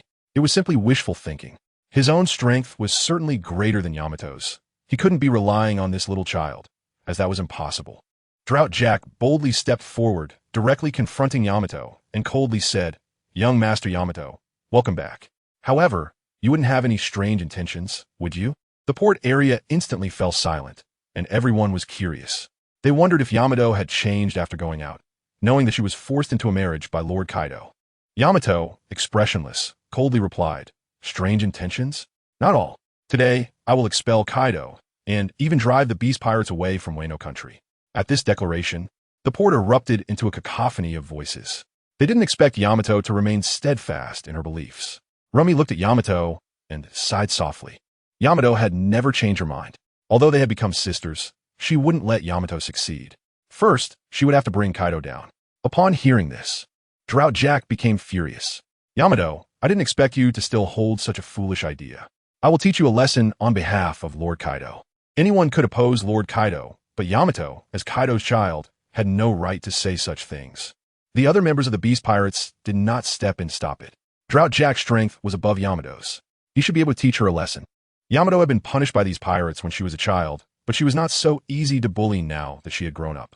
After all, they couldn't defeat her, as she was Kaido's bloodline. Even though she was Kaido's bloodline, Kaido would not be angry for teaching Yamato a lesson. Yamato stared at Drought Jack, unafraid. At this moment, Vegeta stepped forward a few paces and snorted coldly. "What are you? How dare you teach my mother a lesson?" Drought Jack looked down at Vegeta. "You dare to stand up for her?" Have you inherited Yamato's will as well? However, I'm not like Pejuan, a softie who can be easily knocked down. Pejuan, lying on the ground, was furious. Why do you have to use me as an example? It makes me look weak. He suggested, how about you take a punch from your own nephew? He was sure that Jack would not be able to withstand it if caught off guard. Vegeta stopped speaking, jumped up, and instantly appeared in front of Drought Jack, clenched his fist, and struck with all his might at Jack's chest.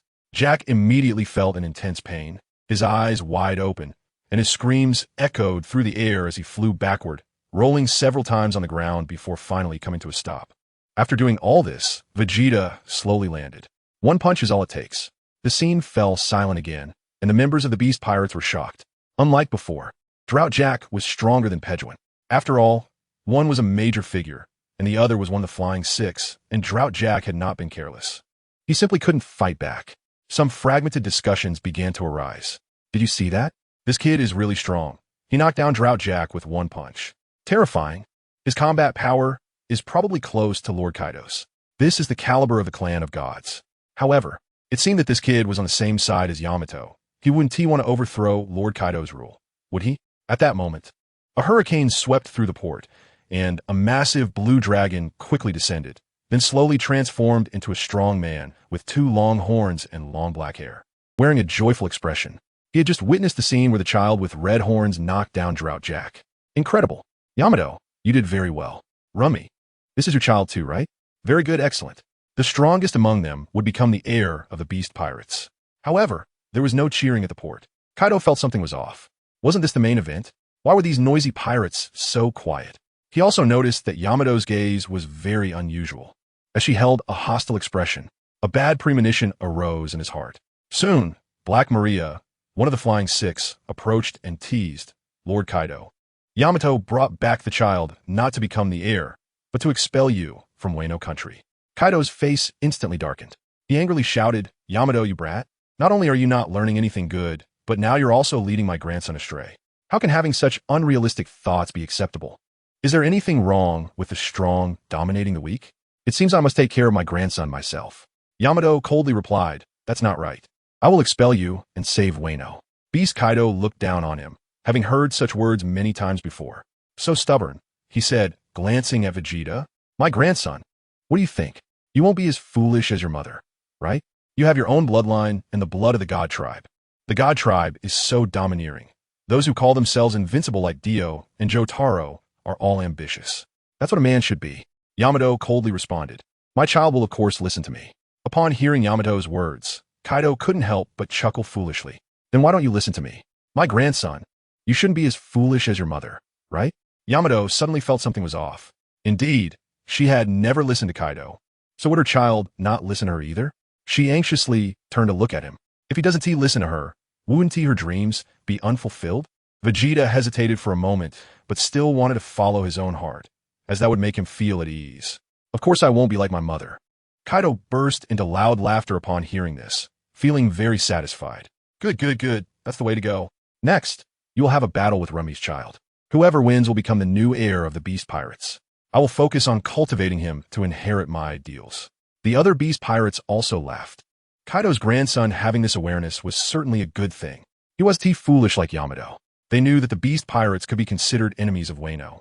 So what did it mean to help his father's enemies? They looked more favorably at Vegeta. Yamato looked at Vegeta in disbelief. You're my child, you should listen to me. Vegeta shouted at Kaido. Kaido, don't get me wrong, I have no intention of becoming the heir like Goku. He then turned to explain to his mother, Mom, expelling Kaido doesn't necessarily mean that Wano will be peaceful. If I become the king of the Beast Pirates and the king of Wano, that would be enough. Yamato was surprised. It seemed he had a point. Only by becoming the ruler of a nation could he bring happiness to the common people of Wano and establish the country. Seeing that his mother didn't show any anger, Vegeta continued to persuade her. This is Aizen's idea. Yamato recalled that intelligent, well-mannered child with glasses and felt a hint of agreement in her heart. This was indeed a very good approach. Then go ahead and do it. Vegeta finally felt at ease, neither opposing his mother nor following her wishes. He stepped forward and shouted at the enormous figure of Kaido in the distance. Kaido, I want to become the king of the Beast Pirates and the king of Wano. Surrender obediently to avoid getting beaten. Kaido widened his eyes in disbelief. This kid actually wanted to kick him off his throne? He even wanted to beat him up? and his anger flared. He had thought he had a decent grandson, but unexpectedly he was just as foolish as that idiot mother of his. He roared in anger. "Kid, do you think I would agree?" The other beast pirates were also shocked. They had thought Vegeta would listen to Lord Kaido, but unexpectedly he had such ambition, wanting to take his place. It seemed there was going to be a good show to watch. Yamato naturally didn't have the qualifications to compete with Lord Kaido. But this boy from the God Tribe, who knew? Of course, they just had a bit of a thought, because although he looked small, his proud demeanor was definitely not like a weakling. At that moment, a similarly youthful voice rang out. "Kaido, I want to beat you too. I want to be king." The voice belonged to Goku, who had been pushed forward by Runmi. A long time ago, his mother had taught him that beating Kaido was not a problem. Kaido's eyes widened even further as he looked at the child who spoke and the Runmi behind him, howling to the sky. "Runmi, you really are a good subordinate. Are you going to backstab me too?" Now he was filled with anger. He had given her child the opportunity to gain the position of heir. And instead of being grateful, she wanted to betray him, even going so far as to say she would beat him up. He had already planned to imprison Yamato and Runmi today, and these two little brats would have to be beaten up severely to vent his anger. Page-Eye looked at his sister in disbelief. "Sister, are you really going to backstab Kaido? This is no small matter. Kaido is angry, and getting beaten up is the least of your worries." Although Kaido had beaten them before, he hadn't used his full strength. Otherwise, they would have been dead long ago. But this time, publicly betraying the boss would be a matter of great severity. Could his nephew really withstand it? Runmi waved her hand and laughed lightly. "It's fine. Little Page-Eye, Goku is very strong." She then stepped forward to look at Kaido. "That's right. Today I will return all the beatings you gave us before. And from now on, you have to call me Runmi boss." Page-Eye's eyes widened. "Sister, you're being too bold. You dare to say such things? I can't even think about this in my heart, because it's impossible." The other pirates were extremely surprised. Wow, Runmi is so brave? What awaited her would probably be Kaido's wrath. That kid probably wouldn't be able to withstand it. Even if he was from the God Tribe, he was still too young. They were all waiting with the mindset of watching a good show. Kaido was even angrier, his mouth twisting into a grin. "This subordinate, along with your son and grandson, really makes me lose face." Good. I didn't expect you to have such thoughts, but do you really think you could take my place? Remember, I am Beast Kaido, and I am not alone. I have 30,000 pirates behind me. Why don't you ask them if they agree?" He was ready to get serious, because he was truly angry. The pirates hadn't expected that Kaido wouldn't fight alone, but would let everyone take action. There must be a reason for this. Perhaps he realized the strength of these two little guys, or maybe he was truly enraged. It was clearly the latter. After all, this was rebellion, not a trivial matter. One of the three major figures, clad in black armor and wearing a black helmet, immediately declared, "Of course, I will not agree." To know that his life was given by Kaido, the boss, they once escaped together from the world government's scientific research laboratory. So he would never betray them. Even the plump plague queen laughed and said so. Of course, this was impossible. How could they allow a child to become the king of the beast pirates? Even some pirates became excited. Absolutely not. Of course, they were just pledging their loyalty. 30,000 against 4. Everyone knew how to choose. Moreover, their lineup included Kaido, 2 major figures, and the 4 members of the Flying Six. That major figure, Jack, was unconscious, because the stance of the Flying Six Page One was still uncertain. But that wasn't important. Unless one had the strength of someone like Kaido, otherwise, they would be drowned in the 30,000 pirates. Only a powerhouse of Kaido's level was truly capable of fighting against thousands. At that moment, Vegeta coldly looked at them. A bunch of crumbling dogs. After Vegeta finished speaking, the entire port fell silent. All the pirates looked at him coldly. His words were quite hurtful to their pride. After all, they were members of one of the 5 great Emperor-level pirate crews in this world, elite pirates. Even the top of the 3 major figures, the Calamity Ember, coldly snorted. "I never expected that I would become a crumbling dog." Plague Queen laughed even more, saying, "This term actually fell on us." Not only was he unmatched in combat power, but he was also the scientist of the Beast Pirates. In terms of research ability, only Vegapunk in this world could surpass him. It was clear that Vegeta looked down on them. The members of the Flying Six glared angrily at Vegeta. The tall and plump Sasaki, wearing a military hat with 2 horns, said helplessly, "This is too hurtful." Although Vegeta had knocked out one of the 3 major figures, the Drought Jack, with 1 blow, and he still hadn't woken up, that didn't mean they were crumbling dogs. His strength, while not the strongest, was still a powerful figure of the sea. With long legs, sharp horns on his head, and a red mask helmet, Fukaru of the Flying Six coldly snorted. So arrogant. Even without Kaido's help, with 30,000 of us, each spitting a mouthful of saliva could drown him. To be honest, among so many pirates, Vegeta was strong. But how could he have the stamina to defeat 30,000 people? Of course, he wasn't qualified to say such things. Vegeta rolled up his arms, ready to make a move, directly walking toward Kaido, intending to deal with him first. At that moment, a voice called out to him, "Vegeta, let me handle Kaido. We agreed last time." Goku followed suit. Vegeta turned his head. He certainly knew about this, as he had beaten Carp last time. He naturally wouldn't go back on his promise. "Then Kaido is up to you." Goku had an excited expression, slightly bending his body into a sprinting posture. His figure instantly disappeared, and in the next moment, he appeared in front of Kaido, clenching his fist and smashing it toward his chest. When Kaido realized Goku was close, his expression changed drastically. "So fast, I can't block it in time." He was hit solidly with a punch. Goku's small hand smashed into his chest, and a sound of pain erupted as Kaido was sent flying. In midair, he gripped his kanabo and plunged it into the ground, carving a deep scratch before stabilizing himself. Looking at the child with some fear. What a heavy punch, what incredible speed. Kaido's expression immediately turned extremely serious, his observation haki fully activated. And then he charged at Goku. Even if it was a child, he did not intend to hold back. Of course, he was not qualified to hold back. He swung his kanabo down at Goku, but it missed, crashing down onto the earth instead, causing the ground to shatter with immense force. Kaido was surprised and swung his kanabo again at Goku. However, his attack was ineffective, and instead, Goku seized the opening and delivered another heavy punch to his chest.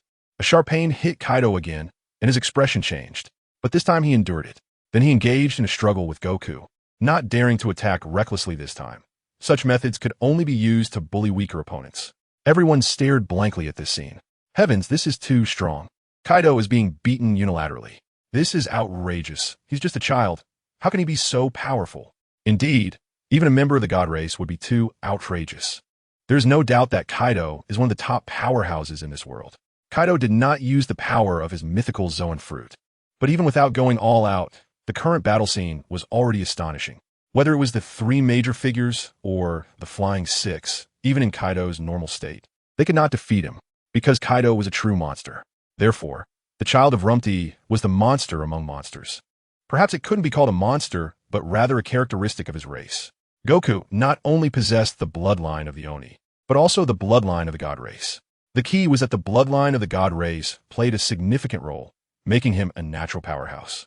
Soon, Kaido was once again sent flying by a powerful attack, his massive body crashing down heavily onto the ground, causing it to tremble. Kaido's expression was extremely grim. Only those in battle truly understood the sheer power of Goku's fists. Moreover, his movements couldn't keep up, which led to him being beaten unilaterally. However, despite being beaten, he felt an inexplicable sense of joy.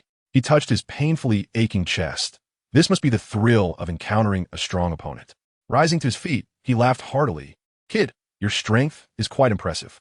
Goku also grinned. "You're not bad yourself. You can take a beating."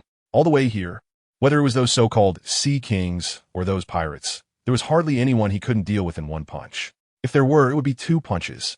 No one exceeded that number. This made him very uninterested. Since he started fighting Kaido, he had been seriously completing the task his mother gave him, to beat Kaido. Kaido was stunned to hear this. Then he became furious. Is he only worthy of being beaten? Is that something to praise?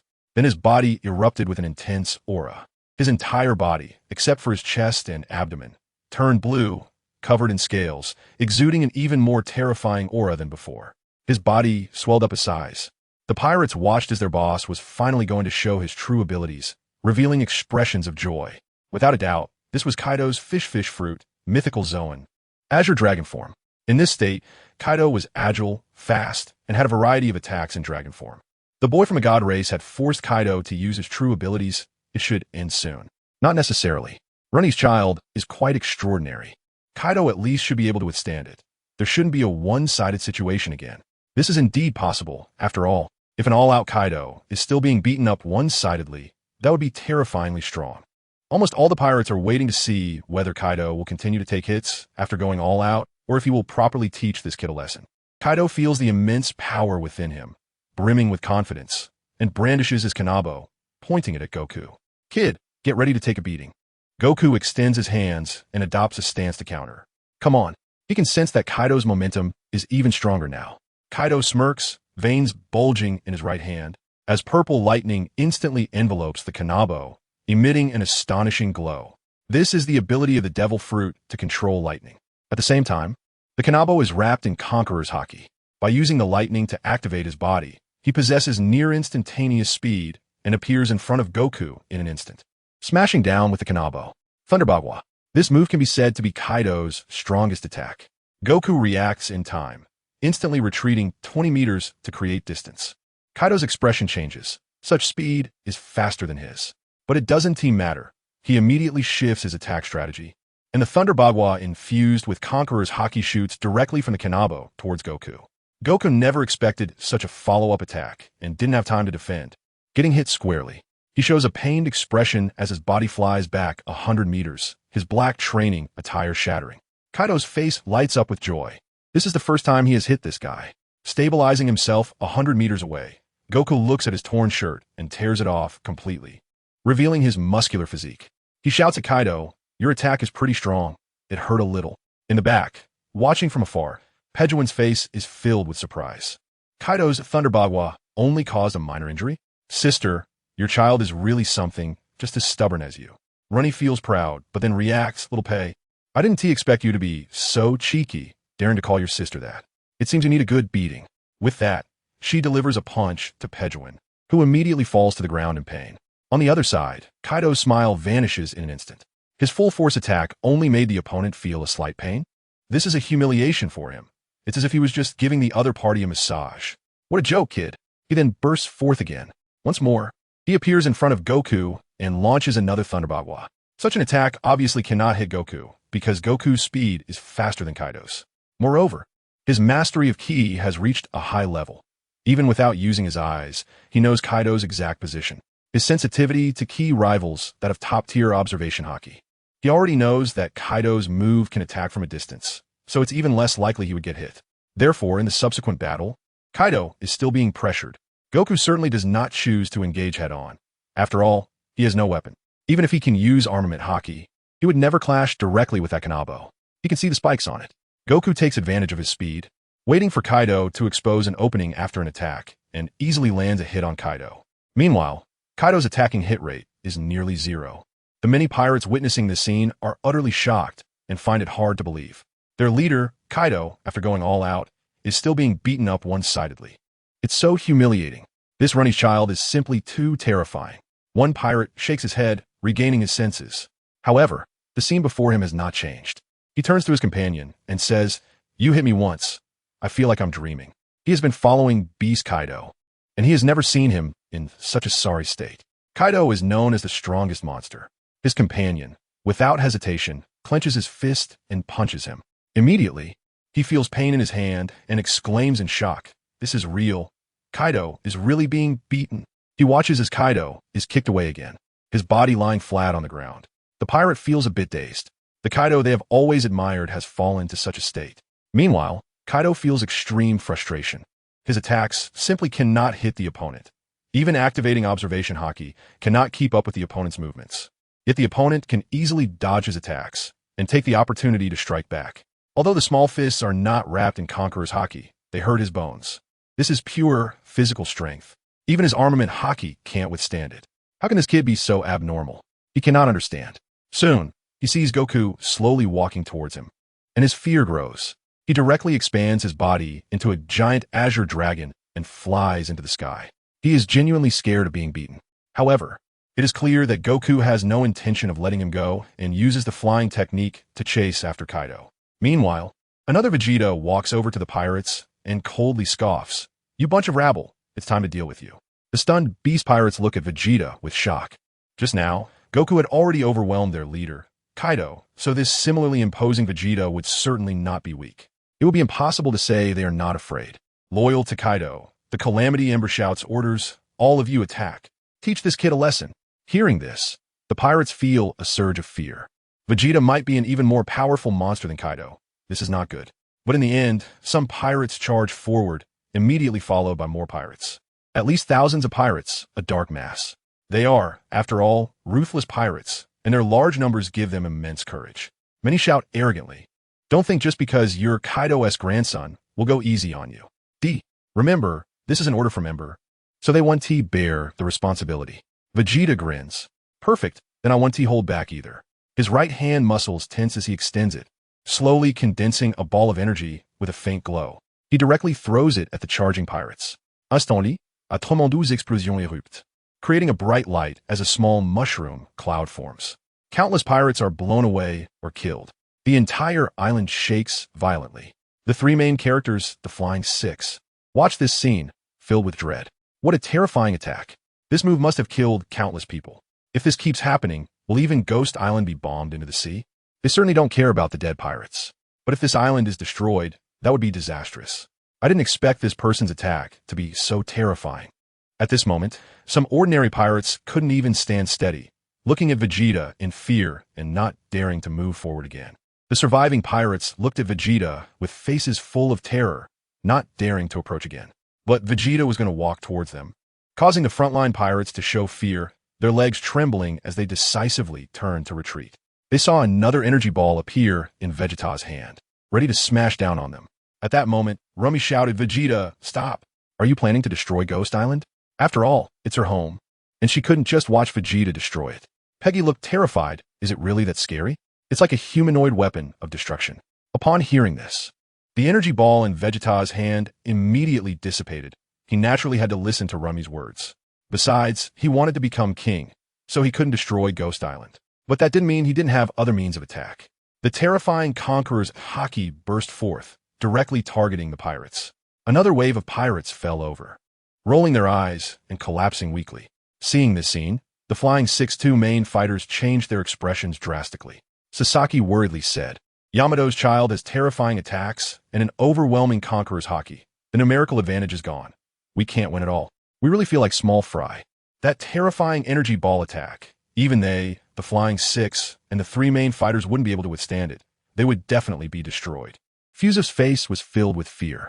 Underestimating this person is a bit too much. He finally understood why Mary Geos was destroyed. If Madara or Hashirama had such powerful attacks, destroying the Holy Land wouldn't be simple at all.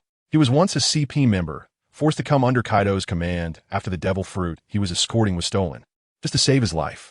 He knew the horror of the world government, but now the people of the God Tribe were even more terrifying. Even the Plague Queen said dejectedly, "Why don't we just surrender?" Even though he was strong and had the ancient Zoan-type dragon fruit in the Apatosaurus form, he didn't dare to say he could withstand that energy ball. Moreover, according to Runmi, such an attack could even destroy the entire Ghost Island, so he didn't dare to eat it. His words were clearly a betrayal of Kaido. But even NTI, who was loyal to Kaido, didn't look at him coldly. Because if they couldn't win, they couldn't win. Resistance would only lead to destruction. The enemy was just too strong. Watching the situation turn favorable, Yamato's face showed joy. It seemed he would really fulfill his dream. His child was truly invincible. No matter whether Kaido was willing to submit afterward, he could drive him out of Wano and end his rule. Of course, if his child became king, perhaps that would be even better. Restoring peace to Wano would be a good thing. Naturally, it wasn't just her who was excited. Rummy was too. She shouted loudly at Goku in the sky, "Goku, beat Kaido hard." Kaido, who was already being beaten, felt even more frustrated. After transforming into a giant dragon, his speed decreased, and although he was tougher, he was still being beaten painfully. Hearing Runmi's words made him even angrier. Runmi was truly a good subordinate of hers. Goku immediately responded, "Okay, Mom." He then stopped in the air and didn't continue attacking Kaido. Instead, he clenched his fists and kept roaring at the sky. Lightning continuously surrounded him as his hair changed between gold and black. Suddenly, a terrifying wave spread outwards. The whole world began to change. Dark clouds filled the sky. Fierce winds howled, and the sea was stirred up into huge waves. Lightning struck down from the sky, instantly killing some unlucky pirates who were hit. Not only that, but even the people in Wano, separated by only a sea, felt a sense of panic. They inexplicably felt terrified, as if there were some fearsome beast lurking in the distance. A beautiful woman with long emerald hair looked surprised and delighted. Is the change in Wano coming 20 years later? This is the moment my mother spoke of. On the other side, Goku stabilized his Super Saiyan state. His hair now golden, and a golden aura burst forth from him. The members of the Beast Pirates, seeing Goku shining so brightly in the sky, could feel the terrifying power hidden within that small body. Their hearts couldn't help but race. Play Queen was in shock. Did you all feel that? Rummy's child possesses an unimaginable power. I think surrendering is the best option. He had studied energy cannons extensively. He could shoot energy cannons himself. And the energy within Goku now was many times stronger than his own energy source. If he launched an attack, the entire Ghost Island would be destroyed. In that case, it would be better to surrender outright. Soon, there were responses. The strength of these two far exceeded what we could imagine. Lord Kaido definitely couldn't win. I think surrendering is the best choice. After all, he is Kaido's grandson, Runmi's child, so he is one of us and probably won't make things too difficult for us. NTI, at this moment, was also helpless. How could it be this strong? If this continues, it would really be bad. Kaido might be overthrown. Wouldn't the plan to have Yamato and Runmi marry the god tribe be shooting oneself in the foot? But clearly, there was no way to resist. If you can't win, you can't win. At this moment, Vegeta smiled. Truly my brother. Since he transformed, I will too. He extended his hands, clenched his fists, and roared awe. Lightning erupted continuously, and his hair kept changing between gold and black. The world was also in turmoil. The winds howled, thunder rumbled, and the sea surged with even larger waves. This transformation obviously stabilized much faster. His hair turned golden, and a golden aura surged from him. The members of the Beast Pirates immediately felt a terrifying and astonishing power, their eyes widening. I didn't expect this person could also transform. Play Queen took out a white flag. We're not fighting anymore. We surrender. At this moment, Play Queen's thoughts were also the thoughts of others. Even NTI, who was loyal to Kaido, understood that today was the end. These two terrifying golden-haired children were simply unbeatable. Compared to the Lunarians, the other side was the true God tribe. The members of the Flying Six had no other thoughts. Just the aura alone made them tremble in fear. How could they possibly fight? Not to mention that the transformation of their opponent had caused a change in the heavens and the earth, as if he were a true deity. They were no longer beings of the same level. Vegeta, transformed into a Super Saiyan, coldly looked at them after hearing their words. He had already transformed and was ready for a big fight, but they said they were not going to fight. How could that be? He roared, "What a joke, pirates! Show some backbone." Sasaki's face was strained. This was tough. They weren't even given a chance to surrender. Facing this guy, even his hair was standing on end, knowing just how terrifying he was. Quinn, who had a small tuft of hair and a plump figure, quickly shook his head and said, "In the face of your overwhelming strength, we have no backbone at all." What a joke. What good is having backbone? It can't be eaten. The child of Yamato is far more terrifying than Kaido. If one punch hits us, we'd probably be shattered to pieces. It's better to be alive than dead. If we die, we lose everything. Even the others echoed, "Yes, sir, we have no backbone at all." Hearing this, Vegeta's expression turned icy as he walked towards them. Those without backbone don't deserve to be my subordinates. His legs suddenly moved, and the ground exploded with a loud bang. He then appeared right in front of Quinn and unleashed a powerful punch. With a loud explosion, Quinn's entire plump body was deformed, crashing like a cannonball into the forest behind. Another explosion followed, sending dust flying into the air. Yin Zaijin, standing nearby, was filled with terror. Unable to see what was happening, it was all too quick. After delivering a punch, Vegeta glanced at Yin Zaijin, causing him to panic and desperately try to raise his hands to block the attack. But it was useless. Vegeta suddenly appeared beside him and delivered a sweeping kick. Another piercing scream echoed as Yin Zaijin was sent flying like a cannonball, crashing into the distant mountainside, causing rocks to scatter everywhere. Fuzz, one of the Flying Six, was filled with unimaginable fear. Did they just take out two major players in one go? These two were not like Jack the Drought, who had some weaknesses. They were powerful monsters, not opponents that the Flying Six could challenge. To have such beings taken down with one punch each was simply absurd. Next, it was their turn, who were also blasted away by a punch and a kick, flying off like cannonballs and kicking up a massive cloud of dust. At this moment, Black Maria was already terrified, her legs weak as she knelt down, her face extremely respectful as she said, "I am willing to submit to you, sir." Seeing the tragic state of her companions, who had been beaten to the point of almost falling apart, she felt fear. If it were her, the result would definitely be the same. Surviving would undoubtedly mean severe injuries. What she was more worried about was her beauty, with such heavy damage. Her face might be disfigured, then she would only be left as an ugly woman. Actually, this was Kaido's grandson, so it wouldn't be wrong for her to submit. Even Kaido was being beaten up now. The Beast Pirates had already lost the ability to resist. Just as Vegeta was about to strike her, he stopped his fist and said with disgust, "Weakling, no backbone at all."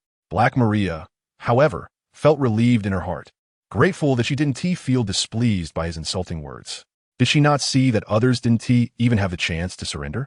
If she had a bit of backbone, she would probably be buried in the ground. With a respectful expression, she said, "Sir, there is an ancient saying, those who know how to adapt are the true heroes. Resisting you is foolish." Vegeta did not make another move. After all, the opponent had already knelt down to beg for mercy and had spoken very reasonable words. He looked up at Kaido in the sky and felt amused. "Goku, I'm here to assist you." He then flew into the air. Black Maria, kneeling on the ground, felt a sense of relief and took a deep breath. Kaido is so great. He attracted this great one's attention and firepower. Meanwhile, Kaido, who was originally being beaten by Goku in the sky, felt something was off. He could still withstand Goku in his black-haired state, as he was tough-skinned and had great endurance. But facing Goku in his golden-haired state was a different story. That guy's punches were just too heavy. His armament haki was completely ineffective, and it hurt so much he thought his bones would break. Now, hearing Vegeta's words, his expression changed drastically as he realized this grandson was already in front of him. He felt overwhelmed. He could barely handle one Super Saiyan, and now there were two. His heart was in complete panic. Was this really necessary? He couldn't fight back at all. He was definitely going to surrender. "I want to..." Before he could finish, Vegeta flew right up to him and delivered a punch. Instantly, Kaido felt pain, his eyes bulging, and his cries of agony echoed through the sky. Unable to utter a word of surrender because he was in too much pain to speak, he was filled with immense anger.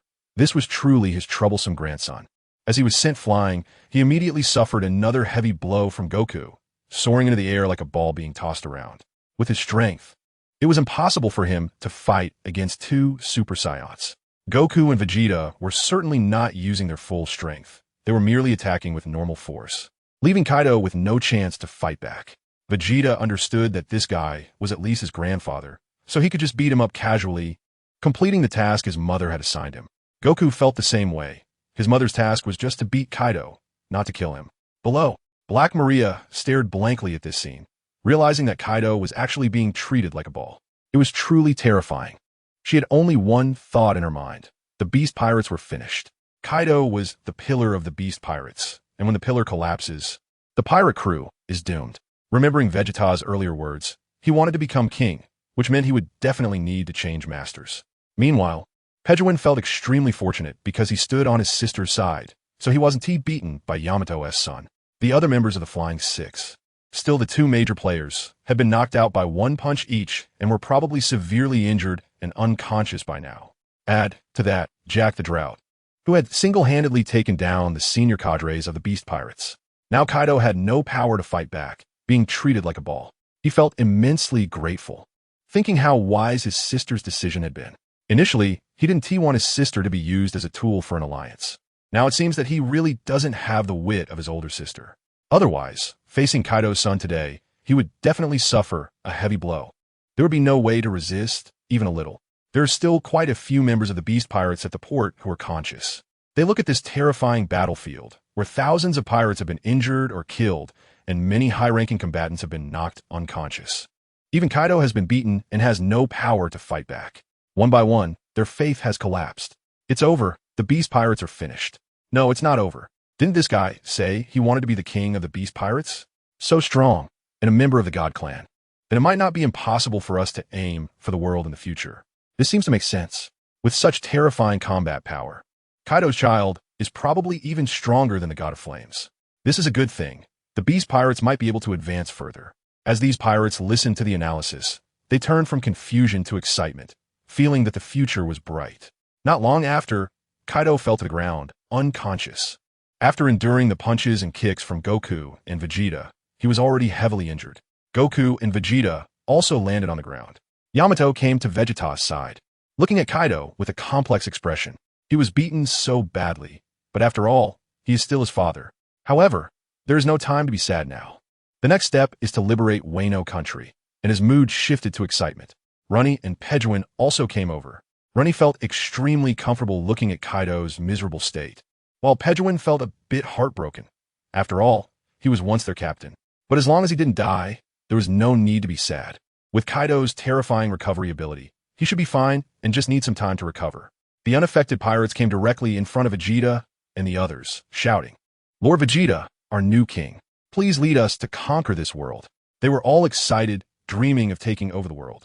Once successful, they would essentially be the masters of this world and could do as they pleased. Hearing this, Vegeta didn't feel happy at all. Instead, he showed an angry expression. At the same time, an energy ball slowly formed in his right hand. "Are you trying to teach me how to do things? Do you want to be destroyed?" The many pirates were all shocked. Suddenly, they realized that this guy's ferocity was no less than Kaido's. Kaido had also beaten his subordinates before, resulting in many pirate deaths. But if Vegeta's energy ball came crashing down, all of them nearby would probably die, and they immediately panicked and began to bow and apologize. "My lord, we dare not. We absolutely did not have that thought." Seeing this, Vegeta dismissed them. "Get out of my way." Hearing this, the pirates retreated in panic, relieved to have saved their lives. They no longer dared to encourage Vegeta, fearing that the energy ball would be aimed at them. After they retreated, the energy ball in Vegeta's hand dissipated, and he snorted coldly. "A bunch of spineless guys daring to teach me how to do things." Not long after, Kaido opened his eyes, wanting to move his arms, but the intense pain made it difficult for him to move. Vegeta certainly noticed this scene and shouted, "Kaido, I didn't expect you to have some backbone. You've been beaten like this and still haven't surrendered. Completely different from those little minions." Kaido felt extremely frustrated in his heart and didn't want to speak.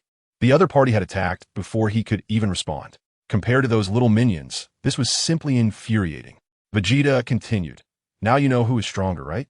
From now on, I will be the king of the beast pirates, and you will be my subordinate. There should be no objections, right?" Yamato certainly did not oppose this. Just as Vegeta said, after he became king, he could bring peace to Wano country and even open the country. Hearing this, Kaido felt a knot in his heart. He never expected to fall to such a level, being asked by his own grandson to become a subordinate. However, after a moment, the frustration in his heart dissipated. To the victor belongs the spoils, and the loser is the bandit. "Fine, very well. Let the king of the beast pirates be you." He had been beaten to the point of having no spirit left. "Do whatever you want, of course. I can't stop you."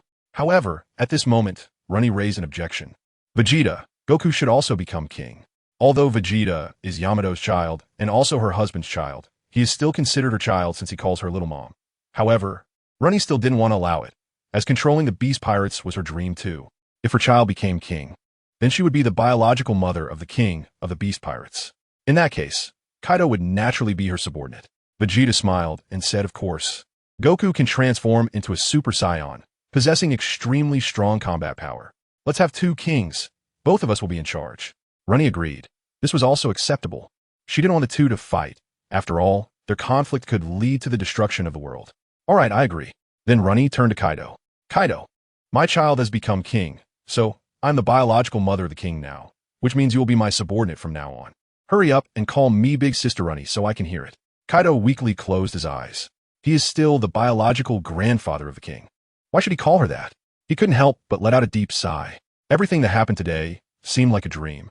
Yamato looked at Vegeta. "Vegeta, since you have become king, go liberate Wano country." She had learned that the current ruler of Wano country was Kaido, and the people were suffering greatly. Vegeta waved his hand and said, "Don't rush. First, let's make the pirates of the beast pirates obedient.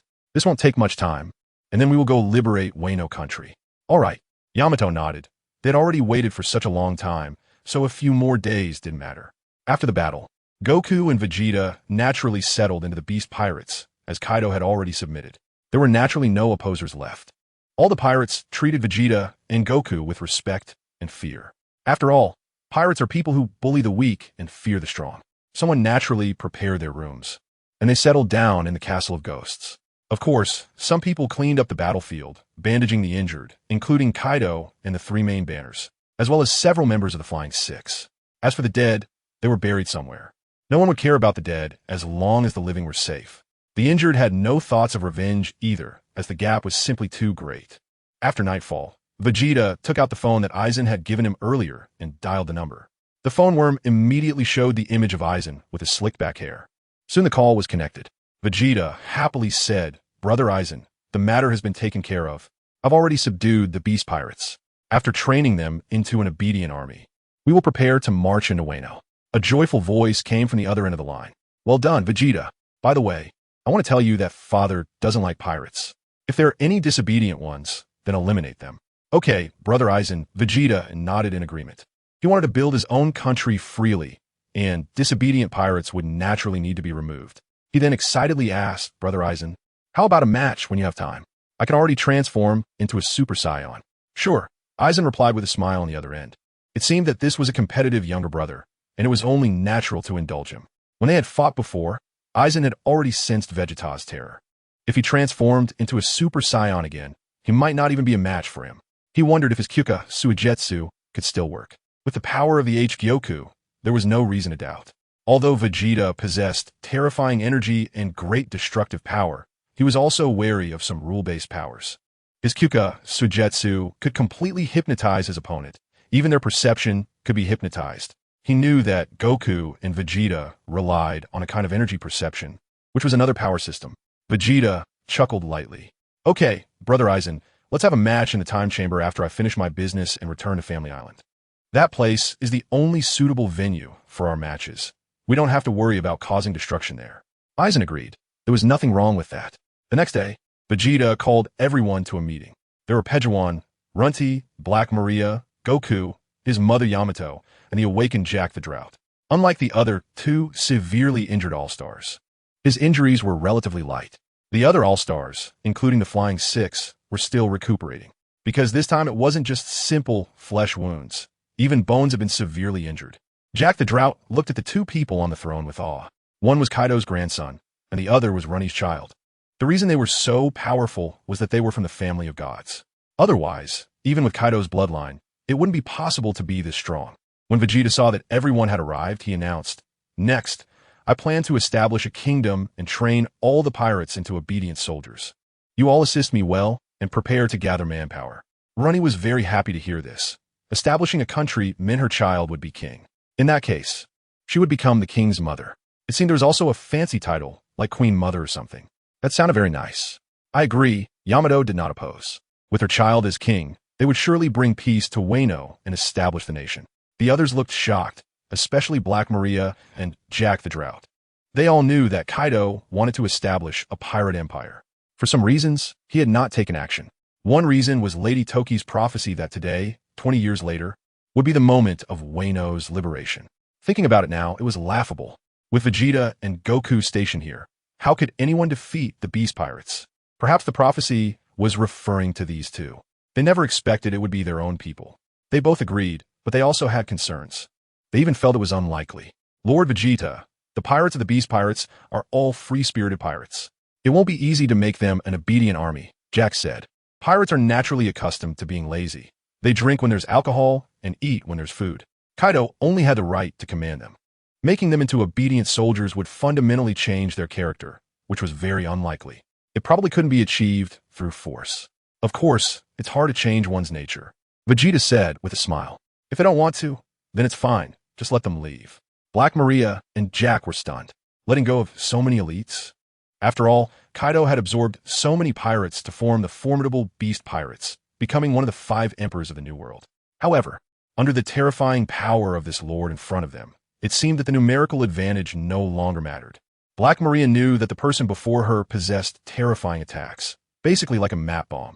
After Jack, the Drought, woke up, he also saw the port in a state of disarray. He knew that even if all the Beast Pirates gathered, they were no match for them. He immediately said respectfully, "My lord, I will take action right away." Black Maria also respectfully said, "I will go too." For her, if a kingdom were established, she would have a legitimate identity. This was what it meant to become an upper-class person, right? However, she didn't mind. As Kaido's mistress, she would definitely be part of the upper echelons in the future. Soon, Jack the Drought gathered the remaining pirates who could still move and headed to the port. If they were unwilling to become obedient soldiers, Lord Vegeta was still willing to send them away. He conveyed Lord Vegeta's words to all the pirates present. The pirates gathered at the site were all dumbfounded. What? The Lord actually wants to establish a kingdom? That's something to be happy about. What's there to be happy about? That Lord wants to turn us into obedient soldiers, just like the Marines. How can that be as comfortable as being a pirate? Exactly, being a pirate is much more comfortable. As a pirate, you can drink and eat to your heart's content. As for the Marines, I heard they can't even drink alcohol while on duty. How boring is that? That's right. That's right. We should persuade the Lord to change his mind. Wouldn't it be better to follow what Kaido said and establish a pirate empire? Soon, someone came to Jack the Drought to complain. Lord Jack, do you really want to be an obedient soldier? It's not as good as being a pirate. Jack coldly glanced at him. If you don't want to become a soldier, then go to the port and leave by boat. What a joke. Was it up to him whether he wanted to? It was entirely up to what Lord Vegeta wanted. He had no say in the matter. Moreover, in his eyes, even if he became a giant, he would still just be a subordinate fighting for the Lord. There wasn't much difference for him. He just needed to follow orders. The pirates fell silent upon hearing this. Those who still wanted to be pirates wore bitter smiles, never expecting such a result. Unexpectedly, as soon as Vegeta returned, they could no longer act as pirates. Soon, many people headed towards the port to set sail. Some hesitant pirates were still pondering their decision. They didn't know whether to stay here or leave. Staying here meant having an unbeatable backing, allowing them to thrive in this dog-eat-dog new world. This was also the reason they initially joined the Beast Pirates. However, as more and more people flocked to the port, some of the hesitant individuals chose to become pirates. After all, being a pirate was still very free, much better than being obedient and disciplined like the Navy. If they couldn't survive in the new world, they could always return to the Four Seas. Of course, half of the pirates were willing to stay here because, without a backing, they couldn't settle in the new world. Even if they were strong, it would be useless. They were also eyeing the reputation of the God Clan. Sooner or later, they would be the rulers of the world. With that in mind, what was there to hesitate about? Following them, while not exactly a meteoric rise, at least wouldn't be worse than their current situation. Soon, 10,000 people chose to withdraw. At this time, Vegeta and Goku arrived at the port, saw that everyone had made their choice, and let them board the ship to leave. Soon, the departing pirates left Ghost Island and sailed off into the distance. On the ship, many pirates felt regret, but their hearts were completely relaxed. They had no backing, but they also had no constraints, which was a good thing. Some people planned to unite and find a medium-sized country to dominate. Otherwise, how would they eat? The New World also had quite a few countries. If they were weak, they would conquer some small countries. Those who were even weaker chose to exit the Grand Line, just like when they came. However, after honing their skills in the Grand Line for so long, returning to the Four Seas would be like a dimensional downgrade. Neither the Navy nor the pirates were even a match for them. They could easily live comfortably. Vegeta at the port coldly watched them, not forgetting Aizen's orders. He stretched out his right hand and slowly condensed an energy ball. The energy ball grew larger and emitted an increasingly dangerous aura. Beside him, Black Maria and Jack the Drought sensed the terrifying energy contained within the light ball, their hearts racing. Jack the Drought asked in confusion, "Sir, you don't intend to wipe out the departing pirates, do you?" The departing pirates have already run far away, almost to the horizon, from Ghost Island. They look like just a tiny dot. Since you don't plan to let them leave, you could have killed them on the spot. Now that they have run far away, how could you possibly take action against them? Vegeta did not look at Jack, still gathering his power. "Are you opposing me?" Feeling the terrifying energy, Jack the Drought hurriedly shook his head. He could never sympathize with those pirates. He was just quite puzzled. His heart trembled. This adult really intended to wipe out these pirates. Soon, Vegeta condensed an energy ball that was twice the size of the previous one and suddenly hurled it towards the far horizon. Instantly, a terrifying explosion sound echoed. A terrifying light enveloped the sky. The wind howled and a tsunami surged. The brightness blinded everyone.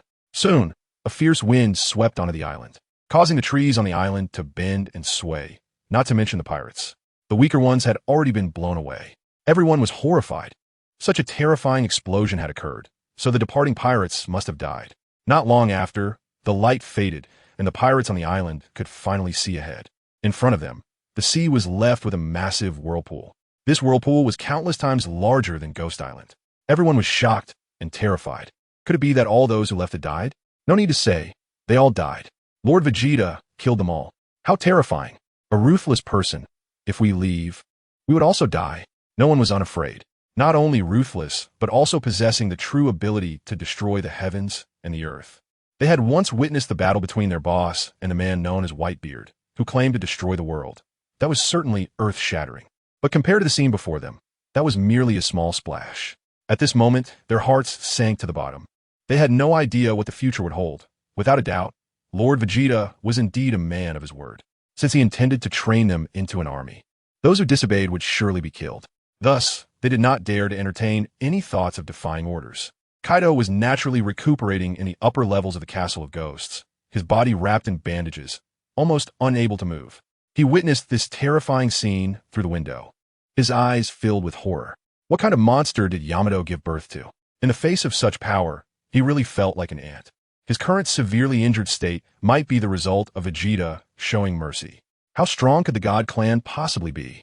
If the child was this strong, then, theoretically, how strong could the father of the God clan, who was supposed to be his son-in-law, be? However, this grandson of his was so ruthless, daring to kill so many people. He was definitely not kind-hearted like Yamato. He wondered how his granddaughter Lingling was doing. Smugly, he thought he would contact Lingling once he could move. The shocking explosion also affected the land of Wano, a sea away. The people of Wano were thrown into a panic. Not only were there earth-shattering explosion sounds, but there were also strong winds, tsunamis, and even torrential rain pouring down from the sky. Fish occasionally fell from the sky. What on earth was happening? Why was it even more terrifying than yesterday? Was there some kind of monster descending upon that sea area? Countless people were terrified. It felt like the end of the world. In the 9-mile village of Kuri in Wano, a storm was also raging and heavy rain was falling. Among them was a thin girl dressed in a kimono, trembling in a bamboo house. Was this the wrath of the gods? If the wind got any stronger, it would be enough to blow the bamboo house away. Inside, there was also an elderly man wearing a mask, equally shaken. What on earth was happening? This kind of terrifying power was not like that of a human at all. Suddenly, with a loud bang, the roof directly broke a hole, and an object fell down, bouncing into the corner, followed by a torrent of terrifying rainwater and fierce wind. Instantly, the entire house became wet. Both of them were startled. The masked man was none other than the former general of Wano, Kazuki Sukiyaki, who had been usurped by Kaido, but he had faked his death to escape. Seeing such a situation, he immediately got up to prepare to repair the bamboo house. Otherwise, they would have no last refuge left. At this moment, little Tama was also scared out of her wits. She looked at the thing that had rolled into the corner, her face full of disbelief. It was a big fish looking so healthy in color, unlike those toxic things. Ever since the beast pirates took over this country, they had opened a large number of factories. The wastewater discharged from those factories had polluted the land. Most of the aquatic life had died, and even those that had tea were highly toxic. Eating them could be fatal. Of course, the land could no longer produce crops either. So, she often went hungry, sometimes only having a meal every few days. Forget about meat. Even rice was scarce. But this fish was huge, definitely enough for her and her master to eat. However, it had fallen from a height and seemed to be motionless now. She exclaimed happily, "Master, the fish that fell down is truly a gift from heaven." The masked man known as Tengu Mountain Fei Che looked surprised and hurried over to check the situation. It really was a fish. He was often hungry himself, and since there wasn't too much food, he had to give the surplus to Ayu. After all, he was an adult and could endure hunger a bit more. His eyes lit up. Could it be that the recent rain had brought the fish down? "Ayu, let me fix the roof first. Then I'll look around nearby. There must be more fish." If he could find some more, they wouldn't he go hungry for a while. The roof was quickly repaired. After all, he was a master blacksmith and had created many famous swords. Fixing a roof was simple for him. After stepping outside, he found dozens of large fish within sight. These weren't ordinary small fish. He immediately brought back a few because his stamina was running low. Only after eating would he have the energy to carry more. He then cut the fish and started a fire to grill it, while Little Yu watched eagerly. They were about to have fish to eat. Soon the fish was ready, and Little Yu could enjoy the delicious fish meat. Even without any seasoning, it was still tasty. In such difficult conditions, having something to eat was already a great blessing. Tengu Mountain Fei Che was also eating fish, pondering the terrifying explosion that had occurred. It seemed something earth-shattering was about to happen. A few days later, Kaido's injuries were effectively treated. Because he was a strong person and had eaten the mythical Zoan-type devil fruit, his physical condition was greatly enhanced. So now he could move, but only to a limited extent. With every step he took, he felt immense pressure on his body, indicating that his injuries were severe this time. In the past, even after a fierce battle with Whitebeard, he would recover significantly within a day, and be completely healed in 2 days. Once he could move freely, he immediately took out his transponder snail to call his former comrade, Charlotte Linlin. They had followed each other in the Rocks Pirates and had also left together. If Shan Ti pulled him away, he would have lost his life in the battle at God Valley. She had also given him the mythical Zoan-type fish fruit, Azure Dragon form. Soon, the call was connected. "Kaido, what's the matter calling me?" At this moment, Big Mom's tone was completely devoid of her usual excitement. This was because Smoothie had brought back a little ancestor. Even she couldn't handle it, and it was even more unruly than her. Even her personal chef, Bread, had been taken away. The ruler of the whole cake island had changed hands. Although she could still make decisions, her children still listened to her. However, even she had to listen to Bu, which made her feel very uncomfortable. Kaido noticed Lin Lin's downcast tone and was puzzled. In the past, she always told him that she owed him a favor and would repay him well. Forget about that for now, he said cheerfully. Lin, your Smoothie should have brought back her grandson, right? My child has already returned with 2 grandsons, each possessing world-destroying abilities. The move that annihilated over 10,000 pirates still shocks me when I think back on it. Yamato and Runny have both given birth, so there's no reason Smoothie shouldn't have. Upon hearing this, Big Mom felt uncomfortable. Was she here to show off? She replied, yes, my grandson is extremely terrifying. He took my full force attack without even budging and possesses an immortal body. Neither Haki nor Devil Fruit abilities could do anything to him. And he even has the superpower to turn people into candy. He likely has the power to destroy the world, just as aura has already caused changes in the world. Kaido's eyes widened upon hearing this. Is he really that amazing? Can cause changes in the world? He certainly hasn't forgotten the time when his 2 grandsons transformed into Super Saiyans. The sky turned dark and thunder roared. Under such immense pressure, the environment changed drastically. It seems Smoothie's child is also an extremely formidable warrior. However, to endure Lin as full force strike without moving, and he even fought against his grandsons. At least he has some resistance. Of course, if the grandsons went all out, even taking his full force strike would be no problem. So it remained to be seen who was stronger between his grandson and Smoothie's child. Then, he said with a hint of helplessness, Lin, your grandson must be very filial, right? My 2 grandsons are truly very filial, more so than their mother Yamato and Runny. This time, actually kicked me down from my position. In Big Mom's crew, there were basically no traitors. This made Kaido feel envious. What kind of people were his 2 grandsons?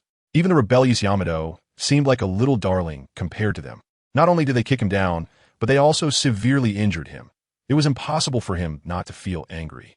Big Mom sighed helplessly upon hearing this. My grandson isn't a good thing either. He almost turned me into candy and then kicked me off the stage, becoming the king of the whole cake island.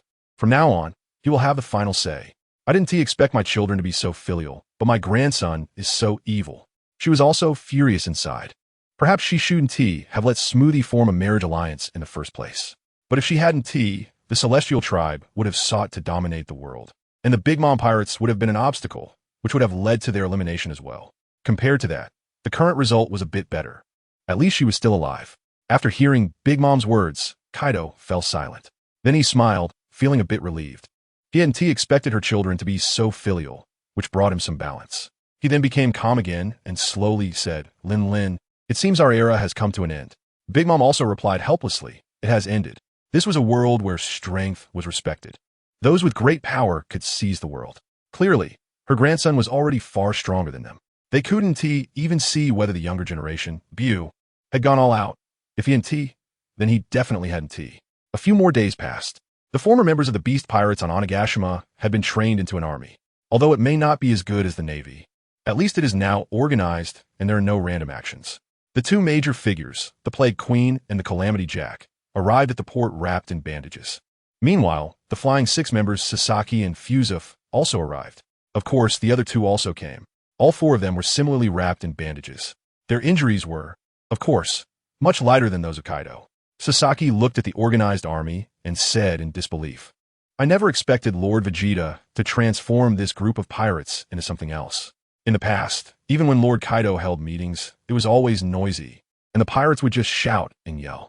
But now, at a glance, they were lined up neatly, and no one was gossiping in private. Calamity Jack sighed in his heart.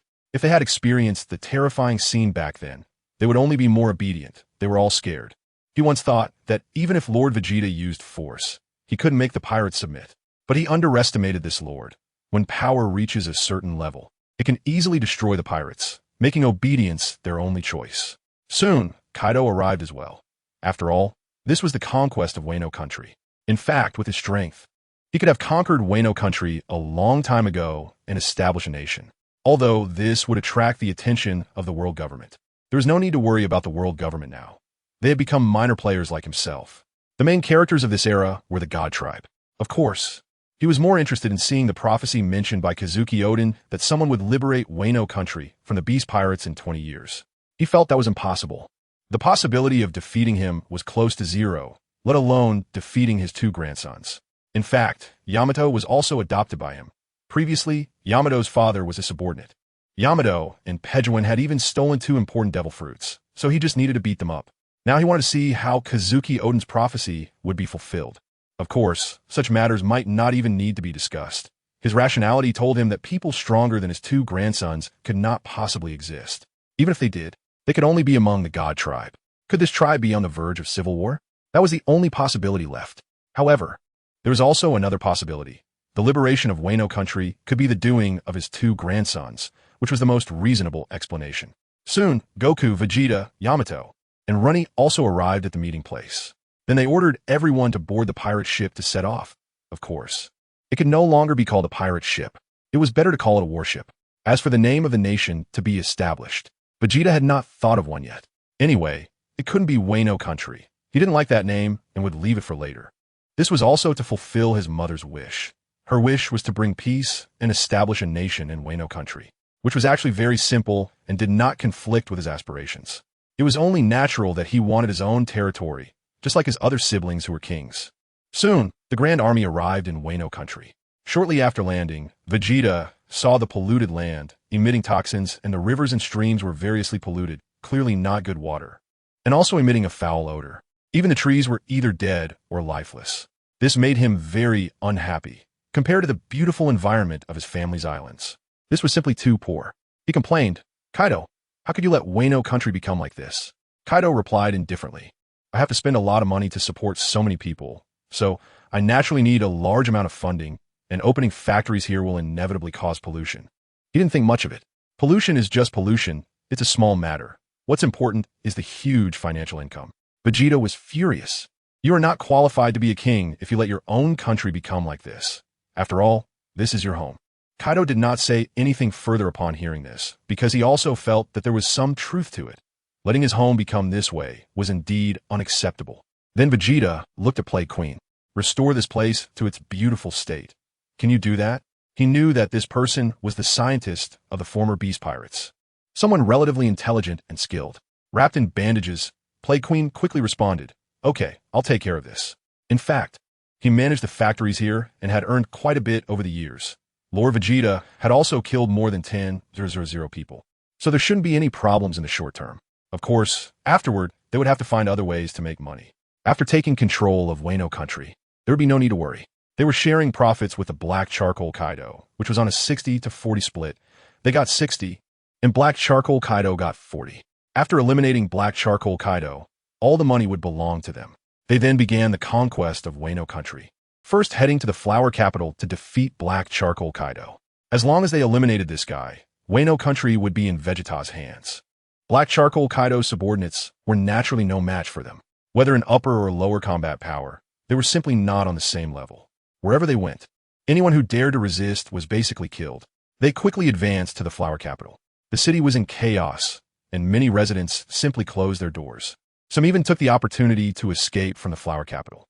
At this moment, a man dressed in a deep blue kimono with a large bun on his head hurried back to his base, his face anxious. He was once a subordinate of Kazuki Odin, named Kanjuro. He was an orphan who had always admired Kazuki Odin, later becoming Odin's retainer. After Odin was boiled to death, he was heartbroken, changed his appearance, and hid his identity as Kanjuro, becoming a retainer of Black Charcoal Kaido, waiting for the moment of restoration. Soon, he arrived at a room where a woman with beautiful emerald green hair styled like a noble princess was sitting. However, she looked very anxious. She was Kazuki Odin's daughter, Kazuki Hiyori. At this moment, she also heard the commotion outside. Seeing Kanjuro return, she hurriedly asked, "Kanjuro, what happened?" Kanjuro's face was very grim. "Kamirasaki, we need to leave. The beast pirates have already come. It seems they want to completely occupy Wano country." Kazuki Hiyori's face changed dramatically. They really are going to take action. The current Black Charcoal Kaido is just a puppet. She felt a bit flustered and also a bit excited. If they wanted to occupy Wano country, then her mother's prophecy should come true, right? She couldn't figure out how it would happen. Kanjuro looked worried and pained. "Recently, we haven't discovered anyone landing in Wano country, so the lady's prophecy might be wrong." Lady Kazuki sent her child Kazuki Momonosuke and several retainers 20 years into the future, which is today. But now, we haven't found any trace of them. But even if they come back, what can they do? Without external help, it is absolutely impossible to resist. Only someone stronger than Lord Odin can make it possible. Kamurasuke's face was ashen. Was her mother's prophecy wrong? Kyushu, seeing this, quickly called out, "Miss, it's better to leave. This place might not be safe. Who knows what that group of pirates will do? If anything happens to you, I won't be able to face Lord Odin." Kamurasuke's expression was serious. She had no intention of leaving. If she were afraid of danger, she wouldn't have returned in the first place. "I still want to take a look. I don't believe my mother's prophecy is wrong." This belief had supported her all along. Otherwise, she wouldn't have made it this far. She immediately got up and rushed out, wanting to see if her mother's prophecy could come true. Was there someone who could defeat the beast pirates and save Wano? Kyushu, seeing this, was greatly alarmed and tried to stop her. "Kamurasuke, just forget it. If you go to sea, you might not come back." However, Kamurasuke ignored his advice and continued forward. Kyushu couldn't stop her and could only let out a deep sigh, knowing he couldn't use force against her. He could only rescue her when she was in danger. Meanwhile, Kaido of the Beast Pirates had also received the news of the large-scale attack on Wano, and his face was filled with panic. What on earth is going on? Why did they attack without warning? Are they planning to come after me? He thought quickly. The Beast Pirates should know his value.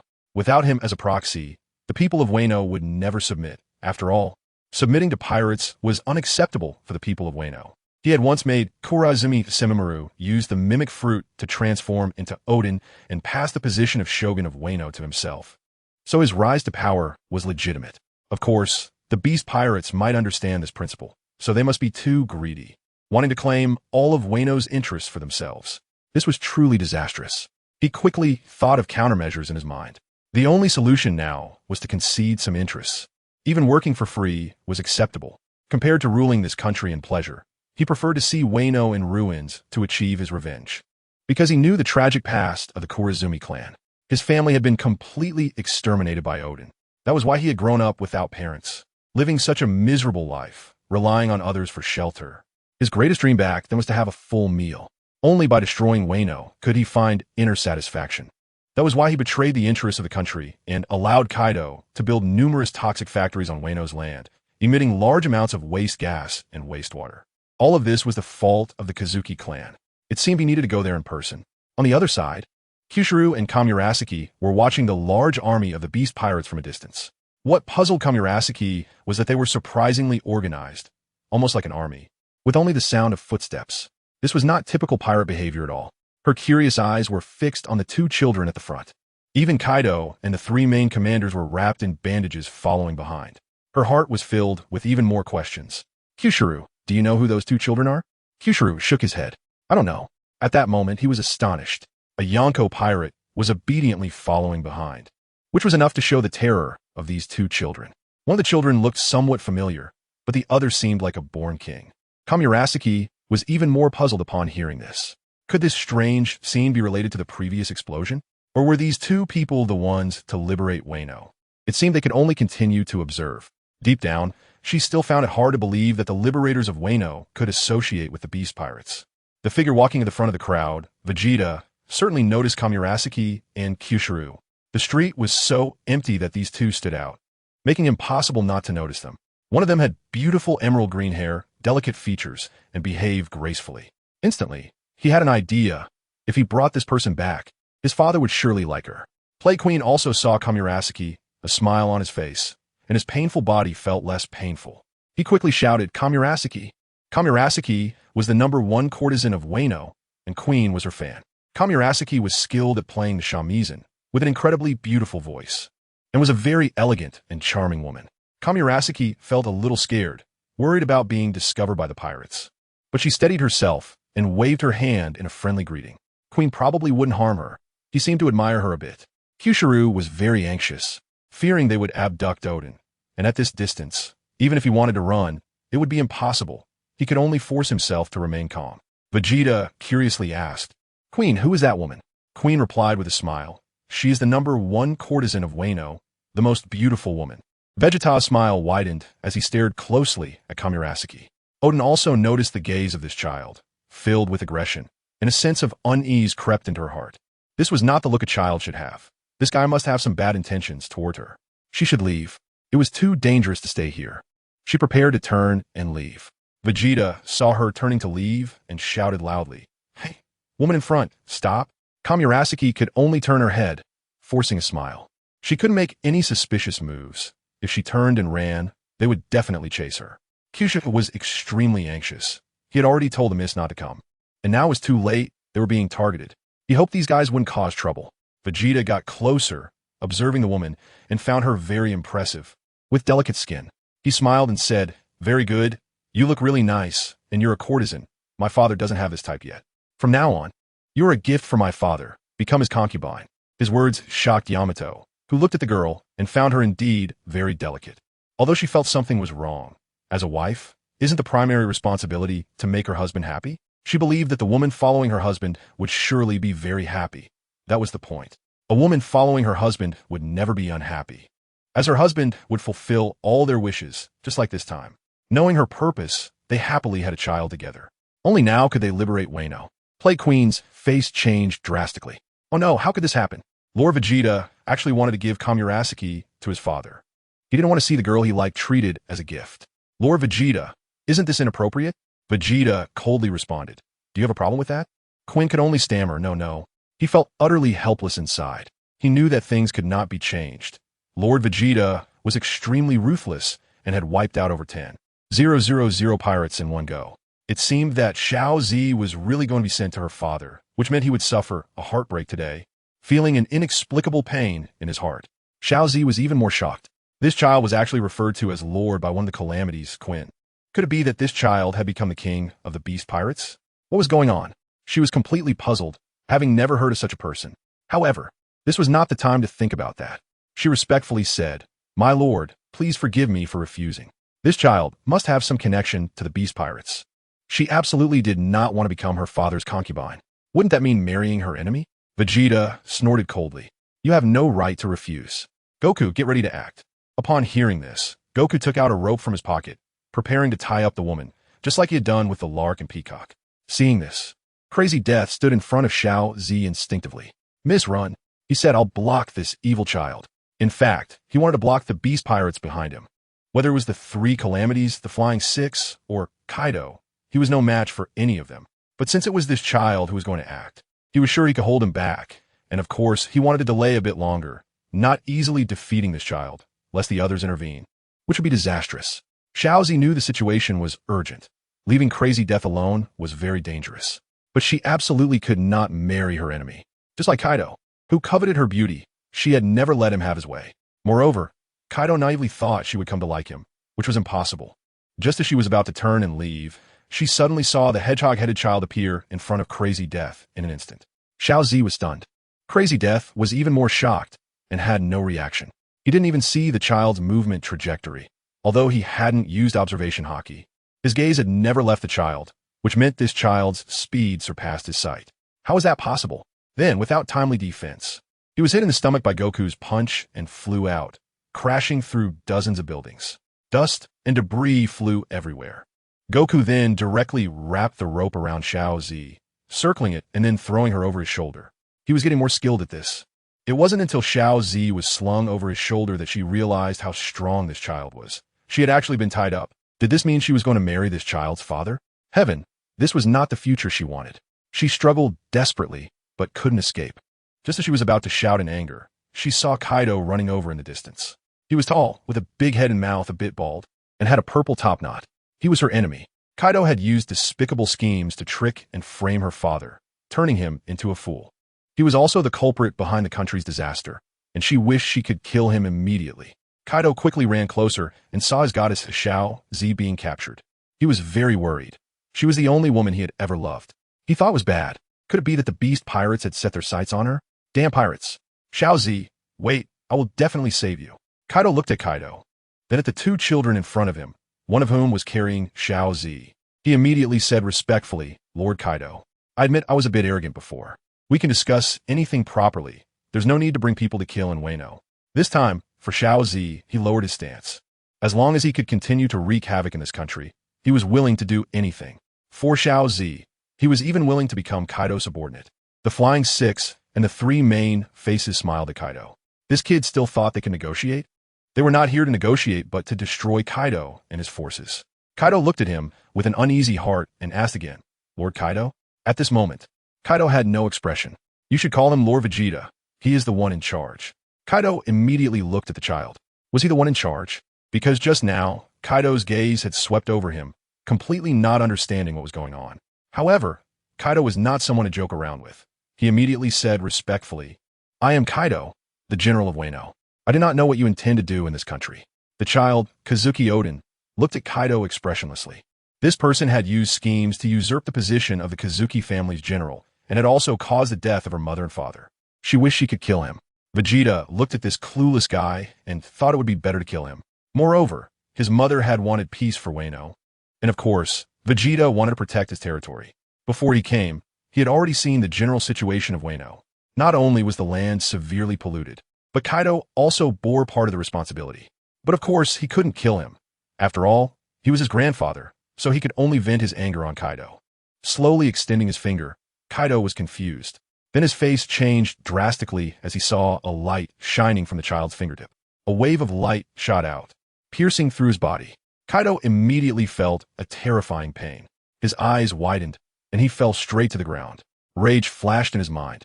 This guy actually attacked him without honor, not even allowing him to express his prepared words. But he didn't dare to get up and could only play dead. This guy's strength was very extraordinary.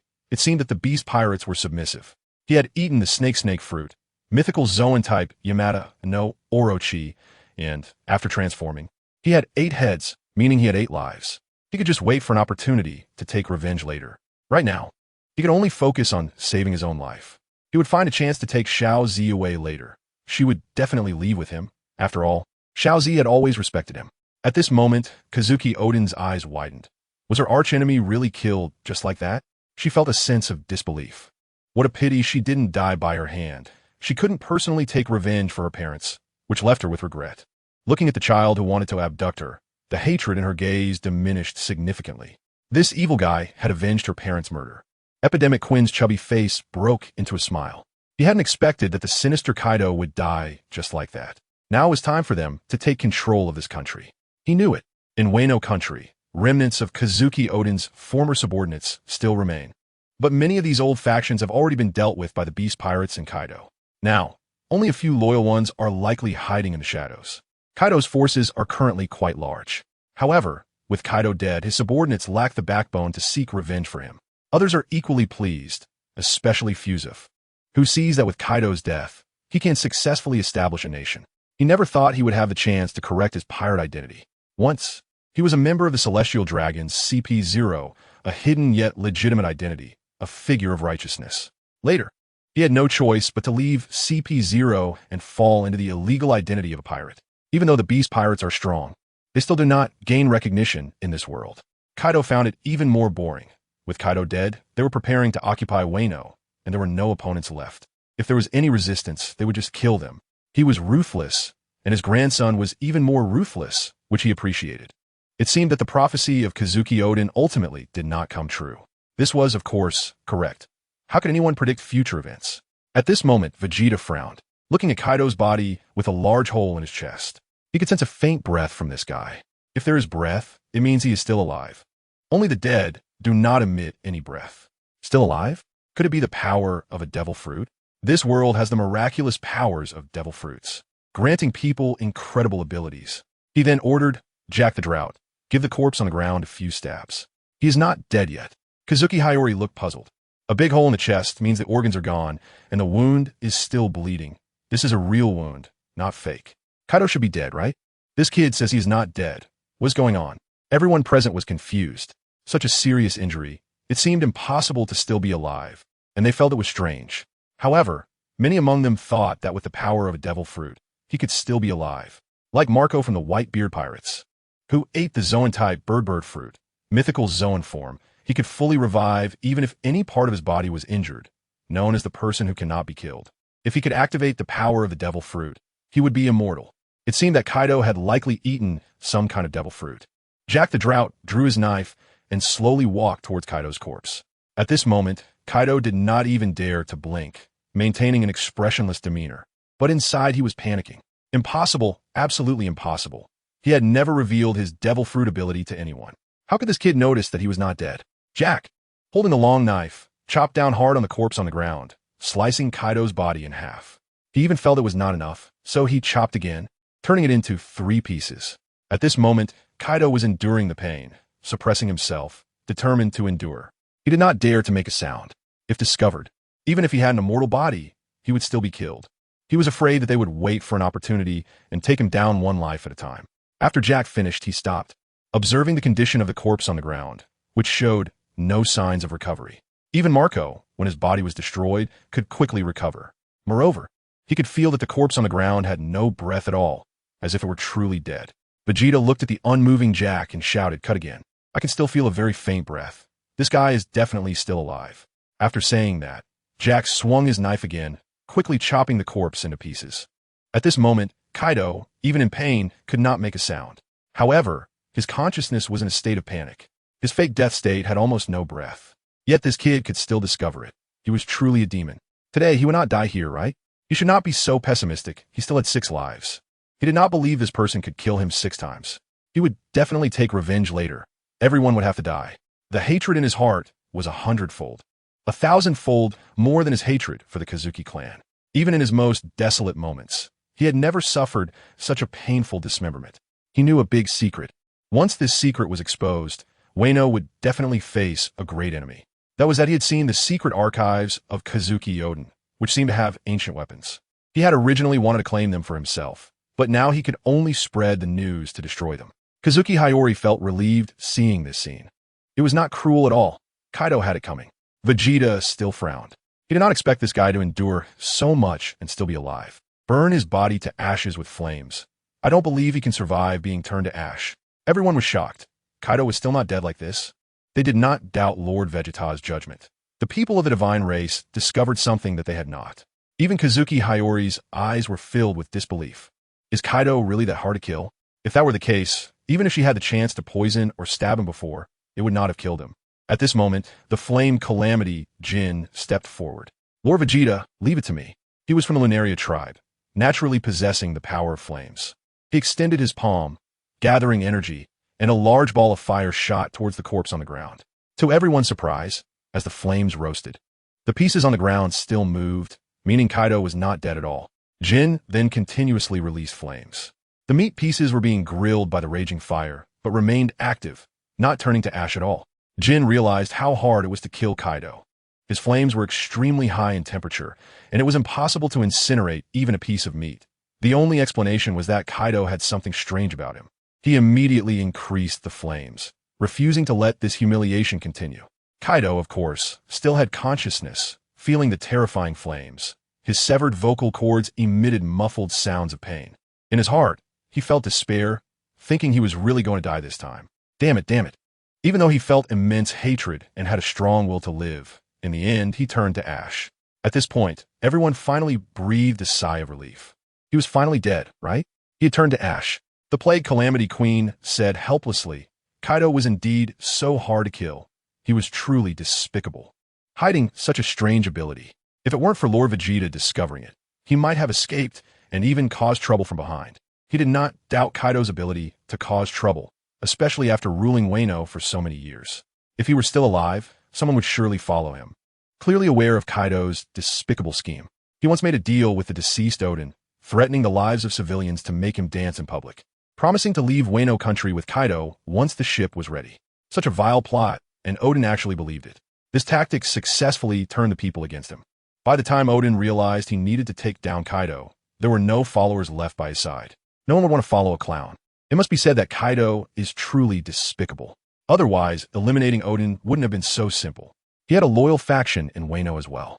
Vegeta looked at the ashes and indeed sensed no energy. He still wasn't at ease. Perhaps there was a chance of revival. He ordered Queen, find a way to scatter these ashes. Be cautious, and Kaido definitely won't be able to revive. Everyone was shocked. They didn't expect Lord Vegeta would not even spare the ashes. However, being this cautious was indeed very sensible. Queen agreed, understood, Lord Vegeta. I will ensure not a single ash remains. Afterward, everyone began to take control of Wano. No one dared to resist, as even Kaido was finished. and his subordinates had no reason to rebel. Revenge for Kaido was out of the question. Most were hired by Kaido with his money. With Kaido dead, no one would pay them anymore. A few days later, Wano was completely under control. Yamato started to think about leaving, as there was no one here who made her happy. After liberating Wano, she had fulfilled her childhood dream. However, it didn't seem very exciting. It was better to return to her husband. When leaving, Vegeta asked her to take the bound little purple with her. She naturally agreed. Meanwhile, Rumi wanted to stay in Wano for a while longer. On the other side, Aizen had already brought Peacock and Lark back to the family island. He immediately took the two to his father's private garden. His father was still lying in the rocking chair. He respectfully reported, "Father, I went to the Navy headquarters and made the high-ranking Navy submit. Buu has become the king of the world. Goku and Vegeta have conquered Onigashima and Wano. And Dio and Jotaro have also made the red-haired pirate submit. It's time for our family to stand above the heavens."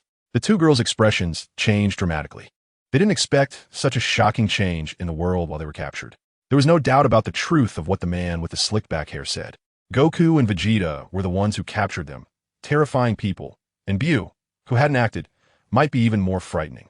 The combined strength of the Beast Pirates and the Big Mom Pirates was no match for them. As for Dio and Jotaro, they were already world-renowned, known for their invincibility. Reinhardt's eyelids twitched upon hearing Aizen's words. Made the Navy and the 3 Emperor-level pirate crews submit? It seems he has taken my words to heart, preparing ahead without my orders. What a reliable child. It was time for him to take action and deal with the final boss. Him should still be quite strong, but he wasn't afraid, because he was now terrifyingly strong. He had many children and obtained many character templates, which could still be stacked. He had template from the Death God world, the Dragon Ball world, the Naruto world, the Saint Seiya world, and the Type Moon world. He was terrifyingly strong, even capable of exploding stars. Couldn't do that? Certainly not. After all, he was a time traveler bearing all the burdens. It seemed he no longer needed to wait for the grand finale. He slowly stood up, smiling at Aizen. Aizen, you've done well. I will go to Mariehua to eradicate the source of evil in this world. Why is it called the source of evil? Just look at that group of celestial dragons to understand. 800 years ago, the world should have been a slave society, and those celestial dragons were the slave owners, treating everyone else as slaves, with the power to dispose of them at will, even their lives. From his perspective as a time traveler, this was undoubtedly evil and outdated. Even in this world, it was still outdated. Lark and Peacock's expressions changed dramatically. Their father was about to take action. They wonder how strong he would become. And why did he say Mariehua was the source of evil? Aizen's face showed a smile. Their father was about to take action. The Estrella family would truly stand atop the world. He then reported, "Father, these two are gifts from Goku and Vegeta." Reinhardt looked at the two, dressed in Navy attire. They were both fine girls. He initially didn't want to have children anymore, but changed his mind and became enthusiastic. Because his system could even provide templates like Super Saiyan 3 from the Dragon Ball world and Buu's template. After transforming with the Super Saiyan 3 template, he could even explode stars, and the Buu template allowed him to survive in space without breathing. Since such templates could be obtained, acquiring even stronger templates wasn't impossible. What if he obtained conceptual templates? For example, the Grand Zeno from the Dragon Ball world, or something like the Grand Priest, wasn't out of the question. He smiled at the two girls. "Are you willing to become my concubines? If not, I will arrange for someone to take you away." He still adhered to the principle of the girls' consent. His children bringing back girls was merely an opportunity for them to meet. Lark and Peacock were a bit surprised. They didn't expect this man to be kind enough to let them leave. It seemed that the father of the evil child wasn't necessarily an evil person. Peacock didn't think too much and agreed, "I am willing." She had never seen such a handsome and charming man. Lark blushed a little. This was too direct. She had just agreed not to be willing and was about to leave with Peacock. If she agreed, it would mean she was volunteering. Seeing her friend fidgeting, Peacock took her hand and said, "I agreed for her. Good sisters should marry the same man together." Lark's face turned even redder. How could she agree on behalf of someone else? Of course, it should be her own choice. "I am also willing." Joy appeared on Reinhardt's face. It seemed he would soon have new children. There was even a possibility of gaining conceptual power. That was the power to do as one wished. No longer comparable to terrifying power. It was a level of wish fulfillment. Of course, he also had a bit of conceptual power now, which was Buu's power, and the power of the sea god Poseidon, a true deity whose words became law. However, he wouldn't choose to hide and have children anymore. This is completely unnecessary. There is no need to fear I'm with the current strength. He smiled at Hibari and Peacock. "Let's hold the wedding when I return." A wedding is still very important for a woman.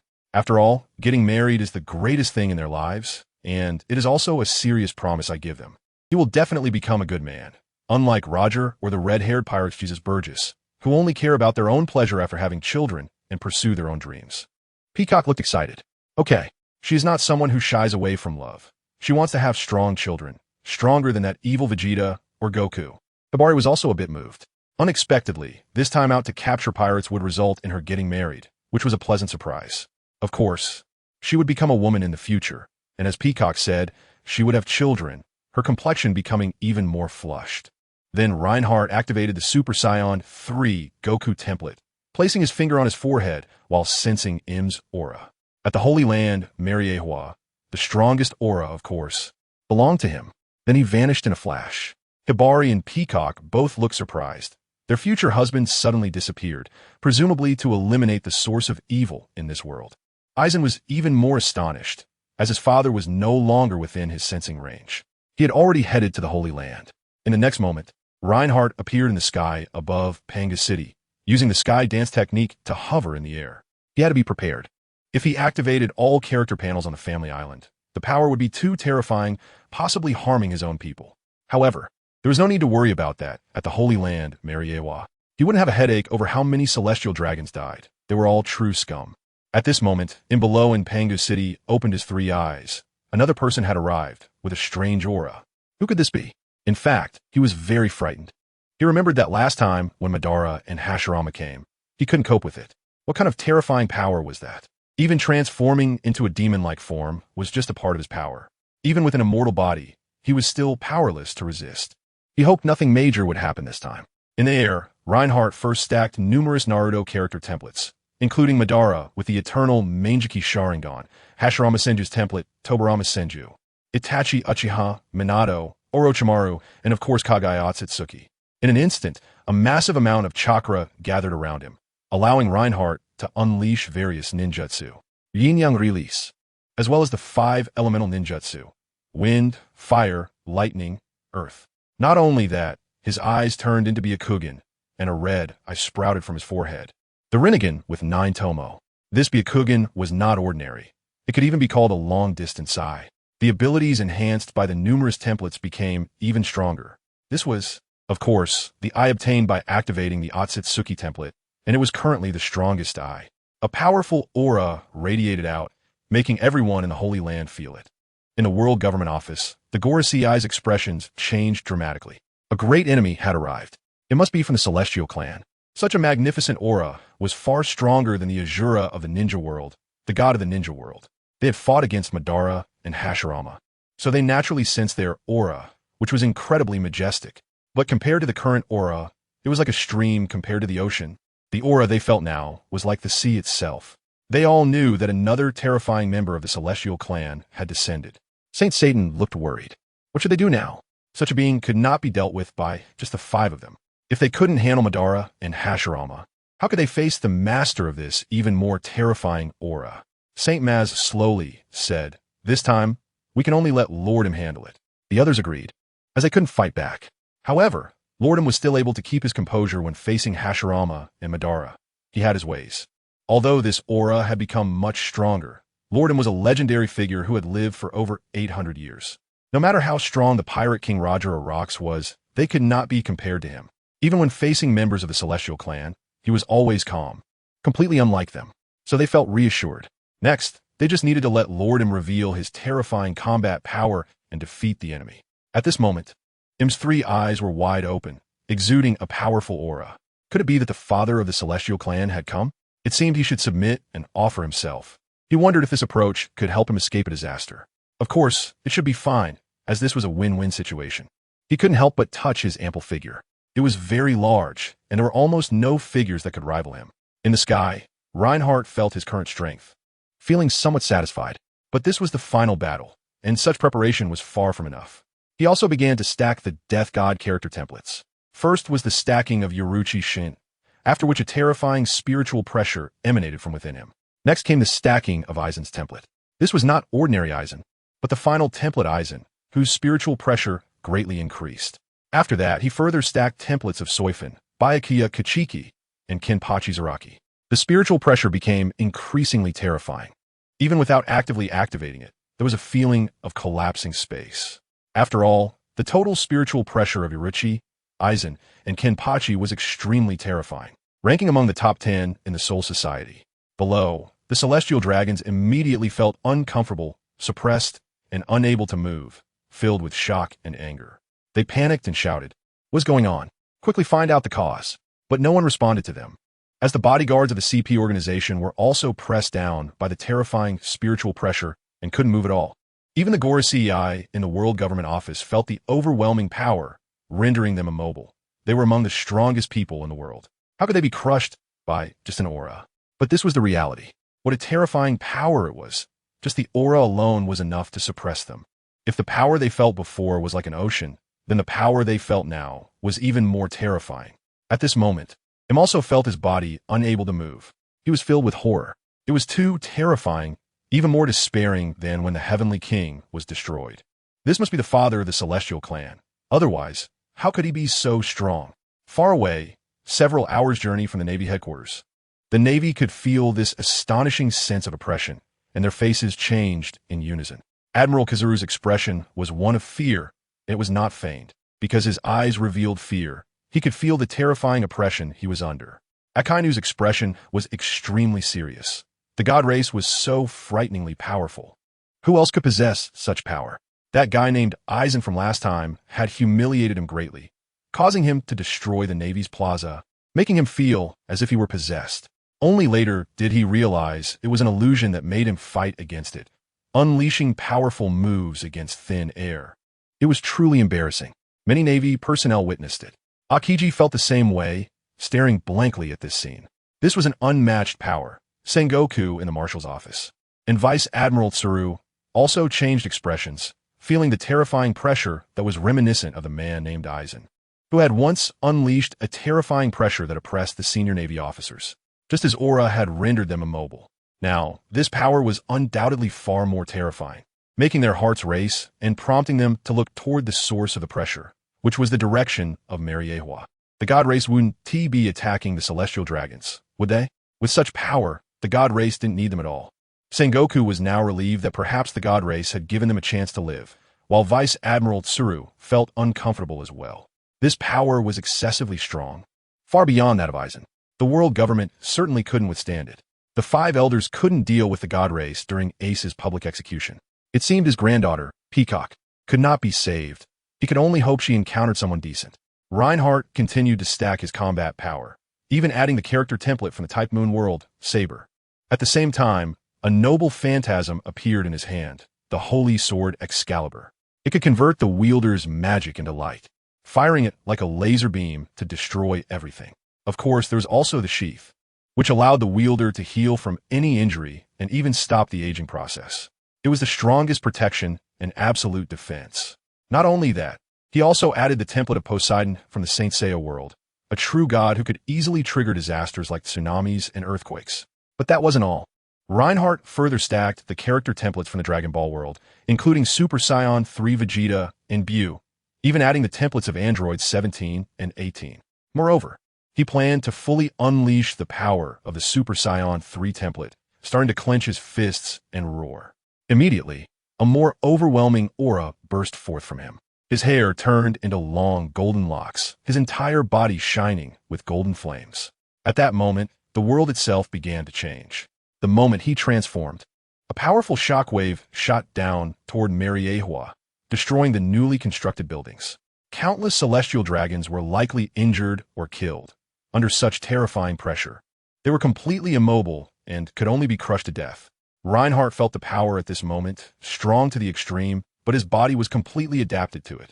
He just needed to control the intensity, lest he accidentally unleash a move that could destroy the planet. His face was filled with fighting spirit.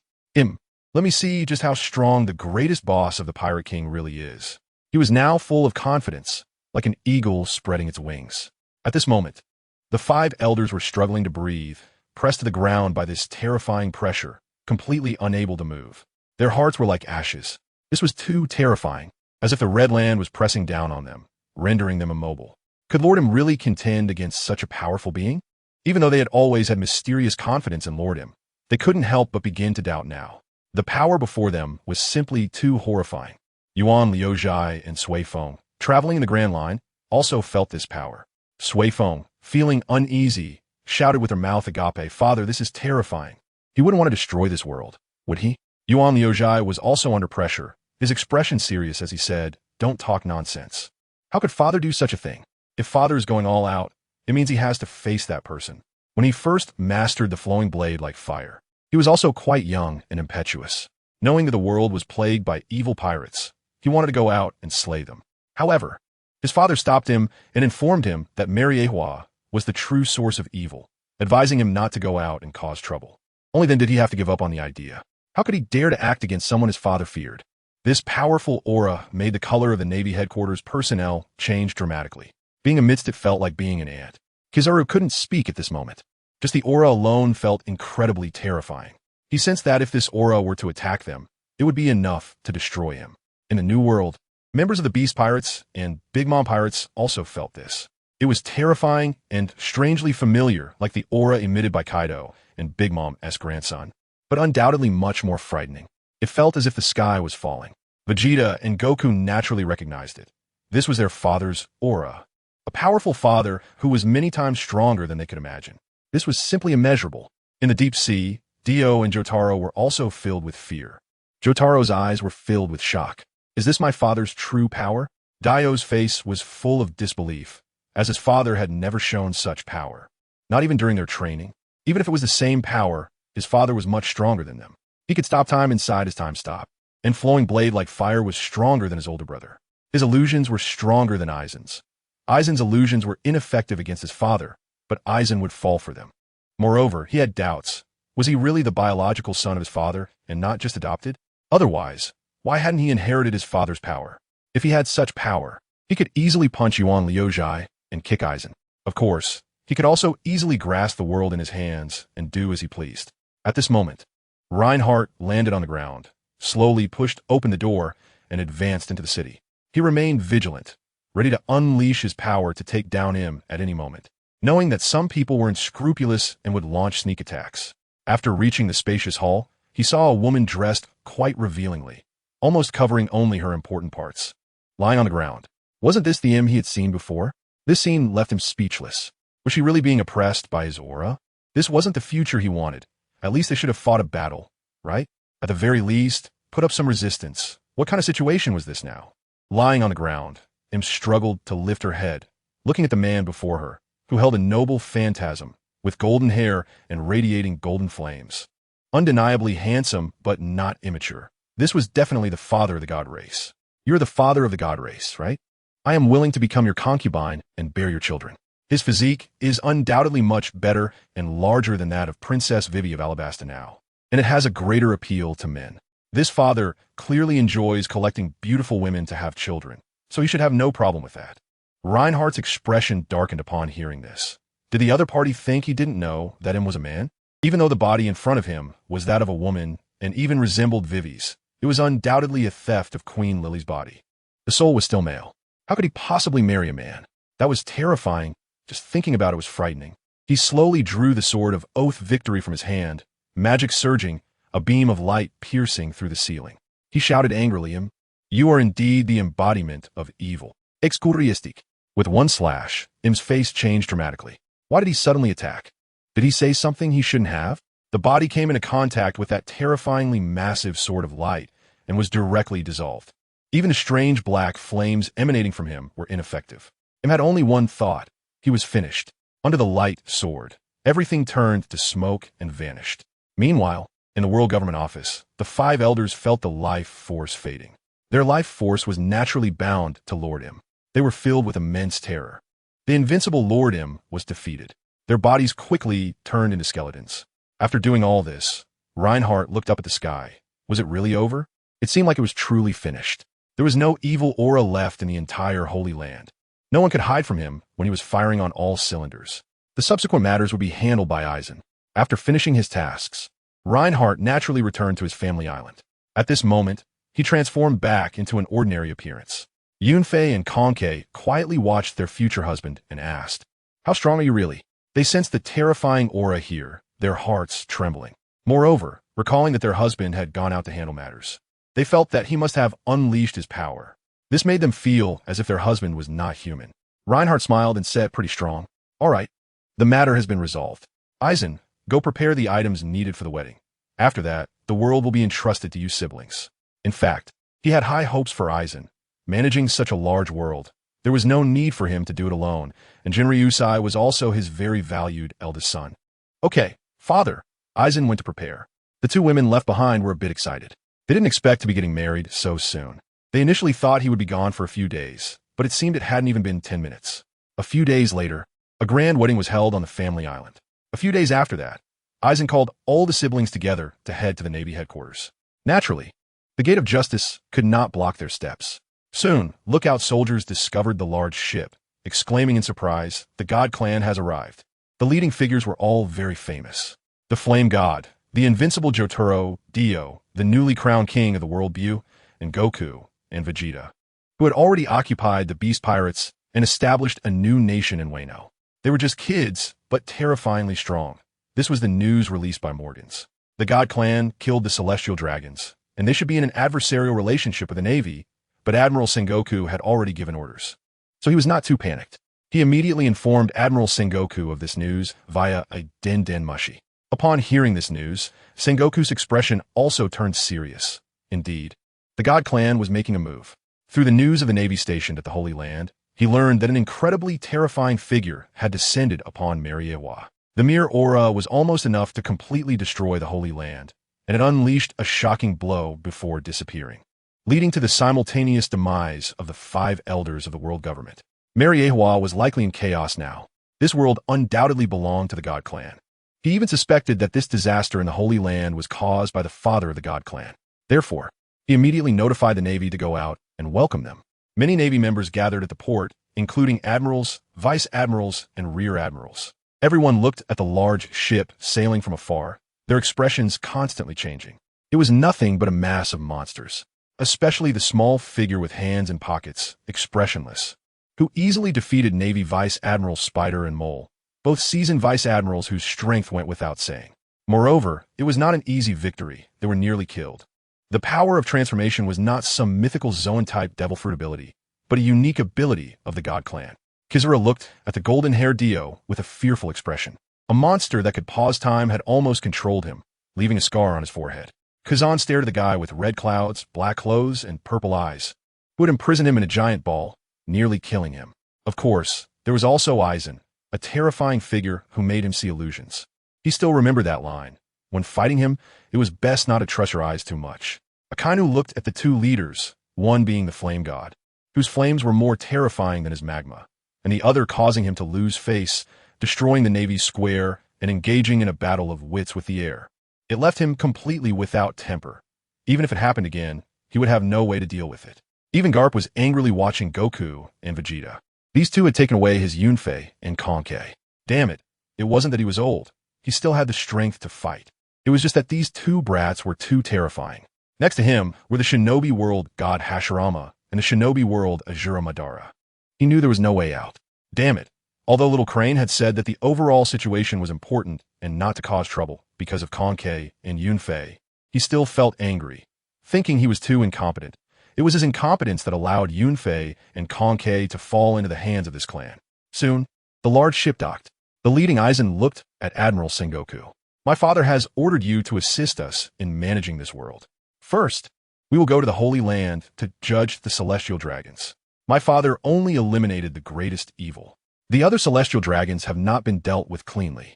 If the family wants to formally take over the world, we must deal with the old rulers."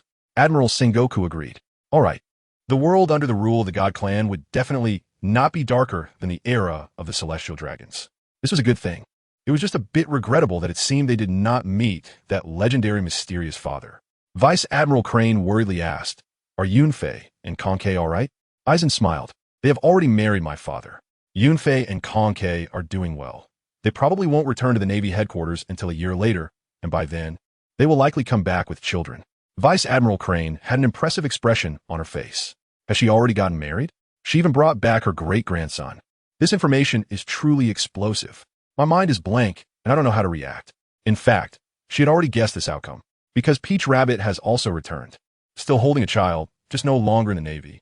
Tina has also come back with a child, similarly leaving the Navy. The reason for both is that they need to take care of their children and can no longer pursue pirates. Vice Admiral Crane didn't know what to say and could only sigh deeply. It seems she can only prioritize the bigger picture, as Sengoku said. When her great-grandson is born, the Celestial Clan will naturally have a voice, and this voice is extremely important for the Navy. Otherwise, with the current Navy's combat power, it would be difficult to gain a say. Soon after, Aizen led many siblings and high-ranking Navy officials to the Holy Land, Mary Geos. The Navy had long submitted, and no one dared to oppose. Facing a group of monstrous powerhouses, Aizen at the forefront was enough to crush them. Not to mention, there were so many strong individuals.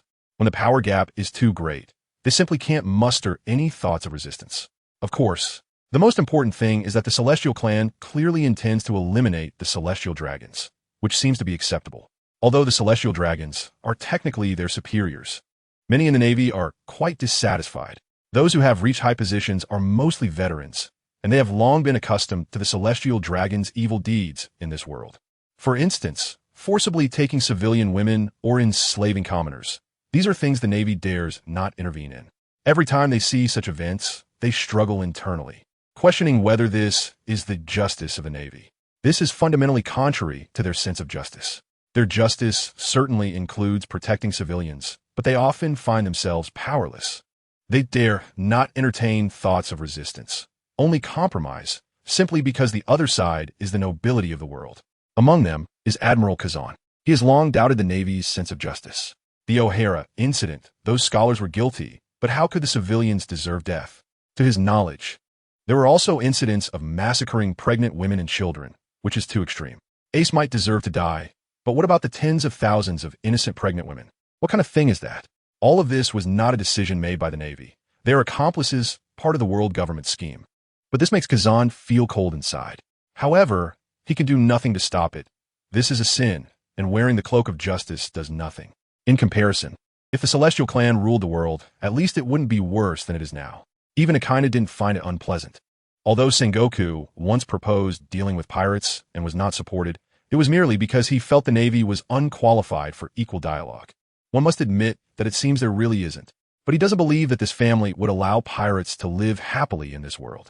Although they can't eradicate all the pirates in the New World, as he knows the 4 emperors have already submitted to the Celestial Clan. But there are still many pirates in this world. As a compromise, eliminating these people is also a good choice. Soon, everyone arrived at the port of the Holy Land, Mary Geos. The group of black-suited men stationed at the port were shocked and terrified upon seeing these people. They were from a Celestial Clan, and there were so many of them. Moreover, they were with the Navy, and many began to have a bold guess that these Navy members might have betrayed the world government. Otherwise, why would they all come together? Someone immediately took out a din mushi to contact their superiors. Kazan saw this situation and instantly released a cold aura that froze the person. This made the other black-suited men even more afraid. One of them trembled and stepped forward to ask, "What are you doing here?" He had long lost his previous arrogance. In the past, even admirals stood tall because they had the support of the world government. But today is different. Aizen smiled at him and said, "You're in our way. Move aside." The black-suited man, terrified, stepped aside. Afterwards, he felt a chill down his back, realizing how dare he block this group of people. Even the other black-suited men looked at him in astonishment, thinking he was brave. Not long ago, a major incident occurred in the Holy Land when a terrifying figure descended. It was said that many celestial dragons were crushed to death. Who else could have done it but the Celestial Clan? Then everyone arrived at the lift. As this device was the only way to ascend to the Red Line, Aizen instructed everyone to stay together and then used his spiritual pressure to lift them directly into the air. The Celestial Clan members understood this. They had a basic understanding of Aizen's abilities. However, in the eyes of the Navy, this was a truly remarkable technique, as none of them could do it. Soon, they arrived at the Red Line, where the collapsed buildings were vaguely visible, and there was no time to deal with them. The current ruler here is Fegalin Gallant Saint, the leader of the Knights of God. However, when Madara and Hashirama came earlier, they killed all his members, leaving him as a mere figurehead. Of course, that wasn't the scariest part. Not long ago, another major incident occurred when a terrifying powerhouse descended and actually killed Lord M and the 5 elders. He couldn't find these people now and felt extremely anxious. This meant the celestial dragon support was gone, and they would no longer be able to rule the world. He ordered to seal the news, hoping to hide it for a day. Otherwise, it would definitely invite retaliation. After all, the celestial dragons had offended too many people with their actions. If these people found out, even before the celestial clan attacked them, many forces would come to strike against the celestial dragons. He quickly received reports that a group of celestial clan members, along with the Navy, had arrived. His heart instantly turned cold, his eyes vacant. It was over. Yes, it was over. Aizen ordered the Navy to capture their former superiors, the celestial dragons. Soon, the Navy members began to capture the celestial dragons, with vice admirals and admirals all springing into action. Even with the obstruction of the CP organization and black-suited bodyguards, they couldn't stop them at all. Admiral Kizaru was the most diligent in dealing with these people, almost feeling like he was bullying vegetables, as there were hardly any opponents. Under the speed of light, the CP organization members could only block a few times before being defeated. Kazan similarly unleashed his power, and no one could escape his freezing. Akainu was equally merciless. Facing the resistance from the CP organization, he launched a fiery punch. Soon, one celestial dragon after another was captured, followed by their curses and angry roars. "You Navy dare to capture us, celestial dragons. Do you want to be executed for treason? I will have the 5 elders execute all of you." Upon hearing this, the Navy members were all taken aback. Yes, they didn't consider the influence of the 5 elders when they came to deal with the people of the God Clan. It might be because the God Clan members are so powerful that they subconsciously overlooked the highest rulers of the world government. But soon, a nonchalant smile appeared on their faces. Even if they came, what could they do? More and more celestial dragons were captured by the Navy and concentrated in the square, still cursing. At this moment, in a certain building in the Holy Land, a shocking battle was taking place. Of course, it was Kizaru and Akiji teaming up against an old man with crescent-shaped hair and a beard. This was Saint Figurland Garling, even though he was feeling despondent. How could he let the Navy capture him? That would be a disgrace. The Navy was just a bunch of dogs raised by them, the celestial dragons. Kizaru's right leg burst with light, kicking out a beam of light attack, which was blocked by Saint Garling's long sword. The beam crashed into a building, resulting in a thunderous explosion. At this moment, Akiji followed up with an attack, emanating a cold chill that instantly froze the ground and Saint Garling. However, Akiji did not show a relaxed expression. Instead, he looked serious. This guy could fight with red-haired shanks, so he certainly couldn't be defeated easily. As he thought, Saint Garling soon broke free, surrounded by red lightning, which was the Conqueror's haki. Another round of fierce fighting ensued, but they still couldn't take him down. Seeing the scene, Vegeta couldn't help but intervene. It was truly exhausting. He suddenly shot out, rushing towards Saint Garling, clenching his fist to strike him. Saint Garling, possessing top-tier observation haki, immediately noticed the incoming attack and hurriedly swung his sword to block. However, Vegeta's fist, covered in armament haki, directly smashed Saint Garling away. Not only that, Vegeta appeared in front of Saint Garling like a ghost, launching a fierce assault. Just ordinary punches and kicks. After a few exchanges, Saint Garling had no ability to resist and was purely taking hits. Seeing this scene, Kizaru and Akiji were both stunned. Their combined efforts couldn't take down an opponent, yet he was being beaten like this.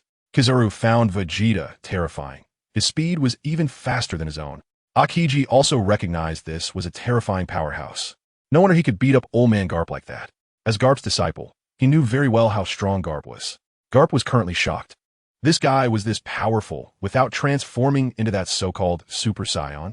When he dealt with himself, he even let him enjoy the treatment of a Super Saiyan. That punch had knocked him out cold.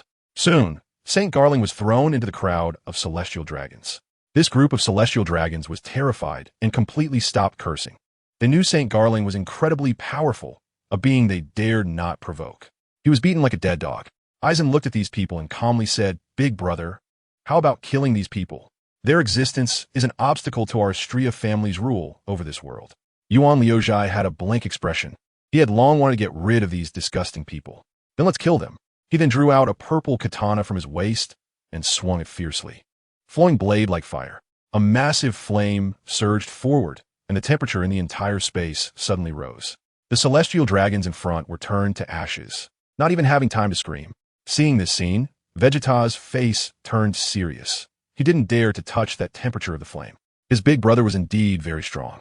The Navy was also horrified, clearly realizing the terror of this flame. Anything could be destroyed, let alone with a precedent.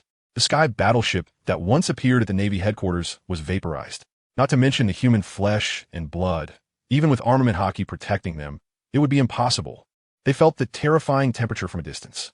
They all knew the celestial dragons were finished, and the ones who would replace them were the people of the God Clan, with no one able to resist.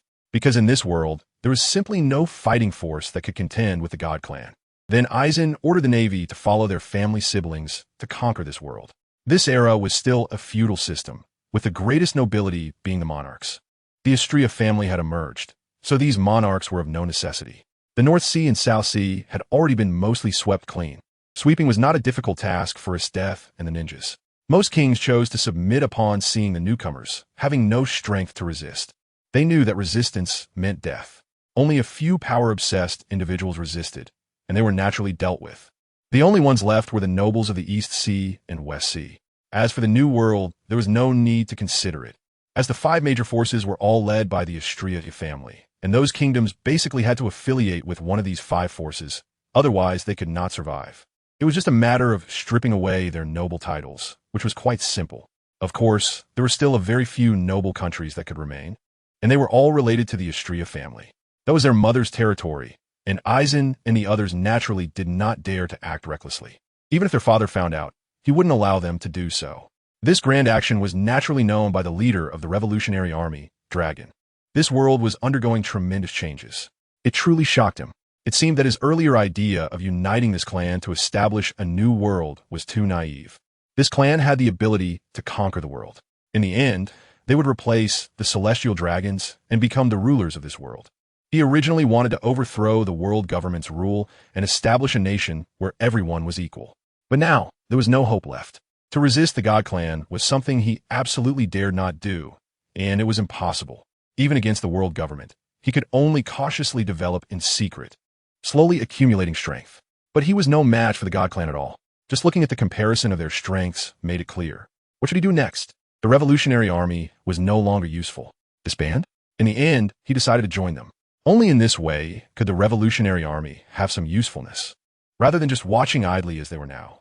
A few days later, on a mysterious island in the calm belt, an incredibly handsome man was lying on a lounge chair resting. A beautiful woman with sea blue wavy long hair was behind him. She was Ein, the disciple of former Marine Admiral Zifa. She had grown from a little delinquent into a married woman. She looked at the man, Reinhardt, who was quietly enjoying her massage with closed eyes, filled with love. Although her husband was a playboy, it didn't matter, as she had received unprecedented satisfaction. When she was first captured, she was actually unwilling to become his concubine. However, after seeing him in person, she didn't know why. But this man had a certain quality that attracted her. Here, she met Dasky, another female Navy officer, and Princess Vivi of the Alabasta Kingdom. Later, she learned that the chaos in Alabasta caused by Crocodile was resolved by this tribe.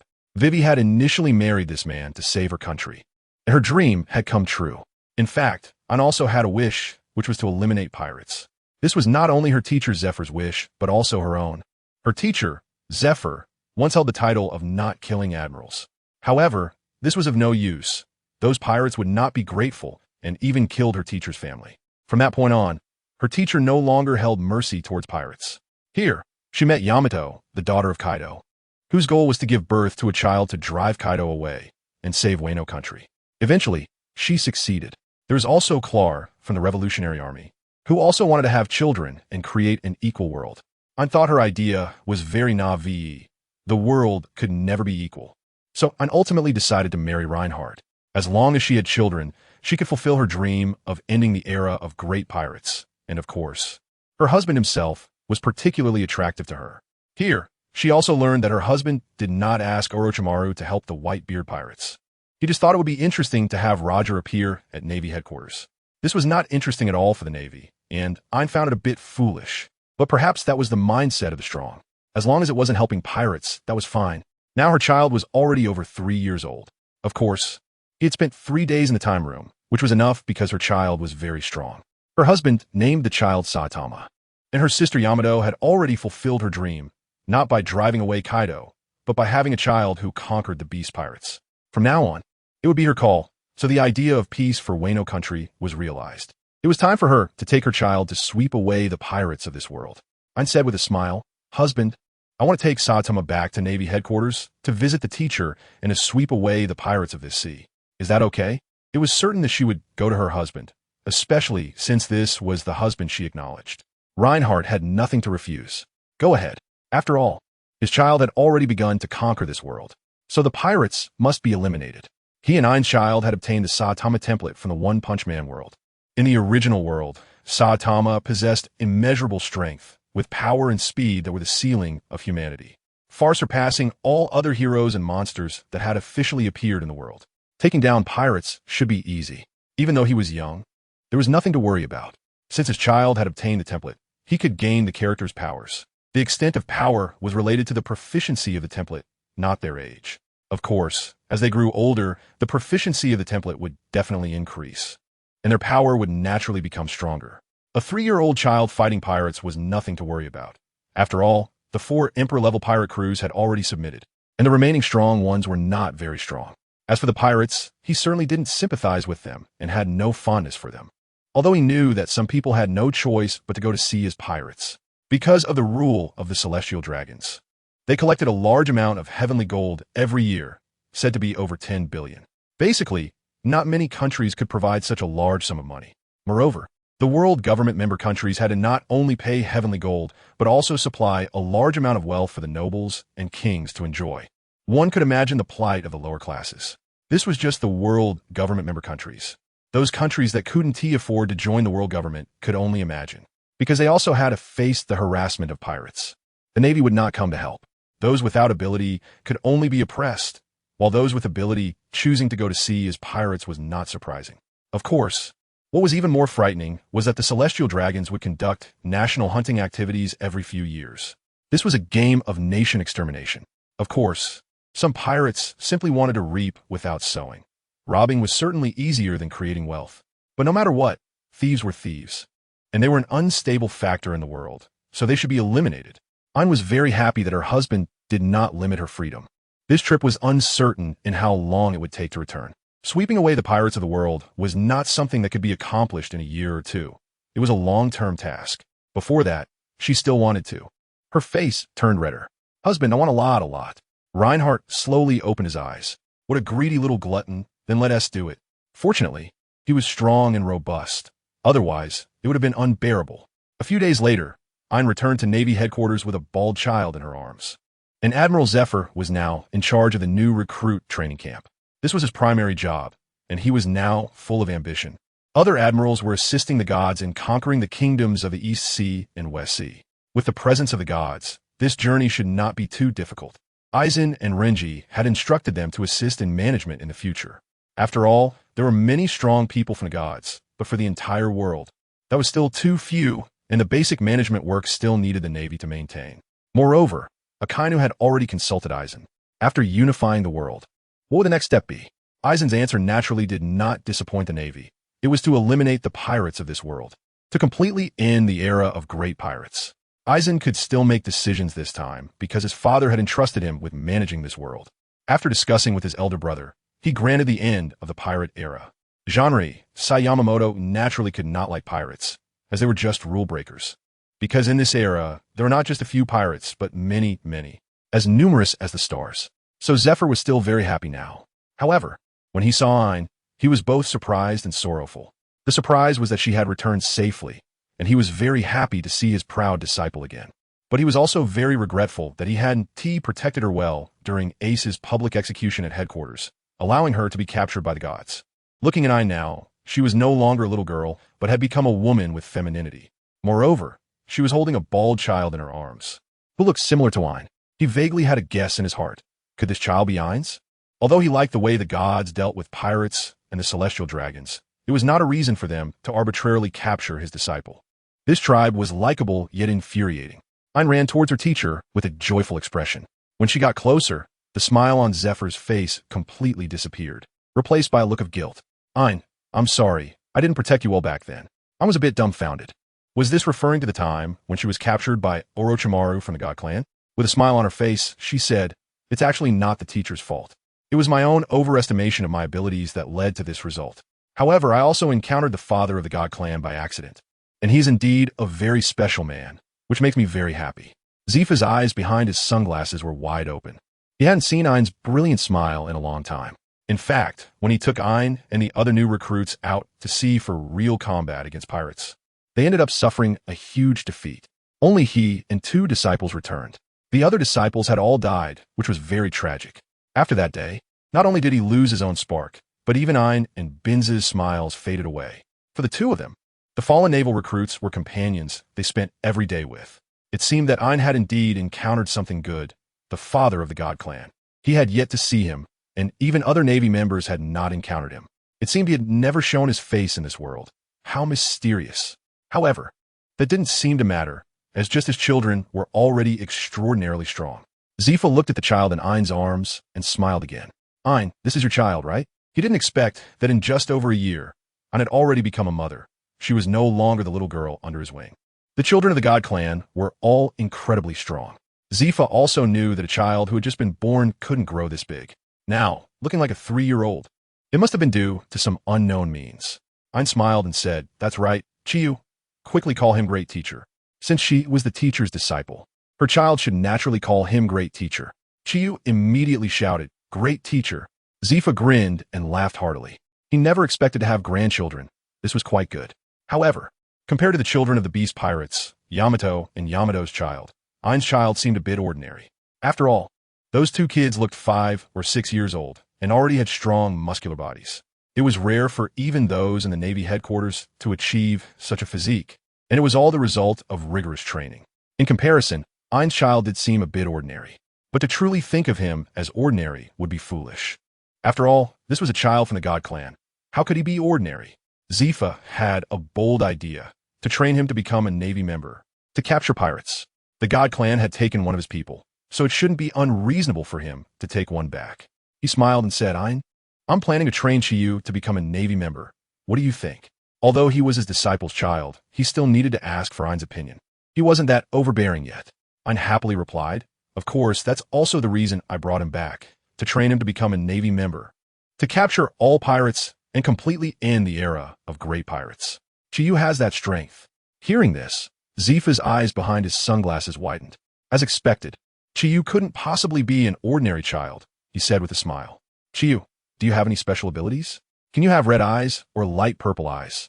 The red eyes belonged to the 2 members of the God Clan, Uchiha Itachi and Orochimaru, which were special eyes. Just looking at them could cause people to lose consciousness, making them a deadly weapon against pirates. The light purple eyes belonged to someone called Pain, whose power could even destroy a city. In fact, the Navy had inferred this based on Orochimaru's words. Orochimaru had claimed to have powerful red eyes. When recalling Pain, who had similar abilities, it was truly a magical eye, only possessed by the God Clan. Chiyu shook his head. He did not have such eyes. Zifa, seeing this, felt no regret. Although strong eyes were impressive, they seemed quite ordinary among the God Clan. Can you transform into a form like the Black-Winged Demon? Or a golden-haired Super Saiyan? That would be a Super Saiyan capable of knocking Carp unconscious with a single blow. Carp is one of the top martial artists in this world, far stronger than I am. Chiyu still shook his head. He could not. Zifa's face showed a bit of regret. After all, these were all very top-tier powers. However, it was still not a problem. The God Clan had other abilities. Do you have the ability to stop time or teleport? The ability to stop time belonged to the invincible Dio, which was indeed what could be called invincible. Pausing time to fight pirates of any level would be easy. Of course, teleportation was also a very good ability. In fact, just this ability alone made the God Clan incredibly powerful. Whether pursuing, assassinating, or escaping, it was top tier. Dealing with ordinary pirates or those with observation haki would be a one-hit kill, teleporting in and killing them before they could react. Chiyu still shook his head. Zifa was not discouraged and was about to ask more when Ein spoke up. "Teacher, Chiyu's strength lies in his body. His punches have great power." Zifa's face froze. Strong martial arts? He looked at Chiyu's tender, small fists. Just how powerful could they be? Was it like Carp's? Or just at the standard of an ordinary rear admiral? He was a bit curious. "Chiyu, try hitting me with all your strength." He was still confident he could take the hit. After all, he had once been an admiral. He was just old now, and his combat power had weakened a bit. Ein quickly stopped him. "Teacher, you absolutely cannot." She knew that her son's full-strength punch was terrifying. After leaving the family island, they had entered the doldrums, and the large sea kings that attacked were smashed to bits by her son's punch. That was true debris, and it was a long-range, explosive attack. If the teacher took a full-strength hit, he wouldn't die, but he would definitely be severely injured. She would absolutely not allow such a thing to happen. Seeing Ein's panicked expression, Zifa's smile vanished. Looking again at this round little head, which looked like a 3-year-old child, it was a bit comical and also cute. Was this grandchild such a dangerous person? It seemed he had to be careful. However, he was still very curious. And just a normal punch. A normal punch should be enough to gauge his strength. Surely he couldn't fail to take even a normal punch. Ein still showed an ominous expression. It seemed the teacher completely misunderstood her meaning. A normal punch still carried the risk of serious injury. Looking at Chiyu, she said, "Chiyu, just a light punch will do." Zifa felt a bit speechless. A light punch? This made him feel like he was a child. However, he still tensed his muscles and extended his enormous iron wall-crushing fist. "Come on, let's have a punch." Saitama's little face was serious, ready to follow his mother's instructions. So, just a gentle punch then. He jumped up, clenched his fist, and lightly swung it towards Zephyr's crushing fist. Zephyr watched this slow motion and that pink little fist, curious about how much power it actually had. When the little fist collided with Zephyr's crushing fist, his expression changed instantly, feeling an incredibly terrifying massive force. Then with a loud bang, his body flew out like a cannonball, stopping only after flying 50 meters. The strong inertia made Zephyr struggle to control his body so he wouldn't fall. At this moment, he was breathing deeply, his heart racing. The people of the God Clan were truly outrageous. He had been cautious, yet he still couldn't contend with this terrifying power.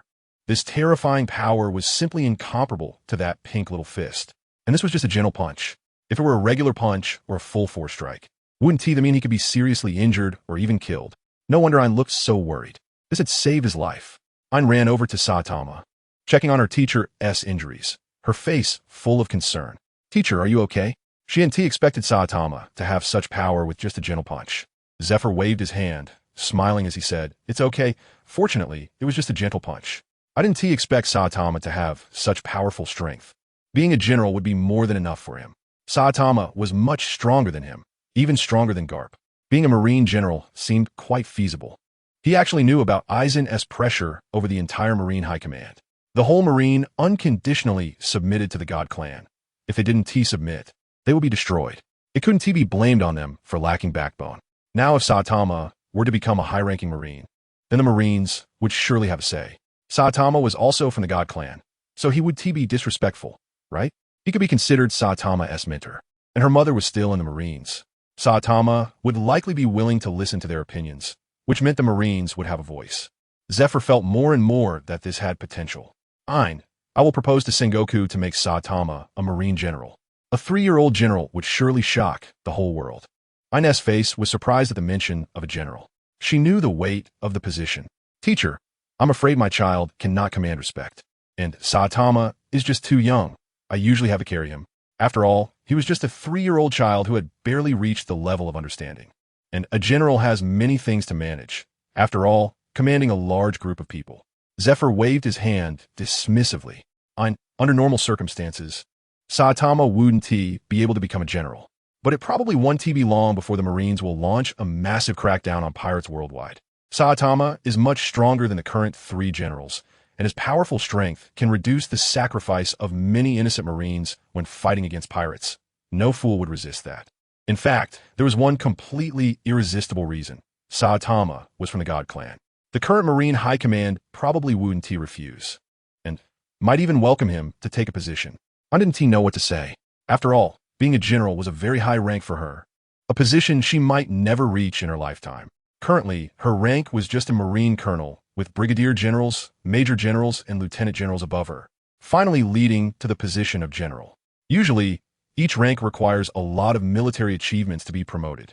Of course, there's also hard strength. Her strength was acceptable, but not considered strong. She hadn't expected that her child would become a Marine general, because what the teacher said made sense. Saitama becoming a general could deal with many ruthless pirates, avoiding many Marine sacrifices. There was no reason to disagree. She wasn't someone who liked to climb to high positions, as she clearly understood that those in high positions had greater responsibilities. After all, becoming a Marine wasn't for enjoyment. After a while, Zephyr rested and took Ein and Saitama to the Marshal's office. This matter was very important and needed to be handled immediately. With Saitama as a Marine general, the Marines could completely sweep the pirates of this world. The world is vast, and while the three generals have high combat power, their numbers are still somewhat lacking. Kazan had returned to the rank of general. This world hides many terrifying, ruthless pirates and criminals. Dealing with these people requires the Marines to mobilize more forces, even to issue extermination orders. But now, with Saitama, that was completely different. No matter how ruthless the pirates were, they would probably be easily knocked down.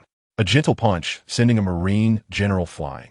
A full-force punch being able to kill or seriously injure. That shouldn't be too much to expect. Zephyr didn't think he would guess wrong, and of course, he had no intention of trying it out. Soon the three arrived at Sengoku's office, where Vice Admiral Garp was also present. Both of them were already in their 60s or 70s, not following the main force to conquer the East Sea or West Sea. The Marine headquarters still needed someone to hold down the fort. Naturally, it was these old guys. Vice Admiral Crane and Sengoku were surprised to see Ain. They certainly knew she was Zephyr's disciple and had seen her before. She had been kidnapped by the God Clan during Ace's public execution. Now she had returned with a child. So this child was from the God Clan. Sengoku asked cautiously, Ain, this child wouldn't be from the God Clan, would he? Ain replied, yes, this is my child Saitama. Sengoku and Vice Admiral Crane looked at Saitama in astonishment. He was indeed a child of the God Clan. One must not underestimate him just because he was a child. He was terrifyingly strong. Sengoku had initially thought that members of this clan might possess the strength of a general or an emperor, but it was becoming increasingly clear that this was not the case. The strength was far beyond that of a general or an emperor. Each one was extraordinarily strong. It might be, as Dio said, invincible. The members of this clan possessed the power to crush the strong at sea. Zephyr sat on the sofa, smiling as he said, Sengoku, I'm here to recommend Saitama to become a general. His combat power is stronger than mine, even stronger than Garp's. Vice Admiral Crane and Sengoku both looked surprised. This little kid Saitama is that strong? It seemed possible. They knew that Zephyr was a serious and stubborn guy who wouldn't lie. So it was true. Sengoku looked at Crane and said, I think it's feasible. Crane, what do you think? The decision of the Marines was not solely his. He usually discussed it with other high-ranking members. This time, only the three generals were absent. In the past, adding a general to the Marines required consultation with the world government. However, now that the world government is gone, it is enough to report to Aizen, one of the God Clan. It seems unlikely to be rejected. After all, Aizen is from the God Clan. Sengoku couldn't think of any reason to refuse. Admiral Tsuru nodded in agreement. Initially, for the greater good, when his granddaughter Peacock was captured, he didn't hastily go to rescue her. He even prioritized the greater good, to let Peacock give birth to offspring of this clan. In that case, the Navy would have a voice. Now there is a ready-made opportunity. Zephyr didn't expect both of them to agree immediately, and a happy expression appeared on his face. All right, from now on, Saitama will be an admiral of the Navy, and I will teach him. After all, I was also an admiral before. I didn't expect things to be so simple. To find herself in a dream, her child had become an admiral. Soon, the news of the fourth admiral of the Navy was announced to the whole world. It was not only to notify the Navy, but also to intimidate pirates and those kingdoms that resisted and did not submit. On the vast sea of the East Blue, dozens of warships were sailing, and on the leading warship, a somewhat lewd man was lying on a deck chair, looking shocked. It was Admiral Kazuru, preparing to head to the next country for conquest. Compared to the difficult West Blue, the East Blue is much weaker. The pirates are not strong, so the kingdom's defense forces won't be very strong either. Faced with a powerful navy, they had no choice but to succumb. Admiral Kazuru received the announcement from the Navy and muttered to himself, I didn't expect Zephyr's disciple Ain's child to actually become an admiral. A 3-year-old child has become an admiral. That's really terrifying. It completely refreshed the record for the youngest admiral in the Navy. Never before has there been such a young admiral, which is hard to believe. Kizaru was both surprised and relieved. He had a deep understanding of the strength of the God Clan. They would not consider the Navy's suggestions at all, according to Aizen. There was no qualification for equal dialogue, but now there was, right? Of course, with Saitama's addition, the Navy could be said to be the strongest in history. Taking down pirates would be easy. Even Akainu and Kazan, who were heading to the West Blue, were surprised when they received this news. They didn't think that a 3-year-old child becoming an admiral was a ridiculous thing. Of course, they had no opposing thoughts. This clan was terrifyingly strong. They hadn't forgotten that a 5- or 6-year-old Bu had already become the king of the nations, who was once the king of the Big Mom pirates. Of course, The Big Mom pirates were now a thing of the past. There was also that 5- or 6-year-old who was once the king of the beast pirates, Goku and Vegeta. With these two examples, a 3-year-old becoming an admiral was not so shocking anymore. At just 3 years old, he must still have immense combat power. A few days later, Robin arrived at her husband's secluded little courtyard, wearing a radiant smile. After joining this clan, she no longer had to worry about her safety. Her heart had attained an unprecedented peace, not to mention that the world government was gone, annihilated by her husband's hands. Her decision back then was indeed very wise. Robin was holding a 3-year-old child in her arms, and then sat on her husband's lap. The child in her arms was, of course, her child. She had taken him to the time room for 3 days, so he was now 3 years old. Dressed in white, lazy and carefree, his hair was black like hers, which he inherited from her. Robin looked at her husband and smiled. "Husband, I want to take our child to search for the true history of the sea, to find the truth of history. I will be away for a while." Searching for the true history was her wish. Although staying on the family island was very happy. After resting for so long, it was time to find something to do. Reinhardt had no objections. It was good to go out for a walk. Moreover, Robin and her child had obtained the Template of Stark, the first espada from the world of the death gods. Their combat power should be quite high. Although he had misjudged M's combat power, he had a clear understanding of the combat power of the warlords, admirals, and the 4 emperors. Although Stark was only 3 years old, he could still handle these people, and if he couldn't win, he could still run away. After all, he could use the hollow sonido, so he was still reassured about Robin's safety. Seeing this, Robin's smile grew even wider. Her husband was truly wonderful. He had never bound her. Before leaving, she had one more thing to do. Gently placing Stark on the ground, she said, "Stark, go play." Stark looked at his mother and then ran out. He quietly arrived at the seaside and then laid back on a rock. His sensing ability was very strong, but he couldn't perceive any movement from his father's courtyard. A fog blocked his perception. This had happened many times. He had no idea what his mother and father were doing. However, he wasn't too surprised anymore, as he would soon be able to go to sea. It should be a good journey. The next day, Robin was ready to set off for archaeology once again, and this time she was very satisfied. Her husband's scent was just too good. Stark was naturally ready as well, and the two of them headed towards the port, where a ship was already waiting. On the way, Stark curiously asked, "Mom, what do you do with Dad when you're blocking?" Robin smiled and replied, "You'll know once you have a girl you like in the future." Stark was puzzled. It was still too early for him. Soon the two set off, and naturally, they were ambushed by vicious sea kings who wanted to eat the entire ship. Robin was not worried. She already knew her child's power. Stark suddenly opened his eyes wide. He had already sensed the location of the sea kings, and suddenly, a light appeared in his hand, revealing a pistol. He pulled the trigger, and a blue flash shot out towards the Sea King, directly creating a large hole in its massive body, causing it to slowly sink. Robin felt that her child was truly incredibly strong. This time out, she shouldn't have to worry about anything. The world was already theirs. There was no need to worry about any danger. A year later, the world had changed significantly. The Navy assisted the God Clan in conquering the world, and then began to pursue pirates relentlessly. A 3-year-old admiral from the God Clan emerged, and any powerful pirate was knocked out with a single blow. Pirates like Shiki didn't even need to step in. The world became bright and clear.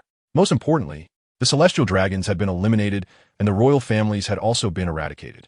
Therefore, the taxes paid to the regions were relatively low, enough for them to maintain their daily lives. Faced with the terrifying navy, they no longer dared to go to sea in search of freedom, because it would truly lead to death. Thus, the so-called era of great pirates was completely ended. On a mysterious island in the doldrums, the Lark and the Peacock were both holding a child in their arms as they set off towards the port.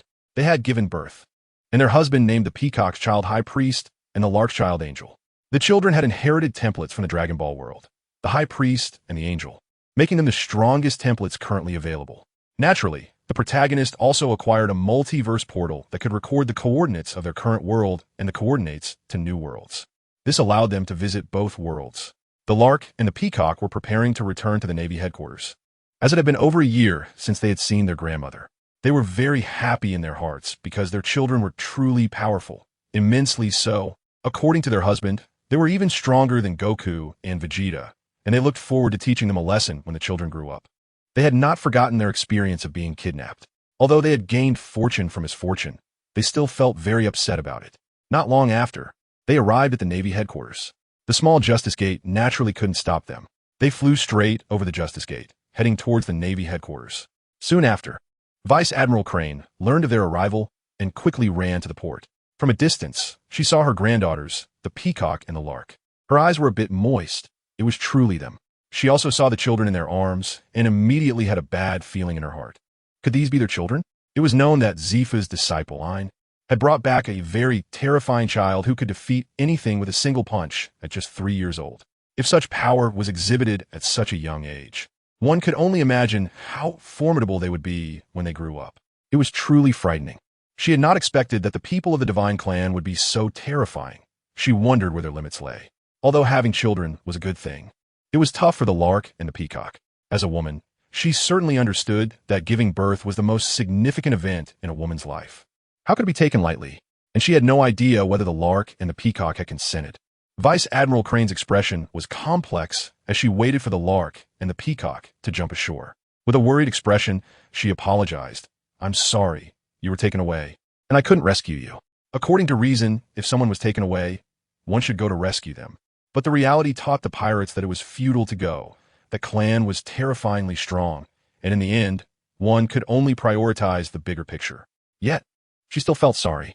The peacock nonchalantly replied, "It's fine, Grandma. This is an opportunity. I met the father of the Divine Clan, and something beautiful happened, and we had wonderful children. High Priest, quickly call Grandma." Even the lark echoed, "Angel, quickly call Grandma." Of course, children should be nurtured from a young age to learn such things. Vice Admiral Crane found this scene strange. These two looked like newborns, with hardly any hair and very small hands, a bit thin, just like newly born babies. How could they be calling people? If they could speak, it should at least be after a year. It seemed that the peacock and the lark had no experience. They certainly lacked experience with infants. They had no time to care for them, having joined the Navy at a very young age. They could only do some chores, witnessing the terrifying nature of pirates and learning how to capture them. But the next moment, a voice rang out, "Grandma." Vice Admiral Crane found it a bit unbelievable. This tiny, delicate voice, how could that be? She looked at the peacock child, who was also looking at her with wide eyes, and called her. Was she dreaming? This was unscientific. How could a newborn baby speak? It completely defied logic. Soon, another grandma echoed from the child in the lark's arms. And that little pair of eyes was also looking at her. Yes, the sound had come from him. Vice Admiral Crane reacted, deeply sighing. It seemed that science was of no use against the Divine Clan. Watching the two of them happy, they didn't seem like they were being mistreated, which reassured her a bit. However, she was also puzzled. Why such names? High Priest and Angel seem like titles. The peacock smiled and said, "My husband said they're very strong, and of course, if we come up with nice names in the future, we can name them then." Vice Admiral Crane understood. It turned out they were called such names because they were too powerful. Of course, they could also choose good names later. It was quite normal for newborns not to have well-thought-out names yet. On the mysterious island of the Windless Zone, Reinhardt held a small portal made of colorful, translucent light. With his thought, it instantly flew to the ground, growing larger and illuminating the entire manor. This was the system reward he received for giving birth to the High Priest and the Angel, named the Multiverse Portal, which allowed him to teleport to new worlds and record anchor points in those worlds. This way, if he wanted to return later, he could teleport directly. Naturally, it first recorded the anchor point of the One Piece world. Otherwise, if he wanted to come back later, he would have to traverse one world after another to find it. Although he possessed the power of the High Priest, which allowed him to cross worlds, whether he could find the One Piece world was still uncertain, and he had no need to seek trouble for himself. Soon, the portal opened, and Reinhardt passed through it. His figure disappeared in an instant, along with the portal. Before this, he had already informed his many children that he would be leaving this world for a while. However, he left behind a full template overlapped clone, which included the High Priest template, so that this group of sons and daughters wouldn't destroy the world. Even with only 1/10 of the power, it would be enough to completely suppress them. In the land of rain in the Naruto world, the sky was overcast with clouds, and rain fell like yellow soybeans. Surrounded by trees and jungles, in another direction was a huge town. Suddenly, a portal of colorful light appeared, and a strikingly handsome figure emerged from it. Reinhardt. He looked around and quickly recognized the somewhat modern buildings, high-rises, and even giant chimneys. Wasn't this the scene of the Hidden Rain village he had seen before?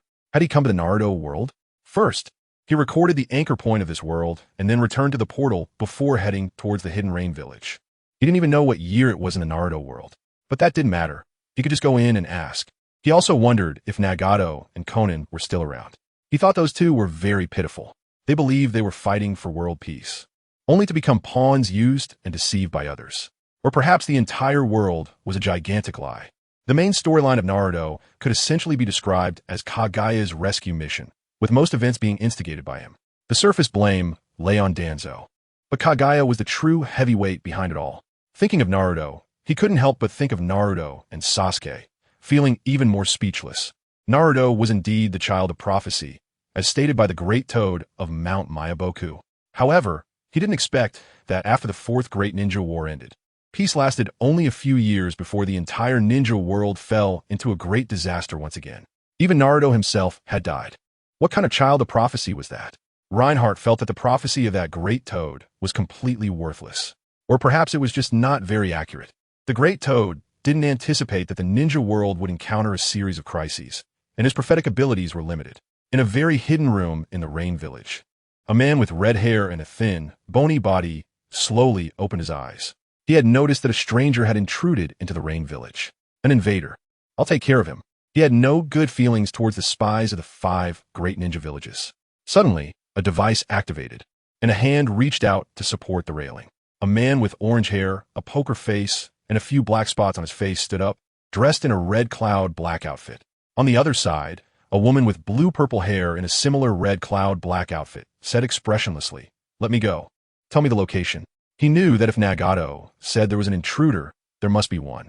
This was observed through the Rain Tiger Freedom technique. Sensing external conditions through the rain, a special aura had appeared, which could certainly be detected. Nagato glanced at Konan and let her go. Even a J-9 level spy could be dealt with by Konan. After getting the location, Konan walked straight out of the room. 2 white paper wings appeared behind her, flapping as she quickly flew toward the position Nagato mentioned. Before long, she spotted the invading man from afar in the sky. He was very handsome, and it was raining. But he wasn't wet at all, making her own damp appearance seem a bit strange by comparison. Konan landed slowly nearby and coldly asked, "Who are you? Why have you come to the Rain Village?" Reinhardt looked at the woman in front of him, Konan, dressed in red cloud black clothing. It seemed that she had already established the Akatsuki organization under Obito's instigation. This meant that Hanzo, the demigod of the ninja world, must have already kicked the bucket. He smiled and said, "You can call me Traveler, Reinhardt." Konan frowned. "Traveler, Reinhardt? With golden hair, are you a foreigner?" She had never heard of this name before. It didn't sound like someone related to the 5 great nations. Now that the Akatsuki organization had just been established, it was the perfect time to recruit members. And she had a bold idea in her mind. If this guy was strong, then they could pull him into the Akatsuki. Suddenly, a long paper spear coalesced directly in front of her, shooting straight at Reinhardt. Reinhardt felt a bit speechless. There was no need to attack right away. He simply waved his hand, and the paper spear in front of him vanished. This scene caused Konan's expression to change. What kind of technique is this? It's as if it was erased. It didn't absorb ninjutsu like Nagato's hungry ghost path. Moreover, those eyes were still ordinary eyes. What was this ability? Konan became increasingly curious. Hidden within the room, Nagato also sensed this scene. It was a miraculous ability. Curious, Konan launched another paper attack, but without exception, it was all nullified by Reinhardt. When he arrived, Reinhardt activated the God Officer template. This was a cautious move. Who knew if the new world would be one filled with God Officers? If that were the case, it would be quite dangerous. Now that he knew he had arrived in the Naruto world, there was no need to worry. This template was the strongest in the universe. After witnessing this miraculous technique, Konan's gaze towards Reinhardt changed. Just this ability to nullify ninjutsu was already very powerful. With a smile on her face, she extended an invitation. "Would you like to join our Akatsuki? Our goal is to create a peaceful world." Reinhardt smiled lightly, not expecting that after arriving in the Naruto world, he would be invited by Konan to join the Akatsuki. A peaceful world does not exist. In the future plot, Nagato would be swayed by Naruto's words, and Naruto would also promise peace for the ninja world, but the final outcome would still not be great. Even during the years of peace, the 5 great nations could be said to be thriving, but who would care about the rain country in the corner? The people inside still couldn't fill their stomachs and lived in hardship. He walked directly towards the Rain Village. Since he was here, he naturally planned to reside here. As for the big boss of this world, Pain, or that traitor Obito, he called him a traitor because, as a member of the Uchiha clan, he personally annihilated his own clan and even caused his teacher and his wife to kick the bucket. A truly terrifying traitor. However, with his current abilities, He certainly wasn't afraid of these two. Conan was stunned. This guy hadn't given her an answer yet. She asked loudly, "Do you want to join or not?" Reinhardt was speechless. "Stop with this boring question. The world cannot be peaceful. Wherever there are people, there will be war." Hearing this, Conan's expression grew heavy. She understood this principle all too well. Where there are people, there are biases and conflicts. But the Akatsuki had a coercive method, which was to collect the tailed beasts and resurrect the 10 tails. At that time, which country would dare to start a war? They could just attack it directly. The 10 tails could easily destroy a village, far stronger than the current strongest tailed beast, the 9 tails. Collecting the tailed beasts, of course, couldn't rely solely on her and Nagato. They needed to recruit help. Reluctantly, Conan chased after him. Meeting this traveler today must be fate's arrangement. Reinhardt walked and soon found a bar. Even in the secluded rain village, one could still find a bar. The people inside, upon seeing this strange man, maintained a poker face, but were actually on high alert. This was an outsider, in other words, possibly an invader. However, when they saw Conan, who had just entered, their expressions instantly turned respectful. Because this was the Angel Lord. The Angel Lord even sat at the same table as the man who had just intruded. They were a bit puzzled, but that was not something they could probe into. The more one knew in this world, the greater the danger. Especially the secrets of the Angel, which were considered top secrets in the Rain Village. One by one, the customers quickly left because they didn't want to get involved in the secrets, while Conan sat down, supporting her face, looking at Reinhardt. According to the plan, there was a chance to achieve world peace, and Nagato was indeed the child of destiny, possessing the Rinnegan, an eye only held by the Sage of Six Paths. Reinhardt looked at Conan, whose gaze was intense. These Naruto folks seemed to be a bit one-track minded. He said with a serious face, "If you continue to aim for peace in the ninja world, you might die in the future." He hasn't forgotten that Conan was also stabbed in the back by Obito and died a tragic death. Why not just take care of the Rain Village properly? With your current strength, protecting the land of Rain should be more than enough. Conan's expression changed drastically upon hearing this. Could she really die? Sacrificing for such a noble goal was inevitable. Moreover, this might not even be true, she thought firmly. Even if it means death, I will do it, not only to bring peace to the land of Rain, but to ensure the world does not suffer the ravages of war. This is my dream. This is related to her childhood experiences. Her parents died in the war. So, she has lived with Nagato in pain since she was young. She doesn't want other children to encounter such things again. As long as there is no war, people in the world will be happy. Reinhardt feels helpless. She is indeed a very compassionate person, but he knows that it might also contain a desire for revenge against this world. As Nagato said, only by feeling pain can one understand pain and ultimately achieve peace. Nagato wants the world to experience some pain. However, this is of no use. They're destined to be just manipulated pawns. Conan's gaze remained resolute. Only our Akatsuki organization can create a new history for the ninja world. Reinhardt didn't know what to say. What a great goal, but it is also quite overreaching. Unfortunately, he already knows the future history of these two. It is truly tragic, being deceived and still helping others count money. He sneered and said, "Since you want to create history, do you know the true history of the ninja world?" Conan didn't understand the purpose of his question, but the history of the ninja world is widely recognized. The history of the ninja world began with the Sage of Six Paths, who created the ninja sect and taught people how to use ninjutsu, improving their lives. But later, the power of ninjutsu was used for war. Then came the chaotic warring states period, followed by 2 ninja world wars. Even now, the 3rd ninja world war has not ended. The entire ninja world remains in chaos. Reinhardt waved his hand and said, "What you know is just insignificant history. Do you know how the Sage of Six Paths came to be? How did the chakra of this world come into existence? If you know nothing, then you cannot truly understand this world." Conan was completely stunned. This was indeed something she didn't know. "Do you know this?" The person before her looked like a traveler and didn't seem very old. Could he be an archaeologist or something? But the Sage of Six Paths was a figure from thousands of years ago. Even if there were records, they would have disappeared. As for how the Sage of Six Paths came to be, it should be naturally born and raised. Reinhardt knew that Conan could not possibly know this. Even Madara wouldn't know about this. He slowly said this goes back many, many years, to the ancient era when Kagaya Otsutsuki and Ishiki Otsutsuki came to Earth to plant the god tree. Kagaya, unwilling to be a live sacrifice for the god tree, fought against Ishiki, and ultimately, Kagaya sacrificed the severely injured Ishiki to the god tree, gaining immense power through the fruit of the god tree. Conan looked puzzled. The ancient era? There are basically no records from that period. How does this guy know? She asked in confusion. Kagaya Otsutsuki? What is the god tree? Reinhardt explained. The Otsutsuki clan is an extraterrestrial race. As for the god tree, it is also known as the Ten Tails, and the outer path golem is its shell. Conan was taken aback.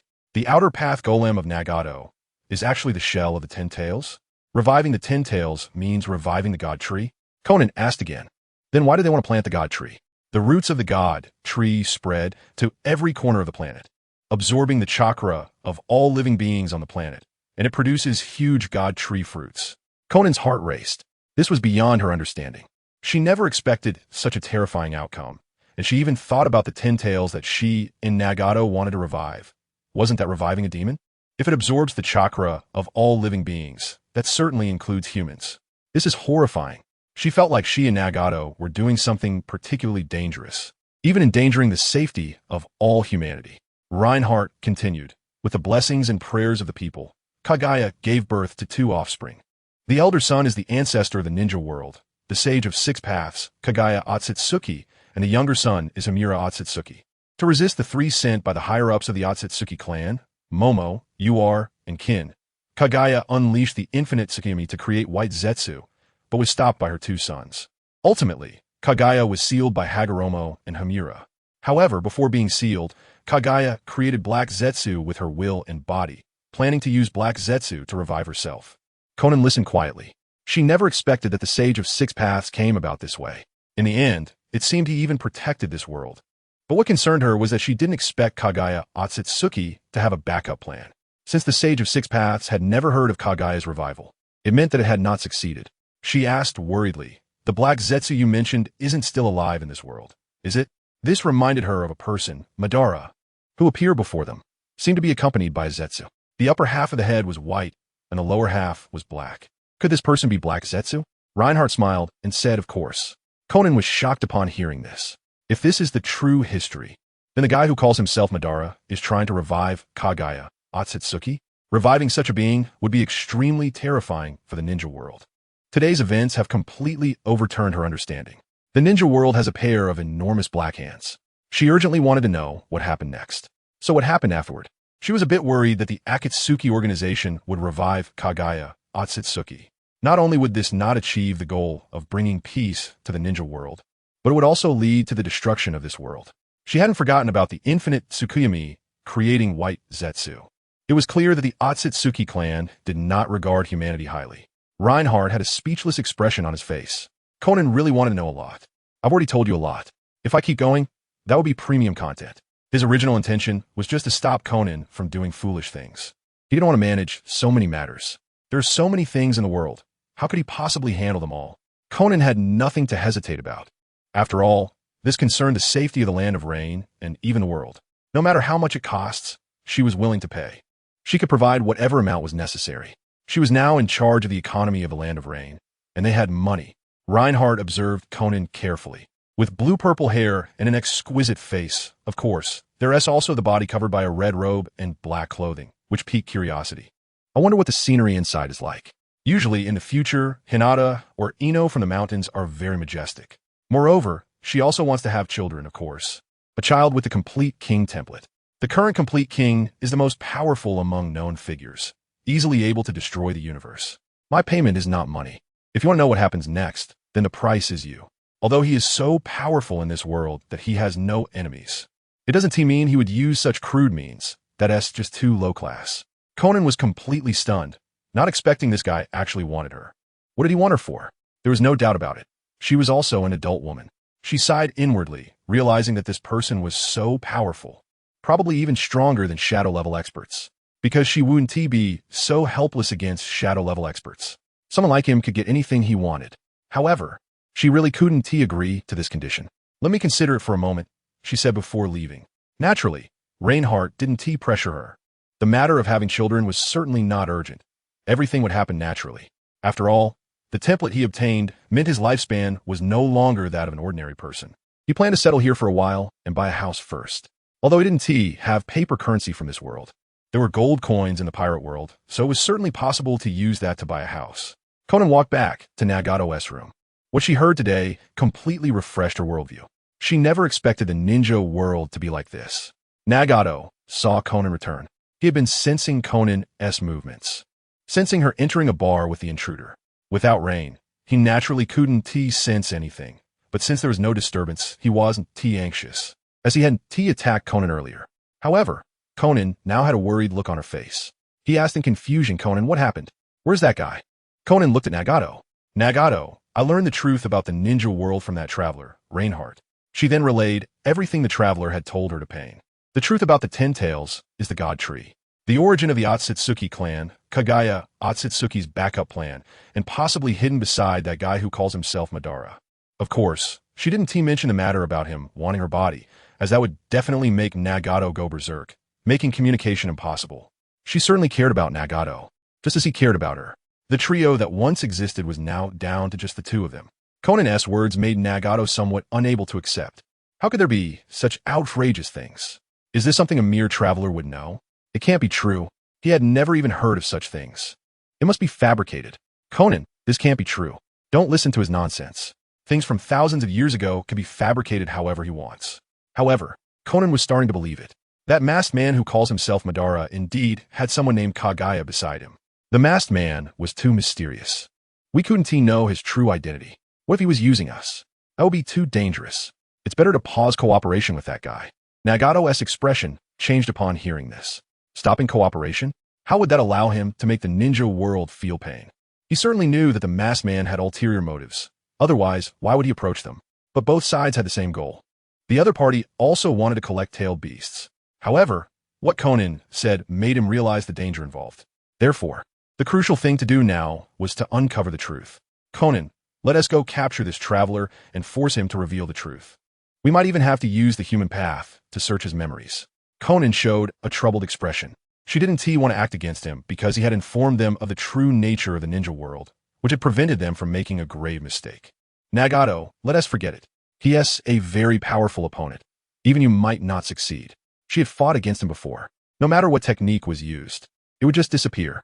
His abilities were far more miraculous than Nagato's Rinnegan. However, Nagato said solemnly, "Conan, in front of these eyes, the traveler can't possibly be my opponent." Conan sighed inwardly. Ever since Yahiko died, Nagato became the leader of the Akatsuki, inheriting Yahiko's will, and his heart became colder. "Nagato, I cannot agree with this approach." Nagato looked at Conan without any blame. Among the three, she was the kindest, but life taught him not to be too merciful. Otherwise, he would end up like Yahiko. This traveler knows about these matters, and it must be investigated thoroughly. He even suspected that this ninja might know more valuable information, and he was looking forward to it increasingly. Then, 6 containers in the room suddenly released 6 individuals dressed in red clouds and black clothing. Each had a black receiver on their face. They then left in unison through the doorway, heading straight for the location of the bar. Conan felt distressed. Now, even Nagato wouldn't listen to her. She didn't know what to do. In the end, she took action and chased after them. At least she wanted to save the traveler's life. At this moment, Reinhardt was enjoying delicious food in the bar, trying the flavors of the Naruto world, which were quite good. Soon, he sensed 6 powerful auras approaching. Without thinking, he knew who was coming. The strong ones in the Rain Village were limited. Who else could it be besides the 6 paths of pain? He then walked out the door. It was still raining in the sky, but it couldn't touch his body. Shortly after, the 6 paths of pain jumped down from the roof, completely soaked. The leader, Pain, stared at the traveler. Indeed, he was not simple. It was as if there was an invisible force protecting his surface. Soon, Conan landed as well. Looking at the traveler who appeared, she decided to speak up, as she didn't want to harm the innocent. "Traveler, run." In the concealed room, Nagato felt helpless. Conan was too kind, but this guy absolutely couldn't escape. Even with powerful escape techniques, Nagato controlled the 6 paths of pain to move closer to Reinhardt. "Traveler, reveal all your information." "No, it's better if I search your memories myself." A cold voice rang out in the rain. Reinhardt understood. The other side actually wanted to search his memories? This was indeed possible, as he had once obtained the pain template. Of course, a surge of anger rose in his heart. What courage to dare to search his memories. He kindly reminded the other party, wanting to prevent a tragedy for these two in the future. Xiaonan's warning was one thing, but it seemed she was reluctant to take action against him. However, Nagato was truly infuriating. If you remember correctly, this guy was also a traitor, having directly killed his own mentor, Jiraiya, without any mercy. Logically, these two should have no grievances. Therefore, acting ruthlessly, aside from being corrupted, had no other explanation. There were many who turned dark in the world of Naruto, and there were many conspiracies completely different from the world of pirates. This made him somewhat reluctant to get involved in the affairs of this world. After all, kindness does not always yield good rewards. He ignored pain like this. Who gave you the courage to search my memories? Pain was extremely cold. Ignorant. Remember, I am Pain, possessing the Rinnegan of the Sage of Six Paths. Then, 6 figures rushed towards the traveler, intending to control him. These 6 avatars possessed immense power, comparable to that of a Kage, and this person would definitely not escape. The 6 avatars moved at incredible speed, reaching Reinhard in the blink of an eye. Reinhard was currently using the High Priest template, and their movements were as slow as snails before him. He waved his hand directly. A tremendous surge of energy burst forth, crashing into the 6 attackers. The 6 bodies instantly shattered severely, collapsing to the ground with no response whatsoever. Xiaonan, watching from afar, was in disbelief at this scene. To take down the 6 avatars in an instant was almost impossible. Yet the scene indeed unfolded before her eyes. Where did this traveler come from? Nagato, hidden in the dark room, was also dumbfounded. The attack casually unleashed by the opponent destroyed all his avatars, and even the black rods he controlled became ineffective. What kind of power is this? Since he gained the power of the Rinnegan, he had become increasingly aware of its strength, making him one of the top powerhouses in this world. But this person easily defeated him. Could he be stronger than the Sage of Six Paths? Yet this traveler did not possess the Rinnegan.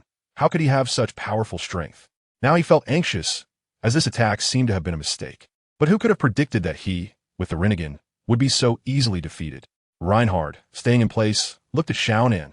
This guy had warned him, indicating that she had not completely turned dark. It seemed the timing was still quite early, knowing that in the future, she would show no mercy against her teacher, Jiraiya, just like Nagato. Xiaonan stared at Reinhard in shock. You are not an ordinary traveler. Otherwise, you wouldn't possess such powerful strength. The Rinnegan is undoubtedly the most powerful force in this world. Even if the Sage of Six Paths is stronger than Nagato, he probably couldn't instantly destroy the 6 avatars. After all, Nagato also possessed the power of the Rinnegan. Reinhard smiled lightly. I'm just an ordinary traveler. After saying that, he turned and left. This incident made him decide not to interfere in the conflicts of the Naruto world anymore, as he was genuinely disgusted. In this world, apart from a few individuals, most people were very radical and conspiratorial, completely lacking the heroism found in the pirate world. Nagato was a traitor to his teacher. There was really no reason for Jiraiya to have wronged him. Considering his act of repaying kindness with malice, his behavior was truly vile. Perhaps the root of this world's issues lies in the profession of ninjas. Hidden in the dark, they would go to great lengths for their goals. That's why so many evil individuals emerged. It felt like ninjas were merely a minor path, not the righteous way. Upon hearing this, Xiaonan's expression froze, and she realized, of course, she didn't believe it. The earlier scene was irrefutable evidence. Nagato possessed the Rinnegan, undoubtedly having the most powerful force in this world. And this man could defeat Nagato, indicating he possessed even greater strength, possibly the strongest in the ninja world. Such a person would certainly not deceive her. There would be no benefit in deceiving her. Therefore, what he previously said about this world being a grand conspiracy was true. Their Akatsuki organization was merely being used. This grand conspiracy not only concerned the safety of the ninja world, but also the safety of the Land of Rain. Xiaonan vaguely sensed that the situation in the ninja world was severe. If the Akatsuki organization were merely pawns, it seemed unlikely that anyone could contend against the mastermind behind it all. However, this man not only knew of the ninja world's conspiracy, but was also incredibly powerful. Perhaps only this person could save the ninja world. Thinking of this, she had made a decision in her heart. She needed to learn more information and strive to get this person to take action. The cost would only be herself. This made her unable to resist gripping her collar. She felt a mix of nervousness and excitement. This person had a strange quality that attracted her. Associating with such a ninja did not repel her. So she slowly followed him. Months later, in a secret room in Amigakure, a woman with purple hair sat in a chair, her belly slightly round. Although it was dark and drizzling outside, her heart was filled with sunshine. It was no longer as gloomy as before. She had met a wonderful man. Her body experienced unprecedented satisfaction, and she enjoyed the ultimate intimacy. There was now a small life growing inside her, something she had never imagined she would be so lucky to encounter one day. The decision she made back then was correct. Now she no longer viewed world peace as her goal. Peace in the ninja world was impossible. As long as there were people, conflicts would exist. It was better to manage the land of rain well. After all, this was her homeland. Of course, there were also regrets. Although she had asked her man to deal with the mastermind behind the ninja world, he hadn't paid it any mind. What a pity. But her man also said that in the future, a child of destiny would rise to save the world. If that's the case, then there was nothing to worry about. Of course, her greatest support was still her man. As his partner, she knew his strength. It was an unfathomable power. So even if he was no longer in Amigakure, she still felt very assured. In the land of wind, Sunagakure. This was a ninja village located in the desert. The leader of Sunagakure is called the Kazekage, and the village's strength is second only to Kanahagakure. In the conference office of the Kazekage building, several people sat around a long table. Dressed in white robes, they were the high-ranking officials of Sunagakure. Sitting at the head was a man with short brown hair, dressed in black ninja attire, who was the fourth Kazekage, Raza. He had just recently taken office because the previous third Kazekage had gone missing. He was renowned as the strongest Kazekage. As the strongest person in the village and the one with the highest status, it was impossible for him to abandon the village. So he must have been killed, and Luo Sha took office in a hurry. At this moment, the people in the conference room were silent, waiting for the hero of Sunagakure to arrive. Soon after, the door was slowly pushed open. A tall woman with a mix of brown and green hair walked in. She slowly approached the table and asked, "Lord Kazekage, may I ask why you called for me?" Seeing so many high-ranking officials present, she had a faint feeling that something important was to be instructed. After all, the situation in Sunagakure was not very good. They were not only engaged in fierce battles with Kirigakure in the south, but also with Awagakure in the northeast. The pressure was enormous. Those two villages were both among the 5 great shinobi villages. The situation was grim, with one village at war with two.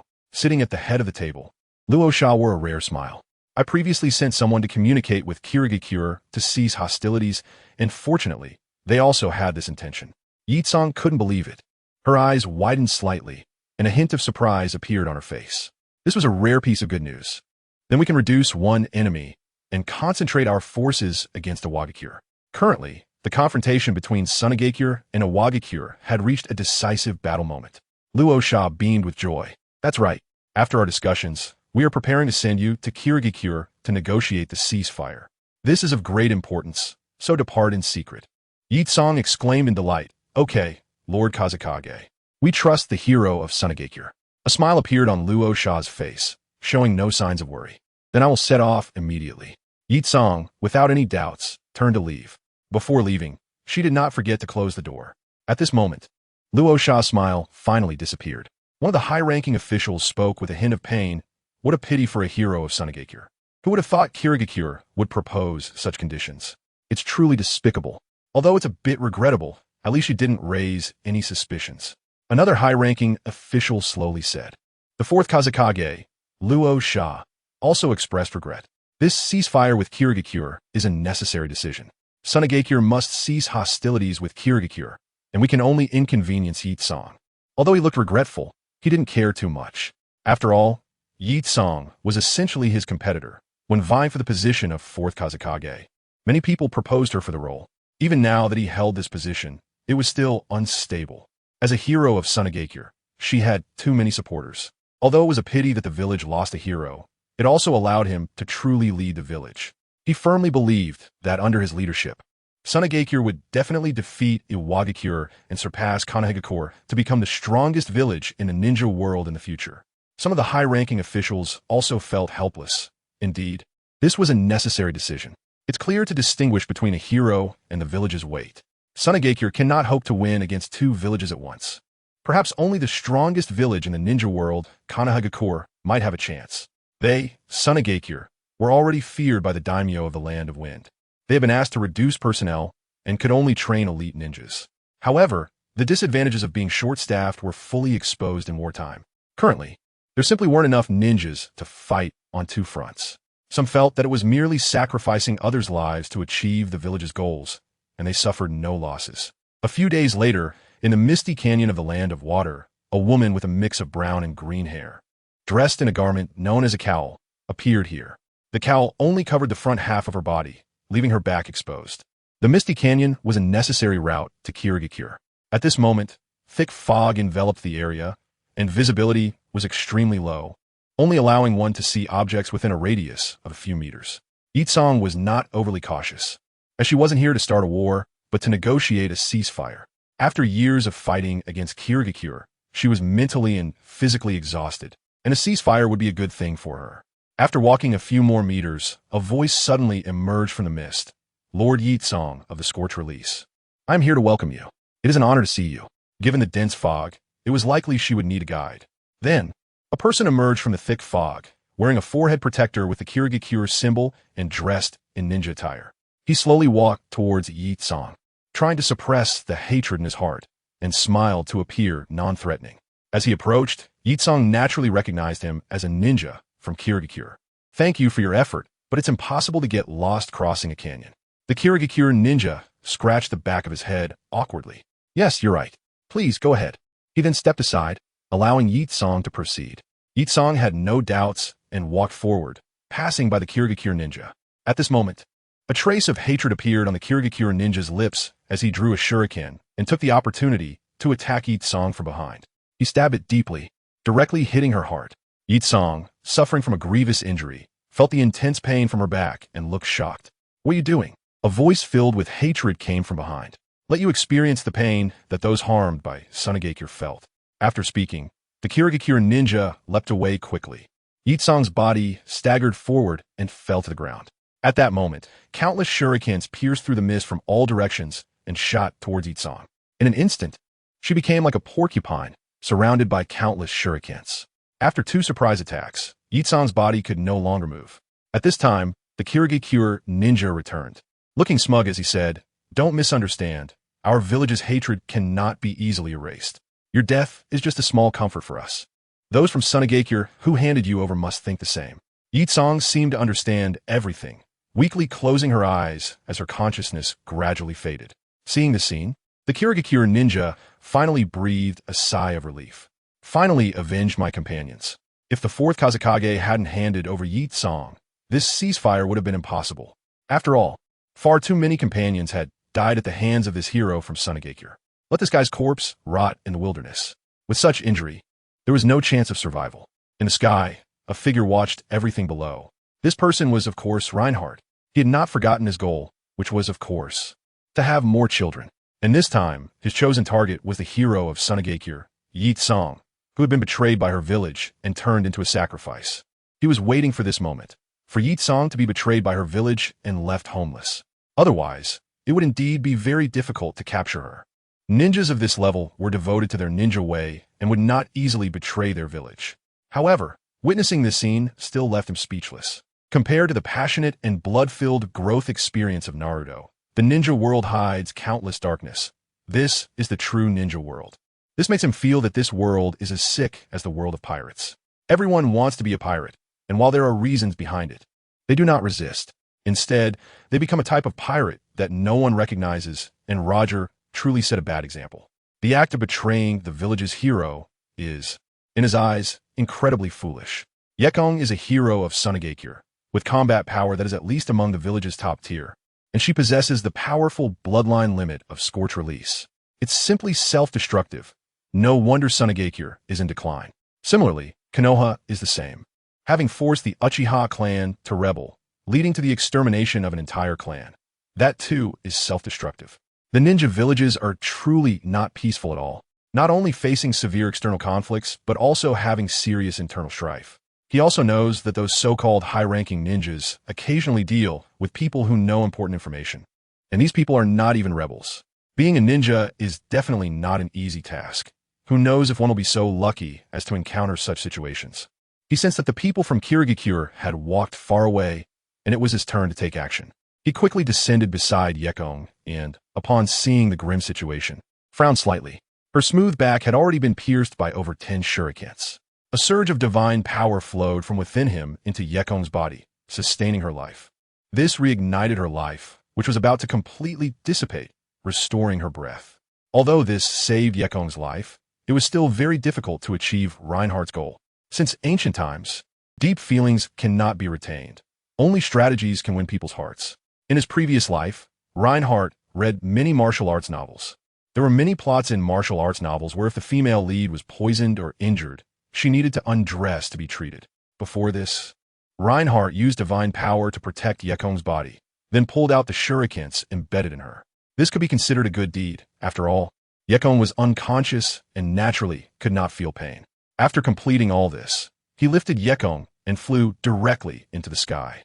He did not choose to randomly find a town in Kirigakure, but flew directly back to the mainland.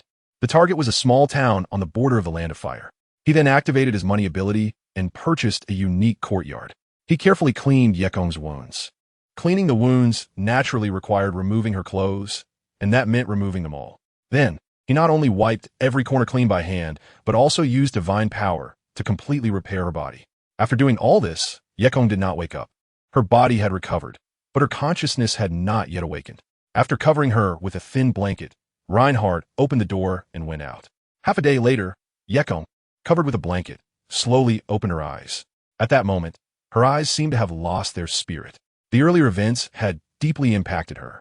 The last words of the Kirigakure ninja referred to them. Yekong knew who they were, the high-ranking officials of Sunagakure, including the 4th Kazekage, Raza. They had mercilessly betrayed her, allowing Kirigakure to kill her in anger. That was the condition for the ceasefire. Her heart was filled with rage, and her face twisted. Those damn bastards. Unfortunately, she was dead and could not take revenge. A few seconds later, she finally reacted. Where was she now? Her eyes could see the ceiling of the room. Could it be that she was not dead? She cautiously sat up. As the blanket slipped, she saw her body was bare, which startled her. What was going on? Without the time to think about this, she nervously reached back to gently touch her back. She had been pierced through the heart by a Kirigakure ninja and then suffered numerous shuriken wounds. She did not expect to die so tragically. As she touched, she was shocked. It's gone? Her back was very smooth, without any wounds. Then she lifted the blanket to check her legs, which had also suffered severe shuriken injuries. Suddenly, she was both surprised and embarrassed. Her pants were missing. Who did this? Fortunately, there was no one else in the room. Then she checked the wounds on her legs, and they too were gone. She miraculously discovered that there were not even scars. This calmed her heart. Her body's injuries were all gone, and she could not help but take a deep breath. This indeed felt like being alive. But what exactly was going on? Now, she felt a sense of confusion, giving her a feeling of unreality. She had truly been injured. Could it have been a dream? Then where was she now? Or perhaps this was the world after death. Maybe she had to go out and see. Wrapping herself in the blanket, she opened the door and saw a courtyard with a lounge chair, on which lay a man. This man gave off a peculiar feeling and was very handsome. It was her first time feeling this way about a man. She asked, "Is this the world after death?" Reinhardt slowly opened his eyes. He looked at Yekong with a strange expression. Did you get hurt in the head? No wonder, as the top combat power of Sunagakure. You were ambushed from behind by a ninja. This is really dying too easily. What world after death? You're the one I brought back. Yekong let out a sigh of relief in her heart. She felt a sense of joy. She was still alive. In that case, she could take revenge. Those who betrayed her, including the 4th Kazekage Raza, would definitely pay the price. She looked at the man before her with a smile. Thank you for saving my life. May I ask where my original clothes went? Reinhardt replied nonchalantly. I threw them away. They were covered in blood. Yekong was a bit surprised. Could it be that this man was the one who took off her clothes? How embarrassing. However, she did not ask out loud. She decided to pretend she didn't know about it. Otherwise, she would be the only one embarrassed. Then, do you have women's clothes? I still have important things to do.